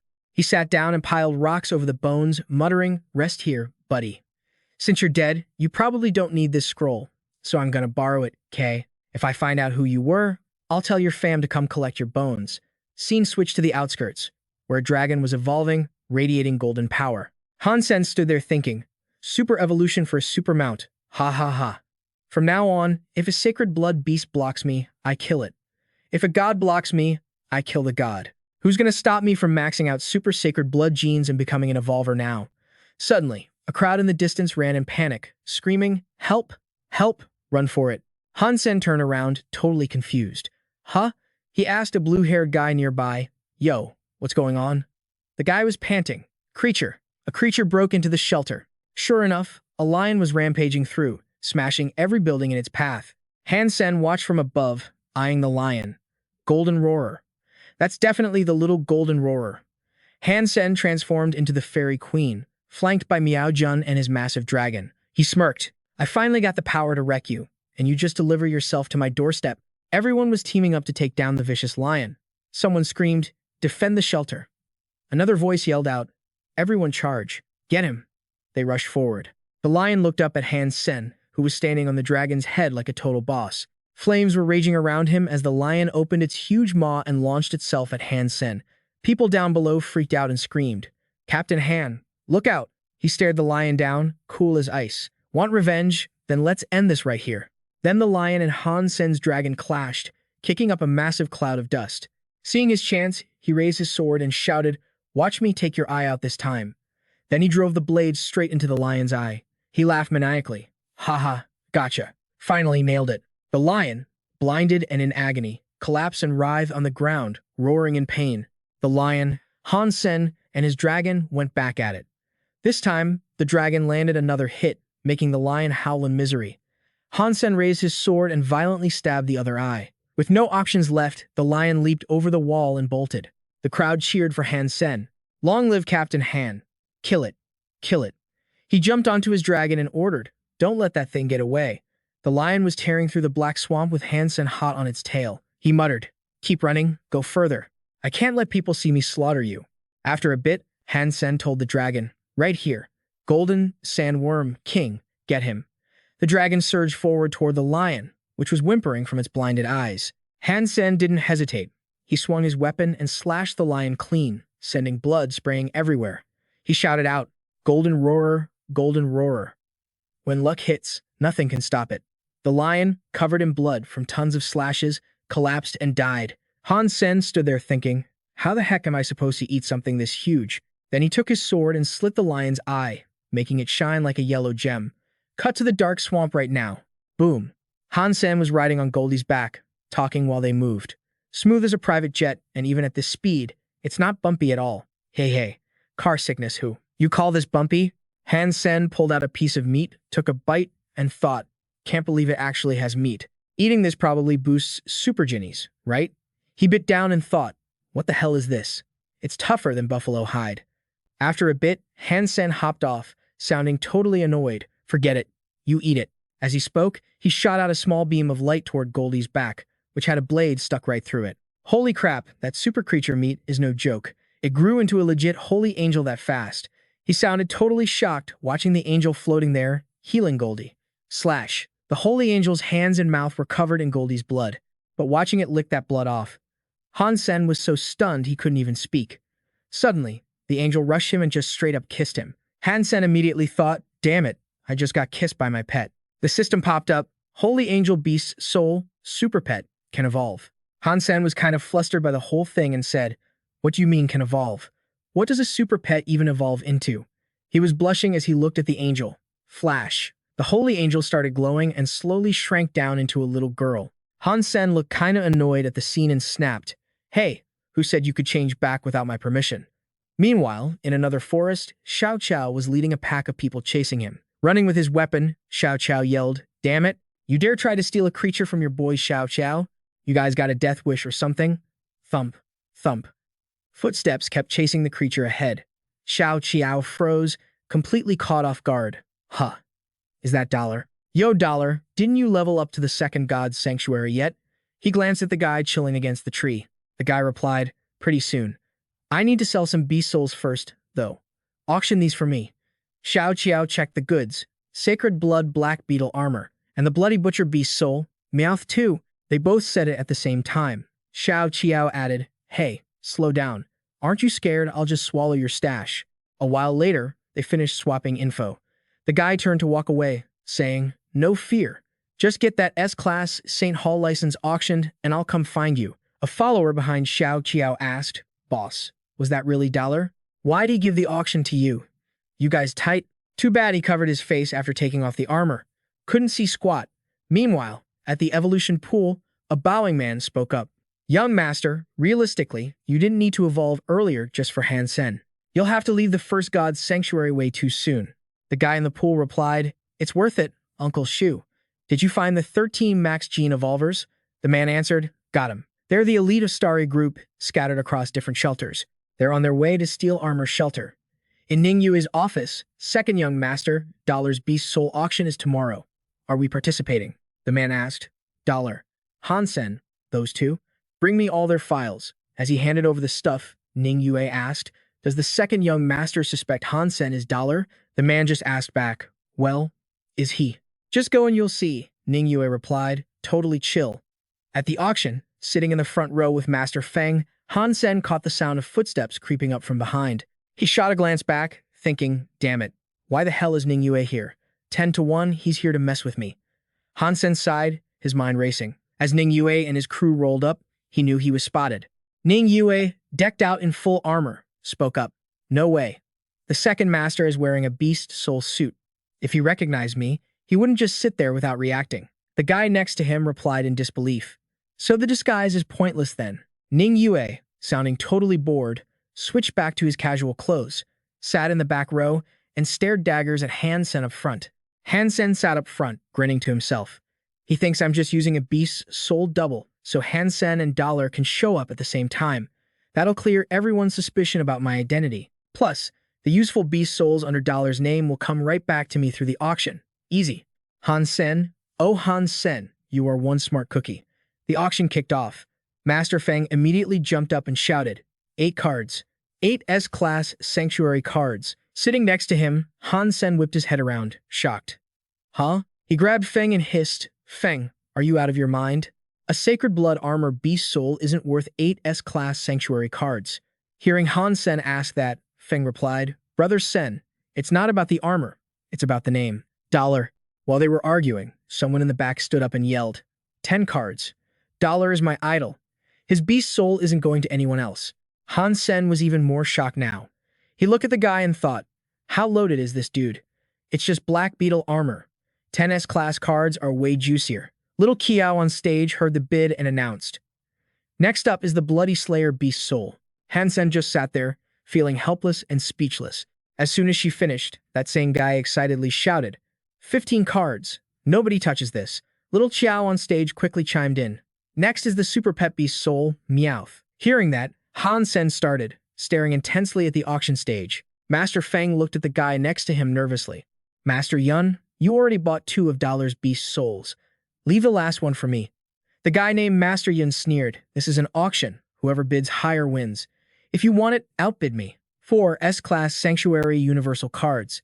Han Sen couldn't take it anymore. He started thinking. Meowth is the cat I raised from a kitten. Feeding it piece by piece. I can't let it fall into someone else's hands. Master Yuan, noticing Han Sen's worry, asked, you want this too, Brother Sen? Are you a Dollar fan? Master Yun got even more aggressive, standing up and shouting, 20 S-class sanctuary cards. The total value isn't lower than 4 universal cards. Little Chow on stage looked worried. This isn't easy to calculate. Suddenly, a voice rang out from the entrance. Sanctuary universal cards take priority. As soon as the words dropped, everyone turned to look at the figure in full armor by the door. The senior spoke. Sanctuary universal cards take priority. Sorry about that, Master Yun. Anyone bidding higher? Little Chow, hearing this person speak, instantly lit up. The senior finished speaking and turned to leave, ignoring the whispers behind him. Master Yun, seeing him go, panicked and yelled, Senior, Huang Fu Pingqing, don't go. Han Sen watched calmly, but inside he was freaking out. I gotta get out of here fast. It's my first time using Huang Fu Pingqing's influence. I can't get exposed. See, Huang Fu Pingqing is Huang Fu Pingqing, and Han Sen is Han Sen. Everyone here is my witness. The man next to Ning Yue saw the scene and asked, Is that Dollar? Obviously. Han Sen is sitting right there. Before he could finish, Ning Yue gave a faint smile. Meanwhile, Han Sen was happily playing with Meowth, thinking, Awesome, Meowth, you're back. Behind them, Master Qing and Master Yuan were busy discussing the situation.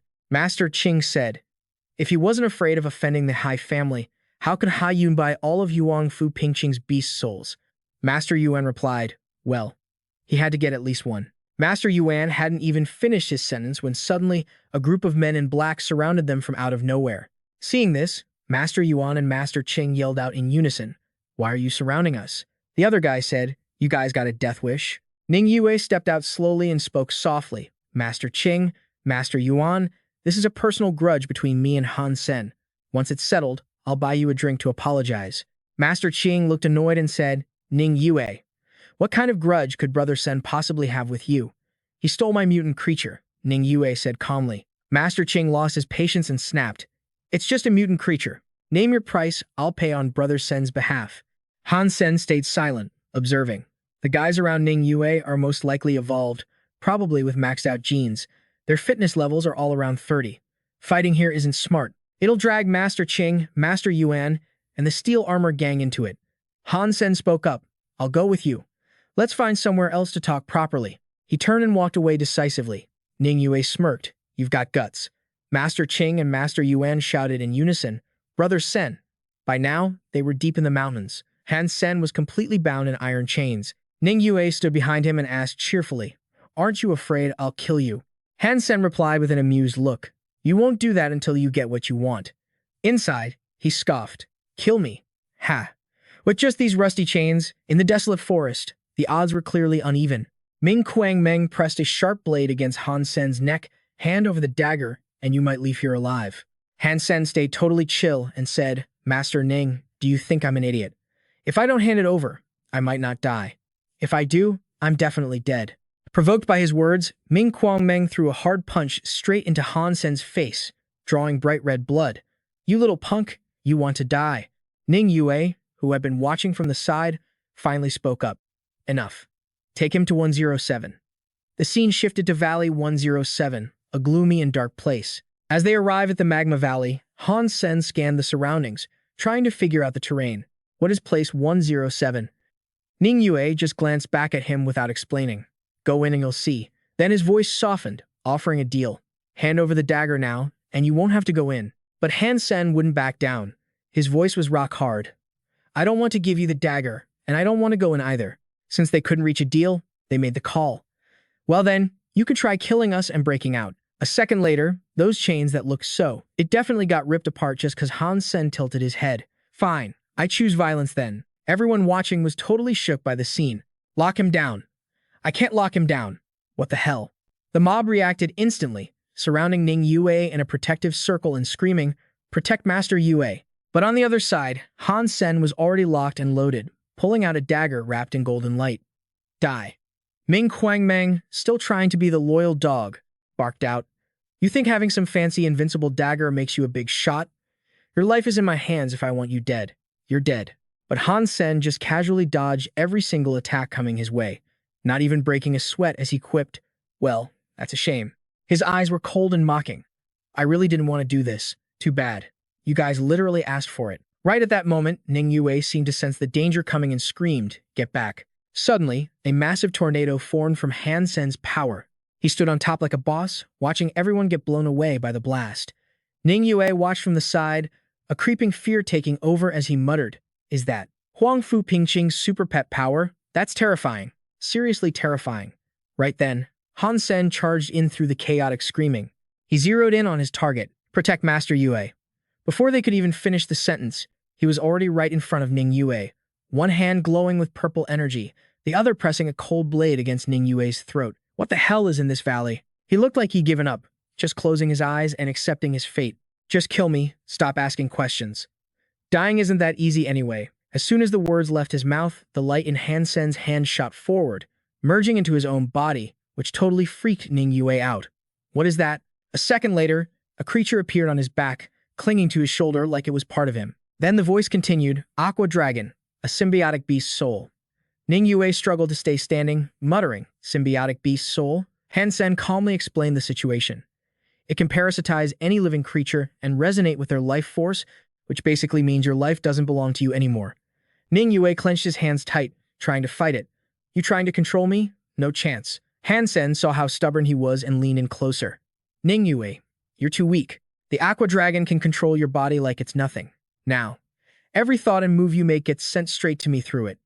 His whole body was shaking uncontrollably from the nasty sensation invading him. Just kill me. You aren't getting anything you want from me.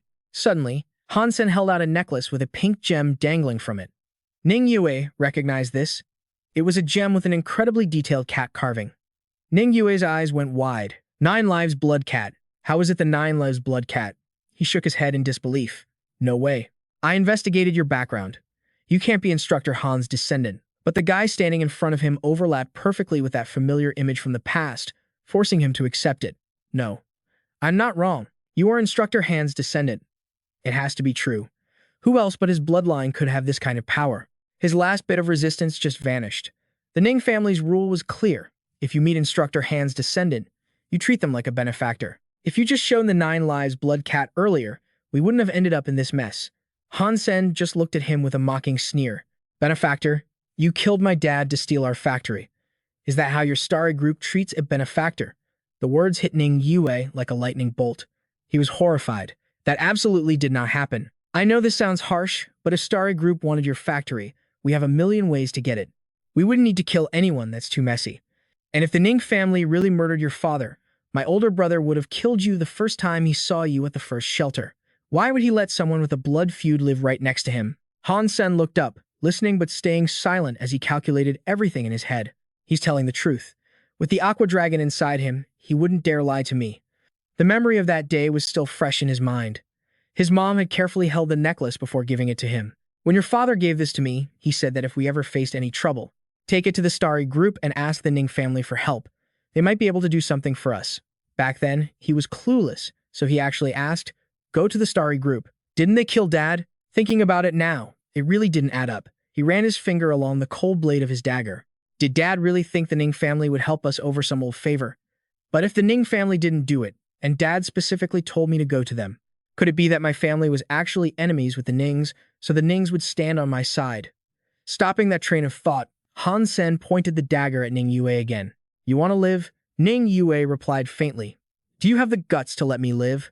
Glancing deep into the canyon, Han Sen started making his demands. Your Ning family knows about plenty of places like this. Hand over all the data, and I'll let you go. The Nings definitely have info collected. You've got data on mysterious super creatures. Getting it from you is way faster than hunting them down one by one. Without hesitating, Ning Yue agreed immediately. The two of them went their separate ways. But Ning Yue didn't forget to add, Instructor Han's descendant can only be a friend to the Ning family, never an enemy. Meanwhile, a female figure with white wings appeared as Han Sen summoned her. Holy Angel, time to show me what you got. Suddenly, green tentacles shot out of nowhere and wrapped around her limbs. A second later, flashes of golden light sliced through the air, chopping the tentacles into pieces like it was nothing. Even Han Sen couldn't help but laugh in excitement. That is so dope. Suddenly, a massive flower burst out of the ground, trying to swallow the Holy Angel whole. He freaked out and screamed, damn it, watch out for that flower. His eyes went wide as he kept yelling, crap. My Holy Angel. Do you have any idea how valuable a beautiful humanoid pet like that is? I was way too sloppy. I'm up against a Hellflower super creature. I should have equipped her with the super pet armor. Suddenly, a notification pops up in my head. Super creature Hellflower killed. No beast soul gained. Life Geno essence obtained. The cold system voice leaves Han Sen totally stunned. Say what? The scene in front of him is insane. The Holy Angel just tore that massive flower apart without taking a single scratch. Is she really just a Lolita? They're both super pets, but she's way more terrifying than the Golden Sandworm King. Han Sen gets super hyped, shouting nonstop like a maniac. I hit the jackpot. I'm freaking rich. Moi, baby. Then he looks back at the icy face of the Holy Angel and quickly explains himself. Hey, you got it wrong. I didn't mean it like that, okay? Later, Han Sen sits alone amidst the chaotic rubble of the cliff. Holding the beast's soul in his hand, the notification pops up again. Super Life Geno Essence consumed. +1. After eating this, my Super Geno points will hit 68. Once I ascend to the second shelter with maxed out Super Genes, pushing my fitness level past 100 will be a piece of cake. Cut to the steel armor shelter. In the middle of the crowd, a guy asks Han Sen, hey number 3, where you heading after graduation? He's already got his own plans, so he answers without hesitation, wherever the AI sends me. Another guy next to him starts prying too. You're not going after Ji Yanran. Han Sen shoots him a look and replies, I asked around, but I can't even find out which battleship Yanran is serving on. If I can't be with her, it doesn't matter where I go. Elsewhere, Meng Meng keeps her head down in front of Han Sen, looking gloomy. Senior, I'm really sorry. I pulled some strings to get you on my Warframe team without asking you first. He doesn't get mad, just smiles gently. And here I thought something bad happened. Any team you join has got to be good. I should be thanking you for the hookup. A second later, he holds up his device, checking the holographic screen. He speaks up again. Hey, Junior, isn't your Warframe team called the Goddess's Sigh? She looks blankly at him. The Goddess's Sigh? We're supposed to be going to the Royal Guard Warframe team. Is there a mistake? Realizing something's wrong, Meng Meng whips out her communicator. She turns her back and whispers, "Didn't I tell you to put Han Sen on my team? What the hell happened?" Meanwhile, Han Sen is totally confused, and the more he looks, the more baffled he gets. The goddesses sigh. Kitchen squad? I'm a major from the military academy. How the hell did I get assigned to the kitchen? Just then, Meng Meng comes back with a grim look. Senior, bad news. My contact says he didn't do anything. Your assignment came directly from the AI. Central Command issued it directly, and it can't be changed without high-level clearance. Han Sen's face instantly turns serious. Someone's definitely messing with us. Can you track him down? Was it the Ning family? Meng Meng shot back immediately. No way. There aren't many people capable of pulling something like this off. The Ning family isn't on this level. Senior, what's your plan? Plan? What plan? My life's just getting started. Saying that, he smirked, acting like he didn't give a damn about it. The scene shifts to the steel armor shelter, where a man was totally losing it with excitement. Awesome. You're about to level up to the second shelter. Han Sen caught the guy's hype, his expression relaxing a bit too. I'm planning to finish up some big business before I enlist in the army. I still need 15 sacred blood Geno points. I won't charge you for this beast's soul, but can you help me snag some sacred blood meat? The other guy didn't hesitate for a second. He actually felt like he was the one scoring the deal. Is there really such a sweet deal? There's still 3 months before the new recruits enlist. What are you going to do during that time? I've got way more important stuff to do, like learning ancient languages or something. The guy immediately asked back, ancient languages? Meanwhile, at another time in the White Devil Desert, Han Sen was riding a majestic tiger, charging forward while shouting excitedly, "Little birdie, I'm coming for ya." A while later, the man and his mount came to a halt. He shaded his eyes with his hand, scouting ahead with a face full of questions. It was definitely this direction. Did that snow mountain grow legs and run away? I can't even see that burnt black tree. Damn it, am I actually lost? Suddenly, a group of people appeared in the distance, their voices echoing over, "There's someone over there. We're saved." Of course, Han Sen had already spotted them. HM, daring to come to the White Devil Desert. Looks like they aren't just average nobodies. A second later, Gu Changfeng approached him. "Hey buddy, can you sell us some of your water?" Without wasting breath, Han Sen just tossed a water bottle straight to the newcomer. "Thanks a lot." Suddenly, Xiao Lingfeng walked over and snatched the water from his hands. "Better to be careful out here." Changfeng immediately glanced at him and asked innocently, "Huh? What are you doing?" After inspecting the bottle carefully, Lingfeng finally replied, "Water's fine. You can drink it." Only then did he look at Han Sen nearby and ask, "Hey buddy, do you know the way out of this big desert? If you can lead us out, I'll pay you with a sacred blood beast soul." Not being stingy at all, he raised his hand and pointed in a direction. "I'm not planning on leaving just yet. You guys go straight that way, and in about 3 to 4 days, you'll hit the Gobi Desert. Hey buddy, have you heard of the demigod fist?" As those words rang out, the image of a massive, incredibly powerful-looking man appeared in Han Sen's mind. Gu Zidao. Ling Feng, hearing the answer he wanted, pointed at Changfeng, standing next to him. "That's right. His name is Gu Changfeng. That Iron Fist demigod is his grandfather. Get us out of here, and we'll recommend you to become a direct disciple of the Iron Fist demigod." Faced with what seemed like a fat, juicy offer, Han Sen just kept a calm face. "Thanks a lot, but I've seriously got stuff to do, so you guys go on ahead." Inside, he was thinking, what kind of sacred blood art could be as dope as the Dongshuan Sutra? Ancient people didn't have teleportation devices. They could tear through space and teleport into the shelter with just their flesh and blood. Instead of wasting time learning some steel-slashing fist, it's way better to learn ancient languages and study the Dongshuan Sutra. At this point, Gu Yan in the back was shocked by his decisiveness. "Are you kidding me? You don't want a beast's soul, and you don't even want such a golden chance to become the Iron Fist demigod's direct disciple." Changfeng thought the guy didn't believe them, so he tried to prove it. "Hey buddy, maybe you don't trust me. That's fine. I can teach you 2 moves of the steel-slaying fist up front." But Han Sen had his own calculations, so he refused again. "I really don't need it. But hey, have you guys seen a snow mountain in this desert? I'm looking for it right now. Wait for me to finish my business, and I can lead everyone out."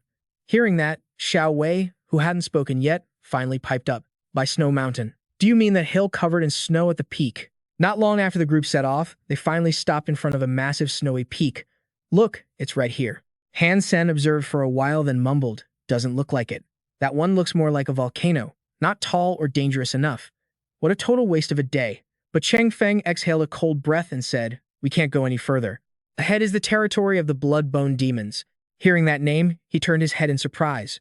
blood-bone demons. Realizing he was interested, Ling Feng explained, there are at least 1,000 of those blood-bone demons, and among them is a sacred blood tier blood-bone demon. This was exactly what he wanted. Perfect. I was just short on some sacred blood geno points. Thinking it, Han Sen quickly crawled up the snow mountain ahead, leaving the group behind to whisper curse. Are you crazy? A swarm of creatures like that isn't something just a few of us can handle. Looking down at the ground, the blood demons were crawling over each other, making Xiao Wei gag uncontrollably. Ugh, that's so gross. Meanwhile, Han Sen gradually approached the mouth of the snowy mountain, staring at the massive blood demon in the distance, thinking, that guy doesn't just look normal scary. Could it be a super creature? Ling Feng was still stubborn about stopping this suicide mission. Han Sen, your arrows won't even hurt the blood-bone demon. Instead, the swarm of blood-bone demons will rush out, and we'll all die here. Han Sen finally realized he wasn't alone here, so he turned and said decisively, true that.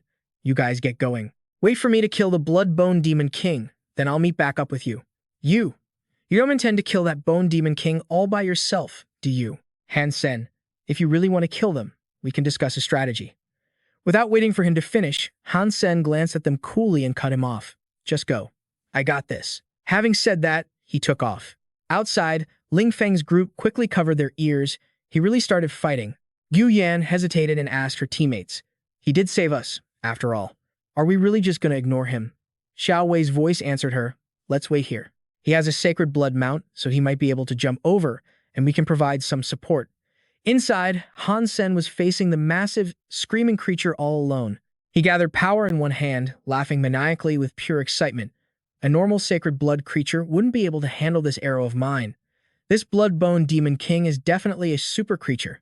Han Sen's mount let out a massive roar, carrying him as it dashed toward the target. A second later, the Golden Sandworm King was released, and the two beasts immediately squared off. Golden Sandworm King, I'm counting on you. As soon as the words left his mouth, they both lunged in, tearing and attacking each other fiercely. Seeing the battle was dead even, Han Sen released more backup. Got some skills, huh? Fighting toe-to-toe with the Golden Sandworm King. Holy Angel, get over there and give it a hand. With just one strike, a golden beam sliced right through the blood-bone demon king's body, making green blood gush out everywhere. Finally, the Holy Angel took the win, stomping her foot down on the enemy's slumped corpse. But the thing Han Sen was waiting for didn't show up. He was like, why is there no kill notification? Staring into the pitch-black cave, he froze and cursed out loud. Where the hell is the other half of its body? Outside Snow Mountain, Ling Feng and his crew were standing next to the bloody half-corpse of the blood-bone demon king, totally freaking out. Did he really kill all these? Who even is this Han Sen guy? Gu Yan looked around for a sec, then suddenly asked, wait, where'd Han Sen go? Meanwhile, inside the cave, Han Sen was holding a blazing torch, fumbling with a chest he just found. Why is there a steel chest here?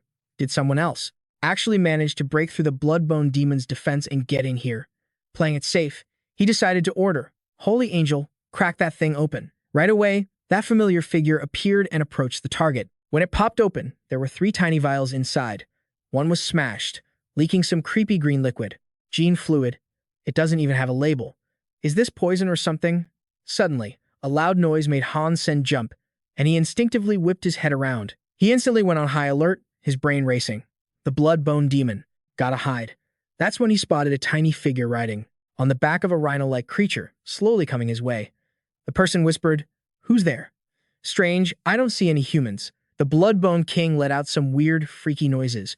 After a bit, the person turned to leave, tossing out a command. "Let's go back." Watching this, Han Sen was totally shook. The blood-bone demon king is actually following her. I've never heard of a human controlling a creature before.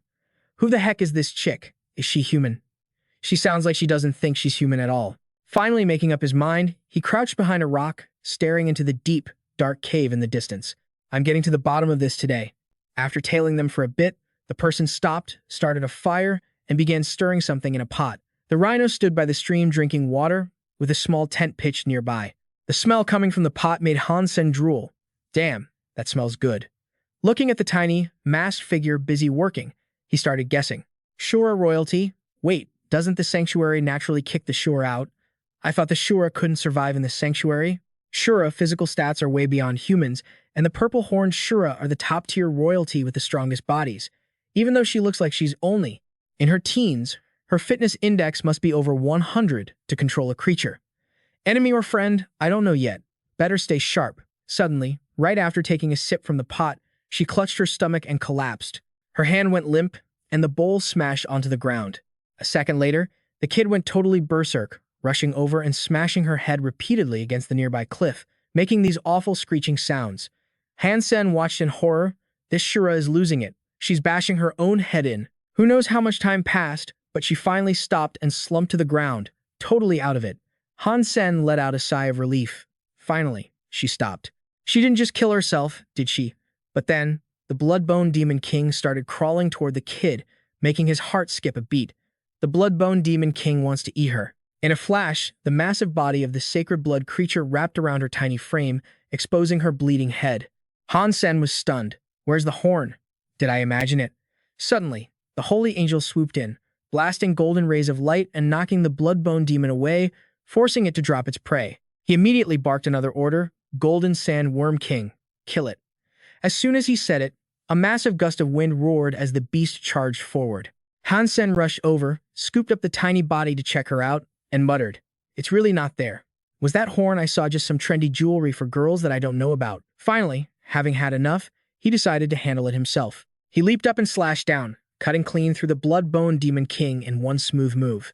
The notification popped up just as expected. Super creature Bloodbone Demon King killed. No beast soul gained. Consuming allows collection of life gene essence. Meat is inedible. With that done, Han Sen moved the kid onto a nearby mat.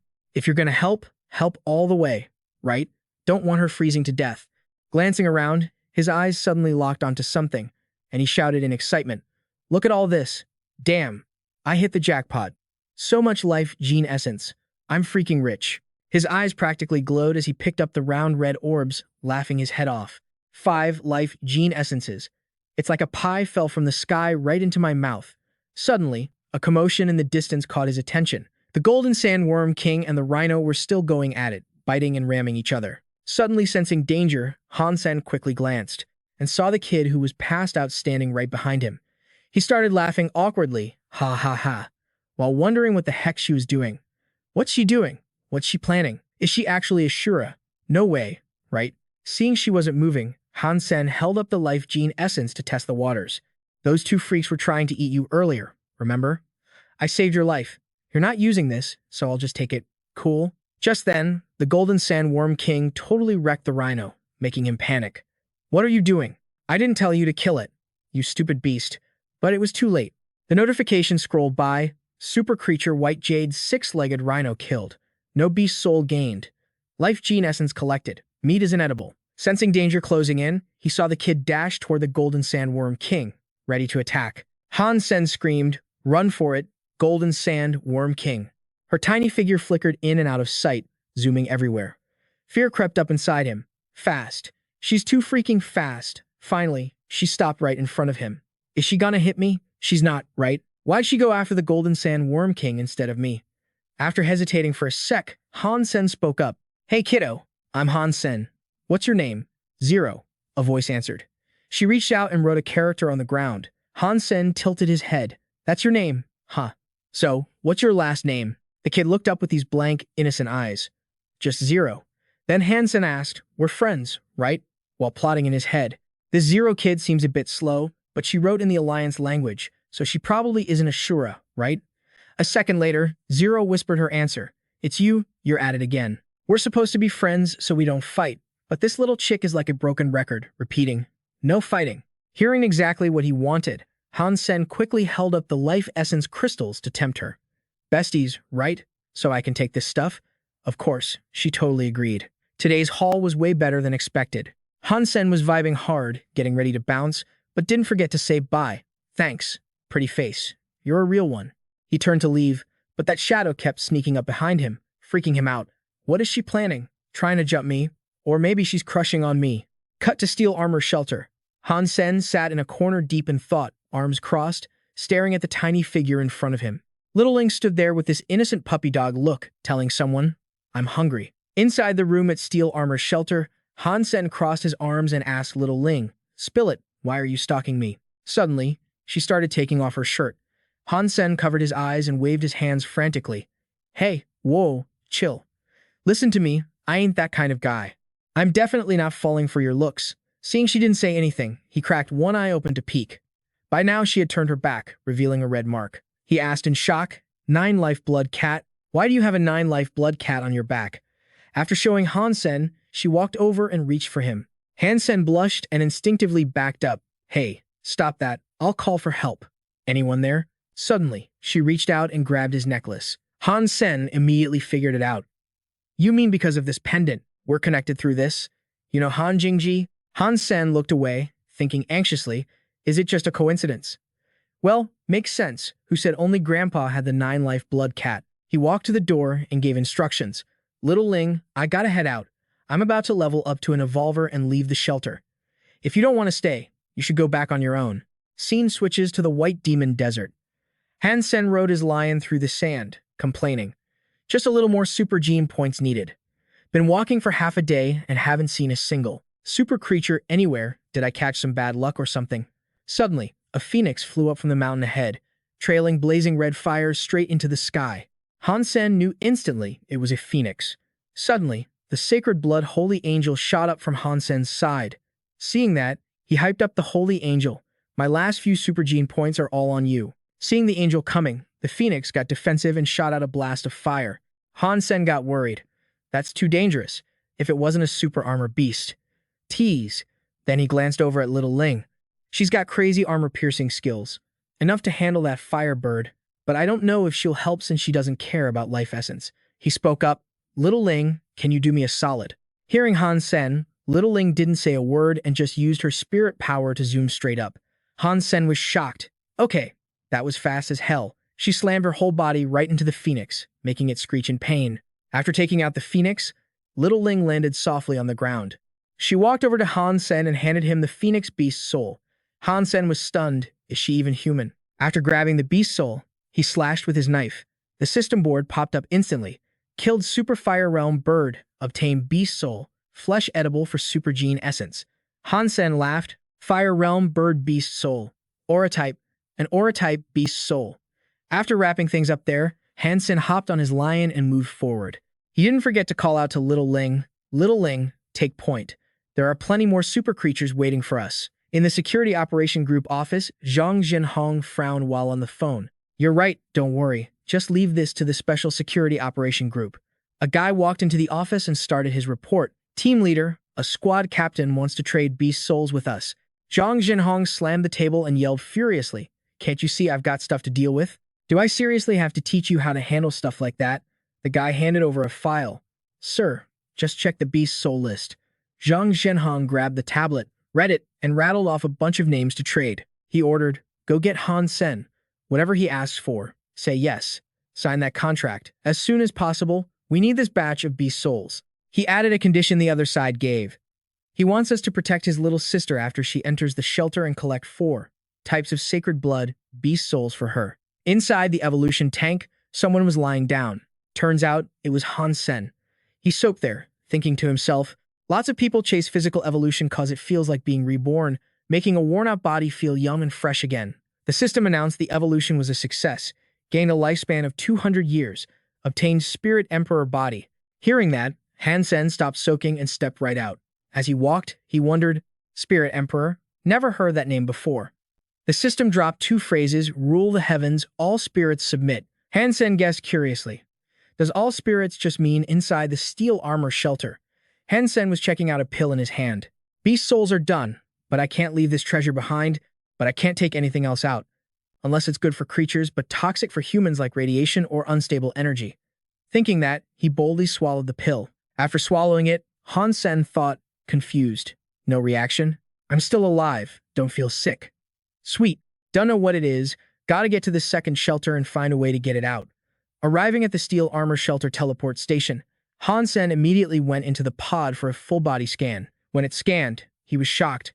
The scan doesn't show it, so I can't take it out?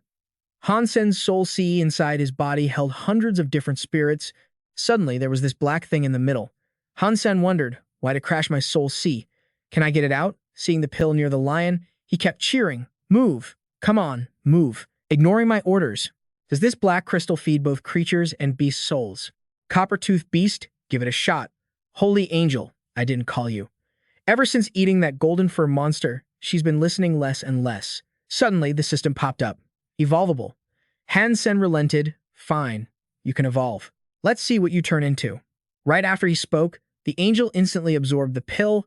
She folded her wings and used her spirit power to suck it all in.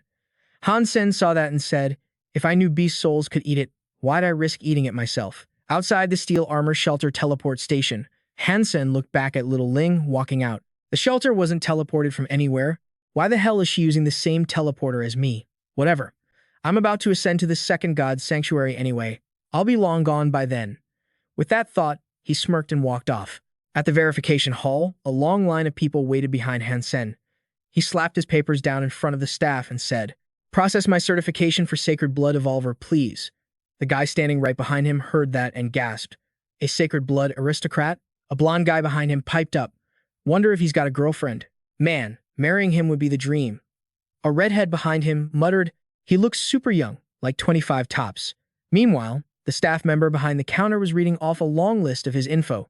26 years old, graduate of Black Hawk Military Academy. Rank, Major. Han Sen confirmed, correct. The staff immediately gestured, Major Han, please write this way for the routine test. Later, at the second god's sanctuary teleporter, he spotted that little girl still tailing him. Han Sen chuckled to himself, we're heading into the second god's sanctuary now. No way she can follow me in here, right? Teleporting to the ice field. Han Sen was still clasping his hands, praying hard to any passing gods. Please, let me spawn somewhere nice. But when he opened his eyes, he freaked out. Holy shit, what the hell is this place? When he turned around and saw the shadow he wanted to ditch, he was even more shocked. Damn it, how did you actually follow me in here? Lore drop, spirits.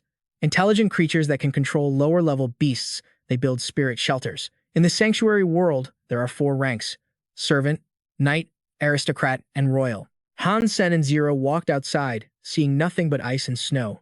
He voiced his suspicion. Is this a spirit shelter?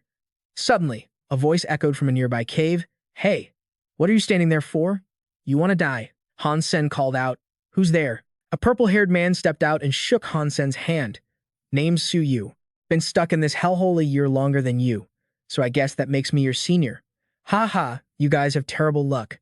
Han Sen asked, Senior, is this a human shelter? Shu's face was flushed from the cold. He replied, no way to build a human shelter out here. You see that spirit shelter up on the big mountain? All of us combined wouldn't even be enough to fill the gap in that guy's teeth. This place is a death trap. You have to travel miles just to find a beast to kill. Everyone sent here is just straight up unlucky. The 3 of them walked into the cave. Shu, you knelt beside a large bag, pulling out a bundle and handing it to Han Sen. Don't rush out just yet. Wait a few days here. Once there's more of us, we can move together. Han Sen took the bundle. Thanks, Senior, Shu said. Just call me Shu Yu.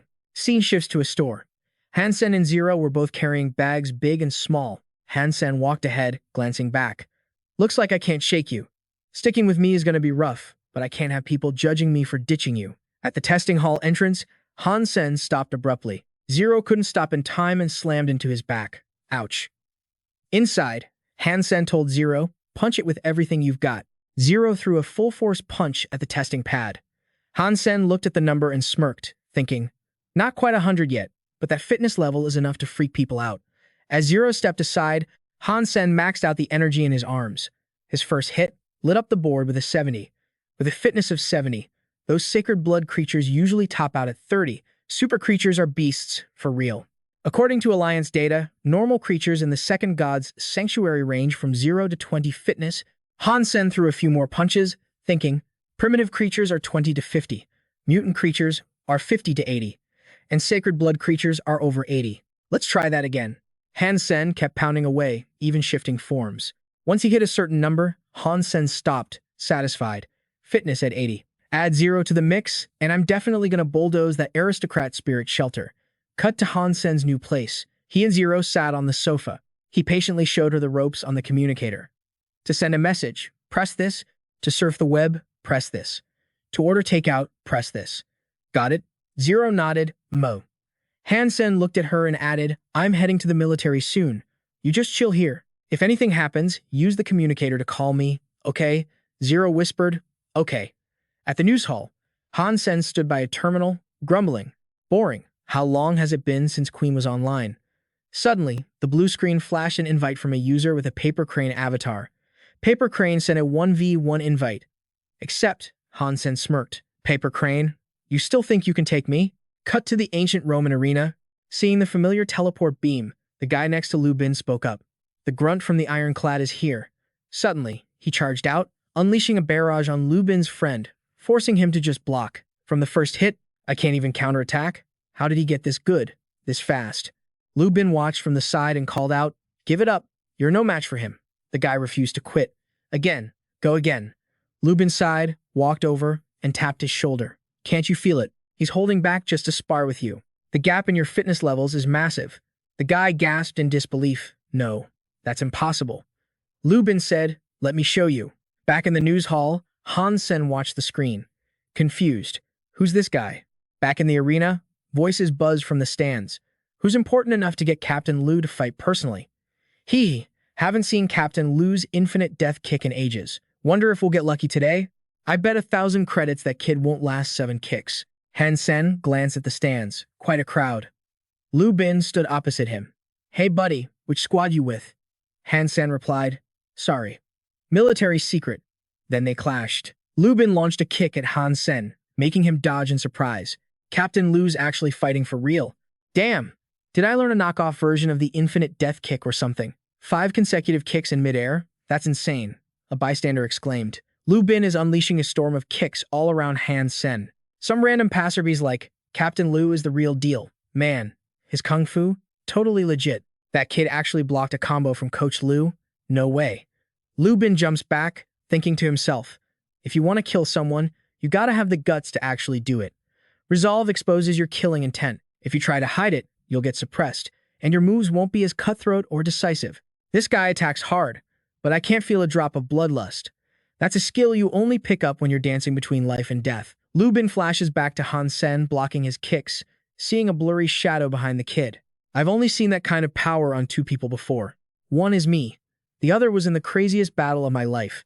It's not that he doesn't have killing intent. It's just too strong. When it hits the limit, it disappears from the radar, because the bloodlust is everywhere, attacking from every angle. Meanwhile, Han Sen is struggling to block every single one of Lu Bin's kicks. He lifts a leg to block Lu Bin's strike. Han Sen frowns, looking dead serious for once. Fighting a guy like this? To win, there's only one way. Go all out. Survival of the fittest. In this ancient Roman arena, Lu Bin's spamming kicks, making Han Sen sweat. It's a total struggle. What kind of soldier fights like that? He's kicking nonstop, making everyone gossip. The 7-kill strike. 7 real kicks flashing by so fast even evolvers can barely pull it off. He gets knocked to the ground, wondering, those legs are insane. What's that move called? Someone screams out, 7-kill strike. He sits up slowly. 7-kill strike. Got it. The old man stands tall. That's my signature move. You blocked 6 kicks. You're not simple, kid. He gets back into stance. The crowd's hyping it up. Here comes the 7-kill strike again. 1 more to go.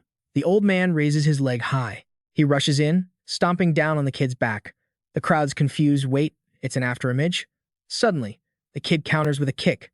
If he blocks this, his arms are toast. Everyone keeps screaming, 7-kill strike. The kid seizes the chance, rushing in with a barrage of kicks. His arms are broken, but he's still fighting back. That's true veteran spirit right there. The old man grits his teeth, annoyed he kicked a fake. Damn it, another afterimage. He falls back, looking up at a dozen clones of the kid. 8 kicks in midair. The crowd starts buzzing about how the old man is losing. 8 kicks. He kicked 8 times. The 7-kill strike can't do 8. You can't get leverage in midair. Who the hell is this soldier from the ironclad warship? The commander frowns, pissed off. How is that even possible? No way. It's only been a few months, and he's already left me in the dust physically. He's totally overpowering me. After the fight ends, on a starship, a guy walks up seeing Han Sen reading something intense. Yo bro, what's good? Ancient text? You into that stuff? He replies shortly, doesn't hurt to learn. But inside, he's thinking, damn, this Dongshuan Sutra is confusing as hell. If it doesn't give me something good, if the Alliance doesn't have it, then how is it worth my effort? He walks off, leaving the guy wondering where he's reporting to. Without looking back, he heads to the star system. They're still confused. Isn't that on the edge of the Alliance? Cut to the spaceport with the ship goddess of size. Han Sen arrives with his bag, looking lonely, until two guys welcome him. Sanson is stoked. Finally, our kitchen crew got a newbie. Ming Liang just walks silently behind him. He judges them silently. No way. Seriously, this ragtag ship uses a major as a kitchen hand. The guy leads him along, introducing himself. I'm Han Sen, head of the kitchen, and your boss. Our place ain't like the others, so chill out. Since you're new, just help with the grunt work. He's bummed out. Super military armor. Wait, is that Huang Fu Pingqing? Oh god, didn't she take down the Silver Slayer? These guys look like regular grunts. Military secrets don't lie, I guess. In the kitchen, he gets curious. Hey chief, what you watching? Ming Liang shouts from the back. Our fat boss has a huge dream. He wants to be a flying fatty. The boss snaps back. What flying fatty? I just want to learn the infinite fatal strike. He points at the screen, proud. Little Sen, check this guy out. The 8-kill strike. Sick, right? He can't even smile. Wait, isn't that me? He forces a laugh, imagining the fat guy dancing in the air. Yeah, sick. Totally sick. But if the chief tried those 8 kicks? Ming Liang joins in, too beautiful. I couldn't bear to watch. Haha. Han Sen walks out, hearing the fat guy yelling. Little Sen, go get the captain's signature. Ming Liang, witness my midair kicks. Then, crash. He hits the floor hard. He goes to the reception desk, holding up a tablet. Nutrition report for next month. Need the captain's signature. The girl says, Captain said you gotta take it in yourself. He touches the doorknob, thinking, captain of a high-class warship like this. Gotta be at least a major general, right? First time meeting the captain. I'm kinda nervous. But when he opens the door, he freezes. Ji Yanran. He slams the door shut in disbelief. No freaking way. Am I dreaming? The girl outside asks, You okay? He walks back in, rubbing his eyes. I'm not dreaming. You're actually here. She stands up, walking toward him. I'm sorry. I arranged for you to come here without asking. She hugs him, tearing up. I tried, but I could only get you in as a kitchen grunt. I know it's humiliating for you, but I couldn't stand being without you. I'm just so selfish and impulsive. He kisses her lips. Your selfish impulsiveness, that's what I love most about you. She pushes him away, blushing. Stop it. There are cameras. He scratches his head. Seriously? You're the captain and you're still being watched? She pulls him to the desk. The goddess of size is on a relic exploration mission. Even the captain has to listen to the experts studying the crystals. He wonders, what's the deal with these crystals? Why does the Alliance care so much? She puts a stone on his forehead. You've probably heard the legends, right? That crystals have strong psychic power, that they can move stuff with just a thought. Don't know if the legends are true, but one thing's for sure. Crystals hold some insane tech. Like this memory crystal. It can store and read human memories. It's way more advanced than a human brain. If we can crack the tech from the crystal civilization, humanity's gonna level up big time. She asked, Give it a feel. Notice anything different? He frowned, focusing hard. His brain felt like it got zapped, but that was it. Nothing else changed. She flipped open a notebook right in his face. Page 13, third line, 6th word. What is it? He grabbed his forehead. Babe, you flipped it way too fast. How am I supposed to see that? Suddenly, an image popped into his head, the word black. How's that possible? That's exactly what it does. She took the stone back. It's a crystal mine from the crystal ruins. It boosts brain function and triggers redevelopment. The rush fades the more you use it, but a small part of the boost stays forever. He raised an eyebrow. Redevelopment. Isn't that, like, a classified secret? Am I allowed to know that? She gave a mischievous grin. Technically, someone of your rank has 0 clearance. But hey, who asked you to be my boyfriend, right? Just keep your mouth shut about this, okay? Or I'm gonna be in deep trouble. He looked around. Wait, didn't you say there were cameras in here? She blushed. I wasn't lying. There are cameras, but I killed the feed. I knew a perp like you wouldn't keep it professional. He grinned and lifted her onto the desk. All right then. You try to trick me? I'm gonna have to punish you. Then Ji Yanran turned the tables and pinned Han Sen down. The rest was private. Later, he walked out, whistling happily. Does this count as a secret office romance? Hey, hey, hey. Suddenly, he bumped into a guy right at the corner. The guy snapped, Which squad are you from? Why are you just wandering around here? The guy muttered, What a disgrace. Han Sen's face tightened. Does it matter which squad I'm in? Besides, this hallway is huge. Unless you crashed into me on purpose, how did we even hit each other? The guy kept his stone-cold face. You call yourself a soldier looking like that? And you're talking back. Just then, Sang Sen showed up. Does my kitchen squad not look like soldiers to you? We don't need the armor squad worrying about us. The guy kept pushing. Captain Luo, this soldier of yours, was whistling and bumping into people. Am I not allowed to say something? Luo Lan didn't back down. That's how we roll. Bite me. The guy looked furious. The chubby captain shoved Han Sen forward. Get moving. What are you standing there for? The other guy fumed. Why did Ji Yanren keep a cook in her office for so long? Damn Fatty ruined everything. Back in the kitchen, Han Sen gave a thumbs up. Fatty, you were a boss out there. The captain lifted his chin. Boss? Please. No way I'm letting Wang Ho lecture one of my guys. I told you to deliver the inventory list. What took you so long? Han Sen explained. The captain asked me a bunch of questions after reading it. I didn't know jack about that stuff. I got confused and she actually scolded me. He shoved Han Sen. Get to work. And stay out of Wang Ho's way if you can help it. Han Sen nodded. You got it. He thought back to what Ji Yanren had said. People on the eternal sigh. The captain has some crazy complex connections. You can't underestimate anyone. Scrubbing dishes. He wondered, what's Wang Ho's deal anyway? Scene shifts to an ice cave. A group gathered around a fire, freezing their butts off. HU. Suddenly, Lin Feng spoke up. Whoa, God Han, you're here too. Han Sen appeared out of nowhere. The other guy looked confused. God who? Lin Feng. You know this guy?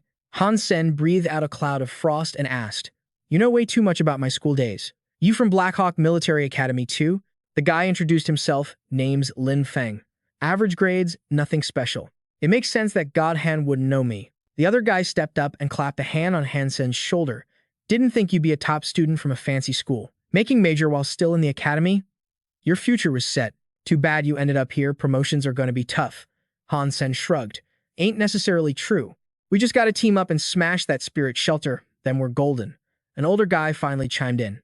Kid, you're thinking way too simple. This is the second God's sanctuary, not some military school or a playground. You can actually die here. He kept rambling. Don't think being a big shot back at the academy means jack squat here. Forget about taking down a spirit shelter. If you can just go out and hunt a creature and make it back, I'll respect you. Lin Feng whispered. Ignore him, God Han. Han Sen looked at the man smoking in front of him. He used to be a genius, maxed out his sacred blood genes as an evolver, ended up stuck here for 20 years. He hasn't even eaten much mutant meat. He's burnt out. Han Sen sighed. Maxing sacred blood 20 years ago. That guy was a chosen one. That was worth way more back then than it is now. Han Sen pulled his hood up and walked towards the cave entrance. I'm gonna take a walk, get a feel for the place. Lin Feng called out. Didn't we tell you it's dangerous out there? Even if you want to go. Han Solo, you should stick with us a few times first. It's not too late to turn back. The old man coldly blew out a puff of smoke. If he wants to die, let him. Why stop him? Arrogant brat doesn't know his place. He deserves what's coming. Out on the ice field, Han Sen was riding a giant cat. He heard a growl. What's that noise? On an ice ridge, a polar bear was roaring. Is that the ice armor beast Suyu was talking about? He ordered the cat, Meowth, go teach it a lesson. They clashed instantly. Meowth swiped down, but the bear dodged. Han Sen thought, that ice armor beast is probably a primitive creature. It's going toe-to-toe with Meowth, and Meowth's a sacred blood pet. The creatures in the second God's sanctuary are way tougher than the first. As the two beasts faced off, Han Sen noticed something. The ice bear's gene lock had triggered. Whoa, a gene lock break. He pulled the cat back. Meowth, get back here. The bear, losing its target, glared furiously at Han Sen. Manly appeared out of nowhere, shouting a warning. Han Sen, watch out. Distracted, he turned around, missing the bear, charging at him. Huh? Who's calling me? She screamed, dodge it. Inside, she panicked. No, please no. It's my fault he's distracted. But out of nowhere, he slashed the bear's head clean off. The system notification popped up. Hunted primitive ice armor beast. Beast soul a primitive ice armor beast gained. Consuming meat may randomly grant 0 to 10 primitive geno points. He grinned. My first kill in the second shelter. And I already scored a beast soul. Great start. He waved at the newcomer. Oh, it's Man Li. Didn't expect to see you here. The Special Security Action Squad is stationed here, she replied. Before you showed up, I was the only one from the squad. I heard you were coming, but I didn't believe it. Did not think you'd actually come to this hellhole. Han Sen looked into the distance. Do you know where we are? What's the nearest human shelter? She looked at him. I have no clue where this place is located in the second sanctuary. But so far, no one's been able to leave here and find another human settlement. He rubs his chin. Not bad at all. Nobody's fighting me for this mutant freak. She crosses her arms, watching him check out the bear. You still gotta have the skills to back it up, though. He shrugs, whatever. It's getting dark. Inside the cave, she watches him start a fire.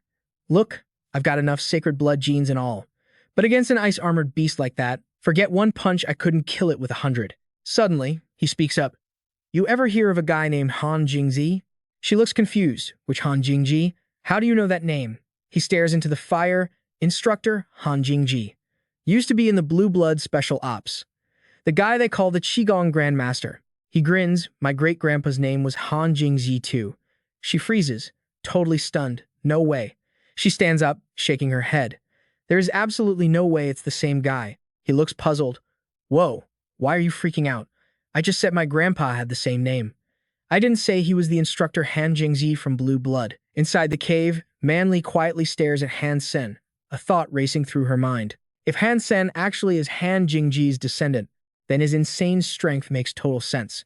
But it's impossible. Han Jingji didn't have any descendants.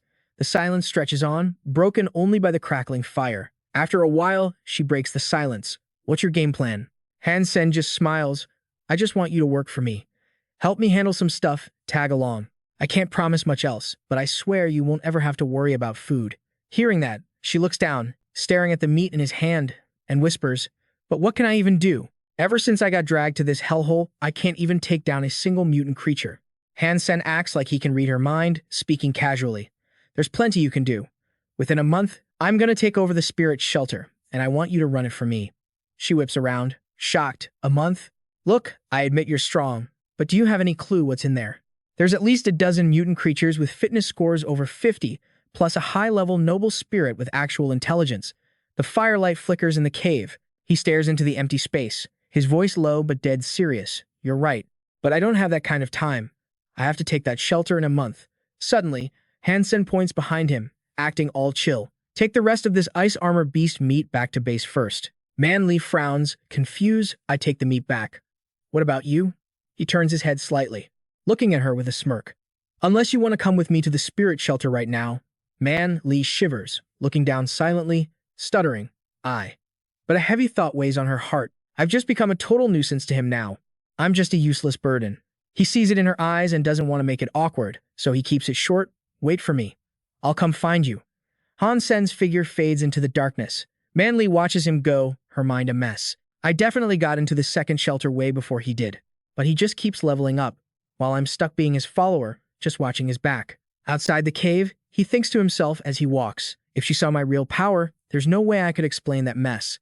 On the freezing ice plains, white mountains stretch forever. The wind screams through the cracks, totally creepy. Suddenly, a weird noise makes Han Sen freeze. He looks around, on high alert. What the heck was that? Looking down into a crevice between two ice mountains, he spots a black shadow moving slowly and mutters. Looks like something's coming this way. A massive creature emerges from the depths, every step making the ice shake. A blood jade spider suddenly launches into the air. He flinches, stepping back in shock, but he instantly reacts, fire blazing in his hand. Heaven had a path, but you chose to bust into hell. Guess I'm taking you out first. He dashes forward, slashing straight at its massive body. He shouts confidently, come get a taste of the golden sandworm king. A notification pops up, hunting successful. Primitive blood jade spider killed. No beast's soul gained. Eating its meat can randomly grant 0 to 10 Geno points. Han Sen walks over, grinning. Whoa, this meat is like the sweetest top-tier stuff. Seriously, this is gourmet level. But the party doesn't last long. Weird noises echo from the ravine again. He turns, eyes narrowing, on guard. There's another one down there? I'll kill as many as you got. Just means more lunch for yours truly. Han Sen sees a massive spider leg slowly creeping up to where he's standing. Whoa, that thing is huge. If that's a sacred blood creature, this is going to be a pain. A stream of white silk shoots straight at him from the spider's mouth. Han Sen dodges to the side, yelling, crap, golden sand worm king, run. But the silk hits the golden sand worm king, gluing its legs together. He shouts in panic, it got caught. Meanwhile, the spider slowly crawls up, its red eyes burning like fire. When its whole body comes into view, Han Sen gasps, sacred blood creature. He jumps onto the golden sandworm king, activating his skills. With the boost from the flame bird and the ancient wolf dagger, this shouldn't take too long. Gripping his flaming dagger, he screams, break. Just break already. Han Sen hacks wildly at the white silk trapping the golden sandworm king. The sharp blade and the heat of the fire finally snap the web. The spider backs off, watching and waiting. But a second later, it shoots a barrage of white silk right at Han Sen. He yells frantically, "Golden Sand Worm King, get back here." As he runs, he mutters, totally confused, "Didn't she say the spirit shelter only had a noble spirit and some mutant creatures? Where the hell did this sacred blood spider come from?" He runs for his life, but suddenly, he sees a bottomless abyss ahead. The path is gone. Suddenly, a massive eagle swoops down. Han Sen looks desperate, shouting, "Damn it! Is the universe pranking me right now? Why is there another sacred blood creature trapped between the abyss, a sacred blood spider behind, and a sacred blood eagle in front?" Sweat beaded on his forehead as he gritted his teeth. "No way I'm dying here today." The eagle's glowing blue eyes flashed with pure killing intent as it dove straight for him without hesitation. At the same time, the spider's massive front legs swung out, aiming to skewer him right through.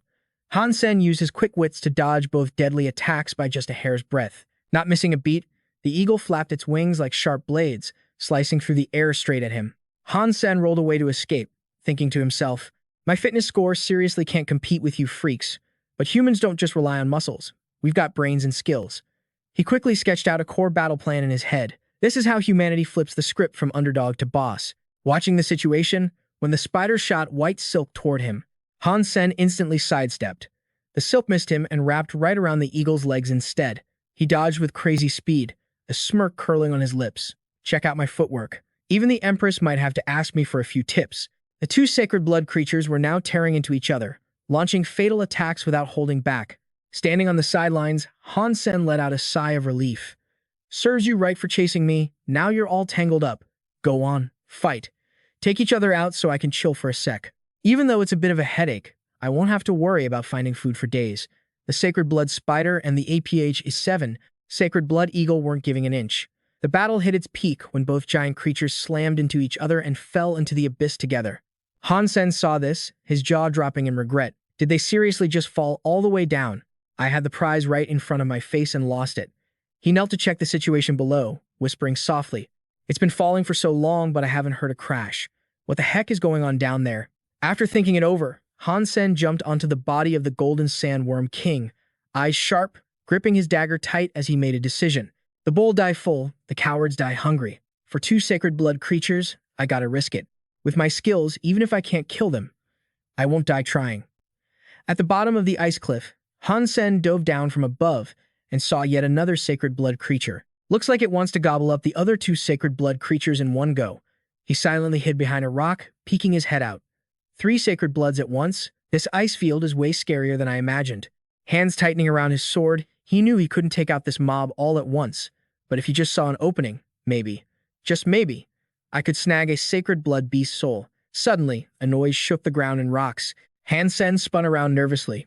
What was that sound? Don't tell me there's more?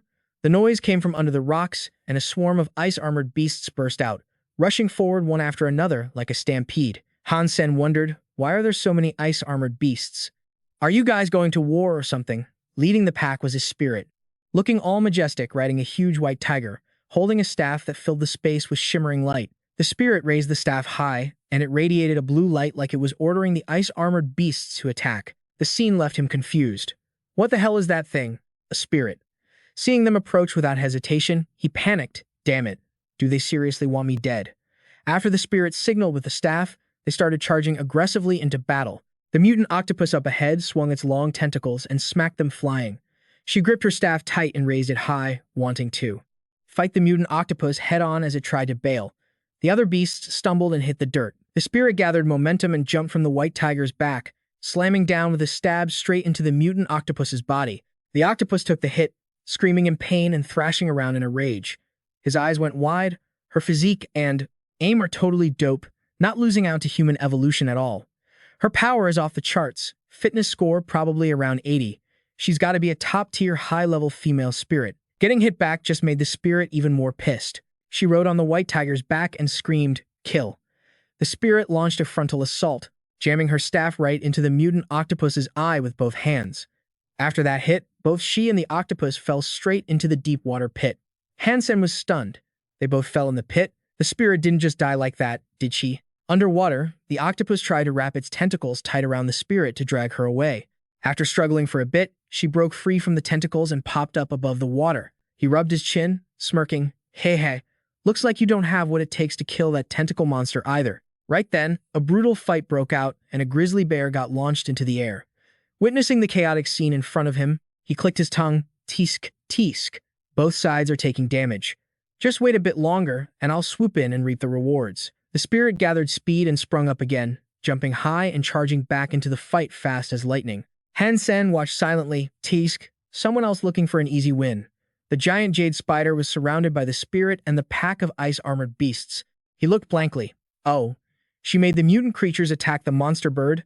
Wasn't she planning to kill the jade spider? Suddenly, the spirit stopped, looking around carefully before starting to cast her magic. She placed her staff right in front of the jade spider. "Sacred blood. Submit to me now." It seemed tamed, obeying the spirit's command. Squeak! Han Sen suddenly dashed out from the rock crevice, catching the spirit completely off guard. Without hesitating, he slashed his knife right across the spirit's neck, giving her zero time to react. Han Sen held the sharp knife with a sinister grin. "Thanks for the assist. I'll come back to thank you properly later and make you my minion." Next was a clean knife strike to finish off the jade spider. The system notification popped up. "Kill successful. Sacred blood jade spider killed. No beast soul gained. Eating its flesh and blood can provide 0 to 10 sacred blood geno points randomly." The spirit clutched her neck in pain and slowly faded into the air. He just coldly said, "Goodbye. Have a nice trip." The huge bird was also taken down by Han Sen, lying flat on the ground. "Your fight better give me a sacred blood beast soul." The system confirmed the kill. Sacred blood, demon blood bird killed. Sacred blood, demon blood bird beast soul gained. Eating its flesh and blood can provide a random amount of sacred blood geno points, up to 10. Han Sen raised his shiny knife high. "A sacred blood beast soul. My first sacred blood beast soul in this second God's sanctuary." A bird silhouette spread its wings, covering its body in green light as it stood before Han Sen. "Let's see what kind of beast soul you really are." As soon as he finished speaking, the light flew right at him. "What's the deal?" Han Sen took off his shirt, revealing a black bird mark on his back with glowing eyes. "Doesn't look different. No power boost, no weird heavy feeling. What's the point of the beast's soul screen anyway?" He threw his shirt back on and bailed. "Gotta research this later." "Oh, something's glitching in my sea of soul. System alert, holy angel. Super sacred blood beast soul can evolve into a pet type." Han Sen was shook. Evolution done already? That was crazy fast. But why's this chick got zero fighting vibes? The angel flapped her wings and flew straight to the ripped-up corpse of the snow jade spider. Han Sen shouted, "Yo, hey, what are you doing?" She gave him those puppy dog eyes, and he instantly got it. "Fine, dig in." The angel started munching happily. Crunch, crunch. Han Sen grinned like a goofball. Is she turning into his super sacred blood beast soul for the second shelter or what? Down in the ice crevice, the crew was gossiping while eating ice-armored beast meat. Did Han Sen seriously solo this beast? Kids these days are monsters. He's a fresh evolver, only been here a minute, and he already bagged an ice-armored beast? I bet it was just dumb luck. Manly looked down, stressing out as Han Sen's face popped into her head.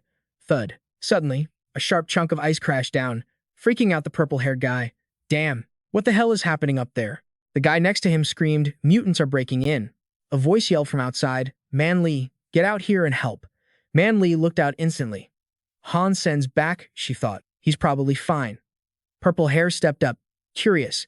"Let's go check it out." What Han Sen dragged back made their eyes pop out of their skulls. "This.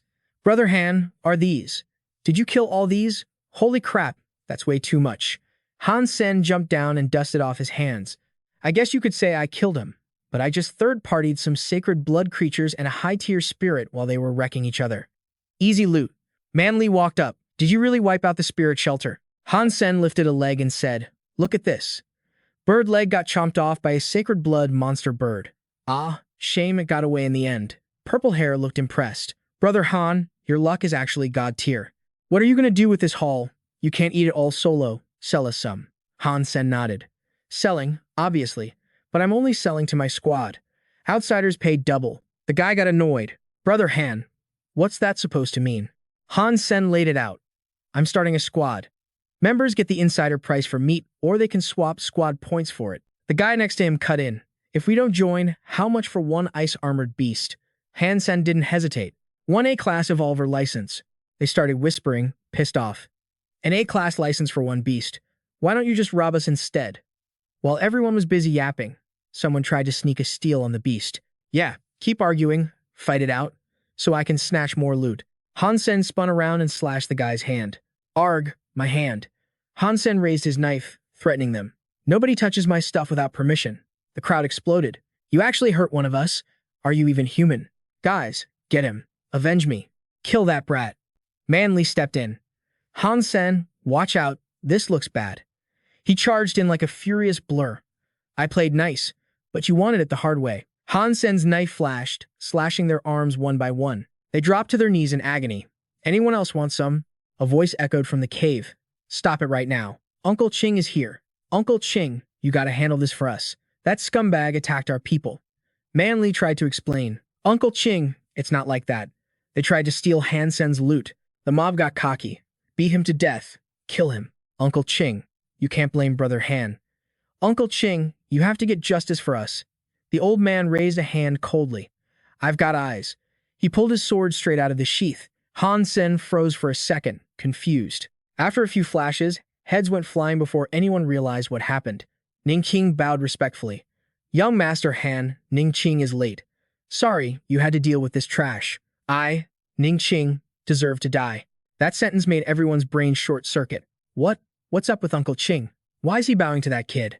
Han Sen realized it was the Starry Group, Ning family. He nodded. Yeah, head of the 6 Ning sons, but also the biggest disappointment. My 2 nephews didn't know who you were. Young Master Han. They messed up big time. 2 guys in the back whispered. Who is this Han Sen guy anyway? Even the Nings are kissing his ass. Uncle Qing is with Starry Group. Man Li was totally shocked for the Ning family to treat him like this. Is he actually connected to Han Jingji? Ning Qing continued. The master wanted to apologize personally, but didn't want to bug you. But he said if you need anything, the Ning family will go broke just to help you out. Han Sen replied instantly. They didn't know, so whatever. We'll talk about the rest later. He turned to the beast. Man Li, handle this meat for me. Get the squad together as soon as possible. But don't just let anyone in. She agreed. Got it, Queen. Huang Fu Pinking. Eternal sigh. Dorm room. Chu Cheng shouted, panting. Lil Han, you're finally back. Han Sen jumped. Bro, you scared the hell out of me. Chu Cheng kept rushing him. Where we going? Isn't it the end of the month? Military training on the ship. Open sign-ups. First place gets a reward from Vice Captain Chen. Queen. Huang Fu Pingqing. Training room. Vice Captain Chen Shushin spoke up. Who else wants a shot? Pass level 10 difficulty, and I'll drop an S-class Evolver license. Han Sen thought it looked familiar. This setup gives me deja vu. Isn't this Professor Yan's Extreme Dash project? It's widely used already. Wang Ho looks super arrogant. Warframe, Mech, Guard, and Medical squads all tried. Only the Cooking squad hasn't stepped up. Shouldn't we give the cooks a chance? Fatty Captain, your squad's got a rookie, right? Why not let him show off a bit? The captain frowned. Wang Ho, quit being a bully.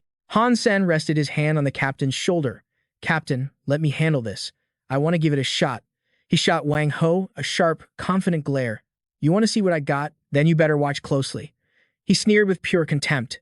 Han Sen braced himself, thinking, Yamran pulled so many strings to get me into this place. As her boyfriend, I can't let her down. But this punk Wang Hu has been on my case since day one. He recalled what Yanran told him. Wang Hu works for the expert group.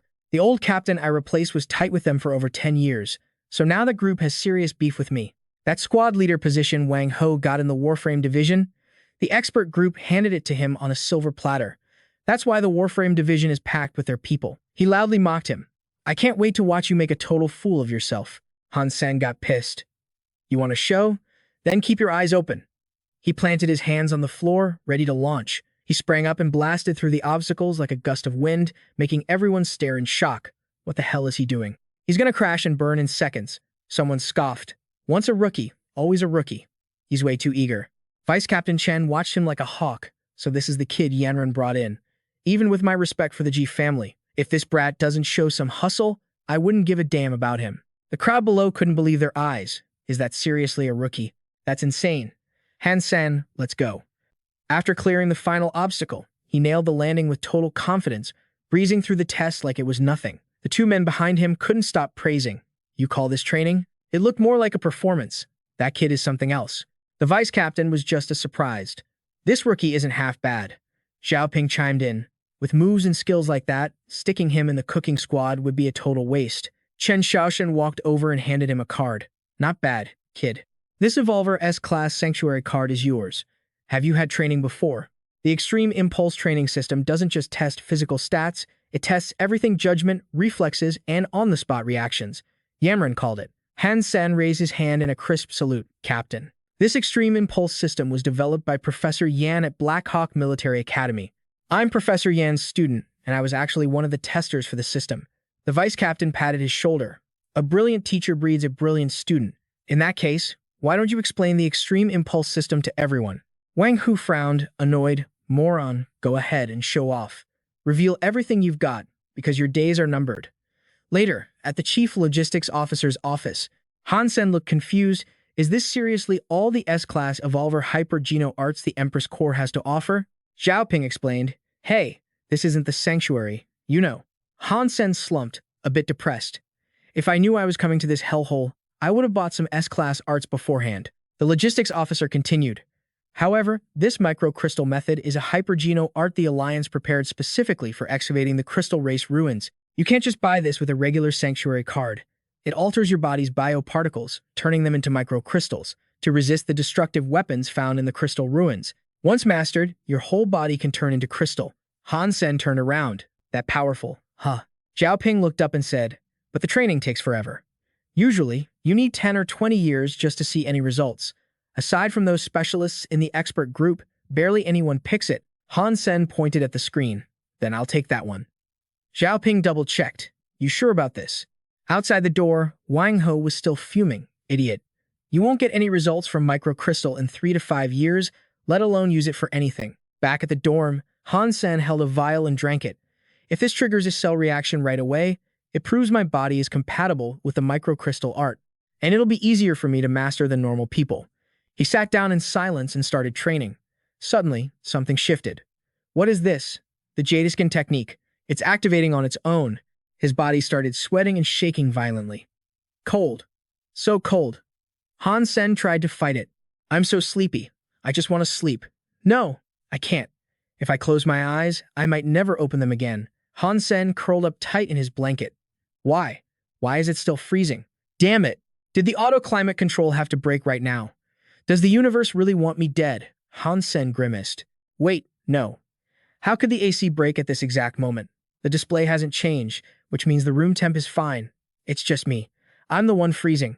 It might just be a hallucination, not an actual drop in temperature. A battle raged in his mind. Don't sleep. This isn't real. You're gonna freeze to death. I'm not cold. I am not cold. It's all in my head. It's so warm. I just want to sleep. His body was at its limit. Han Sen bolted upright and slapped himself hard across the face. Damn it. I'm not dead. That hurt. So I'm definitely not dead. He poured all his energy into training one more time. No. Something's different. My body feels changed. I can't explain it, but I know I'm right. Han Sen stared at his hand. Jadeskin. This is the real Jadeskin. I've been stuck at the first threshold for so long, but I finally broke through. Staring at himself in the mirror, questions flooded his mind. Did the microcrystal art accidentally jumpstart my Jadeskin training? Patches of ice appeared on Han Sen's back. That's it. The energy pathways for microcrystal align perfectly with Jadeskin's requirements. Or maybe the microcrystal technique is actually just a part of the Jadeskin system. He shouted in pure joy, microcrystal. I actually did it. Looking at his toned body, he smirked. God, you're really looking out for me. Other people grind for 20 or 30 years to master microcrystal, and I just nailed it like that. Nearby, a guy with purple hair held his head and groaned. The Empress course? More like the empty course. We don't even have 10 girls in the whole squad. What kind of misleading name is that? Han Sen replied coolly, you don't get it, do you? He was already fantasizing about leading an army of women. The Empress Corps is obviously supposed to be a legion of pure spirit beauties, 3,000 spirit beauties paving the way. Now that would be legendary. Manli said softly, it's a good thing Uncle Ching volunteered to join the team. That's the only way to get this legion up and running. He turned to her and said, let them digest all this bait first, then we'll drill them. Pick out the elites, and head back to raid the spirit shelter. Ning Qing stepped up. Young Master Han, if you're planning to kill mutant creatures, I know a spot with tons of primitives. It's perfect for a group hunt. At the ice field, Han Sen looked around, watching his lackeys hacking away at the mutant creatures like crazy, snatching up the meat, and I still get to pocket half of it. How did I not realize being a captain was this freaking awesome before? Charge. Kill him. Ningxing looked up. Young Master Han, let's hunt in this area. If we go a bit further, we might run into mutants. He pointed ahead. Finding mutants would be best. Keep moving forward. Ningxing was totally devoted to Han Sen. If young Master Han gave the order, he'd climb a mountain of blades or jump into a sea of fire. They didn't get far when suddenly everyone heard something. What's that noise? Up ahead, a massive mammoth was chasing a few guys. Help! Run! Quick! Manly recognized it. It's a white-furred mammoth. Han Sen watched silently, thinking, these guys just ran into a little danger and they're already running for their lives? Haha, total trash. Everyone got into combat stance. He glanced over. Physical stats might not be up to par, but they can build that up with meat. Martial arts can be trained too, but guts? That's not easy to fix. Looks like the ones sticking by me who don't back down are the real talents worth grooming. Han Sen pointed, signaling, Golden Growler, time for us to put on a show. He took a running start, jumped onto the Golden Growler's back, and drew his blade. The Golden Growler charged straight at the white-furred mammoth without a shred of fear, its red eyes blazing with battle lust. Han Sen gripped tight and yelled, let's go. The two massive beasts slammed into each other head-on, a terrifying sight. The crowd in the distance stared in shock. Holy crap, what kind of mount is that? It's taking a mutant white-furred mammoth head-on. Han Sen tried to hype it up. Compared to your mom, this thing's mom is way too weak. We only charged twice and I almost got thrown off. Could it be that once they become a beast soul, mounts lose their wild predatory nature? Both beasts roared furiously. If that black crystal really can evolve a first-tier beast soul into a second-tier one, I'll evolve you next time. Seizing the moment while the beasts were locked in combat, Han Sen gripped his knife and leaped high into the air. Then, he stabbed hard into the mammoth's left eye, making it scream in agony. Roar! The mammoth thrashed and jumped in pain. Seeing this, Han Sen drove his knife in a straight line right down the mammoth's belly. After the exhausted beast collapsed, he walked over and sliced the skin open, revealing red sacs. The inside was packed with meat and flowing red blood. The purple-haired guy stammered in fear. This is so cool. Man Li thought to herself, could he really be a descendant of Instructor Han? Han Sen wiped his blade and looked at her. Man Li, handle this meat. Remember to reward and punish fairly. Whispers started spreading. Huangfu Pingqing's female legion? Is there really a Huangfu Pingqing? Yeah. And naturally, she's the captain's woman. Vice Captain Man Li growled in annoyance. Who's spouting that garbage? Watch yourselves. Realizing they were busted, the two guys trembled and begged. Vice Captain, spare us. Crap, we're caught. Meanwhile, Zhu Ting was standing on a platform glowing with blinding blue light, looking around. Is that Zhu Ting? Tears streaming down his face, he fell to his knees, crying and begging, Bro, it's really you. I finally found the organization. Bro? Han Sen frowned. Zhu Ting, you dare show your face in front of me? You think I won't kill you? He tried to explain, Bro, living in this hellhole is so boring. If I can't roll with you, I'd rather die. If you want to kill me, just do it. Han Sen looked at him with disgust. Damn it, this place really drives people crazy. Outside the ice crevice, Zhu Ting wouldn't let go of his leg for a second. You want to roll with me? But why should I take you in? He sobbed, Young Master Han, my bro Han. You're the descendant of Instructor Han, and my ancestor was also staff in that special investigation unit. Saying that, Zhu Ting reached into his pocket and pulled something out. I've had zero luck since coming to this godforsaken place. Most of my beast souls from the first shelter got destroyed. I'm so broke, this is the only money I have left. You want it? Han Sen waved him off. Cut the crap. Show me something real. Is this an entry fee? He looked at him and smirked. You still have the 7 twists of heaven, right? Zhu Ting faked a cough, acting proud. Ancestor Chen left a family rule. The 7 twists of heaven must never be taught to outsiders. If you want to learn, you gotta suffer through being a disciple of the Chen family first. Han Sen didn't hesitate, immediately turning to leave. Then there's nothing else to say. Zhu Ting panicked. Don't. Even if I ignored the rules and taught you, I only know the first 3 moves. It's just the 3 twists of heaven. And without the Chen family's secret gene fluid, it's impossible to master anyway. Zhu Ting ran ahead to block the way. Listen to me. A while back, I found a really good spot. How about I take you there to check it out? If you're interested, let me join Huangfu Pingqing's female legion. If you think I'm useless, I'll leave without a word, he said with a sly tone. A mutant creature nest. Even though he was suspicious, Han Sen wanted to check it out. Lead the way first. A mutant creature nest should have at least 1 sacred blood beast soul. Won't be a loss. The ice field. Zhu Ting rode excitedly on the golden growler's back. Bro, this mount is majestic. You want to sell it? Name your price. Han Sen shook his head. Not for sale. But if you want to buy a beast soul, I can find you one around here. He listed a few examples. Primitive Ice Armor Beast Soul, Berserk Ice Armor Beast Soul. Zhu Ting interrupted. Bro, big brother, just give me a price. Han Sen put his hand on his shoulder and said, I won't force you to teach the 7 twists, but does the Chen family have any S-class evolution footwork you can share? He hesitated. Bro, I just realized I don't need a beast soul that bad. Han Sen tried to bait him. I won't just trade a Berserk Ice Armor Beast Soul for your footwork. I'll give you a discount. How about an S-class evolution license for your footwork? And I'll throw in the Berserk Ice Armor Beast Soul as a bonus. Zhu Ting went silent. Zhu Ting agreed and started demonstrating. This footwork is called Half-Step Cloud. It can transform the life particles in your legs. This footwork packs some insane explosive power. Once I master this, I'll be sky high with just half a step. Han Sen was pumped. All right, let's make a deal. Last time, I could only throw one kick midair cause I was a total noob at leveraging force. But now that I've nailed the half-step cloud, my leverage is going to be flawless. One kick, one kill. The ice fields are totally covered in frost, and this cave is a mutant nest. Zhu Ting pointed inside. This is the spot right here. Check it out, this weird wall is still intact, so no one's been here for sure. Han Sen smashed the wall with a single punch. You wait out here. I'm gonna go take a look. Once he got inside, the vibes were seriously off. Is something bad gonna happen? Suddenly, a sound echoed from the depths. He jumped a little. Huh? What the hell is that? Han Sen stood in a corner, scanning the situation. There was movement in the nest, which meant something was definitely hiding in this cave. The second it saw his guard was down, it shot out like an arrow. Han Sen bolted. Damn it. With that speed, this thing is absolutely a sacred blood creature. The mutant beast was on his tail in seconds. It almost grabbed Han Sen, but luckily, he dodged to the side just in time. That was way too close. Good thing I moved fast, or I would have had a hole in my heart. Han Sen pivoted on his heel to gain momentum, seeing the exit right in front of him. Wow, that kid Zhu Ting runs faster than a freaking rabbit. The mutant beast roared in rage, its scream echoing through the cave.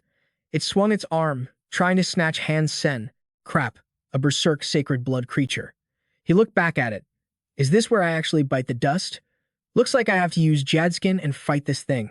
Han Sen quickly raised his icy arm to block the beast's strike, turning the tables to counterattack. Combining the Ghost Haunt Death Lock with the leverage of the Overlord armor, and throwing Jadeskin into the mix. Ha! Bet you didn't see that coming. The mutant beast struggled wildly. He ducked low and slipped behind it to land his sneak attack. Eat my severing strike. It wouldn't stop screaming in pain. Han Sen stood behind it, gripping the mutant beast's arm tight. Your body is tough as hell, huh? I used a full Jadeskin punch and it only left a red mark. He prepared to unleash the finishing blow. The mutant beast kept thrashing around, twisting and turning to throw Han Sen off. You want to catch me? Not gonna be that easy, pal. He raised his right hand to strike. Take this. Eagle Claw. A punch landed right between the beast's eyes. Han Sen managed to pin it to the ground. You gotta be kidding me. Damn it, even its eyes are as hard as metal. Unbelievably, it still managed to hurt him, leaving a long gash on his back. I'm reaching my limit. I gotta figure a way out of here. The wound wouldn't stop bleeding. Han Sen gritted his teeth against the pain, used the momentum to jump high, and bailed. In a crisis like this, running is the only option. Of the 36 stratagems, running away is the best one. Han Sen finally made it out. Zhu Ting rushed over to ask, You finally made it out. Are you okay, man? I can't kill that thing. But the guy still didn't forget to mention joining the squad. So, what about me joining Huang Fu Pingqing's squad? Han Sen frowned helplessly. Fine, join if you want. But Zhu Ting looked confused. Wait, what? He turned and said, You can teach me the half-step cloud footwork, but without the exclusive gene fluid, I can't actually master it. Zhu Ting nodded, getting the drift. Leave it to me. Later at the canteen, someone was whining inside. Us newbies only get to eat real food like 4 or 5 days a month. Usually, it's just nutrient fluid. Why do those so-called experts and scholars get a 3-course meal every single day? As soon as he finished, he got bonked on the head. Those guys are professors who know everything about the crystal race. They have high degrees and make huge contributions. Do you have any of that? Ouch. Ah. Tang Xin glanced over at Han Sen. You're the new recruit. Han Sen, right? Heard you cleared difficulty level 10 on living to the limit. Huh. Han Sen just answered totally chill. It's not that big a deal. I'm just used to playing it, that's all. He looked surprised. You graduated from Black Hawk Academy? That's right. Tang Sen nodded. Not bad. Back when I was studying at the Central Military Academy, Black Hawk just happened to be in the top 100 military schools. How's it doing now? Han Sen said, I don't really know how the Central Military Academy is doing. I only competed against them in an archery match. Not bad, though. It took a lot of effort to beat them and grab the championship. Tang Sen sneered. What did you participate in? A bragging contest. Tell me, what year were you in when you supposedly beat Central Military Academy? I don't remember small stuff like that. Just go look up my name. You'll probably find the info. The crowd behind them started mocking him loudly. Haha, did he only major in bragging arts at Black Hawk? I think you fit the bragging squad way better than the kitchen staff. He shrugged and threw some shade back. My bad. I honestly didn't know the Central Military Academy was supposed to be that good. It's a shame I already graduated, so there's no chance to compete again. Otherwise, I'd definitely go easy on them so they wouldn't lose so embarrassingly. After saying that, he pushed his cart and walked off. If you're done, move aside. Other people want to eat, you know. His words made Tang Sen grimace in annoyance. Tang Sen walked over to ask Professor Lee for a favor. Professor Lee, you're the only one here with internet access. Can you look this guy up? Let's see if he's actually telling the truth. After Tang Sen asked, Li Mingtang agreed to check. The era where the monster Jing Jiwu and the Central Military Academy dominated the entire alliance was officially declared over after that match. Hearing this, they couldn't help but admire him. Who knew the kitchen staff had a rookie like that? Little Han, I had no idea you were such a legend back in school. It was whatever, really. The opponents were just too weak. Tang Sen stormed off in a rage. Little Han, watch your back. That guy Tang is super petty and definitely holds a grudge. Han Sen told himself. Once we get to the Crystal Race ruins, I really gotta keep my guard up around that punk. At the ice crevice, Little Ling was looking around all confused. Everyone looked at her, puzzled. Who is this girl? Never seen her before. Is she new? She's the one who came with the captain. Han Sen showed up. I'm here. Little Ling ducked behind him. The time to attack the spirit shelter is now. They were worried. Isn't attacking a spirit shelter right now a bit rushed? A high-tier spirit shelter is going to be crawling with mutant creatures. He spoke with total conviction. If anyone wants to bail, you can stop right here. I unconditionally agree to let that person leave Huangfu Pingxing's squad and never come back. Zheng Guoshang raised his hand and spoke up. Sorry, Captain. I can't risk my life on this. He immediately barked at Man Li. Get his contract out here. Han Sen kept pressing. Anyone else got the guts to go? Inside, he was getting totally annoyed. Damn it, these guys are such wusses. Started with over 200 people. Now we're down to barely 20 or 30. Han Sen took the lead. All right, let's roll. The freezing air made him shiver, so he clenched his hand to keep Xiaoling warm. Han Sen asked, You cold? She shook her head. Nah. Then it hit him right. Everyone's stats are way higher than his. Why would they be scared of a little cold? Zhu Ting was tagging along behind like a lost puppy. He looked ahead and told Han Sen, that castle up there is the spirit shelter. You guys seriously gonna go in with just this skeleton crew? He didn't hesitate. Hell yeah. Watching Han Sen march ahead, Ning Qing felt a knot of worry in his gut. If Han Sen doesn't have a backup plan, this trip is basically a suicide mission. But hey, he's Han Jingji's descendant. He wouldn't screw this up, right? The spirit shelter, a massive gate crusted in thick ice. Manly scanned the area, but not a single mutant creature popped out. This is way too sketchy. Han Sen raised his hand to summon the Golden Sandworm King to scout the path. A moment later, the Worm King had checked everything but found Zip. There seriously wasn't a single beast inside. Spirits are sneaky as hell, so this definitely smells like a trap. He turned to ask Ning Qing, Uncle Qing, what's your take? The old man replied softly, We've made it this far. No way we're just gonna bail now. Han Sen squeezed Xiaoling's hand. Uncle Qing added, Exactly. We came here to crush the shelter. If we're scared, why'd we even bother coming? Once everyone was inside, he warned, Stay focused, stick close to me. Then his eyes lit up, he saw it. The spirit stone. It was glowing with this trippy blue light. The purple-haired guy couldn't hide his hype. We're so lucky. It's the spirit stone. We just gotta smash that thing, and the spirit is toast no matter where it's hiding. He threw up a hand to stop him. Hold up.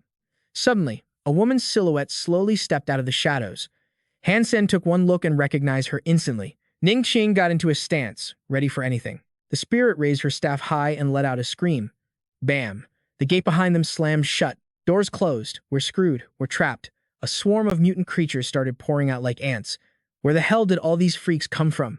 Where were they hiding? Ningxing shouted, "Charge! Destroy the spirit stone." The spirit waved her staff, commanding the horde of beasts. "You humans are going to regret killing my pet." The spirit was clearly still salty about Han Sen offing her pet. He barked an order. "Everyone defend the door. I'm going for the stone." Ningxing was worried but just followed orders. "Young Master Han, be careful." Han Sen squared up against the spirit. "You're smart, maybe even cunning as hell, luring us into this setup." The spirit didn't look scared at all. "The moment you went against me, you signed your death warrant." He drew his knife. "Too bad you made one mistake." She looked puzzled. "What mistake?" "You shouldn't have let me inside." As soon as the words left his mouth, Han Sen lunged forward like lightning. "Your precious trap is actually your biggest screw-up." The spirit swung her staff aggressively at Han Sen. He dodged it easily, but a pack of mutant creatures was still closing in on him from behind. They jumped into attack, but Han Sen unleashed his sacred blood beast soul, smashing through their encirclement and punching them right in the head. That aura. Is that a sacred blood beast soul? My eyes aren't playing tricks on me. Han Sen was overflowing with power. With Jadeskin boosting him, taking down these beasts was a piece of cake.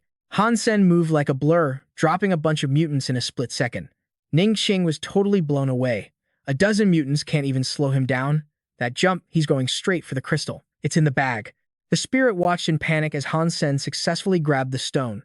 Holding it in his hand, he commanded the spirit stone. "Your life is literally in my hands now." The spirit bowed, submitting. "Frost aristocrat Shueji pledges her loyalty to become your most trusted servant." Unbelievable, a spirit accepting a master. Holy crap, this went better than expected. Han Sen raised the stone high. "Submit to me." Shueji stepped closer to the stone, and a blinding light erupted. He was absorbing the spirit into his sea of souls. Han Sen closed his eyes, sending a thought to Shueji. "Shueji, kill every single mutant here. As you command, my master." She obeyed instantly and charged into battle. A system notification popped up. Hunted mutant creature Snow Fang. Beast soul obtained. Hunted mutant creature Snow Bear. No beast soul obtained. Looking at the piles of dead mutants on the floor. Wait, does this count as taking down an aristocrat spirit shelter? 20 years. It's been 20 damn years. The wait wasn't for nothing. I can finally stand tall again. Zhu Ting ran over, still running his mouth. "Hey man, you selling that spirit? Name your price." Or hey, I don't want that S-Class St. Hall card anymore. Can I swap it for Half-Step Cloud? Han Sen didn't care. Not selling, not trading. Man, Li secretly admired him. Lucky bastard. First time attacking a shelter and he gets an aristocrat spirit to pledge loyalty. Forget about Huangfu Pingqing's shelter. Be careful, don't drop anything. The crowd started gossiping. Heard that anyone who didn't bail earlier gets a room for free. They even get a ton of mutant meat. Now if we want to stay, we gotta pay a fortune. Oh, I regret leaving so much. Damn, they actually took down the spirit shelter without losing a single guy? How is that even possible? Suddenly, the system voice rang out. "Consume devil blood bird meat. Sacred blood Geno points +1.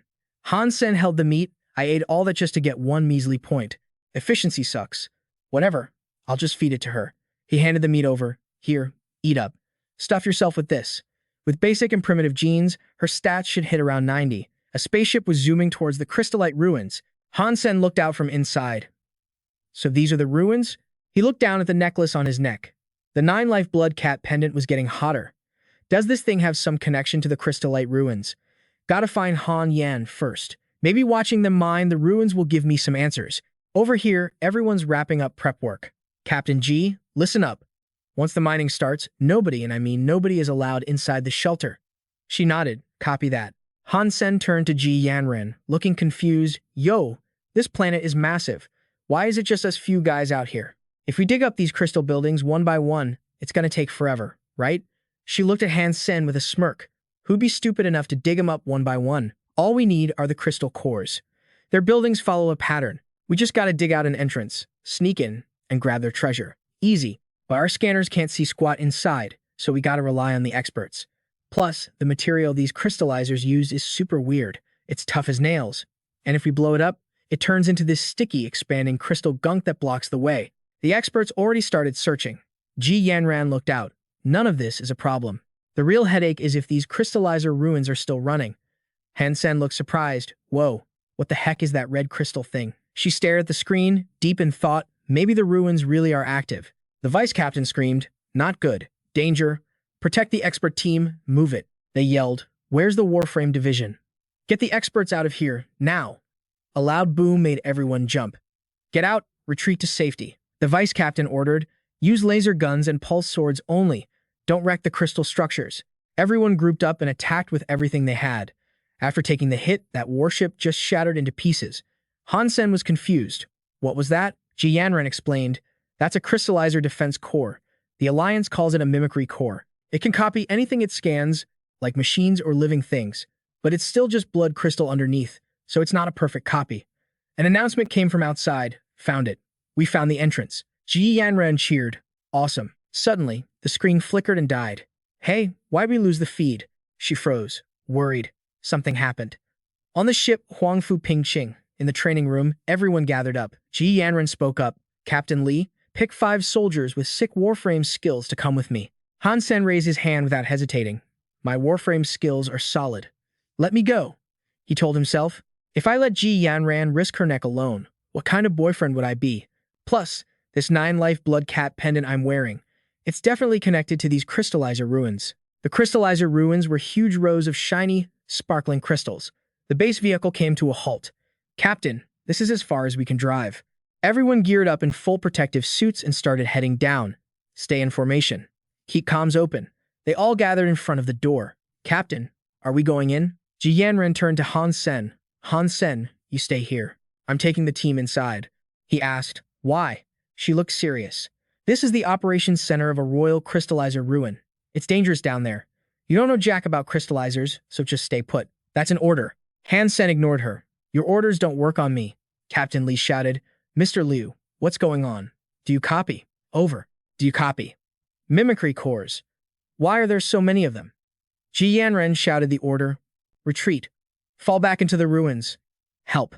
Save me. A bunch of enemies dropped from the sky, carrying massive guns. One of the squad members pulled his gun to fight back. Eat laser, scumbags. Don't. The laser gun took down the first guy instantly. Before they could celebrate, the enemy sprayed fire, vaporizing 2 guys in a blink. Han Sen pointed at the door. Get inside the ruins. Now. He tried to hold off the enemy so everyone could get in. Go. Hurry. Ji Yanran grabbed Han Sen's arm and yanked him inside. Get in here. Don't go out there. Squad leader. He held onto the doorframe. If we don't move, we're dead meat. But inside the crystal tunnel, both of them suddenly floated upward. Forget about it, just run. The experts are probably already inside. She looked around. These tunnels are way too tight. The warframes won't fit. Which way do we go? Han Sen added.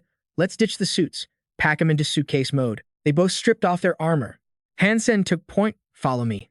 He sent out the Snow Wolf to scout. The crystallizer ruins were tricky, so letting the Snow Wolf scout ahead was safer. The 3 of them slowed to a halt. Sounds like nobody's following us. Let's take a breather. They looked up at the statues of Huangfu Pingqing, the sacred Huangfu Pingqing that the crystallizers worshipped. Most crystallizer ruins have statues of Huangfu Pingqing like these. Suddenly, Han Sen's voice got serious. Come out, or I'm gonna get nasty. Ji Yanran was confused. Is someone there? Sure enough, someone stepped out. Tang Xin, what are you doing here? Where's the rest of the crew? He answered. Dunno, we got split up. Why are you guys here? Han Sen instantly drew his gun. Freeze. Don't come any closer. She looked over, worried. Han Sen, what are you doing? He didn't hesitate and shot Tang Xin right in the head. Instantly, the body started changing, oozing gross green slime. Ji Yanran realized it was a parasitic crystal core. The parasite had totally taken over his body. His limbs were twitching and moving all crazy. A voice came from behind. Lasers won't work on that thing. Li Mingtang ran over with 2 others. You need beast soul weapons to take it down. A shadow zoomed past. Huh. He charged in, swinging his sword with 6 skills, and sliced the parasitic body in half in a split second. He scoffed. This ain't a place for kitchen staff. Han Sen got annoyed. Kitchen staff are still soldiers. Wang Hu sneered. You're just looking for death. Suit yourself. Ji Yanran walked over anxiously. Professor Li, what the hell happened? He explained. We found the entrance to the royal crystallizer ruins, but suddenly a ton of mimicry cores showed up and jammed all our comms. We had to retreat into the ruins, but then we got jumped by these parasitic cores. In the chaos, everyone got separated. Han Sen asked, Professor Li, do you guys know the way out? Ji Yanran cut in. Everyone is scattered all over the place now, finding them all. I'm afraid it's... Wang Ho spoke up, sounding cocky. We came here to raid these crystallizer ruins anyway. Let's just keep going deeper. We'll probably find the crystal core stashed pretty soon. He turned his head and walked off. Li Mingtang speaks up. Captain G, let's just roll with squad leader Wang's plan. If we actually find that crystal core vault, we won't just ace the mission. It'll be our ticket out of this hellhole. Ji Yanran sighs, giving in. Fine, that's our only play. Crystal passage. Han Sen glances over, confused. The heck are they staring at? Ji Yanran explains, Professor Li's crew are total nerds about crystallite culture. They can look at the patterns of regular architecture to figure out where the core vault is hiding. We just gotta find it. Wang Ho cuts in on Captain G. You drag some cafeteria grunt down here? Are you babysitting him, or is he babysitting you? Ji Yanran snaps back. Squad leader Wang, just do your damn job and stay out of my business. We're in deep trouble here, so we need to work together to find that vault. Another warm body means extra muscle. All right, Black Crystal Gate. Li Mingtang pushes up his glasses, checking it out. Jackpot. This is definitely the ruins of the crystallite royalty. The ruins of that king. Ji Yanran wonders, what do those freaky patterns mean? Showing off his smarts, he says, I can only read a bit of it. This crystallite royalty came from the Daya star system. She shook. The Daya star system? Isn't that the legendary homeworld where the crystallites first started? He nods. Bingo. It's the birthplace of the crystallites, the cradle of their civilization from a lost galaxy. Han Sen thinks to himself, sounds super fancy. Does that mean there's some epic loot hidden in here? Li Mingtang orders the others to crank the door open. Up a bit. Little more. Put your back into it. Suddenly, a blinding light blasts out from inside. Ah, the guys hit by the beam get their skin totally scorched. Is this some kind of radiation? It burns. It freaking burns. One guy crouches down to check. Everything that light touched is burnt to a crisp. Is he dead? Han Sen starts sweating. The body parts hit by the light have completely disintegrated. Li Mingtang spots it and knows exactly what's up. That's crystal separation light leaking out from energy production. That means there's a massive stash of crystal cores inside. This is going to be a discovery. That'll rewrite history for crystallite research. Hurry up. Everyone who's reached the microcrystal stage, follow me inside. Ji Yanran tries to block him. Professor Li, it's way too dangerous in there. You can't go. Li Mingtang doesn't budge. As long as you've mastered the microcrystal stage, you can resist the separation light. It's not that risky. Besides, Alliance rules say a huge discovery like this has to be logged in the main system before we dig. Wang Hu scowls, totally annoyed. Wait until we contact the Queen. Professor Li, I told you, this chick is always by the book. She's gonna ruin everything for us. Ji Yanran spins around, yelling, Wang Hu, you're an Alliance soldier. Don't you care about martial law? He lunges with a sharp knife in his hand. Martial law? There's no law down here. Han Sen rushes in to back up Ji Yanran, shouting, everybody freeze. Han Sen grabs a guy and holds a knife to his throat. You want this guy to die? The hostage screams, terrified, squad leader, save me. Wang Hu hears him, but instead of helping, he slices the guy in half without blinking. Just a cheap, worthless life. You think you can threaten me with that? Han Sen can't believe his eyes. Huh. I didn't think Wang Ho was this much of a psycho. Wang Ho slashes through Han Sen's knife, snapping it in two. Damn it, Wang Hu smirks.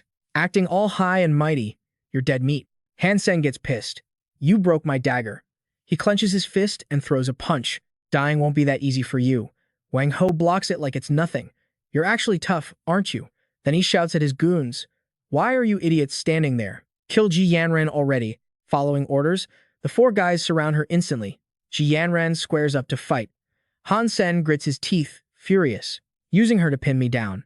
Nice try, but you're dreaming. A spear slams down, blocking the sword aimed at Ji Yanran. She looks up, shocked. A spirit? The goons freeze. A spirit. A noble class spirit. Han Sen summons his beast soul. Shueji, get Ji Yanran out of here. The spirit rides the beast soul into battle. Just as the spirit reaches out to grab Ji Yanran's hand, another hand suddenly grabs her ankle from behind. Han Sen spins around, stunned. Crap, how do you move that fast? His stats are even higher than Wang Ho's. That's terrifying. Li Mingtang points a gun right at Ji Yanran's head. Wang Hu, knock it off. He makes up an excuse. Captain, I don't want to kill you or start a war with the Ji family. You just need to chill out for a bit. Once we find the crystal core vault, we'll let you go. He glances at Han Sen. You too. Han Sen, give up. When this is over, I'll let you and Captain Ji walk. As soon as he says it, their eyes go wide. Han Sen suddenly bolts straight for the door behind them. Wang Hu freezes, totally caught off guard. He rages, damn it, that bastard learned the microcrystal skin. Li Mingtang waves it off. Relax. There's only one way forward. He can't run far. Little Zhang, little Liu, you guys mastered the microcrystal skin too, right? Come with me and Wang Ho. The rest of you, stay here and wait for orders. Wang Ho cuts in. We're not going to off the girl. The professor keeps walking. Messing with the Ji family is a headache. Besides, if we can't catch Han Sen, having her as a hostage might come in handy. Behind the door, Han Sen's body is burning up. I activated the microcrystal skin, but my skin still feels like it's on fire. He pulls out a crystal stone. Substitute beast soul. I'm counting on you. Back in the ruins, Wang Hu and his crew are chasing hard. You can't run forever. Once they're gone, Han Sen peeks his head out. Idiots, go play with my decoy. Outside the black crystal gate, Ji Yanran keeps struggling against her ropes. You guys are official Alliance researchers. Don't you realize the consequences of what you're doing? Consequences? Oh, Captain. Do you really think we're sticking around the Alliance after we pull this off? Ji Yanran is fuming. You don't even know what's inside these ruins. Is it really worth throwing away your whole life in the Alliance? He raises his gun, laughing like a maniac. Haha, the guy behind her gags her mouth. You don't know what it is because you couldn't even dream of loot this good. They don't stop there. The two creeps start harassing her. You used to be the high and mighty captain, but you better behave yourself now. Or else, don't blame us if we get a little rough. Suddenly, something sliced his hand clean off. He shrieked in agony. My hand. My freaking hand. Han Sen stepped out, sword in grip. You touch her, you pay the price. Simple as that. A spirit popped up behind him, he was toast. She slapped him right across the face whack. Arg! Han Sen charged in like a beast. You got a death wish or something? Kidnapping Han Yan. You're asking to die. After taking out the trash, he rushed over to check on Han Yan. She blinked, totally shocked. Han Sen. Why are you here? What about Li Mingtang and his crew? He looked at her, eyes full of worry. With you here, you think I'd just sit back and watch? They pushed into the central zone, so they won't be coming out anytime soon. She shoved her gun right in the other guy's face. Talk, or you know exactly how this ends. The guy gritted his teeth and bit through his tongue instantly. He collapsed and lay stone cold dead on the floor. She was never getting that answer now. Han Sen scowled. Damn it. Didn't say a word and just offed himself? That's hardcore. Han Yan looked troubled. This doesn't add up. It's not like they committed a capital crime. Worst case, they just do some time. Why kill themselves over that? He crouched down to pat down the body. Li Mingtang and his goons are all total freaks. What the hell are they actually planning? Han Sen pulled out a red card. Huh, this is. She turned to him. You find something? Han Sen just shook his head. Nah, nothing. Standing in front of the door, she asked, So, what's the move now? Han Sen thought for a second. I think we should check out the central zone. But you. She grabbed his arm tight.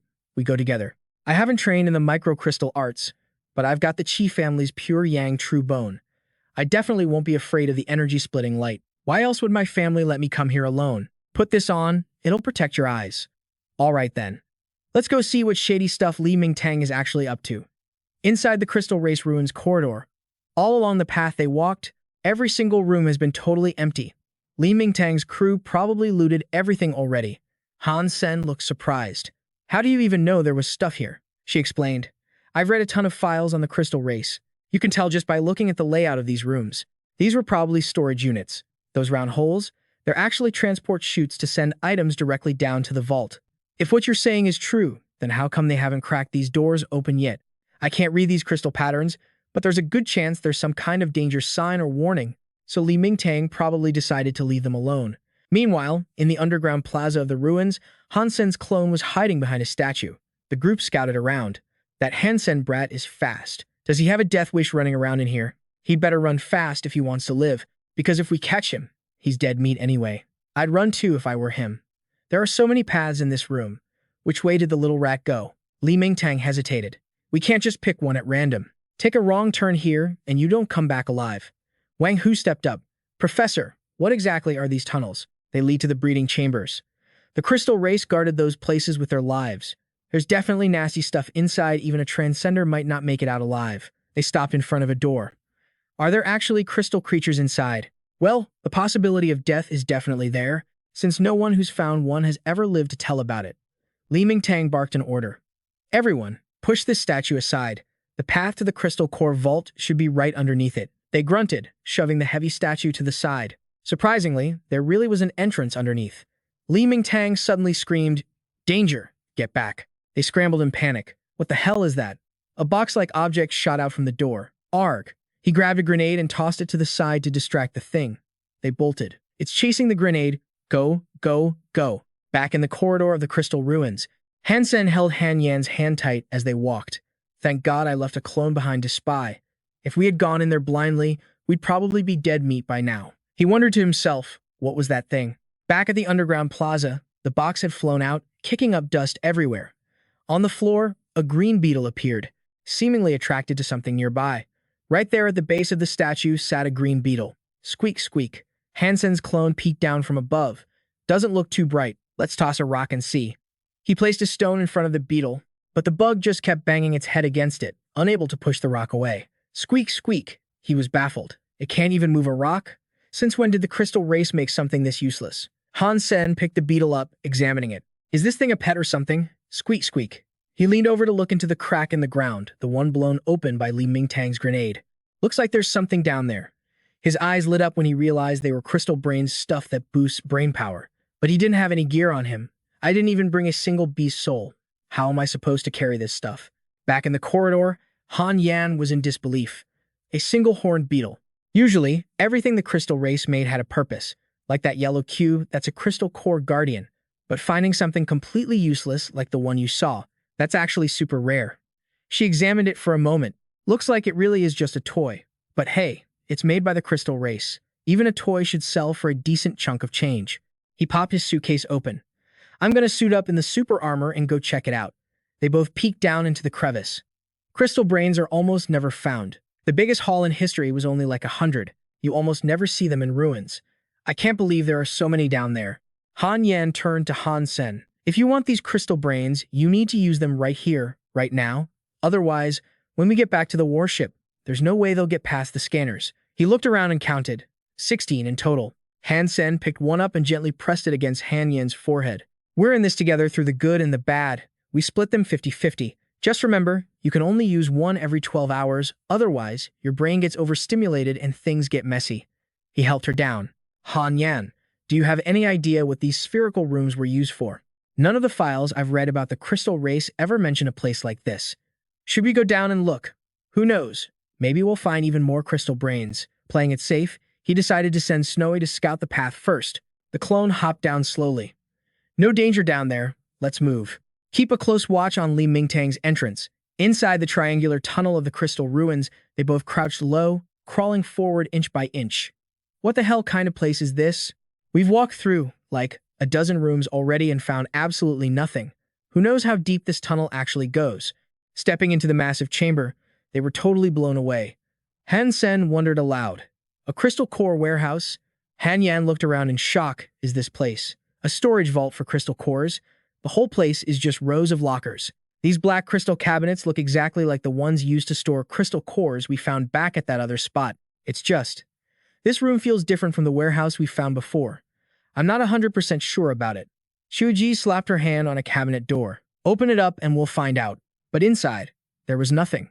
Han Sen sighed, bored out of his mind. Seriously. Empty? Han Yan crouched down.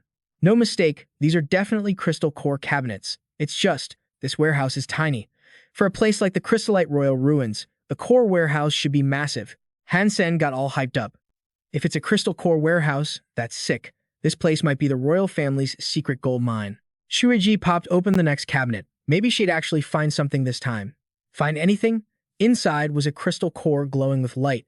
Han Yan recognized it instantly. This is an inactive crystal core. Judging by the shape, once it activates, it'll probably turn into that cube sentinel you fought before. He pointed a finger at it.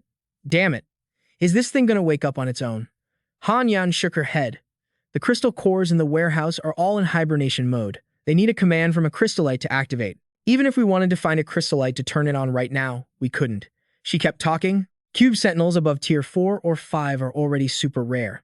A tier 12 sentinel core, that's basically priceless. I'm taking it. Shueiji brought another one over. This is a memory core. It records data left behind by the crystallites. If Wangfu Pingqing's mental power is strong enough, she could directly read the content inside. It's just really hard for humans to pull that off. Who knew this core was actually left by the royal family? There's probably a ton of crystallite data hidden in there. For human technology, that stuff is worth a fortune. Han Sen spun around when he heard a noise. Did you hear that? Suddenly, a swarm of cores shot up from the cracks in the floor. Both of them shouted at once, parasitic crystal cores. Han Sen grabbed Han Yan's hand and bolted. Run. In the ruins tunnel, he summoned the snow-fanged wolf. Snow-fanged wolf, scout the path ahead. They didn't get far before a blocky shape dropped from above and smashed the snow-fanged wolf. It yelped in pain. Whoa, a cube sentinel. Han Yan quickly yelled out to him. Over here. Han Sen was confused. Why are there so many parasitic cores spawning? But the path ahead was a dead end, a solid crystal wall. Damn, no choice now. We gotta fight him. The two of them blazed away with their guns, firing non-stop at the parasitic crystals. One of the creeping crystals got dangerously close to Han Yan's feet. Seeing that, Han Sen whipped out a grenade and lobbed it over the swarm. Han Yan, watch out. The grenade blew up, filling the room with smoke and dust. He shouted, worried, hey, you okay? Han Yan answered softly, I'm fine. Back in the tunnel, Han Sen threw a massive steel punch at the wall blocking their way. But that wall was way tougher than he thought, only a tiny scratch appeared. Damn it, this thing is solid. Han Yan pulled out a dagger and stabbed at the wall. I've got Huang Fu Pingxing's sacred blood dagger from the second shelter. Let me dig us out. But since she'd just become an evolver and her stats were lower than Han Sen's, she couldn't make a dent. Suddenly, Han Sen remembered his yin-yang blast skill had reached the small success stage. Using the yin force at close range creates an explosive blast. He said, let me give it a shot. Then he unleashed a storm of punches on the wall. In no time, he was dripping with sweat. Han Yan watched from behind, her heart aching for him. Han Sen, don't push yourself so hard. Let's try something else. But right then, a small chip fell off that unbreakable wall. Han Sen grinned, seeing a glimmer of hope finally opening up. He told Han Yan to step back, then he poured everything he had into a rapid-fire combo on the wall. Ha ha ha, I knew the universe wasn't gonna let me die in a dump like this. Han Yan grabbed Han Sen's hand, her voice choking up. Han Sen, why are you bleeding so much? Does it hurt bad? He gritted his teeth against the pain and urged her. I'm good. It's just a scratch. Let's get inside first. They followed the tunnel to the main hall, and the scene in front of them froze them in their tracks. It was a crystal core simulation. Countless blood-red crystals were floating near the ceiling. Just then, those glittering crystals activated, morphing and sprouting arms and legs. In a flash, they transformed into exact copies of Han Sen and rained down from above. Seeing that mob rushing at them, Han Sen immediately stepped up to shield Han Yan and defend himself. In seconds, he took out a few of them. They simulated my physical data, but there are things a crystal core model can't copy, like my cultivation techniques or my understanding of martial arts. Han Yan watched, totally amazed. Those blood crystal clones have the same raw power, but they can't even touch him. Han Sen used his strength with brutal efficiency. He has no fancy background backing him up, yet he reached this level. He's seriously one of a kind. In no time, Han Sen smashed the entire crowd of crystal clones into dust with a flurry of moves. Han Yan called out, Han Sen, you okay? She ran over and threw herself into his arms. He held her close and smirked. Just a bunch of crystal fakes. How could they ever hurt your man? She finally relaxed. Thank God you're safe. Han Sen teased, acting all shy. Hey, now's really not the time, babe. Even if you want it bad, we gotta find a safe spot first. Han Yan's face turned bright red, and she smacked his chest. In your dreams, pervert. Just then, a familiar voice echoed from the shadows. Ah, to be young again. Flirting even in a hellhole like this? Ming Tang stepped out. Han Sen, you really surprised me. Being able to push your power to this level, at your age, I've only ever seen 3 people do that. Han Sen watched him closely, guys covered in wounds, and Wang Hu isn't with him. Looks like they got wrecked. Ming Tang walked toward them. But inside these crystallite ruins, from now on, you two follow my orders. Han Yan quickly hid behind Han Sen. He raised an eyebrow. Oh yeah? Says who? He smirked like he owned the place, going, hey, you and what army? Then bam, his face turned into straight-up diamond. Ji Yanran looked totally shook. She recognized it immediately, super diamond body. The old man actually pulled it off. Han Sen was clueless though, like, super diamond body? What the heck is that? She broke it down for him, saying there's a ton of hyper-geno arts based on ancient martial arts out there. Rankings vary, but no matter which list you look at, super diamond body is always top 10 material. It's a remix of the ancient indestructible diamond body. If you max this thing out, even artillery shells can't put a scratch on you. Catch is, it's a nightmare to learn. You could train for 100 years and still fail, so barely anyone bothers trying. Right then, Ming Tang's whole body hardened up and started glowing like crazy. Ji Yanran kept going. Once you master it, you're basically invincible king of the hill status. Ming Tang stayed chill, saying, "Don't hype it up too much. I've only scratched the surface.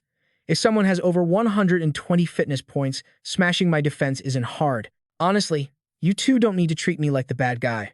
I'm not here to kill you, otherwise Captain G wouldn't still be breathing.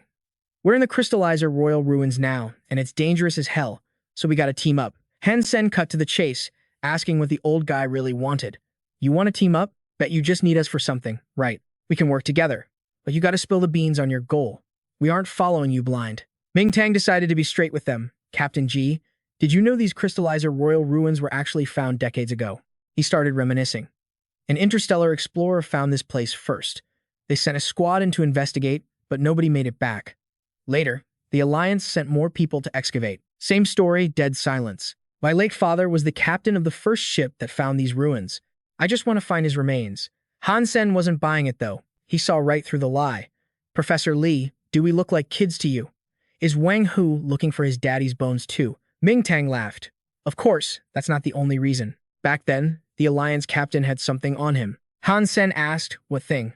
The old man pulled out a golden key, a crystallizer key.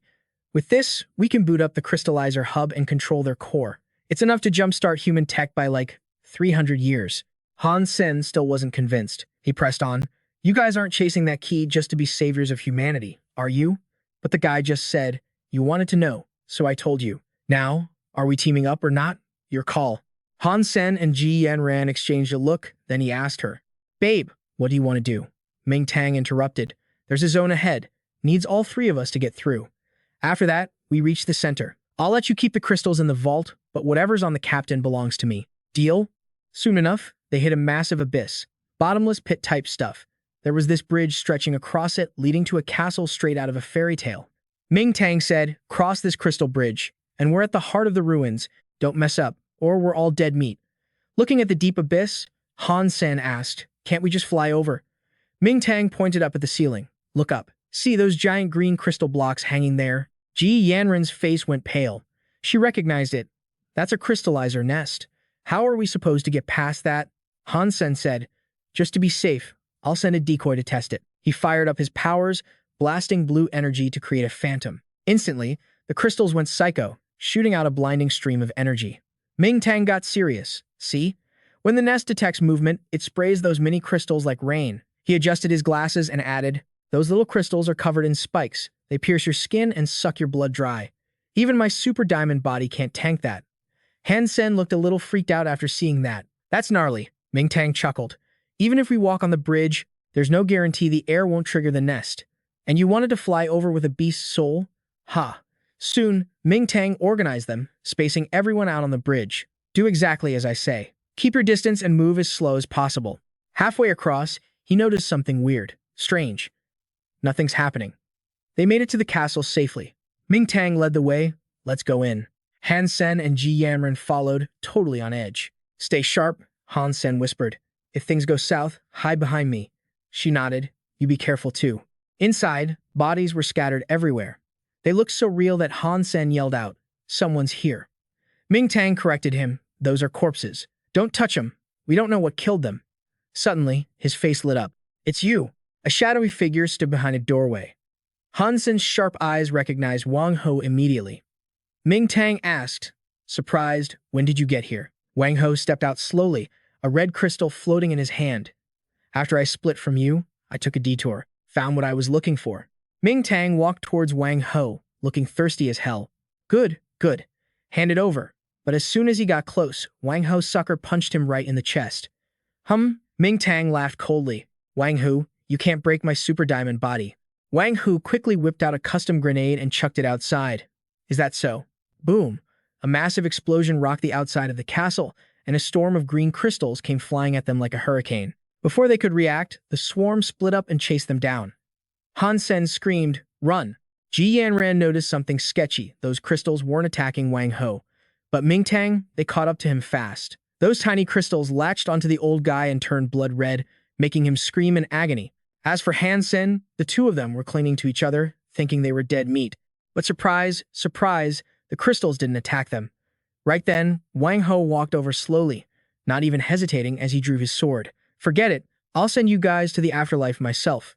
Suddenly, Han Sen noticed something. Humph, what the heck is that in Wang Ho's hand? The nine-life blood cat. Why is it reacting to that thing? In a flash, Wang Hu stopped hiding his true strength and swung his sword right at Han Sen. He said, "The only reason I didn't kill you before was to hide my real power from Li Mingtang. Otherwise, did you seriously think your puny little strength could stand a chance against me?" At the same time, Han Sen activated his magic. He thought, activating the ancient evil curse and the auxiliary heart at the same time, maybe that'll block this one attack. Han Sen analyzed silently. Wang Ho's fitness level has already passed 100. Plus, he's holding the blood god's sword from the second god's sanctuary. Close combat is probably my only shot. Just as Han Sen rushed in, the sword in Wang Ho's hand spun super fast, slicing a line across his neck. Han Yan recognized it immediately and screamed a warning. Han Sen, watch out. That's the gear sword technique. You can't let him keep swinging. But Wang Hu didn't give him a break. He instantly summoned another sword in his left hand. The two swords moved like one, creating a non-stop wave of attacks. Han Sen struggled to block one strike after another. Wang Hao taunted. Not bad for someone from the Ji family, recognizing this sword's style. Too bad it's too late.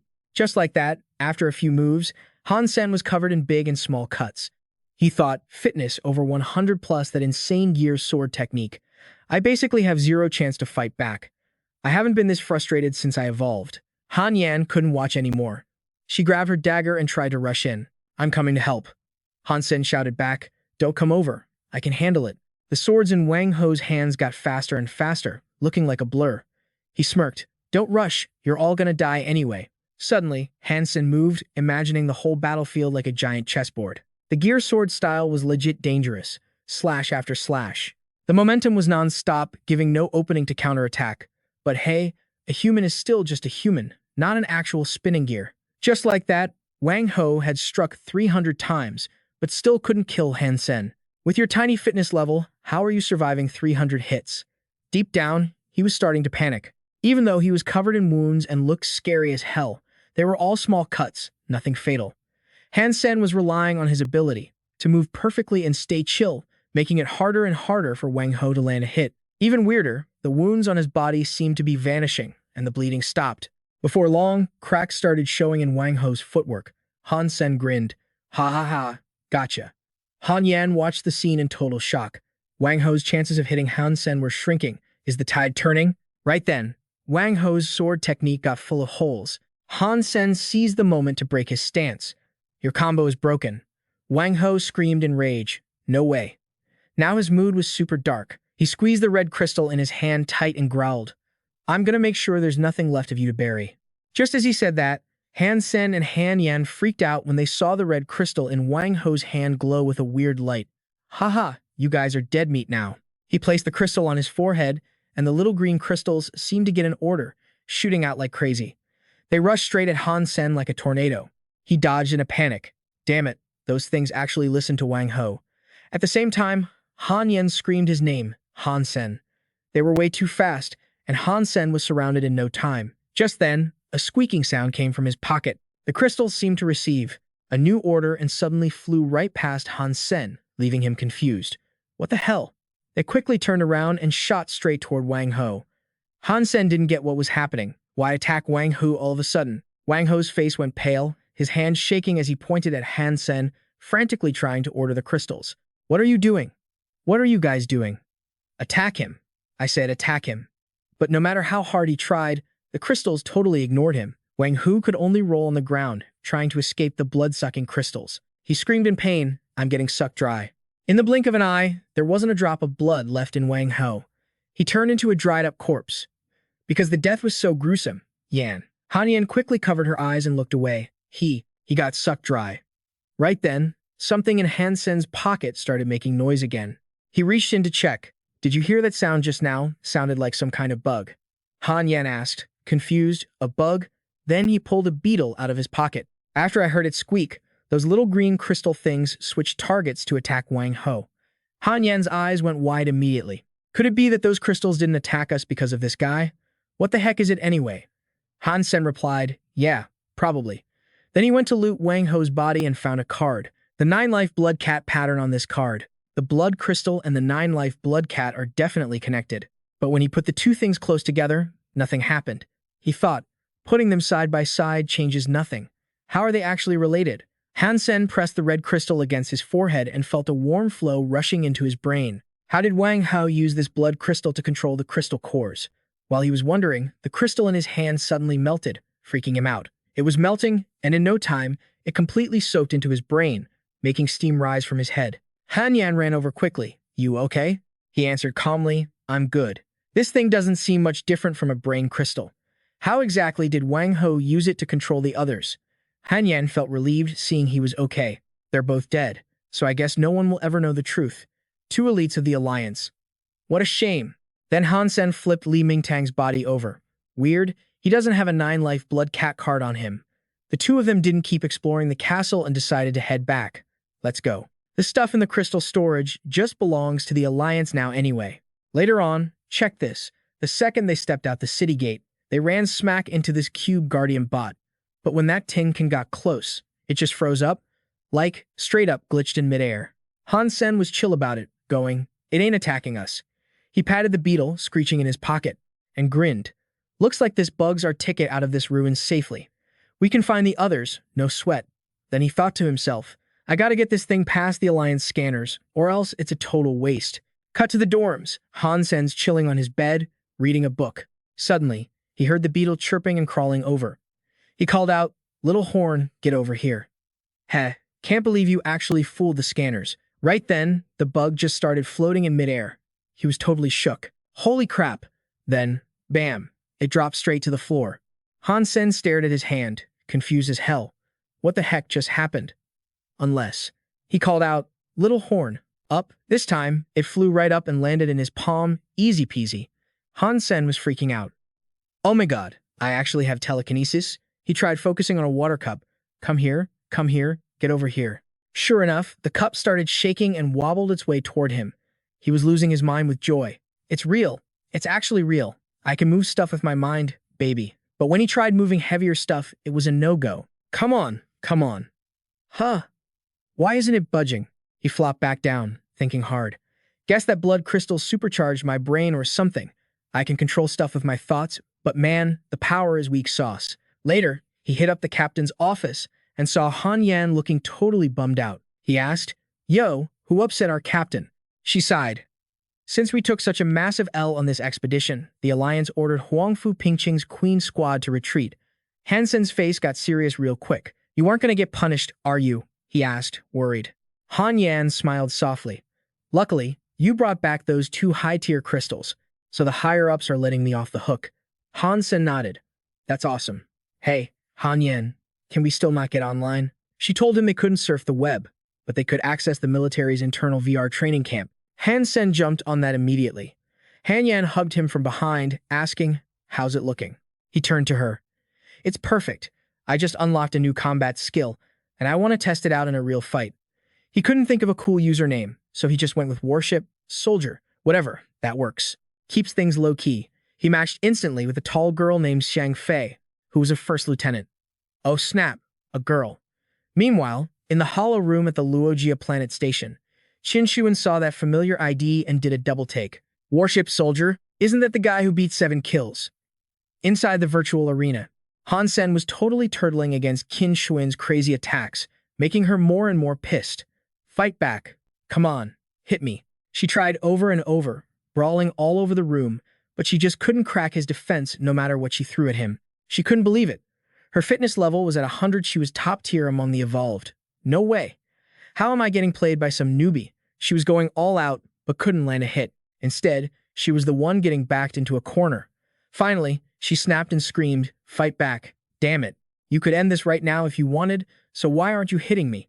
Seeing him stay silent with zero intention of attacking made Qin Shuan grind her teeth in rage. "You're gonna regret this." She unleashed her full power, mixing magic with some evolved martial arts. Han Sen frowned, realizing her speed just skyrocketed. Damn, that's fast. What kind of move is that? He couldn't dodge in time and took a few hits from Qin Shuan. That blade style is brutal. Even a hit on a non-vital spot took out 64% of my health. Even though he didn't have enough HP to survive another hit, he charged in anyway. She's strong, perfect for testing out my Dongshuan Sutra training. After a few clashes, Qin Shuan realized his movement skills were on par with the Yiqian Sutra. But looking closer, it was different. Is this guy some kind of grandmaster? Thinking that, Qin Shuan immediately snapped to attention and saluted. Sir, may I ask which commander you are? Han Sen got all awkward. I'm no commander, just a grunt. Qin Shuan chuckled softly. Comrade, what is that movement technique called? And is it teachable? Han Sen got what she was after. He could teach it, sure, but since it wasn't military issue, it wasn't gonna be free. He had a plan. If this Xiang Fei girl could pay up, he'd give her some pointers to test his own skills. As long as he didn't teach her everything, it wouldn't hurt him. Qin Shuan wasn't letting go, though. Name your price, soldier. If I can afford it, I'll pay it. Han Sen nodded. All right, how about a skill trade? I'll give you one lesson, and you give me the data on that blade technique you just used. We can talk about future lessons later. 30 minutes later, Qin Shuan was drilling the movement skill over and over. The more she practiced, the more she felt that trading her Thunderblade for this was a steal. She really knows his stuff. This is a huge win for me. Such a simple technique, but it had such insane variations. She thought, this guy is definitely hiding his true power. Just then, Han Sen got ready to log off since time was up. It's been 30 minutes. Class dismissed for today. Qin Shuan panicked. Wait, what should I call you? Han Sen didn't want to blow his cover. Just call me soldier. She nodded. I'll summon you for training later. Sure thing. After logging out, Han Sen happily accepted Qin Shuan's friend request. Cut to the kitchen. Someone suddenly asked, Hey Han, didn't you get the rank of major at the military academy? It's gotta be because of Huangfu Pingqing, the blood noble, right? Han Sen looked skeptical but replied, Yeah, that's right. The guy immediately whispered in his ear, Dude, this is your big break. Han Sen was confused. What break? The guy explained, Huangfu Pingqing's Queen Squad just lost a ton of people. She's definitely gonna need to promote some junior officers. You graduated from a top academy and you're a blood noble under Huangfu Pingqing. If you don't get promoted, who will? Back in his dorm, Han Sen called Han Yan to dig for info. Ji Yanren, I heard the brass wants to promote that Huangfu Pingqing chick's crew to junior officers. She replied, Yeah, that's exactly what they're planning. But honestly, instead of you becoming a warship squad leader or joining some other division, I'd much rather you be my personal guard. Han Sen grinned like he won the lottery. A guard? Isn't that basically just a glorified bodyguard? That means we get way more time together. Ji Yanren blushed. You're so shameless. Look, I'd love to just hire you directly, but I don't have that kind of pull.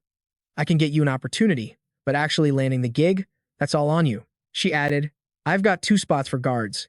One's already filled, so you'll have to fight 3 other guys for the last slot. And heads up, one of them is a total beast. Scene shift to Huangfu Pingqing's shelter. Han Sen had just got back and was chilling with a book when Zhu Ting burst in, shouting, Boss, what took you so long to get back? I snagged that Cloud Stepper ages ago, just waiting for a chance to hand it over. Han Sen took the item and geared up to head out. I'm gonna go hunt some mutant creatures. You stay here and hold down the shelter, she replied. In a flash, he was tearing across the snowy mountain range alone, moving at top speed. Even though he ran into a few mutant creatures, he didn't bother killing them. He remembered what Ji Yanren said about Li Mingtang's super diamond body, something he'd seen firsthand. Li Mingtang had to train for 60 years to master it, but this guy, he's only 40 and he's already nailed it. He used to serve in the Blue Blood Special Forces. Dude's got a reputation as the Blue Blood Tiger. The thought of it made Han Sen look totally bummed out as he walked away. Li Mingtang had mentioned before that you need a fitness level of 120 just to crack that super diamond body. Right now, I need mutant creatures. Gotta eat 'em fast and boost my Geno points stat. Just then, he spotted a purple squirrel gnawing on some red fruit. It let out a squeak chit-chit. Its senses were insanely sharp, its little purple eyes darting backward. It spotted Han Sen instantly, but instead of freaking out, it charged straight at him. I'm busted. The squirrel's speed was terrifying. It closed the gap in a blink, getting right in Han Sen's face and catching him completely off guard. So fast. It's a sacred blood creature. Han Sen leaned back to dodge the squirrel's attack. Seizing the moment, he threw a punch straight at its lower belly. But get this, the thing twisted in midair with crazy agility, dodging his fist entirely. It didn't even slow down, pouncing right back at Han Sen. Before he could even react, those razor-sharp claws slashed him open. He shivered in pain. Damn it. But what really freaked him out was the wound. It was oozing purple blood. Purple blood. Is it poisonous? Han Sen immediately activated his technique. A beast is just a beast in the end. Doesn't matter how strong or gifted it is, it still relies on wild instinct. Han Sen used the momentum to unleash a heavy punch, sending the purple squirrel flying. It was definitely hurt bad this time. Han Sen called out from a distance, "Let's see what you really are." But just as Han Sen caught up, the thing sprang up and bolted, leaving him stunned. Son of a. Han Sen spotted fresh blood on the ground. It's bleeding. Internal injuries? No way am I letting it get away.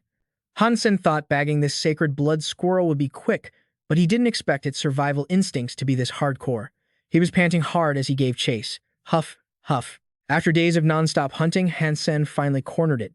He stopped, completely gassed out, gasping for air. Suddenly, a voice rang out in his head. Hunted Ghost Claw Martin. Obtained Ghost Claw Martin Beast's soul. At this point, Han Sen was physically and mentally wrecked. He picked up the squirrel and let out a sigh of relief. Finally dead. After that marathon chase, he could finally relax, collapsing right onto the snow. It had internal injuries and still ran like that. 4 days and 4 nights. Didn't even give me time to take a sip of water. He lay flat on his back in the snow, eyes heavy. Phew. Finally, I can get some sleep. He didn't know how long he was out, but Han Sen hazily heard a woman's voice. Hey buddy.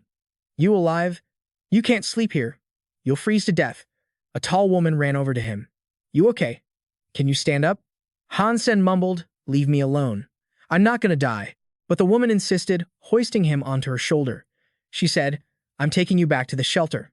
Don't worry, I won't charge you. He struggled a bit, put me down. But Han Sen was too lazy to fight it, so he just asked, is there even a shelter around here? The woman replied honestly, of course there is. You get this messed up killing a tiny thing like that. Men are seriously so useless. She just carried him over several mountains like it was nothing. Finally, they arrived. Ahead was the Star Wheel shelter, and it looked like it was getting hammered by strange creatures. The sky was filled with shrieking birds, swarming the walls like a tidal wave. The sight hit Han Sen hard, shocking him awake. The shelter is under attack. Outside the walls, a man in armor was swinging a sword, mowing down the strange beasts surrounding him. Behind the horde, a young girl clutching a silver staff stood atop a giant snake's head, watching everything with cold eyes. Han Sen got a good look at her face and shouted, is that a royal spirit? The redhead woman was about to charge in, but Han Sen grabbed her. What do you think you're doing? She snapped back. Defending the city. The shelter can't fall. There are no other human transfer points around here. If we lose this, we're all dead. Han Sen yelled at her. You go out there now, you're just begging to die. Looking at the bloodbath, even someone used to life and death like Han Sen broke out in a cold sweat. He knew for a fact that royal spirit controlled at least 7 sacred blood creatures. How the hell were humans supposed to fight that? The army had launched a full-scale assault. Han Sen racked his brain to kill that royal spirit. He needed a weapon that fit him perfectly. Wait, I can use the Ghost Claw Martin Beast's soul I just got. The beast's soul materialized instantly. 3 long, purple blades sprouted from his right hand. Han Sen grinned, satisfied. This new toy actually looks pretty dope. Meanwhile, bodies littered the ground outside the shelter. The mutant creatures were endless. No matter how many they killed, more kept coming. Every warrior was fighting tooth and nail to hold the line. Kill, kill. Suddenly, the beasts went berserk, slamming into the city walls. They didn't care about dying, they just kept charging. Before long, a massive crack ripped through the wall. Oh crap, the walls breached. A flood of mutant creatures poured inside. The soldiers were terrified, faces pale as ghosts. The shelter has fallen. Do we not have a home anymore? Say what? These mutant freaks just keep pouring in. The guys are trying to hold him back with shields. But seriously, what are we supposed to do? Can we even hold this line? There's too many of them. We're gonna break. Then Xing Lun grabs his sword and dives straight into that sea of monsters. He screams out, fall back. Everyone, get the hell out of here, now. Just then, this purple blur comes out of nowhere and charges straight at that royal spirit girl. All the fighters on the wall are watching, like, yo, check that out. Someone's going head-to-head with the spirit. You kidding me? Look at that speed. Is he trying to assassinate the royal spirit or something? Dude's got a death wish. But then bam. In a split second, he tears through there like a tornado, wiping out thousands of those mutant freaks. The redhead squinted and finally recognized him. But the royal spirit wasn't having it. She swings her scepter, calling every single mutant beast to crush Han Sen. Those sacred blood creatures took the order and turned straight for Han Sen. Xing Lun saw things going south and shouted, stop them. Do not let them get back to that spirit. Cover him with everything you've got. Xing Lun snapped back to reality, slashing the freak in front of him, then leading the rest of the squad into the swarm. Kill him. Charge. Xing Lun blocked a one-horned beast, gasping for air. He yelled out, hey kid, I don't care who you are, Just take down that spirit for me. Meanwhile, Han Sen dove right into the mosh pit of monsters. Thousands of them, and they couldn't even slow him down. Outside the Star Wheel shelter, a giant chessboard appeared in front of Han Sen. He swung his sacred blood claws, and mutants flew at him like moths to a flame only to get sliced and diced, every single one of them. Y'all weaklings better run home to mommy. Get out of my face. But the royal spirit, she just looked at him like he was trash.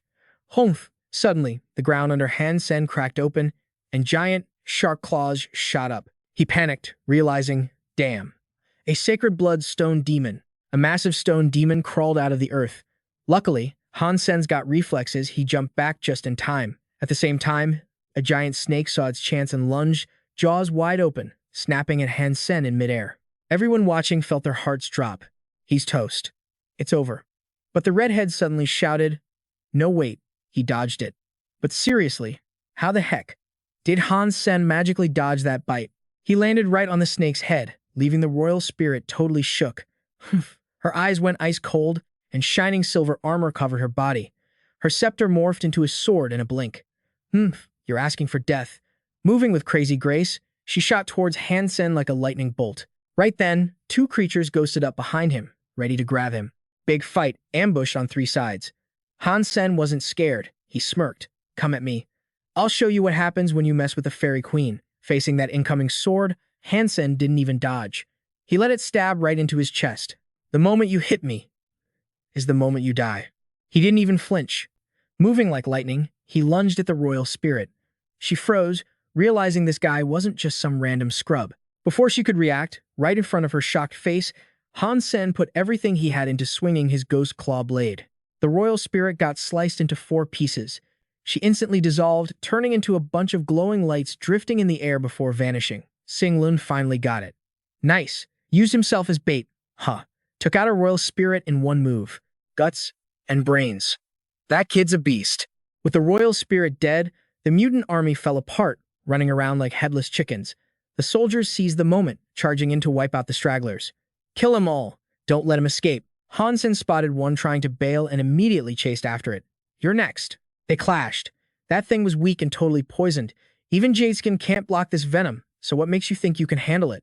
The poison was wrecking it, making it scream like crazy. But suddenly, Han Sen felt something was off. Huh. Suddenly, its skin toughened up, and sharp bones burst right out of its body. Han Sen was shocked. It's going berserk.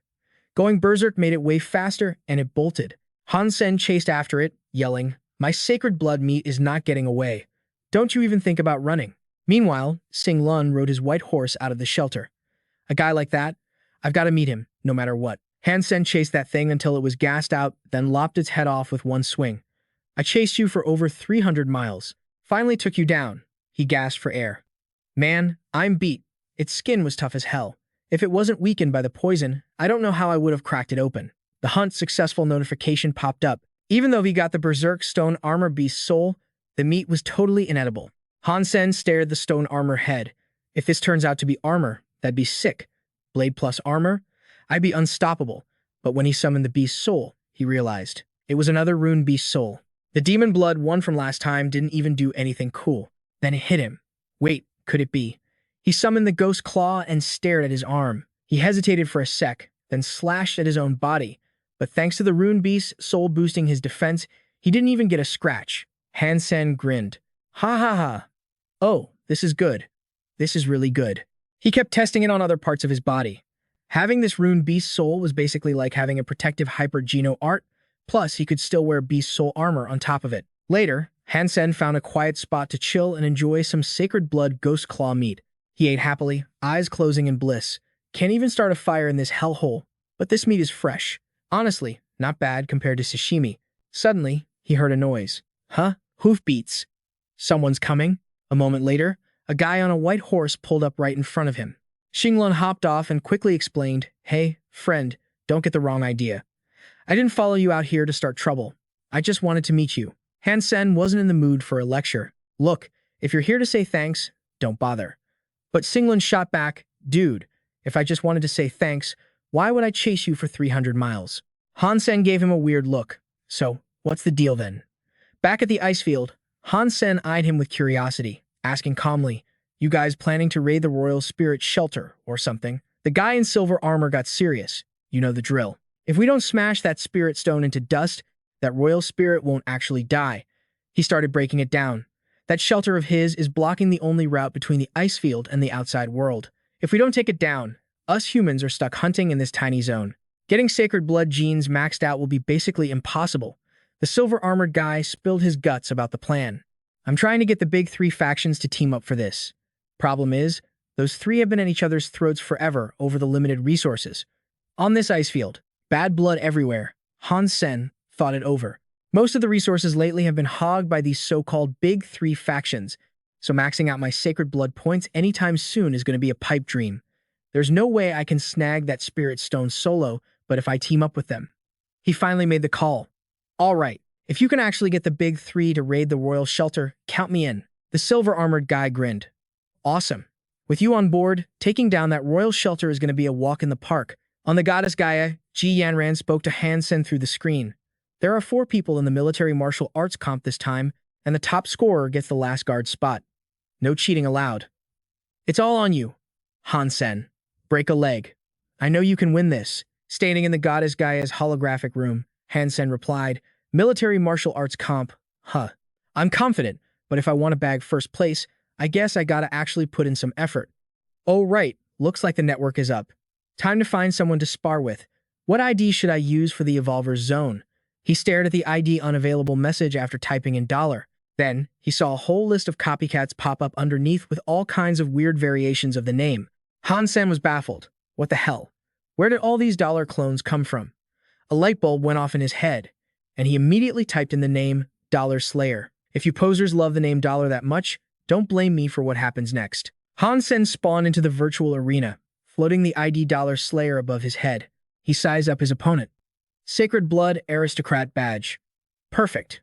Hope you got some skills, buddy. Otherwise, this is going to be super boring. The guy with the headband sneered. Dollar Slayer? Please. A noob like you isn't even worthy of getting owned by the real Dollar, let alone using the name. You clueless rookie. You think a moron like you can just trash the reputation of the Dollar ID? He charged at Han Sen. Daddy's going to teach you a lesson today. You can't just pick whatever name you want. But Han Sen effortlessly caught the guy's attack. Then bam. A fist straight to the face. Too fast. Headband guy stumbled back, but he couldn't shake Han Sen off his tail. Panic set in. No way. This is impossible. Is this guy seriously a rookie? That speed. How the hell is he a rookie? Han Sen pinned headband guy against the wall and smashed a fist into him. I couldn't even land a single hit. No, F-sick that. Is he hacking? After losing, headband guy tried to rematch, but the system showed Han Sen was already busy. I don't buy it. There's something wrong with that guy. I need another round. Damn it. Damn it. The crowd started whispering. Holy crap, he's already in another match? I gotta see this.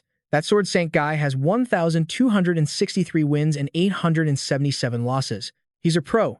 Let's see you act cocky now, kid. They started analyzing Han Sen's next opponent. This guy's a master. You can tell he's drilled his sword skills to perfection, but the newbie is charging straight at him. The other guy has a sword, and this kid's barehanded. Is he crazy? Just as the masked man struck, Han Sen sidestepped him in a flash. Whoa, how'd he do that?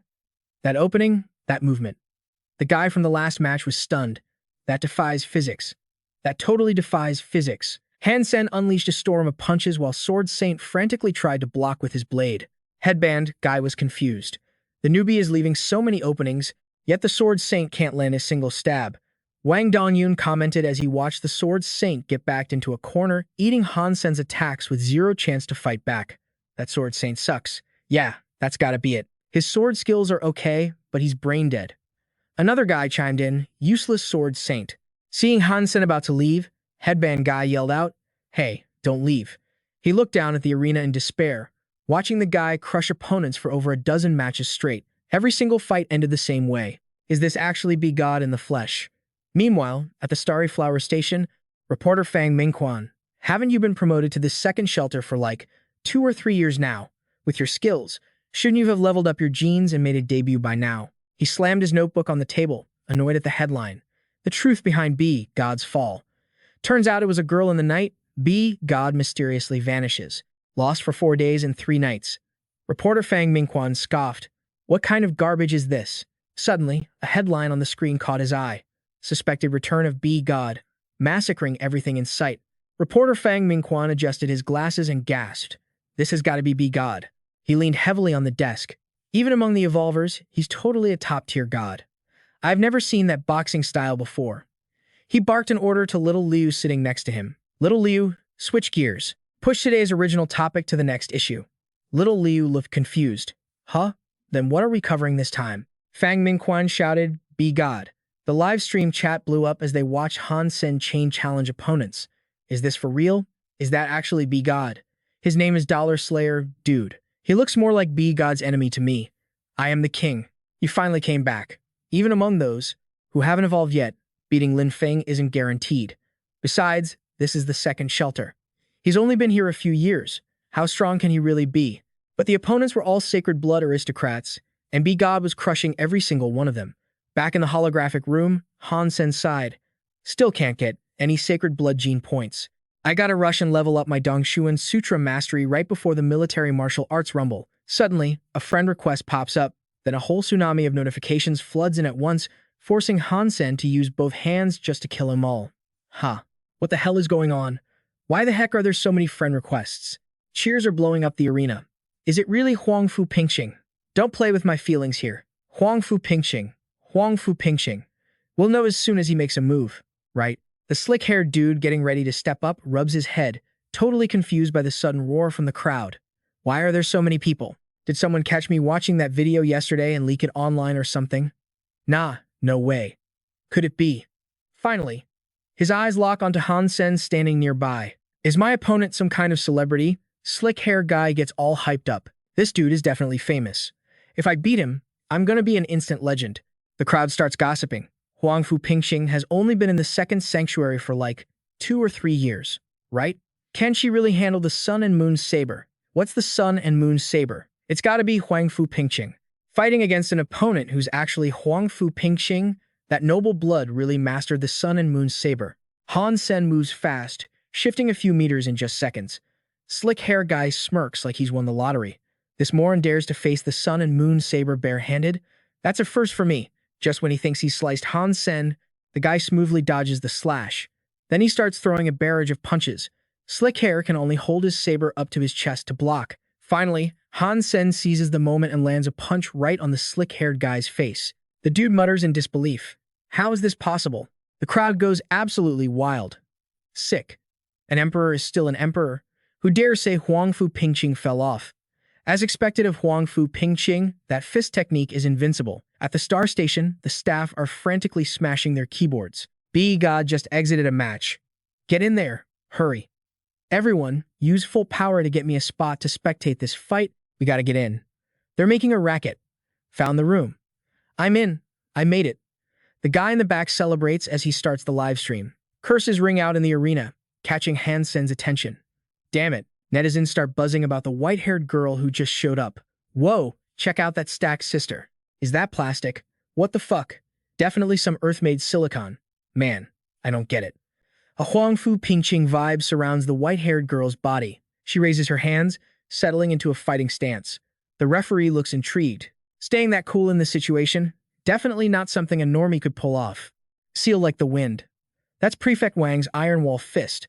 This hottie is actually from the Prefect's family. The netizens are shook. Wow, the beauty stirring up the scene is really from the Prefect's clan. I'd surrender to that chest any day. The Iron Wall fist is fierce.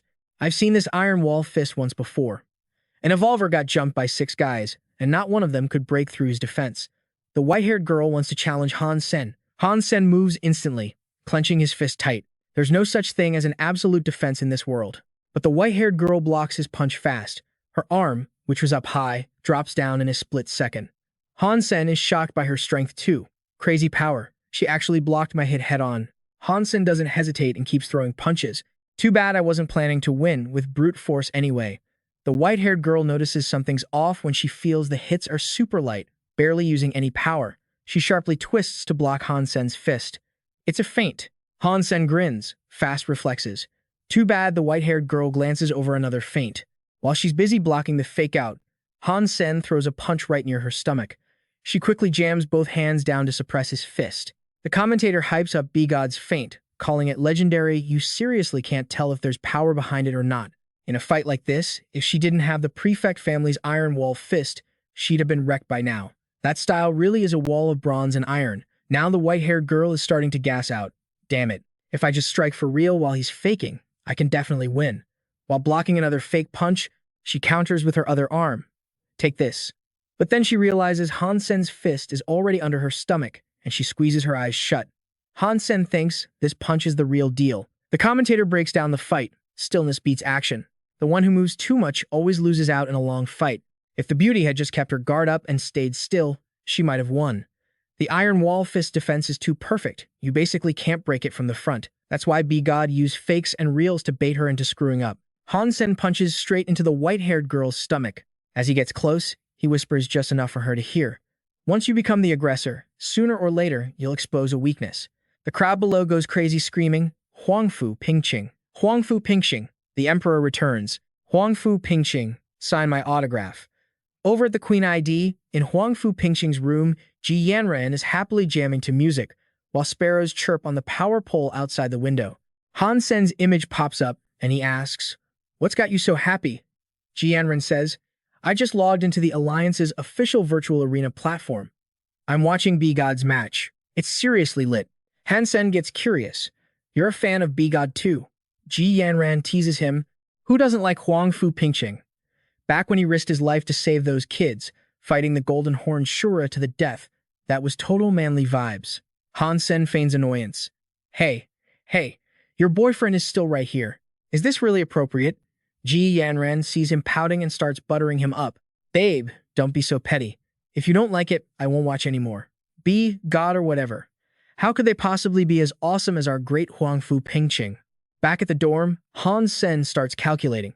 Can't log back into the fighting platform. The second I get on, I get spammed with news. It's seriously messing with my Dong Shuan Sutra training. Guess I better stick to the virtual training camp. He sees Huangfu's hologram pop up and cheerfully says, "Senior Huangfu, how come you got free time to hit me up today?" Huangfu asks, "Dollar appeared again. Did you know?" Han Sen replies, "There ain't a single person who doesn't know by now." Huangfu probes, "Do you think this person is really Dollar?" Han Sen calmly says, "Yeah." Huangfu looks confused. Why? He answered with a chill vibe, thinking to himself, "'Cause I'm Dollar. Obvious much? Of course I'd know." Huangfu mused. Looks like we're on the same page. But B-God improved way too fast. I wonder which shelter he's hanging out in. Han Sen asked, "Why do you want to know? Is Son of Heaven looking to settle a score with Dollar or something?" Huangfu smiled. "My cousin isn't that lame. I'm investigating Dollar mostly because the movement skills he uses in combat look a hell of a lot like the Yitian Sutra." Han Sen probed, "Even if that's true, what's it got to do with you?" Huangfu tried to recall, in the whole alliance, probably only 2 people actually get the Yitian Sutra. One is my grandma, the other is her disciple. Even I couldn't pick it up. If what Dollar uses is actually the Yitian Sutra, then our Huangfu Pingqing dojo has to get to the bottom of this. Han Sen suddenly realized something. He mentioned the white-haired girl he once fought.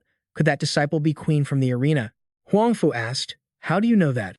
Han Sen explained, "I fought Queen on the platform and picked up some footwork from her. Dunno if that's the Yiqian Sutra you're talking about." Huangfu was curious. "Queen taught you the Yiqian Sutra?" Han Sen replied, "How about I just demo it for you?" He stood up and started throwing punches. First, it goes like this. Half an hour later, Huangfu sighed. "Gotta look at Queen with fresh eyes now. Junior, you've got some serious talent. You might actually pull this off. I got stuff to do. Catch you later." Han Sen saw the call end and wondered, "What's the fire?" She's usually not in such a rush. Suddenly, a red light flashed above his head. Huh? A sound from the Sea of Souls? A creature appeared inside his mind. Han Sen gasped, "Berserk Beast Soul. Totally worth waiting months for this." He pointed, shooting a beam of light into the beast soul's body. Golden Sand Worm King, suit up. Finally, he started gathering power in his fist. "I'll use 30% power for this punch. Get ready." Then he smashed his fist right into the beast's soul. He gathered power again, warning it, "Here comes 60%. Han Sen punched the beast's soul's head again. The beast's soul went flying. He ran over, patted its head, and laughed. "I used 100% and didn't even crack it. It's not like the Sacred Angel, which evolves straight into his second shelter beast soul. But a first shelter super beast soul in Berserk mode is totally on par with a Sacred Blood beast soul from the second shelter." He had a crazy idea. If I feed that black crystal to his second shelter beast soul, will it go berserk too?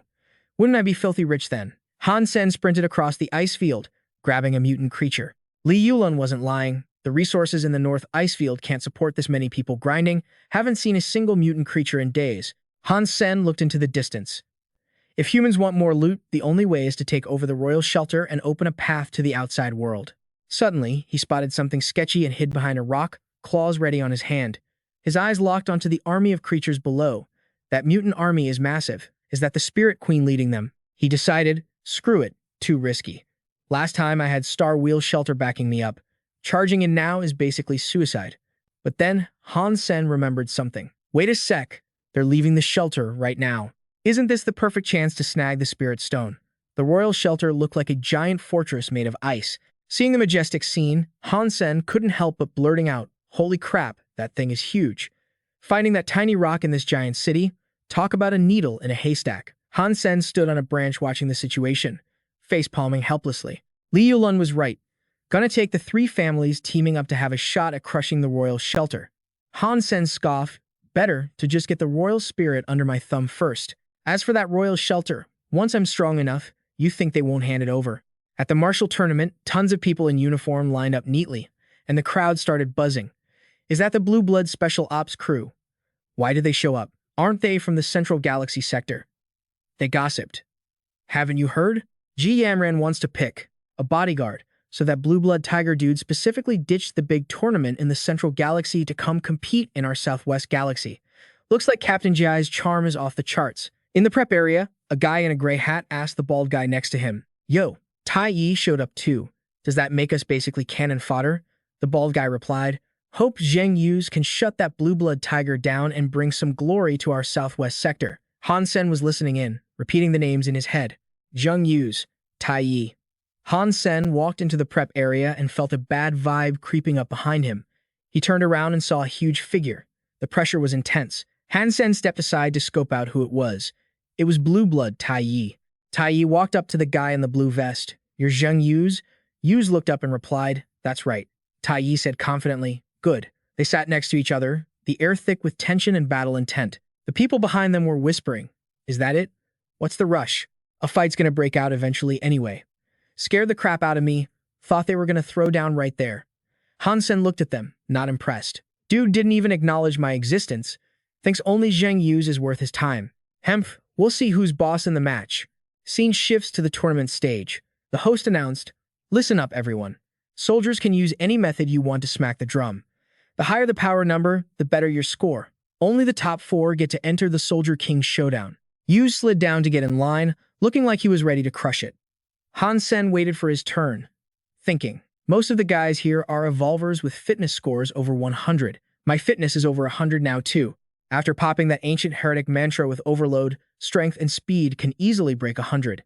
Now it's Tai Yi's turn to face the challenge. The MC introduces the next guy, the rep for the Blue Blood Special Forces, the Blue Blood Tiger, Tai Yi. Tai Yi immediately tests his power. He throws a punch and a blinding light just explodes out. The MC is totally shook, saying, Wow, he didn't need any assist and still hit 113 easy. The Blue Blood Tiger is terrifying. Zheng Wus and Han Sen are watching from the back. Han Sen thinks, this guy's fitness has got to be at least 70 or 80 Huangfu Pingqing gene points. He's practically got maxed out evolved genes already, plus that wasn't even him going all out. Looks like this Tai Yi dude is way stronger than I thought. After Tai Yi finishes, the MC keeps it moving. Next up, Zheng Wuze. Wuze walks up to the challenge, his body radiating this intense blue aura. The MC tries to hype him up. This is the hope of our South. Can Zheng Wus beat Tai Yi? Wus gathers his momentum and throws a super heavy punch, gritting his teeth with pure determination. Up in the observation room, the chief and his disciple are looking down at the match. This Zheng Wus ain't bad, the disciple replies. That last hit took everything Zheng Wus had. Tai Yi can clearly win with no sweat. The chief continues. How many resources do the Blue Blood Special Forces actually have? And how many resources does Zheng Wus have compared to them? A score like that is enough to prove Zheng Wuze's elite status. The disciple looks over and says, At this rate, we won't get a chance to make contact with the Ji family. The chief glances at his disciple and asks, What about the other two? The disciple explains his intel. Han Sen was nominated by Ji Yanran herself. They're dating. I think Ji Yanran wanted Han Sen as her personal guard, but it didn't work out because of the pressure. Han Sen is the least competitive one here. Down below, Han Sen steps up, veins popping all over his arms and legs, his whole body radiating some serious energy. He throws a massive punch, eyes fierce, teeth clenched tight. The hit is powerful, and his score comes up as 111. Everyone around is totally shocked and hyping him up. Not bad, bro. Wow, look at that. Another guy breaking 111. 111. Seriously, you're actually strong, man. Up top, the chief looks super satisfied. This Han Sen kid ain't bad either. The disciple behind him gets scared, bows his head, and says, "Sorry, chief, I'll reinvestigate Han Sen's data right away." The chief waves him off. No need. This is the best test for him right here. Just watch. Down below, the MC is introducing the next mission. Attention. This extreme rush mode has been adjusted to 100 times gravity. It's a level 10 difficulty. Two guards are chatting, and Han Sen overhears them. This extreme rush thing already wiped out half the guys in our southwest region.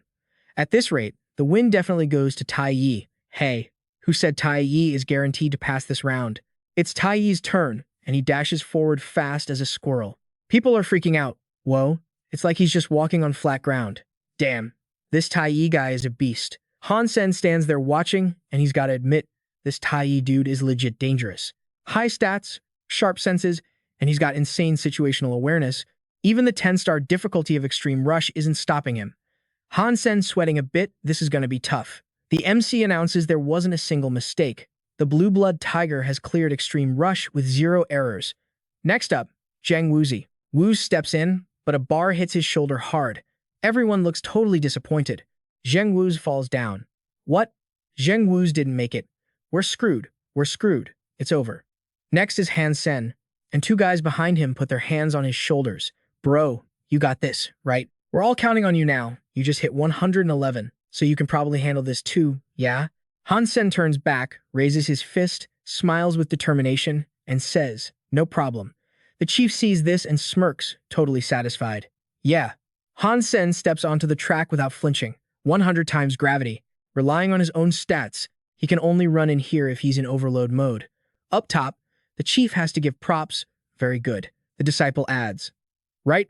For someone of Han Sen's age, to control his body with such gentle precision, it's super rare. Han Sen runs up to the floating plates. He calculates that with 100 times gravity, his stamina won't last the whole run. That's exactly why Zhang Wu's failed. He ran out of gas before the end. Some guy is analyzing Han Sen's moves. Huh, this guy is weird. His body control is definitely not normal. Every joint, every muscle is working at max speed and efficiency. This smooth, perfect machine-like movement, it looks more like it's being controlled by a computer. Han Sen dashes to the next step. I gotta ration my stamina perfectly for when my body really needs it. Can't waste a single drop. He's sweating bullets trying to get through this tough section. That other guy seems to read his moves. But lacking raw stamina isn't something skill can just fix. Sure, you can distribute your energy efficiently, but you need to actually have the energy to distribute in the first place. Even though this 100 times gravity is draining me faster than I thought, he rushes forward with a winning grin. As long as I want it, I can finish this whole track. Han Sen finishes the challenge and stands at attention. Reporting, sir. Awaiting instructions to proceed to the martial arts arena. The loudspeaker blares, "Welcome to the martial arts arena. This is your arena commentator speaking. As you can see, the competition is getting crazy heated. Han Sen is facing the archery round, his sharp eyes locked on the target, while his rivals stand in the distance. Right after that is the mechanical armor assembly contest. In the archery and armor assembly rounds, everyone's performance is pretty average, nothing too flashy, no crazy tricks. Han Sen is grinding on the robot assembly, wrench in one hand, parts in the other. Next up is the mech combat operation round, where they use the suits they just built. The commentator notes that the mech combat round is a whole different beast. Your bloodlust is going to get triggered in a split second. Looks like we need a brawl to get some real drama. Finally, after tons of brutal matches, the results are in. We've got a #1 spot on the leaderboard, and it's none other than Han Sen with a score of 364.5. Right behind him is Tai Yi with 164.3, and taking third and fourth are Zheng Wu's and Zhang Wiping. The commentator has to shout, "Whoa." The comps are done, and the latest scores just dropped. Let's peep who's temporarily sitting at the top. Wait up, the #1 spot is some no-name kitchen grunt that is actually insane. The scene switches to Tai Yi and Han Sen standing back to back. Tai Yi has a huge size advantage. He gives Han Sen this dirty look, like, your performance was alright, but you're only leading me by 0.2 points. It's mostly cause of your tech skills. But the fight to decide the Soldier King is a one-on-one freestyle brawl. Boom, back to the arena. The host tells the soldiers the matchmaking results for the Soldier King battle. Eyes on the big screen. People. The screen shows Yang Yu's versus Jiang Wiping, and the next pair is Tai Yi versus Han Sen.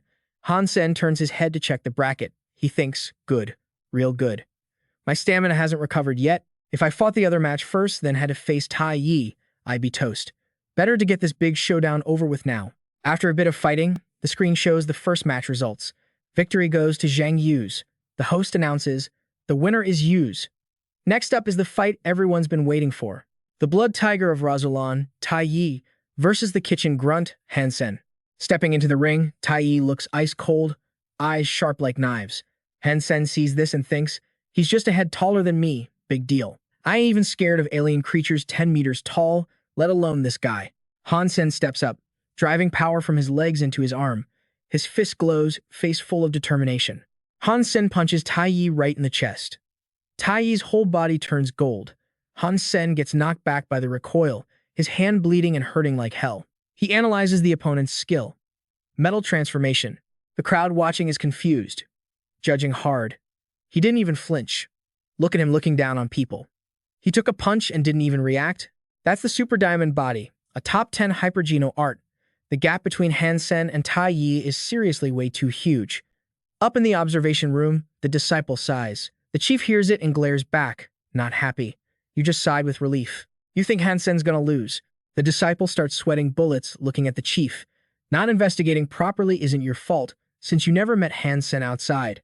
But if after seeing the real person with your own eyes, you still can't judge correctly, then you still have room to improve. The disciple asks, Chief, you mean Han Sen's gonna win? After a while, Han Sen is wailing on him, but Tai Yi doesn't budge. Han Sen shakes out his hand. Tai Yi smiles cockily, cracks his knuckles, getting ready, and asks Han Sen, done hitting yet? Han Sen replies, yeah, I'm done. Tai Yi gathers his strongest power, frowning and growling, his whole body glowing red. Then it's my turn. Han Sen isn't flinching or scared at all. He stands there, totally chill. I think it's better if you don't move. Tai Yi gets into a stance. Hearing that, he gets pissed. Why? Because you already lost. Tai Yi jumps up, raising his fist to punch Han Sen, yelling, bullshit. Tai Yi's fist aims straight for Han Sen's face with massive power. Everyone around is shocked, whispering and buzzing. Why isn't Han Sen dodging? Does he know Super Diamond Body too? How is that possible? He's just a rookie. Back in the ring, Tai Yi's fist stops right before hitting Han Sen's face. It's trembling and can't move an inch further. He closes his eyes, speaking with the scornful tone of a winner. I told you earlier. Tai Yi realizes something's wrong, face turning pale with fear. Han Sen said he shouldn't move. Now you're gonna suffer a bit. Tai Yi's whole body is shaking. He's about to collapse. Suddenly, Han Sen's earlier punches take effect, making Tai Yi cough up blood, mouth spurting crimson. His chest starts bleeding too. Tai Yi is in agony, collapsing to his knees right in front of Han Sen. He stands looking at his defeated opponent. I trained the great yin-yang magnetic cannon for so long, finally got to use it in a match. You were too confident in your physique and that super diamond body. You didn't even bother dodging my punches, which saved me a ton of work. Tai Yi lies face down on the floor, completely drained of strength. He groggily accepts his defeat, blood pooling on the floor. Han Sen looks at Tai Yi and explains, not arrogant at all. I used yin force punches to cause internal injuries to your organs. That's why I told you not to move. Forcing your power just makes the internal injuries way worse. Meanwhile, in the chief's room, the disciple didn't expect Tai Yi to get beaten this bad. The chief looks like he predicted the whole match. Han Sen's yin force level is impressive. A young guy who can endure loneliness and cultivate yin force to this level is definitely not average. The chief turns to leave. The disciple turns, surprised, asking the chief, where are you going? The chief just says one satisfied sentence, giving out the prize. Han Sen walks up to the chief to accept it. The chief holds out the reward. Even though there's a new Southwest Soldier King every year, this is still super valuable, especially since you beat the blood tiger of Rasulan, Tai Yi, to get this title. It makes the honor shine even brighter. The chief happily announces the award for Han Sen, raising his hand high. Young people with true martial spirit are rare these days. Only practicing martial arts without seeking the way means you'll never reach the perfect realm. Your martial cultivation is solid and your spirit is superior. You got a bright future. Everyone cheers, you're too strong. So sick, so handsome. After the match ends, it's nighttime in the hospital room. Outside is quiet and somber. Inside, Tai Yi is in pain and depressed about his loss. Captain, I'm sorry. I failed. The captain stands looking out the window. Little cat, don't be sad. Humans always make mistakes while growing up. If a man never makes any mistakes, he's just a little flower bud that's never experienced the real world. The captain continues speaking to comfort Tai Yi. As long as you aren't dead, those mistakes will become good fertilizer for you. The captain puts his hand on Tai Yi's head, advising him gently with genuine emotion. Right now, you're just a little kitten, but one day you'll turn into the real blood tiger of Rasulan. Hearing this, Tai Yi bursts into tears like a kid. Boo-hoo. Outside, Ji Yanran happily reaches down, slowly unzipping Han Sen's jacket, making him a bit surprised. You being enthusiastic today? This is a special reward just for you, Ji Yanran says, cheeks blushing and smiling, eyes looking straight into Han Sen's eyes. Seeing that, Han Sen happily takes initiative to unzip his own jacket, saying, I like this reward. Suddenly, a sound rings out, making Han Sen jump. He opened the door and walked out, only to realize it was An. She happened to be walking up right at that moment. The killing intent was suffocating. Han Sen looked at Anne's cold, deadpan face and thought, who the hell is this chick? How come I've never seen her before? Han Sen suddenly remembered something Ji Yanran had told him, that one candidate had already been decided. He had to fight 3 others just to win this title. Standing there with his hands shoved in his pockets, Han Sen thought, come to think of it, she's probably that other guard. That terrifying, oppressive pressure. Don't tell me that girl is actually. Back inside the dorm, Han Sen was on the phone with Ji Yanran. After hearing the story, Ji Yanran immediately said, that is Colonel Anne. She's going to be my guard later on, so don't you dare mess with her. She is a ruthless surpasser. I can't stop her if she decides to hurt you. Hearing this, Han Sen was completely shocked. Babe, what exactly does your family do? You can actually get a surpasser to act as a guard, even the captains of those top-tier battleships don't have that kind of luxury. Ji Yanran rested her chin on her hand, looked at Han Sen and replied, you haven't been watching the news lately, have you? Han Sen replied, I watched a little bit, saw some info about the Ji family. Hearing that name mentioned, Han Sen panicked and said, wait, is it that candidate? Before he could say anything else, Ji Yanran just giggled and hung up. Hee. Han Sen hurriedly grabbed the phone. Hey, wait a second. Outside the Starwheel shelter, the market was packed with traders. People were trading mutant mount beast souls for berserk beast souls. 3 beast souls. Han Sen walked up to a beast soul stall and asked, hey boss, how much are you selling that mutant snow wolf beast soul for? The seller immediately said, I'm trading for a weapon beast soul the same tier, preferably a heavy sword. Hearing that, Han Sen reached out and touched the snow wolf beast soul, saying, that's not easy to find. No wonder nobody has traded for such a good beast soul yet. The man immediately replied that even a primitive snow wolf was several times more expensive than a normal primitive beast soul. Mine is a mutant snow wolf. The cold resistance is on a whole other level compared to the primitive ones. Han Sen stood up and said, will you trade for a sanctuary card? The seller replied, if it's an S-class Evolver sanctuary card, I can even add some money. If it's below S-class, forget it. Han Sen shook his head and replied, a mutant snow wolf is rare, but it's not worth an entire S-class sanctuary card, is it? Do you have anything else besides this mutant beast soul? Seeing this, the man opened up a new beast soul and said, let me show you this. A fusion-type beast soul, the violent ape. It can boost your strength significantly, but it will reduce your agility. Then the man paused, turned back, and asked, wait, do you really have an S-class sanctuary card? Han Sen didn't answer that question immediately but asked back, how much strength does it add? The image of the gorilla beast soul beating its chest looked incredibly powerful. The seller replied, that depends on each person's stats, but usually, the strength increase is definitely over 10 points. Han Sen pulled out the sanctuary card and said, one S-class Evolver sanctuary card for both of your beast souls. Can we make a deal? The seller hurriedly grabbed the card and happily replied, deal. Over at the ice lake, a large crowd had gathered to fish. Han Sen was sitting there fishing while reading a book when someone approached from a distance and recognized him. Is that you? The red-haired girl rushed over, grabbed Han Sen's hand, and happily said, thank you for saving the Starwheel shelter that day.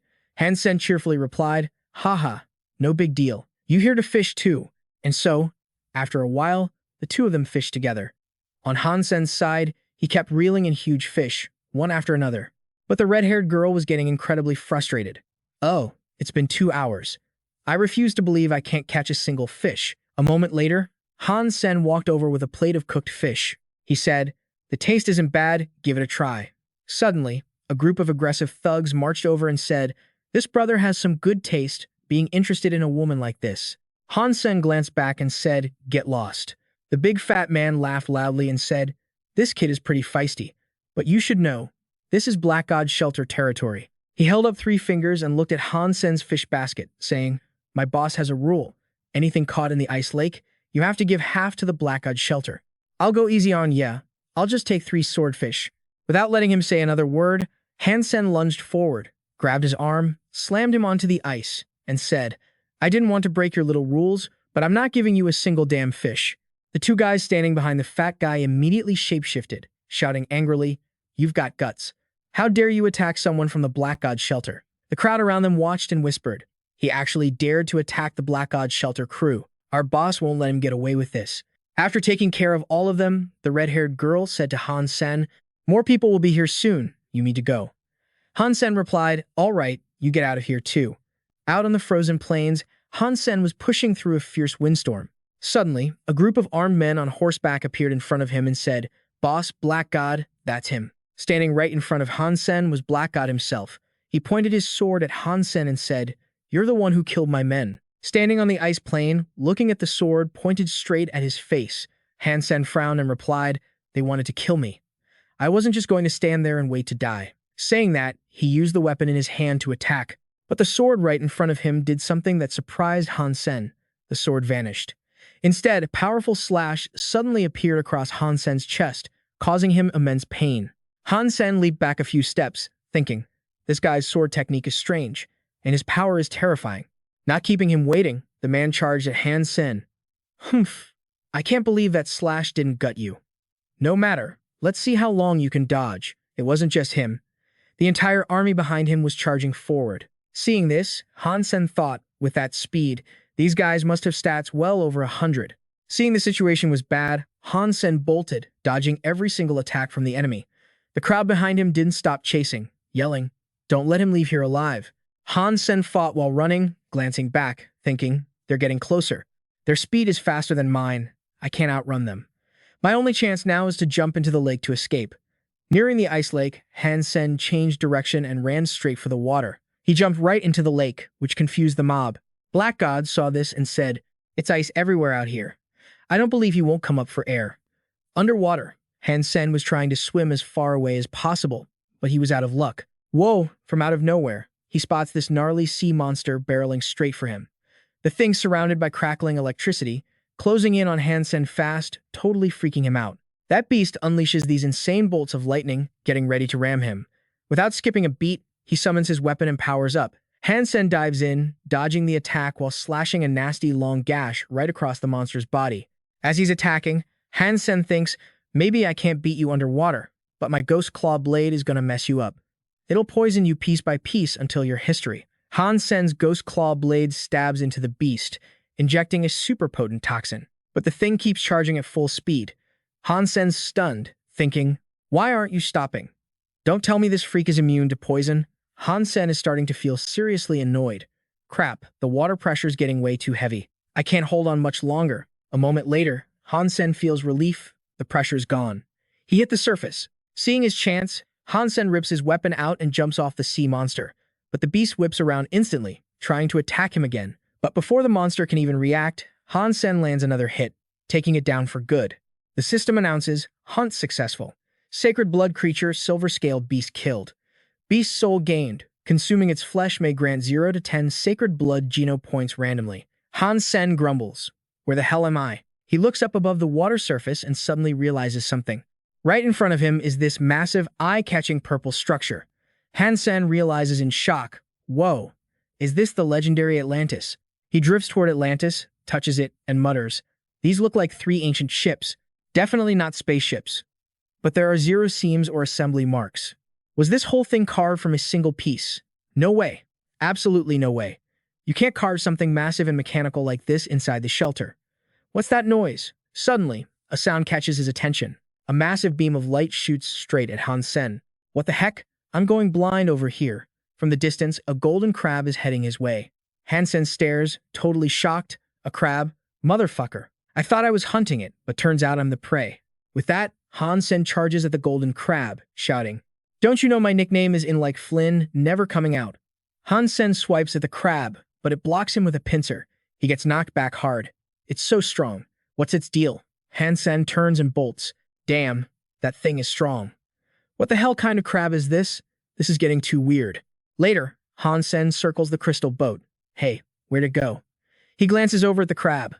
Oh, so you're a snack thief. The crab is hesitating, pointing its claw at the silver-scaled beast. I wonder if eating that poison meat will kill it. Nah, no way. I bet that crab doesn't give a damn about poison. Then that meat's going to waste. Han Sen sees his chance and lunges. You dare eat my loot? Eat my blade instead. He quickly slashes the crab's claw and bounces back to safety. Panting heavily, he growls, "Is there seriously nothing I can do against a crab like you?" Han Sen studies the creature closely. If this were a normal crab, the joints and shell connections would be weak spots. But this thing has 0 openings. The joints look even harder than the shell. This crab basically has no weakness. He backs away cautiously as it approaches. Han Sen is confused. Does it want to fight? No. It looks like it wants me to come over. Suddenly, the crab waves its claw like it understands him. It's actually calling him over. Han Sen gets suspicious. Is this crab plotting something? The crab keeps waving. He scratches his face. I know you're in a rush, dude, but I don't speak crab. Han Sen points at the crab and barks an order. Shuiji, do you understand what it's saying? Shuiji replies robotically, no. But I understand its intent. It wants to split the mutant creature's carcass with you, 50-50. Hearing that, Han Sen starts haggling with the crab. Half? No way. I want 2/3. Shuiji interrupts. It doesn't understand you. Sure enough, the crab looks clueless. Han Sen says, I figured that out. He points at the crab. You. Back up a bit. Go on. The crab slowly backs up. Han Sen keeps shooing it away. Further. Go way over there. He sighs in relief. All right. Now you can't catch me. He starts dividing the loot. Small piece for you, big piece for me. Suddenly, the crab charges, freaking Han Sen out. Hey, don't you come over here. But the crab doesn't attack. It just raises its claw, demanding more. Han Sen is speechless. Why does this crab haggle like some auntie at the market? He facepalms. Oh my god, I'm literally bargaining with a crustacean. Finally, they settle it. Han Sen watches the crab take its share and scuttle off. Eat up, stupid crab. Hope the poison kills you. Han Sen sits down in front of the silver-scaled beast. Beside him, his pet starts chowing down too. Let's see what kind of beast's soul this is. He tosses a piece of meat into his mouth and feels the change. Holy crap, it's a water-type mount. I've been getting beast souls from every sacred blood kill lately. And a water mount? My luck is insane.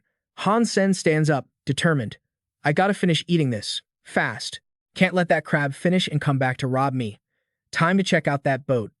Inside the crystal ship, Han Sen moves cautiously, scanning his surroundings. This hull is totally transparent crystal, yet I can't see anything inside. So weird. The crab notices Han Sen snooping and charges right at him. Han Sen quickly explains, Chill out, bro. I'm just looking around. No bad vibes here. The crab stands guard in front of the crystal boat, trying to intimidate him. Han Sen stares at it, getting a devious idea. What treasure are you hiding in there? The more you block me, the more curious I get. He climbs the outside of the crystal boat and ties a chunk of the silver-scaled beast to the bow with a rope. I can't beat this thing in a fight right now. If I can't force my way in, I'll just outsmart it. Han Sen quickly hides. Hehe, hook, line, and sinker. He grins as the crab falls for his trap. I set that bait up just for you. Good luck reaching it. Han Sen rushes inside. Capitalizing on the distraction, he finally reaches the ship's entrance. Time to see what secrets this ship is hiding. Inside the crystal cabin, Han Sen finds himself standing before a fancy chest. It's a chest. He stepped closer. Is it pirate treasure inside or some ghost ship crap? Just to be safe, he summoned Shuiji. Shuiji cracked that chest open. Han Sen got curious when nothing weird happened after Shuiji opened it. Why is nothing happening? What's inside? Suddenly, his jaw dropped. There was a mermaid sleeping in there. Crystals were scattered all around her. A mermaid. Han Sen touched the fishtail, the spirit scepter, and the spirit stone. Could this beauty actually be a spirit? He wondered. But if the spirit shelter gets attacked, spirits usually just obey or get destroyed along with their spirit stone. They can't just bail. Why would a spirit-looking mermaid be stuffed in a box like this? Han Sen suddenly had a wild guess. Could this ship, which definitely doesn't look human-made, actually be a spirit shelter itself? Suddenly, a weird noise caught his attention. That sound outside meant that Crab was probably done eating and coming back. Han Sen quickly snatched the glowing spirit stone. Gotta grab this before I bolt. No way am I leaving empty-handed. Seeing him near the chest pissed the crab off. It weaved through the pillars, chasing after Han Sen. She's awake. A soft breath came from the chest. Han Sen noticed the movement inside too. Don't chase me. The mermaid blinked, her eyes open, her ears twitching slightly. Han Sen was screaming and running, dodging the crab's attacks. She quickly raised her scepter to cast a spell. Stop chasing. Luckily, the crab actually stopped. Finally, damn, I'm exhausted. The mermaid manipulated water to glide over the ground. Han Sen watched her get closer, feeling a bit sketchy about it. But the mermaid stopped. She placed a hand over her chest and bowed respectfully. The mermaid princess offers her soul to the master, vowing to be your most loyal servant. Han Sen gripped the spirit stone tight. Stoked. Mermaid princess? Only royal spirits can call themselves princess or prince. This mermaid is actually a royal spirit. The mermaid princess looked confusedly at Han Sen, who was silently celebrating like a weirdo. Bet you didn't see this coming, Black God. I lucked out big time in this mess. Just wait till I get out, I'm gonna wreck your spirit shelter. Realizing he looked like a total nutjob, Han Sen fake coughed. He placed the spirit stone on the mermaid princess's forehead. Her body turned into mist and shot right into the space between his eyebrows. Just then, he noticed the golden crab charging at him. Han Sen spun around and bolted without thinking. Here we go again. Once outside the ship, he summoned the mermaid princess. Help me kill that annoying crab. The mermaid princess smiled. Master, I do not have the power to kill it. Han Sen was baffled. Aren't you a royal spirit? Even if you can't kill it, you should at least have the strength to fight, right? The mermaid princess looked guilty. Forgive me, master.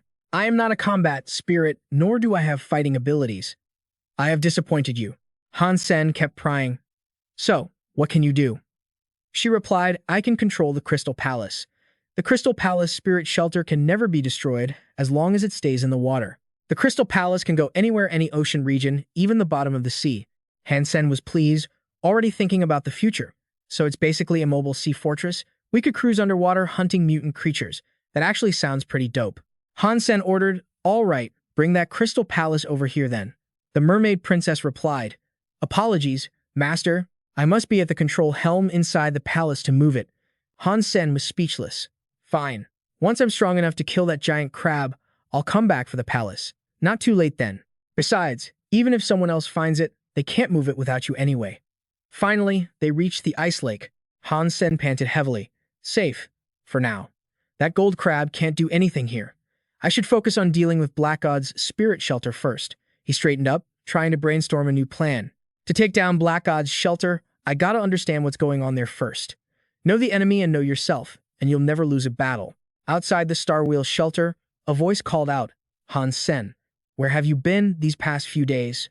Why haven't we heard anything from you? Inside Star Wheel's shelter, Han Sen stood at a table facing someone. I need to ask you something. Do you know Black God? What kind of blade skill does he use? And where did it come from? Do you know? The man in the red coat explained, Black God's blade skill. All I know is that it's called the Mini Cyclone Blade, but I'm clueless about its origin. Han Sen was curious. Mini Cyclone Blade? The man in red replied, that's right. Tang Jinliu's face immediately popped into Han Sen's head. One of Tang Jinliu's moves was the Mini Cyclone Blade, but he couldn't make the blade disappear mid-air like that. What the hell is the connection between Black God and Tang Jinliu? Later, Han Sen went to the captain's quarters. He froze when he saw the two people inside. Han Sen saluted sharply. Greetings, Captain. Ji Yanran smiled back at him. Han Sen smiled awkwardly, seeing Annie glaring at him. What's this damn perv witch plotting, sticking to Yanran 24/7? Back in his dorm, Han Sen contacted Tang Jinliu. Tang Jinliu teased him, Old Han, how's soldier life treating you? With a beauty by your side, it probably doesn't feel like the army at all, huh? It's basically a vacation with a hot girl. Lin and I are miserable, though. If we aren't training, we're fighting the Shura. I almost died, man. Han Sen asked. You guys went to the front lines. With your family backgrounds, staying in the rear would have been a piece of cake. Zhen Liu grumbled. It's all Lin's fault. He kept saying it's the only way to truly train ourselves. Anyway, why'd you call? What's up? Han Sen got straight to the point. Do you know Black God? After 5 minutes of explaining, Tang Zhenliu understood the situation. He got absolutely furious. Damn it, Old Han. If you get the chance, let me crush that bastard. The mini cyclone blade has always been a stain on the Tang family's honor. It's our family's secret technique, but someone stole it during a crisis years ago. Han Sen leaned back, relieved. Well, that puts my mind at ease. Tang Jianliu was confused. At ease about what? Han Sen told him straight. I was worried you and he had some special connection. If I killed him, it would have been awkward explaining it to you. But now, Tang Jianliu suddenly laughed darkly. Kill him. Don't worry about whoever's backing Black God. I got you, bro. Log into the virtual camp tomorrow. We're grinding. Inside the lobby, Han Sen stared at the notification. Spectating disabled? What the hell? Tang Jianliu shrugged it off. Look, this is my family's secret art. It leaked once before, sure, but I gotta keep a lid on the important stuff. Can't have just anyone peeping. We're running out of time. I'm gonna break down the moves and teach you the core mechanics of this blade style. He immediately launched into his stance. Eyes open. Watch this. Han Sen raised his sword to block, but whoosh. The blade right in front of his face just vanished. Gone. Then clang. Metal smashed against metal. Tang Jianliu smirked. It didn't actually disappear. Genius. The small cyclone style is just so freaking fast, it tricks your brain into thinking it's gone. Suddenly, Tang's blade materialized right under Han Sen's guard, making him jump. Tang kept lecturing. What your eyes saw? That was just an afterimage. The real blade doubled its speed mid-swing and hit you from a totally different angle. He sheathed his weapon with a cocky spin and turned around. Back then, I was too slow and weak to pull it off, so the technique looked like trash.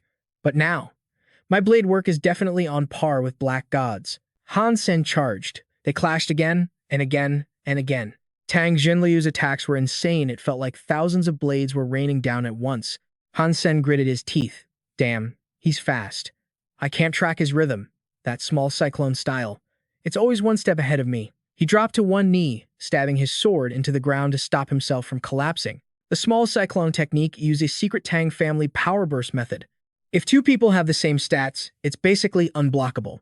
Tang Jianliu called out, if you want to beat Black God, your only shot is using your gliding footwork. You gotta dodge and wait for him to slip up. Han Sen sprawled out on the floor, drenched in sweat. If it's a one-on-one, I could maybe use my footwork to stall Black God until he makes a mistake, but that means letting him control the fight. No, that won't work. Besides, that guy has a whole squad of pros backing him up. How the hell am I supposed to get him alone? Suddenly, a chat invite popped up in front of him. It was Xiang Fei. Xiang Fei's voice came through. Coach, do you have time for a lesson? Han Sen sat up, sighing. Nah, can't do it today. Wait a sec. If you ran into an opponent way faster than you, what would you do? In her training room, Xiang Fei answered. I'd use my movement skills to dodge and look for an opening. Han Sen pressed on. What if you can't dodge? What if it's a deathmatch and you have to face their speed head-on? Xiang Fei didn't even hesitate. Then you buff your defense and strength. If they're super fast, they usually hit light. If you're tough enough, you can tank a hit without dying. Then you slash them back and take them out in one shot.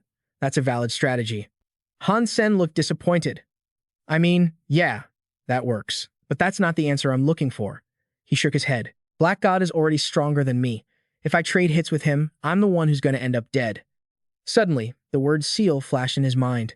Xiang Fei sounded shy. I'm too dumb to get it.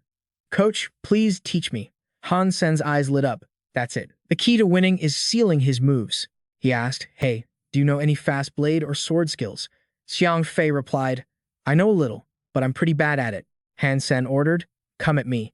Use everything you've got. Xiang Fei didn't hesitate. She unleashed her thunder blade. Take this. Han Sen dodged, analyzing her moves. There's an ancient tactic called besiege way to rescue Zhao.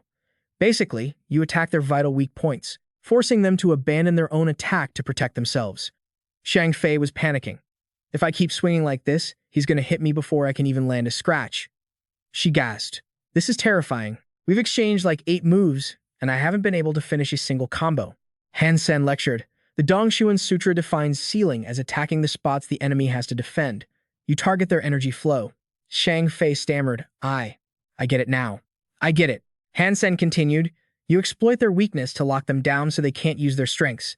This move is called no kill. The goal isn't to kill them. It's to force them into pure defense. They stopped fighting.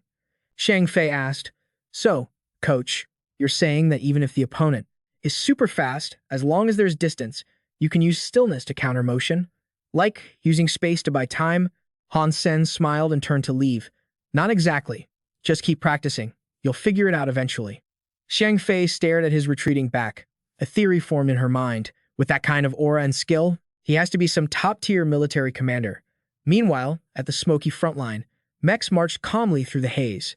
Tang Zhenliu, sitting inside his warframe, spoke into the comms. 3 squads finished patrol.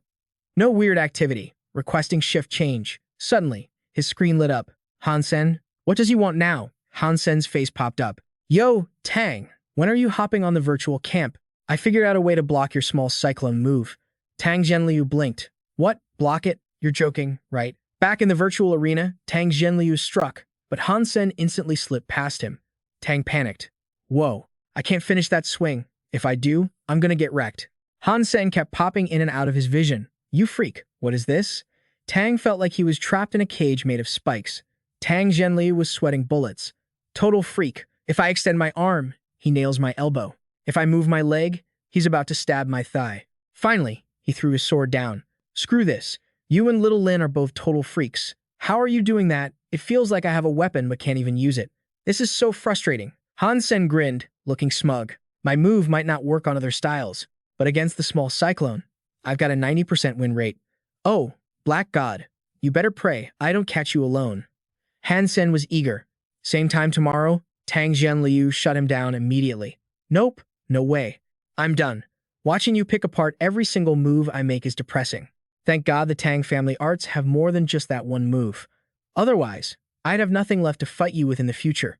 He thought to himself, realizing what Han Sen was up to. Yeah, right, like I'm gonna let you steal all my tricks. If we keep fighting, you'll figure out my entire skill set. So, at this glacier beach, the leader guy starts yapping. He says around this time of year, the place is crawling with snake-bone fish. Most of them are just basic primitive ones, but if you get lucky, you might run into a mutant or even a sacred blood one. That's the perks of joining our Black God shelter, I guess. You newbies have some crazy luck, showing up right on time. Then this shadow figure watches from afar, sneering at the crowd like, oh, can't even squeeze in there. Gotta get my hands on some loot first. Next day, some guy in uniform screams, yo, look at that. Glasses dude is totally shook. It's the snake-bone fish king. Holy crap, we're so lucky. Suddenly, tons of fish jump out. Back in the snow cave, Han Sen wakes up because of all the noise. The fish king? Seriously? Han Sen grins. A sacred blood fish king, huh? Waiting this long wasn't a total waste of time after all. On the ice, the mob charges at the fish with their weapons. They're yelling, surround it. Don't let that thing escape. The fish king is shivering in the air, trying to dodge the slashes from below. The crowd just gets even more aggressive. Open fire. It can't run forever. But then, what the hell? Not a single arrow hit? Is this thing slippery like an eel or what? Han Sen watches from his cave, thinking, it's too slick. Attacking like that won't put a scratch on the king. How did Black God's crew kill it before? Suddenly, the small fish and the king drop to the ice, and the crowd rushes in. It landed. Han Sen gets it now. I see. The king can fly, but it can't stay up there forever. Attack when it drops, and it can't slide away easily. He stands up, hyped. Time for me to step into the spotlight. Black God barks orders, box it in, don't let it hit the water. Han Sen blends into the crowd, thinking, this is the perfect chance. If I take out Black God right here, taking over his shelter will be a breeze. The Fish King falls onto the glacier. Just as Black God goes to slash the king, someone yells, boss, watch out. But bam, something moves too fast to see and stabs him right in the back. Han Sen chuckles, you got lucky, tough guy. Black God faceplants into the snow, furious. What the hell just hit me? He screams. It's that bastard. He's alive. I'm gonna kill him. His goons rush in. But as Han Sen stabs the Fish King, a notification pops up. Sacred Blood Snakebone Fish King hunted. No beast soul gained. Consuming flesh grants 0 to 10 Sacred Blood Geno points. Black God turns pale, seeing his loot stolen. You son of a bitch. You're dead meat. I swear I'm gonna kill you. Kill me? Han Sen gives him a cocky look. I'm just taking some interest today. I'll come back for your worthless life later. Black God roars. Stop right there, you scum. Get back here. I'll rip you apart. Later in the cave, night falls, and Han Sen is happily grilling meat. La la la, I'm the BBQ master. Smells so good. Suddenly, a figure stands out in the blizzard. Han Sen gets ready to fight, staring down the approaching guy. The stranger's cloak covers half his face. Han Sen breathes out. He looks kind of familiar. Is that Yi Dongmu? One of the 10 chosen, but he's super mysterious. Yi Dongmu holds up a creature and talks to Han Sen. Trade this mutant creature for your roast meat. Deal. Han Sen shuts him down instantly. No way. Dongmu changes tactics. Let me borrow your stove then. Name your price. Han Sen chills out. It's just a stove. Go ahead. A bit later, he looks at Yi Dongmu. You full yet? Dongmu looks way less tense now. I've been in the shelter for almost 6 months. Haven't had cooked food in ages. He hoods up and heads for the exit. Thanks for the stove, man. Hey, I'm hunting a sacred blood creature and need a partner. You in? If we get it, I'll give you a cut. Han Sen counters, 2-to-1 split. Yi Dongmu nods, deal. Walking on the ice, Dongmu starts talking. How long you been here? Han Sen replies, just a few days. Dongmu sighs, I've been here half a year. Don't know much about what's happening outside. Heard anything about Dollar? Han Sen perks up at his alias. Dollar. Rumor has it there's a guy called Dollar the Assassin in the virtual arena. He won a bunch of matches. Some say it's the real Dollar, some say it's fake. Yi Dongmu turns around, super interested. What are the details? Han Sen shrugs. I dunno, just what I heard. Suddenly, Dongmu snaps and slices a tree branch in half. It has to be him. No one else is that good. Han Sen interrupts. Chill out, dude. There's gotta be other evolved guys on that level. 2 days later in the snow mountains, Han Sen asks, wait, you want to hunt the sacred blood beast inside the mountain? Yi Dongmu sees he's skeptical. Relax, it's safe. Just lure the mutant out for me, and I'll handle the rest. Bait? Han Sen asks. He explains, I beat it up before, so it's hiding from me. Then Yi Dongmu digs a hole and sits in it. I'll camp here. You just walk around over there. When that ugly thing shows up, run back to me. He lies down. Bury me with snow. Han Sen covers him up, thinking, same old assassin tricks. So basic. He starts looking around. Where the hell is this mutant anyway? Suddenly, heavy footsteps behind him set off his alarm bells. What was that? Something's coming. A deer-like creature appears. For real, Han Sen quickly leads it away. The second the creature passes Yi Dongmu's hiding spot, he bursts through the snow and stabs it. Blood sprays everywhere as Dongmu slashes. Han Sen nods. Nice blade work, sick moves. But Yi Dongmu just talks about Dollar again. If it was Dollar, one hit would have ended it. I'm still not good enough. Han Sen looks at him with disdain. Dollar this, dollar that. Give it a rest, fanboy. Is this guy out of his mind? He crouched down, touching right near that mutant's wound. You seriously telling me this is the sacred blood creature you talked about? 'Cause it sure as hell don't look like one. Yi Dongmu shot back. Nah, not this one. This thing's just a mutant. But hey, its carcass will make perfect bait. Once that other beast catches a whiff of this blood, it'll show up for sure. Han Sen went right back to grilling the mutant he just killed, chowing down while calling out to Yi Dongmu, who was hiding under the snow. Yo, Mr. Yi, you don't gotta torture yourself like that, man. Come grab a bite before we get back to it. But Yi Dongmu just kept harping on about gold coins like if there were coins involved, he'd actually try harder. Han Sen turned his head, done wasting breath on the guy. Total nutjob. Guys absolutely lost it. Suddenly, a massive noise exploded from behind them. Han Sen whipped around and saw some vicious, dinosaur-looking monster charging straight at him. He freaked out, shouting, holy shit, what the hell is that thing? He bolted, thinking, damn, that thing is fast. Yi Dongmu burst out of the snow, but the dinosaur seemed to predict it and leaped up. Still, Yi Dongmu managed to latch onto it. The beast thrashed around like crazy, trying to shake Yi Dongmu off. Meanwhile, Han Sen just stood on the sidelines, enjoying the show. Miaojun, let's just chill here and watch the dino fight. He cheered as Yi Dongmu vaulted from the mutant's belly onto its back. Whoa. I give those moves a solid 9.9 out of 10. Yi Dongmu was trying to stab his dagger into the thing, but it wouldn't penetrate. Damn it. Why is this skin so tough? He yelled at Han Sen, hey, get over here and help me. Han Sen just casually held his piece of meat and replied, nah, that wasn't the deal. Bro, you said you'd give me 2/10 of the meat, and I'm just supposed to lure the sacred blood creature out, remember? Yi Dongmu started panicking. If this thing gets away, you won't get a single scrap of meat, you idiot. Han Sen seized the moment to renegotiate. You want my help? Fine, but the old split is off the table. I want 6 parts. Yi Dongmu agreed instantly. 6 it is. Han Sen looked ready to brawl, raising his claws. Deal. Up on the snowy slope, Yi Dongmu was clinging to the creature's back, screaming at Han Sen, run to the side, distract it. But when he saw Han Sen suddenly stand right in the monster's path, he freaked out. Move, get out of the way. Yi Dongmu screamed, "Get out of there. You want to get trampled to death?" But Han Sen just calmly leaned his body low as the creature charged. Yi Dongmu watched in shock. Han Sen slid to the ground, his claws ripping a massive, long gash right across the creature's underbelly. The monster skidded past him and collapsed onto the snow. Han Sen stood up, brushing the flakes off his clothes. Killing a sacred blood creature like that? Now that's a rush. Blood gushed from the beast's stomach. Yi Dongmu hopped off and stared at the wound, totally impressed. That whole clash happened in a blink of an eye, and he managed to do this much damage? The creature's guts were spilling out. Yi Dongmu panted heavily, thinking, I can't believe I just bumped into a real pro out here. Han Sen walked over, cutting off his thoughts. You don't need to do anything else. It's about to die. Yi Dongmu bent down and sliced the creature open. He stood up, facing Han Sen. You're strong. Han Sen shrugged, playing it cool. I'm all right. Just broke 100. That's all. Yi Dongmu stepped past Han Sen. I know where a few other lone sacred blood creatures are around here. You want to team up again sometime? Han Sen replied, maybe. But if we're going to be partners, we ain't splitting the loot like this again. He glanced at him sideways. But before we talk future business, let's divvy up this sacred blood meat first. Yi Dongmu said flatly, take it all. My blade is coated in poison. The meat's tainted now. I wouldn't dare eat it. Getting a free lunch made Han Sen grin. Well, thanks a lot then. He summoned his own beast. Go on, buddy. Eat your heart out. Yi Dongmu stared in horror at Han Sen's summon.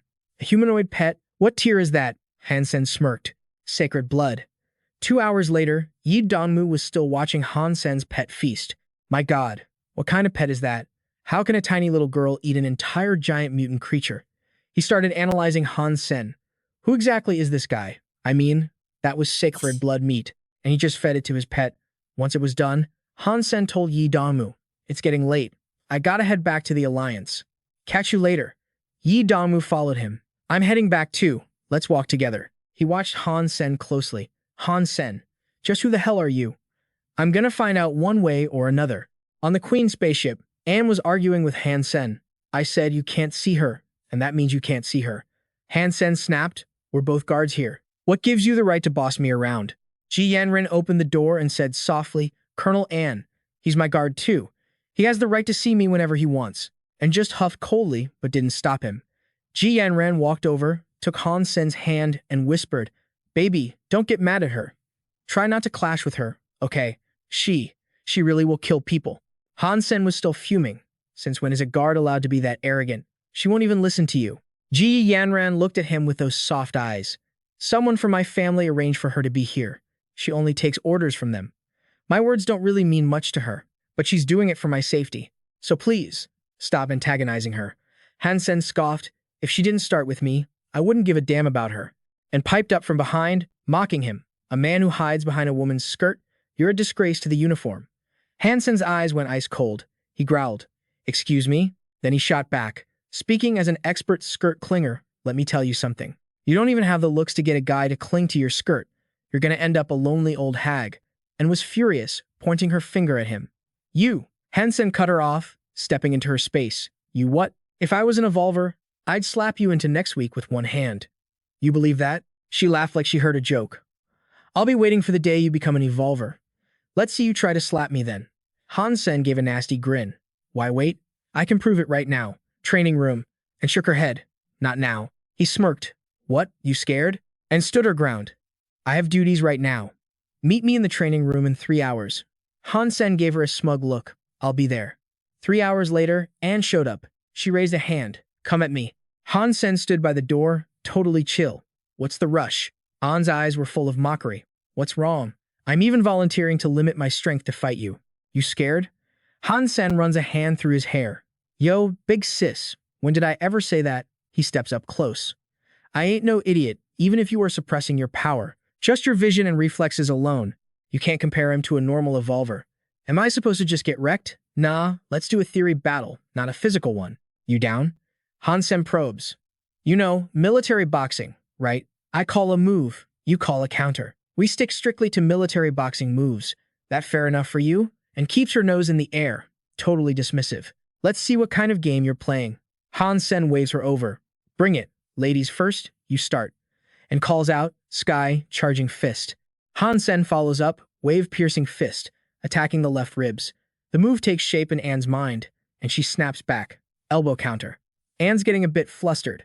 She's never done a pure simulation battle before. What's she supposed to do next? In her head, Han Sen's already closed the distance. She lost, and isn't having it. This is just talk. In a real fight, there's no way you'd corner me like that. Han Sen smirks. It's cool if you don't buy it. We can reenact exactly what we just said. No powers, just the moves. That way you can't complain. Anne gets her swagger back. Fine, run it back. I don't believe I'd lose. 39 moves later, matching the simulation in her head, Han Sen's elbow ends up right in her face. So, you convinced yet? And stammers. This is my first time doing this. Verbal sparring thing. I'm not a pro trash talker like you. Han Sen replies calmly. Not convinced? Let's go again. After a while, Anne is totally drained. Han Sen sighs, bored out of his mind. Lady, come on. We're at move 30. You can't even make it to 40. You still want to keep going? And feels the weight of her situation deep in her bones. Loss after loss after loss. I thought I just lost because I wasn't used to it. Turns out, used to it or not, I still lose. She snaps at him, frustrated. Do you just spend all your time studying this random junk? If we were actually fighting, there's no way you beat me. Han Sen shoots her a cold look. Then let's do it for real. Anne's skeptical. You seriously dare to fight me? He doesn't hesitate. Oh, we're fighting. But we're playing the hand slap game. The second he stops talking and unleashes a terrifying aura. Fine. She thinks to herself. As long as I can lay hands on you, I'm gonna wreck you, you little punk. Han Sen places her hand over his. You went first last time, so it's only fair I strike first this time. And senses something's off but grits her teeth and agrees. Even if it's just a hand slap game, with my speed and power, there's no way I'm losing to him. Suddenly, Han Sen brings up the last match. Hey, you know why you kept losing during that counterattack simulation? And hesitates for a split second. But before she can even answer, he seizes the chance and smacks the back of her hand. Whack! After that, she loses round after round. Her voice rises in anger. You bastard! You're cheating! Han Sen mocks her. Hey, you don't need to cheat at hand slap. If you can't handle it, just say so. Can you do it or not? Huh? Can you? In Anne's eyes, Han Sen looks like a straight-up demon right now. She tries to calm herself down. Chill. Just chill out. Don't think about him. Don't let him trigger you. But then, snap. Her last thread of sanity breaks. Anne's power explodes. Screw it. I'm gonna slap this jerk into the afterlife. Han Sen points at her in mock panic. No way. You can't win the game, so you're gonna beat me up. It seems his words hit home, because the energy around her fades. She storms out of the room. Bastard. Shameless. Scumbag. Low-life. Trash. Han Sen evaluates the situation seriously. That psycho witch. Her aura is terrifying. She's seriously not human anymore. Is this the power of a transcender? Inside the Starwheel shelter, a boat surrounded by a barrier glides calmly underwater. On the crystal boat, a pair of eyes appears, carefully scouting. Han Sen feels the gaze on him and quickly looks around. He spots the eyes too, but the creature ducks down the moment he looks back. It hid? Guess that wasn't a hallucination. Han Sen is pumped about how easily he's catching the golden blade fish. Damn, directly hunting these mutant fish at the bottom of the sea. That's a huge score. The system flashes a success notification. He starts daydreaming about standing proudly on his boat, conquering the ocean. I gotta get my hands on a crystal palace. This ocean is gonna be my empire. Meanwhile, a gold crab is greedily creeping toward the carcasses of the mutant creatures nearby. Han Sen grins. He jams his blade right into the crab's claw, just as it's about to touch the loot. Damn crab. We're settling our debt right here, right now. The scene shifts to the crystal boat. Both sides attack instantly. Han Sen smashes his sharp weapon against the crab's massive claw. The crab gets knocked back, furious, kicking up a cloud of dust. Han Sen smirks, dropping into a combat stance. I'd say we're pretty evenly matched now. With all those extra Geno points, I'm not weaker than this crab anymore. Saying that, Han Sen engages his internal energy and leaps up to attack the beast. He swings his blade violently at the enemy. With his agility and boosted strength, he attacks from all sides like a flash of lightning. The crab can't react, but no matter how hard he hits, when his blade strikes, it only leaves tiny scratches on the crab's shell. Han Sen grunts, too hard.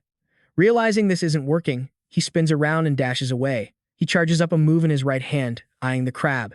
The ghost claw blade can't hurt it. I should just use my fist and yin force to bypass that hard shell. Without hesitating, Han Sen throws his body forward, putting everything into a punch right on the crab's claw. The crab stares back with glowing red eyes. He grins, shouting, "Now's my chance." Han Sen spots an opening. He rushes in and lands a heavy punch on the crab's underbelly. Caught off guard, the crab can't react in time. Its whole body shudders. It staggers, losing its balance. The hit stuns it, leaving it unable to counterattack. Foam bubbles out of its mouth. Han Sen laughs, looking smug. Gotcha. He leaps high into the air, slamming down on the crab's spiky shell. Eat this, he yells. He jumps again, his body radiating power. You're still moving? The crab tries to resist the attack. Han Sen crashes down, driving his fist into its shell. His expression goes dark. He drops to one knee, putting the final pressure on. Die. Suddenly, the system announces a successful hunt. Sacred Blood Golden Crab King down. No beast soul though. Eating the meat grants 0 to 10 Sacred Blood Primitive Gene points. In just seconds, Han Sen wrecked that crab, 0 signs of life left. He says, "Ha! Hey there, little crab. Looks like I'm still the boss, huh?" He stands on its shell, right where his punch landed, power still sizzling off it. Han Sen glares down with a sharp look and says, "Sacred Blood Crab King. A beast soul. Let's see what kind of toy this is." He equips the beast soul.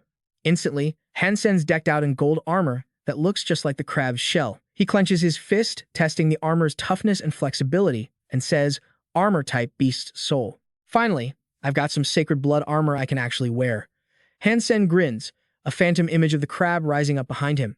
Han Sen keeps talking. "If I use crystals to evolve this into a berserk sacred blood beast soul later, even sacred blood weapons won't be able to scratch this bad boy. Wouldn't a golden berserk armor be basically invincible?" Saying that, he stands tall on the carcass, still armored up, looks at the sky, and yells, "Crystal Palace, Daddy's coming for you." At the Crystal Palace control room, the blue-haired mermaid girl is staring at some weird machine and can't help but gasp. Whoa! Han Sen stands behind her, arms crossed, and says, "You can probably do something for your master now, right?" The blue-haired mermaid turns around, flashes a friendly smile, and says, My dear master, where do you want to go?" Outside the crystal boat, it's nothing but endless ocean, deep blue water, the fish-shaped boat cruising through the depths. Back in the control room, Han Sen kicks back in his chair, points forward, and says, "Girl, let's hit the open ocean." The mermaid turns her head slightly and asks, Master, do you want to surface?" She's tapping away at the system while she talks. Hearing that, Han Sen shuts it down. Nah, staying underwater is fine. He walks over to the boat's window. In front of him are underwater mountain ranges, with fish swimming past. He thinks to himself, that coral reef is dope, so colorful. Down on the seabed, the crystal boat dives deeper, facing coral reefs in every color imaginable. Han Sen says, "The amount of mutant creatures down here is actually insane." Seriously, the number of mutant creatures is insane. Going deeper, there are even more of them, with tall, sharp mountains and coral growing in clusters by the rocky crevices. Han Sen continues, "With a massive treasure trove like this, why would I ever worry about running out of resources? Besides, Han Sen here is probably the first human ever to hunt mutant creatures in the ocean." The boat starts diving deeper. The lower it gets, the darker it becomes, but then glowing jellyfish start showing up, their whole bodies lighting up the dark. Back in the control room, Han Sen stands up, puts a hand on the girl's shoulder, and says, "Hold up, what is that?" Hearing that, she glances back. The mermaid turns around and explains it to Han Sen. "Master, that is an undersea shelter. Pitch black darkness covers the seabed where faint light can't reach. There's a tower down there that's the undersea shelter." Just like the mermaid said. She continues, "A city that huge. It's gotta be a royal shelter." In the control room, suddenly the mermaid turns back and asks, "Master, are we heading over there?" Han Sen rubs his chin, thinking about something, and says, "Right now, it's just me, and the seabed isn't exactly my home turf. Taking on a whole royal shelter is way too sketchy. Let's just steer clear of it." Hearing that, the mermaid replies, "Yes, master."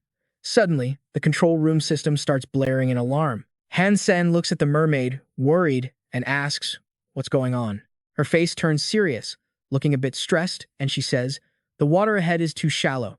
If we want to keep avoiding the royal shelter, we have to surface." Suddenly, Han Sen turns and runs toward the main door, saying, "You and the Crystal Palace stay put. I'm going out to check."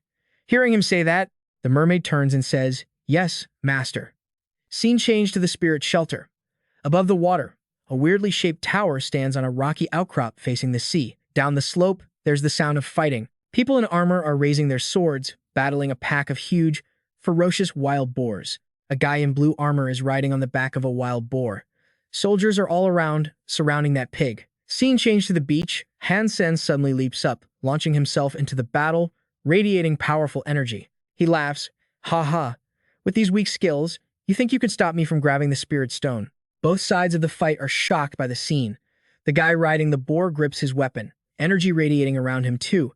Han Sen sprints straight in, getting swarmed by a bunch of angry wild boars. The guy in blue armor swings his weapon at Han Sen, but with his flexible body, he dodges it easily and runs behind him, leaving the guy stunned. He doesn't stop there. The guy on the boar chases after Han Sen with his weapon, saying he's too fast. Meanwhile, Han Sen's only thinking one thing: Spirit Stone, Daddy's coming for ya. At the shelter on the coast, wild boars are lying all over the ground, covered in blood. The guy in blue armor is totally blown away by Han Sen's power and yells, "This human, he's strong, way too strong." Han Sen stands on the boar corpses, standing tall with one hand on his hip, holding up the glowing stone with the other hand and shouting, "The spirit stone is mine. Now, submit to me." Facing the stone in Han Sen's hand, the armored man has no choice but to obey. He kneels, one hand on the ground, and says, Berserk's shield is willing to offer his most loyal soul to the master, to follow the master for all eternity, never to betray. Han Sen raises the stone high in front of the great gate. Down below, it's not just the wild boars bowing down, but a few other soldiers too. A guy in a brown cloak speaks up. "The spirit surrendered? What the hell? We hadn't even started yet." The person next to him says, "Who is that guy? Do we really have someone like that among us?" Han Sen holds the spirit stone and walks toward the man in blue armor, the powerful energy from the stone shooting out gold rays that make the people around scream. "My eyes. What's happening?" Another one shouts, "Watch out. Enemy ambush." Han Sen quickly absorbs the energy from the stone, his whole body floating in midair. The crowd from before just freezes, staring at the scene. The guy in the brown hat says, "Was that the spirit stone's aura just now?" The one in the brown cloak cries out in disappointment. "Oh my god, I let the spirit stone slip right through my fingers." Out of nowhere, this huge wild boar with blood-red eyes comes charging straight at Han Sen. Caught off guard, he just explodes with this insane energy. "Stupid beast, you got a death wish?" He throws a punch, using the energy he just absorbed to effortlessly block that thing's attack. The force is so crazy it knocks the boar to the ground, nose bleeding, body shaking like a leaf. Watching this, someone yells out, "That guy's a monster. He's too strong, way too strong." The crowd down below starts moving up. A guy in green armor points right at Han Sen and screams, "Dollar! It's gotta be Dollar! Dollar is on our side!" The guy in black armor goes, "What? You mean the dollar is actually here?" A dude in silver armor turns around and says, "Look at that shining armor, that epic hero vibe. Who else could it be but our Dollar?" The guy next to him shouts, "Dollar is invincible. With the great Dollar here, we won't have to be scared of those mutant freaks anymore." Up on the tower, Han Sen leaps down, laughing his head off. "Haha, your boy Dollar is back in action." Back at the Crystal Palace, a guy in sea blue armor follows Han Sen inside. Han Sen sits down, rests his chin on his hand, gives the guy a look, and sighs, "Man, too bad you aren't a hot chick." The guy just stays silent. Han Sen stands up, rubs his chin, and says, "But hey, no rush. My palace just happens to need a worker like you anyway. I'm not planning on letting a bunch of randoms in here. You spirits are going to be my main crew. Your job is to hunt mutant creatures on the ocean floor. The more, the better." The big guy in armor nods, looks at Han Sen, and replies, "Yes, my master." Suddenly, a sound rings in Han Sen's ears. His face gets serious as he thinks, "Oh, something's up in the Sea of Souls." He realizes what it is instantly. Holy crap, the Super Beast soul is going berserk. Its speed and strength are way higher now. It's just as good as Huang Fu Pingqing's Sacred Blood Mount in the second shelter. It can even change size whenever I want. Whether I'm fighting or traveling, this thing is top tier. Isn't this way more convenient than Huang Fu Pingqing's Sacred Blood Mount? In the Sea of Souls, the Qin Xuan beast's soul transforms, looking fierce with sharp fangs. Back at the goddess shelter, the beast is carrying a huge load through the snow, heading toward the castle. Man Li and the crew head out to the main gate. A guy with brown hair shouts, "The boss is back." A purple-haired guy speaks up, "Whoa, what is that? Mutant creature meat? Where the heck did he get so much of it?" Someone standing behind Man Li gasps, "Oh my god, the boss is seriously my idol." Han Sen stops at the main gate and tells Man Li, "Man Li, do an inventory on this meat. You decide how to sell it." Behind them, the crew starts unloading the meat from the beast's back. Man Li asks, totally shocked, "So much meat and beast souls, where did you even get all this stuff?" Han Sen just replies casually, "Under the sea." He points at his own face with a smirk and says, "What's with that look? A real man like me can climb mountains to catch tigers. I can descend mountains to catch dragons, so diving into the sea to catch mutant creatures is totally normal, right? Do you really have to look at me like that? Manly frowns, staring at him while thinking. Ever since I met him in the second shelter, everything Han Sen does just blows my mind. How does he actually pull this stuff off? This guy. I just can't figure him out. Meanwhile, at the goddess shelter, dorm area A, Han Sen is sitting in front of a screen, scratching his head and groaning. Arg. I understand every single individual word, but when you put them together, I have no idea what it means. Suddenly, an incoming call pops up on the screen, saved under the name Wifey. Han Sen looks surprised. Ji Yanran appears on the other end and asks, Sen, aren't you super interested in these ancient texts? Han Sen rests his chin on his hand and grins. Haha, yeah, that's exactly what I'm studying. Ji Yanran continues. There's an expert in ancient languages nearby. Do you want to go meet him? Hearing that, Han Sen looks at her and asks, an ancient language expert? Ji Yanran replies, Professor Shu. His knowledge of scripts is incredibly deep. He's here to teach us about the crystallite language. He's done a ton of research on ancient scripts, too. In the training room, Han Sen holds a paper, scratching his head in confusion. These crystallite characters are just a mess of complex lines. It looks more like the schematics for some machine. Memorizing this is way too hard. A guy sitting behind him rubs his chin, thinking, man, I really don't want to study this anymore. The guy next to him is thinking the exact same thing. It's so hard. Professor Shu stands at the podium, holding his papers. All right, that's it for today's lecture. If anyone has questions, feel free to come find me after class. Suddenly, a voice rings out. Professor, can I bother you for a sec? A student standing nearby sees this and comments. I was about to pass out. Someone was actually listening to that. Another guy says, wait, isn't that Han Sen? He knows how to fight and he's a nerd for studying. Over here, Han Sen greets the professor. Professor, I've got a question. Professor Shu looks surprised and says, well, understanding the crystallite script is certainly not an easy task. If there's anything you don't get, just ask. Han Sen speaks up. Actually, I wanted to ask some questions about the scripts found in the Alliance's ancient works. He looks the professor right in the eye. Professor Shu adjusts his glasses and says, you have an interest in the scripts of ancient texts. He replies, just a little personal research. My knowledge is pretty shallow, and there aren't enough reference materials, so I'm stuck on a lot of things. Most young people would rather spend their time practicing hypergeno arts for immediate benefits. Very few are willing to invest time in reading and researching literature. Let's go to the cafeteria. We can talk while we eat. Professor Shu suggests, and the two of them head out into the hallway, making their way to the cafeteria to continue the chat. Back in the goddess shelter, dorm area A, Han Sen tosses a box onto the table. He mutters, Professor Shu's explanation of yin force has some similarities with the great yin-yang magnetic blast. Looking at it that way makes it simple. The yin force in the Dong Xuan Sutra is way stronger than the great yin-yang magnetic blast. After training for a while, the yin force can penetrate a whole foot deep. If my body was stronger, the skill's effectiveness would increase exponentially. He looks at the system panel and continues, my body stats still aren't high enough. I need to keep training to boost this skill and become invincible. Saying that, Han Sen steps outside, a creepy smile forming on his face. Devil Rock statue, I'm coming for your little life.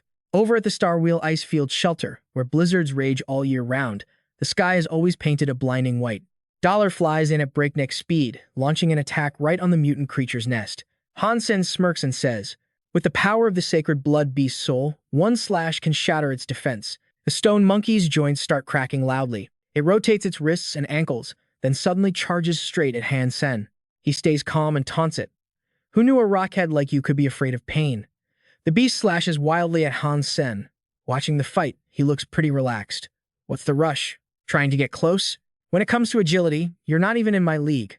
Han Sen nimbly dodges the stone monkey's attacks, taunting it as he moves. Hey stupid, look over here. Over here. I'm right here. He leaps to a spot further away to set up the takedown. My speed and strength are superhuman now. Let's see you try to catch me. But just as luck, things don't go according to plan. The stone monkey extends its arm like rubber and grabs Han Sen's shoulder. He yells out, what the hell? That arm can actually stretch. It keeps extending, dragging him straight down. Han Sen says anxiously, I'm screwed. No, my berserk golden armor can't be weak enough to fail here. The moment the beast loosens its grip, Han Sen seizes the chance to spin around and counter. I'm good. Getting caught doesn't matter. This berserk golden armor is surprisingly tough. He puts all his strength into a punch to the jaw, knocking its face to the side. While the stone monkey tries to recover, Han Sen unleashes a combo, raining punches all over its body and making it scream in pain. Since I mastered the Dong Xuan Sutra, I might as well use you to test out my yin force. As he speaks, Han Sen drives a heavy punch into its gut. After that hit, Han Sen decides to finish it off. Go to hell. He channels every ounce of strength into his arm and smashes it into the stone monkey. The punch blasts a hole right through its stomach. As the stone monkey collapses, the system notification pops up. Complete. He grabs the beast's soul from the stone monkey's gut and curses. What kind of rotten luck is this? Such a waste of time. With the alpha dead, Han Sen heads into the nest. Han Sen looks around and says, at least there are mutant eggs left. Wonder if a good sacred blood creature will hatch? A flying type would be best, or a possession type beast soul like the devil sword would work too. He stays on guard. Weird. Why is it so quiet? Where are all the mutant creatures? Sensing something's wrong, Han Sen flies forward. Don't tell me the mutant eggs are gone too? Please let this trip not be a total waste. He lands right next to the mutant egg. Han Sen flexes his sharp claws and creeps closer. Please, Buddhas, Jade Emperor, Lousy, Buddha, Jesus, bless me. Just give me one good mutant creature. As he cracks the egg open, he gasps, is this? As the shell shatters, thick blue smoke fills the air. A winged creature slowly takes shape within the mist. A system notification pops up. Sacred Blood Class. Flying Beast Soul. A majestic beast with horns and wings stands tall before him. The moment it steps out, Han Sen claims it, transforming it into his own ability. After absorbing it, a pair of wings bursts from Han Sen's back. He cheers. A flying beast soul. Finally, I can fly. Inside his consciousness, he coaxes the flying beast's soul to eat a pill, pampering it. Just wait until I feed you the meat of that berserk sacred bloodwind god. This is the fastest flying beast soul known to mankind right now. Standing on the mountain peak, Han Sen raises his hand and declares, unless it's a super creature, I, Han Sen, rule the skies of the second shelter. Back at the Star Wheel shelter, a man walks up to shake his hand. Han Sen, you're finally back. He replies, miss me that much? What's up? Something happened? The man says, I've made a deal with Black God and Philip. We raid the royal shelter in 2 days. You in. Han Sen looked down and said, hate to disappoint you, but I've got beef with Black God. Tagging along would be super awkward, right? The guy asked. Wait, so you're the one who messed up Black God and snatched the Bone Fish King's body? Han Sen shot back. Who else would it be? Once the fight starts, I'll head over solo. The guy warned him. Watch your back, dude. All the Black God's top-tier fighters are showing up. If Black God targets you, you're toast. Han Sen nodded along, but inside he was totally mocking him. I backed off before attacking the shelter, but who's actually going to get wrecked? We'll see. At the royal shelter, war was popping off. Fireballs were smashing into the city walls like crazy. Boom. Bang. The noise was non-stop, and chaos levels spiked instantly. 2 days later, out on the battlefield, Han Sen ripped open a hole in space. He poked his head out to scope the scene, completely blocking Black God's assault. On the west side, Li Yulun, and on the east, Fei Li both were battling tons of sacred blood creatures. Seriously, how many sacred blood monsters does this shelter have? A voice echoed over to Princess Yin's side. A royal shelter this massive. Ain't a place humans can conquer.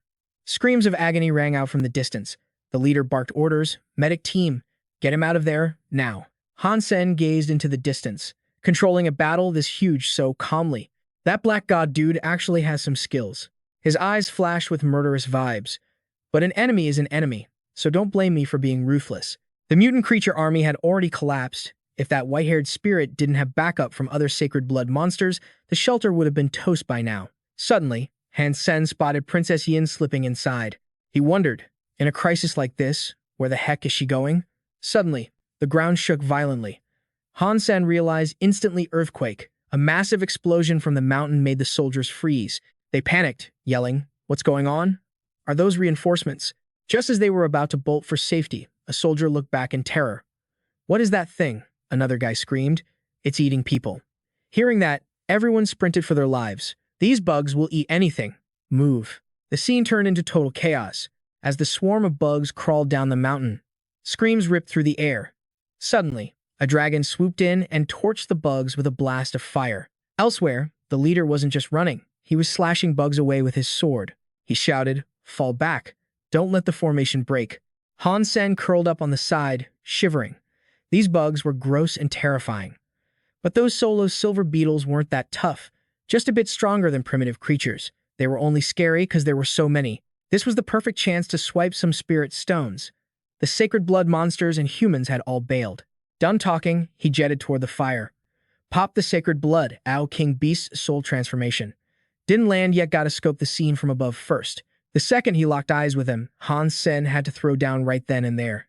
2 layers of defense made by those berserk sacred blood beast souls. It doesn't matter what you punks try, it's useless. This is the perfect natural shield to keep me hidden in this bug swarm so Black God can't sniff me out. Touched down inside the royal shelter and immediately brushed that nasty filth off my gear. Thank God it's clean in here. Guess even the spirits inside can't stand that garbage. Turned around and boom, a whole pack of mutant freaks was waiting to rip me to shreds. Han Sen scoffed, royal shelter living up to the hype. Huh, that's a hell of a lot of mutants. But the second Princess Tai Yin stepped out, the whole pack scattered. Someone shouted, "Over there!" Han Sen bolted straight in. The mutants saw him and backed the hell up. Running already? Guess you haven't forgotten my claws yet. Han Sen shot up into the sky, his voice dripping with arrogance. Let the sacred blood creatures out. You think this small fry trash can actually stop me? Suddenly, he felt a golden light coming from behind. Princess Tai Yin went on high alert. She whipped around, asking, why is it him? Seeing her turn, Han Sen gave a cheeky wave. Yo, we know each other, right? Why leave before saying hi? Tai Yin looked annoyed. Meeting an old friend, your greeting style is seriously rude, you know. She summoned her mutant beast and sent it charging straight at Han Sen. He dodged it easily.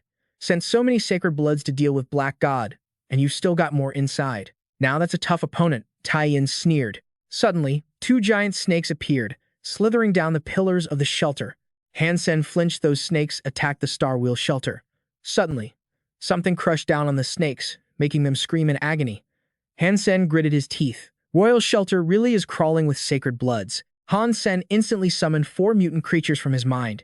Dealing with 4 sacred bloods, that's gonna take way too much time. Why waste energy here? Better to just cut off the head of the snake. He bared his claws and launched himself forward at full speed. Han Sen shouted, sacred bloods are strong, but they're dumb as rocks. I'll handle this trash. Inside the royal shelter, he zipped through the air. Quit chasing me, you losers can't keep up. Blocking his path were 2 massive black snakes guarding the door. What the hell am I gonna do with these 2? 1 is a pain, but 2 at once? Seriously, testing my patience here. The black snakes opened their massive jaws, sharp fangs bared, and lunged. Behind him, a swarm of mutant monsters closed in. What is this? A freaking reunion? So many monsters. Han Sen dug his feet into launch. I ain't here to play games with you clowns. Since you're all buddies, how about a big fat present?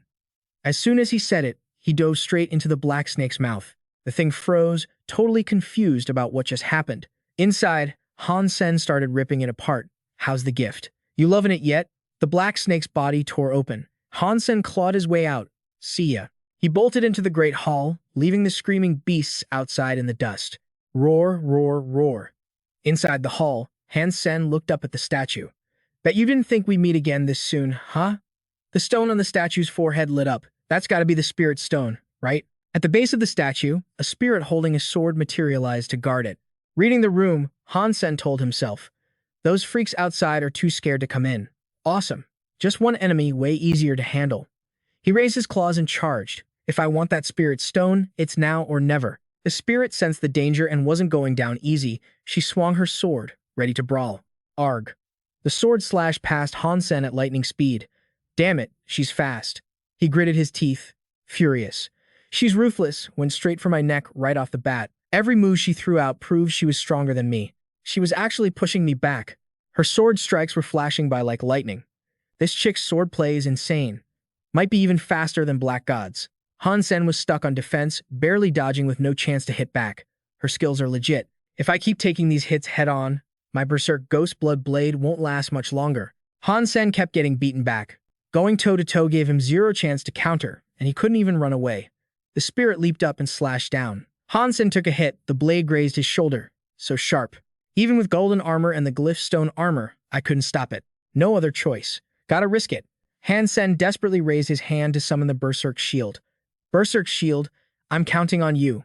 Don't fail me. Seeing that, the spirit went even harder. She raised her sword with full power and screamed. Boom! A blue streak of light smashed straight down onto the berserk shield. Han Sen was totally shook. What the hell? The berserk shield. The shield was sliced clean in 2, lying useless on the ground. That precious beast's soul I just scored. Han Sen glared, furious. No time to cry about it though. Gotta move fast or I'm gonna lose way more than that. With a light tap of his feet, he shot high into the air. Spending all that time learning Cloud Dragon movement wasn't a waste after all finally came in handy. But the spirit wasn't letting him off the hook. Die, she screamed. Han Sen quickly summoned the Golden Sand Worm King to stall for time so he could bail. Hold on, Golden Sand Worm King. But being real, one look and you knew exactly who was going to win this fight. Han Sen panicked. Crap, this ain't working. The Worm King can't take it either. He quickly recalled the beast's soul before it ended up sliced in half like the Berserk shield. If I can just grab that stone, I win. But inside the spirit hall, Han Sen suddenly felt weird. Something was definitely off. Out of nowhere, a sword thrust straight at his chest. Who the hell? That sword. It's too fast. Another spirit appeared right in front of him. It kicked Han Sen straight off the statue's head down to its feet. He was totally stunned. Why is there another one? And it's yellow? He didn't expect two spirit stones. They were twin spirits. Han Sen's whole body shook with pain. I fell for it. No wonder she didn't let those mutant freaks outside come in to fight me. She wasn't planning to solo me, she had another spirit in here, just as strong as she is. Han Sen stood alone, trapped between two spirit creatures. Fighting just one was a total pain, but taking on two at once? That's seriously sketchy. What do I do? Run. Yeah, bail. Han Sen booked it as fast as he could. Only an idiot stays to get beat. If I can't beat you, I can definitely outrun you, right? Gotta get out of here first. The two spirits were hot on his tail.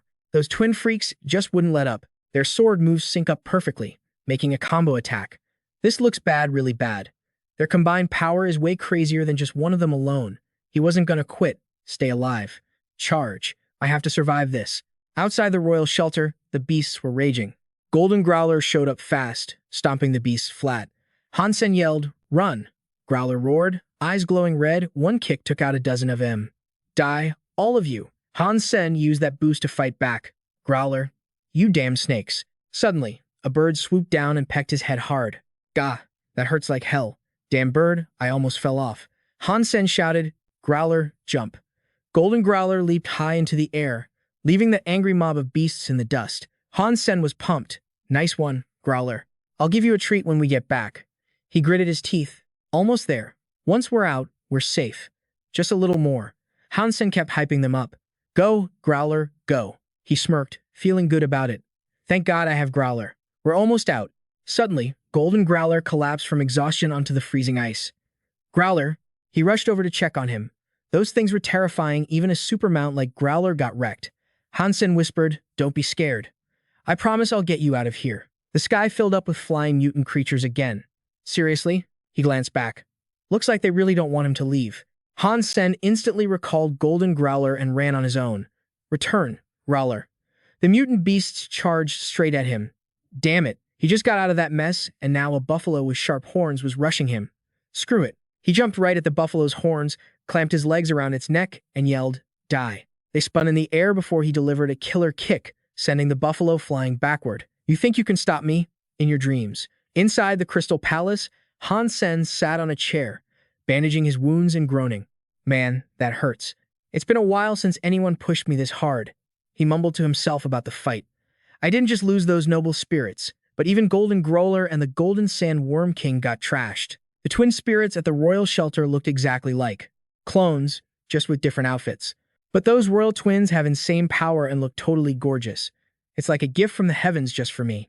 Han Sen clenched his fist, determined. I'm definitely making them mine. He opened up his system to check the data. Beast info, infernal bull, sacred blood tear, shape-shifting beast soul. He kept talking to hype himself up. A shape-shifting fusion soul that can fly. Nice. If I use the black crystal to turn it into a berserk mutant soul, it'll probably sell for way more. Then Han Sen's expression darkened, looking annoyed. If I had a humanoid shape-shifting beast soul, I'd have a much better shot at beating those twins. The Fairy Queen's power in the second shelter is strong.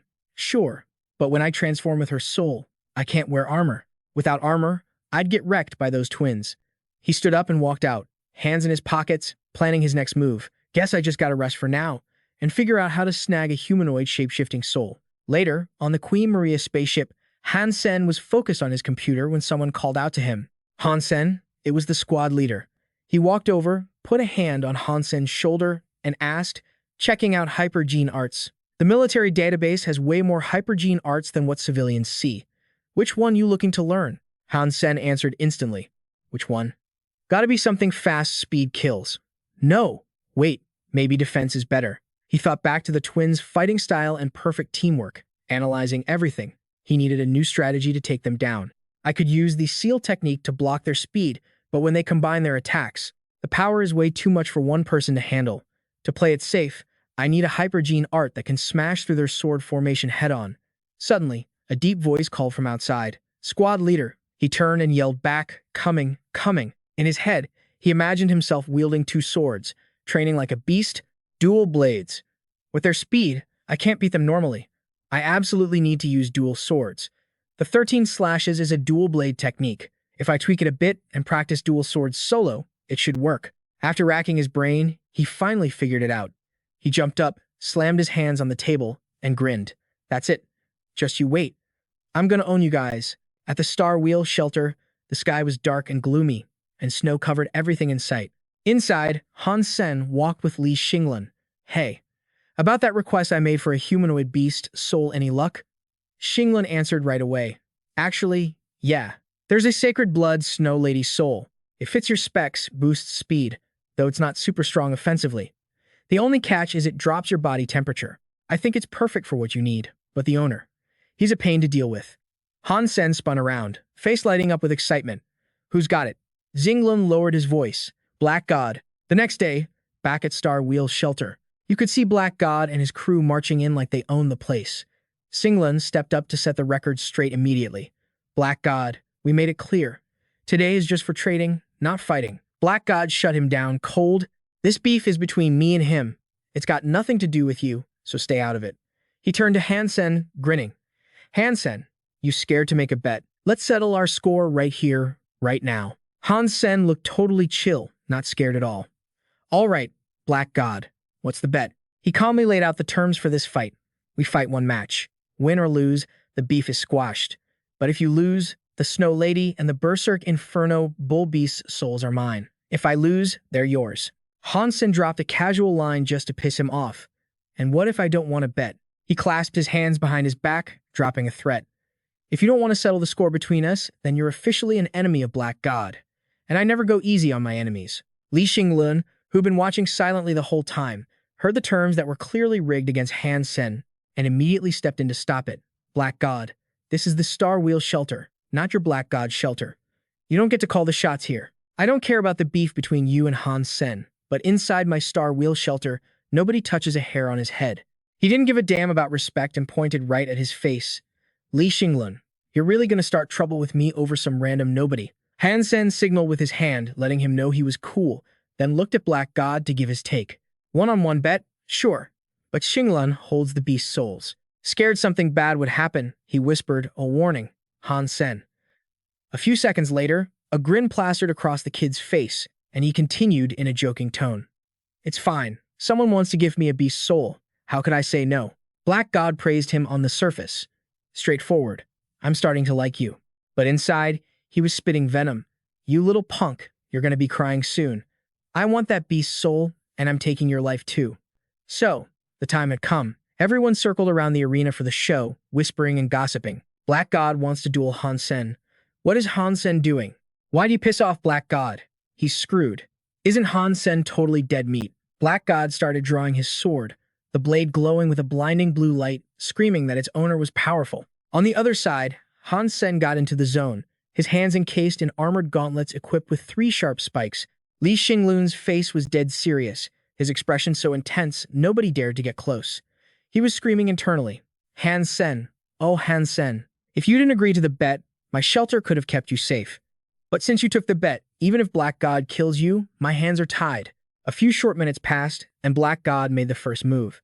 His footwork was crazy fast, gripping his sword tight and swinging hard, shouting to hype himself up. Han Sen wasn't worried at all, just standing there like a statue with his satisfied smirk. He waited a beat before making his move.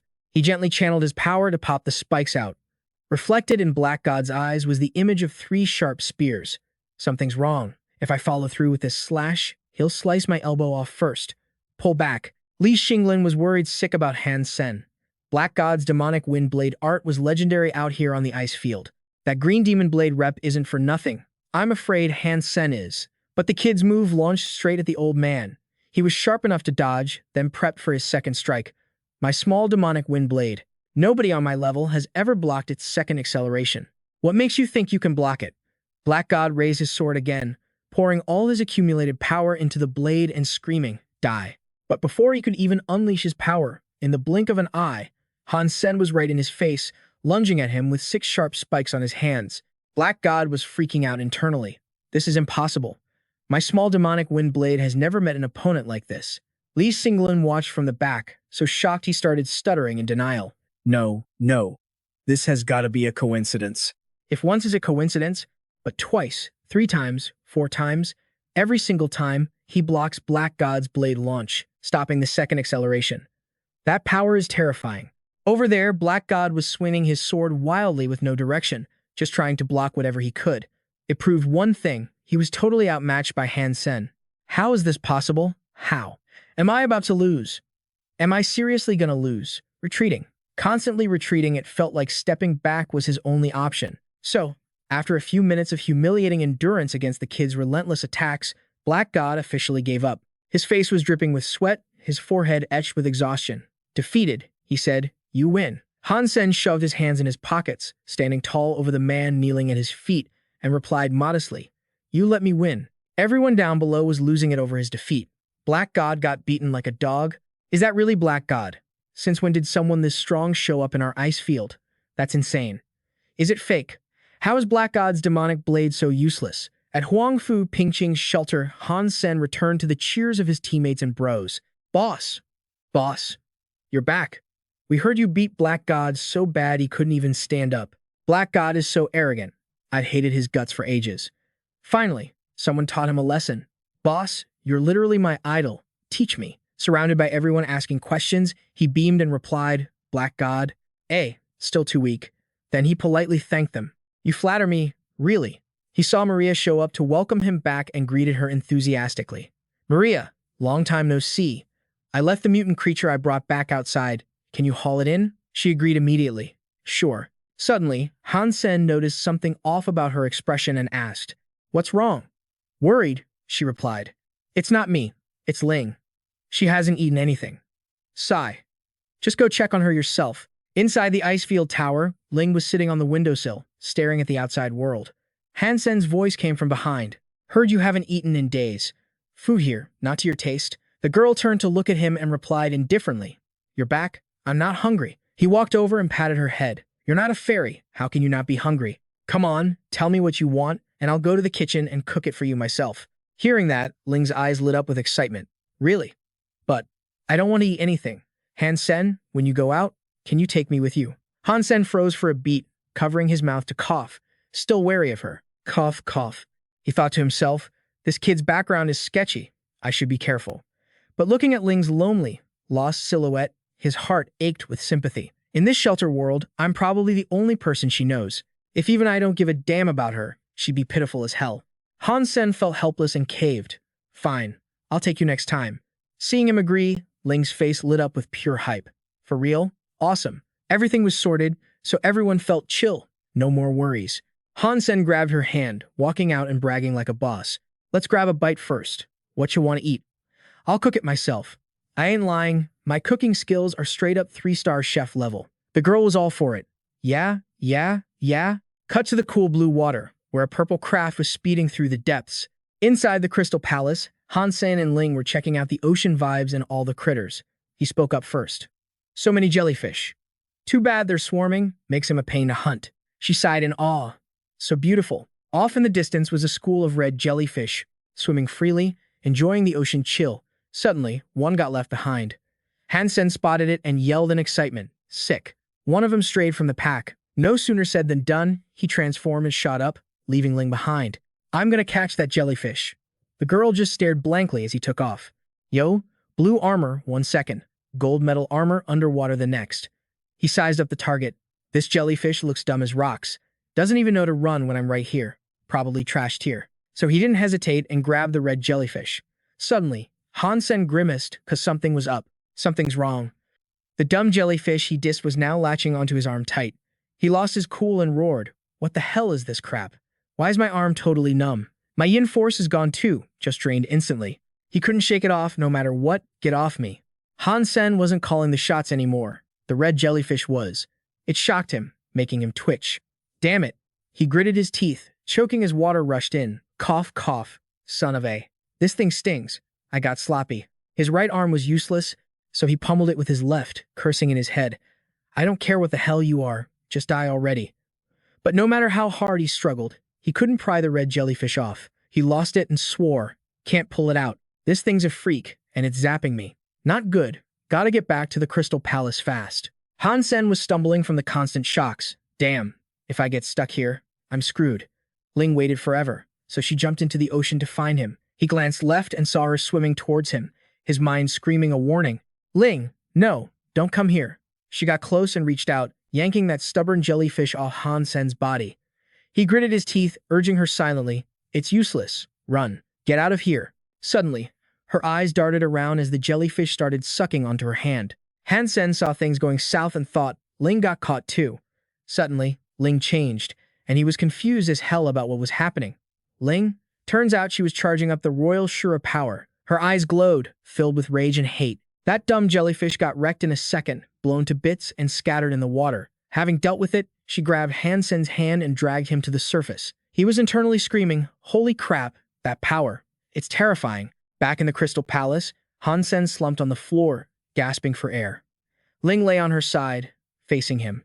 He looked at her with mixed feelings. Is Ling human or a Shura? Back at Huang Fu Pingxing's dorm, Han Sen rubbed his chin, deep in thought, talking to himself. Biologists proved ages ago that human and Shura genes are totally different. They can't breed, and you can't even artificially create a hybrid. He leaned back on the couch, hands behind his head, confirming it again. Humans are humans, Shura are Shura. They look kind of similar, but they're completely different species. You can't be both. Suddenly, the image of Ling saving him yesterday flashed through his mind. Her strength freaked him out and made him curious. But what's the deal with Ling? While he was lost in his own world looking for answers to the question he'd been asking himself, a knock on the door and a clear voice snapped him out of it. Han Sen, you there? Can you go somewhere with me? He spun around. It was Ji Yanran. Han Sen opened the door and let her in. Of course I can. But you don't usually come straight to my room. Something happened. Is there something we can't talk about? Yanran looked a bit bummed out. Hard to spot if you weren't looking closely. I have to go to a mixer tomorrow, hoping you could come with. Han Sen checked her expression and didn't say yes immediately. That look on your face. It's not a matchmaking party, is it? She raised her voice to deny it. What are you thinking? It's really a mixer, just the guests are a bit special, and the topic is unique. Come listen with me, might help you out later. She paused, took a light breath, and added, oh right, someone you know will be there too. After dropping the invite, Ji Yanran didn't stick around and left immediately. Han Sen wanted to know who it was, so he called out, who is it? She answered while walking away. Wang Meng Meng. Heard she's really into you. Huh? Time flew, and the party day arrived. The hall was already packed with people. Ji Yanran started explaining the party's purpose to Han Sen. You've probably heard that technically, humans have to reach surpassor level to evolve their own genes, but some people, or some special methods, can jumpstart that evolution early. This mixer is about that method, Qigong. He frowned and repeated the main point. Huh, Qigong, she explained softly. The Ji family is one of the clans that inherited Qigong. There are 3 others too. The stuff we train is basically the same legacy Qi arts, just different branches. This whole mixer was set up by the 4 big families. Han Sen was like, wait, what? Which 4? She started listing the main squads, Ji, Lin, Wang, and Shui. Hearing that, gears started turning in his head. Shui? That name, Shui Lonyan. The one with the ice-skin jade bone art I took out. No way. Right? Seeing him totally zoned out while she was already way ahead, Han Yan spun around and shouted, yo, what's the holdup? Han Sen shook his head like crazy and stammered, nah, nothing, I'm good. Over in the corner, some total baddie in a classy outfit was walking their way with a glass of wine. She was all hype. Han Yan, when did you get here? Queen Huang Fu Pingqing, haven't seen you in forever. Han Yan was stoked too, cousin Qing Qiu. It's been way too long. Qing Qiu noticed the guy standing next to her cousin and asked, so, is this your boyfriend? She played it polite. Let me introduce you. This is my fiancé, Han Sen. Not wanting to pry into personal drama, she switched topics. It's crazy lit today. I walked around and saw like 2,000 or 3,000 people easily. Han Yan chimed in, the Ji, Lin, and Wang families are massive right now. They're everywhere in the alliance. Even with just the under 40 crowd allowed, I bet a hall for 10,000 wouldn't be big enough. Han Sen finally spoke up. Isn't the Shui family a big deal too? She broke it down for him. The Shu family keeps to themselves. They don't have many people. Qing Xiu emphasized, but when it comes to qi arts, the Sui family is known as the strongest of the big four, hands down. Suddenly, the lights near the stage cut out, fading everyone into the background for whoever was about to step up. Han Sen looked over, waiting to see this Shui family mystery person. Han Yan and Qing Qiu stopped to see who was going to be the main character tonight, and it was. Qing Qiu couldn't wait to flex. Yep, that's Shui Ji Yanran, my boyfriend. He's representing the Shui family today to talk about the Jade Heart Sutra. Oh right, Han Yan, which family is your guy from? She kept it real. Han Sen isn't from a chief family. Hearing that her cousin's boyfriend was leagues below hers, she gave a look of pure shade. Oh, she was loving the drama but pretended she didn't care. Han Yan vented internally. My cousin has been trying to one-up me since we were kids. Ji Yanren is about to go up, so I gotta sit up there too. Having so many people staring is gonna be so awkward. If it wasn't for Ji Yanren speaking, I wouldn't even bother. Han Yan didn't care at all and just shooed her away. All right, go ahead, cousin. Once she was gone, Han Yan hooked her arm around Han Sen's and spilled the tea. Now that she's got a boyfriend from the Shu family, she's feeling super smug. He didn't really get what she was getting at, so he asked, is that something to brag about? Her voice was dripping with jealousy. It's not that big of a deal. It's just that anyone standing on that stage is considered an elite among the four families, I guess. He stood close behind her, practically wrapping her in a hug to comfort her. Then you should be the one up there. Han Yan thought back to her dad's glory days and sighed. My dad used to give lectures on stage when he was young. I just didn't inherit his talent. I'm just average, so I don't have the right to be up there. Han Sen's voice was serious but a little playful. You're the most qualified one to be up there. You wouldn't even have to talk, just sit there and look at everyone. Your beauty is enough to enlighten people way more effective than any lecture. It seemed like his smooth line actually worked, because Han Yan cheered up and got revenge by tickling him. He laughed out loud and begged, stop, that tickles. She laughed and teased, you smooth talker. They sat down and kept chatting. Han Yan filled him in on what she knew. The Shui family thinks they're a level above the other four. That Shuiji Yanran guy has his nose so high in the air, he basically ignores everyone. Han Sen was super curious. Why is the Shu family higher up? She lowered her voice. Our four families have passed things down from generation to generation. The Shui family comes from the sect master's lineage, so they're always flexing about being the orthodox ones. Plus, they hold the clan's most important secret manual, which can't be taught to outsiders. He wanted to know everything about them. What secret manual? Han Sen looked over at Shuiji Yanran speaking on stage, and an answer popped into his head. Could it be the ice skin jade bone art? Han Yan slowly said 3 words, Guang Han Sutra. Hearing that, he breathed a sigh of relief. Phew, thank God it's not the ice skin jade bone art, she kept explaining. But almost no one has ever truly mastered the Guang Han Sutra. The Shui family modified it into a hyper-geno art called ice skin jade bone, so all their disciples can practice it. The scene switched to another part of the party, where a handsome guy was walking around when he heard a deep voice call out, Lin Feng. Ji Amran and his girlfriend Qing Qi walked up to him. He asked excitedly, "Want to come sit with us? The Ji and Lin crowds are all over here." He politely replied, "Sorry, I ran into an old friend and want to catch up with them." Rain check. Getting rejected flat out made him frown in annoyance. Who was that guy? Never seen him before. Qing Qiu chimed in, he knows Lin Feng too. Lin Feng walked over to Han Sen's table and greeted him. Yo, long time no see, buddy. Han Sen hyped up his friend. Lin Feng, I heard your lecture. It was killer. His smile got even bigger hearing that. I didn't expect to see you here. Suddenly, a pale hand landed on his shoulder, and a voice demanded, Little Feng, are these two your friends? His face went dark, but he nodded. Yeah, sis. Han Sen and Han Yan's eyes went wide, and they stammered in unison. Little Feng? The girl introduced herself. I'm Lin Wei, Lin Feng's sister. You can call me Sister Wei Wei. They gave a fake laugh and said, Sister Wei Wei. He side-eyed them hard. Are you two done yet? Suddenly, Ji Yanren, who was standing nearby, cut in. You guys seem to be having fun.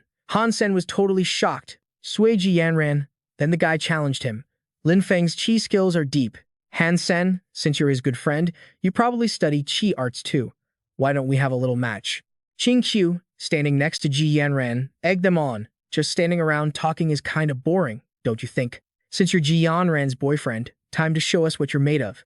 Vivi nodded along, totally down for it. Shui Lie, you want a piece of me? Let's dance then. Han Sen whispered, Sis Vivi. She flashed a fake smile and shot back. Sis Vi. Let the boys make their noise. If us beauties got involved, we'd just be giving them a free show, right? Ji Yanran watched the scene, clicking her tongue like she was just waiting for that girl to humiliate herself. Vivi raised her voice, demanding, Hey, which family do you belong to, anyway? No manners at all. Who are you calling sis? I'm Lin Feng's aunt, got it. Looking at the family tree, you all better call me auntie. The audacity. Xing Chu was totally speechless, didn't know what to say. Her face was changing colors like a traffic light getting lectured like that, right in front of the whole crew. Talk about embarrassing. She gritted her teeth and begged her boyfriend to back her up. That's when Shu Lai stepped in. He sneered loud enough for everyone to hear. Han Sen, you scared to fight me, or what? Han Sen stepped up, straightened his shirt like a boss, and accepted the challenge. Sis Vi, let me handle this clown. She's got a point. A total knockout like you getting your hands dirty with this punk? That'd be giving him way too much credit. Lin Feng was stressing a bit. Han Sen. Over at the duel ring, both Han Sen and Shui Lai tossed their jackets so they could throw down without anything holding them back. He stood there like a statue, staring down his opponent while running the numbers in his head. I took out that snow dragon goose that used the jade skin technique. The Shui family is going to find out sooner or later. We're bound to be enemies anyway. Might as well use this chance to see what the Shu family can do. Does this Shui Lai guy actually know the jade skin technique? How does it stack up against the jade skin I got? Meanwhile, Xing Qiu sat on the bench, shooting daggers at Ji Yanran, giving her that look of pure disgust and silent mockery. Shui Lie's energy cultivation is top tier for our generation. A nobody like him doesn't stand a chance. What about this Han Sen guy? Vivi asked Lin Feng, totally jittery. Is little Sen gonna be okay? Lin Feng crossed his arms, looking deep in thought before answering. I honestly don't know, but I've never seen him lose to anyone at his level. Hearing that made her feel a whole lot better. She was dying to see him in action, wondering just how strong he really was. If little Feng thinks that highly of him, this Han Sen dude must have some serious skills, right? The battle kicked off as Shui Lie got into the zone. He dropped into a low stance, flexing his arms to channel his energy. A cold bluish light wrapped around him, blasting out freezing air that had the crowd shivering. Damn, it's freezing. Is that the modified jade skin from the Guanghan scripture? That's insane power. Vivi was glued to the fight. Little Feng, is little Sen seriously gonna be alright? That Shui Lai guy might be a total jerk, but his jade skin technique is the real deal. Lin Feng rested his chin on his hand, face totally blank, making it impossible to tell what he was thinking. He should be fine. Meanwhile, Han Sen stood there like a statue, not moving a muscle to attack or defend. This guy is no joke. The jade skin I learned makes it easier to handle the cold, but I definitely can't create a freezing aura like that. Shui Lie finished powering up but didn't attack yet. Instead, he smirked. Make your move, because once I start, you won't get another chance to do anything. Han Sen mentally scoffed, son of a bitch. Talk about a big ego. Time to show everyone who's boss. He clenched his fist and went all out, activating his microcrystal physique. I'm going to show you what happens to people who talk too much trash. Vivi sat in the stands, eyes wide open, terrified she'd miss a single second. Microcrystal, little Sen actually has that skill. He looked like he was barely 20, yet he'd mastered a gene art that usually takes old dudes decades to learn.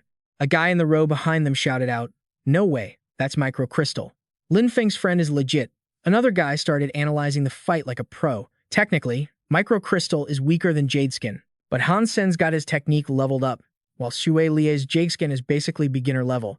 Up in the VIP seats, an assistant whispered softly, Sui Li Kuang, looks like your brother's met his match. He didn't take his eyes off the fight for a second. The only match for a Sui is another Sui. The assistant smirked, acting surprised. Oh, really? Down in the ring, Han Sen charged forward, putting every ounce of strength into a massive punch aimed right at Shu Lie. Fighting someone from the Shui family means I probably won't get a second shot. I have to put everything I've got into this one hit. Shui Lie saw him coming and got cocky. A head-on attack? Cute. Let me show you what happens when an egg tries to smash a rock. Fist met fist. The two punches collided with insane force, sending out a shockwave. Ji Yanran was terrified Han Sen would get crushed. Her emotions were all over the place, like a roller coaster going from sky high to rock bottom. But honestly, she didn't need to worry at all, because the one getting wrecked was Sui Lai. Blood started trickling from the corner of his mouth. Xing Chu's face turned purple, panicking as she realized her boyfriend was losing. She screamed out. Ah, how is that even possible? Xu Li was fuming, but he was stuck. Han Sen stood tall, looking down on the loser. Obviously, you were the egg in this situation. The stands erupted, whispers flying among the rich families. They were totally let down, seeing one of the Sue family's top dogs get beaten by some random nobody. What the hell am I watching? How is this happening? No way. Sue Lai got hurt? Oh my god. Just one punch? Who is this Han Sen guy anyway? Pressing his advantage, Han Sen leaped into the air, arm cocked back for a massive blow. Shui Lie cringed, totally defenseless, just running his mouth. No, I'm not gonna lose. Then, screaming like a maniac to hype himself up, he threw himself into a desperate charge. I will not lose. But it was useless. Shu Li was totally outplayed. His punches were hitting nothing but air, unable to even graze Han Sen. Meanwhile, Han Sen's fists were flying so fast they looked like blurs raining down on him. Sui Li was in agonizing pain, letting out some seriously ugly noises. Yup. Oh. Back up in the high seats, Sui Yuquang was watching his little brother get treated like a literal punching bag. Beside him, his ace assistant was feeding him some cryptic nonsense. That yin force is strong. To reach this level, I doubt even an evolver could match him. The guy couldn't control his rage anymore and barked out an order. Find out which shelter that kid belongs to. Now, down in the arena, Sui Yi wasn't even fighting back anymore, just clutching his head in total panic. How the hell did I get hurt on the first punch? I didn't even get a chance to hit back. No, I can't lose. I can't go out looking this pathetic. The crowd in the stands was buzzing. First guy was like, Microcrystal is that dope. It can actually suppress jade skin. The guy next to him was just as confused. Where the heck did this guy come from? Is he from some Qigong family? A guy in white added admiringly, the Ji family really found a gem this time. Since normal moves weren't working on Han Sen, Shui Yiji decided to play dirty and use his beast soul. Ha! The crowd saw him transform and immediately started talking trash. That's a beast soul transformation. Why use that in a duel? That's so low. He can't win fair, so he cheats. Is this the Shui family's style? Right then, he and Han Sen were about to clash again. Go to hell. The only one dying here is you. Han Sen landed a hit right on his stomach, and blood sprayed from his mouth instantly. Shuiiji still couldn't accept the harsh reality. What? I actually lost? And I lost this badly? Next thing you know, Han Sen used his final strike to knock him off the stage and right into the audience. Qingqiu screamed in disbelief. Shui Yiji. The crowd around him kept spitting facts. Oh my god, he used a beast soul and still got wrecked. Kids these days are unbelievable. The Shu family totally lost face. Got a good show today. After dealing with the arrogant Sui Yiji, Han Sen looked like he was glowing. Wei Wei was praising him to the skies. Not bad. Little Sensen, he replied, looking a bit awkward. That guy was just too weak. Back to Shui Yuquang. He'd already dug up Han Sen's background and was getting the report. We found out which shelter Han Sen belongs to. But your luck isn't great, sir. He's at an ice field near the North Ice Sea. It's super far away. The guy replied with total confidence, doesn't matter. He gave a creepy smile and dissed him. Not going there to deal with Han Sen wouldn't be my style. He gritted his teeth, determined. He dared to hurt someone from the Sue family. Just beating him up would be letting him off easy. I'm gonna make him regret being born. On the Queen Aria, in his dorm, Han Sen was focusing hard on channeling his energy. Looks like he's practicing jade skin. According to what Sister Wei Wei and her crew said about Qigong, I might have unlocked the first gene lock. But why? He paused to think back to the fight yesterday.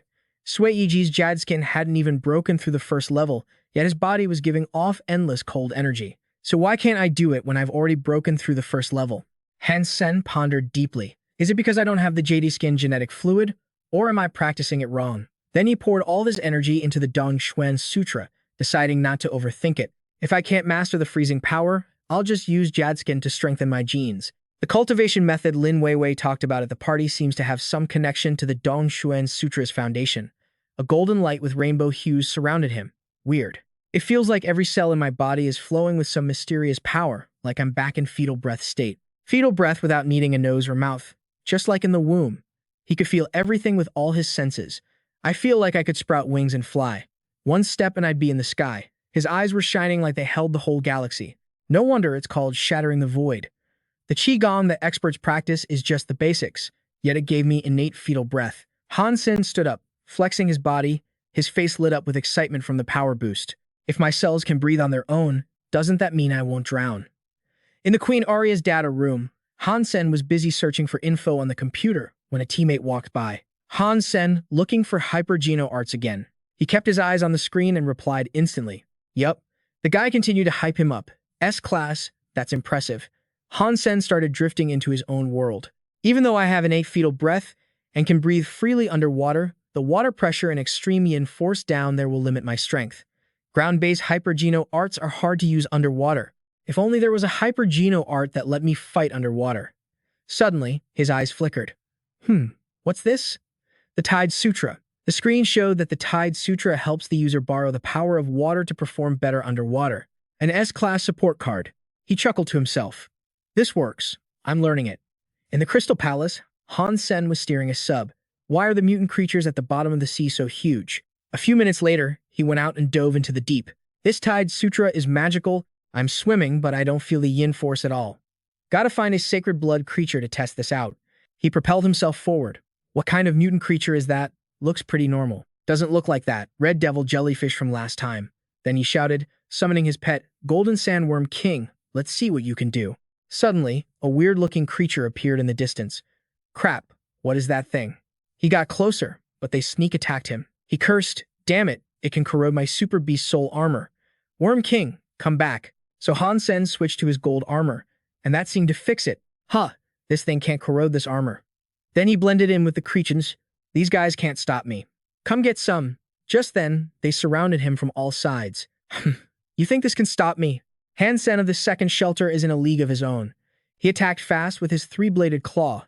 The system chimed in. Hunting successful. Hunt successful. The mutant toxic spiny sea bug is down. Didn't get a beast soul, but eating the meat gives a random chance of 1 to 10 mutant geno points. Scoring that loot made him grin like a maniac. Tens of thousands of these sea bugs, and they're all mutants. Riding the momentum, he wasted no time wiping the floor with a whole lot of them. This is freaking dope. Look at all these mutants. If yours truly slaughters a few thousand, I'm bound to snag a beast soul eventually, no matter how trash my luck is. Kill. Kill. Kill. Man, this feels good. But a few minutes later, the mutant sea bugs scattered like cowards. Han Sen groaned. What the hell? Why are you all running? He swung his arms wildly, desperate to hunt down every last one. Don't run. I still need that beast soul. You suckers aren't going anywhere. Then he spotted a dazzling purple light up ahead, totally hypnotic, so Han Sen headed straight for it. What is that thing? But as he got closer, the light was so blinding he couldn't see jack squat. That aura. It's a sacred blood creature. Suddenly, a mutant sea bug, massive compared to the others, popped up right in front of Han Sen. He laughed out loud. Haha, perfect timing. I can use you to test out the Tide's skill I just learned. But that mutant creature started spewing toxic gas, creating a thick, heavy fog. It was trying to trap him in there. And it worked. He was struggling hard to break free. What? No way. It's corroding my golden armor? This poison was no joke. Using the giant sea bug as cover, the smaller spiny sea bugs started ganging up on him too. He realized the situation was getting ugly fast. Not good. The poison is getting thicker. I clearly can't push through this. This is going to be a pain. Han Sen decided to fall back to save his skin. No point being stubborn. He had to bail for now. So, he hopped onto his mount and got the hell out of there. That sacred blood beast is tough. Gotta figure out a new plan. Back in the Crystal Palace sub, Han Sen sat on the floor, holding a mutant spiny sea bug to check it out. At least I snagged one beast soul. Wasn't a total waste of time. He muttered to himself, spike shield type beast soul. He tapped the sharp spikes on its body and hissed, it's poisonous. Touching it feels like acid burning my skin. He stood up and looked at the pile of mutant spiny sea bugs he'd hauled back. With meat this toxic, will it burn a hole right through my stomach? Yeah, better skip that meal. Han Sen got lost in his thoughts. Why are all the mutant creatures on the ocean floor so freaking strong? They all travel in packs, making it a pain to take them out. With so many mutants down here, am I just supposed to sit and watch? Suddenly, a clear voice chimed in behind him. Master, we have a situation. There's a water-repelling beast on the seabed, staring in one direction. She continued, there's a solitary water monster ahead.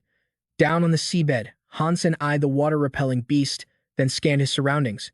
Can't get sloppy. Better let the Golden Sandworm King test its strength first. Right on cue, the Golden Sandworm King charged forward. The water-repelling beast went on high alert instantly. The moment it saw the Golden Sandworm King, it lowered its head and charged. The Golden Sandworm King twisted its body to dodge the attack. Watching this, Han Sen sighed helplessly. That strength is insane. Looks like a strength-type sacred blood creature. Nothing weird or magical. Well, since you delivered yourself to my doorstep, I'm taking you down. The golden sandworm king swam away fast. Then Han Sen swam out to grab the water-repelling beast's attention. Wrapped in a golden glow, Han Sen immediately caught its eye. It rushed him, eyes cold and deadly. Seeing the beast charging, Han Sen shouted, "Come and get some." Furious, the beast gritted its teeth and lunged. Han Sen whipped out his sharp ghost claw blade, eyes locked on the target. Perfect timing. Let's see what's harder, your hide or my ghost claw blade. A cold flash of the blade sliced across the water-repelling beast, but its outer scales were tough as hell. The blade hit with a loud clang. The water-repelling beast glared at him, not showing even a flinch of pain. It gritted its teeth and blew smoke right in his face. Han Sen swung with all his might, landing blow after blow, but those scales were just too damn hard. The water-repelling beast roared louder, getting more pissed off with every scratch that didn't hurt it. Seeing his attacks weren't doing squat to its body, Han Sen felt helpless and gritted his teeth in frustration. Damn it, the ghost claw blade can't break its defense. Just then, the beast charged again. Han Sen jumped back instantly. If I can't beat it with muscle, I'll beat it with brains. The water-repelling beast didn't care what he was thinking and lowered its head to ram him into oblivion. Han Sen threw his hands up to catch its massive horns, his whole body shaking as he gritted his teeth. Let's see if this works. The beast shook its head violently, glaring at him. With every step it took, it pushed Han Sen back, his body trembling against its monstrous strength. He started to panic. No good. This brute is too strong. If I can't fight head-on, I'll jump on its back. Han Sen launched himself behind the beast, taking it by surprise. Sitting on its back, he grinned smugly and started raining down heavy blows. Ha ha. I don't care how buff you are or how hard your scales are, you can't block my yin force. He punched its head wildly, making the beast yelp in shock. The more he hit, the crazier he got, his body exploding with power. A light wrapped around his body. I'm gonna wreck you. After beating on it until his arms were sore, the water-repelling beast finally couldn't take it anymore and collapsed. The system chime rang in his ears. Hunt successful. Sacred blood, water-repelling beast down. No beast's soul gained. Consuming its flesh provides a random chance of gaining up to 10 sacred blood geno points. Han Sen rubbed his hands together. Killing sacred blood creatures down here isn't actually that hard. It's just a shame I didn't get a beast's soul. Back at the Crystal Palace, Han Sen tossed the water-repelling beast's corpse aside like trash and sat on the floor. He smiled, satisfied. The ice-skin jade bone art is seriously good stuff. After mastering the first tier, my senses have gotten way sharper. Suddenly, a noise outside made him jump. Ha! Han Sen whipped his head around, startled, and called out. Stop the ship! Don't move a muscle. He gritted his teeth, voice shaking with anxiety. Why do I have this crazy bad vibe right now? It feels like something terrifying is about to go down. Just then, the mermaid princess rushed up from behind to chill him out. Calm down. This is the Crystal Palace. The Crystal Palace is totally indestructible. Suddenly, a shark with razor-sharp teeth charged in from the outside, making him jump. What the heck? Staring at the white shark out there, Han Sen was totally shook. That shark is massive. But it's not the threat. Even though the shark was terrifyingly huge, that vibe making him shiver wasn't coming from it. The shark outside was growling, tearing through the water. Everywhere it went, the small fish scattered like crazy. He watched it, totally confused. This feeling is so weird. What exactly is it? Suddenly, something in the water started glowing with a soft light, catching the shark's attention and making it turn its head. He stared at the blinding light in shock, stammering. Is that a seahorse? Right before his eyes, the silhouette of a seahorse appeared. Its eyes were radiating pure killing intent as it swam, making him gasp in surprise. That terrifying gaze. It felt like just one look could suck your soul right out. The moment the shark saw that seahorse swimming closer, it started trembling. Gone was the aggressive attitude. It turned tail and swam away fast. Watching this, he shouted in disbelief. That giant shark is terrified of that tiny seahorse. It didn't even dare to move. Suddenly, the seahorse spat out a pale blue fireball. Is that fire? The flame shot forward, wrapping around the giant shark in an instant. It flared up violently, making the shark thrash around in pain. It's burning. How can fire burn at the bottom of the sea? The flames raged, consuming the shark's entire body. In a split second, when everything was incinerated, the fire just vanished. It dissolved, just burned away like that. Han Sen stood inside the sub, watching the scene like he'd just been struck by lightning. He was totally freaked out, cold sweat dripping down his forehead as he gritted his teeth. A super creature. It's a super creature from the second sanctuary. Right then, the seahorse froze and glanced around. Seeing its cold eyes scanning the water, Han Sen felt a sudden shiver run through his whole body. Did it see me? But suddenly, the seahorse turned around and left, making a huge weight lift off his chest. It's gone. It's gone. Good riddance. Watching it disappear, he finally let out a sigh of relief and collapsed on the floor, gasping for air. That was terrifying. Just its aura alone was that scary. Deep under the ocean, at the Crystal Palace, Han Sen walked up and asked the mermaid princess in surprise, "What's up ahead?" She immediately replied, "Straight ahead is the undersea sanctuary." Looking at the peaceful ocean scene outside, with creatures drifting slowly in the cool water, he asked in a low voice, "Is that seahorse a creature from this sanctuary?" "If that's true, I probably won't be able to conquer this sanctuary for years," he whispered after thinking for a bit. The mermaid princess turned around, looking at him in surprise. "Master, aren't we going to check it out?" Han Sen gave a faint smile. "Nah, forget it." But just then, a blinding light lit up the entire ocean, catching his attention. "Wait, blue fire? Don't tell me it's that thing's fire." Thinking fast, he sprinted to the nearby balcony. Looking outside, he wondered, what's burning? The light was dazzling, like the sun itself, impossible to look away from. Han Sen stared at the blurry scene in the cold water, totally shocked. What? The undersea sanctuary? That blue seahorse torched the entire sanctuary. Deep in the ocean, the seahorse calmly watched the fire. No matter how devastated the surroundings were, it didn't give a damn. 2 hours later, his submarine was speeding through the water, pushing max velocity. That was insane. A sanctuary dozens of meters wide just turned into ash. Not a single creature made it out alive. Han Sen had left the sub, decked out in his gold armor. He approached the scene, checking it out carefully. If every super creature in the second sanctuary is as terrifying as this blue seahorse, even with all 4 gene types maxed out, I don't know if I could tank a single hit of that blue fire. Examining the leftover item on the ground, he stood up and scanned the ruined landscape that had been reduced to ash, lost in thought. If I could kill that seahorse, I can't even imagine how powerful the beast's soul would be. Back on land, he trained like a beast on the holographic simulator. After the machine, he switched to practicing how to smash someone's skull in. Kill it! Kill it! His strike dropped the guy to the ground instantly. He didn't even have time to scream. He couldn't let out a single whimper, just lay there trembling with his eyes shut. Just then, an invite popped up on the display in front of him. Qin Xuan challenges you to a duel. Accept? He made his choice in a heartbeat. In a flash, Han Sen appeared in front of Qin Xuan. Seeing him, Qin Xuan smiled happily. "Coach, got time to give me another lesson?" He smiled and replied, "Skip the lesson. I just mastered a new sword style recently, spar with me instead." Saying that, Han Sen's face went cold as he whipped out 2 sharp swords. Qin Xuan was surprised to hear that. A new sword style? Han Sen didn't answer her. Gripping his swords tight, he dashed forward and swung. Qin Xuan immediately jumped back, grabbing her own sharp blade and looking at him seriously. "Heave, not as tough to handle as I thought." She got a little cocky, turning her head with a scornful sneer. "Why would a pro like you train in such a basic sword style? You look pretty skilled with it, though." While she was busy gloating, she didn't realize Han Sen had already dashed to her flank.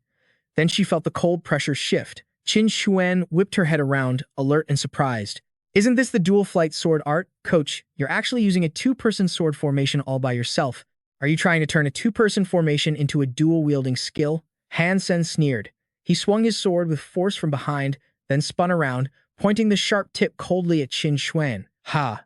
You figured it out. You really are a great opponent." Qin Xuan hardened her expression, leaped high into the air, and swung her blade. "Coach, you left yourself open." He quickly blocked the strike with both swords. "All right then, help me find out exactly how many openings I have." With that, they charged at each other, fighting like maniacs. A few hours later, the intense battle finally came to a halt. Qin Xuan wiped the sweat from her face, exhausted. "Coach, you were actually doing 2 things at once. Both hands using 2 different sword styles simultaneously. It honestly felt like I was fighting 2 people at the same time." Han Sen laughed in response. "Yo, thanks to you. I've been racking my brain over this sword style for ages. Turns out, you really gotta fight for real to spot the glitches." Qin Xuan, dripping with sweat, cracked a smile at Han Sen's comment. "Coach, your progress is insane. You never make the same mistake twice. No wonder you didn't bother learning dual wielding at the sanctuary. They don't have anything this freaking weird over there. It's actually kinda magical." After the session, Qin Xuan jumped straight into the holographic training pod. A while later, she stared at the scoreboard, totally shook. Mastered all these hyper-geno arts, and he can tweak martial arts on the fly? Just who the hell is this grunt on the battleship? Moments later, Qin Xuan was back at the Zone A girls' dorms. She tapped out a message on her phone, looking like she was about to make a call. Meanwhile, Han Sen was strutting down the hallway. Suddenly, his phone buzzed, scaring the crap out of him. He fumbled with it, surprised. "Captain Qin? Calling me this late? Guess you're still single, huh?" Qin Xuan looked dead serious. "Wanna hop on the simulation? I picked up a killer sword technique from a pro." Hearing that, Han Sen grinned, all excited. "I'm in. What's your ID? I'll add you." "Xiang Fei," she replied instantly. "Xiang Fei?" He paused, surprised by the name. "Xiang Fei. Captain Qin is actually Xiang Fei?" Seeing his confused look on the screen, she asked, "What's with the face?" He smirked, teasing her. "If you're the concubine, then who's the emperor?" Heh. Qin Xuan smiled calmly. "Nobody's got the chops to be my emperor yet. By the way, I heard about your little chat with Yang Manli. You did good. Even Yang Manli couldn't stop praising you. I almost thought she was possessed or something." Han Sen smiled back. Getting a compliment from Captain Qin makes it all worth it. Suddenly, he cut off. "Speak of the devil, Manli's here." Qin Xuan looked surprised but quickly gave him orders. "Oh, you guys talk. Don't forget to add me." Han Sen walked over, spotting Yang Manli in barely any clothes, and gasped, "Damn, why are you dressed like that?" Yang Manli looked grim and rushed out. "Han Sen, we've got a huge problem." Meanwhile, over at the goddess shelter on the ice fields, a massive army of thousands was gathering on a small hill. "We've confirmed it. Han Sen isn't here. There's only one guy in that aristocrat shelter with stats over 100. He wasn't here before, but who knows now?" A white-haired guy in red armor looked at the man on the horse and smirked. "Boss, when do we strike?" Black God sat on his horse, looking gloomy. "As fast as possible. If Han Sen gets to Li Xinglan and brings reinforcements, this is gonna get messy." Back at the goddess shelter, 3 guys in thick coats stood on the balcony, staring at the distant crowd in shock. "Where the hell did these guys come from? Is there another shelter nearby?" The guy in the blue coat piped up. "By the looks of it, they're planning to raid our goddess shelter, aren't they?" A guy in a white coat spoke up. "Just surrender. Look at those 200 snow wolves mounts. Even with all our money, the goddess shelter can't handle that." Suddenly, cold voices echoed from behind them. "Move it. Big Boss is here. Out of the way." A group led by Han Sen, with Yang Manli trailing behind, marched in coldly. The 3 guys turned around fast. The man standing next to Han Sen frowned, staring seriously at the distant army. "Commander, they're way stronger than us. Maybe we should retreat." Just then, Black God led his crew over the hill, charging in on a pitch-black snow wolf. He raised his sword, shouting a challenge. "I am Black God. Han Sen, you shameless piece of trash. You nearly poisoned me to death. Today, I'm just here to settle the score with Han Sen. Stand down and watch, and I won't touch a hair on your heads. Get in my way, and I'll kill you all." His voice boomed with power. The soldiers behind him, pumped up on adrenaline, roared in response. "Kill them all! Kill them all!" Inside the goddess shelter, Han Sen's group watched the hyped-up enemy army and started whispering. Black God's stats are over 100. The guys behind him are probably over 100 too. How do we fight that? Han Sen barely stands a chance against 1, let alone 6. Stealing prey right at our doorstep? That's messed up. Han Sen is toast. Ignoring the gossip, Han Sen suddenly vaulted off the observation deck. The guy behind him freaked out and rushed forward. "Captain." Han Sen slid down the icy path, smirking. "You guys hold the fort." Black God watched him walk out alone and sneered. "You're way too cocky, walking out here solo. You really don't take a boss like me seriously, do you?" The group on the deck watched, confused. Why is Han Sen charging in alone? One guy sneered, mocking him. "To surrender, obviously. Han Sen is always so full of himself. Never thought I'd see the day he cracks." Out on the ice, Han Sen laughed coldly, pointing at his head while staring down Black God. "Black God, you really have the guts to show up at my shelter. Did you forget how badly I beat your ass last time?" Black God's face turned dark. He grit his teeth and growled, "Victory and defeat are common in war. The winner is the one who laughs last. I admit, you've got skills, but this isn't a duel." He pointed his sharp blade at Han Sen coldly. "Han Sen, get on your knees and surrender, and I might let you live. Refuse, and I'll burn this place to the ground." Hearing Black God's cocky threat, Han Sen scoffed. "With just you guys?" He glanced at the army behind Black God and smirked. 66 evolvers with stats over 100. 237 over 60. Destroying your shelter will be like snapping a twig. Looks like there's no avoiding a fight today. Black God chuckled and shrugged. "Kneel, apologize, and hand over the shelter. Maybe then I'll spare your pathetic life." Like he just heard a bad joke, Han Sen couldn't help but grin. "You're about to realize just how ridiculous you sound." He shot forward instantly, his speed shaking the ground.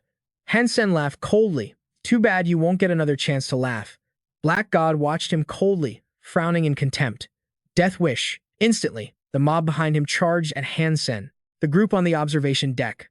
Whoa, seeing this twist come out of nowhere, I'm totally shook. He's actually squaring up against Black God. That is insane. Straight up insane. This dude lost his mind. Hurry up and open the gates. We gotta surrender before they slaughter. Han Sen, open the damn gates, now. Seeing the crowd start to panic, Yang Manly whipped around, furious, and screamed out an order. Anyone who steps 1 inch toward that gate gets wasted. No mercy. Just as the mob was about to crack the gates open, they suddenly saw a squad raising their bows, aiming right at them, ready to let loose. That, plus Yang Manly's threat, made the crowd freeze up and yell back, Vice Captain Yang, you might not care about dying, but we do. We're done for, totally screwed. Her face went dark as she glared at the mob and said coldly, instead of stressing out like that, you better start thinking about what you're going to do after he beats Black God. Meanwhile, out on the ice field, Black God's goons gripped their weapons and rushed him. Die. Just die already. Han Sen didn't even sweat it. He blazed past them so fast they couldn't even touch him. They were totally stunned. Where'd he go? He got away. He's too fast. Right then, another guy charged in with a sharp sword, trying to block his path. Seeing the guy try to attack, Han Sen let out a mocking laugh. You think you can stop me? Pissed off by the diss, the guy swung his sword, screaming, You ain't going nowhere. Han Sen didn't say a word. Every move he made was glowing with this brilliant golden light. The mob wanted to jump him, but they were completely useless against it. Fast. Like, impossibly fast. Since when did he get this strong? Black God watched the whole scene, totally freaked out, and grit his teeth in frustration. No way. This can't be real. It hasn't been that long. How is Han Sen so much stronger than our last fight? He watched his minions charge in blindly, only to whiff every single attack, while Han Sen just breezed past them like it was nothing, treating them like toys. Black God screamed in rage, You idiots! Stop holding back and get him. Han Sen thought coldly to himself, If I used to be just a pawn on the board, well now, I'm the one playing the game. Black God was shaking, but he still held his sword up high and yelled, Kill him now. The mob bunched up together and charged straight at Han Sen. Kill, kill, kill. Up on the observation deck, Yang Manly watched the fight from a distance and screamed out in panic. Han Sen. He's not wearing any armor. He's wide open. How is he supposed to survive that insanity? It's too dangerous. But right then, Han Sen equipped the Fairy Queen's red armor. He looked at the crowd with a cold smirk. Ha! I've got this whole thing in the palm of my hand. His eyes shot out a chilling, murderous vibe, glaring right through them, seeing everything. It was like magic. This was the true power of the Dongshuan Sutra footwork.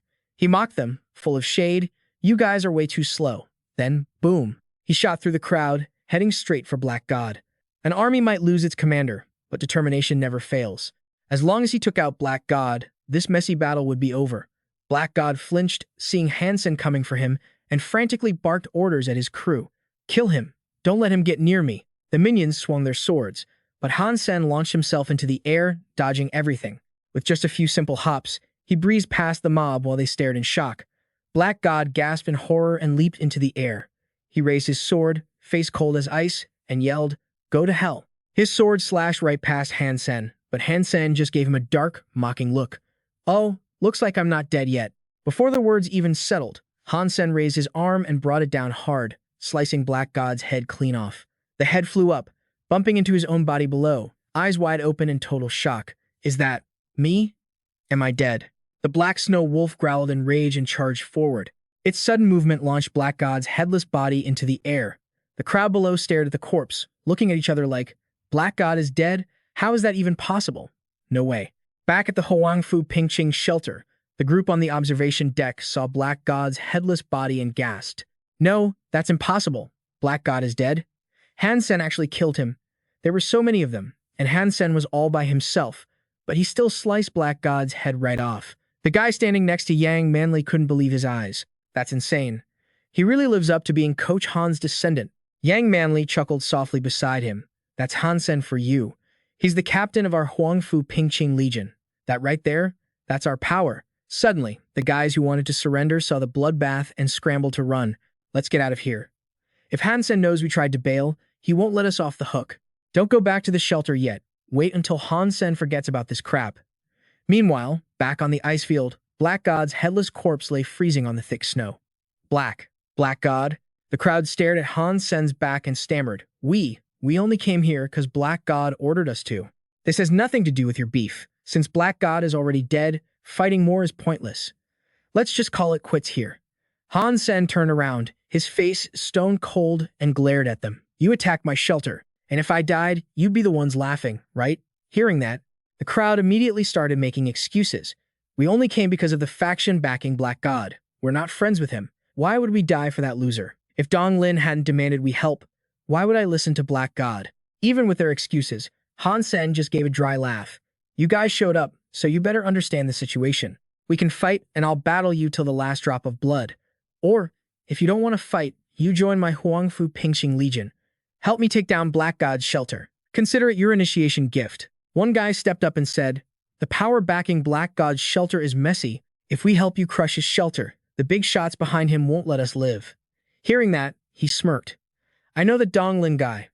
When you go back, just drop my name. Hearing him say that, the crowd immediately threw their weapons on the ground. They fell to their knees in the cold snow and shouted, We agree to join the Huangfu Pingxing Legion. We're at your command. We agree to join the Huangfu Pingxing Legion. We're at your command. They ripped off their armor and tossed their weapons into the snow. Their voices echoed across the entire sky. Black God's army was now totally bowing at his feet. We pledge our loyalty to you. We pledge our loyalty to you.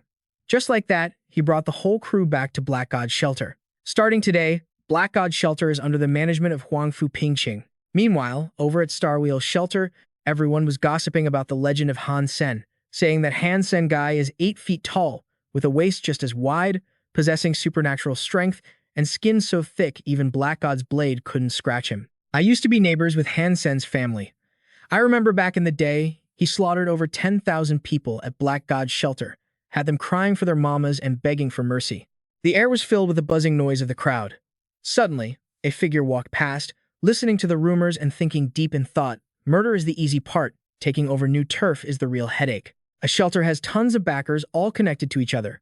How the hell did Han Sen manage to take control of Black God's shelter? He looked up, staring into the distance, deep in thought. Han Sen took over Black God's shelter. His next step wouldn't be to dominate the entire ice field, would it? In the dark hallway, a mysterious figure looked at Han Sen and gave a faint smile. That was fast, Han Sen. On the other end of the call, Han Sen replied happily, being able to take over Black God's shelter this smoothly. It's all thanks to you handling those guys behind the scenes. The person laughed and said, If I couldn't handle it, what was your plan? Han Sen teased back, Take the money and run, obviously. We made a decent amount anyway. After chatting for a bit, the person hung up, and Han Sen quickly added, Thanks, man. Old Tang Zhenliu, smiled slightly, glanced over, and didn't say a word. Back at Huangfu Pingqing's dorm, Han Sen was seriously searching for information on the screen in front of him. What exactly is this Jade Storm Primal Yang art that Zhu Ting gave me? I tried asking that sneaky guy, but he wouldn't spill a single word. Just then, the image of an incredibly sexy girl popped up in front of his eyes. Why does the intro to this Hyper-Geno art look so weird? Suddenly, the phone next to him buzzed, and a figure slowly appeared, catching him off guard. Ji Yanran. She looked at him with a confused expression. What are you watching? He panicked and frantically covered the screen with his hand. But right at that moment, the girl's voice from the video echoed out. Do you want to stay hard and last a long time? You want to. Han Sen forced an awkward laugh, covering his eyes as Ji Yanran blushed, speaking up in embarrassment. No, it's not like that. Yanran, you have to listen to me. Ji Yanran gave a faint smile, her face turning bright red as she said, I actually finally had some free time today and wanted to hang out with you. But it's fine, you just keep practicing. I'll wait. As soon as she said that, she hung up, leaving him stunned, his face pale with regret as he shouted, Yanran, it's not like that. I can perform. I swear I can. Inside Huangfu Pingxing's dorm, Han Sen's loud voice made 2 passersby jump out of their skin. Zhu Ting, you are absolutely dead meat. Inside Huangfu Pingxing's shelter, Han Sen rushed out screaming, Zhu Ting. Zhu Ting saw Han Sen's murderous face and gasped in terrified confusion. Captain, what's wrong with you? Let go. Let go of me. Oh God, you're gonna choke me to death. Han Sen shouted furiously. What the hell is this Jade Storm Primal Yang crap? Do I look like the kind of guy who needs to practice that kind of art? Do you have any idea how robust my kidneys are? They're so strong even I'm scared of them. Hearing this, Zhu Ting trembled, grabbing Han Sen's violent arm and forcing a laugh. Captain, chill out. Listen to me, It's not what you think. Han Sen tried to suppress the rage in his gut and let go. So, explain yourself. What's the deal? Zhu Ting fell to the ground but quickly scrambled back up, rushing over to punch Han Sen's shoulder, laughing. That Jade Storm Primal Yang art really does help with virility. But that's just a side effect. It has a massive effect on endurance, stamina, and explosive body power. Once you master it, you can take on 10 guys at once and travel 1,000 miles without even panting. As he spoke, Zhu Ting pulled a small piece of paper from his shirt, grinning. This copy of mine is the real deal, taken straight from the Jade Storm Monument, not that trash you find online. This is the real copy. Because it's so precious, I was scared you rage quit and rip it up, so I made a backup to show you first. Han Sen quickly grabbed the paper Zhu Ting took out and compared it with the one he was frowning at. Zhu Ting, don't let me find out you're playing me, or don't blame me for getting nasty. His face suddenly turned cold, and he said in a low voice, clearly, these characters are identical. The shape and color have no differences. Just for a second, though, this legitimate copy actually gives off a weird vibe that's hard to describe, like there's something totally magical about it. Han Sen shot a cold glare at Zhu Ting. Does training this really let me take on 10 guys? Zhu Ting immediately replied, Captain, you can already take on 10 guys, so beating up another 10 shouldn't be a problem, right? Hearing this, Han Sen turned to leave. Before walking away, he pointed a finger at Zhu Ting and said coldly, I've already made an appointment with the contact on the other side to hunt a sacred blood creature, and time is running out. If you scammed me, I'm coming for you when I get back. In the Ice Snake Ravine, he rode on the back of a lion, leading the group deep into the icy crevice. Did everyone say the Silver Eye Ice Snake King is here? The group behind him immediately replied, That's right. Just then, a guy walking next to Han Sen spoke up, Captain, we used to hunt that Silver Eye Ice Snake King with Black God. It's really hard to fight here. If we get wrapped up by those snakes, we'll be in serious danger. Han Sen listened and replied in a deep voice, I've already made up my mind. You guys just need to follow my orders. The guy replied gloomily, Fine, whatever. Watching Han Sen's back as he walked ahead, the guy looked a bit worried. What do we do? The person next to him whispered, We already made a deal with Dong Lin. What else can we do? Meanwhile, not far away, a giant ice snake was coldly slithering toward them. Han Sen suddenly sensed the gap between him and the group behind, so he turned around, confused. Why did you guys stop? The group quickly replied, Captain, there are tons of mutant ice snakes here. Even if our stats are over 100, one bite and we'll be frozen instantly. Hearing these cowardly words, Han Sen's face went cold. If you guys won't take the risk, I'll lure the Silver Eye Ice Snake King out, and you guys help me kill it. But let me say this first. If anyone dares to run away during the fight, don't blame me for being ruthless. When that happens, not even Dong Lin will be able to save you. Hearing this, the group glanced at each other in silence, then looked surprised when they saw him recall his mount into his hand. Isn't he planning to fly? How is he supposed to hide from the ice snakes under that super thick layer of snow? The guy next to him muttered grimly that flying is useless. Ice snakes can fly too. Han Sen stepped forward carefully, warning them, Watch the snow, don't leave any footprints. Though, it wasn't like nobody was watching. The guys tailing him saw his moves and were shocked. Is that footwork really just from an evolver? Just then, two aggressive ice snakes lunged at him out of nowhere. Whoa! He ducked instantly, dodging the attack, frowning. If I kill these two primitive ice snakes, the blood will attract the whole pack. That'd be a huge pain. The deeper he went, the more snakes attacked. But he didn't freak out. Instead, he carefully dodged every strike to stay untouched. Can't waste time on these small fries. My target is the Silver Eye Ice Snake King. He sped along the slippery path, deep in thought. Didn't the intel say the ice cave was 30 miles away? I've gone over 40 miles. Why haven't I seen it yet? Did Huang Fu Ping Qing give me fake info? The desolate, creepy silence around him made him super suspicious. No more ice snakes ahead. Han Sen slowed down and looked around. Did those snakes give up? Is this the Silver Eye Ice Snake King's lair? That's weird. If it is, the pack should be fighting to the death to protect the king. Did something happen in this crevice? Thinking hard, he kept walking until he stumbled upon a massive cave entrance. Looking at the dark interior got him kinda hype. I made it this far. I can't leave without seeing what that Silver Eye Ice Snake King looks like. He went deeper, but the thing he was waiting for didn't show up. Just nothing. When he hit a dead end, he was like, what the heck? This is the end of the ice crack. Looking at the massive mountains ahead, he got curious. This ice cave is shaped so weirdly. Something's off. He suited up in his armor instantly, face serious. Better safe than sorry. After looking around, he stepped into another ice cave. Inside, it was dead, silent, creepy silent. He was definitely suspicious now. Not even a single mutant creature on the whole path. This silence screams trouble.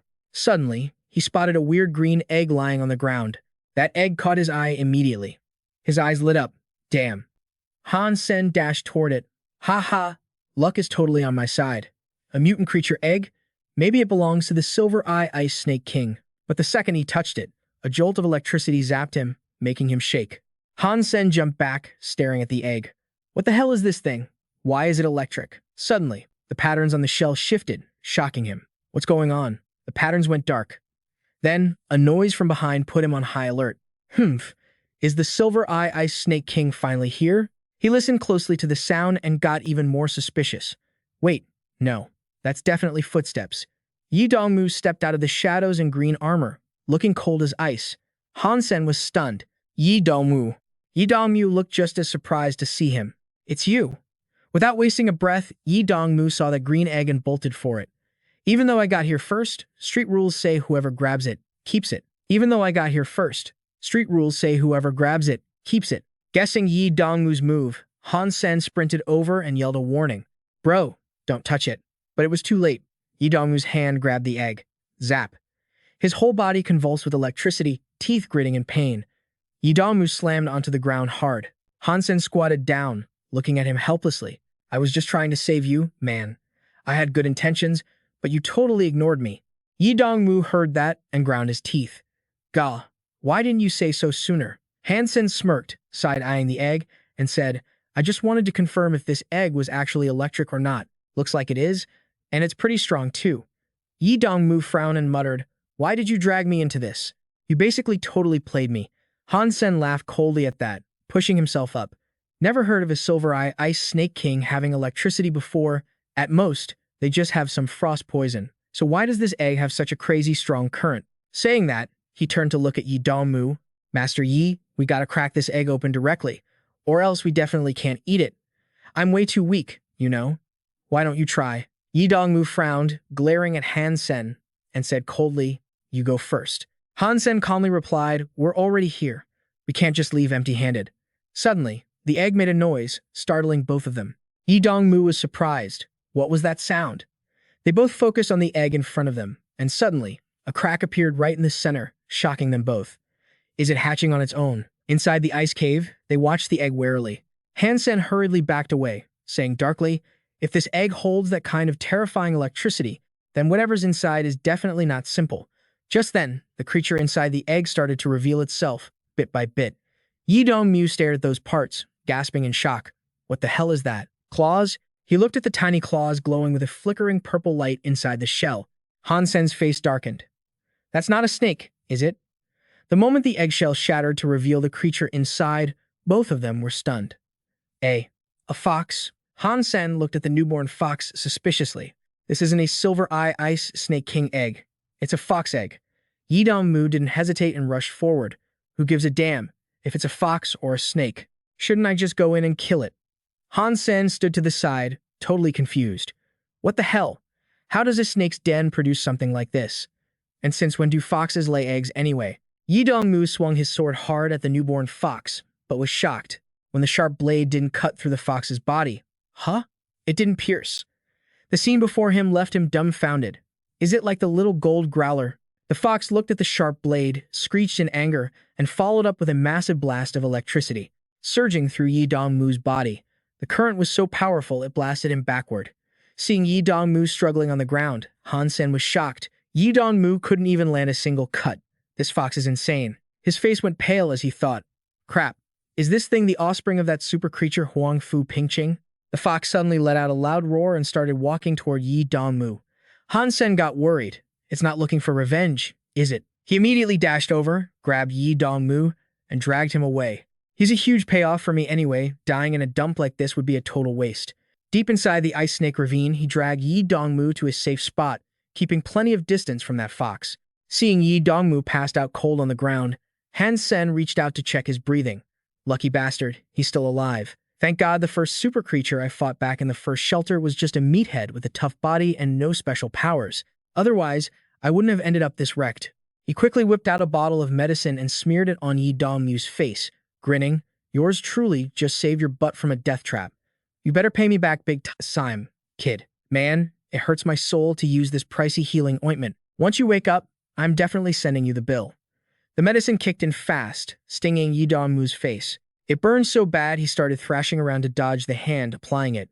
Han Sen saw Yi Dongmu groaning in pain and snapped. What are you whining for? Act like a man, will ya? Can't even handle a little sting? Suddenly, Yi Dongmu, driven by the pain, lunged forward, grabbed Han Sen's arm, and chomped down hard, making Han Sen's face go dark with pain. Han Sen gritted his teeth, hissing, let go right now. Damn it, are you part snapping turtle or something?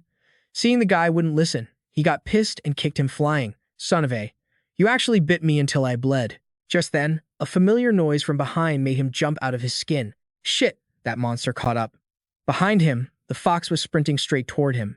Seeing it close in, he pointed frantically at Yi Dongmu and yelled, Hey, your enemy is right over there. Don't look at me. Quit looking at me. Suddenly, the fox slammed on the brakes right in front of him. Its eyes stared daggers at him, making him break out in a cold sweat. Does this little guy have bad eyesight? Did it mistake me for someone else? Meanwhile, Yi Dongmu from behind had recovered enough to summon his wings and take off. I accept this great favor. I will repay you later. Seeing the guy bail and leave him behind, Han Sen was left in shock. You ungrateful piece of trash. Turning back to see the fox inching closer, he slowly backed away, forcing a smile. Hey there, brother. I can see you've got excellent bone structure and a glowing aura. You're going to be super strong in the future. For sure. If you're hungry, you should eat some super creatures or sacred blood creatures. My meat has zero nutritional value, I swear. I taste terrible. Why do you keep following me? He spoke while carefully watching the fox's moves, inching backward with tiny steps. The wild nature of a mutant creature is hard to hide. But this little guy doesn't have any killing intent. Suddenly, he remembered the medicine bottle in his hand. Wait a sec. Cats and dogs love playing fetch, don't they? This kid looks kinda like a cat or dog anyway. Thinking fast, he chucked the medicine box far away to grab the fox's attention, forcing a grin. Go get it. Just as he planned, the fox darted after the box.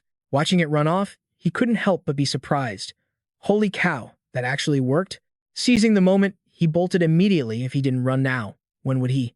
But in no time flat, the fox was already chasing him down with a box in its mouth. Glancing sideways and seeing the fox, he nearly jumped out of his skin. Huh, what the hell? No way. No way. The fox stared at his legs in surprise. Meanwhile, he was trying to speed up and escape. Damn it, it still caught up.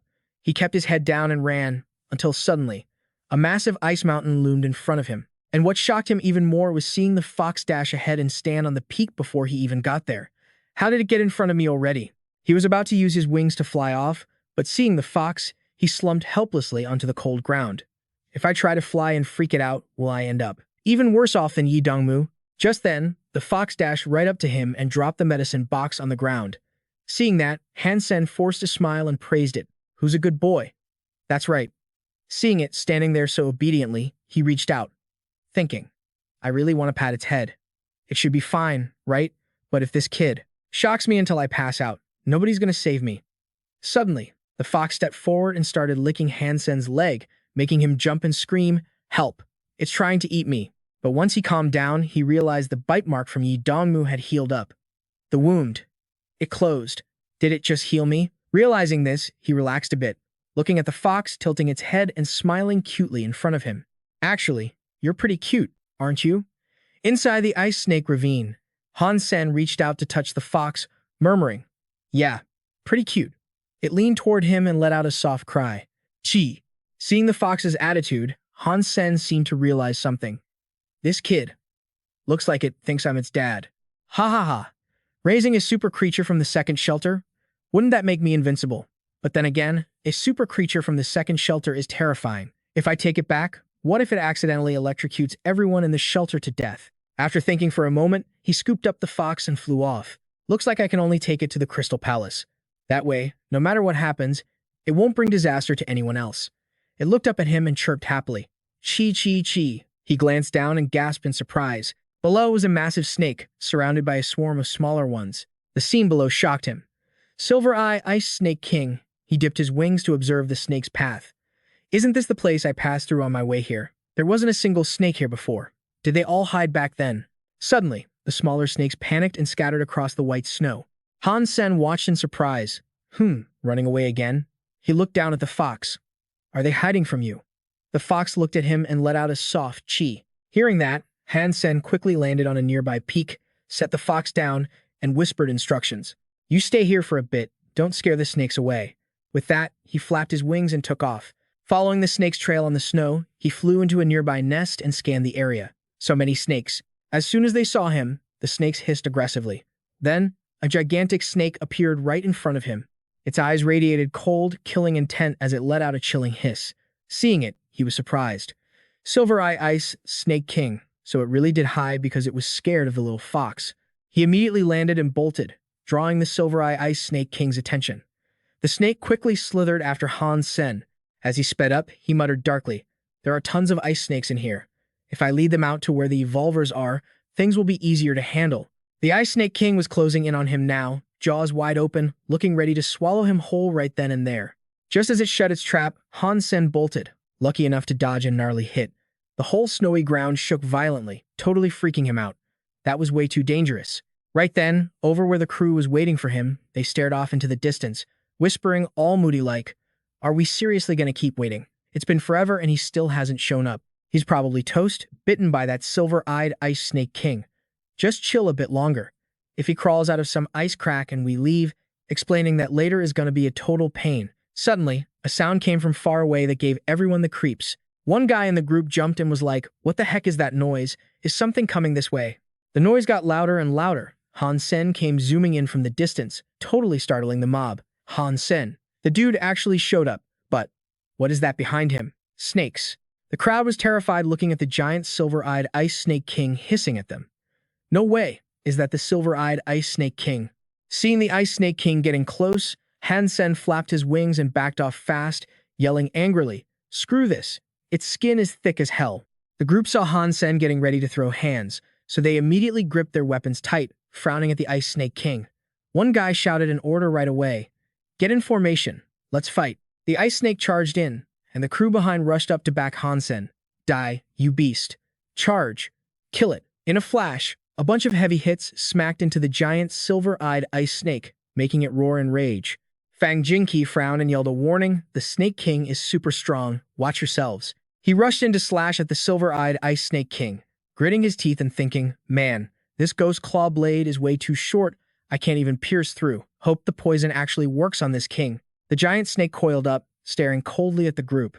Han Sen immediately flapped his wings and flew up high, shouting down to the crew, You guys fight first. I'm taking a break. Fang Jinqi heard that and frowned. Making us risk our necks while he just chills on the sidelines? Who was the one wanting to kill the Snake King? That's so shameless. But suddenly, a powerful surge of energy flowed through Fang Jinqi's body, shocking him. Did my beast soul power just level up? This feels awesome. Wait, what's this? Han Sen's whole body was radiating a dazzling light, surrounded by a blazing fire phoenix. Looking at the halo of light around their bodies, the crowd was totally stunned. Fang Jinqi couldn't believe it and said, A beast soul halo that covers this huge of an area. Is that seriously a sacred blood halo? How does he even have a halo beast soul? And the boost is so strong, it makes no sense. He stood on a peak far away, watching the battle in front of him, thinking deeply. Sacred blood spear, sacred blood axe, sacred blood dagger. 3.